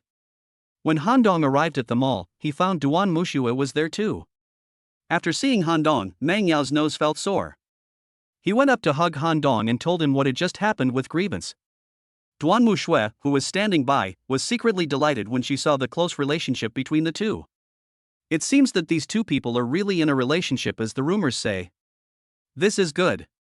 I saved Han Dong's wife, so he will definitely repay me in the future. Lu Ba? This guy is so bold. While Han Dong was comforting Meng Yao, he was thinking about how to teach Lu Ba a lesson. By the way, we are all grateful to classmate Duanmu just now, otherwise the consequences would be disastrous. Classmate Duanmu was injured because of this. Why don't we take her to the hospital? Meng Yao said. Leave it to me, go to the car and have a good rest first. Afterwards, Meng Yao got into Han Dong's car first. Okay, don't pretend in front of me. Han Dong said to Duanmu Shui, who was still wiping the blood from the corner of her mouth. Pretending? You said I was pretending? Okay, Han Dong. I got hurt for your girlfriend, and now you say I'm pretending? You're such a stinky man who would burn bridges after crossing them. Duan Muxu immediately confronted him. It's not like I haven't seen this Lu Ba before. He hasn't even entered the Earth ranking yet. And what about you? You are a master who has already entered the Earth ranking, even though you just entered it. But how could you be injured so badly in a fight with that loser Lu Ba? What, you? At this moment, Duan Muxu felt nothing but shock. Han Dong actually saw through his own strength. Indeed, I broke through the Earth ranking not long ago. But only she knew about this. In front of outsiders, she had always suppressed her own strength and showed her strength below the Earth ranking. This was her last trump card left to deal with Duan Mulei, but now, Han Dong actually saw through this trump card. So scary. Duan Mushue, how could I not know the little thoughts in your heart? You pretended to be seriously injured when saving Meng Yao, so that I would be grateful to you and would be willing to help you complete your plan in the future. Are you underestimating me a little too much? People like Han Dong are really terrifying. It's like being stripped naked in front of him, with no secrets at all. If such a person becomes one's opponent, it would be a nightmare. However, Duan Muxu didn't know that Han Dong's spiritual perception was now ridiculously strong. As long as someone was weaker than him, Han Dong could sense their specific strength level. Up to now, Han Dong has not met anyone whose mental perception is stronger than his. Although Su Tian and others are stronger than him, their mental power is far inferior to his. Although you played some tricks on me today, you did save Meng Yao today. If I hadn't met you, Meng Yao wouldn't have been killed by Lu Ba today. So, I can help you do one thing, but this thing cannot violate the principles.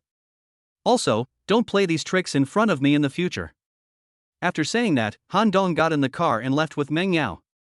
Duan Muxu was the only one left. After Han Dong left, Duan Muxu was extremely excited. Judging from the strength Han Dong just showed, he is definitely a monster. Maybe his strength is even stronger than Grandpa. This kind of strength has already surpassed the Earth ranking. The most important thing is that Han Dong is only in his 20s now, which is quite amazing. No, he's simply a pervert. However, the stronger Han Dong is, the more beneficial it will be to him. Just now, Han Dong has promised to help me do something. This kind of promise from a master is worth 1,000 gold. But now is not the time to use this promise. When you graduate, you should take back everything that belongs to you. Duan Mushue's mind was filled with endless fantasies. Duan Mulei, I said, it's still unknown who will win. We'll wait and see. On the other side, Han Dong prepared to send Meng Yao back first. It just so happened that Meng Bo and Wu Eiling were also packing their luggage at home. They planned to take Meng Yao and leave Kyoto tomorrow to avoid the limelight. After seeing Meng Yao coming back, Meng Bo was about to persuade Meng Yao to leave with him. But before Meng Bo could say anything, Meng Yao hugged Meng Bo and burst into tears. After further questioning, Meng Bo and his wife realized that Meng Yao was almost defiled by Lu Ba. This frightened them, so they simply told Meng Yao about the company's affairs and told her that Lu Ba was behind it, so that she could be careful of Lu Ba. Meng Yao has been crying since she learned the truth. She didn't expect that her parents had gone through so many things in the past few days. Han Dong on the side seemed calm on the surface, but he was already furious inside. If Lu Ba really liked Meng Yao and competed fairly with me through normal means, I wouldn't be so angry. But he actually used such a despicable trick to force Meng Yao, which was just seeking death. I destroyed Qin Hong last time, but it seems that it is still not enough to make these local Kyoto families restrain themselves. Now that the Lu family has shown up, I don't mind taking action to destroy them. Uncle and aunt, don't worry. There is still room for this matter. Don't worry. I will handle it. Han Dong said to Meng Bo. You come to settle it? Meng Bo was also stunned. What does this mean? Han Dong was just a person from a small place like Nanling, while the Lu family was a first-class family in Kyoto. How could he settle it? Han Dong. No, you'd better leave Kyoto with us tomorrow. Lu Ba will definitely not let you go. Meng Bo said to Han Dong. Leave this matter to me. I will definitely give you a satisfactory answer. After saying that, Han Dong left. He could no longer suppress the anger in his heart. Yao Yao, hurry up and chase Han Dong back. Don't let him do anything stupid. Meng Bo quickly said to Meng Yao.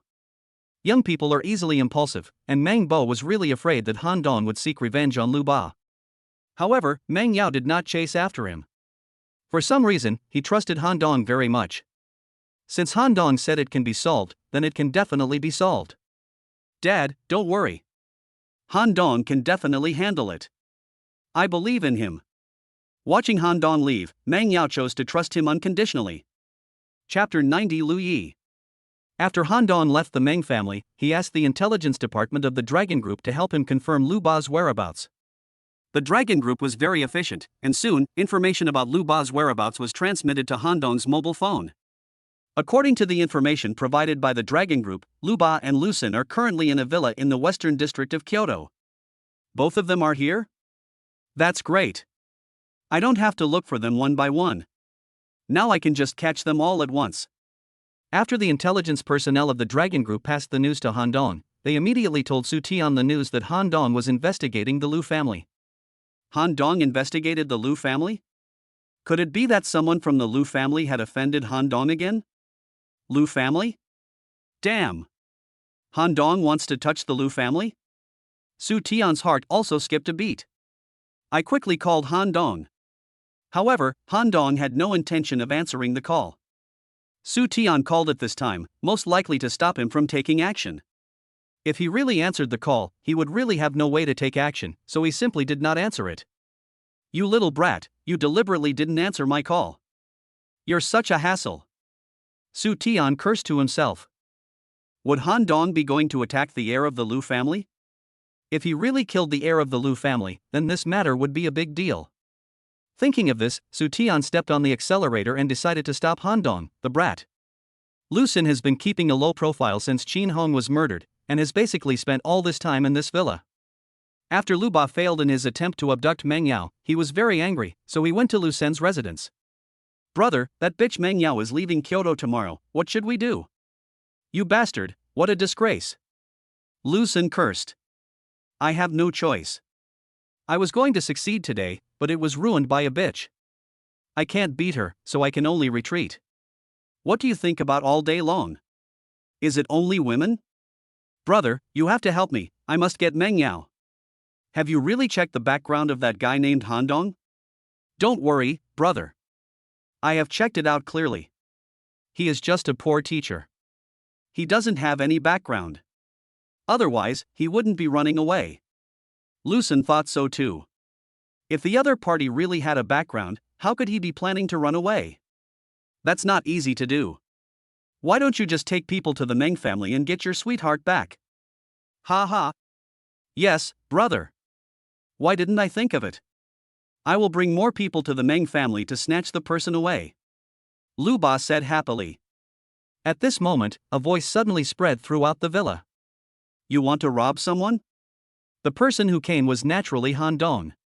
As soon as Han Dong entered the villa, he heard the two guys preparing to go to the Meng family to snatch someone. There is really no law in this place. It seems that I have to take action today. Ha? Who is it? Lu Sin turned his head and found that a young man had appeared in the villa without him noticing. Lu Ba looked carefully and saw that it was Han Dong. Okay. Han Dong, you actually dare to come here? Lu Ba asked. Oh? You are Han Dong? You are the one who has been against the Lu family? He did not take a teacher from Nanling seriously at all. Killing him was as easy as killing an ant. If you say so, then so be it. I am now against the Lu family, what do you want? Asshole. Then you deserve to die. I deserve to die? Ha ha. It seems that Qin Hong's death did not attract the attention of you so-called big families. Qin Hong wanted to kill me at the beginning, but he lost his life because of it. Now you want to touch the people around me. You are more hateful than Qin Hong and deserve to die more. Lu Xun felt dizzy. So? What did he just say? Was Qin Hong killed by him? After Han Dong said this, there was only fear left in Lu Xun's eyes. Really, did you kill Qin Hong? Lu Xun was already trembling at this moment. Didn't TMD come here just to avoid this unlucky star?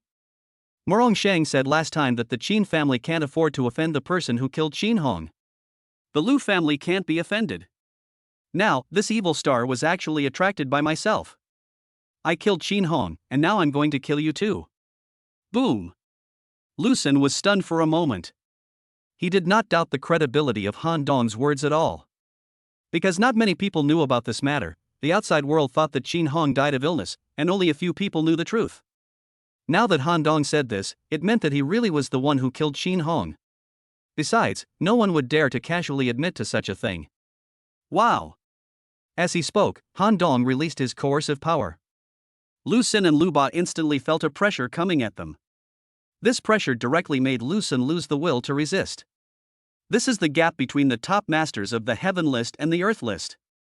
Han Dong. You can't kill me. Please let me go. I can agree to any conditions you have. Someone. Help. Murder. Although Lu Ba and Lu Xun knew that shouting like this was useless, this was human instinct when facing death. Let you go? Damn, if I let you go, how can I explain to Yao Yao? Despicable people like you should disappear from this world. After saying that, Han Dong raised his right hand, ready to get to know these two people. Stop, Han Dong. Just when Han Dong was about to take action, a voice resounded throughout the villa. A tall figure suddenly appeared in front of Han Dong, and protected Lu Ba and Lu Xun behind him. In an instant, a stronger aura spread throughout the villa. After escaping from Han Dong's control, Lu Xun secretly breathed a sigh of relief. He doesn't know the person standing in front of you, but who cares who he is? As long as you are saved, that's all. Han Dong looked at the person standing in front of the two Lu brothers. It's Su Tian. Fortunately. Finally, I caught up, and the Lu brothers are fine, which is really fortunate.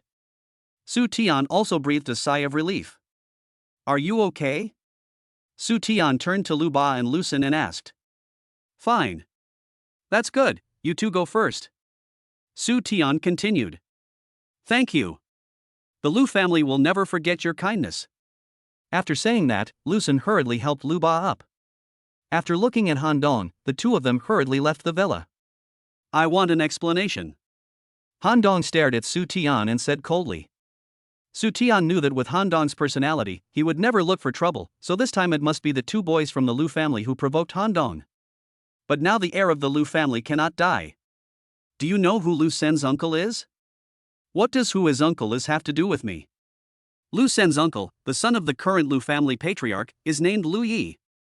If Lu Ba and Lu Xun died here today, then Lu Yi would definitely not let it go and might even vent his anger on the entire Chinese nation. That would be troublesome. Lu Yi?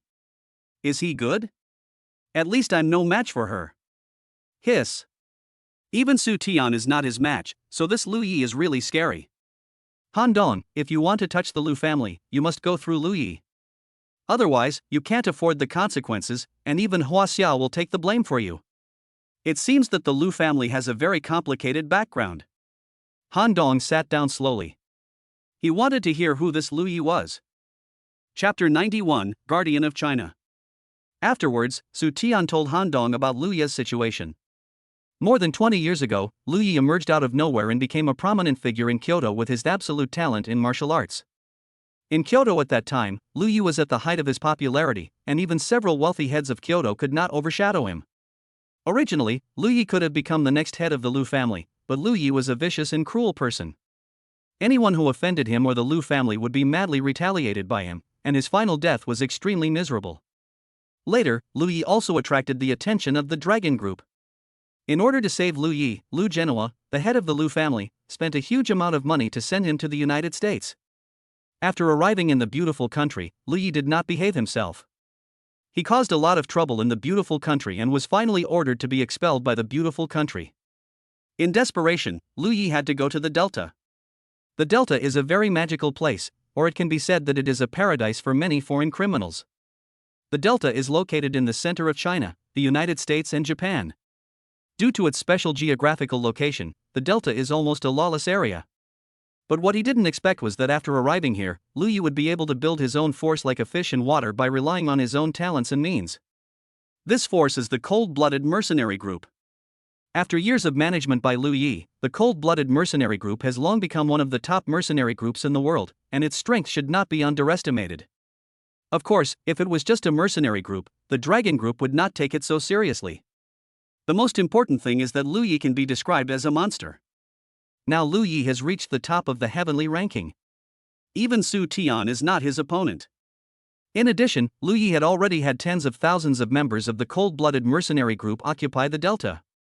Although the delta is not large, it is a strategic location.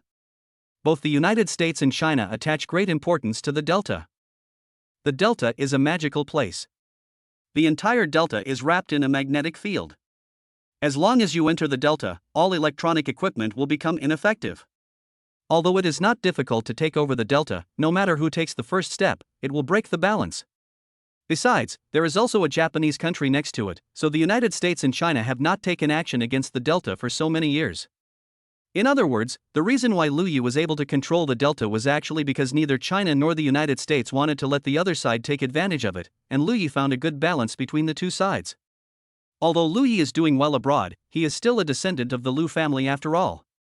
Therefore, if Han Dong touches the Lu family now, Lu Yi will definitely not let it go. It may even force Lu Yi to completely defect to the United States. If this is true, the entire China will suffer a huge loss. If this causes a war between the two countries, who knows how many people will die for their country, so Su Tian is determined not to let this happen. After listening to Su Tian's explanation, Han Dong didn't have many thoughts. He is not as concerned about the country and the people as Su Tian. For him, Lu Ba must be killed. But judging from the current situation, Lu Yi himself has reached the top of the heavenly ranking and also has a very cool cold-blooded mercenary group. In other words, if you want to kill the Lu family, you must first kill Lu Yi and the cold-blooded mercenary group. I must improve my strength. I wonder how my current strength compares to Su Tian. Team leader. Take my punch. Bang. Han Dong directly punched Su Tian with an iron fist. He wanted to see how big the gap was between him and Su Tian. A punch and a palm hit each other. Boom! The huge sound echoed throughout the villa. After one punch, Han Dong retreated more than 10 steps before he could stand firm. It seems that there is still a big gap between him and Su Tian. Han Dong turned and left the villa. He had to find a way to get the rich guy. Su Tian behind him looked at Han Dong's departing figure with a look of shock. Just now, he was pushed back several steps by Han Dong? Isn't this too much? Su Tian couldn't believe that this was true. When he first met Han Dong, he was just a rookie on the tiger list. But it had only been a short time, and he could actually force him back? Moreover, he had just used 90% of his strength. Originally, he wanted to teach Han Dong a lesson to prevent him from causing trouble everywhere and going to seek revenge on Lu Yi. Who would have thought that Su Tian, a master in the late stage of the heavenly ranking, would be forced to retreat? Han Dong's talent is so terrifying. Judging from this growth rate, it won't be long before Han Dong surpasses himself and Lu Yi, and Han Dong can even become the guardian of China. If this is true, it will be a blessing for China. For so many years, the reason why China has been able to dominate the world and even the United States does not dare to provoke it easily is because the legendary old man is protecting China. But now the old man is in his twilight years. If he passes away one day, the balance between the United States and China will be broken, and the United States will inevitably start a war. So over the years, the old man and the entire dragon group have been looking for someone who can take over the old man's role as guardian. Now, Su Tian is amazed by Han Dong's great potential. It seems that Han Dong is very likely the hope for China's future. This matter must be reported as soon as possible. On the other side, Lu Sen and Lu Ba hurried back to the Lu family after leaving the villa. After arriving home, Lu Sen hurried to the study and found Lu Genoa who was practicing calligraphy. Thump! After seeing Lu Genoa, Lu Sen knelt down immediately. Grandpa! Save your grandson, save your grandson! Lu Sen shouted with tears and snot. When Lu Genoa saw Lu Sen like this, he frowned. You are so flustered. How can you be so arrogant? You are the future head of the Lu family. What does it mean to kneel here? Grandpa. Someone wants to kill me and my brother, you have to save us. How could Lu Sen not be anxious? After Han Dong killed Qin Hong, the entire Qin family dared not even fart. Now he didn't think the Lu family could save their lives. Now he just wants his grandfather to use the family's power to send him abroad. Kill you? Who is so bold? Lu Zhenhua asked. Han Dong, it's Han Dong who wants to kill me. Han Dong? Who is Han Dong? Lu Zhenhua asked. That's the guy who killed Qin Hong. Now he wants to kill me. Lu Zhenhua put down the brush in his hand and seemed to feel that the situation was getting serious. What's going on? Explain it clearly. In desperation, Lu Sen could only tell Lu Zhenhua everything that had happened in the past 2 days and just now. After listening, Lu Zhenhua lowered his head and pondered for a while, then said to Lu Sen, I know about this matter, you go down and stop the plan against the Meng family first. No, Grandpa. Why can't you get the point? It's not about making plans now. The most urgent thing is to send me abroad first, otherwise my life will be in danger. Lu Zhen said anxiously. Look at you. How can you be the future head of the Lu family? You get scared by the smallest thing. Human lives are at stake. How can this be a trivial matter? Lu Sen was almost angry to death. The situation was critical, and this old man was still talking nonsense to him. Seeing Lu Sen like this, Lu Zhenhua sighed. It seems better to tell him about his uncle Lu Yi. Chapter 92, Forming a Mercenary Group. There are some things I should let you know. After all, you are the future head of the Lu family. Lu Zhenhua said to Lu Sen. Grandpa. Can we talk about it later? You'd better send me away now. Otherwise, the future head of the Lu family might be killed by someone else. You bastard. Look at the way you look, can you please listen to me? Okay. Then you say it, Grandpa, but let's make it short and quick, okay? Lu Zhenhua rolled his eyes at Lu Sen and wondered how he could have such a useless grandson. Do you remember that you had an uncle? Uncle? Grandpa, are you talking about Uncle Lu Yi? I do remember him, but it seems that I haven't heard any news about him since I was very young. Could he be dead? But Grandpa, why are you talking about this now? Lu Sen was very dissatisfied. The situation was urgent, so why was Grandpa still reminiscing with me here? Who said he was dead? Not only is he not dead, he is alive and well. Then why haven't I seen him in all these years? Where is he now? That's because he is not in China now. Not in China? That means it's abroad. Oh, I see. Grandpa wants me to go abroad and find my uncle, right? Okay, as long as I can go abroad, I'll follow Grandpa's instructions. Let's go quickly. It will be too late if we don't leave now. You shut up. Lu Zhenhua shouted angrily. Next, Lu Zhenhua began to brag about how awesome his son was, and Lu Zhenhua also told Lu Sen everything about the cold-blooded mercenary group. Lu Sen had no idea about these things before, so the more he listened, the more surprised he was. After hearing the end, Lu Sen was completely confused. Holy shit! My uncle is so awesome. If that's true, then why am I running away? From now on, let alone in Kyoto, I can walk sideways in the whole of China. Let's see which bastard dares to mess with me. Grandpa, that means as long as Uncle continues to occupy the Delta, our Lu family will be absolutely safe in China, and even the Dragon Group won't dare to attack us? To be honest, Lu Sen still couldn't quite believe it was true. In a sense, that's the case. Fuck. That's so awesome. Grandpa, why didn't you tell me earlier? Lu Sen was so excited at this time. This was equivalent to the Lu family's gold medal of immunity from death in China Petroleum. He would be so awesome in the future. If I had told you earlier, you would have probably poked a hole in the sky for me. So, Han Dong doesn't dare to kill me? Even if he wanted to come, the dragon team would stop him. Otherwise, who do you think was the one who saved you just now? If that's the case, then what are we afraid of? Why do we have to cancel the plan against the Meng family? We might as well use this as an opportunity to bring down the Meng family. This can also be regarded as killing the chicken to scare the monkey, and let everyone in Kyoto see that this is the consequence of offending the Lu family. Lu Sen couldn't suppress his excitement when he thought about finally being able to hold his head high in the future. Han Dong, if you dare to touch me, I will kill you now. Although he doesn't dare to kill you, if he gets angry, he will come to cause trouble for you every 3 to 5 days, such as beating you up. That's not a problem. What? If you're not afraid, then don't cancel the plan. Ah? Is that so? Then, let's cancel the plan. That's alright, you go down. Okay, Grandpa, I'll cancel the plan right now.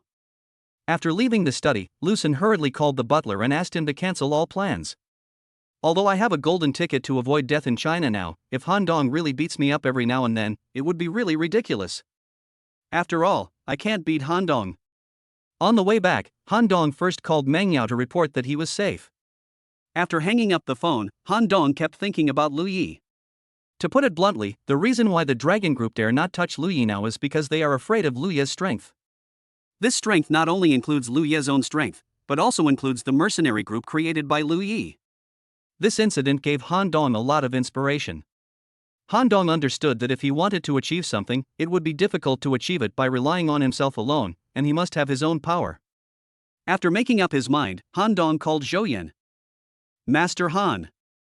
Zhou Yan, there is something I want to ask you. Mr. Han, please speak. If I want to establish my own power abroad, do you think this is feasible? Zhou Yan was originally a mercenary from abroad, so it would be most appropriate to entrust this matter to him. Mr. Han, do you mean to form a mercenary group of our own? Zhou Yan asked. Yes, I am going to let you handle this matter. Money is not a problem. As long as we can form such an elite mercenary group, any price will be worth it. But just using money is not a solution. Those people abroad are not just after money. Some of them are not short of money. Zhou Yan didn't know Han Dong's purpose of forming a mercenary group. It would be best if you can use money to recruit people. If that doesn't work, then you can spread the word abroad and say that we formed a mercenary group to wipe out the cold-blooded mercenary group. This way, those people will have a chance to become famous. If it's not for money, then it must be for fame. What? Destroy the cold-blooded mercenary group? Zhou Yan wondered if he had heard it wrong. He himself was a mercenary, so he naturally knew how powerful this cold-blooded mercenary group was. Judging from the strength of the cold-blooded mercenary group, they could easily destroy a small or medium-sized army group. But now Han Dong actually said that he wanted to form a new mercenary group to eliminate Ling Shui? Even though Zhou Yan knew that Han Dong was very strong and rich, he still didn't think that Han Dong could defeat Ling Shui. He even felt that Han Dong didn't have any chance at all.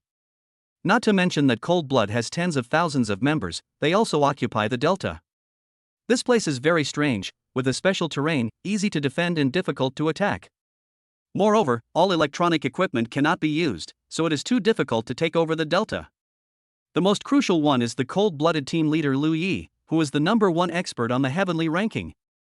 In the Delta, Lu Yi's nickname is the Living King of Hell, because he is cruel by nature. Anyone who becomes his enemy will be tortured to death by him in the end. In the Delta, who dares to go against him? Master Han, I have something to say, but I don't know if I should say it or not. Just say what you want to say. I think the probability of us killing Ling Shui is almost zero. Zhou Yan said. Why?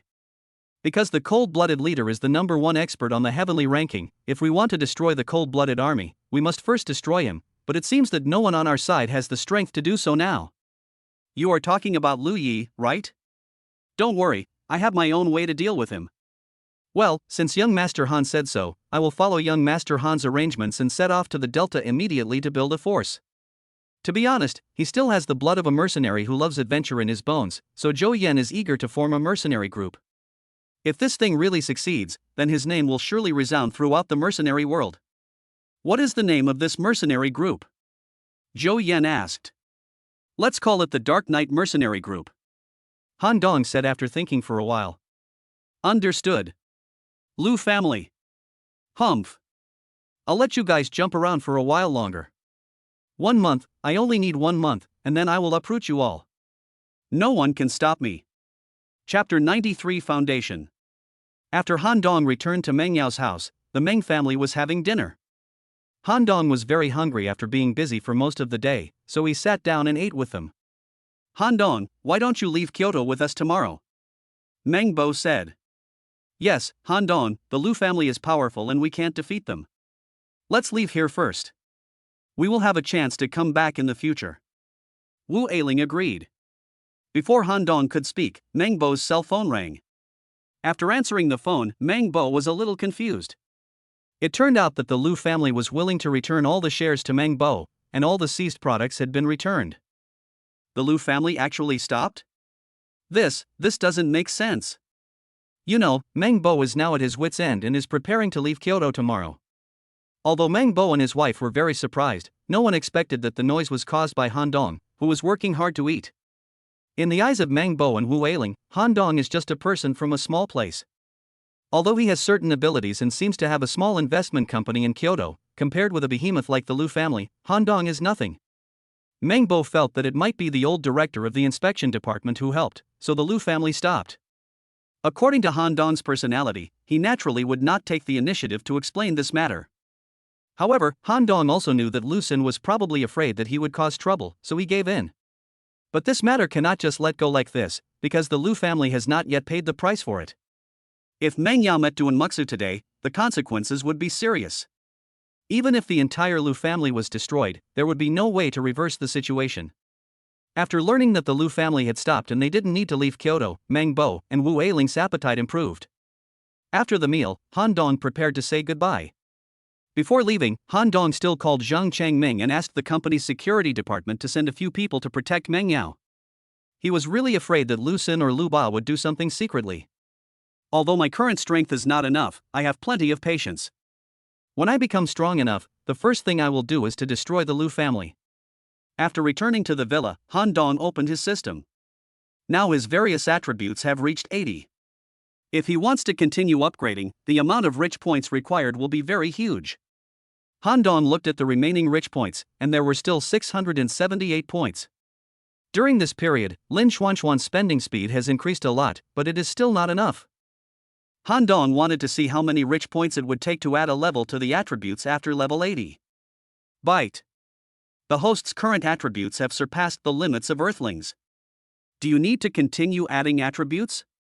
Each level of attribute upgrade now consumes 500 rich points. 500 points? Isn't this a bit too much? Wait, the system said that my attributes have reached the limit of Earthlings? In other words, my physique and mental strength are already the best on Earth, and what I lack is only practical experience and skill improvement. In this case, my top priority would be to upgrade my Tai Chi skills to the top level. If you want to upgrade Tai Chi to a higher level, you will need a total of 2,000 rich points, and you are still short of 1,322 points, which means you still have to spend 132.2 billion. At the current rate of spending, it is still far from enough. What should I do? Hello, audience friends, welcome to Watch Kyoto News. At this moment, the TV is broadcasting the day's news flash. According to the reporter, there are still many children in need in remote mountainous areas of China. They do not even have the most basic living security. Many children have no choice but to drop out of school and stay at home. Listening to the news on TV, Han Dong suddenly had an idea. Han Dong immediately called Lin Xianxian. Director Han, do you have any instructions? Sister Xianxian, there is something urgent that I need you to do quickly. Director Han, just give your orders. Sister Xianxian, I want to set up a foundation. This foundation is mainly to help children in poor mountainous areas. I plan to invest 150 billion yuan in it. What? Invest 150 billion to establish a foundation? Lin Xianxian was a little surprised. Although establishing such a foundation could indeed help Ingdong International increase its visibility, that was 150 billion. If you spend 150 billion just to increase your popularity, it's not worth it. This is not how you spend your money, right? Mr. Han, should we reconsider this matter? Isn't it a bit impulsive to spend 150 billion to set up a foundation? To be honest, this money will be wasted in the end. As the manager of Ingdong International, she had this Iwu to remind Han Dong. Sister Xianxian, I have my plans. You just need to do as I say. Han Dong said. For Han Dong, the last thing he lacks is money, and judging from his current strength, no one would dare to investigate him even if he spent more money, and he had the Dragon Group behind him. Also, Sister Xianxian, this matter must be done quickly, preferably within the next few days. Han Dong continued to instruct. According to Han Dong's original plan, he had to eliminate Lu Yi within a month. If so, he had to earn enough rich points as quickly as possible. Are you in such a hurry? Lin Xianxian asked puzzledly. Well, just do as I say. I understand, Mr. Han. Lin Xianxian is indeed very efficient. The next day, Yingdong International held a press conference and announced that it would set up a foundation with 150 billion yuan. For a time, this news shocked the entire Kyoto. Why does Yingdong International, an outsider, have such strong economic strength? No one would believe that there is no powerful family supporting Yingdong International behind the scenes. In the following days, Lin Xianxian gathered people to conduct inspections in various impoverished mountainous areas. Some indeed backward mountainous areas could also take the initiative to apply to Yingdong International, and then Lin Xianxian would arrange people to conduct on-site inspections. If they met the requirements, Yingdong would invest funds to build schools locally. Han Dong specifically stated that all schools must be built by Yingdong himself, with the materials purchased and people hired to build them, and that direct donations of money were not allowed. There is no way, because Han Dong has tried it. If he simply donates money, the rich points will not change at all, so it is more reliable to consume funds by spending money. Next, all Han Dong needs to do is wait for the Fuhao store to skyrocket. Chapter 94 Heading to the Delta. For the next half-month, Han Dong spent almost every day in anxious waiting. Lu Xun has been acting extremely arrogantly during this period. After learning that he has a very powerful uncle, Lu Xun even stopped taking Morongxing seriously.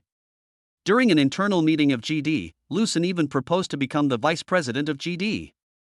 At first, no one agreed, but after Lu Xun told everyone about Lu Yi, everyone shut up immediately. Morongxing also agreed to let Lu Xun become GD's second in command. There was no way. Lu Ye's reputation was well known. If he offended the Lu family, he would probably suffer the consequences. Seeing that even the usually arrogant Morongxing became obedient after Lu Yi moved out, Lu Xun became even more arrogant. In just a few days, almost all the upper-class people in Kyoto knew about the relationship between Lu Yi and the Lu family, and everyone bowed and nodded after seeing Lu Xun. Lu Xun was very satisfied with this. He enjoyed the process and also took advantage of this opportunity to develop the Lu family. On this day, Han Dong returned to the villa. After more than half a month of hard work by Lin Xianxian, the rich points finally exceeded 2,000. Han Dong, sitting on the bed, turned on the system and directly upgraded Tai Chi to the maximum level. Suddenly, Han Dong's mind was filled with a lot of Tai Chi moves analysis, and a lot of Tai Chi practical skills also appeared in his mind. Han Dong sat cross-legged on the bed, closed his eyes, and tried hard to digest it all. 2 hours later, Han Dong opened his eyes and felt very relaxed. At the same time, he could also feel that his strength had improved. During this period, news came from Zhou Yan. With a large amount of money to rely on, Zhou Yan's progress in the Delta was quite smooth. He had recruited a very strong team of mercenaries, and the Dark Knight Mercenary Corps was also successfully organized. However, due to the rapid development speed, it is becoming increasingly difficult for Zhou Yan to control the situation. After all, Zhou Yan is only a mid-level Earthlist expert, and many of those mercenaries are stronger than him.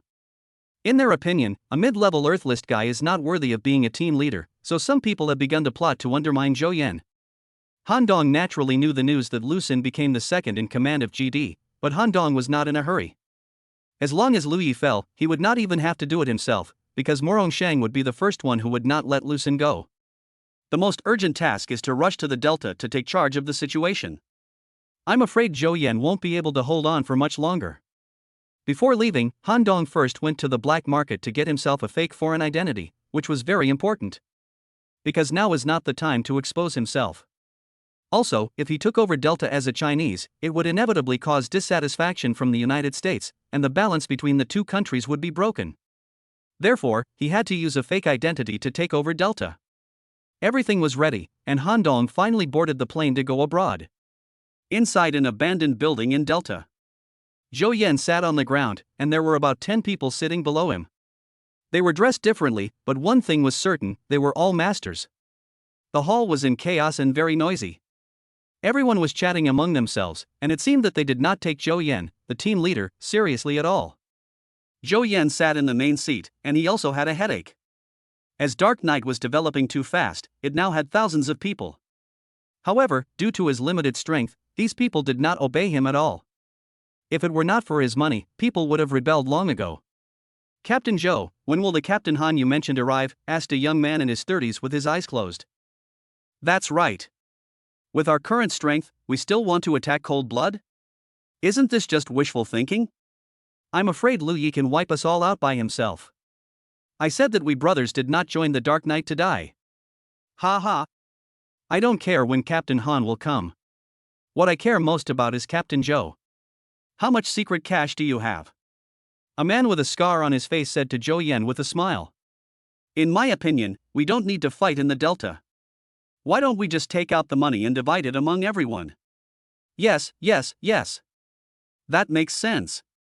Everyone echoed. Zhou Yan was also at a loss at this moment. His strength was only at the middle level of the Earth list. There were many people here who were stronger than him. If a fight really broke out, he would not be able to defeat them. What should I do? Mr. Han. When can you come? Just as everyone was preparing to take further action, a young man who had been silent in the corner suddenly stood up. Everyone, sit down. We'll discuss everything after Captain Han arrives. This man's nickname is Black Shadow. As for his real name, no one knows it. Black Shadow is also Chinese, and has an irreconcilable feud with Lu Yi.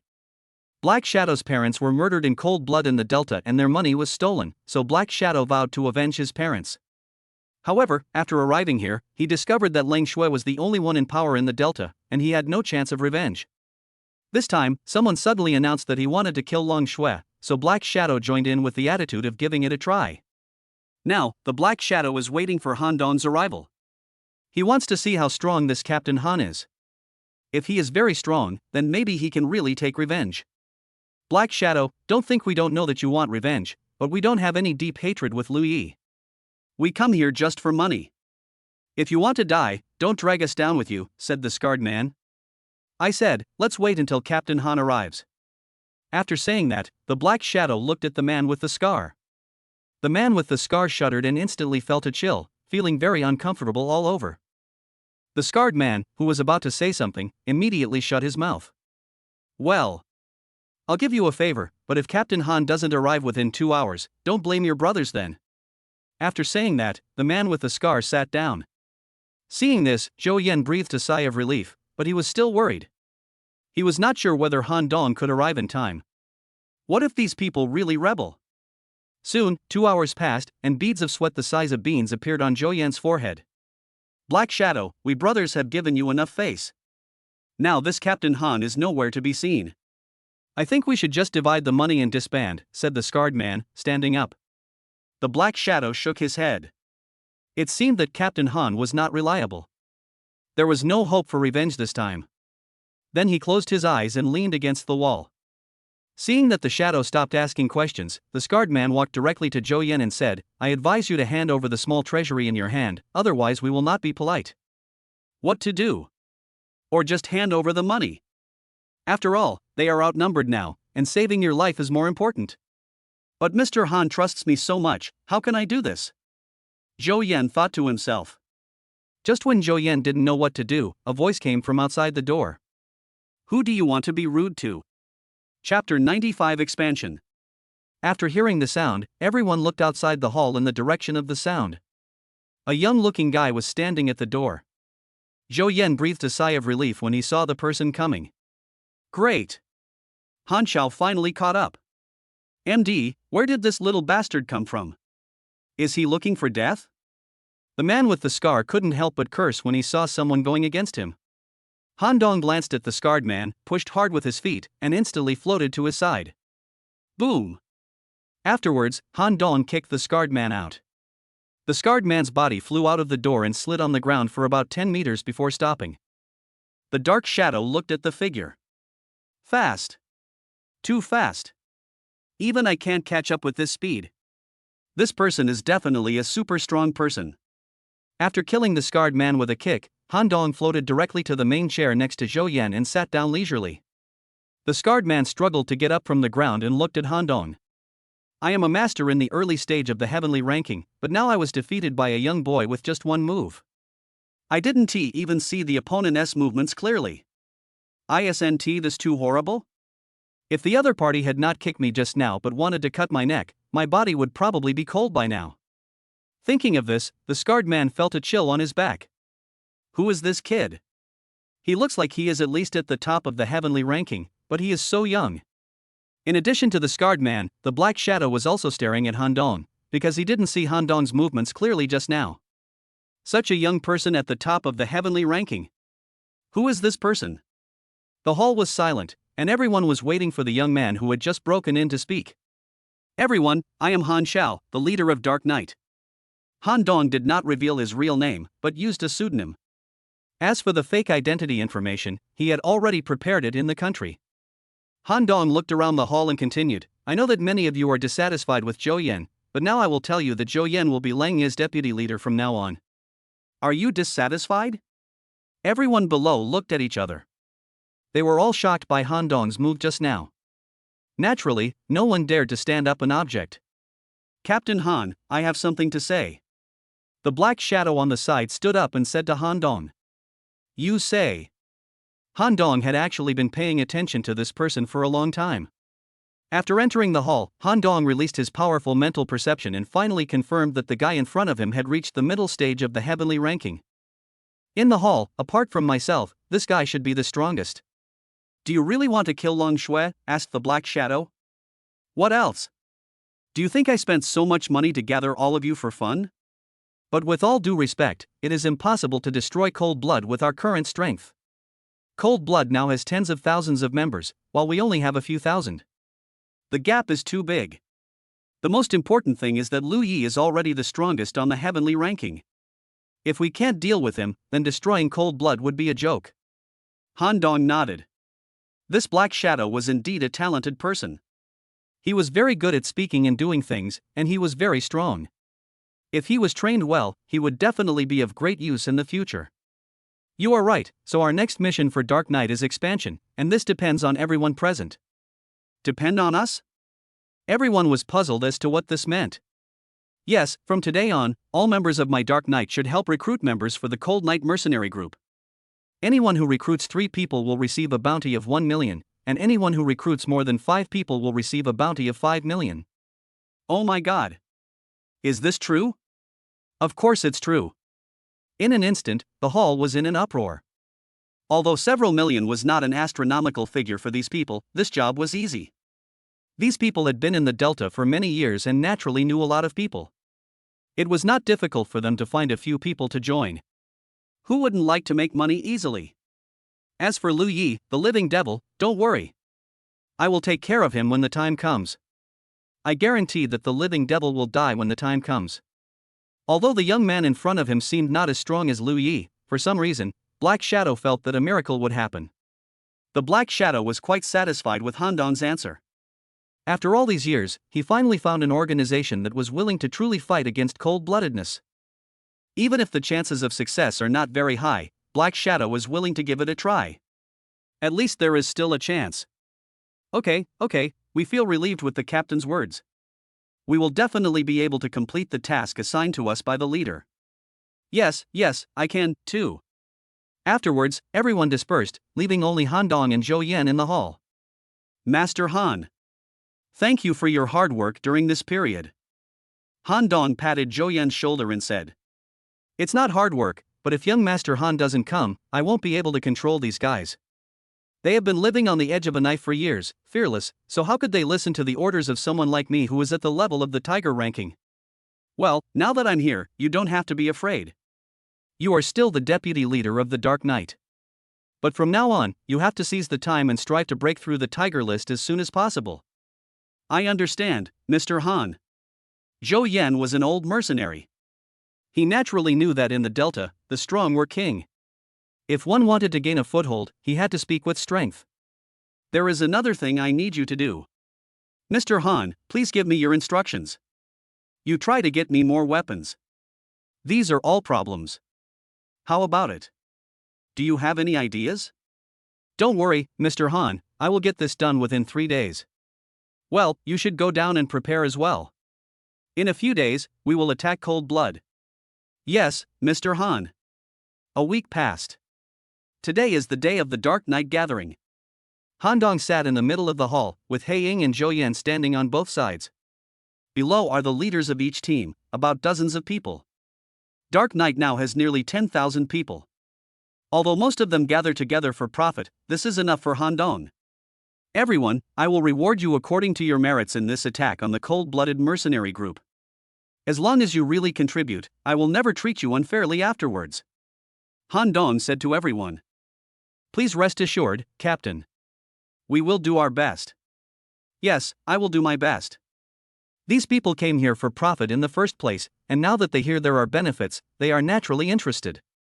Afterwards, Han Dong divided nearly tens of thousands of people into small groups, each led by the captain of a small team, and marched towards Leng Xue. Han Dong and Zhou Yan headed towards Leng Xue's base under the cover of darkness. Chapter 96 Battle. In the most central location of the Delta, a huge super villa was built. This is the headquarters of the cold-blooded mercenary group. Lu Yi discusses things here with the core members every week. And today is the day when the cold-blooded core discusses things. Sitting in the middle of the villa's hall was a middle-aged man, who looked thin and weak. No one would have thought that this was Lu Yi, the famous living devil in the Delta. Captain, a few days ago our brothers intercepted a supertanker at sea. Excluding the crew on the ship, there are still about 500 people, most of whom are from China and the United States. How do we deal with these people? One of them stood up and spoke first. Captain, the reason we have been able to occupy this delta for so many years is actually because the two empires have been restraining each other. So I think we should release the people from the two empires to avoid angering them. Someone expressed his opinion. Captain, we can't let them go. We at Leng-Blooded have our own rules. We always release people if they pay money. How can we break the rules just because of the two empires? Some people also expressed their objection. Captain, it's better not to offend the two empires. If they join forces to drive us away, wouldn't it be more trouble than gain? Humph. What are you afraid of? You are such a bunch of cowards. The people below were arguing fiercely about this matter. Lu Yi touched his forehead, then knocked on the table hard, and the hall became quiet instantly. Let's do this. Investigate everyone's identity information, then notify their families to collect the ransom. As for the ransom amount, set it to 2/3 of each person's property. Those who don't pay will be killed and fed to sharks. Lu Yi made the decision immediately. He was not afraid of retaliation from China or the United States at all. On the contrary, it is precisely because of my existence that there is a balance point between the two empires. If I were gone, the Delta would become even more chaotic. Is there anything else? Lu Yi asked. Captain, there is one more small matter. Explain. According to the intelligence reported by our brothers below, there is a newly established mercenary group in the southeast of the Delta, called Dark Knight. The leader of this mercenary group used money to lure a large number of mercenaries to join. In just 1 month, the group has grown to tens of thousands of people, and they have spread the word that they want to destroy us. Ha ha. These little shrimps really don't know how to live or die. Haven't there been many people who wanted to destroy us in the past few years? Didn't they all meet their demise in the end? I think there's no need to discuss this kind of thing in today's meeting, right? Captain, this time is different from before. What's different? This time, the Dark Knight not only has a large number of people, but also has a lot of advanced weapons. It is said that their leader is also a master at the top of the heavenly ranking, so we have to be on guard. After listening to the chief military advisor's words, Lu Yi lowered his head and thought for a while. He did not take a master at the top of the heavenly rankings seriously, but he was surprised that this organization could recruit tens of thousands of members in just 1 month.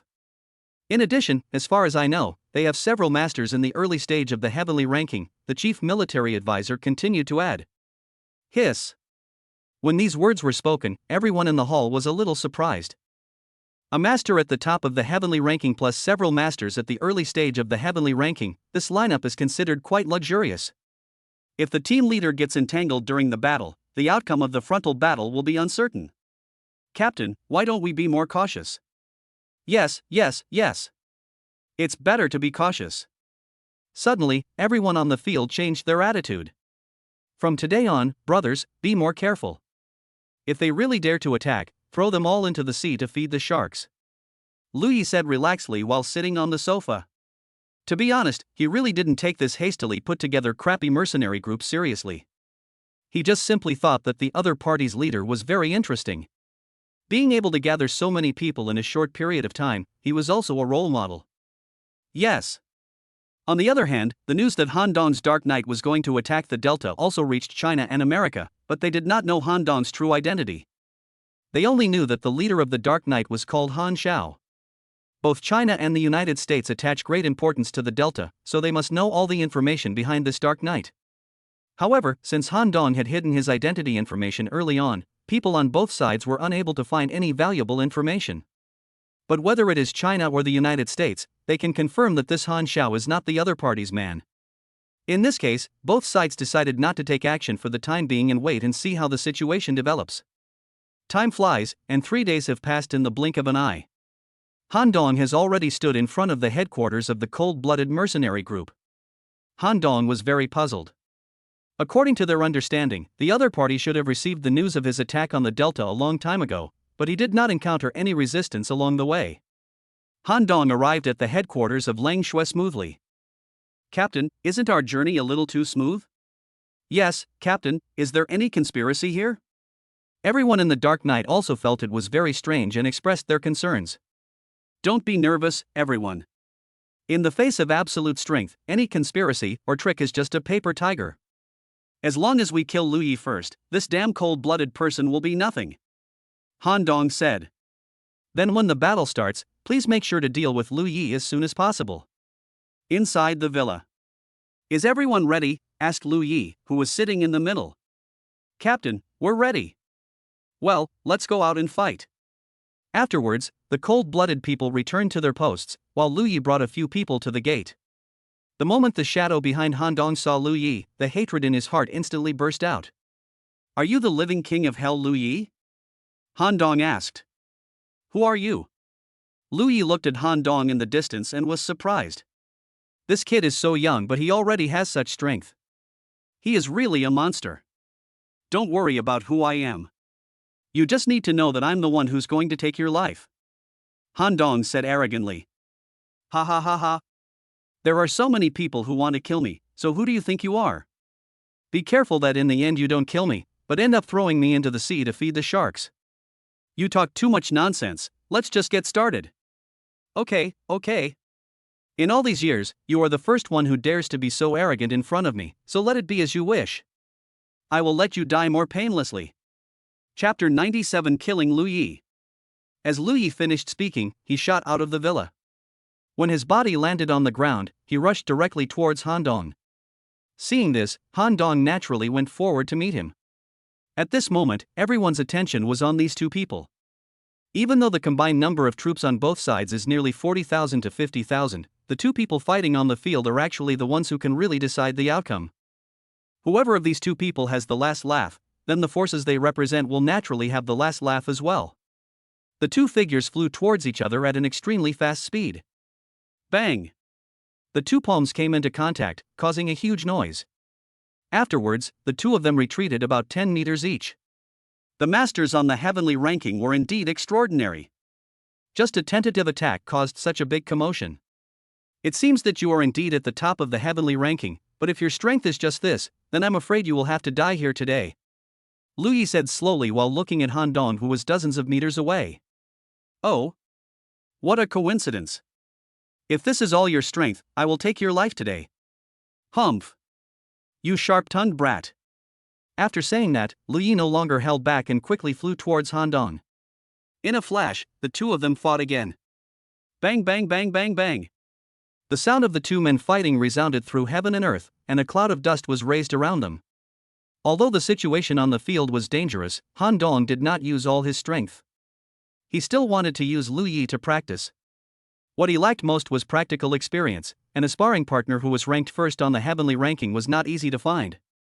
It would be a waste of talent if he did not make good use of it. Since the system was installed, Han Dong's realm has been improved very quickly, but if he does not have any practical experience, then even when facing masters of the same level, Han Dong will be at a disadvantage. Han Dong and Lu Yi fought back and forth on the field. Lu Yi deliberately exposed a flaw during the fight, and then flew backwards quickly. Han Dong subconsciously exerted force on his feet and flew out, but as soon as his body flew out, he realized that he had fallen into a trap. This was actually because Han Dong lacked practical experience. When Han Dong's body got close to Lu Yi suddenly exploded and rushed towards Han Dong at an extremely fast speed. Han Dong had no time to defend himself and was knocked away by Lu Yi's punch. Under the gazes of everyone, Han Dong's body flew backwards like a ball, and finally hit the wall of the villa heavily. After knocking Han Dong away, Lu Yi slowly landed on the roof of the villa. Due to the huge aftermath of the fight between the two, the field was already covered in dust. Everyone held their breath, wanting to see clearly who defeated whom.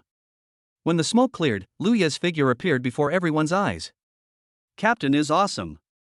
A huge cheer came from the villa. On the other hand, on Dark Knight's side, everyone had a weird expression on their face.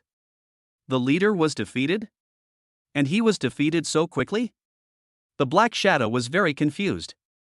According to his understanding of Han Dong's strength, even if he was defeated, it wouldn't be so quick. Just as the Black Shadow was about to go to the center of the venue to find out what was going on, a voice suddenly came over. What a bullshit, number 1 on the heavenly ranking. Is this all you can do? It's nothing more than fancy moves. Lu Yi was shocked when he heard the voice. This voice was none other than Han Dong's. Suddenly, Lu Yi's body seemed to be out of control and was controlled by a powerful suction force. His body was sucked into the air and then he fell heavily to the ground. Bang, bang, bang. Lu Yi's body was thrown back and forth several times, and layers of dust were splashed on the ground. Ah! Lu Yi's screams were heard from the opium. Following this scream, Han Dong launched his final attack, and it was this attack that directly beat Lu Yi like a dead dog, causing him to collapse limply on the ground. When the dust settled, Han Dong slowly landed on the ground. Everyone looked at this scene in shock. At this moment, Lu Yi was being held in Han Dong's hand, unable to move at all. This? What is going on? A polar reversal? But didn't this reversal come too quickly? Everyone looked at Han Dong in surprise. He actually defeated Lu Yi and ended the battle at lightning speed. Could it be that he has surpassed the heavenly ranking? Only in this way can it be explained why he could easily defeat Lu Yi, who was number 1 on the heavenly ranking. This is too terrifying, a guy who surpassed the heavenly ranking in his 20s. It's too outrageous. At this moment, the personnel of the two empires who were hiding in the dark and monitoring every move here from afar were also greatly shocked. They had to report this intelligence quickly. An incredible existence had appeared in the Delta. I believe that it won't be long before this news spreads throughout the entire underground world. Although Lu Yi looked like a dead dog at this moment, he was not dead yet. After all, he was number 1 on the heavenly ranking and his vitality was still very strong. But now he knows that he was wrong from the beginning. It turns out that Han Dong was not unable to beat himself. From the beginning to the end, the other party was just playing with himself. This is really sad. No. I didn't expect you to have taken that step. Losing to you isn't shameful. Lu Yi, who was held in Han Dong's hand, said weakly. If he had known Han Dong's strength from the beginning, he would never go against him. Even if he was asked to disband Ling Shui immediately, he would do it. This is the impact of the strength gap. Just I want to know, who are you? Why did you attack me? Lu Yi continued to ask. It doesn't matter who I am. You've had too many enemies over the years. Just treat me as one of them. Han Dong didn't want to waste words talking to a dying man. Then, Han Dong threw Lu Yi to the dark shadow below. Black Shadow, I'll leave him to you to deal with. You can take revenge if you have any grievances. Thanks. The Black Shadow looked at Han Dong with gratitude. The leader wanted to let the beast take revenge. This time I was able to take revenge. Thanks to him, I will definitely follow him to the death in the future. Listen, cold-blooded man. Your leader is dead. If you surrender now, I will forgive you and will not pursue your previous responsibilities. But if you continue to resist, then you will be killed without mercy. At this moment, the cold-blooded members felt a numbness in their hearts after hearing Han Dong's words. They didn't expect that Lu Yi, who was ranked first on the heavenly ranking, would be defeated so thoroughly and be so vulnerable in front of Han Dong. After Lu Yi's death, they no longer had the will to fight, their morale had long since collapsed, and most of them had lost the desire to continue fighting. As a result, the Dark Knight personnel took over the cold-blooded mercenary group smoothly. Chapter 98: The Lu Family Banquet. Kyoto Lu Family. The Lu family is quite lively today. Almost all the important people in Kyoto have come to the Lu family today because the Lu family held a super banquet today. Because of Lu Yi, the Lu family has developed extremely rapidly during this period. Many local forces in Kyoto want to have good relations with the Lu family, so they take this opportunity to get closer to the Lu family. The Lu family's villa was already full of people, but even so, there were still many representatives sent by big families who wanted to come in and talk to the person in charge of the Lu family. Lu Xun was also dressed in formal attire at this time. He is the next head of the Lu family, so he is also the protagonist today. The reason for holding this banquet today is actually a celebration ceremony for Lu Genoa to hand over the position of head of the family to Lu Xun. In other words, after today, Lu Xun will become the head of the Lu family. Everyone, thank you very much for coming to this banquet today. If you need any help from the Lu family in the future, just let me know. Lu Xun gave an opening speech after he came on stage. Master Lu, you are too polite. You are probably the best among the younger generation in Kyoto. You have become the head of a clan at such a young age. It is true that heroes emerge young. Yes, yes. Heroes emerge from youth. Everyone started to flatter her. Some people off the court looked at Lu Xun with envy, especially the other members of GD. Originally, they should have been on equal footing, but now the difference in status between the two sides was so great that they felt very unhappy. Lu Xun naturally enjoyed this process very much. Seeing everyone being so respectful to him, he was also quite pleased. But he also knew that the reason why these people respected him so much was entirely because of his uncle Lu Yi. In order to better intimidate some people, he had specially delivered a message to Lu Yi some time ago, wanting Lu Yi to send a few experts to the Lu family to maintain order. Unexpectedly, Lu Yi actually sent him two masters in the early stage of the heavenly ranking. Now Lu Xun felt more confident. Today I would like to introduce to you two priests that my Lu family has just recruited.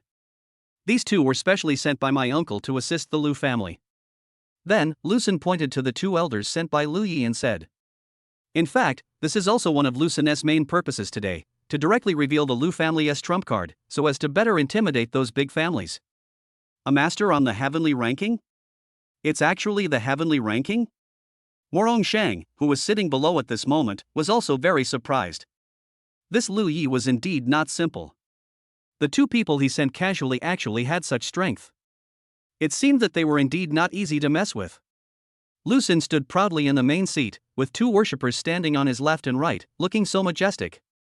At this time, the two priests looked at Lu Xun's smug look with contempt. The two of them are masters of the heavenly ranking, but now they are being driven around by a nobody. This is too frustrating. But there is no good way, because this guy is the relative of the team leader. Fortunately, these two people usually live a comfortable life. They have money and women. No one in the Lu family dares to offend them. Now they just want to end the party quickly because there are several beauties waiting for them in their beds. Kyoto is Kyoto. It cannot be compared with places like the Delta. The women here are more plump. Just as the two were daydreaming, their cell phones rang at the same time. The two picked up their phones and took a look. They were messages from their family. Originally, these two guys wanted to show off their good life, but who would have thought that as soon as they answered the phone, bad news came. Lu Yi is dead. Long Shui was destroyed. Delta also fell. The other party called them and asked them to run away quickly because they had a good relationship with them. China didn't dare to touch them before because of Lu Yi's existence. But now Lu Yi is dead, and even Lang Shui no longer exists. If these two people continue to stay in China, wouldn't that be courting death? After hanging up the phone, the two looked at each other, then quickly climbed down the wall, ready to leave immediately. Boom boom.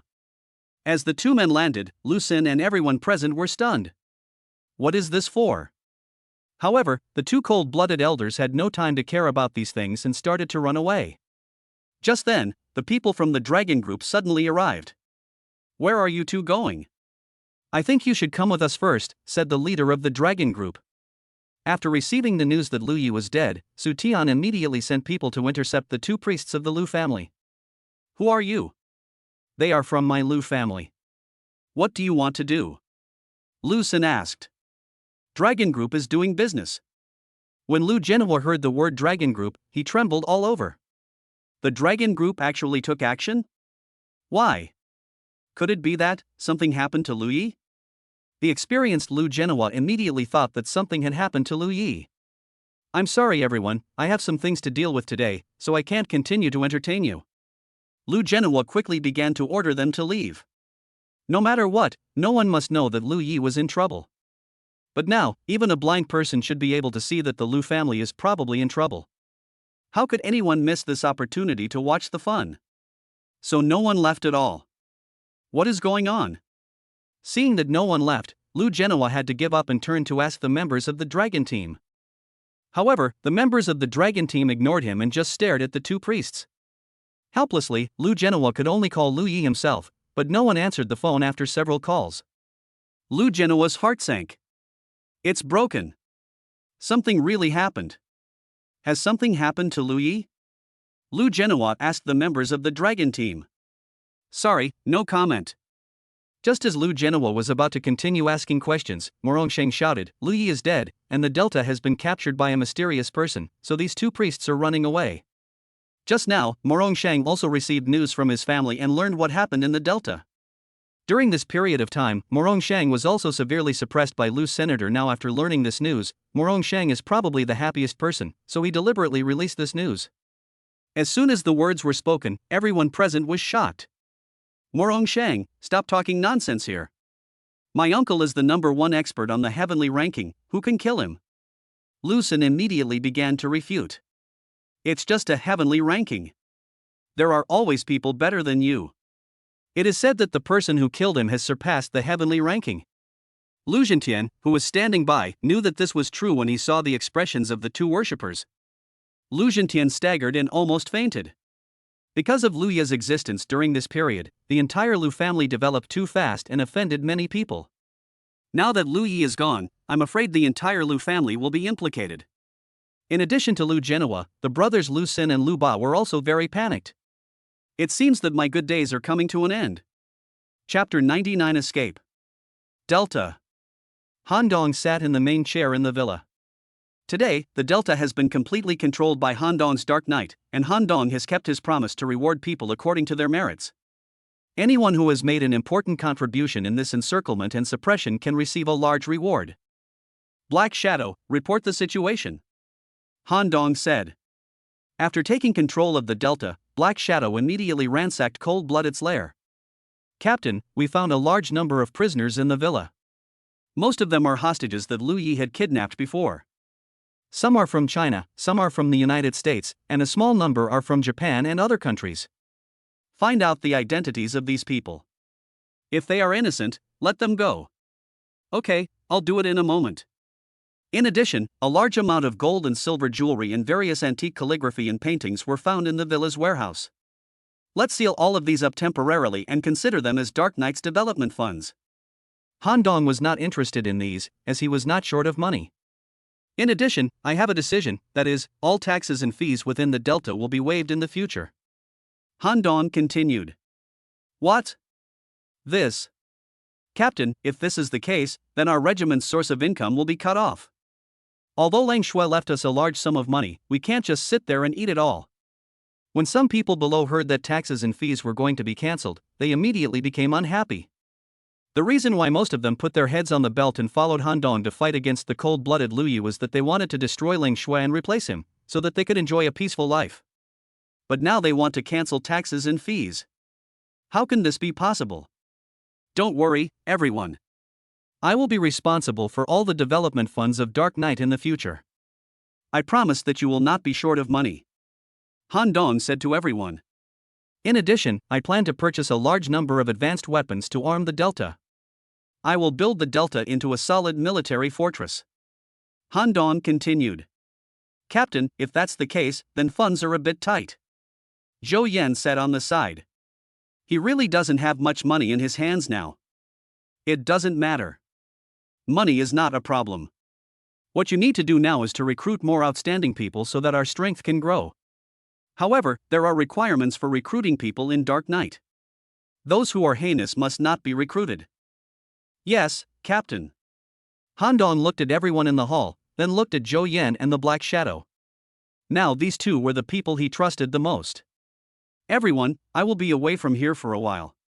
All matters of the Delta will be handed over to Black Shadow and Zhou Yan. I declare that from today on, Black Shadow will be the executive leader of Dark Knight, and Zhou Yan will be the executive deputy leader of Dark Knight. I hope that when I come back, this will become a brand new Delta. Don't worry, Commander. We will live up to our mission. Zhou Yan and the Black Shadow said in unison. Afterwards, Han Dong left the Delta, and before leaving, he left behind 5 trillion yuan in funds. On the other side, in Kyoto, Ning Ke from the Lu family had already left. It's over, it's over. Grandpa, what should we do? Lu Xun asked in an almost trembling voice. It has now been confirmed that Lu Yi is really dead. The Lu family has been developing too fast during this period, and they have been suppressing all the families that do not submit to them with lightning speed, thus offending too many people. Before, because of Lu Yi's presence, even if people were dissatisfied, they did not dare to express it. Now that Lu Yi is dead, things are different. Moreover, with Lu Xun's current ability, it is impossible for him to shoulder the burden of the Lu family. Lu Xun and Lu Ba looked ashen at the moment. They had enjoyed the feeling of being the center of attention a few days ago, but now they were like drowned dogs, being chased by everyone. It was a terrible feeling to fall from heaven to hell. Grandpa, now that my uncle is dead, Han Dong will definitely know the news. He will not let my brother and I go. What should we do now? Lu Xun suddenly thought of Han Dong, the evil star. Well, I will arrange for you to go abroad immediately, the sooner the better. Lu Genoa said after thinking for a while. Okay. You must leave today, but you cannot take a plane, and you cannot take the conventional route, otherwise Han Dong will definitely catch up with you. We can't take a plane? Then how can we go abroad? I'll arrange for someone to take you out of the primeval forest along the border. This is safer and Han Dong will definitely not be able to find you. Primitive forest? This. When can we get out of this by foot alone?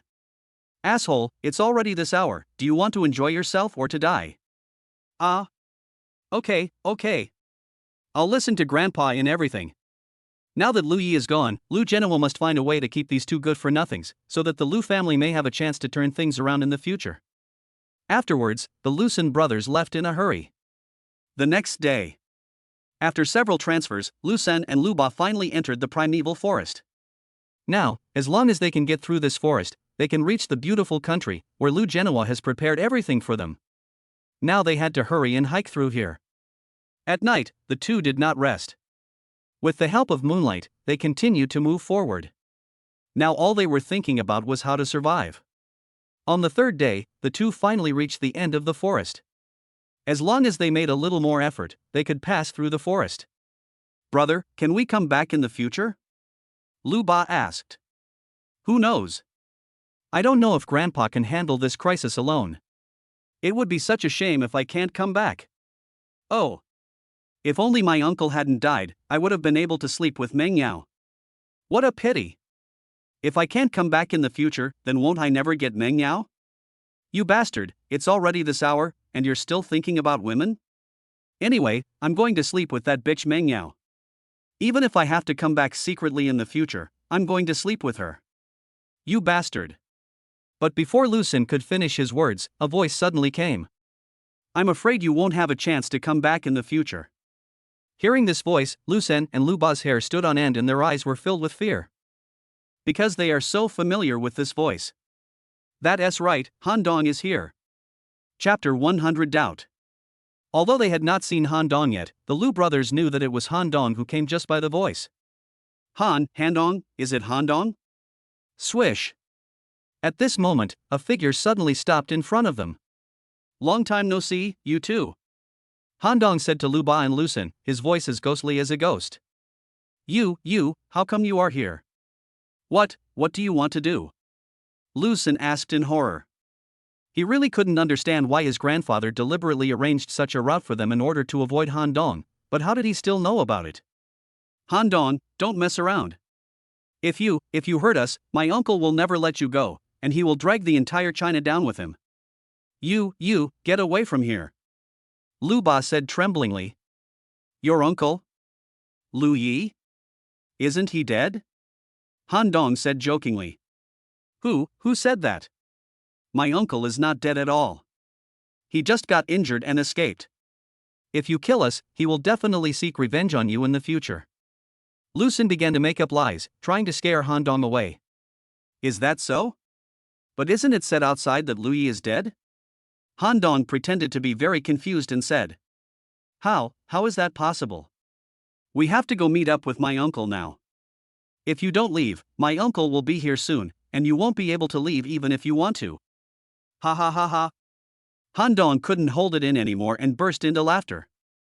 You two are really funny. You want to scare me with Lu Ye's name before you die? What are you laughing at? I'm not trying to scare you. Although you are powerful, you are no match for my uncle. I advise you to leave quickly. Han Dong looked at the two guys in front of him, shook his head and said, Are you stupid or naive? Have you ever thought about why it is such a coincidence? Lu Yi has been living in peace in the Delta for so many years. Why was he killed after you offended me? After hearing Han Dong's words, Lu Sen and Lu Ba stared at him with wide eyes. What does this mean? Does he want to say that he killed Lu Yi? No. This is absolutely impossible. You're talking nonsense. My uncle is number 1 on the heavenly ranking, how could you possibly kill him? Lu Sen said, almost roaring, he really couldn't believe it. Now I'll show you if this is possible. After saying that, Han Dong grabbed the two men's necks directly, and then his body rose into the air. At a height of about 20 meters, Han Dong stopped rising into the air. Although Lu Sen and Lu Ba were held by Han Dong's necks at this time, they could feel their bodies rising into the air. Soar into the air? Even their uncle Lu Yi can't do it. This can only be done by the legendary masters who have surpassed the heavenly ranking. Could it be that Han Dong has surpassed the heavenly ranking? Is what he said true? At this time, both Lu Sen and Lu Ba were extremely upset. If they had known that Han Dong had such strength, they would not have dared to offend him no matter what. But it's too late to regret now. If you see Lu Yi down there, tell him that I am Han Dong who killed him. After saying that, Han Dong exerted force with both hands at the same time. Crack! Lu Sen and Lu Ba's necks were broken in an instant. Han Dong loosened his hands, and their bodies instantly fell from a height of dozens of meters. As their bodies fell to the ground, Lu Ba and Lu Sen were already lifeless. Han Dong took a look at the corpse on the ground, and then flew towards China. Now Han Dong has surpassed the heavenly ranking and can already stay in the air for a short period of time. After Han Dong returned to Kyoto, the situation in the entire Kyoto changed greatly. Originally, Han Dong wanted to use the power of the Dragon Group to completely uproot the Lu family. However, Han Dong later changed his mind because there was no need for him to do it himself. Today, the Lu family is like a rat crossing the street, and everyone is shouting and beating them. In just 1 month, the Lu family expanded so quickly that it cannibalized the businesses of many families. Therefore, these families have now spontaneously formed an alliance to deal with the Lu family. Even the people within GD are now looking for the Lu family to settle accounts. When Lu Yi was still alive, Lu Sen offended these people a lot. Even Morong Shang was suppressed by him. Naturally, these people are not so easy to talk to now. As the saying goes, when the tree falls, the monkeys scatter. Soon, the Lu family began to go downhill. But no one knew that all this was caused by Han Dong. Except for one person, that person is Su Tian. Su Tian always felt that this matter was too strange and too coincidental. For many years, Lu Yi has been able to move easily between China and the United States, but why was he suddenly killed by a man named Han Xiao?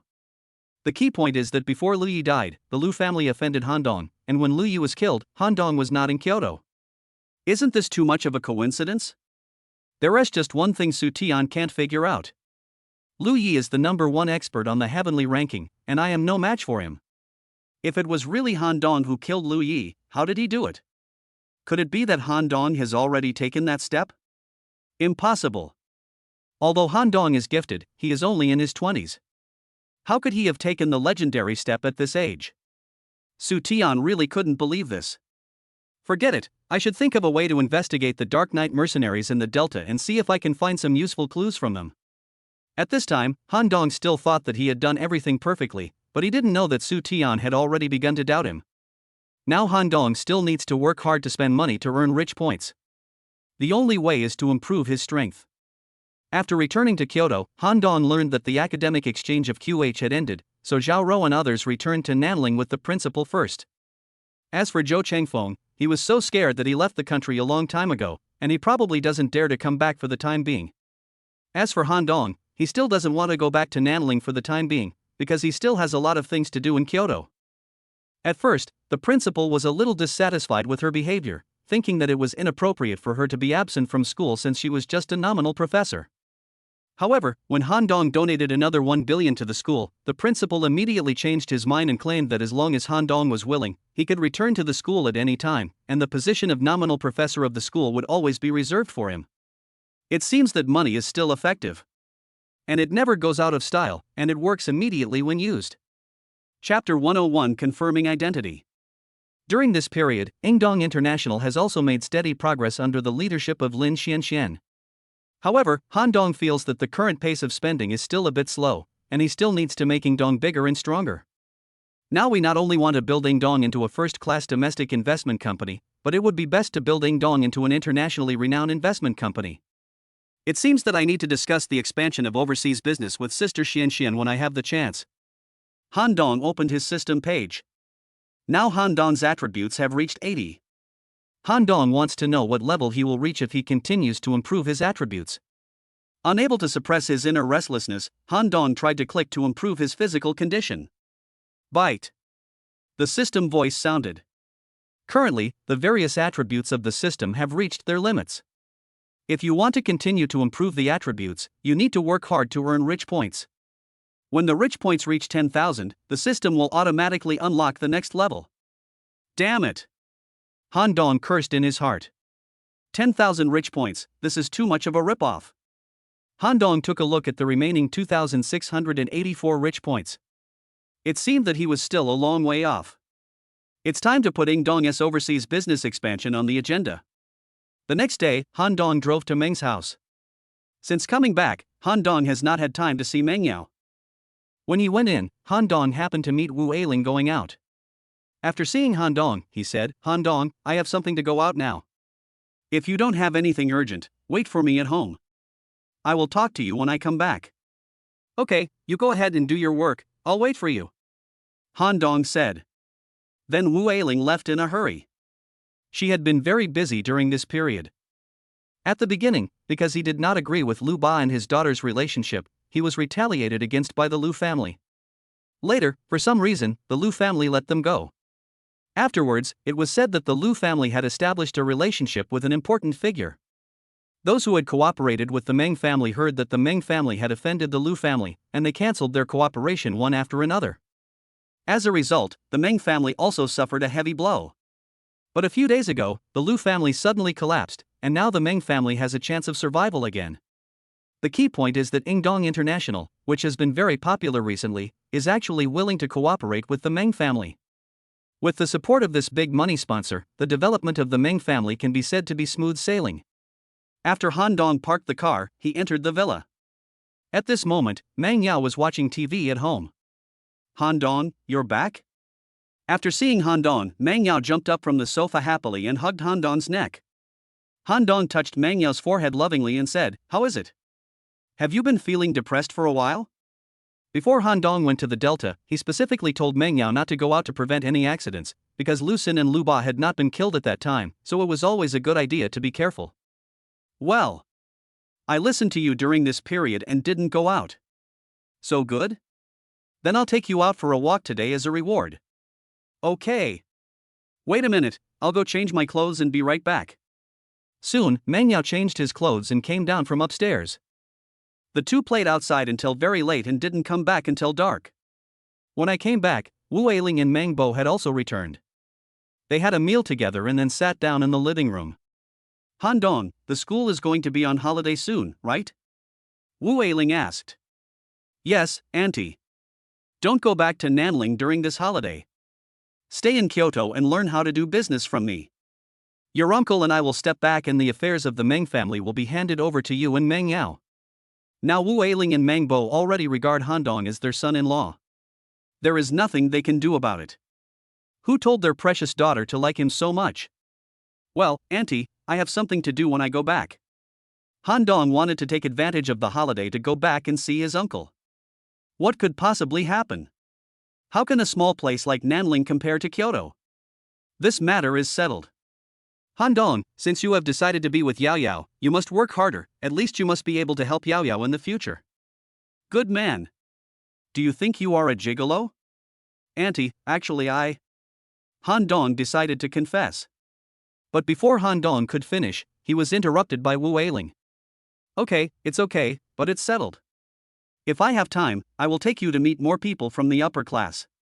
After saying that, Wu Ailing ignored Han Dong and went upstairs to sleep, leaving Han Dong with a confused look on his face. Damn. This is too arbitrary. He left before I even finished speaking. This woman is so strong.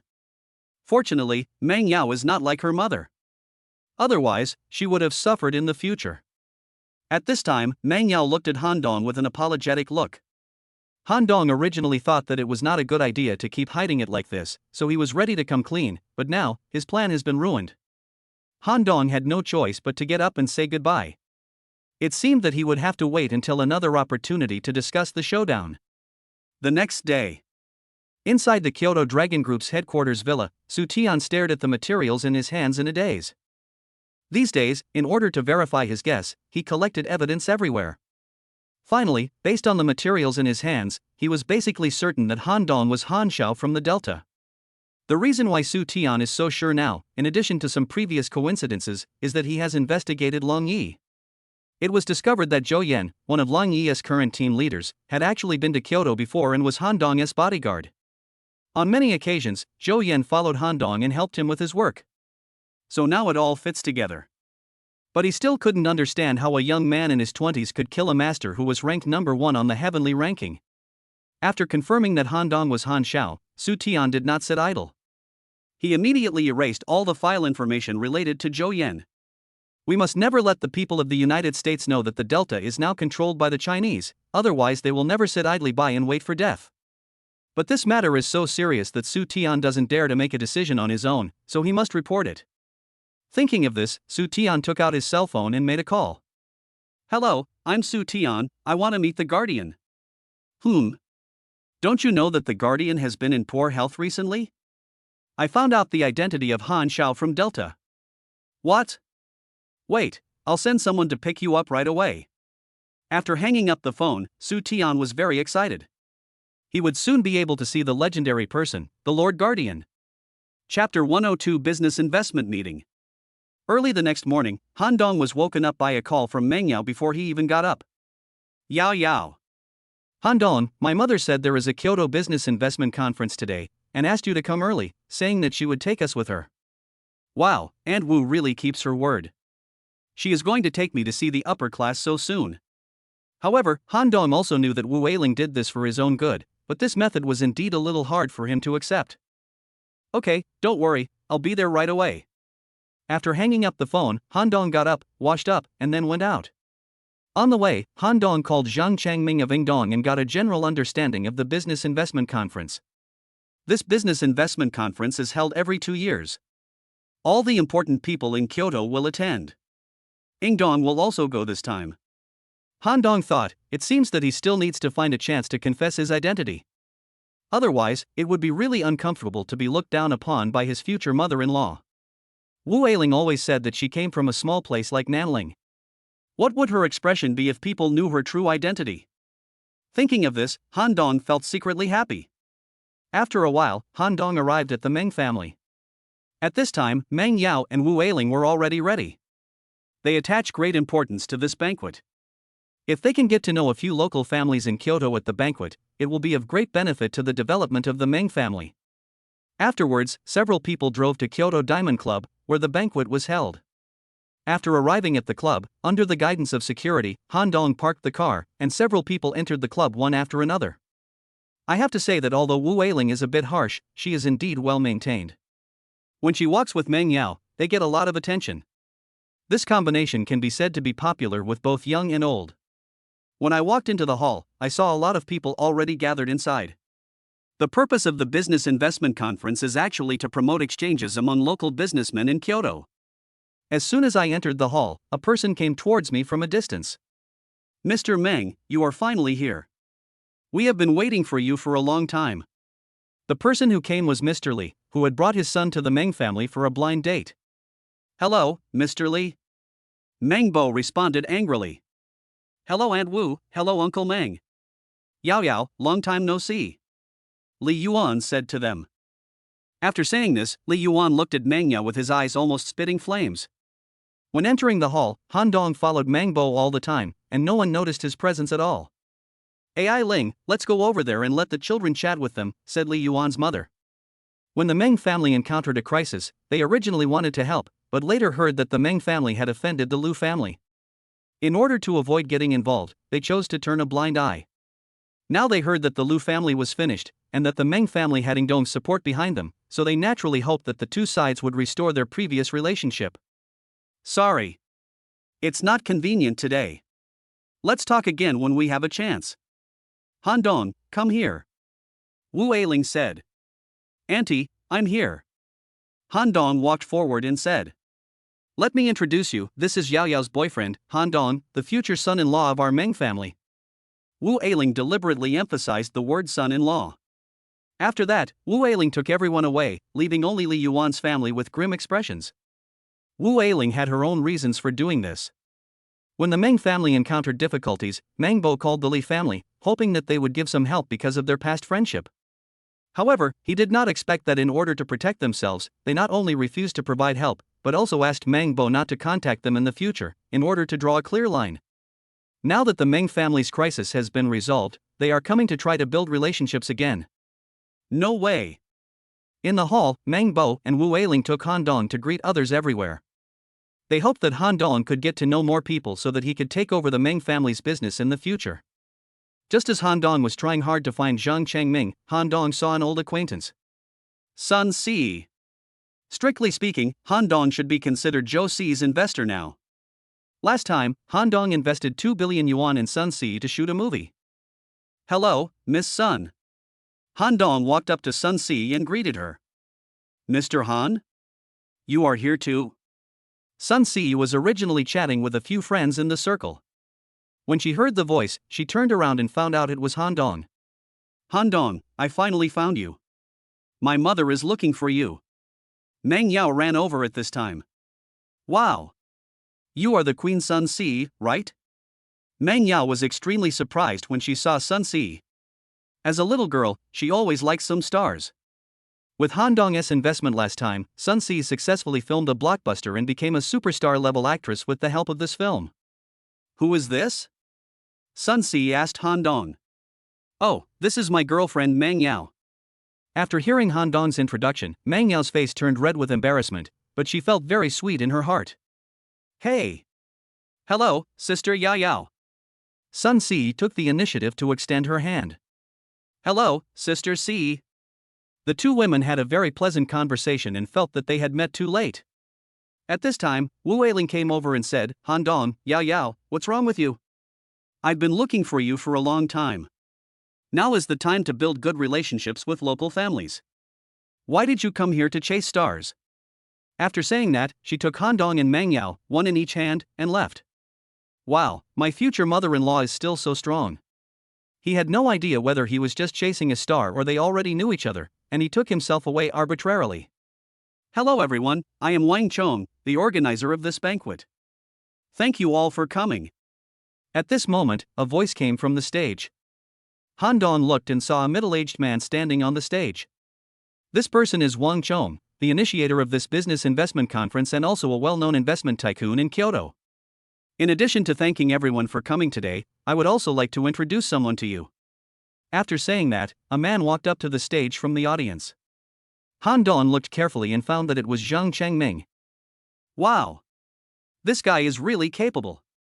He even hooked up with a famous investment tycoon in Kyoto. He will be very good at spending money in the future. Well, the young man has potential and deserves to be cultivated. Han Dong is in a good mood. This is Zhang Changming, the person in charge of the Kyoto branch of Ingdong International Investment Company, Limited. Let's welcome him with applause. In an instant, the people in the audience began to talk. This is Ingdong's person in charge in Kyoto. This Ingdong is incredible. It has invested nearly 1 trillion in just a few months. A foundation was established some time ago. That's amazing. Hello everyone, my name is Zhang Changming, and I am the person in charge of the Kyoto Ingdong branch. In the future, we will move our development center to Kyoto.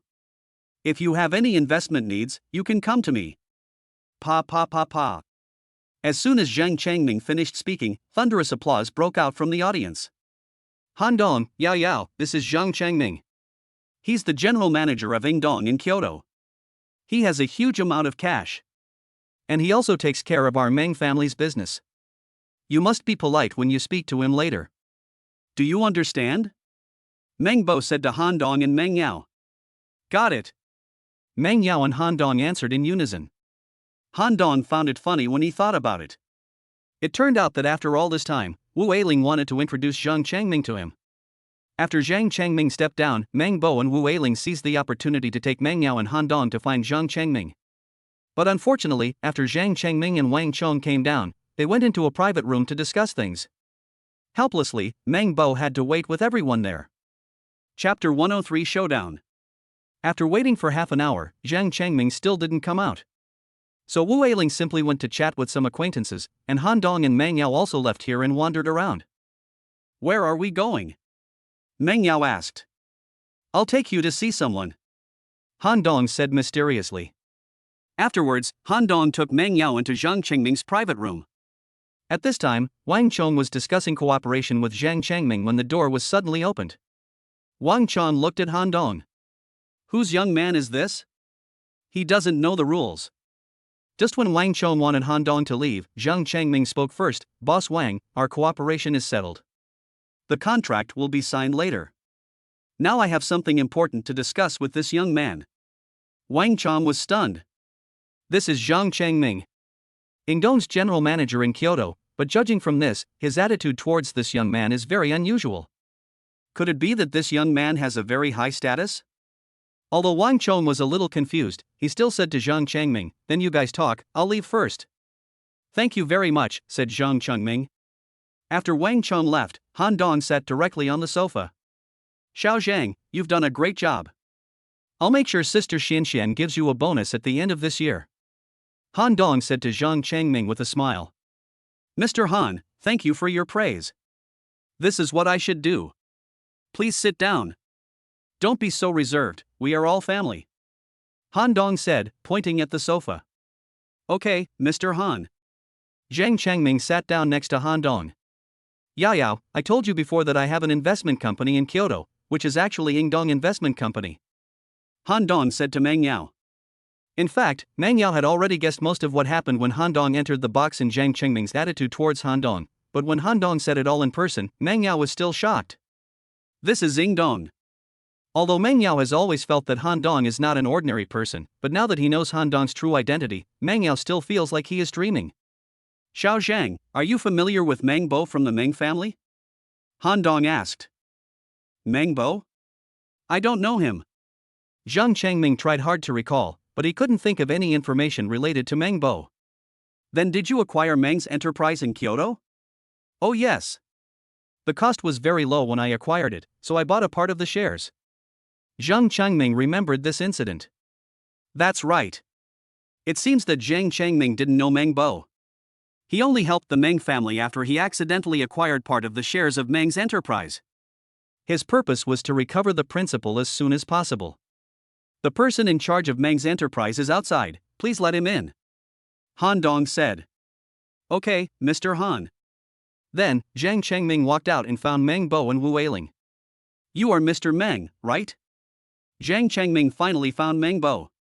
You are Mr. Zhang? Meng Bo was a little surprised, he recognized Zhang Changming. It's me. I just happened to ask you something. I wonder if I can keep you company for a while. Mr. Zhang, could you please wait a moment? My daughter and son-in-law will be here soon. Meng Bo and Wu Eiling still wanted to introduce Han Dong to Zhang Changming. No, you two can just follow me now. After saying that, Zhang Changming turned around and left. President Han was still waiting for him, so he couldn't delay too long. Helplessly, Meng Bo and Wu Eiling could only follow. At this time, Wu Eiling was still blaming Meng Yao and Han Dong in her heart. This was a bad opportunity, but these two bastards didn't know where they ran off to. What a waste of such a good opportunity. When Meng Bo and Wu Eiling were brought into the room, they were shocked by the scene before them. What's going on? Meng Bo rubbed his eyes. Was he dazzled? Mom and Dad. Meng Yao shouted after seeing Wu Eiling and Meng Bo. Uncle Meng and Aunt Wu, please take a seat. Han Dong also said. But at this time, Meng Bo and Wu Eiling had not yet come to their senses. Afterwards, Zhang Changming walked straight behind Han Dong and stood respectfully. Did I see it right? Zhang Changming, the person in charge of Ingdong's Kyoto, is now standing behind Han Dong? Meng Bo felt dizzy. Uncle Meng, Aunt Wu, I don't have anything important to bother you two to come in. I just want to tell you my identity. Actually, I wanted to tell you before, but I never had the chance. My real identity is the boss of Ingdong Investment. Xiao Zhang happens to be here today, so you probably won't doubt what I say. Han Dong stopped talking after he finished speaking. However, the brains of Meng Bo and his wife are still in standby mode and cannot function at all. Han Dong actually said that he was Ingdong's boss behind the scenes? If they hadn't seen with their own eyes Zhang Changming standing respectfully behind her, they would have thought Han Dong had gone crazy.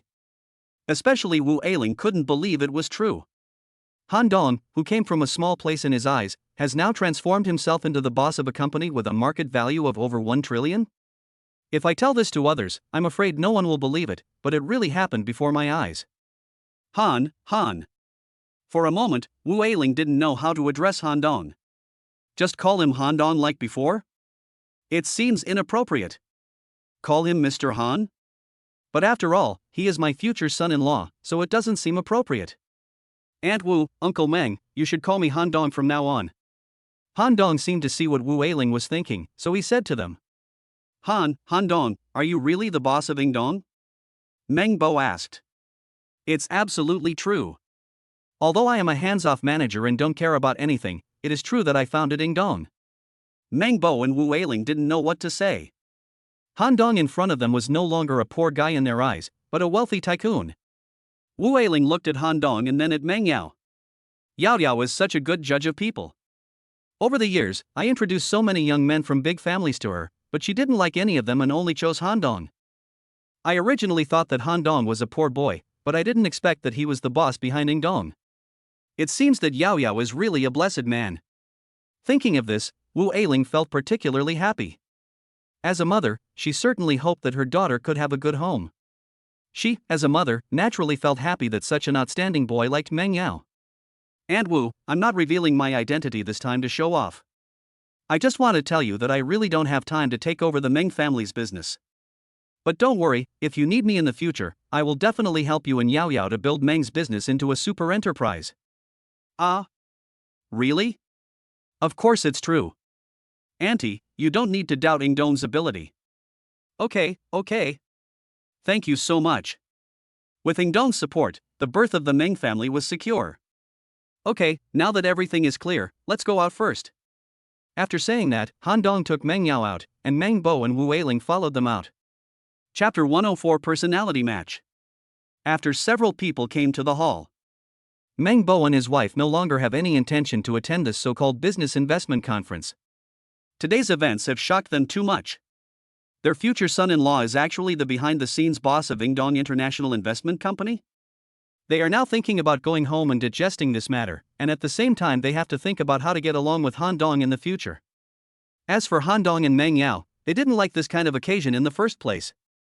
If Wu Eiling hadn't insisted on asking them to come today, they naturally would not have been willing to come. So naturally, the few of them prepared to go home in tacit understanding. When the group was passing through the hall, Han Dong was stopped by Sun Si. Mr. Han, are you leaving now? Yes, Miss Sun, do you have anything else to say? Han Dong asked politely. Thanks to Mr. Han's help last time, otherwise the movie would have been ruined. I really don't know how to thank you. Sun Si was speaking the truth. The fact that Sun Si is now so popular has a lot to do with that movie. So it is not an exaggeration to say that Han Dong is her benefactor. Miss Sun, you are too polite. I am a businessman and business is business. Didn't the investment in that film make me a lot of money? We are just cooperating, not helping. But no matter what, if it weren't for Master Han, I wouldn't be where I am today. Next time if Master Han has time, please give Si a chance to treat you to a meal to express your gratitude. Yeah. Okay. Let's make an appointment next time if we have time. It's a deal. Afterwards, Han Dong took Meng Yao away. Wu Eiling, who was standing by, felt uncomfortable when she saw that Han Dong was very familiar with Sun Si and even wanted to ask her out for dinner. If she had encountered such a thing in the past, Wu Eiling might not have thought too much about it.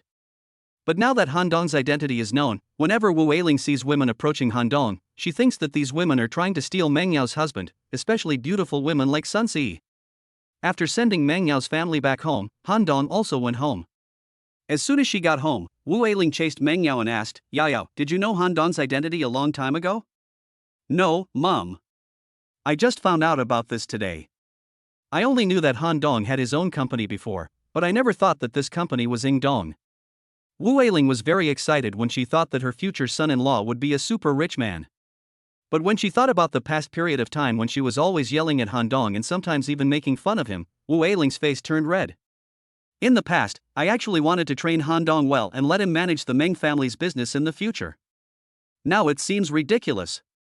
Fortunately, although I have been a bit harsh these days, at least I did not separate Meng Yao from him, otherwise I would probably regret it to death. After Meng Yao went upstairs to rest, Meng Bo and Wu Eiling quickly went online to search for information about Ying Dong International Investment. Ying Dong International Investment Company, Ltd. Place of registration, Nanling. Chairman, Han Dong. General Manager, Lin Xianxian.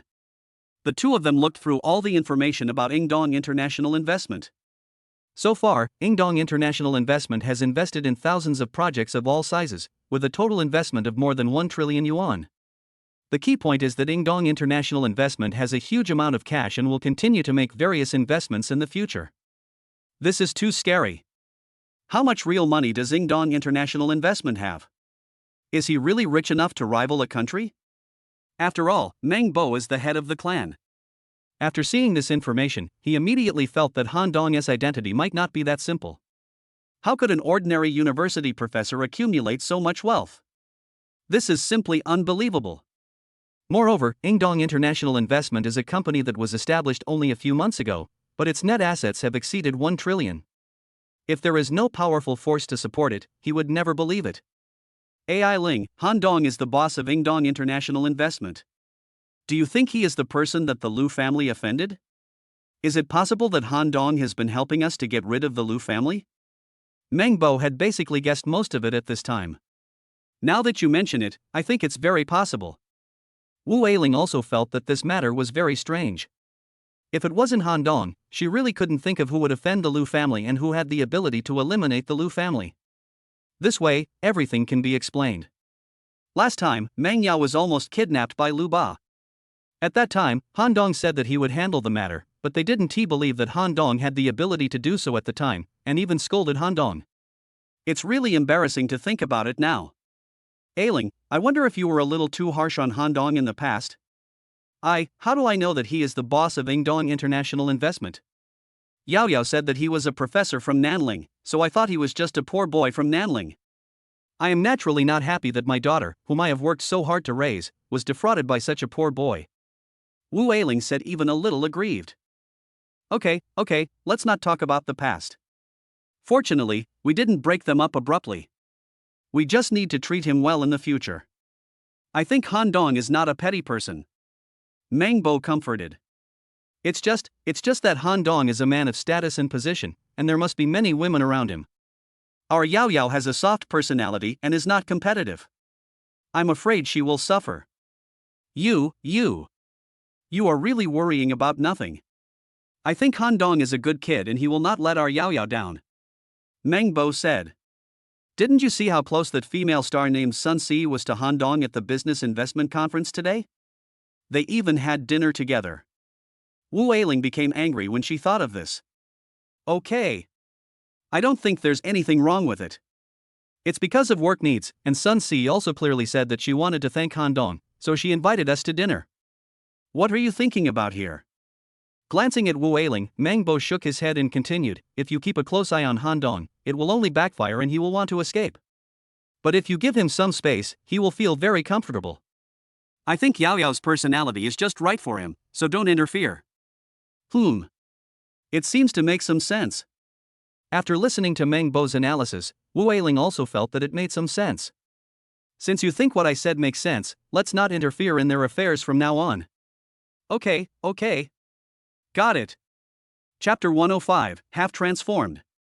On the other side, Han Dong returned to his villa. Han Dong opened the system page and took a look.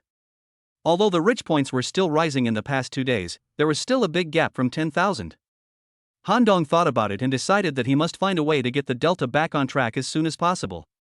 He also had to seriously consider Ring Dong's development abroad. The next day, Han Dong came to the Meng family. After meeting Han Dong, Wu Eiling actually personally served tea and water to Han Dong. This attitude was so different from before that Han Dong was a little uncomfortable for a moment.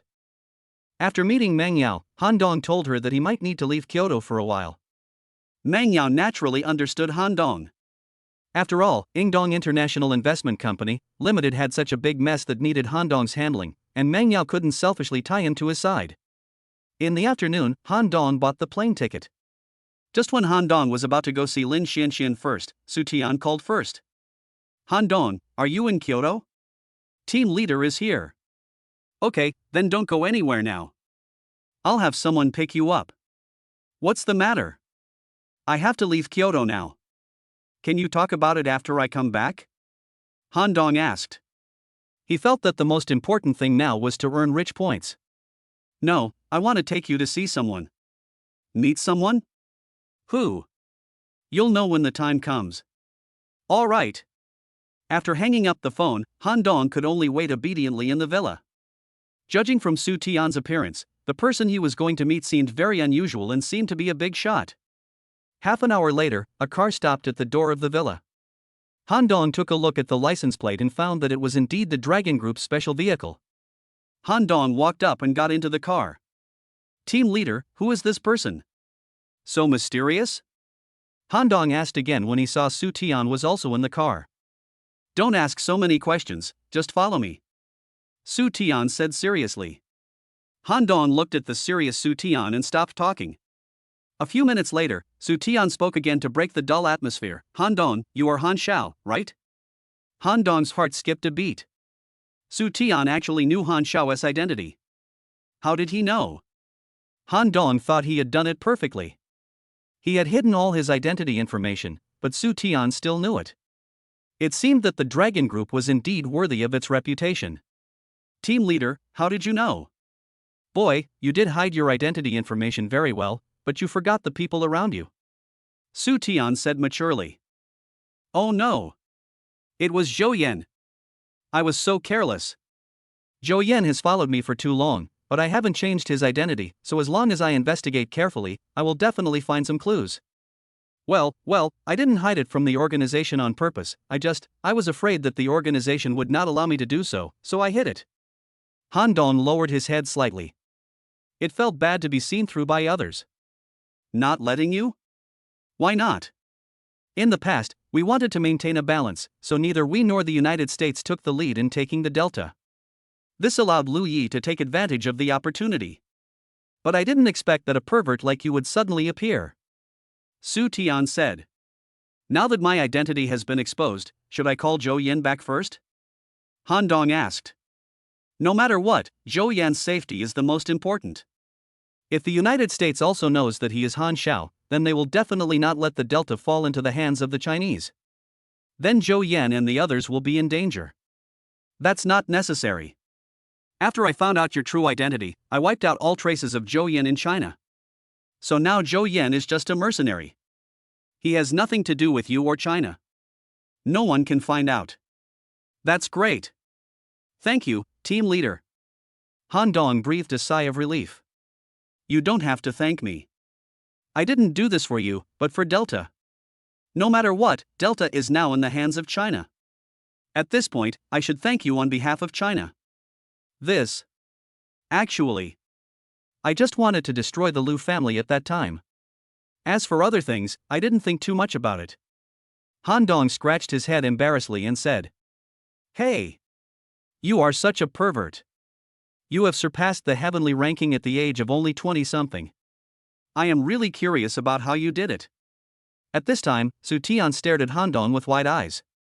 He really couldn't understand why a young man in his 30s was so powerful. Han Dong did not continue the conversation. He couldn't tell Su Tian that there was a superbug in his body. Han Dong, when you meet that adult later, you must control your temper and be more respectful, okay? Su Tian continued to instruct. Team leader, who am I going to meet next? Han Dong was very curious. Who could be so powerful that even the leader of the dragon team would lower his posture like this? Guardian of China. Su Tian simply said these 5 words, but when he said these 5 words, Su Tian's face was full of respect and admiration. When he heard these 5 words, Han Dong also felt admiration. The Guardian of China, that is the guardian of the entire China. The reason why China can be called the 2 great empires together with the powerful United States is because of the existence of this Guardian of China. What an existence that is! I understand. Han Dong replied solemnly. After passing several intersections, the vehicle finally stopped at the gate of a manor. The security here is very strict, and there are guards and sentries at every fork in the road. We're here, please go in. Su Tian said to Han Dong. Only me? The Lord Guardian wants to see you, not me. Why should I go in? Okay then. After saying that, Han Dong got out of the car. Then, Han Dong pushed open the door of the manor and walked in. The scenery inside the manor is completely different from that outside, like a paradise. Han Dong walked straight in. In the distance, a white-haired old man was lying on a rattan chair, and a woman was massaging his shoulders. Han Dong approached gently and stood aside. He did not disturb the old man. About half an hour later, the old man slowly opened his eyes and glanced at Han Dong. Just by looking at each other, Han Dong could feel a powerful mental force pressing towards him. Before, Han Dong always felt that his mental strength was very strong, but in front of this old man, he was completely vulnerable. Han Dong was pushed back several steps. After trying hard to steady his body, Han Dong bent down and gasped heavily. Han Dong looked at the old man lying on the rattan chair in shock. This is really too powerful. I am like a chicken in front of him, unable to resist. Even just a glance from him can make me defenseless. Could it be that this has already entered the semi-transformation state? Chapter 106 Martial Arts. The state of half-transformation. With Han Dong's current strength, he has only heard of the half-transformation state. Above the earth ranking is the heaven ranking, and above the heaven ranking is half-transformed. Once you step into the half-transformation realm, you can ride the wind.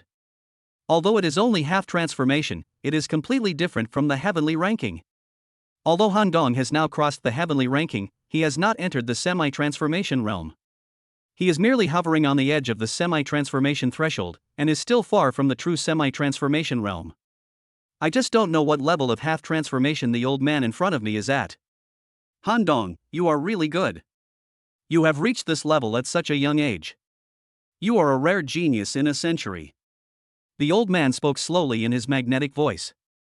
Thank you for your praise, Lord Guardian. I am too weak to show off my skills in front of you. Han Dong was still out of breath at this moment. In front of the old man, he had no room to fight back at all.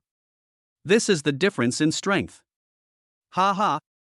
You don't have to underestimate yourself. I have lived for so many years, and how old are you? With your talent, you are the best among the younger generation in China. The old man said with a smile. He had a high opinion of Han Dong. Master Guardian, Han Dong is really unworthy of your words. There are always people with extraordinary talents in this world.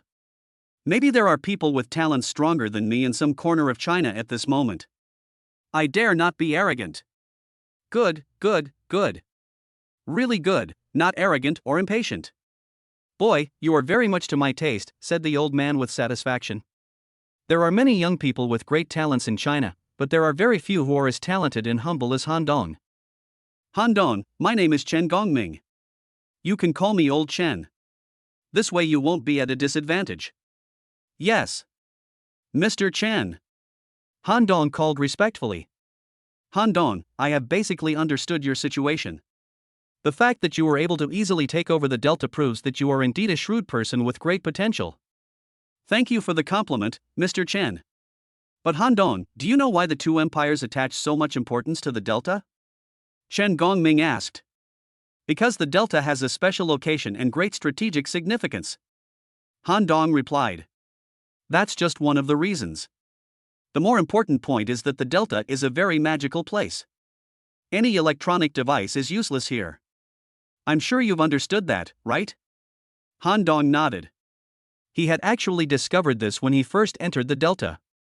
Due to the special nature of the delta, if we can utilize the magnetic field, we can directly erase the delta from the radar map in the future. Do you understand what I mean? Chen Gongming looked at Han Dong and said. You mean, the delta can avoid detection by radar and other equipment? Han Dong asked thoughtfully. That's right. In this way, the delta has truly become an absolutely safe area.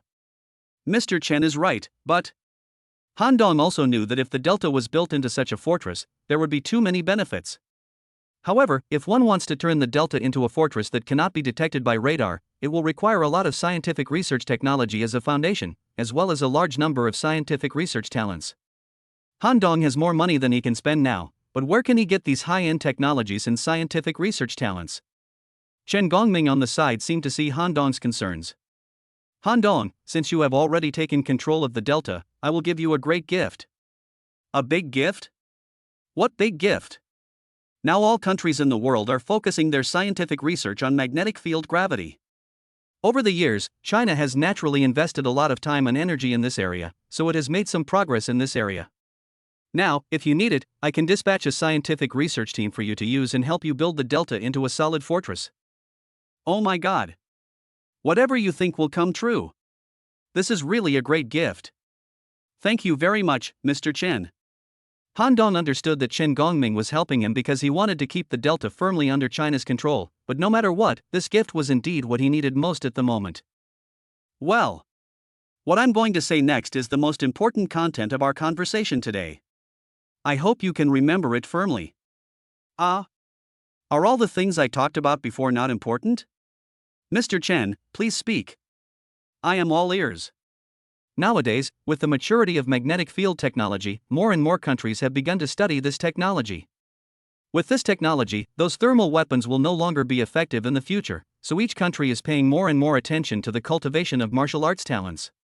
Although there are many talented people in China who have entered the martial arts world, it is still far from enough, so I hope that you can continue to break through yourself in the future and surpass yourself to explore those unknown areas.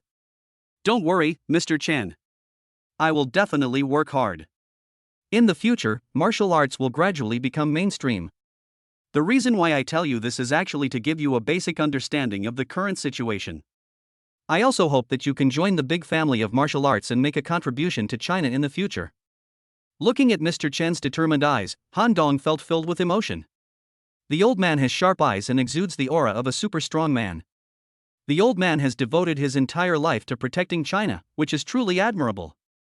After coming out of Mr. Chen's manner, Han Dong slowly digested today's information. According to Mr. Chen, martial arts will become the mainstream in the future, and firearms will slowly withdraw from the stage of history. If this is the case, the entire world will change, and even some evil spirits will come out to grab some resources. Thinking of this, Han Dong was actually slightly excited. After Han Dong left, Chen Gongming in the manor lay on a rattan chair. Han Dong's talent is indeed terrifying. How old was I when I reached this state? I think I was almost 50 years old. But Han Dong, who is less than 30 years old, has already reached this point. God, if he were given another 20 years, how high would he reach? Will I be able to surpass my current self and reach that level directly? Han Dong is definitely the most talented young man that he has ever seen. Fortunately, such a genius as Han Dong was born in China. If he was in the United States, he would definitely become a great threat to China. After all, China now occupies too many resources and territory, and the beautiful country next door has been eyeing it covetously for a long time. Chapter 107 Leaving Kyoto. After leaving the manor, Han Dong drove straight to the office building of Ingdong International. Now Han Dong still has to hurry up and meet with Lin Xianxian to discuss the matter of going abroad for development. Today, Ingdong International is very famous in Kyoto. Within just a few months of its establishment, its net assets have exceeded 1 trillion yuan, making it a dark horse in Kyoto. When Han Dong arrived at Ingdong International building, he was stopped before he even entered the door. "Sir, who are you looking for?" asked a petite, cute and innocent girl at the front desk. "I'm looking for Lin Xianxian." "Are you looking for Mr. Lin?" "Do you have an appointment?" the girl continued to ask. "Appointment? I don't think so. I'm sorry, sir. Mr. Lin, our general manager, will not receive you without an appointment." You'd better make an appointment first and then come, said the girl politely. In that case, I'll call her now and make an appointment. After saying that, Han Dong took out his phone and called Lin Xianxian. The girl at the front desk also looked at Han Dong curiously. This guy is really interesting. He wanted to meet Mr. Lin without an appointment, and now he actually said that he could call Mr. Lin directly. Lin Xianxian is no longer the same as before. She has already become the newcomer in Kyoto's business community. For these little girls at the front desk, Lin Xianxian is their idol. Their goal is to become a successful woman like Lin Xianxian one day. As the apparent head of Ingdong International, Lin Xuanxuan's information can be easily found on the internet. A woman who worked in a hotel lobby after graduation became worth tens of billions in just a few years. What could be more inspiring than this? The call is connected. Director Han. Sister Xianxian, I'm in the company, but I don't have an appointment, so the front desk won't let me in. Han Dong said. You're coming to the company? Lin Xianxian on the phone seemed a little happy. Although Han Dong has been in Kyoto during this period, he basically does not come to the company on weekdays because he has a lot of things to do. Lin Xianxian had to take care of a lot of things in Ingdong, so naturally she couldn't be apart, so the two hadn't seen each other for a long time. At this moment, Lin Xianxian was naturally very excited when she heard that Han Dong was coming. I just arrived too. Then wait for me for a moment. After saying that, Lin Xianxian hung up the phone. After hanging up the phone, the girl at the front desk continued to stare at Han Dong. Although Han Dong had just dialed the number, the girl did not hear the voice on the phone. Naturally, she was not sure whether the man in front of her really knew Mr. Lin, so she would not let him in easily. Ms. Lin asked me to wait for a moment. I guess she will be out soon. Han Dong said to the lady at the front desk. Why don't you sit down and wait for a while, the girl said, pointing to the seat next to her. It's okay, I'll just stand there. About 2 minutes later, Lin Xianxian hurried over. Mr. Lin. The young lady just now called out respectfully after seeing Lin Xianxian. However, Lin Xianxian didn't have time to pay attention to her. Instead, she said to Han Dong, Director Han, why are you here? You didn't even say hello to me before you came. Sister Xianxian, I'm just taking a look. I'm not here for an inspection. There's no need to say hello. Han Dong said with a smile. Then let's go in first. After saying that, Lin Xianxian led the way. Before leaving, Han Dong said to the girl at the front desk, very good. You are serious and responsible about your work. Do a good job. After Han Dong left, the little girl stood there in a daze, dumbfounded. What did General Lin call this young man just now? I think his name is Mr. Han? And Mr. Lin was so respectful to him. Mr. Han? Could it be Han Dong, the founder of Ingdong International? Oh my god. I actually met the most mysterious boss in Ingdong. I originally thought that the founder of such a large company would most likely be an elderly person in his 70s or 80s, but I didn't expect him to be such a handsome man. He is handsome, has good temperament, is rich, and most importantly, is approachable and has no airs. He is so perfect. The young lady was also excited after she came to her senses. Today, Han Dong has already become a legendary figure in the hearts of Ingdong's employees. In the office, Han Dong directly told Lin Xianxian the purpose of his visit. Han Dong hopes that Lin Xianxian can help him expand his overseas markets. There is no doubt that he feels most at ease leaving this matter to Lin Xianxian. After learning about Han Dong's purpose, Lin Xianxian remained silent for a long time. To be honest, Lin Xianxian herself doesn't want to go abroad.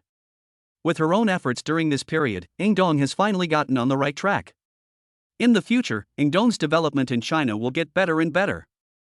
But she feels aggrieved when she is asked to go abroad at this time. Although Lin Xianxian was reluctant, she could not and was unwilling to refuse Han Dong. The main thing is what Han Dong wants to do. She will fight for him even if it costs her life, not to mention that it is just to let herself go abroad. After calming down, Lin Xianxian asked, when are we leaving? Try to be faster. Han Dong said. Well, you're always so anxious. Lin Xianxian said angrily to Han Dong. There's no way. It's embarrassing to say this, but until now, the only person I can really trust is you, Sister Xianxian. Apart from you, I really can't think of anyone else who can help me. I really can't do anything about you. It's because I can't refuse you. Han Dong himself also felt a little guilty towards Lin Xianxian. Since I got the system, Lin Xianxian is the first woman I met, and she has always been by my side to help me. It would be a lie to say that I have no feelings for Lin Xianxian.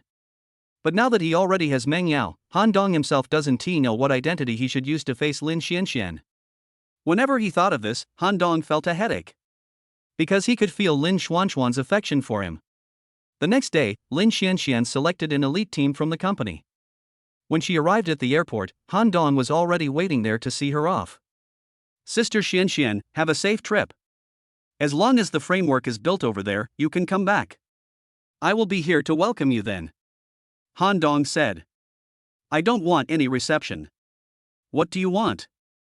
When the time comes, I just want you to stay with me for a day. Spend a day with her? Han Dong suddenly felt a little sorry for Lin Xianxian. All along, Lin Xianxian had been working diligently for him, but in the end, it seemed that he had never been able to accompany her well. Okay, Sister Xianxian, it's a deal. I won't do anything and will just accompany you to play in Kyoto for 3 days and 3 nights. Real? Yes. Really. I mean what I say. Lin Xianxian was very happy. If this were true, then she and Han Dong could go on dates and go shopping, just like an ordinary couple. For these wonderful 3 days, I must work hard after going abroad and strive to return as soon as possible. Chapter 108, Building the Delta. After seeing Lin Xianxian off, Han Dong originally wanted to go back to Nanling, but time was too tight now, so he could only go to Delta first, and then go to Nanling to visit his uncle and others after returning. The safety of the Delta is the most important thing now. Only by building the Delta into a fortress can one's identity be safe from being exposed. Afterwards, Han Dong left Kyoto by plane. Before leaving, Han Dong followed Chen Gongming's instructions and took a scientific research team with him. The leader of this team is Song Xiaoxiao, a typical beauty. The next day, Han Dong brought Song Xiaoxiao to the Delta. After getting off the plane, Han Dong brought Song Xiaoxiao's team to the Dark Knight's headquarters castle. For the next period of time, Song Xiaoxiao and her team devoted themselves to work wholeheartedly, becoming a real workaholic. Castle Center. Han Dong summoned all the senior executives of Dark Knight and prepared to hold a meeting. What is the current situation in the Delta? Han Dong asked everyone. Captain, on the surface, the situation in the Delta is not bad, but all this is based on the balance between the two empires. If the two empires tilt slightly in the future, the Delta will be in danger, said the Black Shadow. How do you think we can crack it? Captain, I think what Delta needs to do now is to find a way to attract all the surrounding magnetic fields. This way, the two empires will not be able to use thermal weapons against us. Black Shadow, it's great that you can think of this. I will leave the plan of building the Delta to you. Yes, Captain. I came here this time mainly to tell you that the Delta will become our base in the future, so we need to build this place at all costs and make sure that the Delta becomes a place that is not afraid of the two empires. So, Zhou Yan, you must hurry up and buy all kinds of cutting-edge weapons. Don't be afraid to spend money. Do you understand? I understand, Captain. I will do it as soon as possible. Zhou Yan said. Also, I brought a lot of technical personnel with me this time. It won't take long before Delta won't be afraid of large missiles and other weapons. So the rest is up to you. You must develop Delta well. Really? Black Shadow and Zhou Yan asked at the same time. Of course it's true. That's great. They were both very happy. For the members of the Dark Knight, almost everyone has relatives and family living in the Delta. If the Delta can become an existence that is not afraid of any force, then their families will be safer. In the next few days, Han Dong stayed in the Delta because he wanted to witness the day when Song Xiaoxiao's research team succeeded. In addition, he also had to protect this research team, which was a treasure now. However, magnetic field traction is not a simple matter and requires a lot of experiments, so the speed will not be too fast. More than 20 days passed, and Song Xiaoxiao's team still failed to complete the task. During this period, Delta also purchased a large number of weapons, and even added 3 nuclear submarines and an aircraft carrier. Judging from the current military strength of Delta, it is not even weaker than some small countries. At the same time, Han Dong's rich points are also rising rapidly, and now it has reached 4,376 points. It seems that Lin Xianxian has not been idle during this time abroad. Another 10 days passed, and Han Dong's rich point reached 5,277 points. It was also on this day that people in the Delta suddenly discovered that their mobile phones had no signal, and mainly their wireless devices could not be used. About a minute later, the signal returned to normal. Since the time was so short, no one took it seriously at all. Just in the Delta Dark Knight's headquarters castle, all the Dark Knight's top leaders were cheering loudly at this moment. Because Song Xiaoxiao's research was successful, Delta no longer has to fear missiles, radars, and other weapons. Miss Song, thank you so much this time. In the laboratory, Han Dong sincerely thanked Song Xiaoxiao. You're welcome. I'm just fulfilling my own mission. Song Xiaoxiao said a little tiredly. More than a month of high-intensity work has really made her body very tired. Miss Song, you should go and have a good rest first. When you are well rested, I will personally escort you back to China. Well, thank you very much. I think we will have frequent contact in the future, so why don't you just call me Xiaoxiao? Calling me Miss Song is too formal. Song Xiaoxiao said. Ah. Is that okay? Han Dong felt that the name Xiaoxiao was too intimate. What's wrong with that? That's what my good friends all call me. Aren't we friends? Of course, you have helped me so much, of course you are my good friend. That's right. Then what should you call me? Little. Well. Very good, then I'll go to rest. After saying that, Song Xiaoxiao left with a smile. After leaving the laboratory, Han Dong went directly to the lobby, where all the senior members of the group were present. Dark shadow. Exist. From now on, the laboratory must be strictly guarded. There must not be any chaos. Yes. Everyone was very happy at this time. From now on, the Delta would no longer have to fear the two empires. Also, everyone here will be the core of Dark Knight from now on, so I hope everyone will work hard to improve their own strength and not neglect the way of martial arts. Yes, Captain. We will definitely work hard. More than a dozen people answered together. 3 days later, Han Dong and Song Xiaoxiao's team left the Delta. A day later, everyone returned to Kyoto safely. Han Dong first sent Song Xiaoxiao back safely, then called Meng Yao and asked her to wait for him at home. When Han Dong arrived at the Meng family, Meng Bo and Wu Ailing were also waiting for Han Dong. Now Meng Bo and Wu Ailing already know Han Dong's identity, so they have been paying attention to Ingdong's movements. During this period, the two of them were really shocked, because in just a few dozen days, Ingdong's valuation actually increased to 2 trillion. This is too terrifying. What makes the two even happier is that with the help of Ingdong International, Meng's enterprise will surely grow and develop. This is indeed the case. Within a month, Meng opened dozens of companies in Kyoto and even began to expand around Kyoto. The situation was very good. So now Han Dong has become a wealthy son-in-law that Meng Bo and his wife need to treat with caution. After learning that Han Dong was coming, the two naturally decided not to go anywhere and stayed at home with Meng Yao waiting for Han Dong. Chapter 109 Wu Ailing's Thoughts. Uncle and aunt are home today too? Han Dong was a little confused after he walked in. 3 pairs of eyes in the room were staring at him. It felt like he was caught cheating outside. Oh. Han Dong is here. Your uncle and I have nothing to do today, so we're at home. Don't stand there, come in and sit down. Wu Ailing said enthusiastically. Han Dong sat down directly next to Meng Yao. Meng Yao looked at Han Dong beside her and felt very satisfied. Although Han Dong has been away from her for nearly a month, he contacts her almost every day. Now Meng Yao feels very happy whenever she can see Han Dong. Meng Yao has a non-confrontational personality. Although Wu Ailing has always reminded her to pay attention to the girls around Han Dong, Meng Yao has always wondered how it is possible that she is the only woman around such an outstanding man like Han Dong. Her requirements were not high. As long as Han Dong had her in his heart, nothing else mattered. Han Dong. I see you haven't come to see Yao Yao for a while. Have you been very busy during this period? Wu Ailing asked. Auntie, I went abroad some time ago, so I haven't looked for Yao Yao. I just came back yesterday. Han Dong said. Going abroad? Wu Ailing's heart skipped a beat. She paid close attention to Ingdong International during this period, so she looked up the information about Ingdong International in great detail. As far as she knew, the manager of Ingdong International was Lin Xianxian, who originally worked in a hotel lobby. However, in less than a year, she became the manager of Ingdong, and her status was second only to Han Dong.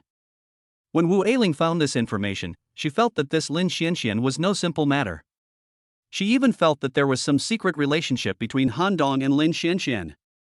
Otherwise, how could a woman working in a hotel suddenly become the second in command of Ingdong? Although Wu Eiling reminded Meng Yao more than once, Meng Yao never took it seriously. Now that she heard that Han Dong was going abroad, and thought about the fact that Ingdong manager Lin Xianxian was also abroad, Wu Eiling suddenly felt something was wrong. Could it be that these two people are living alone in a foreign country without telling Yao Yao? According to Wu Eiling's experience, there is no way that there is nothing innocent between Lin Xianxian and Han Dong. She is well aware of the basic unspoken rules of the workplace. Going abroad? Are you alone? Wu Eiling asked tentatively. No, there is another friend. The friend Han Dong was talking about was naturally Song Xiao Xiao. To be honest, Han Dong didn't like Wu Eiling's personality. If it weren't for Meng Yao, Han Dong didn't even want to have anything to do with Wu Eiling. He really couldn't understand why the personalities of the mother and daughter were so different. A friend? Could it be that Lin Xianxian? Just as Wu Eiling was about to continue asking questions, Meng Bo interrupted her and said, Okay, let's go out and buy some food. They haven't seen each other for a long time, so let's give them some time. After saying that, Meng Bo pulled Wu Eiling out the door. Why did you pull me out here? Aren't there still a lot of food at home? Let's go. Stop talking. Meng Bo pulled her and left quickly. If they didn't leave, Meng Bo was afraid that Han Dong would get angry on the spot. Old Meng, why did you pull me out? I haven't finished asking questions yet. Wu Eiling said dissatisfiedly. What do you want to ask? Han Dong and Yao Yao haven't gotten married yet. Aren't you afraid of scaring Han Dong by digging into the matter like this? What do you know?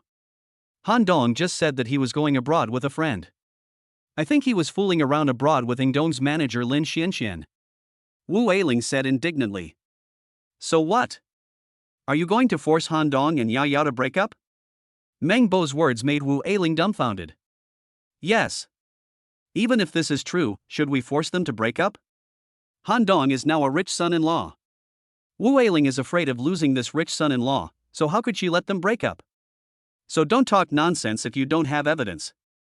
Let young people solve their own problems. Don't get involved. After saying that, Meng Bo left, and Wu Eiling followed him thoughtfully. After Wu Eiling and Meng Bo left, Han Dong and Meng Yao were the only ones left at home. Han Dong, don't mind it. My mother is just like that, but she doesn't have any bad intentions. Meng Yao said to Han Dong apologetically. Silly girl, how could I be angry? After saying that, Han Dong pulled Meng Yao into his arms. This time, how long do you plan to stay in Kyoto this time? 2 days. 2 days? Is it so short? Meng Yao felt a little disappointed. He had originally hoped that Han Dong would be able to accompany him more this time. But a good man has ambitions in all directions. How could such an excellent man like Han Dong only accompany him? So soon, Meng Yao was relieved. I can't help it. I haven't been back to see my uncle and his family for a long time, so I want to go back to Nanling as soon as possible. Also, I want you to go back with me, so I can take you to meet my uncle, but I don't know if uncle and aunt will agree? Really? You want to take me back with you? Meng Yao asked in surprise. Well, I'll talk to my uncle and aunt later. I hope they'll agree. They will definitely agree if you ask them. Meng Yao said excitedly. Meng Yao knew Wu Eiling very well. Now Wu Eiling wished that Meng Yao would be tied to Han Dong's belt every day, so she would definitely not reject Han Dong's proposal. Han Dong is preparing to take her to meet his parents. Thinking of this, Meng Yao's little face turned red with shame. She was very happy, but also a little nervous. She was worried about what to do if Han Dong's family didn't like her. After dinner, the family chatted in the living room. Uncle and aunt, I'm going back to Nanling in a few days. I want to take Meng Yao with me and let her meet my uncle. Han Dong said to Meng Bo and Wu Eiling. Well, Yao Yao is bored at home recently, so it would be nice to go out with you to relax. Wu Eiling said. Wu Eiling naturally would not miss this opportunity for her daughter and Han Dong to be alone. Thank you, Mom. Meng Yao said happily when he saw Wu Eiling agreed. Don't I know you? Girls are really hard to keep when they grow up. I'm afraid Han Dong is the only one in your mind day by day? Wu Eiling said to Meng Yao. Mom, why are you talking nonsense? Meng Yao said shyly. Look, you're still shy. You're already grown up. I think you should think about getting married after returning from Nanling. You two are already grown up. Mom, we are all very busy now. We don't have time to think about getting married. Let's talk about it in 2 years. Wu Ailing glanced at Meng Yao. I thought to myself, what a silly girl. I am doing this for your own good. Let us wait 2 years, maybe in 2 years there won't be anything left for you. Han Dong didn't expect Wu Ailing to suddenly bring up this topic. This woman really does whatever she wants. Auntie, we haven't thought about this issue yet, but don't worry, when I'm free for a while, we'll get married as long as Yao Yao is willing. Han Dong said. For Han Dong, he will definitely not let Meng Yao down. But he hadn't figured out what to do with Lin Xianxian. This woman had always been giving to him, so how could he let her down? Okay. It's settled then, you can get the marriage certificate then. Wu Ailing said happily. As long as his daughter marries Han Dong, the matter will be settled, and then Lin Xianxian can only watch helplessly. Chapter 110 The Hero in His Old Age. 2 days later, Han Dong brought Meng Yao back to Nanling again. After getting off the plane, the two went straight to Wanlin Mansion. Although no one has lived in Wanlin Mansion for a long time, the property's housekeeping staff still comes to clean the room regularly, so the room is still very clean and tidy. Yao Yao, you should have a good rest first, and then we will go visit uncle and aunt in the evening. Han Dong, why don't we go buy some gifts first? Meng Yao said a little stiffly. Although he had prepared himself mentally, Meng Yao was still very nervous when he thought about meeting his parents soon. A meeting gift? Then you don't need to buy it. We have everything we need at home. Isn't that what you told me when I first went to your house? Han Dong said jokingly. That time was different from this time. Okay, listen to me. My uncle and his family are very nice people. You should go take a shower and rest for a while. No, I'm not tired at all. It can be seen that Meng Yao is very nervous now. Han Dong looked at Meng Yao helplessly and said, okay then. You sit here and take a rest. I'll go upstairs and change my clothes first. A moment later, Han Dong changed his clothes and came downstairs. As soon as I sat down, the doorbell rang. Who could it be? Han Dong was also puzzled. Han Dong walked out of the entrance hall and opened the door. It turned out that his uncle Chen Yiming and others had come. Xiaodong? You're back? You kid, you didn't even tell me you came back. Chen Yiming said with a hint of blame. Yes, Xiaodong, you haven't been back for so long. You didn't even tell us when you came back. Aunt Wang Mei also said. Uncle and Aunt, I was thinking of visiting you in the evening, but I didn't expect you to come now. Han Dong said. If we hadn't heard from the hotel that you ordered food, we wouldn't have known you were back. That's right. I did order a meal at Lintai just now. No wonder my uncle and the others knew I was back. Now Chen Yiming and Wang Mei have become managers of Lintai Hotel. After all, after Lin Xianxian left, Han Dong really needed someone to help manage the hotel. Come on, uncle and aunt, please come in and sit down first. Han Dong said. After saying that, Han Dong welcomed Chen Yiming and Wang Mei in. After Chen Yiming and his wife came in, Han Dong said to Meng Yao, who was standing by the window and looked very reserved, Yao Yao, come here quickly, let me introduce my uncle and aunt to you. At this time, Wang Mei and Chen Yiming noticed that there was another person in the living room. Meng Yao walked over nervously and slowly leaned towards Han Dong. Chen Yiming looked at Meng Yao, his face full of surprise. This girl is so pretty. Chen Yiming is now considered an experienced man. He is at the Lintai Hotel every day. There are many people coming and going in this high-end place, but he has never seen such a beautiful girl.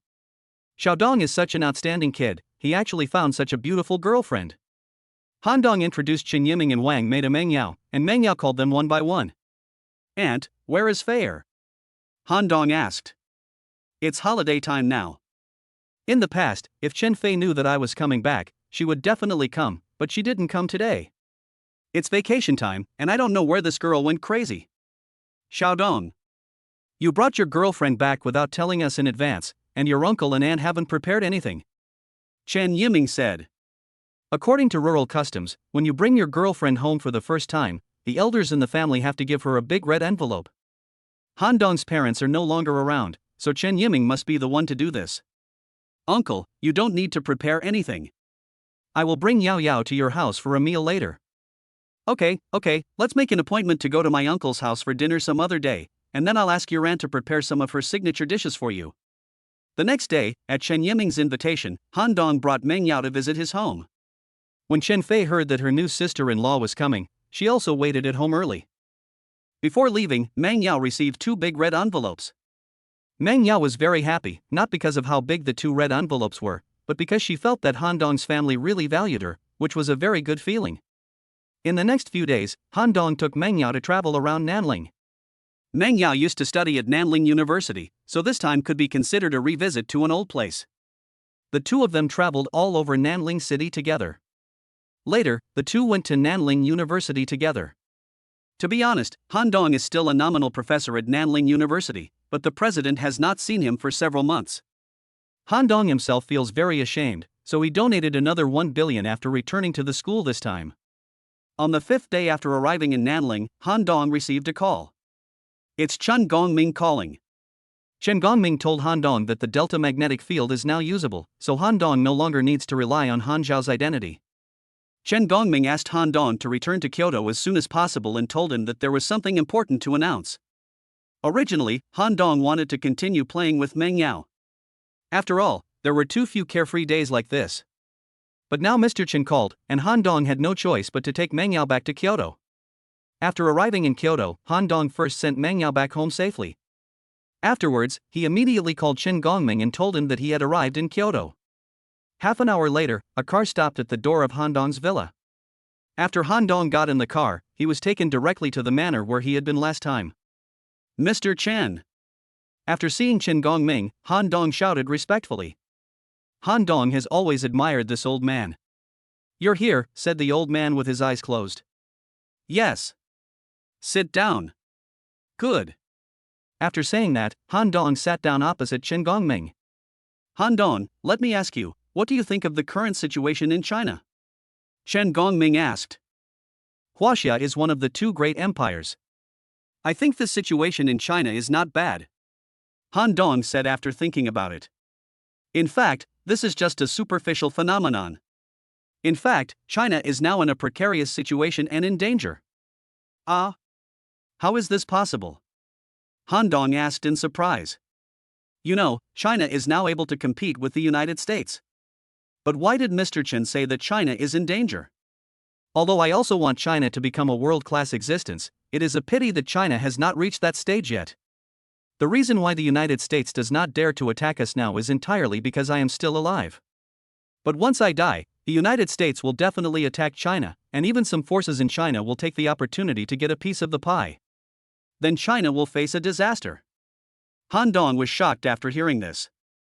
Mr. Chen, what do you mean? Could it be that this legendary old man of China has passed away? This is really unacceptable. For a long time, the old man has been the mainstay of the entire China. In the past, China was very weak and could be bullied by anyone. It was because of the old man's sudden appearance that China was brought to this level. But now, Han Dong's eyes were a little moist and red. Chapter 111, the highest decision level. Han Dong, you don't need to be sad. You know, I'm already over 100 years old. Compared to ordinary people, I'm already very lucky. But after I die, if there's no one who can intimidate the United States and those villains, then China will be very passive. Mr. Chen, China has been developing for so many years. Don't tell me that we can't even protect ourselves? It might have been possible before, but now because of the existence of the magnetic field, we must have a strong man with extraordinary martial arts to play a deterrent role. Elder Chen paused for a moment and continued, besides me, China now has 2 other masters in the semi-transformation realm. They are also the other 2 guardians of China. In addition, there are 7 masters who are stuck in the semi-transformation realm like you and have not been able to break through. These people are now the top combat forces in China. And the United States has 6 masters in the semi-transformation realm. This is the gap. Then what should we do? Han Dong asked. Who would have thought that such a huge Chinese empire would rely on such an old man to carry everything? Once this old man passed away, the entire empire would collapse. If this were true, China would surely become a place of complete chaos. Han Dong would never allow such a thing to happen. Because on this land are his relatives, lover, and friends. The only way now is to find someone who can replace me before I die, and now it seems that the best candidate for this person is you. Han Dong. Han Dong's body trembled. He really didn't expect that Mr. Chen would value him so much. However, Han Dong is confident that he can reach this step. After all, there is a superbug in her body. As long as he could spend money, even Chen Gongming would eventually be surpassed by himself. But Han Dong couldn't understand why Mr. Chen chose him when there were so many outstanding young people in China. Mr. Chen, you are kidding. My strength is still too weak. I don't know how long I will have to wait to break through to the semi-transformation realm. Besides, doesn't China still have 2 guardians? This position is not mine anyway. Han Dong, I already know your situation very well, so you don't have to underestimate yourself. Judging from your strength, you are the best among the younger generation, and you are extremely talented.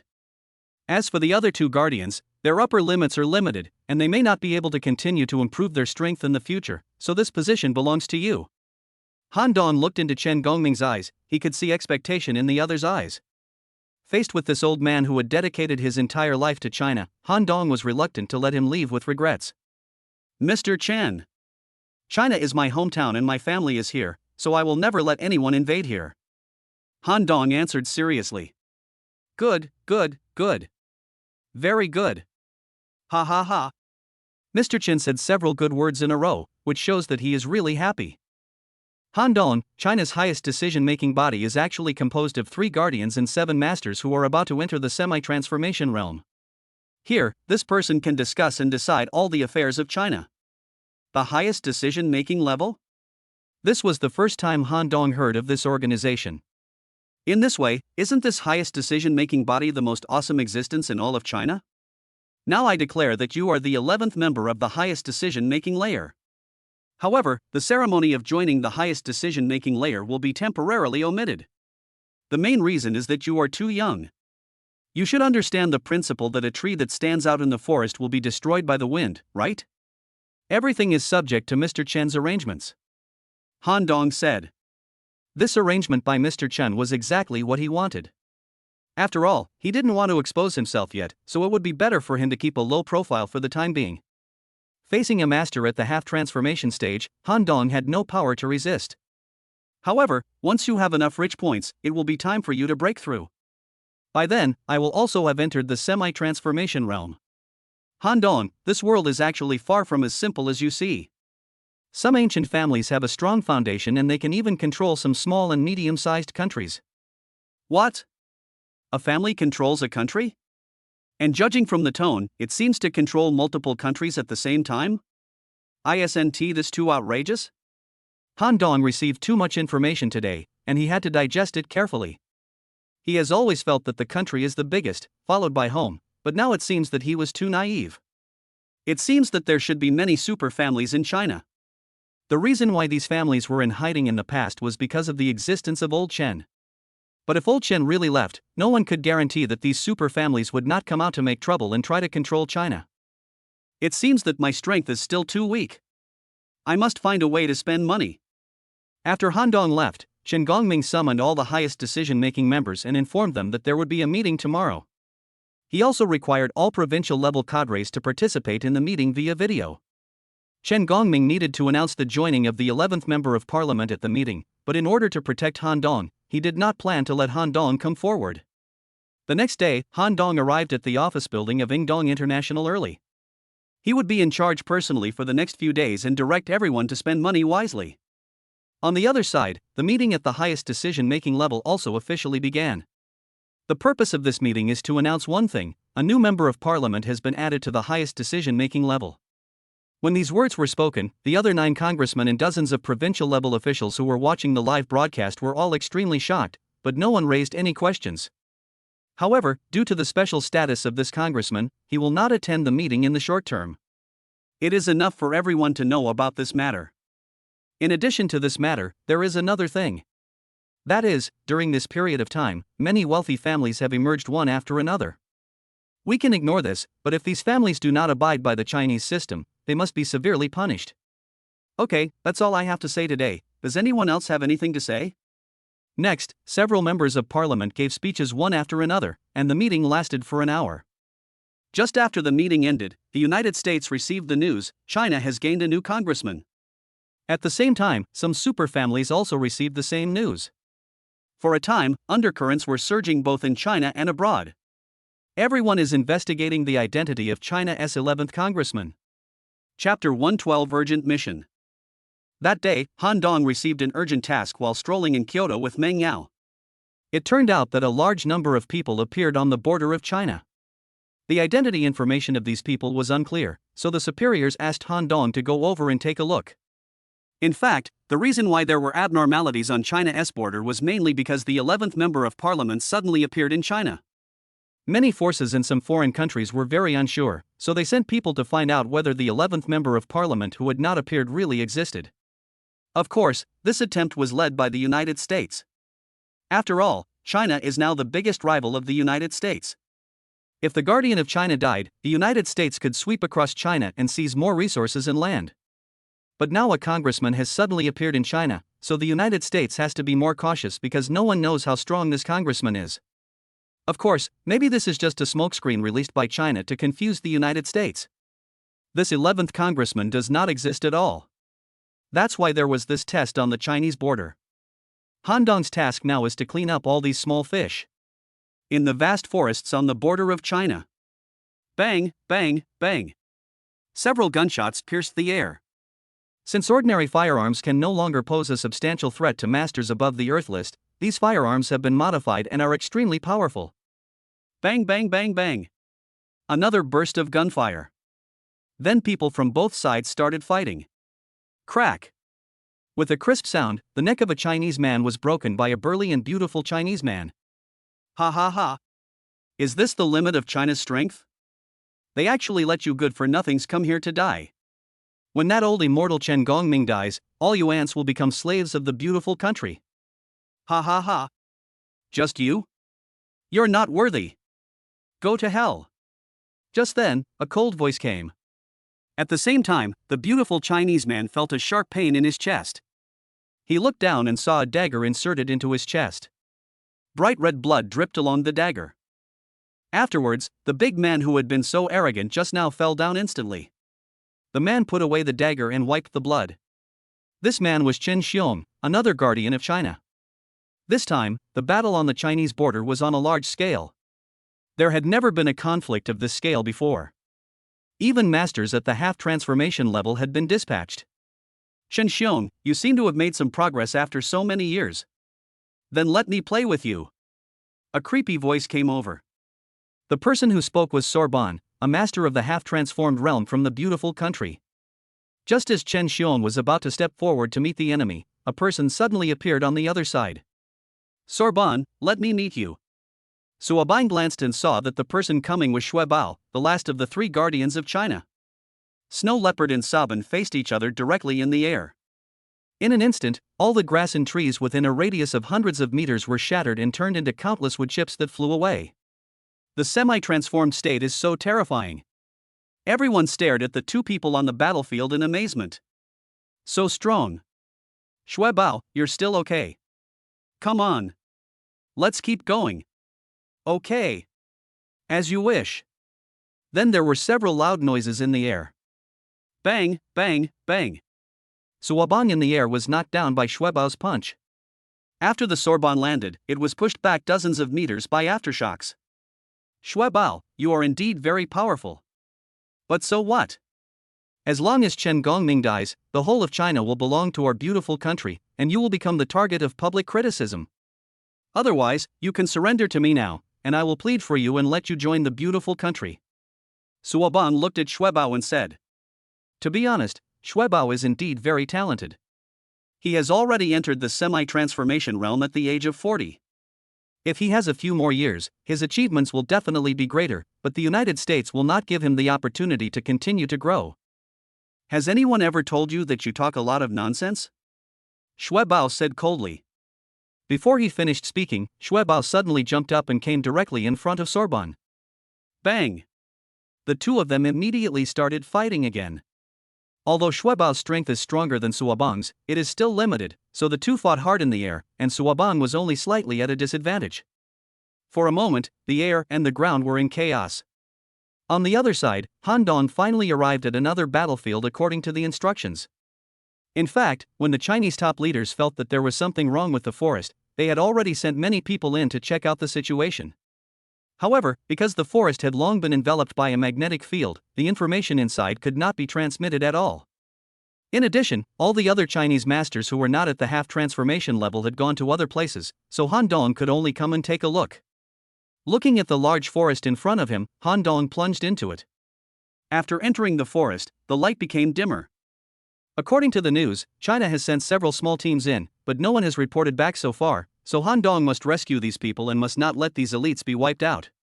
Less than 10 kilometers away from Han Dong, a small team from China was here, but their situation was very bad.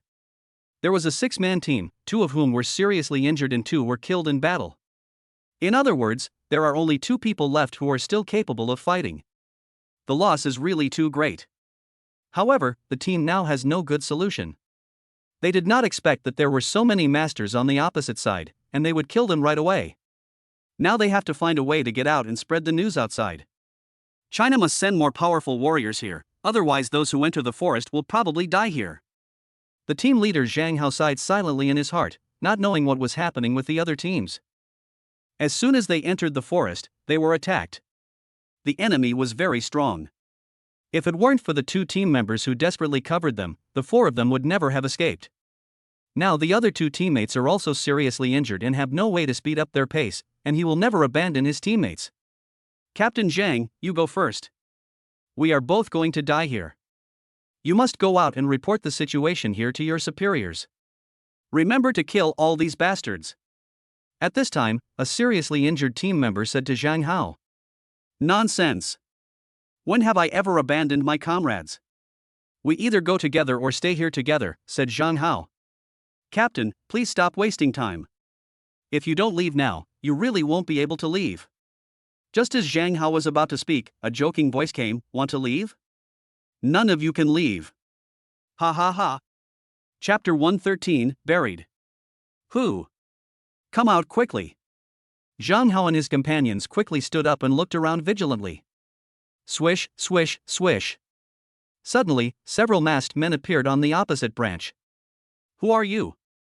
Why are you wearing masks? What do you want to do? Zhang Hao asked. It was this group of people who besieged him just now, and 2 of his teammates died at their hands. Ha ha. Why do a group of dying people know so much, said a masked man on the far right of the tree branch. A bunch of rats, you dare not show your true face. Are you afraid of revenge from China? Ha ha. What a joke. What's China? When Chen Gongming dies, China will just be a piece of meat in our mouths. Bah. A bunch of bastards. Do you think you deserve it? Just wait. Soon some masters from China will come and kill all of you dogs. Zhang Hao started cursing.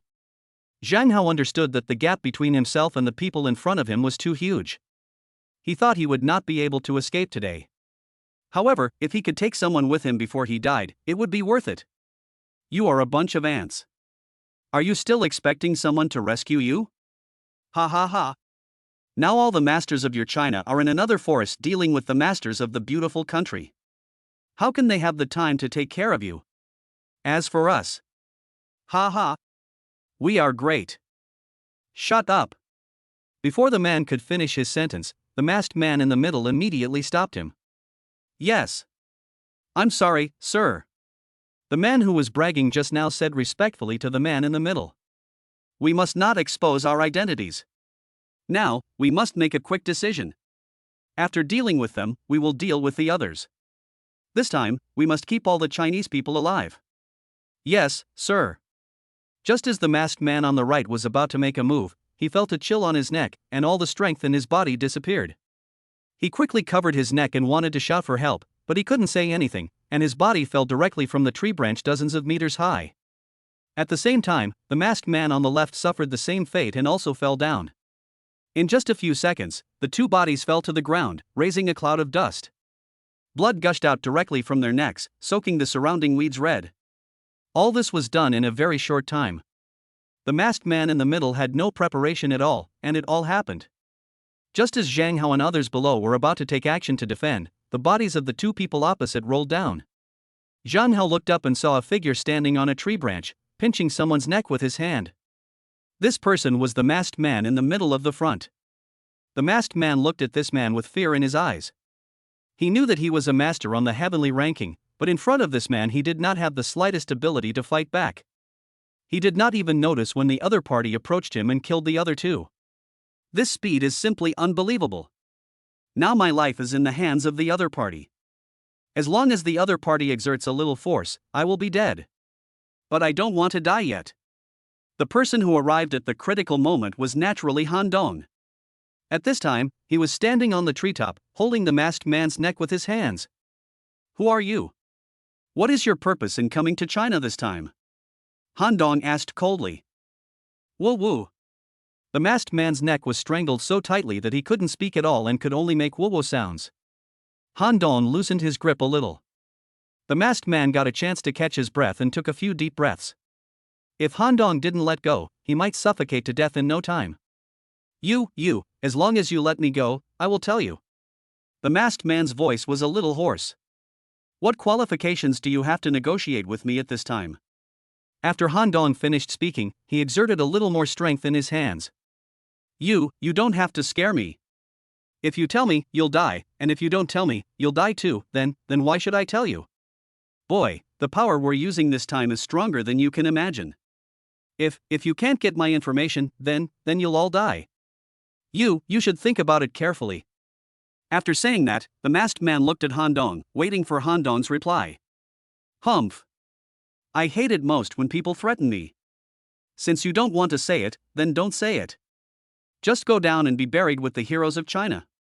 After saying this, Han Dong retracted the strength in his hand. Crack. Han Dong broke the masked man's neck and he was immediately given a box lunch. The masked man looked at Han Dong in horror. Originally, he wanted to use this information to let Han Dong let him go, but he didn't expect that this young man would be so determined to kill him even if he didn't want the information.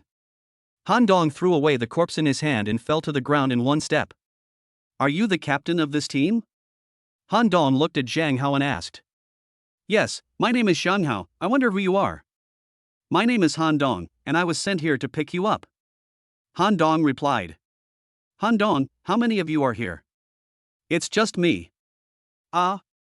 You are alone? Oh no. The enemies here are very strong. Why don't you go out and report to your superiors and request reinforcements? We will be responsible for holding the people here back.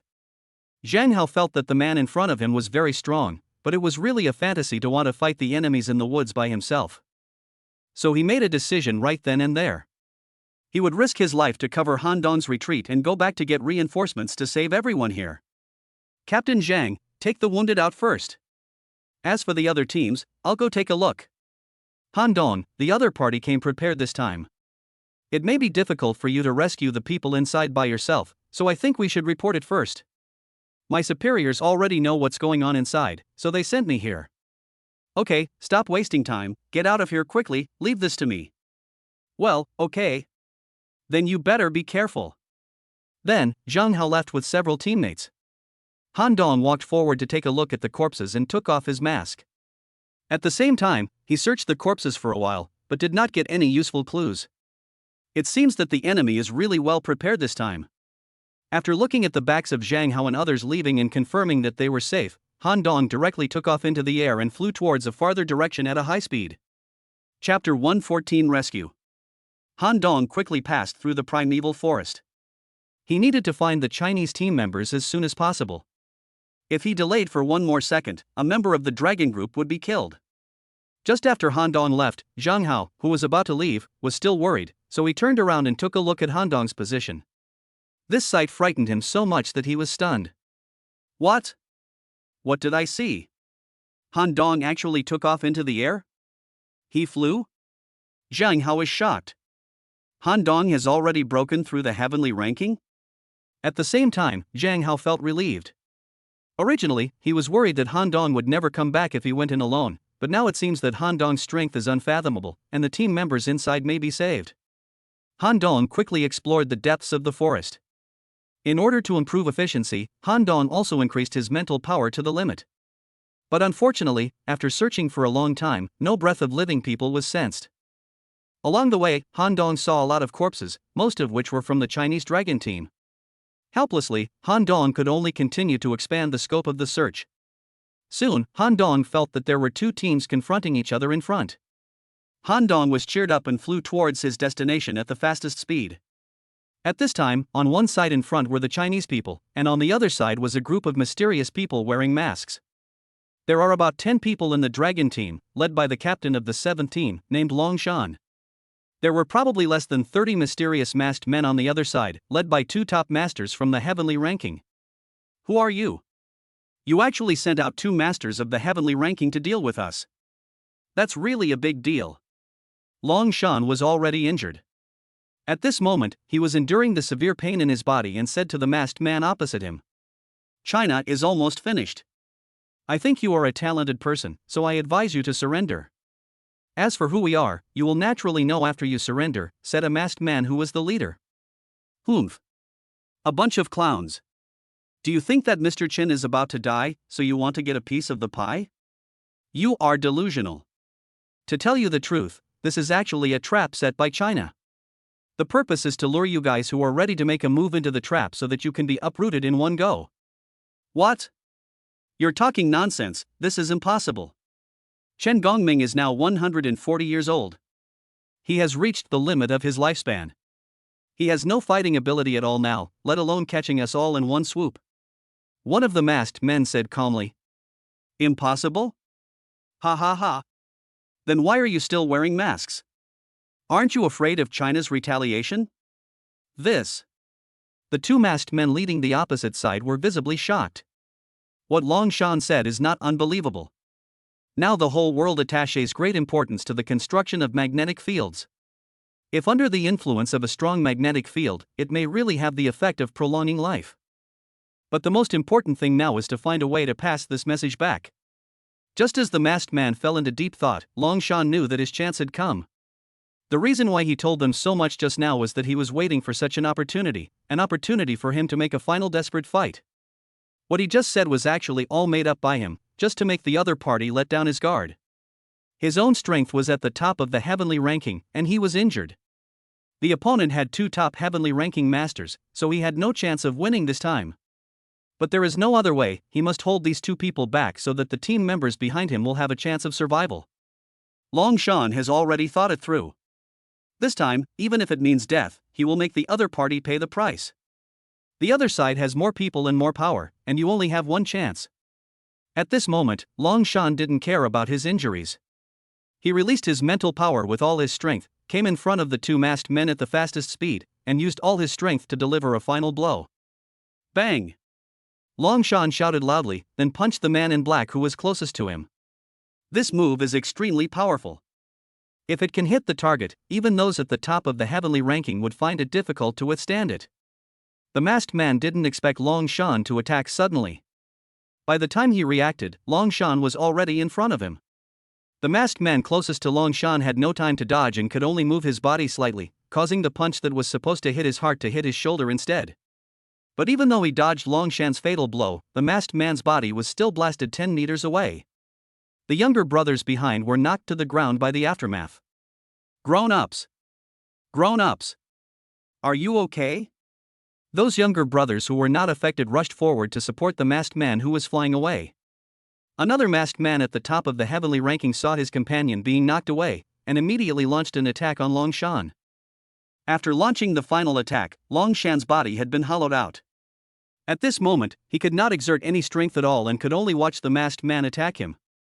It's a pity that the opponent dodged his last attack. Although he was injured, it was not fatal.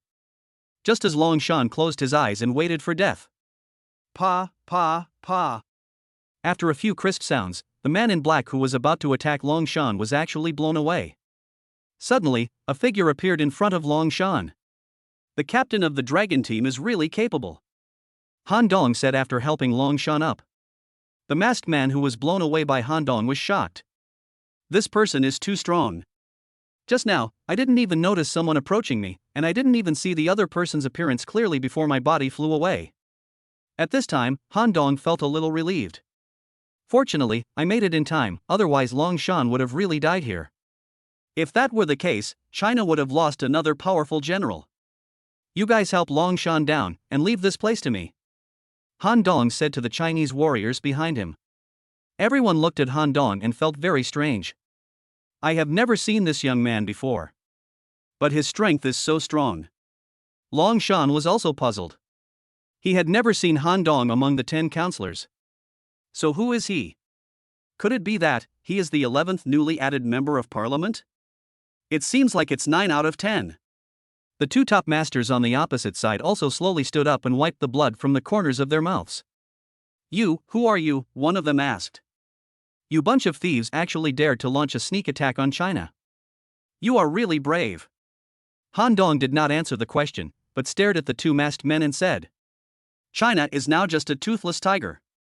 I advise you not to continue to be stubborn. You are stubborn and refuse to change? You are so shameless. Today, I will make you all stay here and be buried with the dead heroes of China. After saying that, Han Dong's body instantly disappeared from the spot. Ah! You! Before the masked man could finish his words, his body flew out and finally hit a big tree and fell down. Bang, bang, bang. Then another sound was heard. Han Dong, a master who was about to enter the semi-transformation realm, faced 2 top masters on the heavenly ranking. He felt no pressure at all and quickly dealt with the 2. Chapter 115 Sneak Attack. About a minute later, Han Dong returned to where he had just stood. In just 1 minute, the 2 top players on the opposite side were knocked down by Han Dong, and the masked team of more than 20 people behind them were also beaten to the ground by Han Dong. There is no way, these people are not on the same level as Han Dong. Even the 2 top masters of the heavenly ranking are nothing in front of Han Dong. Except for 2 masters on the heavenly ranking, all the others were killed by Han Dong. The reason why these 2 people were left behind was not because Han Dong was merciful, but because Han Dong wanted to take these 2 people back. It now seems that the incident on the Chinese border is very strange. There must be some conspiracy here, so Han Dong must leave some people alive to see if he can get some useful information from them. On the other side, on the main battlefield, Sabin had been defeated several times by Xuebao. But the body of a master in the half-transformation realm had already surpassed its limits. The 2 men only launched some tentative attacks, and this level of attack could not really hurt him. When Xueban was knocked down again, he jumped up quickly and stood up again. Xuebao took a look at the battle on the ground. China suffered heavy casualties, but the United States did not gain any advantage either. It was a lose-lose situation. Xuebao felt very upset as he watched the Chinese elites fall one by one. These people were cultivated by China with great efforts, and they cannot all be left here. Sorbonne, if you keep pestering me, don't blame me for being merciless. Xuebao said.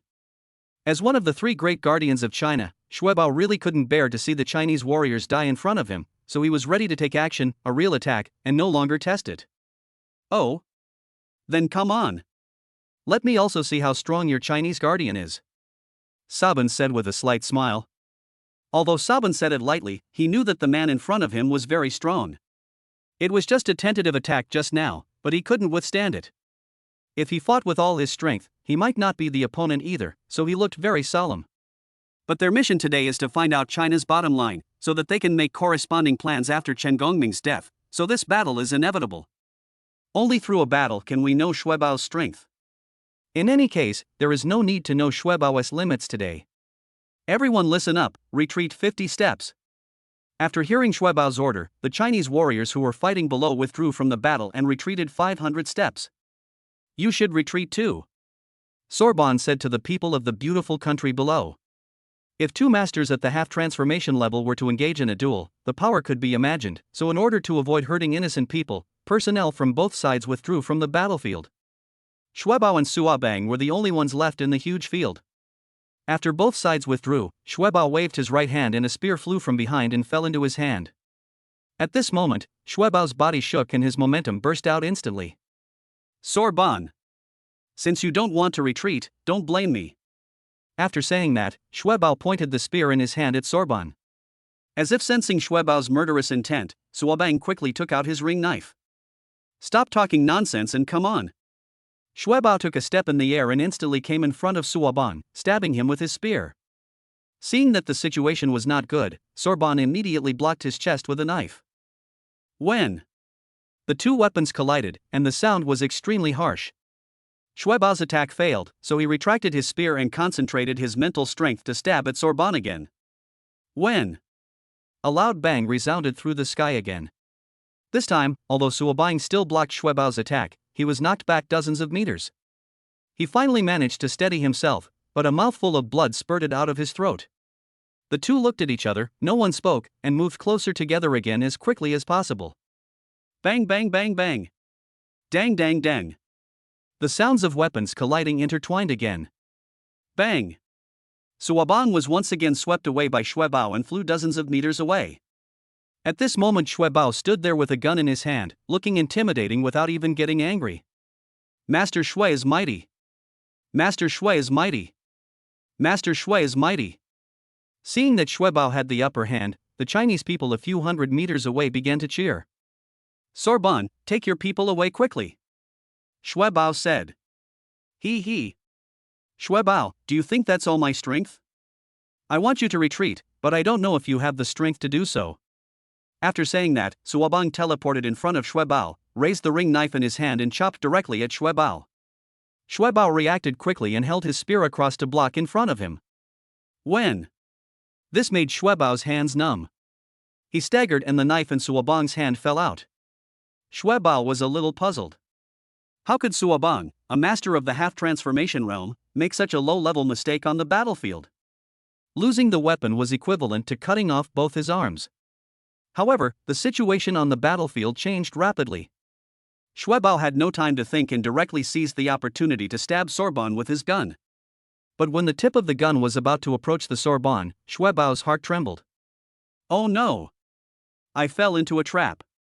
Xuebao flashed and the man's body flashed directly to the right. Just as Xuebao's body shifted to the right, a sharp military dagger slashed directly at his neck. The human neck is as important as the heart. Once it is cut, even Hua Tuo cannot save it. After Xuebao flashed past, he retreated dozens of meters.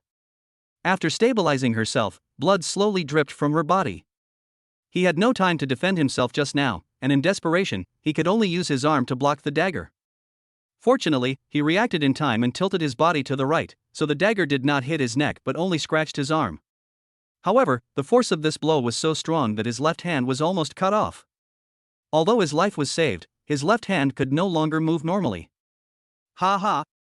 Xuebao, I wonder how my attack goes. Suobang asked with a smile, standing 100 meters away. The beautiful country can only rely on such low-level means. Xuebao sneered expressionlessly. Xuebao is now trying hard to control his body and use his true energy to wrap the wound. Otherwise, even if he is in the half-transformation state, he will eventually die from excessive bleeding. How despicable! Shameless beautiful country. How shameless! The Chinese people in the distance saw the Su gang sneak attack and shouted and cursed loudly. Now they wished they could just rush up and tear the Sorbonne into pieces. Despicable? Ha ha ha! Don't you understand the principle that the winner is the king? Xuebao, history is always written by the victor. As long as I kill all of you Chinese people today, who outside will know what method I used? After Xuebao treated the wound, he wiped the blood from the corner of his mouth, and with a wave of his right hand, the spear returned to his hand. Now his left hand cannot move, but he still has his right hand. Although he cannot defeat the Sorbonne, it should not be difficult to cover the retreat of the Chinese soldiers below. Just as Xuebao was about to attack again, a sense of danger overwhelmed him. No, there is a master hidden here. Chapter 116 Sniper Wolf. Who are you? Come out. Xuebao said coldly. A masked man walked out from behind a big tree in front of Xuebao. Xuebao couldn't see the man's face clearly, but he was able to hide behind the tree for such a long time without being discovered due to his powerful mental perception, which showed that his hiding method was extremely terrifying. You are not from the United States? Who are you? Why are you targeting China? Xuebao asked the masked man. The masked man did not answer Xuebao's question. Xuebao stared at him coldly and continued, I advise you not to bring disaster upon yourself. Ha ha ha. Xuebao, you mean to bring disaster upon yourself? I'm afraid that you Chinese can hardly protect yourself now? Sorbonne on the side said with a big laugh. Xuebao glared at him, pointed his spear, and prepared to fight again. Xuebao, do you still think you can win? Your life will be here for now. You want to kill me? You two are not worthy of this. Then let me first experience the strength of the Guardian of China. The masked man finally spoke. After saying that, the masked man rushed out in a flash. Xuebao was not to be outdone and rushed out. Bang! The two weapons collided with each other, followed by countless collision sounds. Clang! Clang! Clang! Since he can only control the spear with one hand, Xuebao's fighting power was greatly reduced, and he did not even have half of his original fighting power. Even so, he and the masked man continued to fight back and forth on the battlefield. Sorbonne in the back stared at the battlefield intently, ready to find an opportunity to join the battle at any time. Today they must severely injure Xuebao, and it would be best if they could get rid of Xuebao, as there may never be such a good opportunity again in the future. If Xuebao could be severely injured or killed, he could use this to test Chen Gongming and see how he reacted. Although Chen Gongming is very strong, he has not taken action for decades after all, so many people think that Chen Gongming may no longer have his peak strength. This time, the United States has joined forces with another powerful force and acted together with many small and medium-sized forces. The purpose is to test China. Suobang stared at the battlefield closely, ready to find an opportunity to severely injure Xuebao, so that his mission would be accomplished. Xuebao was indeed struggling at this time. After all, he only had one arm, and he had to always be on guard against sneak attacks from Suobang at the side. When the masked man took advantage of Xuebao's distraction and stabbed him in the back. Seeing this, Xuebao raised his spear to block in front of him. Although he blocked the masked man's attack, Xuebao was still knocked back several meters. Suobang's eyes lit up. What a once-in-a-lifetime opportunity! Just as Sorbonne was about to take action. Bang! A gunshot rang out across the sky. A bullet with great destructive power flew directly towards the masked man. Fortunately, the masked man reacted quickly and retreated 1 meter in time. The masked man was sweating all over at this moment. If he had not retreated in time, he would have been killed by someone else's gun. Even though the masked man reacted quickly, the bullet still passed through her back and left a long scar on his back. These firearms have been modified, and their power is dozens of times greater than that of ordinary firearms. Who is it? The masked man asked loudly, trying to endure the burning sensation on his back. You bastard! I'll teach you a lesson about being ambushed. You're lucky this time, but next time I'll just shoot you in the head. A voice came from a distance. It's Tsong Long. When he heard this voice, Suobang on the side knew who it was. Since they are preparing to take action against China, it is natural for them to find out China's combat capability. The one who shot me in the back was Tsong Long. Tsong Long is the 4th member of the highest decision-making level in China. If we talk about status, he is only second to the 3 guardians in China. Although his strength is still beyond the semi-transformation realm, Tsong Long is an excellent sniper. Tsong Long has been with guns all his life. He is extremely good at camouflage and concealment, and his marksmanship is superb, so his overall strength is not worse than that of a half-transformed person. Especially when it comes to assassinations in the dark, Tsong Long can completely defeat masters of the same level. However, they also have their own weaknesses when it comes to using guns. That is, once the enemy finds his position, when they engage in close combat, a master of the same level can also defeat him. Tsong Long, what's the point of hiding in the dark? Come out and fight me one-on-one if you have the guts. Suobang shouted.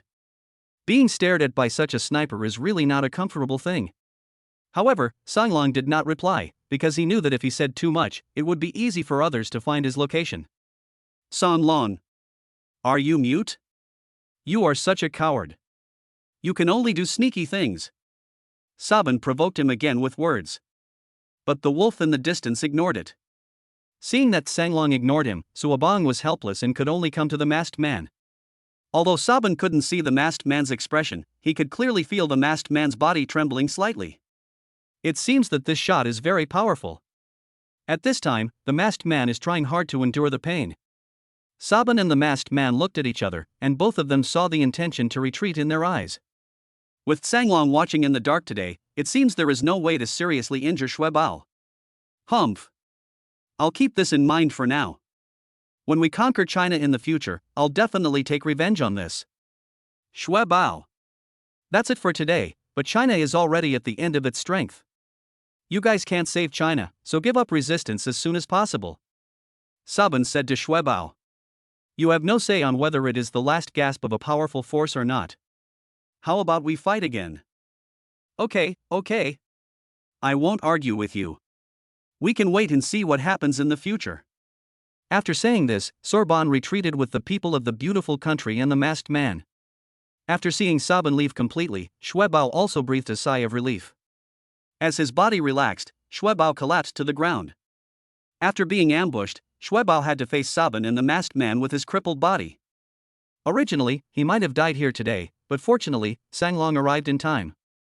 Xue Bao was just holding on for a breath just now, because the powerful enemy had not retreated yet and he could not fall down. Once he fell down, none of the Chinese soldiers below would be able to escape. Now that the enemy has retreated, Xue Bao's body instantly lost its vitality. Master Xue! Master Xue! Master Xue! Master Xue! Everyone rushed over to greet them, and the wolf in the distance also appeared and ran over. Sanglong checked Xue Bao's physical condition. It was terrible. Facing the enemy's sneak attack, her left hand was almost cut off in half, and she had been fighting for such a long time, so the situation was not optimistic. She had to be taken back for treatment immediately, otherwise, this arm might not be saved. With the help of everyone, Xue Bao and Sanglong also retreated slowly. Chapter 117 Entering the Communications Industry. A sudden battle ended just like that. After returning to China, Han Dong first sent the masked man who was at the top of the heavenly ranking back to the headquarters of the Dragon Group. The task of prying open these people's mouths was handed over to the Dragon team. My own mission had been completed, and I didn't need to worry about what happened next, because Han Dong still had important things to do. When Han Dong returned to China, he suddenly found that there were many missed calls and text messages on his mobile phone. These were sent to Han Dong by Mang Yao after he entered the forest. Because the situation was urgent at the time, Han Dong didn't have time to take care of it. Now, Han Dong quickly called Mang Yao to report that he was safe. In fact, these are not the most critical point. The most critical point is that the forest on the border of China has long been wrapped by the magnetic field, which means that all equipment is ineffective in the forest. But why could I receive text messages and phone calls from Mang Yao? On the way back, Han Dong thought about it and the only explanation was the system in his body. It seems that the system is immune to magnetic field interference. Thinking of this, Han Dong was overjoyed. Nowadays, the whole world is vigorously developing magnetic fields. In the future, all kinds of electronic devices will be useless in magnetic fields. If my system can really ignore the interference of magnetic fields, then I can use the system to build a huge signal source. I believe that the whole world will use my signal source at that time, and I will dominate the signal of the whole world. Just thinking about it makes my blood boil. In order to verify his idea, after completing the task, Han Dong returned to the primeval forest on the border alone. After repeated confirmation, Han Dong can now be sure that the system can indeed prevent wireless signals from being interfered with. Han Dong now has a preliminary plan in his mind. He needs Yingdong International to build a large number of signal towers around the world. At the same time, it will cost a lot of money to develop and manufacture communication satellites. If I can lay a huge signal network across the world in the future, I will be able to control communications around the world.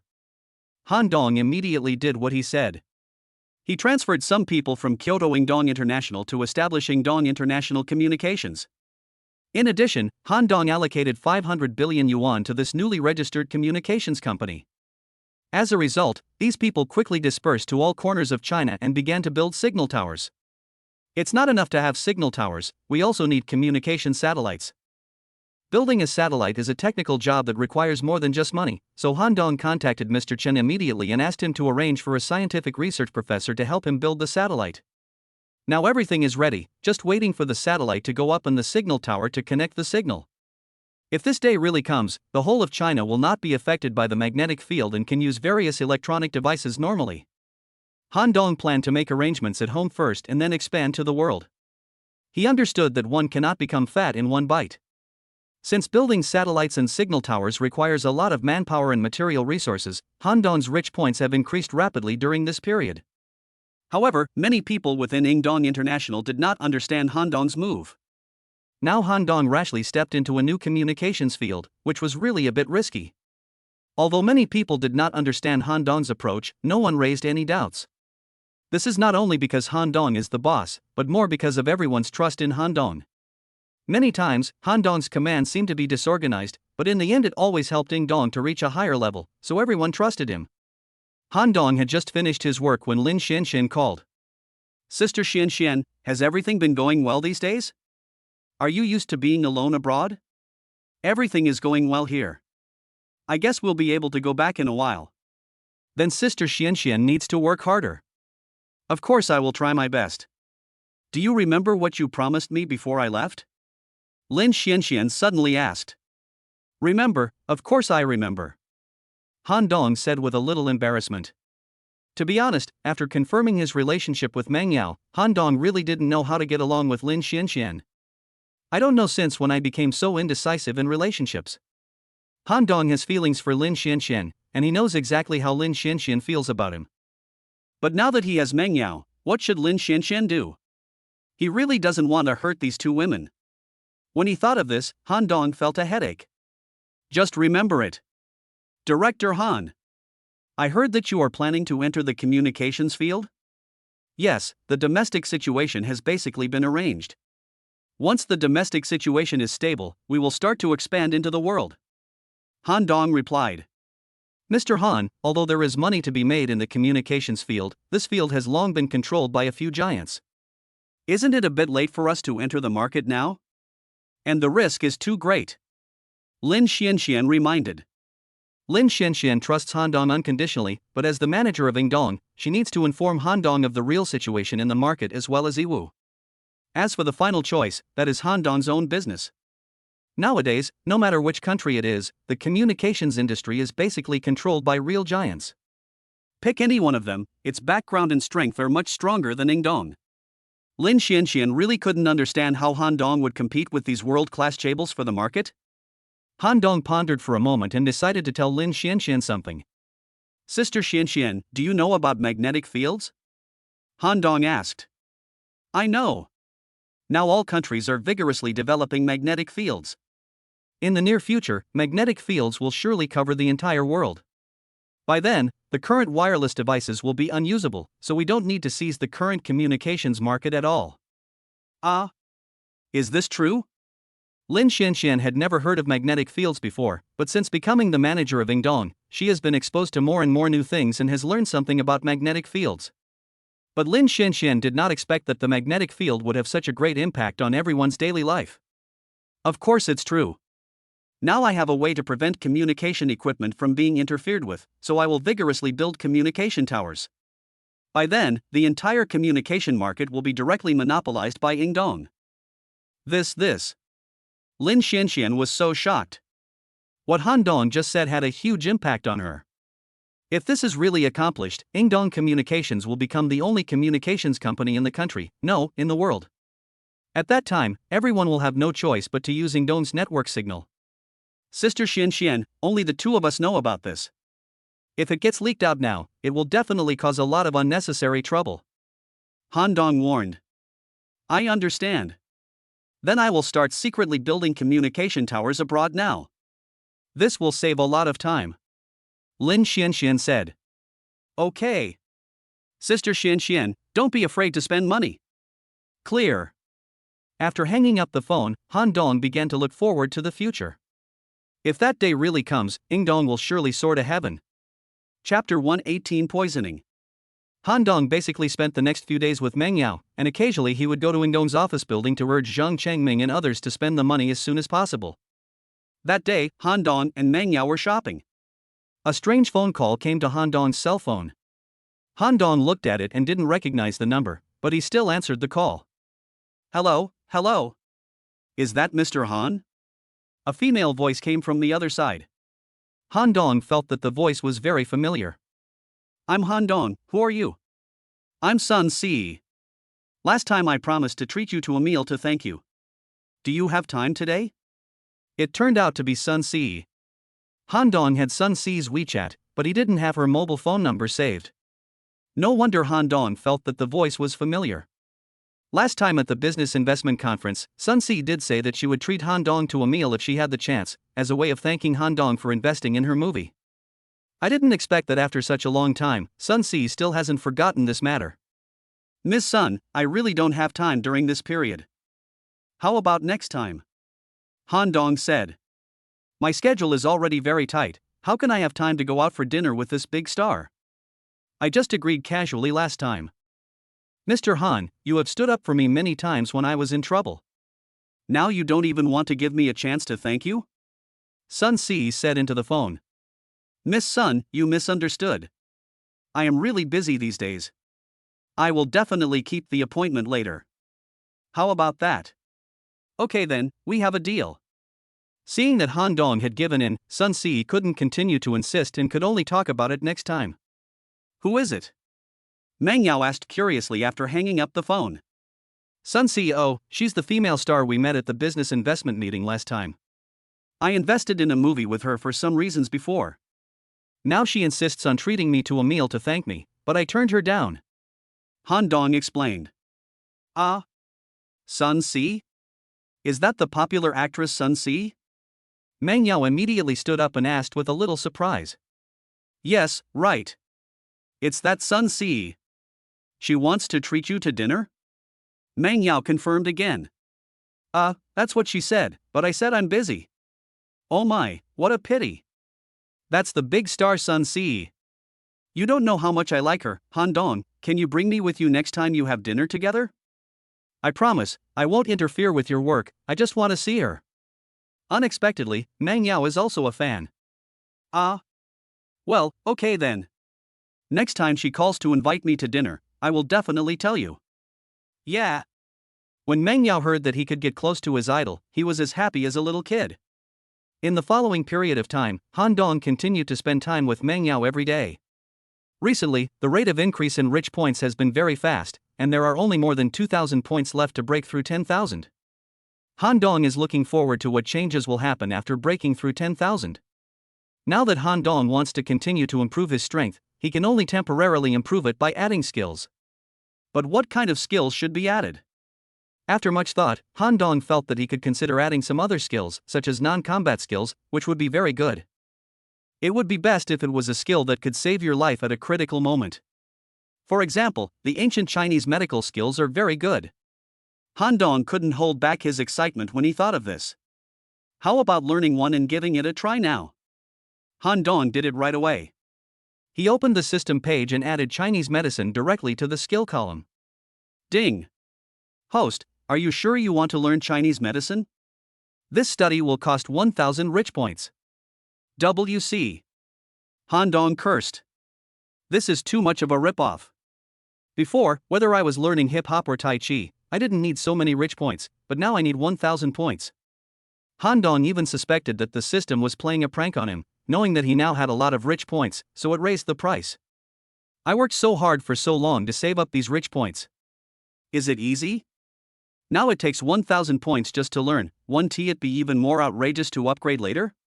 Many ordinary people may think that spending money is no big deal, but if you don't have the corresponding strength, spending more money will only lead to suppression and bullying from others, so spending money is not a simple thing. Han Dong bit his lower lip, and finally closed his eyes and turned off the system. It's such a scam. Han Dong was reluctant to spend thousands of rich points at once. After all, the most important thing at the moment was to save up 10,000 rich points. So I won't learn it for now, and I'll wait for a chance in the future. A few days later, Sun Si called Han Dong again. This time, Sun Si still wanted to invite Han Dong to dinner. However, Han Dong did not refuse this time, because he promised Meng Yao last time that he would take Meng Yao to meet Sun Si. Half an hour later, Han Dong returned to the Meng family and brought Meng Yao to a cafe where he and Sun Si had agreed to meet. Sun Si is now also a big star in the domestic entertainment industry. If we meet in a place with a large crowd of people, we will inevitably encounter some paparazzi, so this relatively secluded cafe is the best choice. Mr. Han, how can we invite you to a place like this for dinner? Originally, Sun Si did not agree to come to such a small cafe, but Han Dong insisted, and she had no choice. Miss Sun, I think it's pretty nice here. He was just kidding.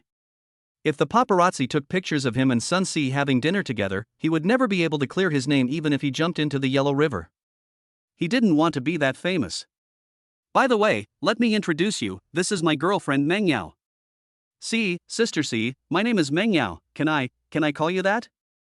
Although he had met Sun Si at the business investment conference last time, Meng Yao was still a little excited to see his idol so close now.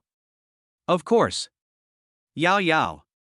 This meal also brought Han Dong and Sun Si closer together, and Meng Yao and Sun Si hit it off right away. The two women quickly became good friends and exchanged contact information. At this moment, Han Dong seemed like a superfluous person. The two women were talking to themselves and no one paid any attention to him. At this moment, Han Dong's cell phone rang. This was the Dragon Group's special cell phone, and it seemed that something had happened. Han Dong picked up his phone and took a look. Sure enough, something happened. It turned out that 3 universities in Kyoto had student poisoning incidents at the same time, and the number of students was huge. In total, nearly 1,000 students suffered from severe poisoning, and there were also a large number of students with relatively mild symptoms. After the incident happened, the relevant departments immediately felt that this matter was not a simple poisoning incident, and there must be a big conspiracy behind it.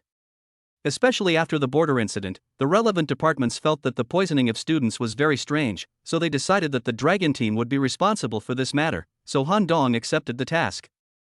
Chapter 119 Investigation. A large number of students were poisoned? And there are nearly 1,000 people? How is this possible? Isn't it time for a holiday? Han Dong was very puzzled. No matter what, he decided to find out more about the situation first. After saying goodbye to Sun Si, Han Dong sent Meng Yao back first, and then he planned to go to QH University to take a look. TNN, this is the anti-human who can do such a thing. These are the hope for the future of China. This move is really amazing. As soon as we arrived at QH, countless ambulances drove out of the school, most of which were filled with poisoned students and teachers. There were several police cars parked in front of the school and several policemen were on guard at the gate. At the same time, a large number of reporters gathered outside the school gate, but were kept out by security personnel. Han Dong parked the car outside the school gate, found a relatively secluded place, and while there was no one around, he jumped into QH. As soon as he entered the school, Han Dong saw a student on the roof of a teaching building. The downstairs was surrounded by people. It seemed that the student was about to jump off the building. Han Dong walked over. At this time, the person on the roof was at the edge of the top floor, and a negotiation expert was negotiating with him opposite him. Sun Hao deserves to die. He really had the guts to do that to so many classmates and teachers. That is. Why do you think Sun Hao did this? Humph.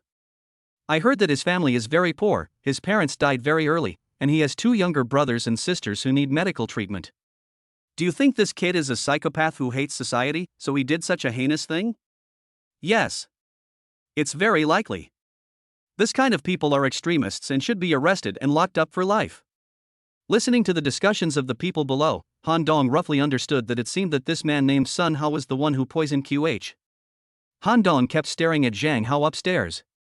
Although this guy deserved to die, he always felt that the matter was not that simple. Make way, Zhang Hao's brothers and sisters are here. After hearing the sound, everyone made way for him, and several people hurriedly took Zhang Hao's younger brother and sister upstairs. Han Dong stared at Zhang Hao's younger brother and sister, thinking that letting them go up at this time might irritate Zhang Hao, because the person Zhang Hao least wanted to face now was his relatives. But Han Dong didn't care. It was a good thing that Zhang Hao jumped down quickly, so that he could rescue him and bring him back to the Dragon Group directly, saving time here. Sure enough, a few minutes later, Zhang Hao upstairs became increasingly unstable. 10 seconds later, Zhang Hao jumped down. Elder brother. Brother. Don't. The grief-stricken voices of the younger brother and sister were heard from the rooftop. Han Dong downstairs had already made preparations and arrived at Zhang Hao's landing point in an instant. When Zhang Hao was about to land, he used a Tai Chi move to catch him steadily. Although the impact of jumping from a height of dozens of meters is very large, this kind of impact is just a drizzle for someone like Han Dong who was about to enter the semi-transformation state. The people around were staring at this scene in amazement. This is too shocking. Everyone here is a top student, and everyone knows how great the impact is at this height, but now Han Dong is actually trying to catch it with his bare hands? And it seems that he is very relaxed. It's incredible. The first to react were the police. Several officers quickly stepped forward, held down Zhang Hao, and put handcuffs on him. Zhang Hao was a major suspect, so he must be controlled. Zhang Hao did not resist and allowed the police to handcuff him. "Student, are you okay?" the policeman hurriedly said to Han Dong. He has been a policeman for more than 10 years, but this is the first time he has encountered such a thing. "Oh, I'm fine, I'm in good health." After saying that, Han Dong deliberately moved his wrists and ankles. The policeman looked at Han Dong, and when he saw that he was indeed fine, he patted Han Dong on the shoulder and said, "You're a great guy, a real man." "Officer, I would like to ask, what happened to those poisoned students? "Are they in danger?" Han Dong asked. "I don't know the details, I just know they are in a bad condition. Many students fell into a coma after arriving at the hospital." "Do you know which hospital these students are in?" "There are too many students who have been poisoned. The first hospital, the traditional Chinese medicine hospital, and the second hospital are all infected. One hospital alone cannot handle it all." "Thank you, officer." "You're welcome." Seeing the police taking Zhang Hao away, Han Dong quickly sent a message to the Dragon team, asking them to send someone to the police station to pick up Zhang Hao. Afterwards, Han Dong went to 2 other universities without stopping. Damn! That hero just now was so awesome. How did he do that? No, I want to become his disciple. Why does this hero look so familiar to me? Yes. He seems to be the teacher who came to our school from Nanling for an exchange some time ago, right? Don't tell me, I really want to. After Han Dong left, the students of QH started talking about it. After arriving at the other 2 schools, the police basically controlled the suspects. Like QH, the poisoners were also 2 students. At this time, Han Dong already had the answer in his mind. It seemed that someone had asked these students to poison. Just when Han Dong wanted to further confirm his thoughts, news came from the Dragon Group that according to Zhang Hao's account, someone had indeed asked him to poison. Because Zhang Hao's family was poor and his younger brothers and sisters were in urgent need of money, he committed the unforgivable crime in a moment of confusion. However, Zhang Hao didn't know the specific identity of the person who asked him to poison. The situation of students from the other 2 universities was basically the same. They were all being exploited, but they also knew nothing about the other party's identity information. At this point, Han Dong's mind was already quite clear. It seems that this is the work of some foreign countries and forces, and the United States may be involved. The most urgent thing is to go to the hospital to check on the poisoned students. Han Dong drove quickly to the first hospital. The hospital entrance was also very lively, with countless reporters and onlookers surrounding the hospital gate. Nearly 1,000 students were poisoned. This is absolutely unprecedented and explosive news. In order to avoid unnecessary trouble, Han Dong found a hidden place and climbed over the wall to enter. Chapter 120 Chinese Medicine. After searching the hospital for most of the day, Han Dong finally found the place where the poisoned college student was placed. At this time, all the experts and professors in the hospital gathered together for a meeting. Thousands of college students were poisoned collectively, and this matter had to be handled properly. Even Kyoto's chief minister Sumo had to take action personally. "Dean He, no matter what method you use, you must ensure the safety of these students." Yes. Don't worry, General. We will do our best. Dean He said as he stood aside and wiped the sweat from his face. "No, it's not about trying your best, it's about keeping it," the general manager said in a serious tone. Yes. It must be. Okay, take everyone to see the students first. "Mr. General, I wonder if the person who poisoned the food has been caught," asked Dean He. They've been caught. They're 3 students. Did they tell us what poison they used? Only if we know the composition of the poison can we prescribe the right medicine. The students who poisoned the products were also bewitched by others, and they don't even know the ingredients of the poison. Sumu shook his head and said, What should we do? If we don't know the specific composition of the poison, then we will need to eliminate them one by one. This will inevitably waste a lot of time, and in the end I'm afraid that the poisoned students can't wait." "Dean," he said anxiously.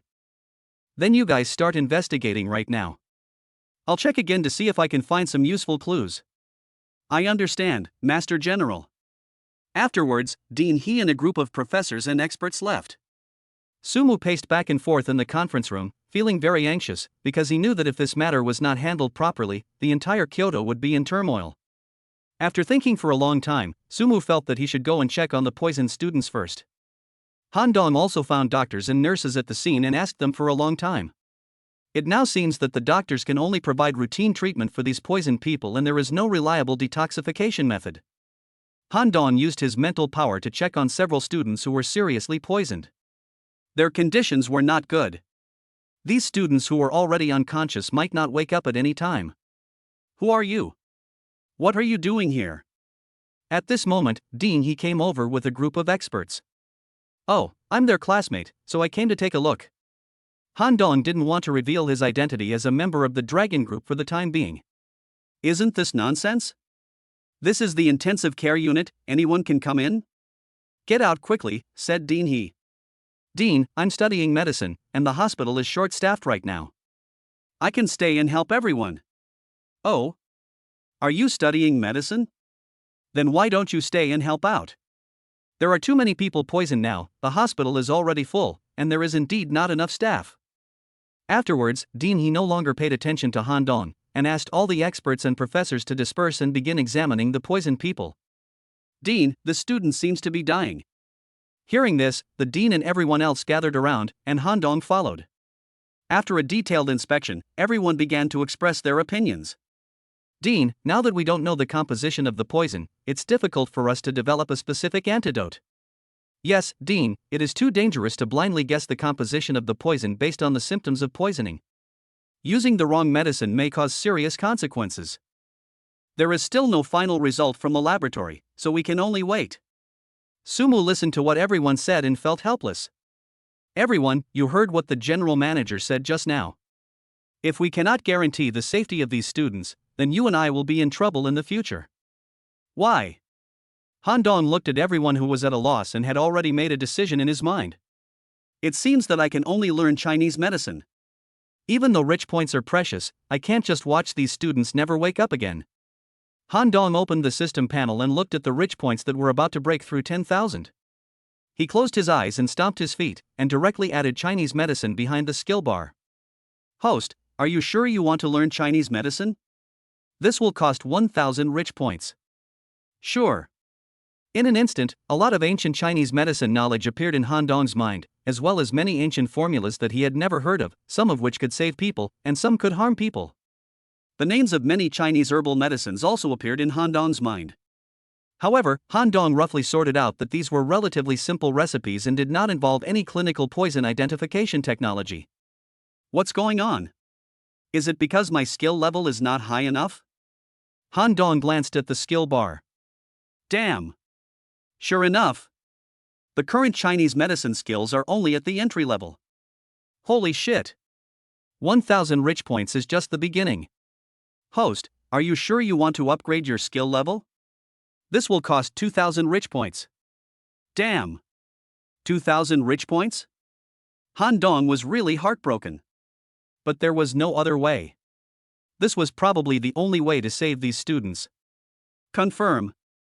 The level of traditional Chinese medicine on the panel was directly upgraded to intermediate level.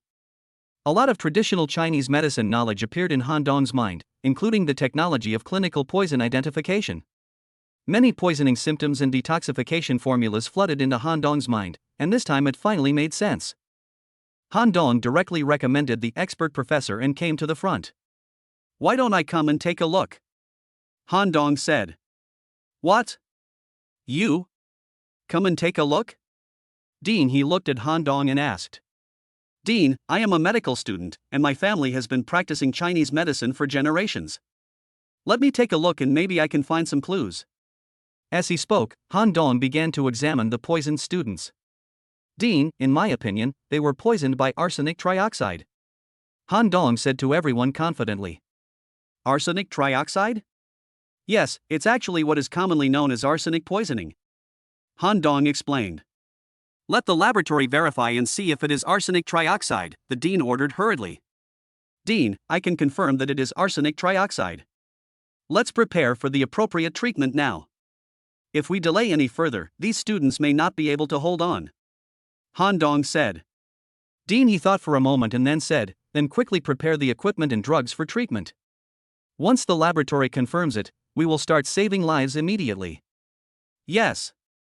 10 minutes later, as everyone was anxiously waiting, news finally came from the laboratory confirming that it was arsenic trioxide. Dean, he breathed a sigh of relief after hearing the result. Once the composition of the poison is determined, saving lives becomes much easier. Next, he immediately began to direct the rescue. Soon, the condition of several students with more serious symptoms was under control. After confirming that everything was correct, Han Dong quietly left the hospital. There are plenty of authoritative experts in the hospital. With these experts around, these students should have no problems. Chapter 121 Advanced Chinese Medicine. After leaving the hospital, Han Dong was in a bad mood. The rich points that were about to break through 10,000 were reduced by 3,000 in an instant. How could I be in a good mood? In the next few days, Han Dong's rich points finally reached 8,000, which relieved Han Dong's depressed mood a little. When Han Dong was thinking about how to earn more rich points, Su Tian called and said that Chen Gongming wanted to see him. When Han Dong saw Chen Gongming again, he was surprised, because compared with a few days ago, Chen Gongming now seemed older. It is obvious that Boss Chen's time is up. Han Dong. Ahem, I told you last time that my time is coming soon. I guess, I don't have much time left. China will be handed over to you in the future. But don't worry. They don't dare to take action yet, so you still have time to grow. The power of Chen Gongming's speech is much weaker now than before. Mr. Chen, weren't you fine 2 days ago? What's going on now? Han Dong asked. Before, Chen Gongming told himself that he could hold on for a year, but why did Chen Gongming become like this in just a few days? Hey! Just a few days ago, the Lord Guardian faced the invading enemies from the beautiful country. He fought alone against 9 masters in the half-transformation realm. In the end, one of the enemies died, 4 were seriously injured, and 4 were slightly injured. But the Lord Guardian himself also exhausted his mental strength, and now, said Su Tian on the side. What? 1 against 9. And 1 of them was dead, 4 were seriously injured, and 4 were slightly injured. Isn't this too outrageous? It seems that even if one enters the semi-transformation realm, the level gap is still very large. Chen Gongming thinks he has already reached the peak of the semi-transformation realm. There are so many masters in the half-transformation realm in the beautiful country? Han Dong asked his doubts. The beautiful country originally did not have so many masters, but there are 2 ancient families behind the beautiful country. With the support of these 2 ancient families, it is not difficult to have a few people in the half-transformation realm. Su Tian explained. In addition, there are still many dark forces abroad. For example, the masked men you brought back from the border last time are actually from the Haolaying family. At the beginning, the Haolaying family caused trouble in China and even wanted to control China, so I drove them out of China.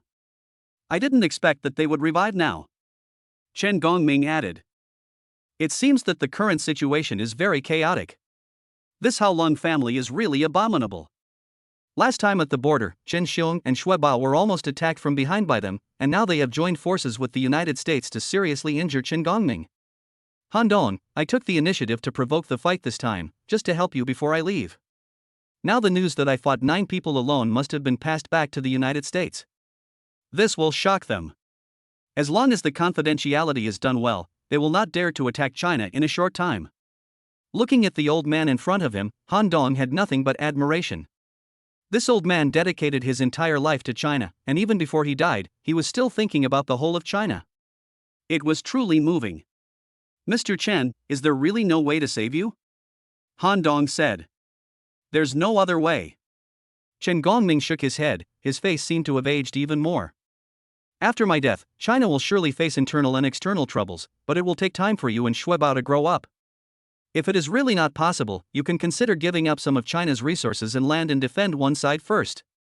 This way, you can at least leave some hope for China. Chen Gongming sighed and said helplessly. Han Dong used the Chinese medicine skills he had just learned to observe Mr. Chen. Han Dong felt that he could see some things, but some were vague. It seems that it is because the level is not high enough. Han Dong looked at the rich points in his system which had just exceeded 8,000 and smiled bitterly. To be honest, he didn't want to use these rich points. After all, the most important thing at the moment was to quickly improve his strength. Only in this way could he break through the semi-transformation state as soon as possible. These days, even the half-transformation state is not safe. let alone someone like him who is still lingering outside the half-transformation state. Just 2 days ago, 9 people in the half-transformation realm besieged Qin Gongming alone, but wasn't he one of them killed by Qin Gongming? But without these rich points, Han Dong would not be able to see clearly the physical condition of Mr. Chen. Qin Gongming has devoted his entire life to China. Even if there is only a little hope, Han Dong cannot watch him die. Therefore, upgrading Chinese medicine to save Qin Gongming is the best option now. But it seems that his wealth is about to reach the bottom again. Thinking of this, Han Dong felt a pang of pain. Next time when I return to Yingdong International, I will have to give everyone a strict order and they must spend money well for me. Gritting his teeth, Han Dong directly upgraded his Chinese medicine skills on the system panel. This directly deducted 3,000 rich points. Now Chinese medicine has reached an advanced level. Once again, Han Dong received a lot of ancient books, many ancient Chinese medicine formulas, and so on in his mind. When Han Dong looked at Qin Gongming again, he could easily see Qin Gongming's physical condition. Now Qin Gongming's body has reached its limit, and various organs are beginning to decline. In less than 10 days, Qin Gongming will probably pass away. Now, if they want to rescue Qin Gongming, they can only rely on an ancient recipe. However, the dozens of natural treasures in the recipe are too difficult to find. Fortunately, Han Dong flipped through all the classics in his mind and finally found the whereabouts of these treasures. Mr. Chen, I can save you. But I still need some rare treasures, Han Dong said. Han Dong, stop joking with me. Qin Gongming knew his body very well. During this period, many famous doctors in China came to see him, but no one could do anything about his death. He could feel that he didn't have much time left. Mr. Chen, I really have a solution, but I still need some things. Han Dong continued. Han Dong, do you really have a way to save the Guardian?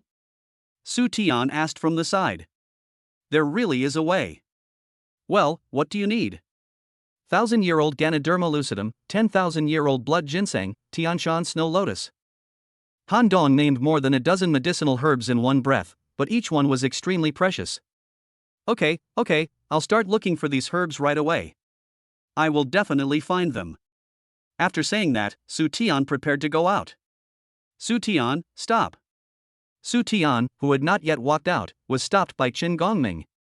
These medicinal herbs cannot be found on the market at all, so don't waste your time. Qin Gongming continued. Master Guardian, I will definitely find it. Hey! Don't be so anxious, wait for me to ask clearly first. After that, Qin Gongming turned to look at Han Dong. Han Dong, do you really have a way to save me? Yes, but these herbs are indispensable. There's nothing wrong with the herbs, but are you sure? I'm sure. Okay, I believe you. Although these medicinal herbs are not available on the market, as the Supreme Guardian of China, he still has the right to requisition some medicinal herbs from some large families. Qin Gongming told Han Dong that he would definitely gather all the herbs and asked Han Dong to go back and wait for news. Chapter 122 Video Conference. After saying goodbye to Qin Gongming, Han Dong returned to his apartment. It will take some time for Qin Gongming to collect the medicinal materials. Only after all the materials are gathered can he start refining them. Right now his focus should still be on earning rich points. If he can't break through to the semi-transformation realm, he will feel too insecure. Who knows how many powerful people there are in this world? One day, if you are unlucky, you might meet a tough guy like Qin Gongming. Thinking of this, Han Dong made a phone call to Zhang Chengming, the person in charge of Yingdong Metropolitan Government. Mr. Han. Hello? Zhang Chengming on the other end of the phone said respectfully. Chengming, notify the heads of each region now and hold a video conference in half an hour. It was time for Han Dong to put some pressure on everyone. Okay, Mr. Han. I'll arrange it right away. Half an hour later. Han Dong was sitting in the conference room of the headquarters building of the Yingdong Metropolitan Branch. The heads of various regions and projects appeared on the large electronic screen in front of him. Is everyone here? Han Dong asked. Mr. Han, everyone is here. Zhang Chengming replied. Then let's get started. Everyone, we have gathered here for this meeting today mainly for the chairman to give you some instructions. We welcome it, said Zhang Chengming. Then, crackling applause was heard in the video. Han Dong stood up and said to the video, I do have something to say to everyone today, you just need to listen. Yingdong International has been developing very slowly recently. I am not satisfied. Maybe you think Ingdong is very fast compared with other companies, but I am not satisfied. Everyone in the video was shocked when they heard it. Many people originally thought that the chairman was going to reward them at today's meeting, and maybe they could even receive some bonuses at the end of the year. After all, each of them was very satisfied with the sector they were responsible for. But I didn't expect this to be the result. It seems that the chairman's requirements are indeed very high. But don't be discouraged. In the next period of time, everyone should speed up their pace. As long as it is beneficial to the company, everyone can do it, and don't be afraid to spend money.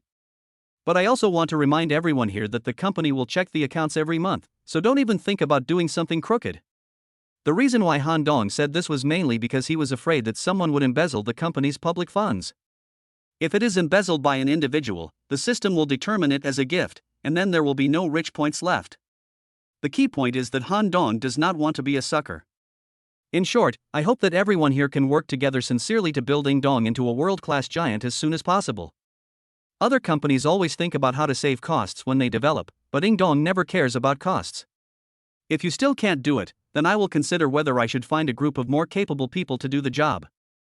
Everyone, if you encounter problems that you cannot solve during the development process, you can report to me directly, and I will personally help you solve the difficulties. After today, I hope everyone can make some changes and stop being complacent. I will check your results in 20 days. If you can meet expectations, then this year's results will be nearly 5 times higher. But if you can't meet expectations, then I'm sorry, I can only change people. Han Dong's words scared everyone. In their impression, their boss has always been a very gentle person and has never spoken in this tone. It seems that the boss is really not satisfied with their work. At this moment, everyone felt a sense of crisis. Being able to become the senior executives of Ingdong, they are envied by many of their peers. After all, the treatment of Ingdong is recognized as good in the entire circle. Compared with their peers, their salaries are at least 5 times higher, not including year-end bonuses and commissions. It seems that I have to work very hard in the next 20 days, otherwise I will lose my job. This is what everyone is thinking at this moment. Okay, let's end today's meeting here.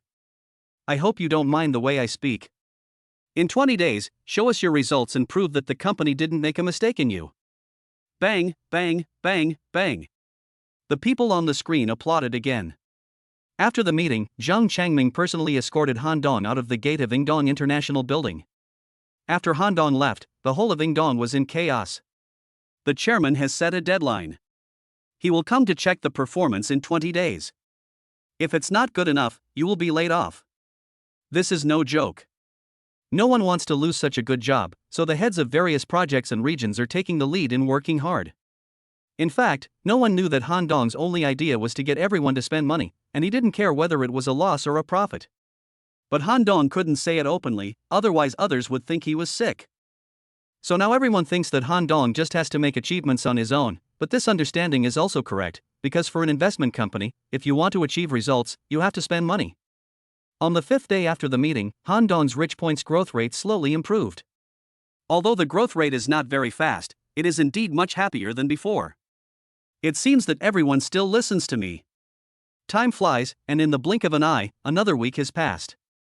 During this period, Han Dong just spent time with Meng Yao every day. However, the rich points were approaching 9,000 points, which made Han Dong very happy. It seems like I'll be able to break through to the semi-transformation stage soon. However, due to the rapid expansion of Ingdong during this period, it also attracted the attention of many forces. Therefore, many responsible persons, including Zhang Changming, encountered some resistance. However, Han Dong does not have time to take care of these things for now. The most important thing at the moment is Chen Gongming's matter. So Han Dong could only let them avoid these obstacles first and deal with them in a concentrated manner when he had time. That day, Han Dong was at home with Meng Yao when the phone rang. Han Dong picked up the phone. It was Su Tian who called. Han Dong, the herbs are ready. Please come quickly. The guardian's health is getting worse. Okay, I'll be right over. Han Dong put down his bowl and chopsticks and said to Meng Yao, Yao, I have something urgent to deal with now. You eat slowly, and I will come back after I finish it. Well, go do whatever you need to do. Do you want to grab something to eat on the way? No need. Then Han Dong hurried out. Drive slowly on the road. Meng Yao warned. Don't worry. I know. Han Dong responded as he walked. Chapter 123 Resurrection. Soon, Han Dong drove his car to Chen Gongming's manor. At this time, Su Tian was already waiting outside anxiously. After seeing Han Dong coming, he opened the door and pulled Han Dong in before the car stopped. Seeing Su Tian so anxious, it seemed that Chen Gongming's condition was indeed very bad. Entering Chen Gongming's room, Chen Gongming was lying on the bed. It's been just over a week since we last met, but Chen Gongming lying on the bed looked a little older. There were a lot of wrinkles on his face and even many age spots. Looking at the old man in front of him, Han Dong really couldn't compare him with the old man who had fought against 9 masters in the half-transformation realm some time ago. Realizing someone had come in, Chen Gongming slowly opened his eyes and struggled to sit up. Han Dong, I'm sorry to embarrass you, Chen Gongming said with a smile, leaning against the head of the bed. Looking at the old man's appearance, Han Dong felt very uncomfortable. If it weren't for China, the old man could have lived for a few more years. But in order to intimidate foreign forces, the old man actually turned himself into this appearance. Mr. Chen, everyone will remember everything you have done for China, Han Dong said. Han Dong, China is a country with a long history. China has had its glory and its decline in history. Although there are many difficulties now, China still has to go on. You must lead China to go on. Do you understand? Don't worry, Mr. Chen. China is the place where I was born and raised. Here are not only my relatives, but also my friends and family, so I will definitely protect this land well. Han Dong said seriously. You'd better stop chatting for now. The guardian is in very poor health. Han Dong, you should go and check the medicinal herbs first, Su Tian said anxiously on the side. Okay, take me to see the herbs first. Under the guidance of Su Tian, Han Dong came to another room. There were various medicinal herbs on the big table in the room, all of which Han Dong needed. When you get closer, a fresh fragrance hits you in the face. Without even looking, Han Dong knew that these were definitely extremely rare treasures from heaven and earth. After checking them one by one, Han Dong put down the last inspected blood ginseng in his hand. How about these medicinal herbs? Are they okay? Su Tian asked. Very good, all of them are top quality and meet the requirements. Hearing Han Dong's words, Su Tian also breathed a sigh of relief. Are the other tools ready? Han Dong asked. It's ready. I'll have someone bring it over right away. Now that everything is ready, Han Dong will start mixing. Han Dong began to arrange all the herbs in the order in his mind, then weighed them all using a small scale, took the weight he needed, and finally put the herbs into a small casserole. After adding an appropriate amount of water, Han Dong began to simmer it over low heat. During this time, Han Dong needed to use his powerful mental power to check the situation inside the casserole. He could not relax for a moment, otherwise he would most likely fail. The whole process seems simple, but it is actually very complicated and no step can go wrong. Even if ordinary people knew this prescription, it would be useless without Han Dong's strong mental strength. Half an hour later, Han Dong carefully opened the lid of the casserole. The medicine juice inside was scooped out with a special spoon. The juice in the bowl was a bit sticky and dark in color. Han Dong compared the medicinal juice with the finished medicinal juice in his mind, and found no difference, which meant that it was brewed successfully. Han Dong himself also secretly breathed a sigh of relief. Han Dong, is it okay? Su Tian asked from the side. Just now, when Han Dong was boiling the medicine, Su Tian had been watching beside him, but he didn't say anything because he was afraid of disturbing Han Dong. Now that he saw the medicine was ready, he dared to speak. Okay, give this to Mr. Chen. Taking the medicine continuously for a week will completely solve the problem. Han Dong handed the medicine in his hand to Su Tian and said, Okay. I'll go right away. After taking the medicine from Han Dong, Su Tian hurriedly left the room to deliver the medicine to Chen Gongming. Han Dong stood up and straightened his back. The operation just now was really tiring. Han Dong simply tidied up the room. In the next week, Han Dong had to come every day to boil medicine for Chen Gongming. After cleaning up, Han Dong also came to Chen Gongming's room. Han Dong, is this medicine really effective? Su Tian asked nervously. We'll know whether it's effective in a while. To be honest, Han Dong himself was not 100% sure whether it was effective. After all, this was his first time using this formula clinically. But Han Dong had 100% trust in the system, so he felt there should be no problem. After all, this system is amazing. If it really doesn't work, I'm afraid there's something wrong with my process. After Chen Gongming took it, Han Dong also observed him carefully. According to the information in my mind, I should be able to see the effects 1 hour after taking the medicine. After taking the medicine, Chen Gongming only felt his lower abdomen was warm, as if there was a fire burning in his abdomen. This feeling was very comfortable and he enjoyed it very much. Slowly, this warm feeling began to spread throughout the body. As a master at the half-transformation stage, Chen Gongming's control over his body has reached the pinnacle. At this moment, he could clearly feel that every cell and organ in his body was slowly recovering its vitality. The body that was originally on the verge of exhaustion began to regain its second spring under the stimulation of the medicine. It really works. Chen Gongming was very excited. Countless experts from China had come to see me before, but they were all helpless. I didn't expect that Han Dong could actually save me. This is really outrageous. It seems that Han Dong is really not a simple guy. He has so many secrets. Su Tian and Han Dong on the side were observing Chen Gongming nervously. After about half an hour, Han Dong breathed a sigh of relief. Because Han Dong could clearly feel the changes in Mr. Chen by using his mental power. Resurrection. And Chen Gongming's appearance also began to change. The originally loose skin gradually becomes compact, wrinkles gradually weaken, and age spots also fade at a speed visible to the naked eye. An hour later, Chen Gongming opened his eyes. There was a flash of brilliance in his eyes. Chen Gongming at this moment is completely different from the dying man an hour ago. Master Guardian, how do you feel? Su Tian asked anxiously.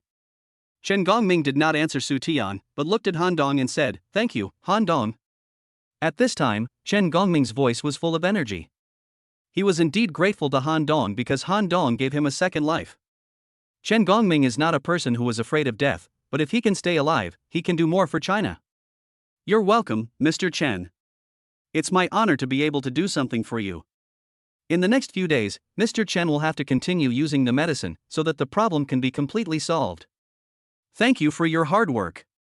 But I have one more thing I need to remind Mr. Chen. Han Dong said suddenly. You say. This method can help you extend your life by 10 years.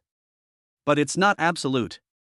If you fight with others like you did last time, the functions in your body will be depleted faster, which will inevitably affect your lifespan. So in the future, you should try to avoid fighting with others as much as possible. Also, this method can only be used once. If this happens to you again next time, I will have no other options. Han Dong said to Chen Gongming seriously.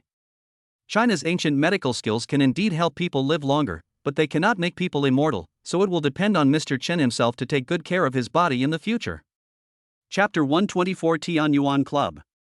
Han Dong, I know what you mean, but I have died once. It is a miracle that I can extend my life this time. As for how long I can live, I don't care. I just hope you can grow up quickly so that after I am gone, you can support the entire China. Chen Gongming said. Don't worry, Mr. Chen.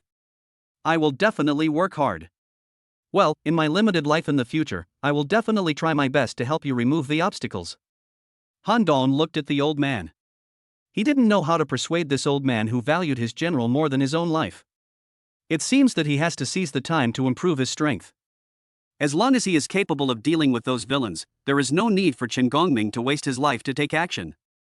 Then Mr. Chen, I will go back first.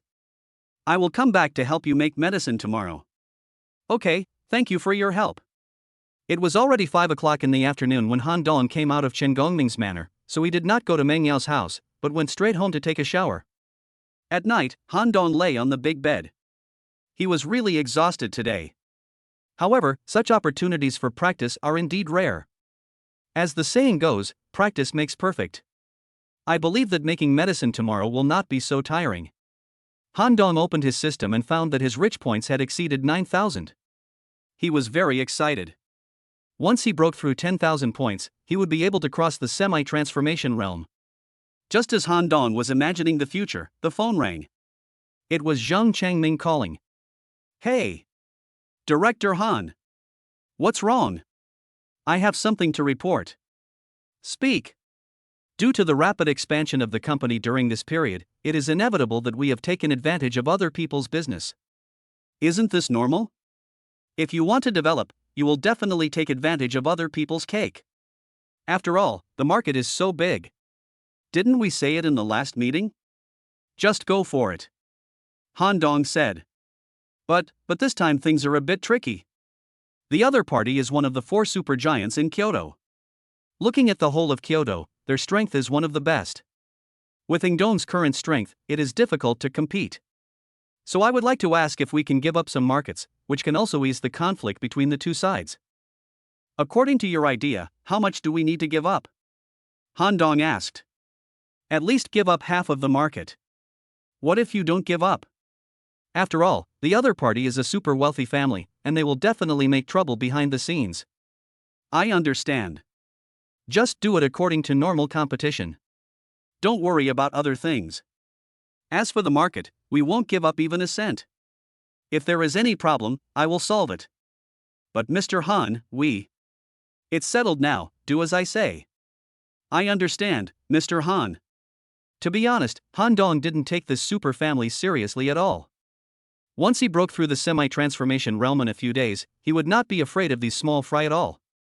Besides, I have Mr. Chen as my backer now. As long as I am right, I am not afraid.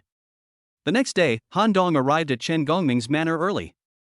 After an hour of boiling, another bowl of black and particularly sticky medicinal juice was prepared. After Chen Gongming finished drinking the medicine, Han Dong continued to observe carefully. Chen Gongming closed his eyes and enjoyed the changes in his body. He knew that his body was slowly recovering. Another hour later, Chen Gongming opened his eyes. I feel much better today than yesterday. I really have to thank you this time, otherwise I would have been buried in the ground. You're welcome, Mr. Chen. You can try to get out of bed and move around today. In another 5 days, you will basically be fully recovered. Han Dong said. Chen Gongming got out of bed and stretched his muscles a few times. He indeed felt a lot lighter than before. I have to say that Han Dong's medicine is really amazing. Han Dong, I won't say any more. You saved this old man's life from the gates of hell. No matter what difficulties you encounter in China in the future, just tell me if you need my help. As long as I am here, I can protect you even if it's from some super wealthy families. At this moment, Chen Gongming spoke with great force and domineering aura. Thank you, Mr. Chen. I have something else to do, so I'll leave today. I'll come back tomorrow. After leaving the manor, Han Dong got into his car. But before he could start the car, the phone rang. Han Dong took a look and saw that it was an unfamiliar number. Hello? Are you Han Dong, the boss of Ingdong? A man with a deep voice asked on the phone. I am. I'm Jiang Yijian. Zhang Chengming is in my hands now. If you want to save him, come to the Jiang family now. Otherwise, don't blame me for being ruthless. Before Han Dong could say anything, the other party hung up the phone. Han Dong's eyes turned cold, and a murderous aura instantly burst out. It seems that this is the super family that Zhang Chengming told me about yesterday? How arrogant! No matter how strong the opponent is, as long as he prevents you from obtaining rich points, he is your mortal enemy. Han Dong started the car and headed towards the Jiang family. The Jiang family is one of the 4 super wealthy families in Kyoto. Even in the whole of China, the Jiang family's strength is considered to be top-notch. The head of the Jiang family is Jiang Yang, and his strength is at the top of the heavenly ranking. The heir of the Jiang family is Jiang Yijin, who is considered a leader among the younger generation and is basically on par with Shang Guanyun and Morong Shang. It's just that Shang Guanyun and Morong Shang have their own power, so they are more famous. However, Jiang Yijin has always been dissatisfied with these two people. He thinks he is the best among the younger generation. He thinks he is better than Shang Guanyun and Morong Shang. The reason why the Jiang family has become one of the 4 super families in Kyoto is not only due to Jiang Yang and Jiang Yijin, but the most important thing is that Jiang Yang has a good uncle, Jiang Fan, who is also Jiang Yang's son. Jiang Fan is one of the 11 members of the Chinese parliament. As long as he is still here, the Jiang family will remain standing. If Jiang Fan breaks through the semi-transformation realm in the future, the status of the Jiang family will surely rise. At this time, the core members of the Jiang family gathered together. Because today Jiang Fan brought back an important piece of news, that is, Kunlun's Tianyuan Conference is about to begin. The Tianyuan Conference, a grand Chinese event, is held in Kunlun Mountain every 4 years. Kunlun Mountain is a mysterious force in China. Legend has it that there are countless powerful people on Kunlun Mountain, but no one knows how powerful they are. The outside world knows very little about Kunlun Mountain, but everyone knows that Kunlun Mountain is definitely a holy place in the hearts of Chinese warriors. The Tianyuan Conference is an opportunity for the younger generation to communicate with each other. Warriors from all over China will gather together. Young warriors are eager to try. Everyone wants to be the best in the conference. Monster-level people like Sheng Guanyun and Morong Shang want to win the championship of the conference. Once you reach the top of the conference, you will become the number one among the younger generation in China. This kind of prestige will naturally attract everyone deeply. Naturally, the Jiang family will also participate in this conference this time, and Jiang Yijian has great confidence in reaching the top of the conference. Chapter 125, Visiting. According to the news brought back by Jiang Fan, Chen Gongming, the guardian of China, is almost dying. If Chen Gongming is gone in the future, China will surely fall into crisis. By then, China's deterrent power will no longer exist.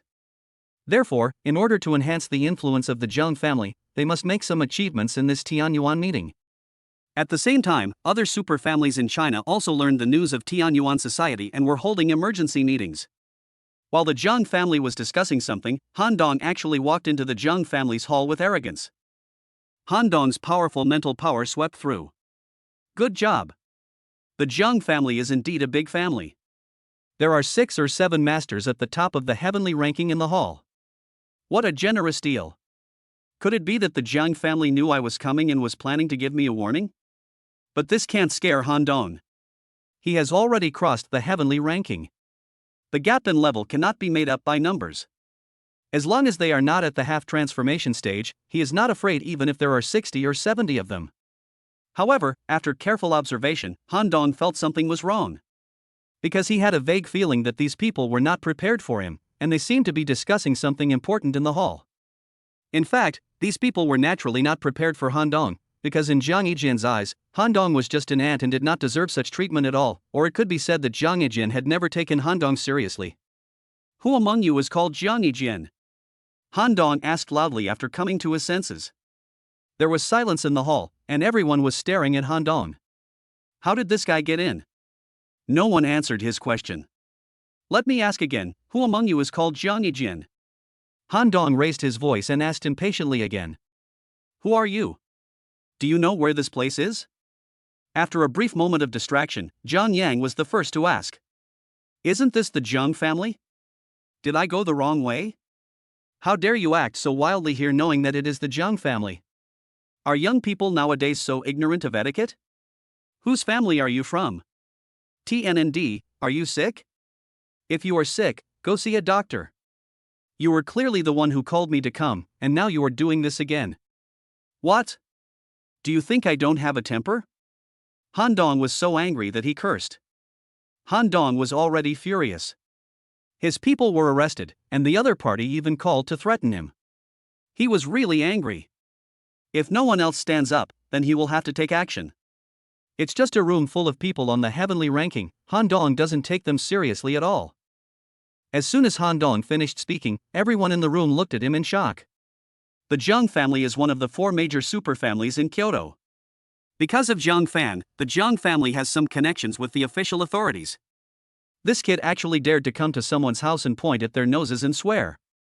This kind of thing is really rare. Who are you?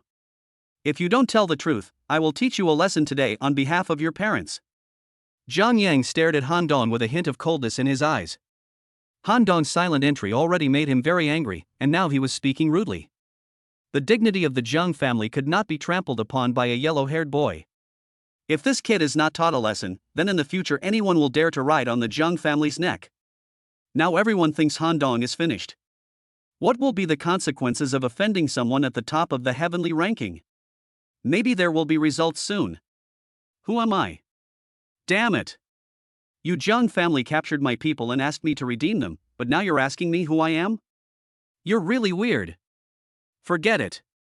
I don't want to waste any more time talking to you. Let me ask you one last time.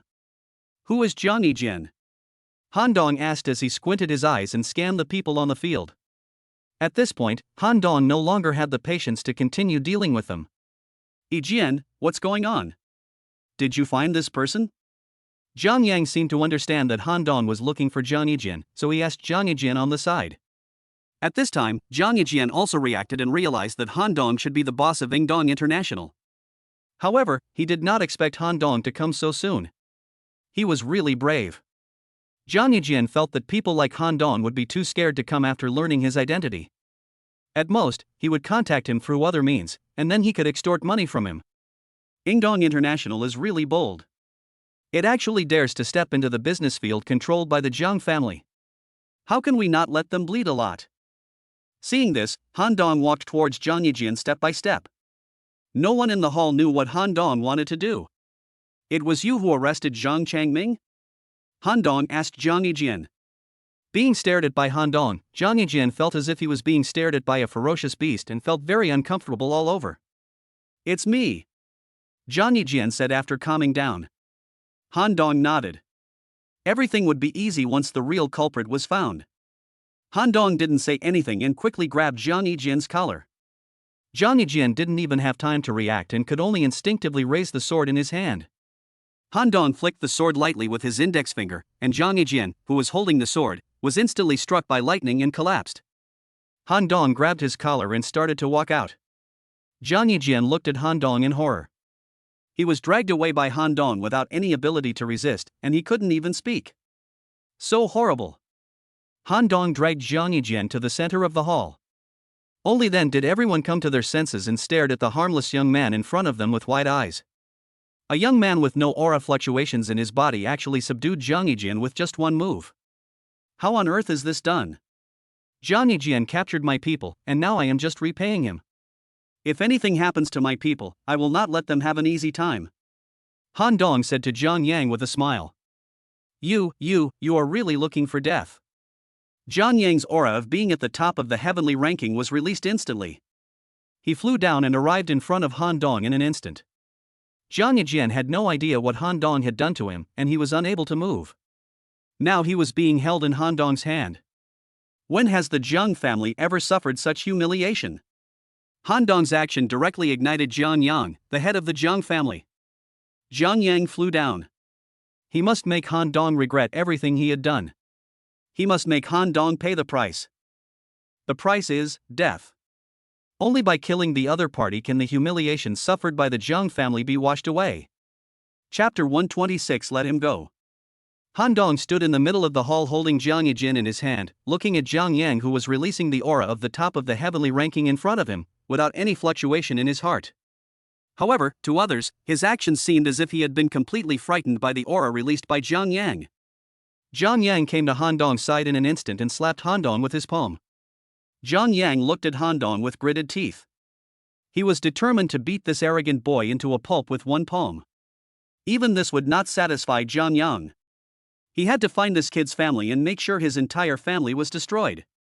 He must let everyone know that offending the Jiang family will result in dire consequences. Looking at the palm coming towards him, Han Dong clenched his left fist, ready to take out Jiang Yang with one punch. Han Dong's character has always been like this. If the other party wants to kill him, he will certainly not hold back. A mere top of the heavenly ranking was nothing in his eyes. He didn't know where he got the courage to attack him. Just when Han Dong made his move. Bang! Zhang Fan on the side actually blocked Han Dong's punch. Zhang Fan was about to enter the semi-transformation realm. Facing Zhang Fan's punch, Han Dong was forced to retreat several steps. However, Zhang Fan was not feeling well either, and he also retreated about 10 meters. After steadying his body, Zhang Fan looked at Han Dong with a little surprise. Jiang Yang on the side was so shocked that his mouth opened wide. He knew very well what Zhang Fan's strength was, but in this palm strike just now, Han Dong seemed to have a slight advantage. Who was this person? Not only Jiang Yang was surprised, but everyone around him looked at Han Dong in amazement. What kind of freak was this? How could he fight Zhang Fan head-on without suffering any loss? Han Dong looked at Zhang Fan. He didn't expect that the Zhang family also had masters beyond the half-transformation realm, but he didn't care. However, from the tentative fight just now, it can be seen that the opponent's strength is slightly inferior to his own, so Jiang Yijin must take him away today. Who are you? Jiang Yang asked again. Are you going to fight me or not? Weren't you just arrogant and wanted to beat me to death? Hurry up, I'm running out of time. If you don't do it, I'll take your precious grandson away. You. Zhang Yang was so shocked that he didn't know how to respond. Let him go. At this moment, Zhang Fan on the side suddenly said. What? Everyone looked at Zhang Fan in confusion. Who is this Han Dong, that he could make the arrogant Zhang Fan admit defeat? In fact, from the previous fight, Zhang Fan had roughly guessed Han Dong's identity. A master who was about to enter the semi-transformation realm and has gained the upper hand in the fight with me. I'm afraid he is the 11th new member of China's parliament. Otherwise, Zhang Fan really couldn't understand where this super master came from. Now that Han Dong's identity has been confirmed, Zhang Fan cannot have a conflict with him. Although I am also a member of parliament, to be honest, my status cannot be compared with that of the young man in front of me. It was obvious that Chen Gongming valued this young man very much, so he could not offend him. At least, before Chen Gongming died, he couldn't fall out with him. Han Dong, right? Since you have a grudge with Zhang Yijin, you can take him away, but I hope you can give me face and not hurt his life. Zhang Fan looked at Han Dong and said. There was nothing he could do about it. Now he didn't dare to openly offend Chen Gongming. Even though Chen Gongming was already a dead tree, he couldn't offend him casually. Fanner, what are you talking about? That's a sword. He is the future head of my Zhang family. How can I let others take him away at will? Zhang Yang roared loudly. Father, stop talking. From now on, Zhang Yijin will no longer be the first heir of the Zhang family. Zhang Fan said without question. Zhang Yang is the head of a clan after all. Seeing Zhang Fan so confident, he understood in his heart that Han Dong must be someone powerful enough that even Fan Heir had to give him some distance. The reason why the Zhang family has its current glory is all due to Zhang Fan, so although Zhang Yang is the head of the family, the person in actual control is his son Zhang Fan. The main thing is that once Zhang Fan has made a decision, no one else dares or will object. That depends on the situation. If Zhang Yijin hurts my people, let alone him, I will kill anyone who is related to this matter. Han Dong said lightly. Although Zhang Fan was also a master who was about to enter the semi-transformation realm, Han Dong did not take him seriously. Zhang Fan looked at Han Dong deeply. This young man is so mysterious that I can't figure him out at all. However, the Zhang family could not afford to offend a young man whom Chen Gongming valued so much. Zhang Fan glanced at Zhang Yijin who was being held in Han Dong's hand. At this moment, Zhang Yijin's face was full of disbelief, with only fear in his eyes. He couldn't believe it even if he was beaten to death that an external force like Yingdong International could be so terrifying that even his uncle didn't dare to provoke it. If I had known this would happen, I would never have provoked Han Dong. I was really bored and had only shot myself in the foot. Now not only has his status as heir been stripped away, but his life might even be over. Now Zhang Yijin can only look at Zhang Yang with pleading eyes, hoping that Zhang Yang can save him. After all, his grandfather loves him the most. However, after seeing his grandson's pleading eyes, Zhang Yang ignored him. Between his grandson and the entire Zhang family, Zhang Yang still knew what was more important. If he could be saved, I believe Zhang Fan would never be like this. Oh. Zhang Yang could only sigh helplessly. Han Dong, you can leave now, but I still hope you can show mercy and spare Zhang Yijin's life. Just consider this as the Zhang family owes you a favor. Zhang Fan said to Han Dong. Han Dong sneered and ignored Zhang Fan. He is just a person who has not yet entered the semi-transformation realm. His favor is not worth much. Han Dong still looks down on him. Not to mention that he hasn't entered the half-transformation realm yet, Han Dong is not afraid even of masters in the half-transformation realm. Han Dong dragged Zhang Yijin out of the hall. Sometimes, fists are the hard truth. Only if your own strength is strong enough, others will not dare to provoke you. Otherwise, you will be meat on the chopping board of others. This is the code of conduct that Han Dong has always adhered to. Looking at Han Dong walking out, no one in the Zhang family dared to stop him. This is the manifestation of strength. Chapter 127: A visit from Kunlun Mountain. Kyoto. Inside a super luxurious villa. Han Dong was staring at his system panel excitedly at this moment. After this period of hard work, his rich points finally exceeded 10,000. A few days ago, after Han Dong came out of the Zhang family, he used Zhang Yijin to exchange Zhang Changming. There was nothing wrong with Zhang Changming. He was only detained for a few hours. Later, Han Dong locked up Zhang Yijin for a few days to let him have a taste of the same feeling. Without Han Dong's order, the others did not dare to release Zhang Yijin. During this period, Han Dong has reached his critical moment, because Han Dong can finally break through. Now Han Dong's various attributes have reached 80, and he can only continue to upgrade when his rich points reach 10,000. Han Dong eagerly opened the system main page and clicked the plus sign behind the physical fitness column. Host, are you sure you want to upgrade your physique? This upgrade will consume 10,000 rich points. As Han Dong expected, after the attribute reached 80, each improvement was extremely difficult, and it actually required 10,000 rich points. However, Han Dong did not hesitate and upgraded directly. Then Han Dong closed his eyes and slowly felt the changes in his body. In an instant, Han Dong's body began to slowly become hot, and his muscles began to feel sore. Slowly, Han Dong's skin became hot. The sore and swollen feeling was uncomfortable, but Han Dong still gritted his teeth and persevered. This feeling lasted for about an hour. Han Dong opened his eyes and let out a long breath. At this moment, Han Dong felt relaxed all over. Han Dong looked at the physical fitness column again. Now the physical fitness column has been advanced to the God level. It seems that the God level should correspond to the martial arts realm above the half-transformation state. Han Dong really wants to know what the next realm is, but these are not the key points now. He still has to work hard to earn rich points and continue to improve his strength. Han Dong moved his body and felt sticky, but he was used to it because every time he made a breakthrough, his body would produce a lot of sweat. Han Dong took off his clothes and jumped directly into the swimming pool in the villa. In an instant, white smoke came out of the pool. It seems that Han Dong's temperature is really high at the moment.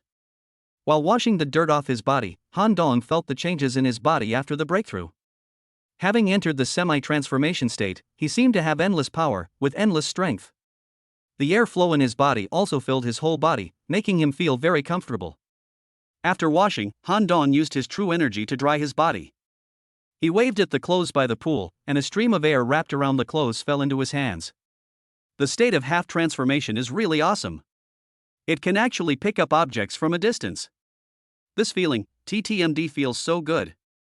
After putting on his clothes, Han Dong took off into the air and walked back and forth in the air inside the villa. Sure enough, the true energy in his body, which was in the half-transformation state, seemed to be inexhaustible. Before entering the semi-transformation state, although he could fly into the air, the time he could maintain it was very short. Now that he has this huge amount of true energy supporting him, Han Dong can fly as long as he wants without feeling any effort at all. Although Han Dong's strength has made a breakthrough now, Han Dong does not want everyone to know. It is better to keep a low profile for the time being. So Han Dong simply used the system to hide his actual strength. With systematic concealment, even Chen Gongming could not see Han Dong's true strength. The next morning, Han Dong came to Chen Gongming's manor as usual. Han Dong is here. When Han Dong entered the manor, Chen Gongming was practicing Tai Chi in the yard. Good morning, Mr. Chen. I'll go and boil the herbs now. Thank you so much for your help. When Han Dong saw Chen Gongming for the first time, he was still a little nervous. He was not sure whether the system's hidden function could deceive Chen Gongming. But it seems that the child is worrying too much. Sure enough, the system's products must be top-notch. Han Dong then came to the medicine-making room and began to make medicine for Chen Gongming. Looking at Han Dong's back, Chen Gongming always felt that Han Dong was a little different today, but he couldn't figure out why. In the past, Chen Gongming had an accurate eye for people. No matter who they were, he could see through them at a glance. But now there is an exception, and that exception is Han Dong. Just as Chen Gongming was about to continue practicing Tai Chi, the door of the manor was opened again. He is the guard in the yard. Sir, there is someone outside who wants to see you. Who? It is said to be a hidden sect called Kunlun. Kunlun? Chen Gongming didn't expect that people from Kunlun would come. It seemed that he hadn't seen King Chengzi, the leader of Kunlun, for decades. Then please come in. Yes.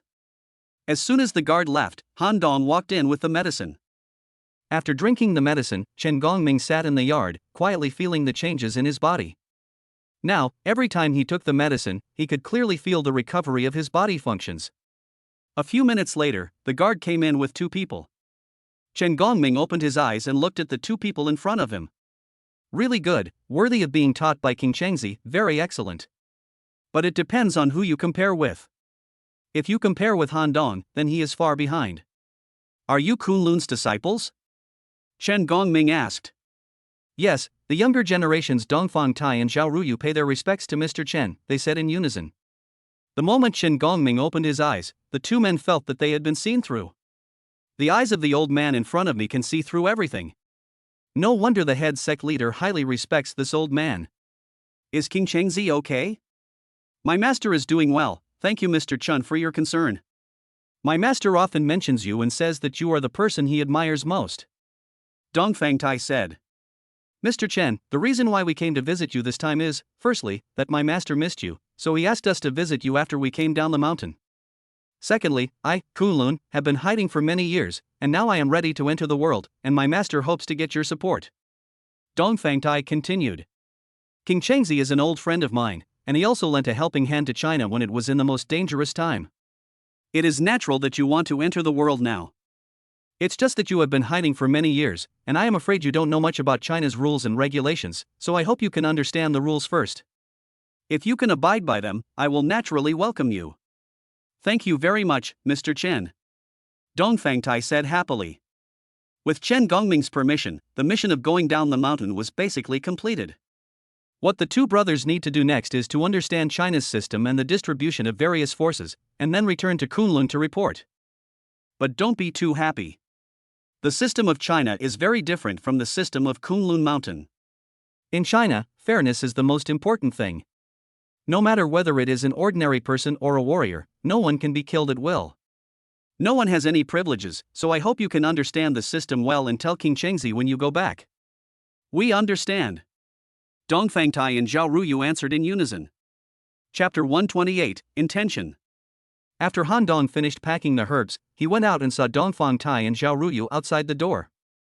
At this time, Han Dong also attracted the attention of the two. Just now in the room, they saw Han Dong standing behind Chen Gongming. Who is Chen Gongming? He is the guardian of China. Mr. President of China. He is the supreme leader of China. Even if we put aside his identity, Chen Gongming's personal strength is terrifying. Even the head of the sect felt inferior to Chen Gongming when talking about him. But such a big shot was actually accompanied by a young man who looked very inconspicuous. You know, when the two of them first came here, they had to go through layers of checkpoints and were searched by many people before they finally met Chen Gongming. It can be seen how difficult it is to meet Chen Gongming. But this young man seems to be highly valued by Chen Gongming.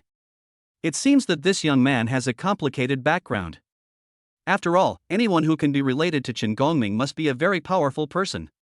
But on the other hand, Dongfang Tai and Zhao Ruyu felt a little uncomfortable when they first met Han Dong. Han Dong is no worse than them in terms of appearance or temperament, and is even better than them. He is also so close to Chen Gongming. The most important thing is that he is younger than them.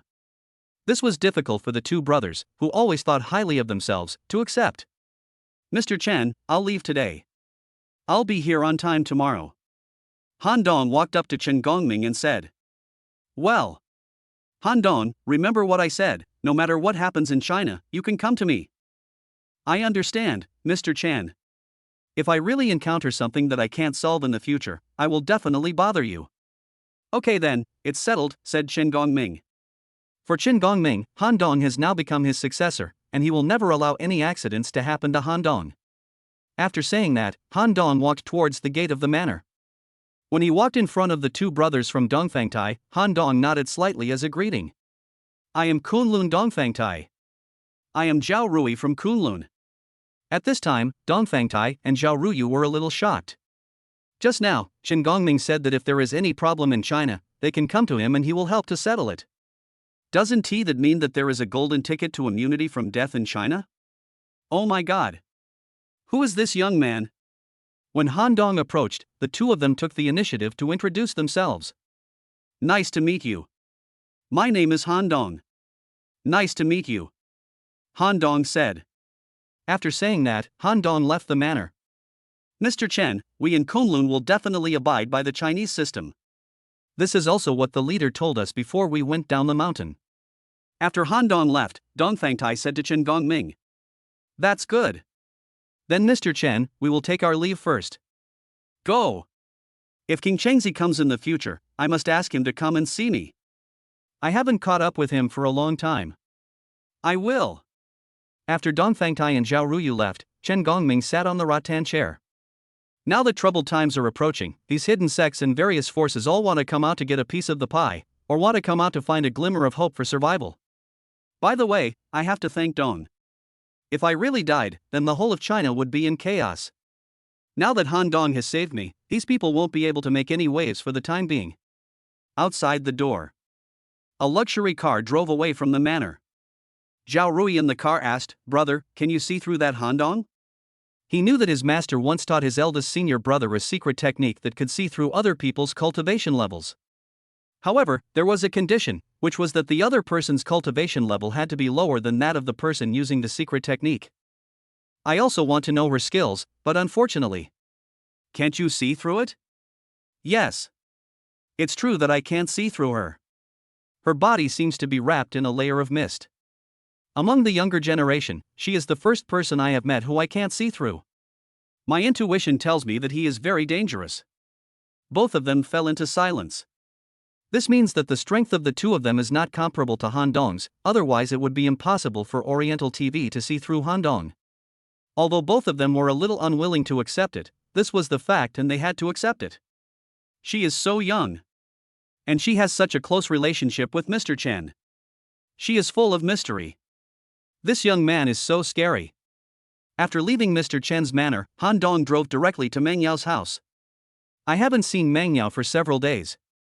Now that things are almost done, it's time to go and accompany her. In addition, Mr. Chen's medicine will run out tomorrow. After tomorrow, Han Dong plans to return to Nanling, so he also needs to talk to Meng Yao. When we arrived at Meng Yao's house, Meng Yao was watching TV at home alone, bored. When he arrived at the door, Han Dong immediately called Meng Yao and asked her to open the door. Before he hung up the phone, Meng Yao had already opened the door. Meng Yao was wearing pajamas today, her hair was a little messy, and because the pajamas were unusually loose, her snow-white skin was faintly visible. For a moment, Han Dong was actually a little obsessed with it. "What's wrong? Come in quickly. Why are you staring at me?" Meng Yao said embarrassedly when he saw Han Dong staring at him stupidly. At this time, she did not realize that because her pajamas were very loose, her every move would arouse Han Dong's fantasies. Han Dong was a little embarrassed, and came back to his senses and said, "Did you just get up?" "I just got up not long ago." Meng Yao nodded and said, "Why don't you go out for a walk? A person doesn't want to leave." Then why don't I go for a walk with you?" "Okay. Okay. You come in and sit for a while first. I'll go upstairs to change my clothes and come down soon." Obviously, Meng Yao has been feeling depressed these days. Han Dong came to the hall and sat down, while Meng Yao happily went upstairs to change clothes. Looking at Meng Yao's charming back as she went upstairs, Han Dong began to daydream again. "These days, I have been thinking about how to spend money and how to improve my strength every day. Now I have finally entered the semi-transformation state." Han Dong himself can be said to be relieved. After relaxing, he saw Meng Yao, who was only wearing pajamas, and especially after seeing the faintly visible snow-white skin, he actually had a physiological reaction. TNND. What a sin. Guilty. Han Dong silently recited the Diamond Sutra in his heart. But then Han Dong felt that it was unnecessary to take off his pants to fart. I'm not a monk in the temple, so it's not a crime at all. As long as he is a normal man, how could he not react in front of Meng Yao? Forcibly suppressing the throbbing in his heart, Han Dong wondered if he should test Meng Yao's reaction. After all, I am in my 20s, but I am still a virgin. No one will believe me if I tell others. How could I, a master of the half-transformation realm, a member of the Chinese parliament, and the richest man in the world, be a rookie? If Meng Yao doesn't reject or resist, then I can push Meng Yao down. Ha ha ha. Thinking of this, Han Dong became excited. Chapter 129, Meeting a Girlfriend. Just as Han Dong was fantasizing about how to push Meng Yao down, Meng Yao had already changed his clothes and walked down from upstairs. Meng Yao changed into a snow-white short skirt and wore half-length socks on her feet. From Han Dong's angle, the snow-white skin on Meng Yao's thighs was clearly visible. There is no doubt that Meng Yao's conditions in all aspects are very outstanding. From childhood to adulthood, no matter which school she was in, she was always a school beauty. Even some young men from aristocratic families flocked to her. On weekdays, Meng Yao is like a pure and beautiful girl next door, but in front of Han Dong, she sometimes turns into a mature peach who is willing to show off her perfect figure to the fullest. Tempting. It's so tempting. Don't I look good in this outfit? Meng Yao walked up to Han Dong, saw him staring at her, and asked with a slightly blushing face. No, no, no. It looks good. Very good looking. Han Dong said hurriedly. Is it really beautiful? After saying that, Meng Yao deliberately moved closer to Han Dong and turned around twice in front of Han Dong. The hem of her skirt rose slightly, and Han Dong's heart was moved again. For some reason, ever since he broke through to the semi-transformation state, Han Dong clearly felt that his desires were growing stronger and stronger, and he seemed to be unable to control it. Of course it looks good. Let's go. Well, I haven't been out for a few days, I'm almost bored to death. Afterwards, the two drove to the downtown area of Kyoto. Are you hungry? Why don't we go eat first? Han Dong asked. Yeah. I know there's a really good restaurant nearby. I used to go there with my bestie a lot, but now she has a boyfriend and I can't be a third wheel, so I haven't been there for a long time. Well, you show the way. Under Meng Yao's guidance, Han Dong soon arrived at a hotel with quite luxurious decoration. Han Dong parked the car in front of the hotel, and the two of them entered the hotel together. Hello, how many people are there? The waiter asked as soon as I entered the door. Can you arrange a private room for just the two of you? Han Dong asked. I'm really sorry, our private room is full today. Is it okay for us to dine in the hall? All right. Afterwards, Han Dong found a place near the window and sat down with Meng Yao. It seems that the food in this restaurant is really good and there are really a lot of people.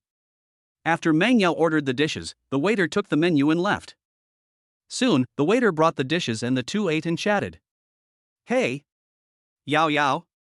Just when the two were halfway through their meal, a voice came from a distance. Han Dong looked up and saw a very fashionable woman walking towards him not far away, and then came to Meng Yao's side.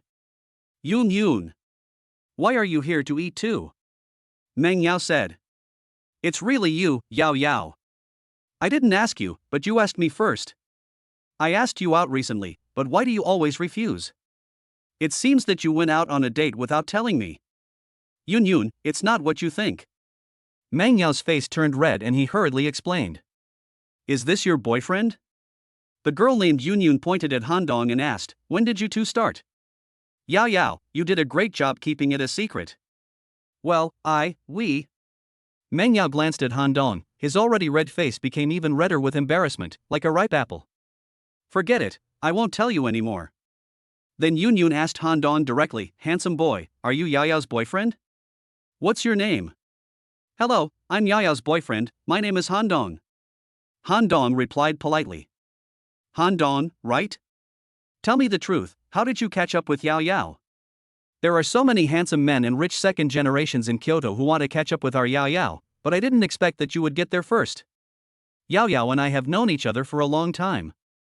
We are classmates, said Han Dong. Great. It seems that you have had ideas about us Yao Yao for a long time. You have been planning it for a long time. Yun Yun said. You can say that. I liked Yao Yao when I was in school. I don't care. Since you have caught up with Yao Yao, you should at least show some appreciation. Express your feelings? I don't know how I should express them? Han Dong asked with some confusion. Well, let's do this. Tomorrow I will call everyone in our circle who knows Yao Yao over, and we can get to know each other together. The location should be Kyoto Youth Club. What do you think? Yun Yun asked. I think it's possible. Han Dong replied. Okay, then it's settled. Yao Yao, I'll call you tomorrow and we'll have a good get together. I'm leaving first, so take your time eating. Have a nice date. After saying that, Yun Yun turned around and left. Wow! Meng Yao, the goddess in the hearts of many Kyoto boys, actually has a boyfriend. This news will definitely drive those guys in the circle crazy. No! I have to quickly inform my girlfriends and sisters that I must give Han Dong a good beating tomorrow. Han Dong, I'm so sorry. Yun Yun is just like this, please don't mind it. Meng Yao said to Han Dong with some apology. It doesn't matter. I can meet your friends tomorrow. I should take this opportunity to assert my sovereignty, right? So that others won't always miss you. After eating, Han Dong continued to accompany Meng Yao for a long time, and the two went to many shopping malls together. It turns out that women all like shopping, and Meng Yao is no exception. One afternoon, Meng Yao bought a lot of clothes and cosmetics in shopping malls of all sizes in downtown Kyoto. Han Dong followed behind and acted as a coolie. In the evening, Wu Eiling called Meng Yao and urged her to go home quickly, but she didn't say anything after knowing that she was with Han Dong. When the two returned home, the moon had already risen. Dad! Mom! We are back! Meng Yao said happily. Hello, uncle and aunt. Han Dong also greeted Meng Bo and Wu Eiling. Han Dong is here. Come in. We'll have dinner soon. Wu Eiling said enthusiastically. Okay, Yao Yao, where should we put these clothes? Han Dong asked Meng Yao. Well, please help me take it to the room.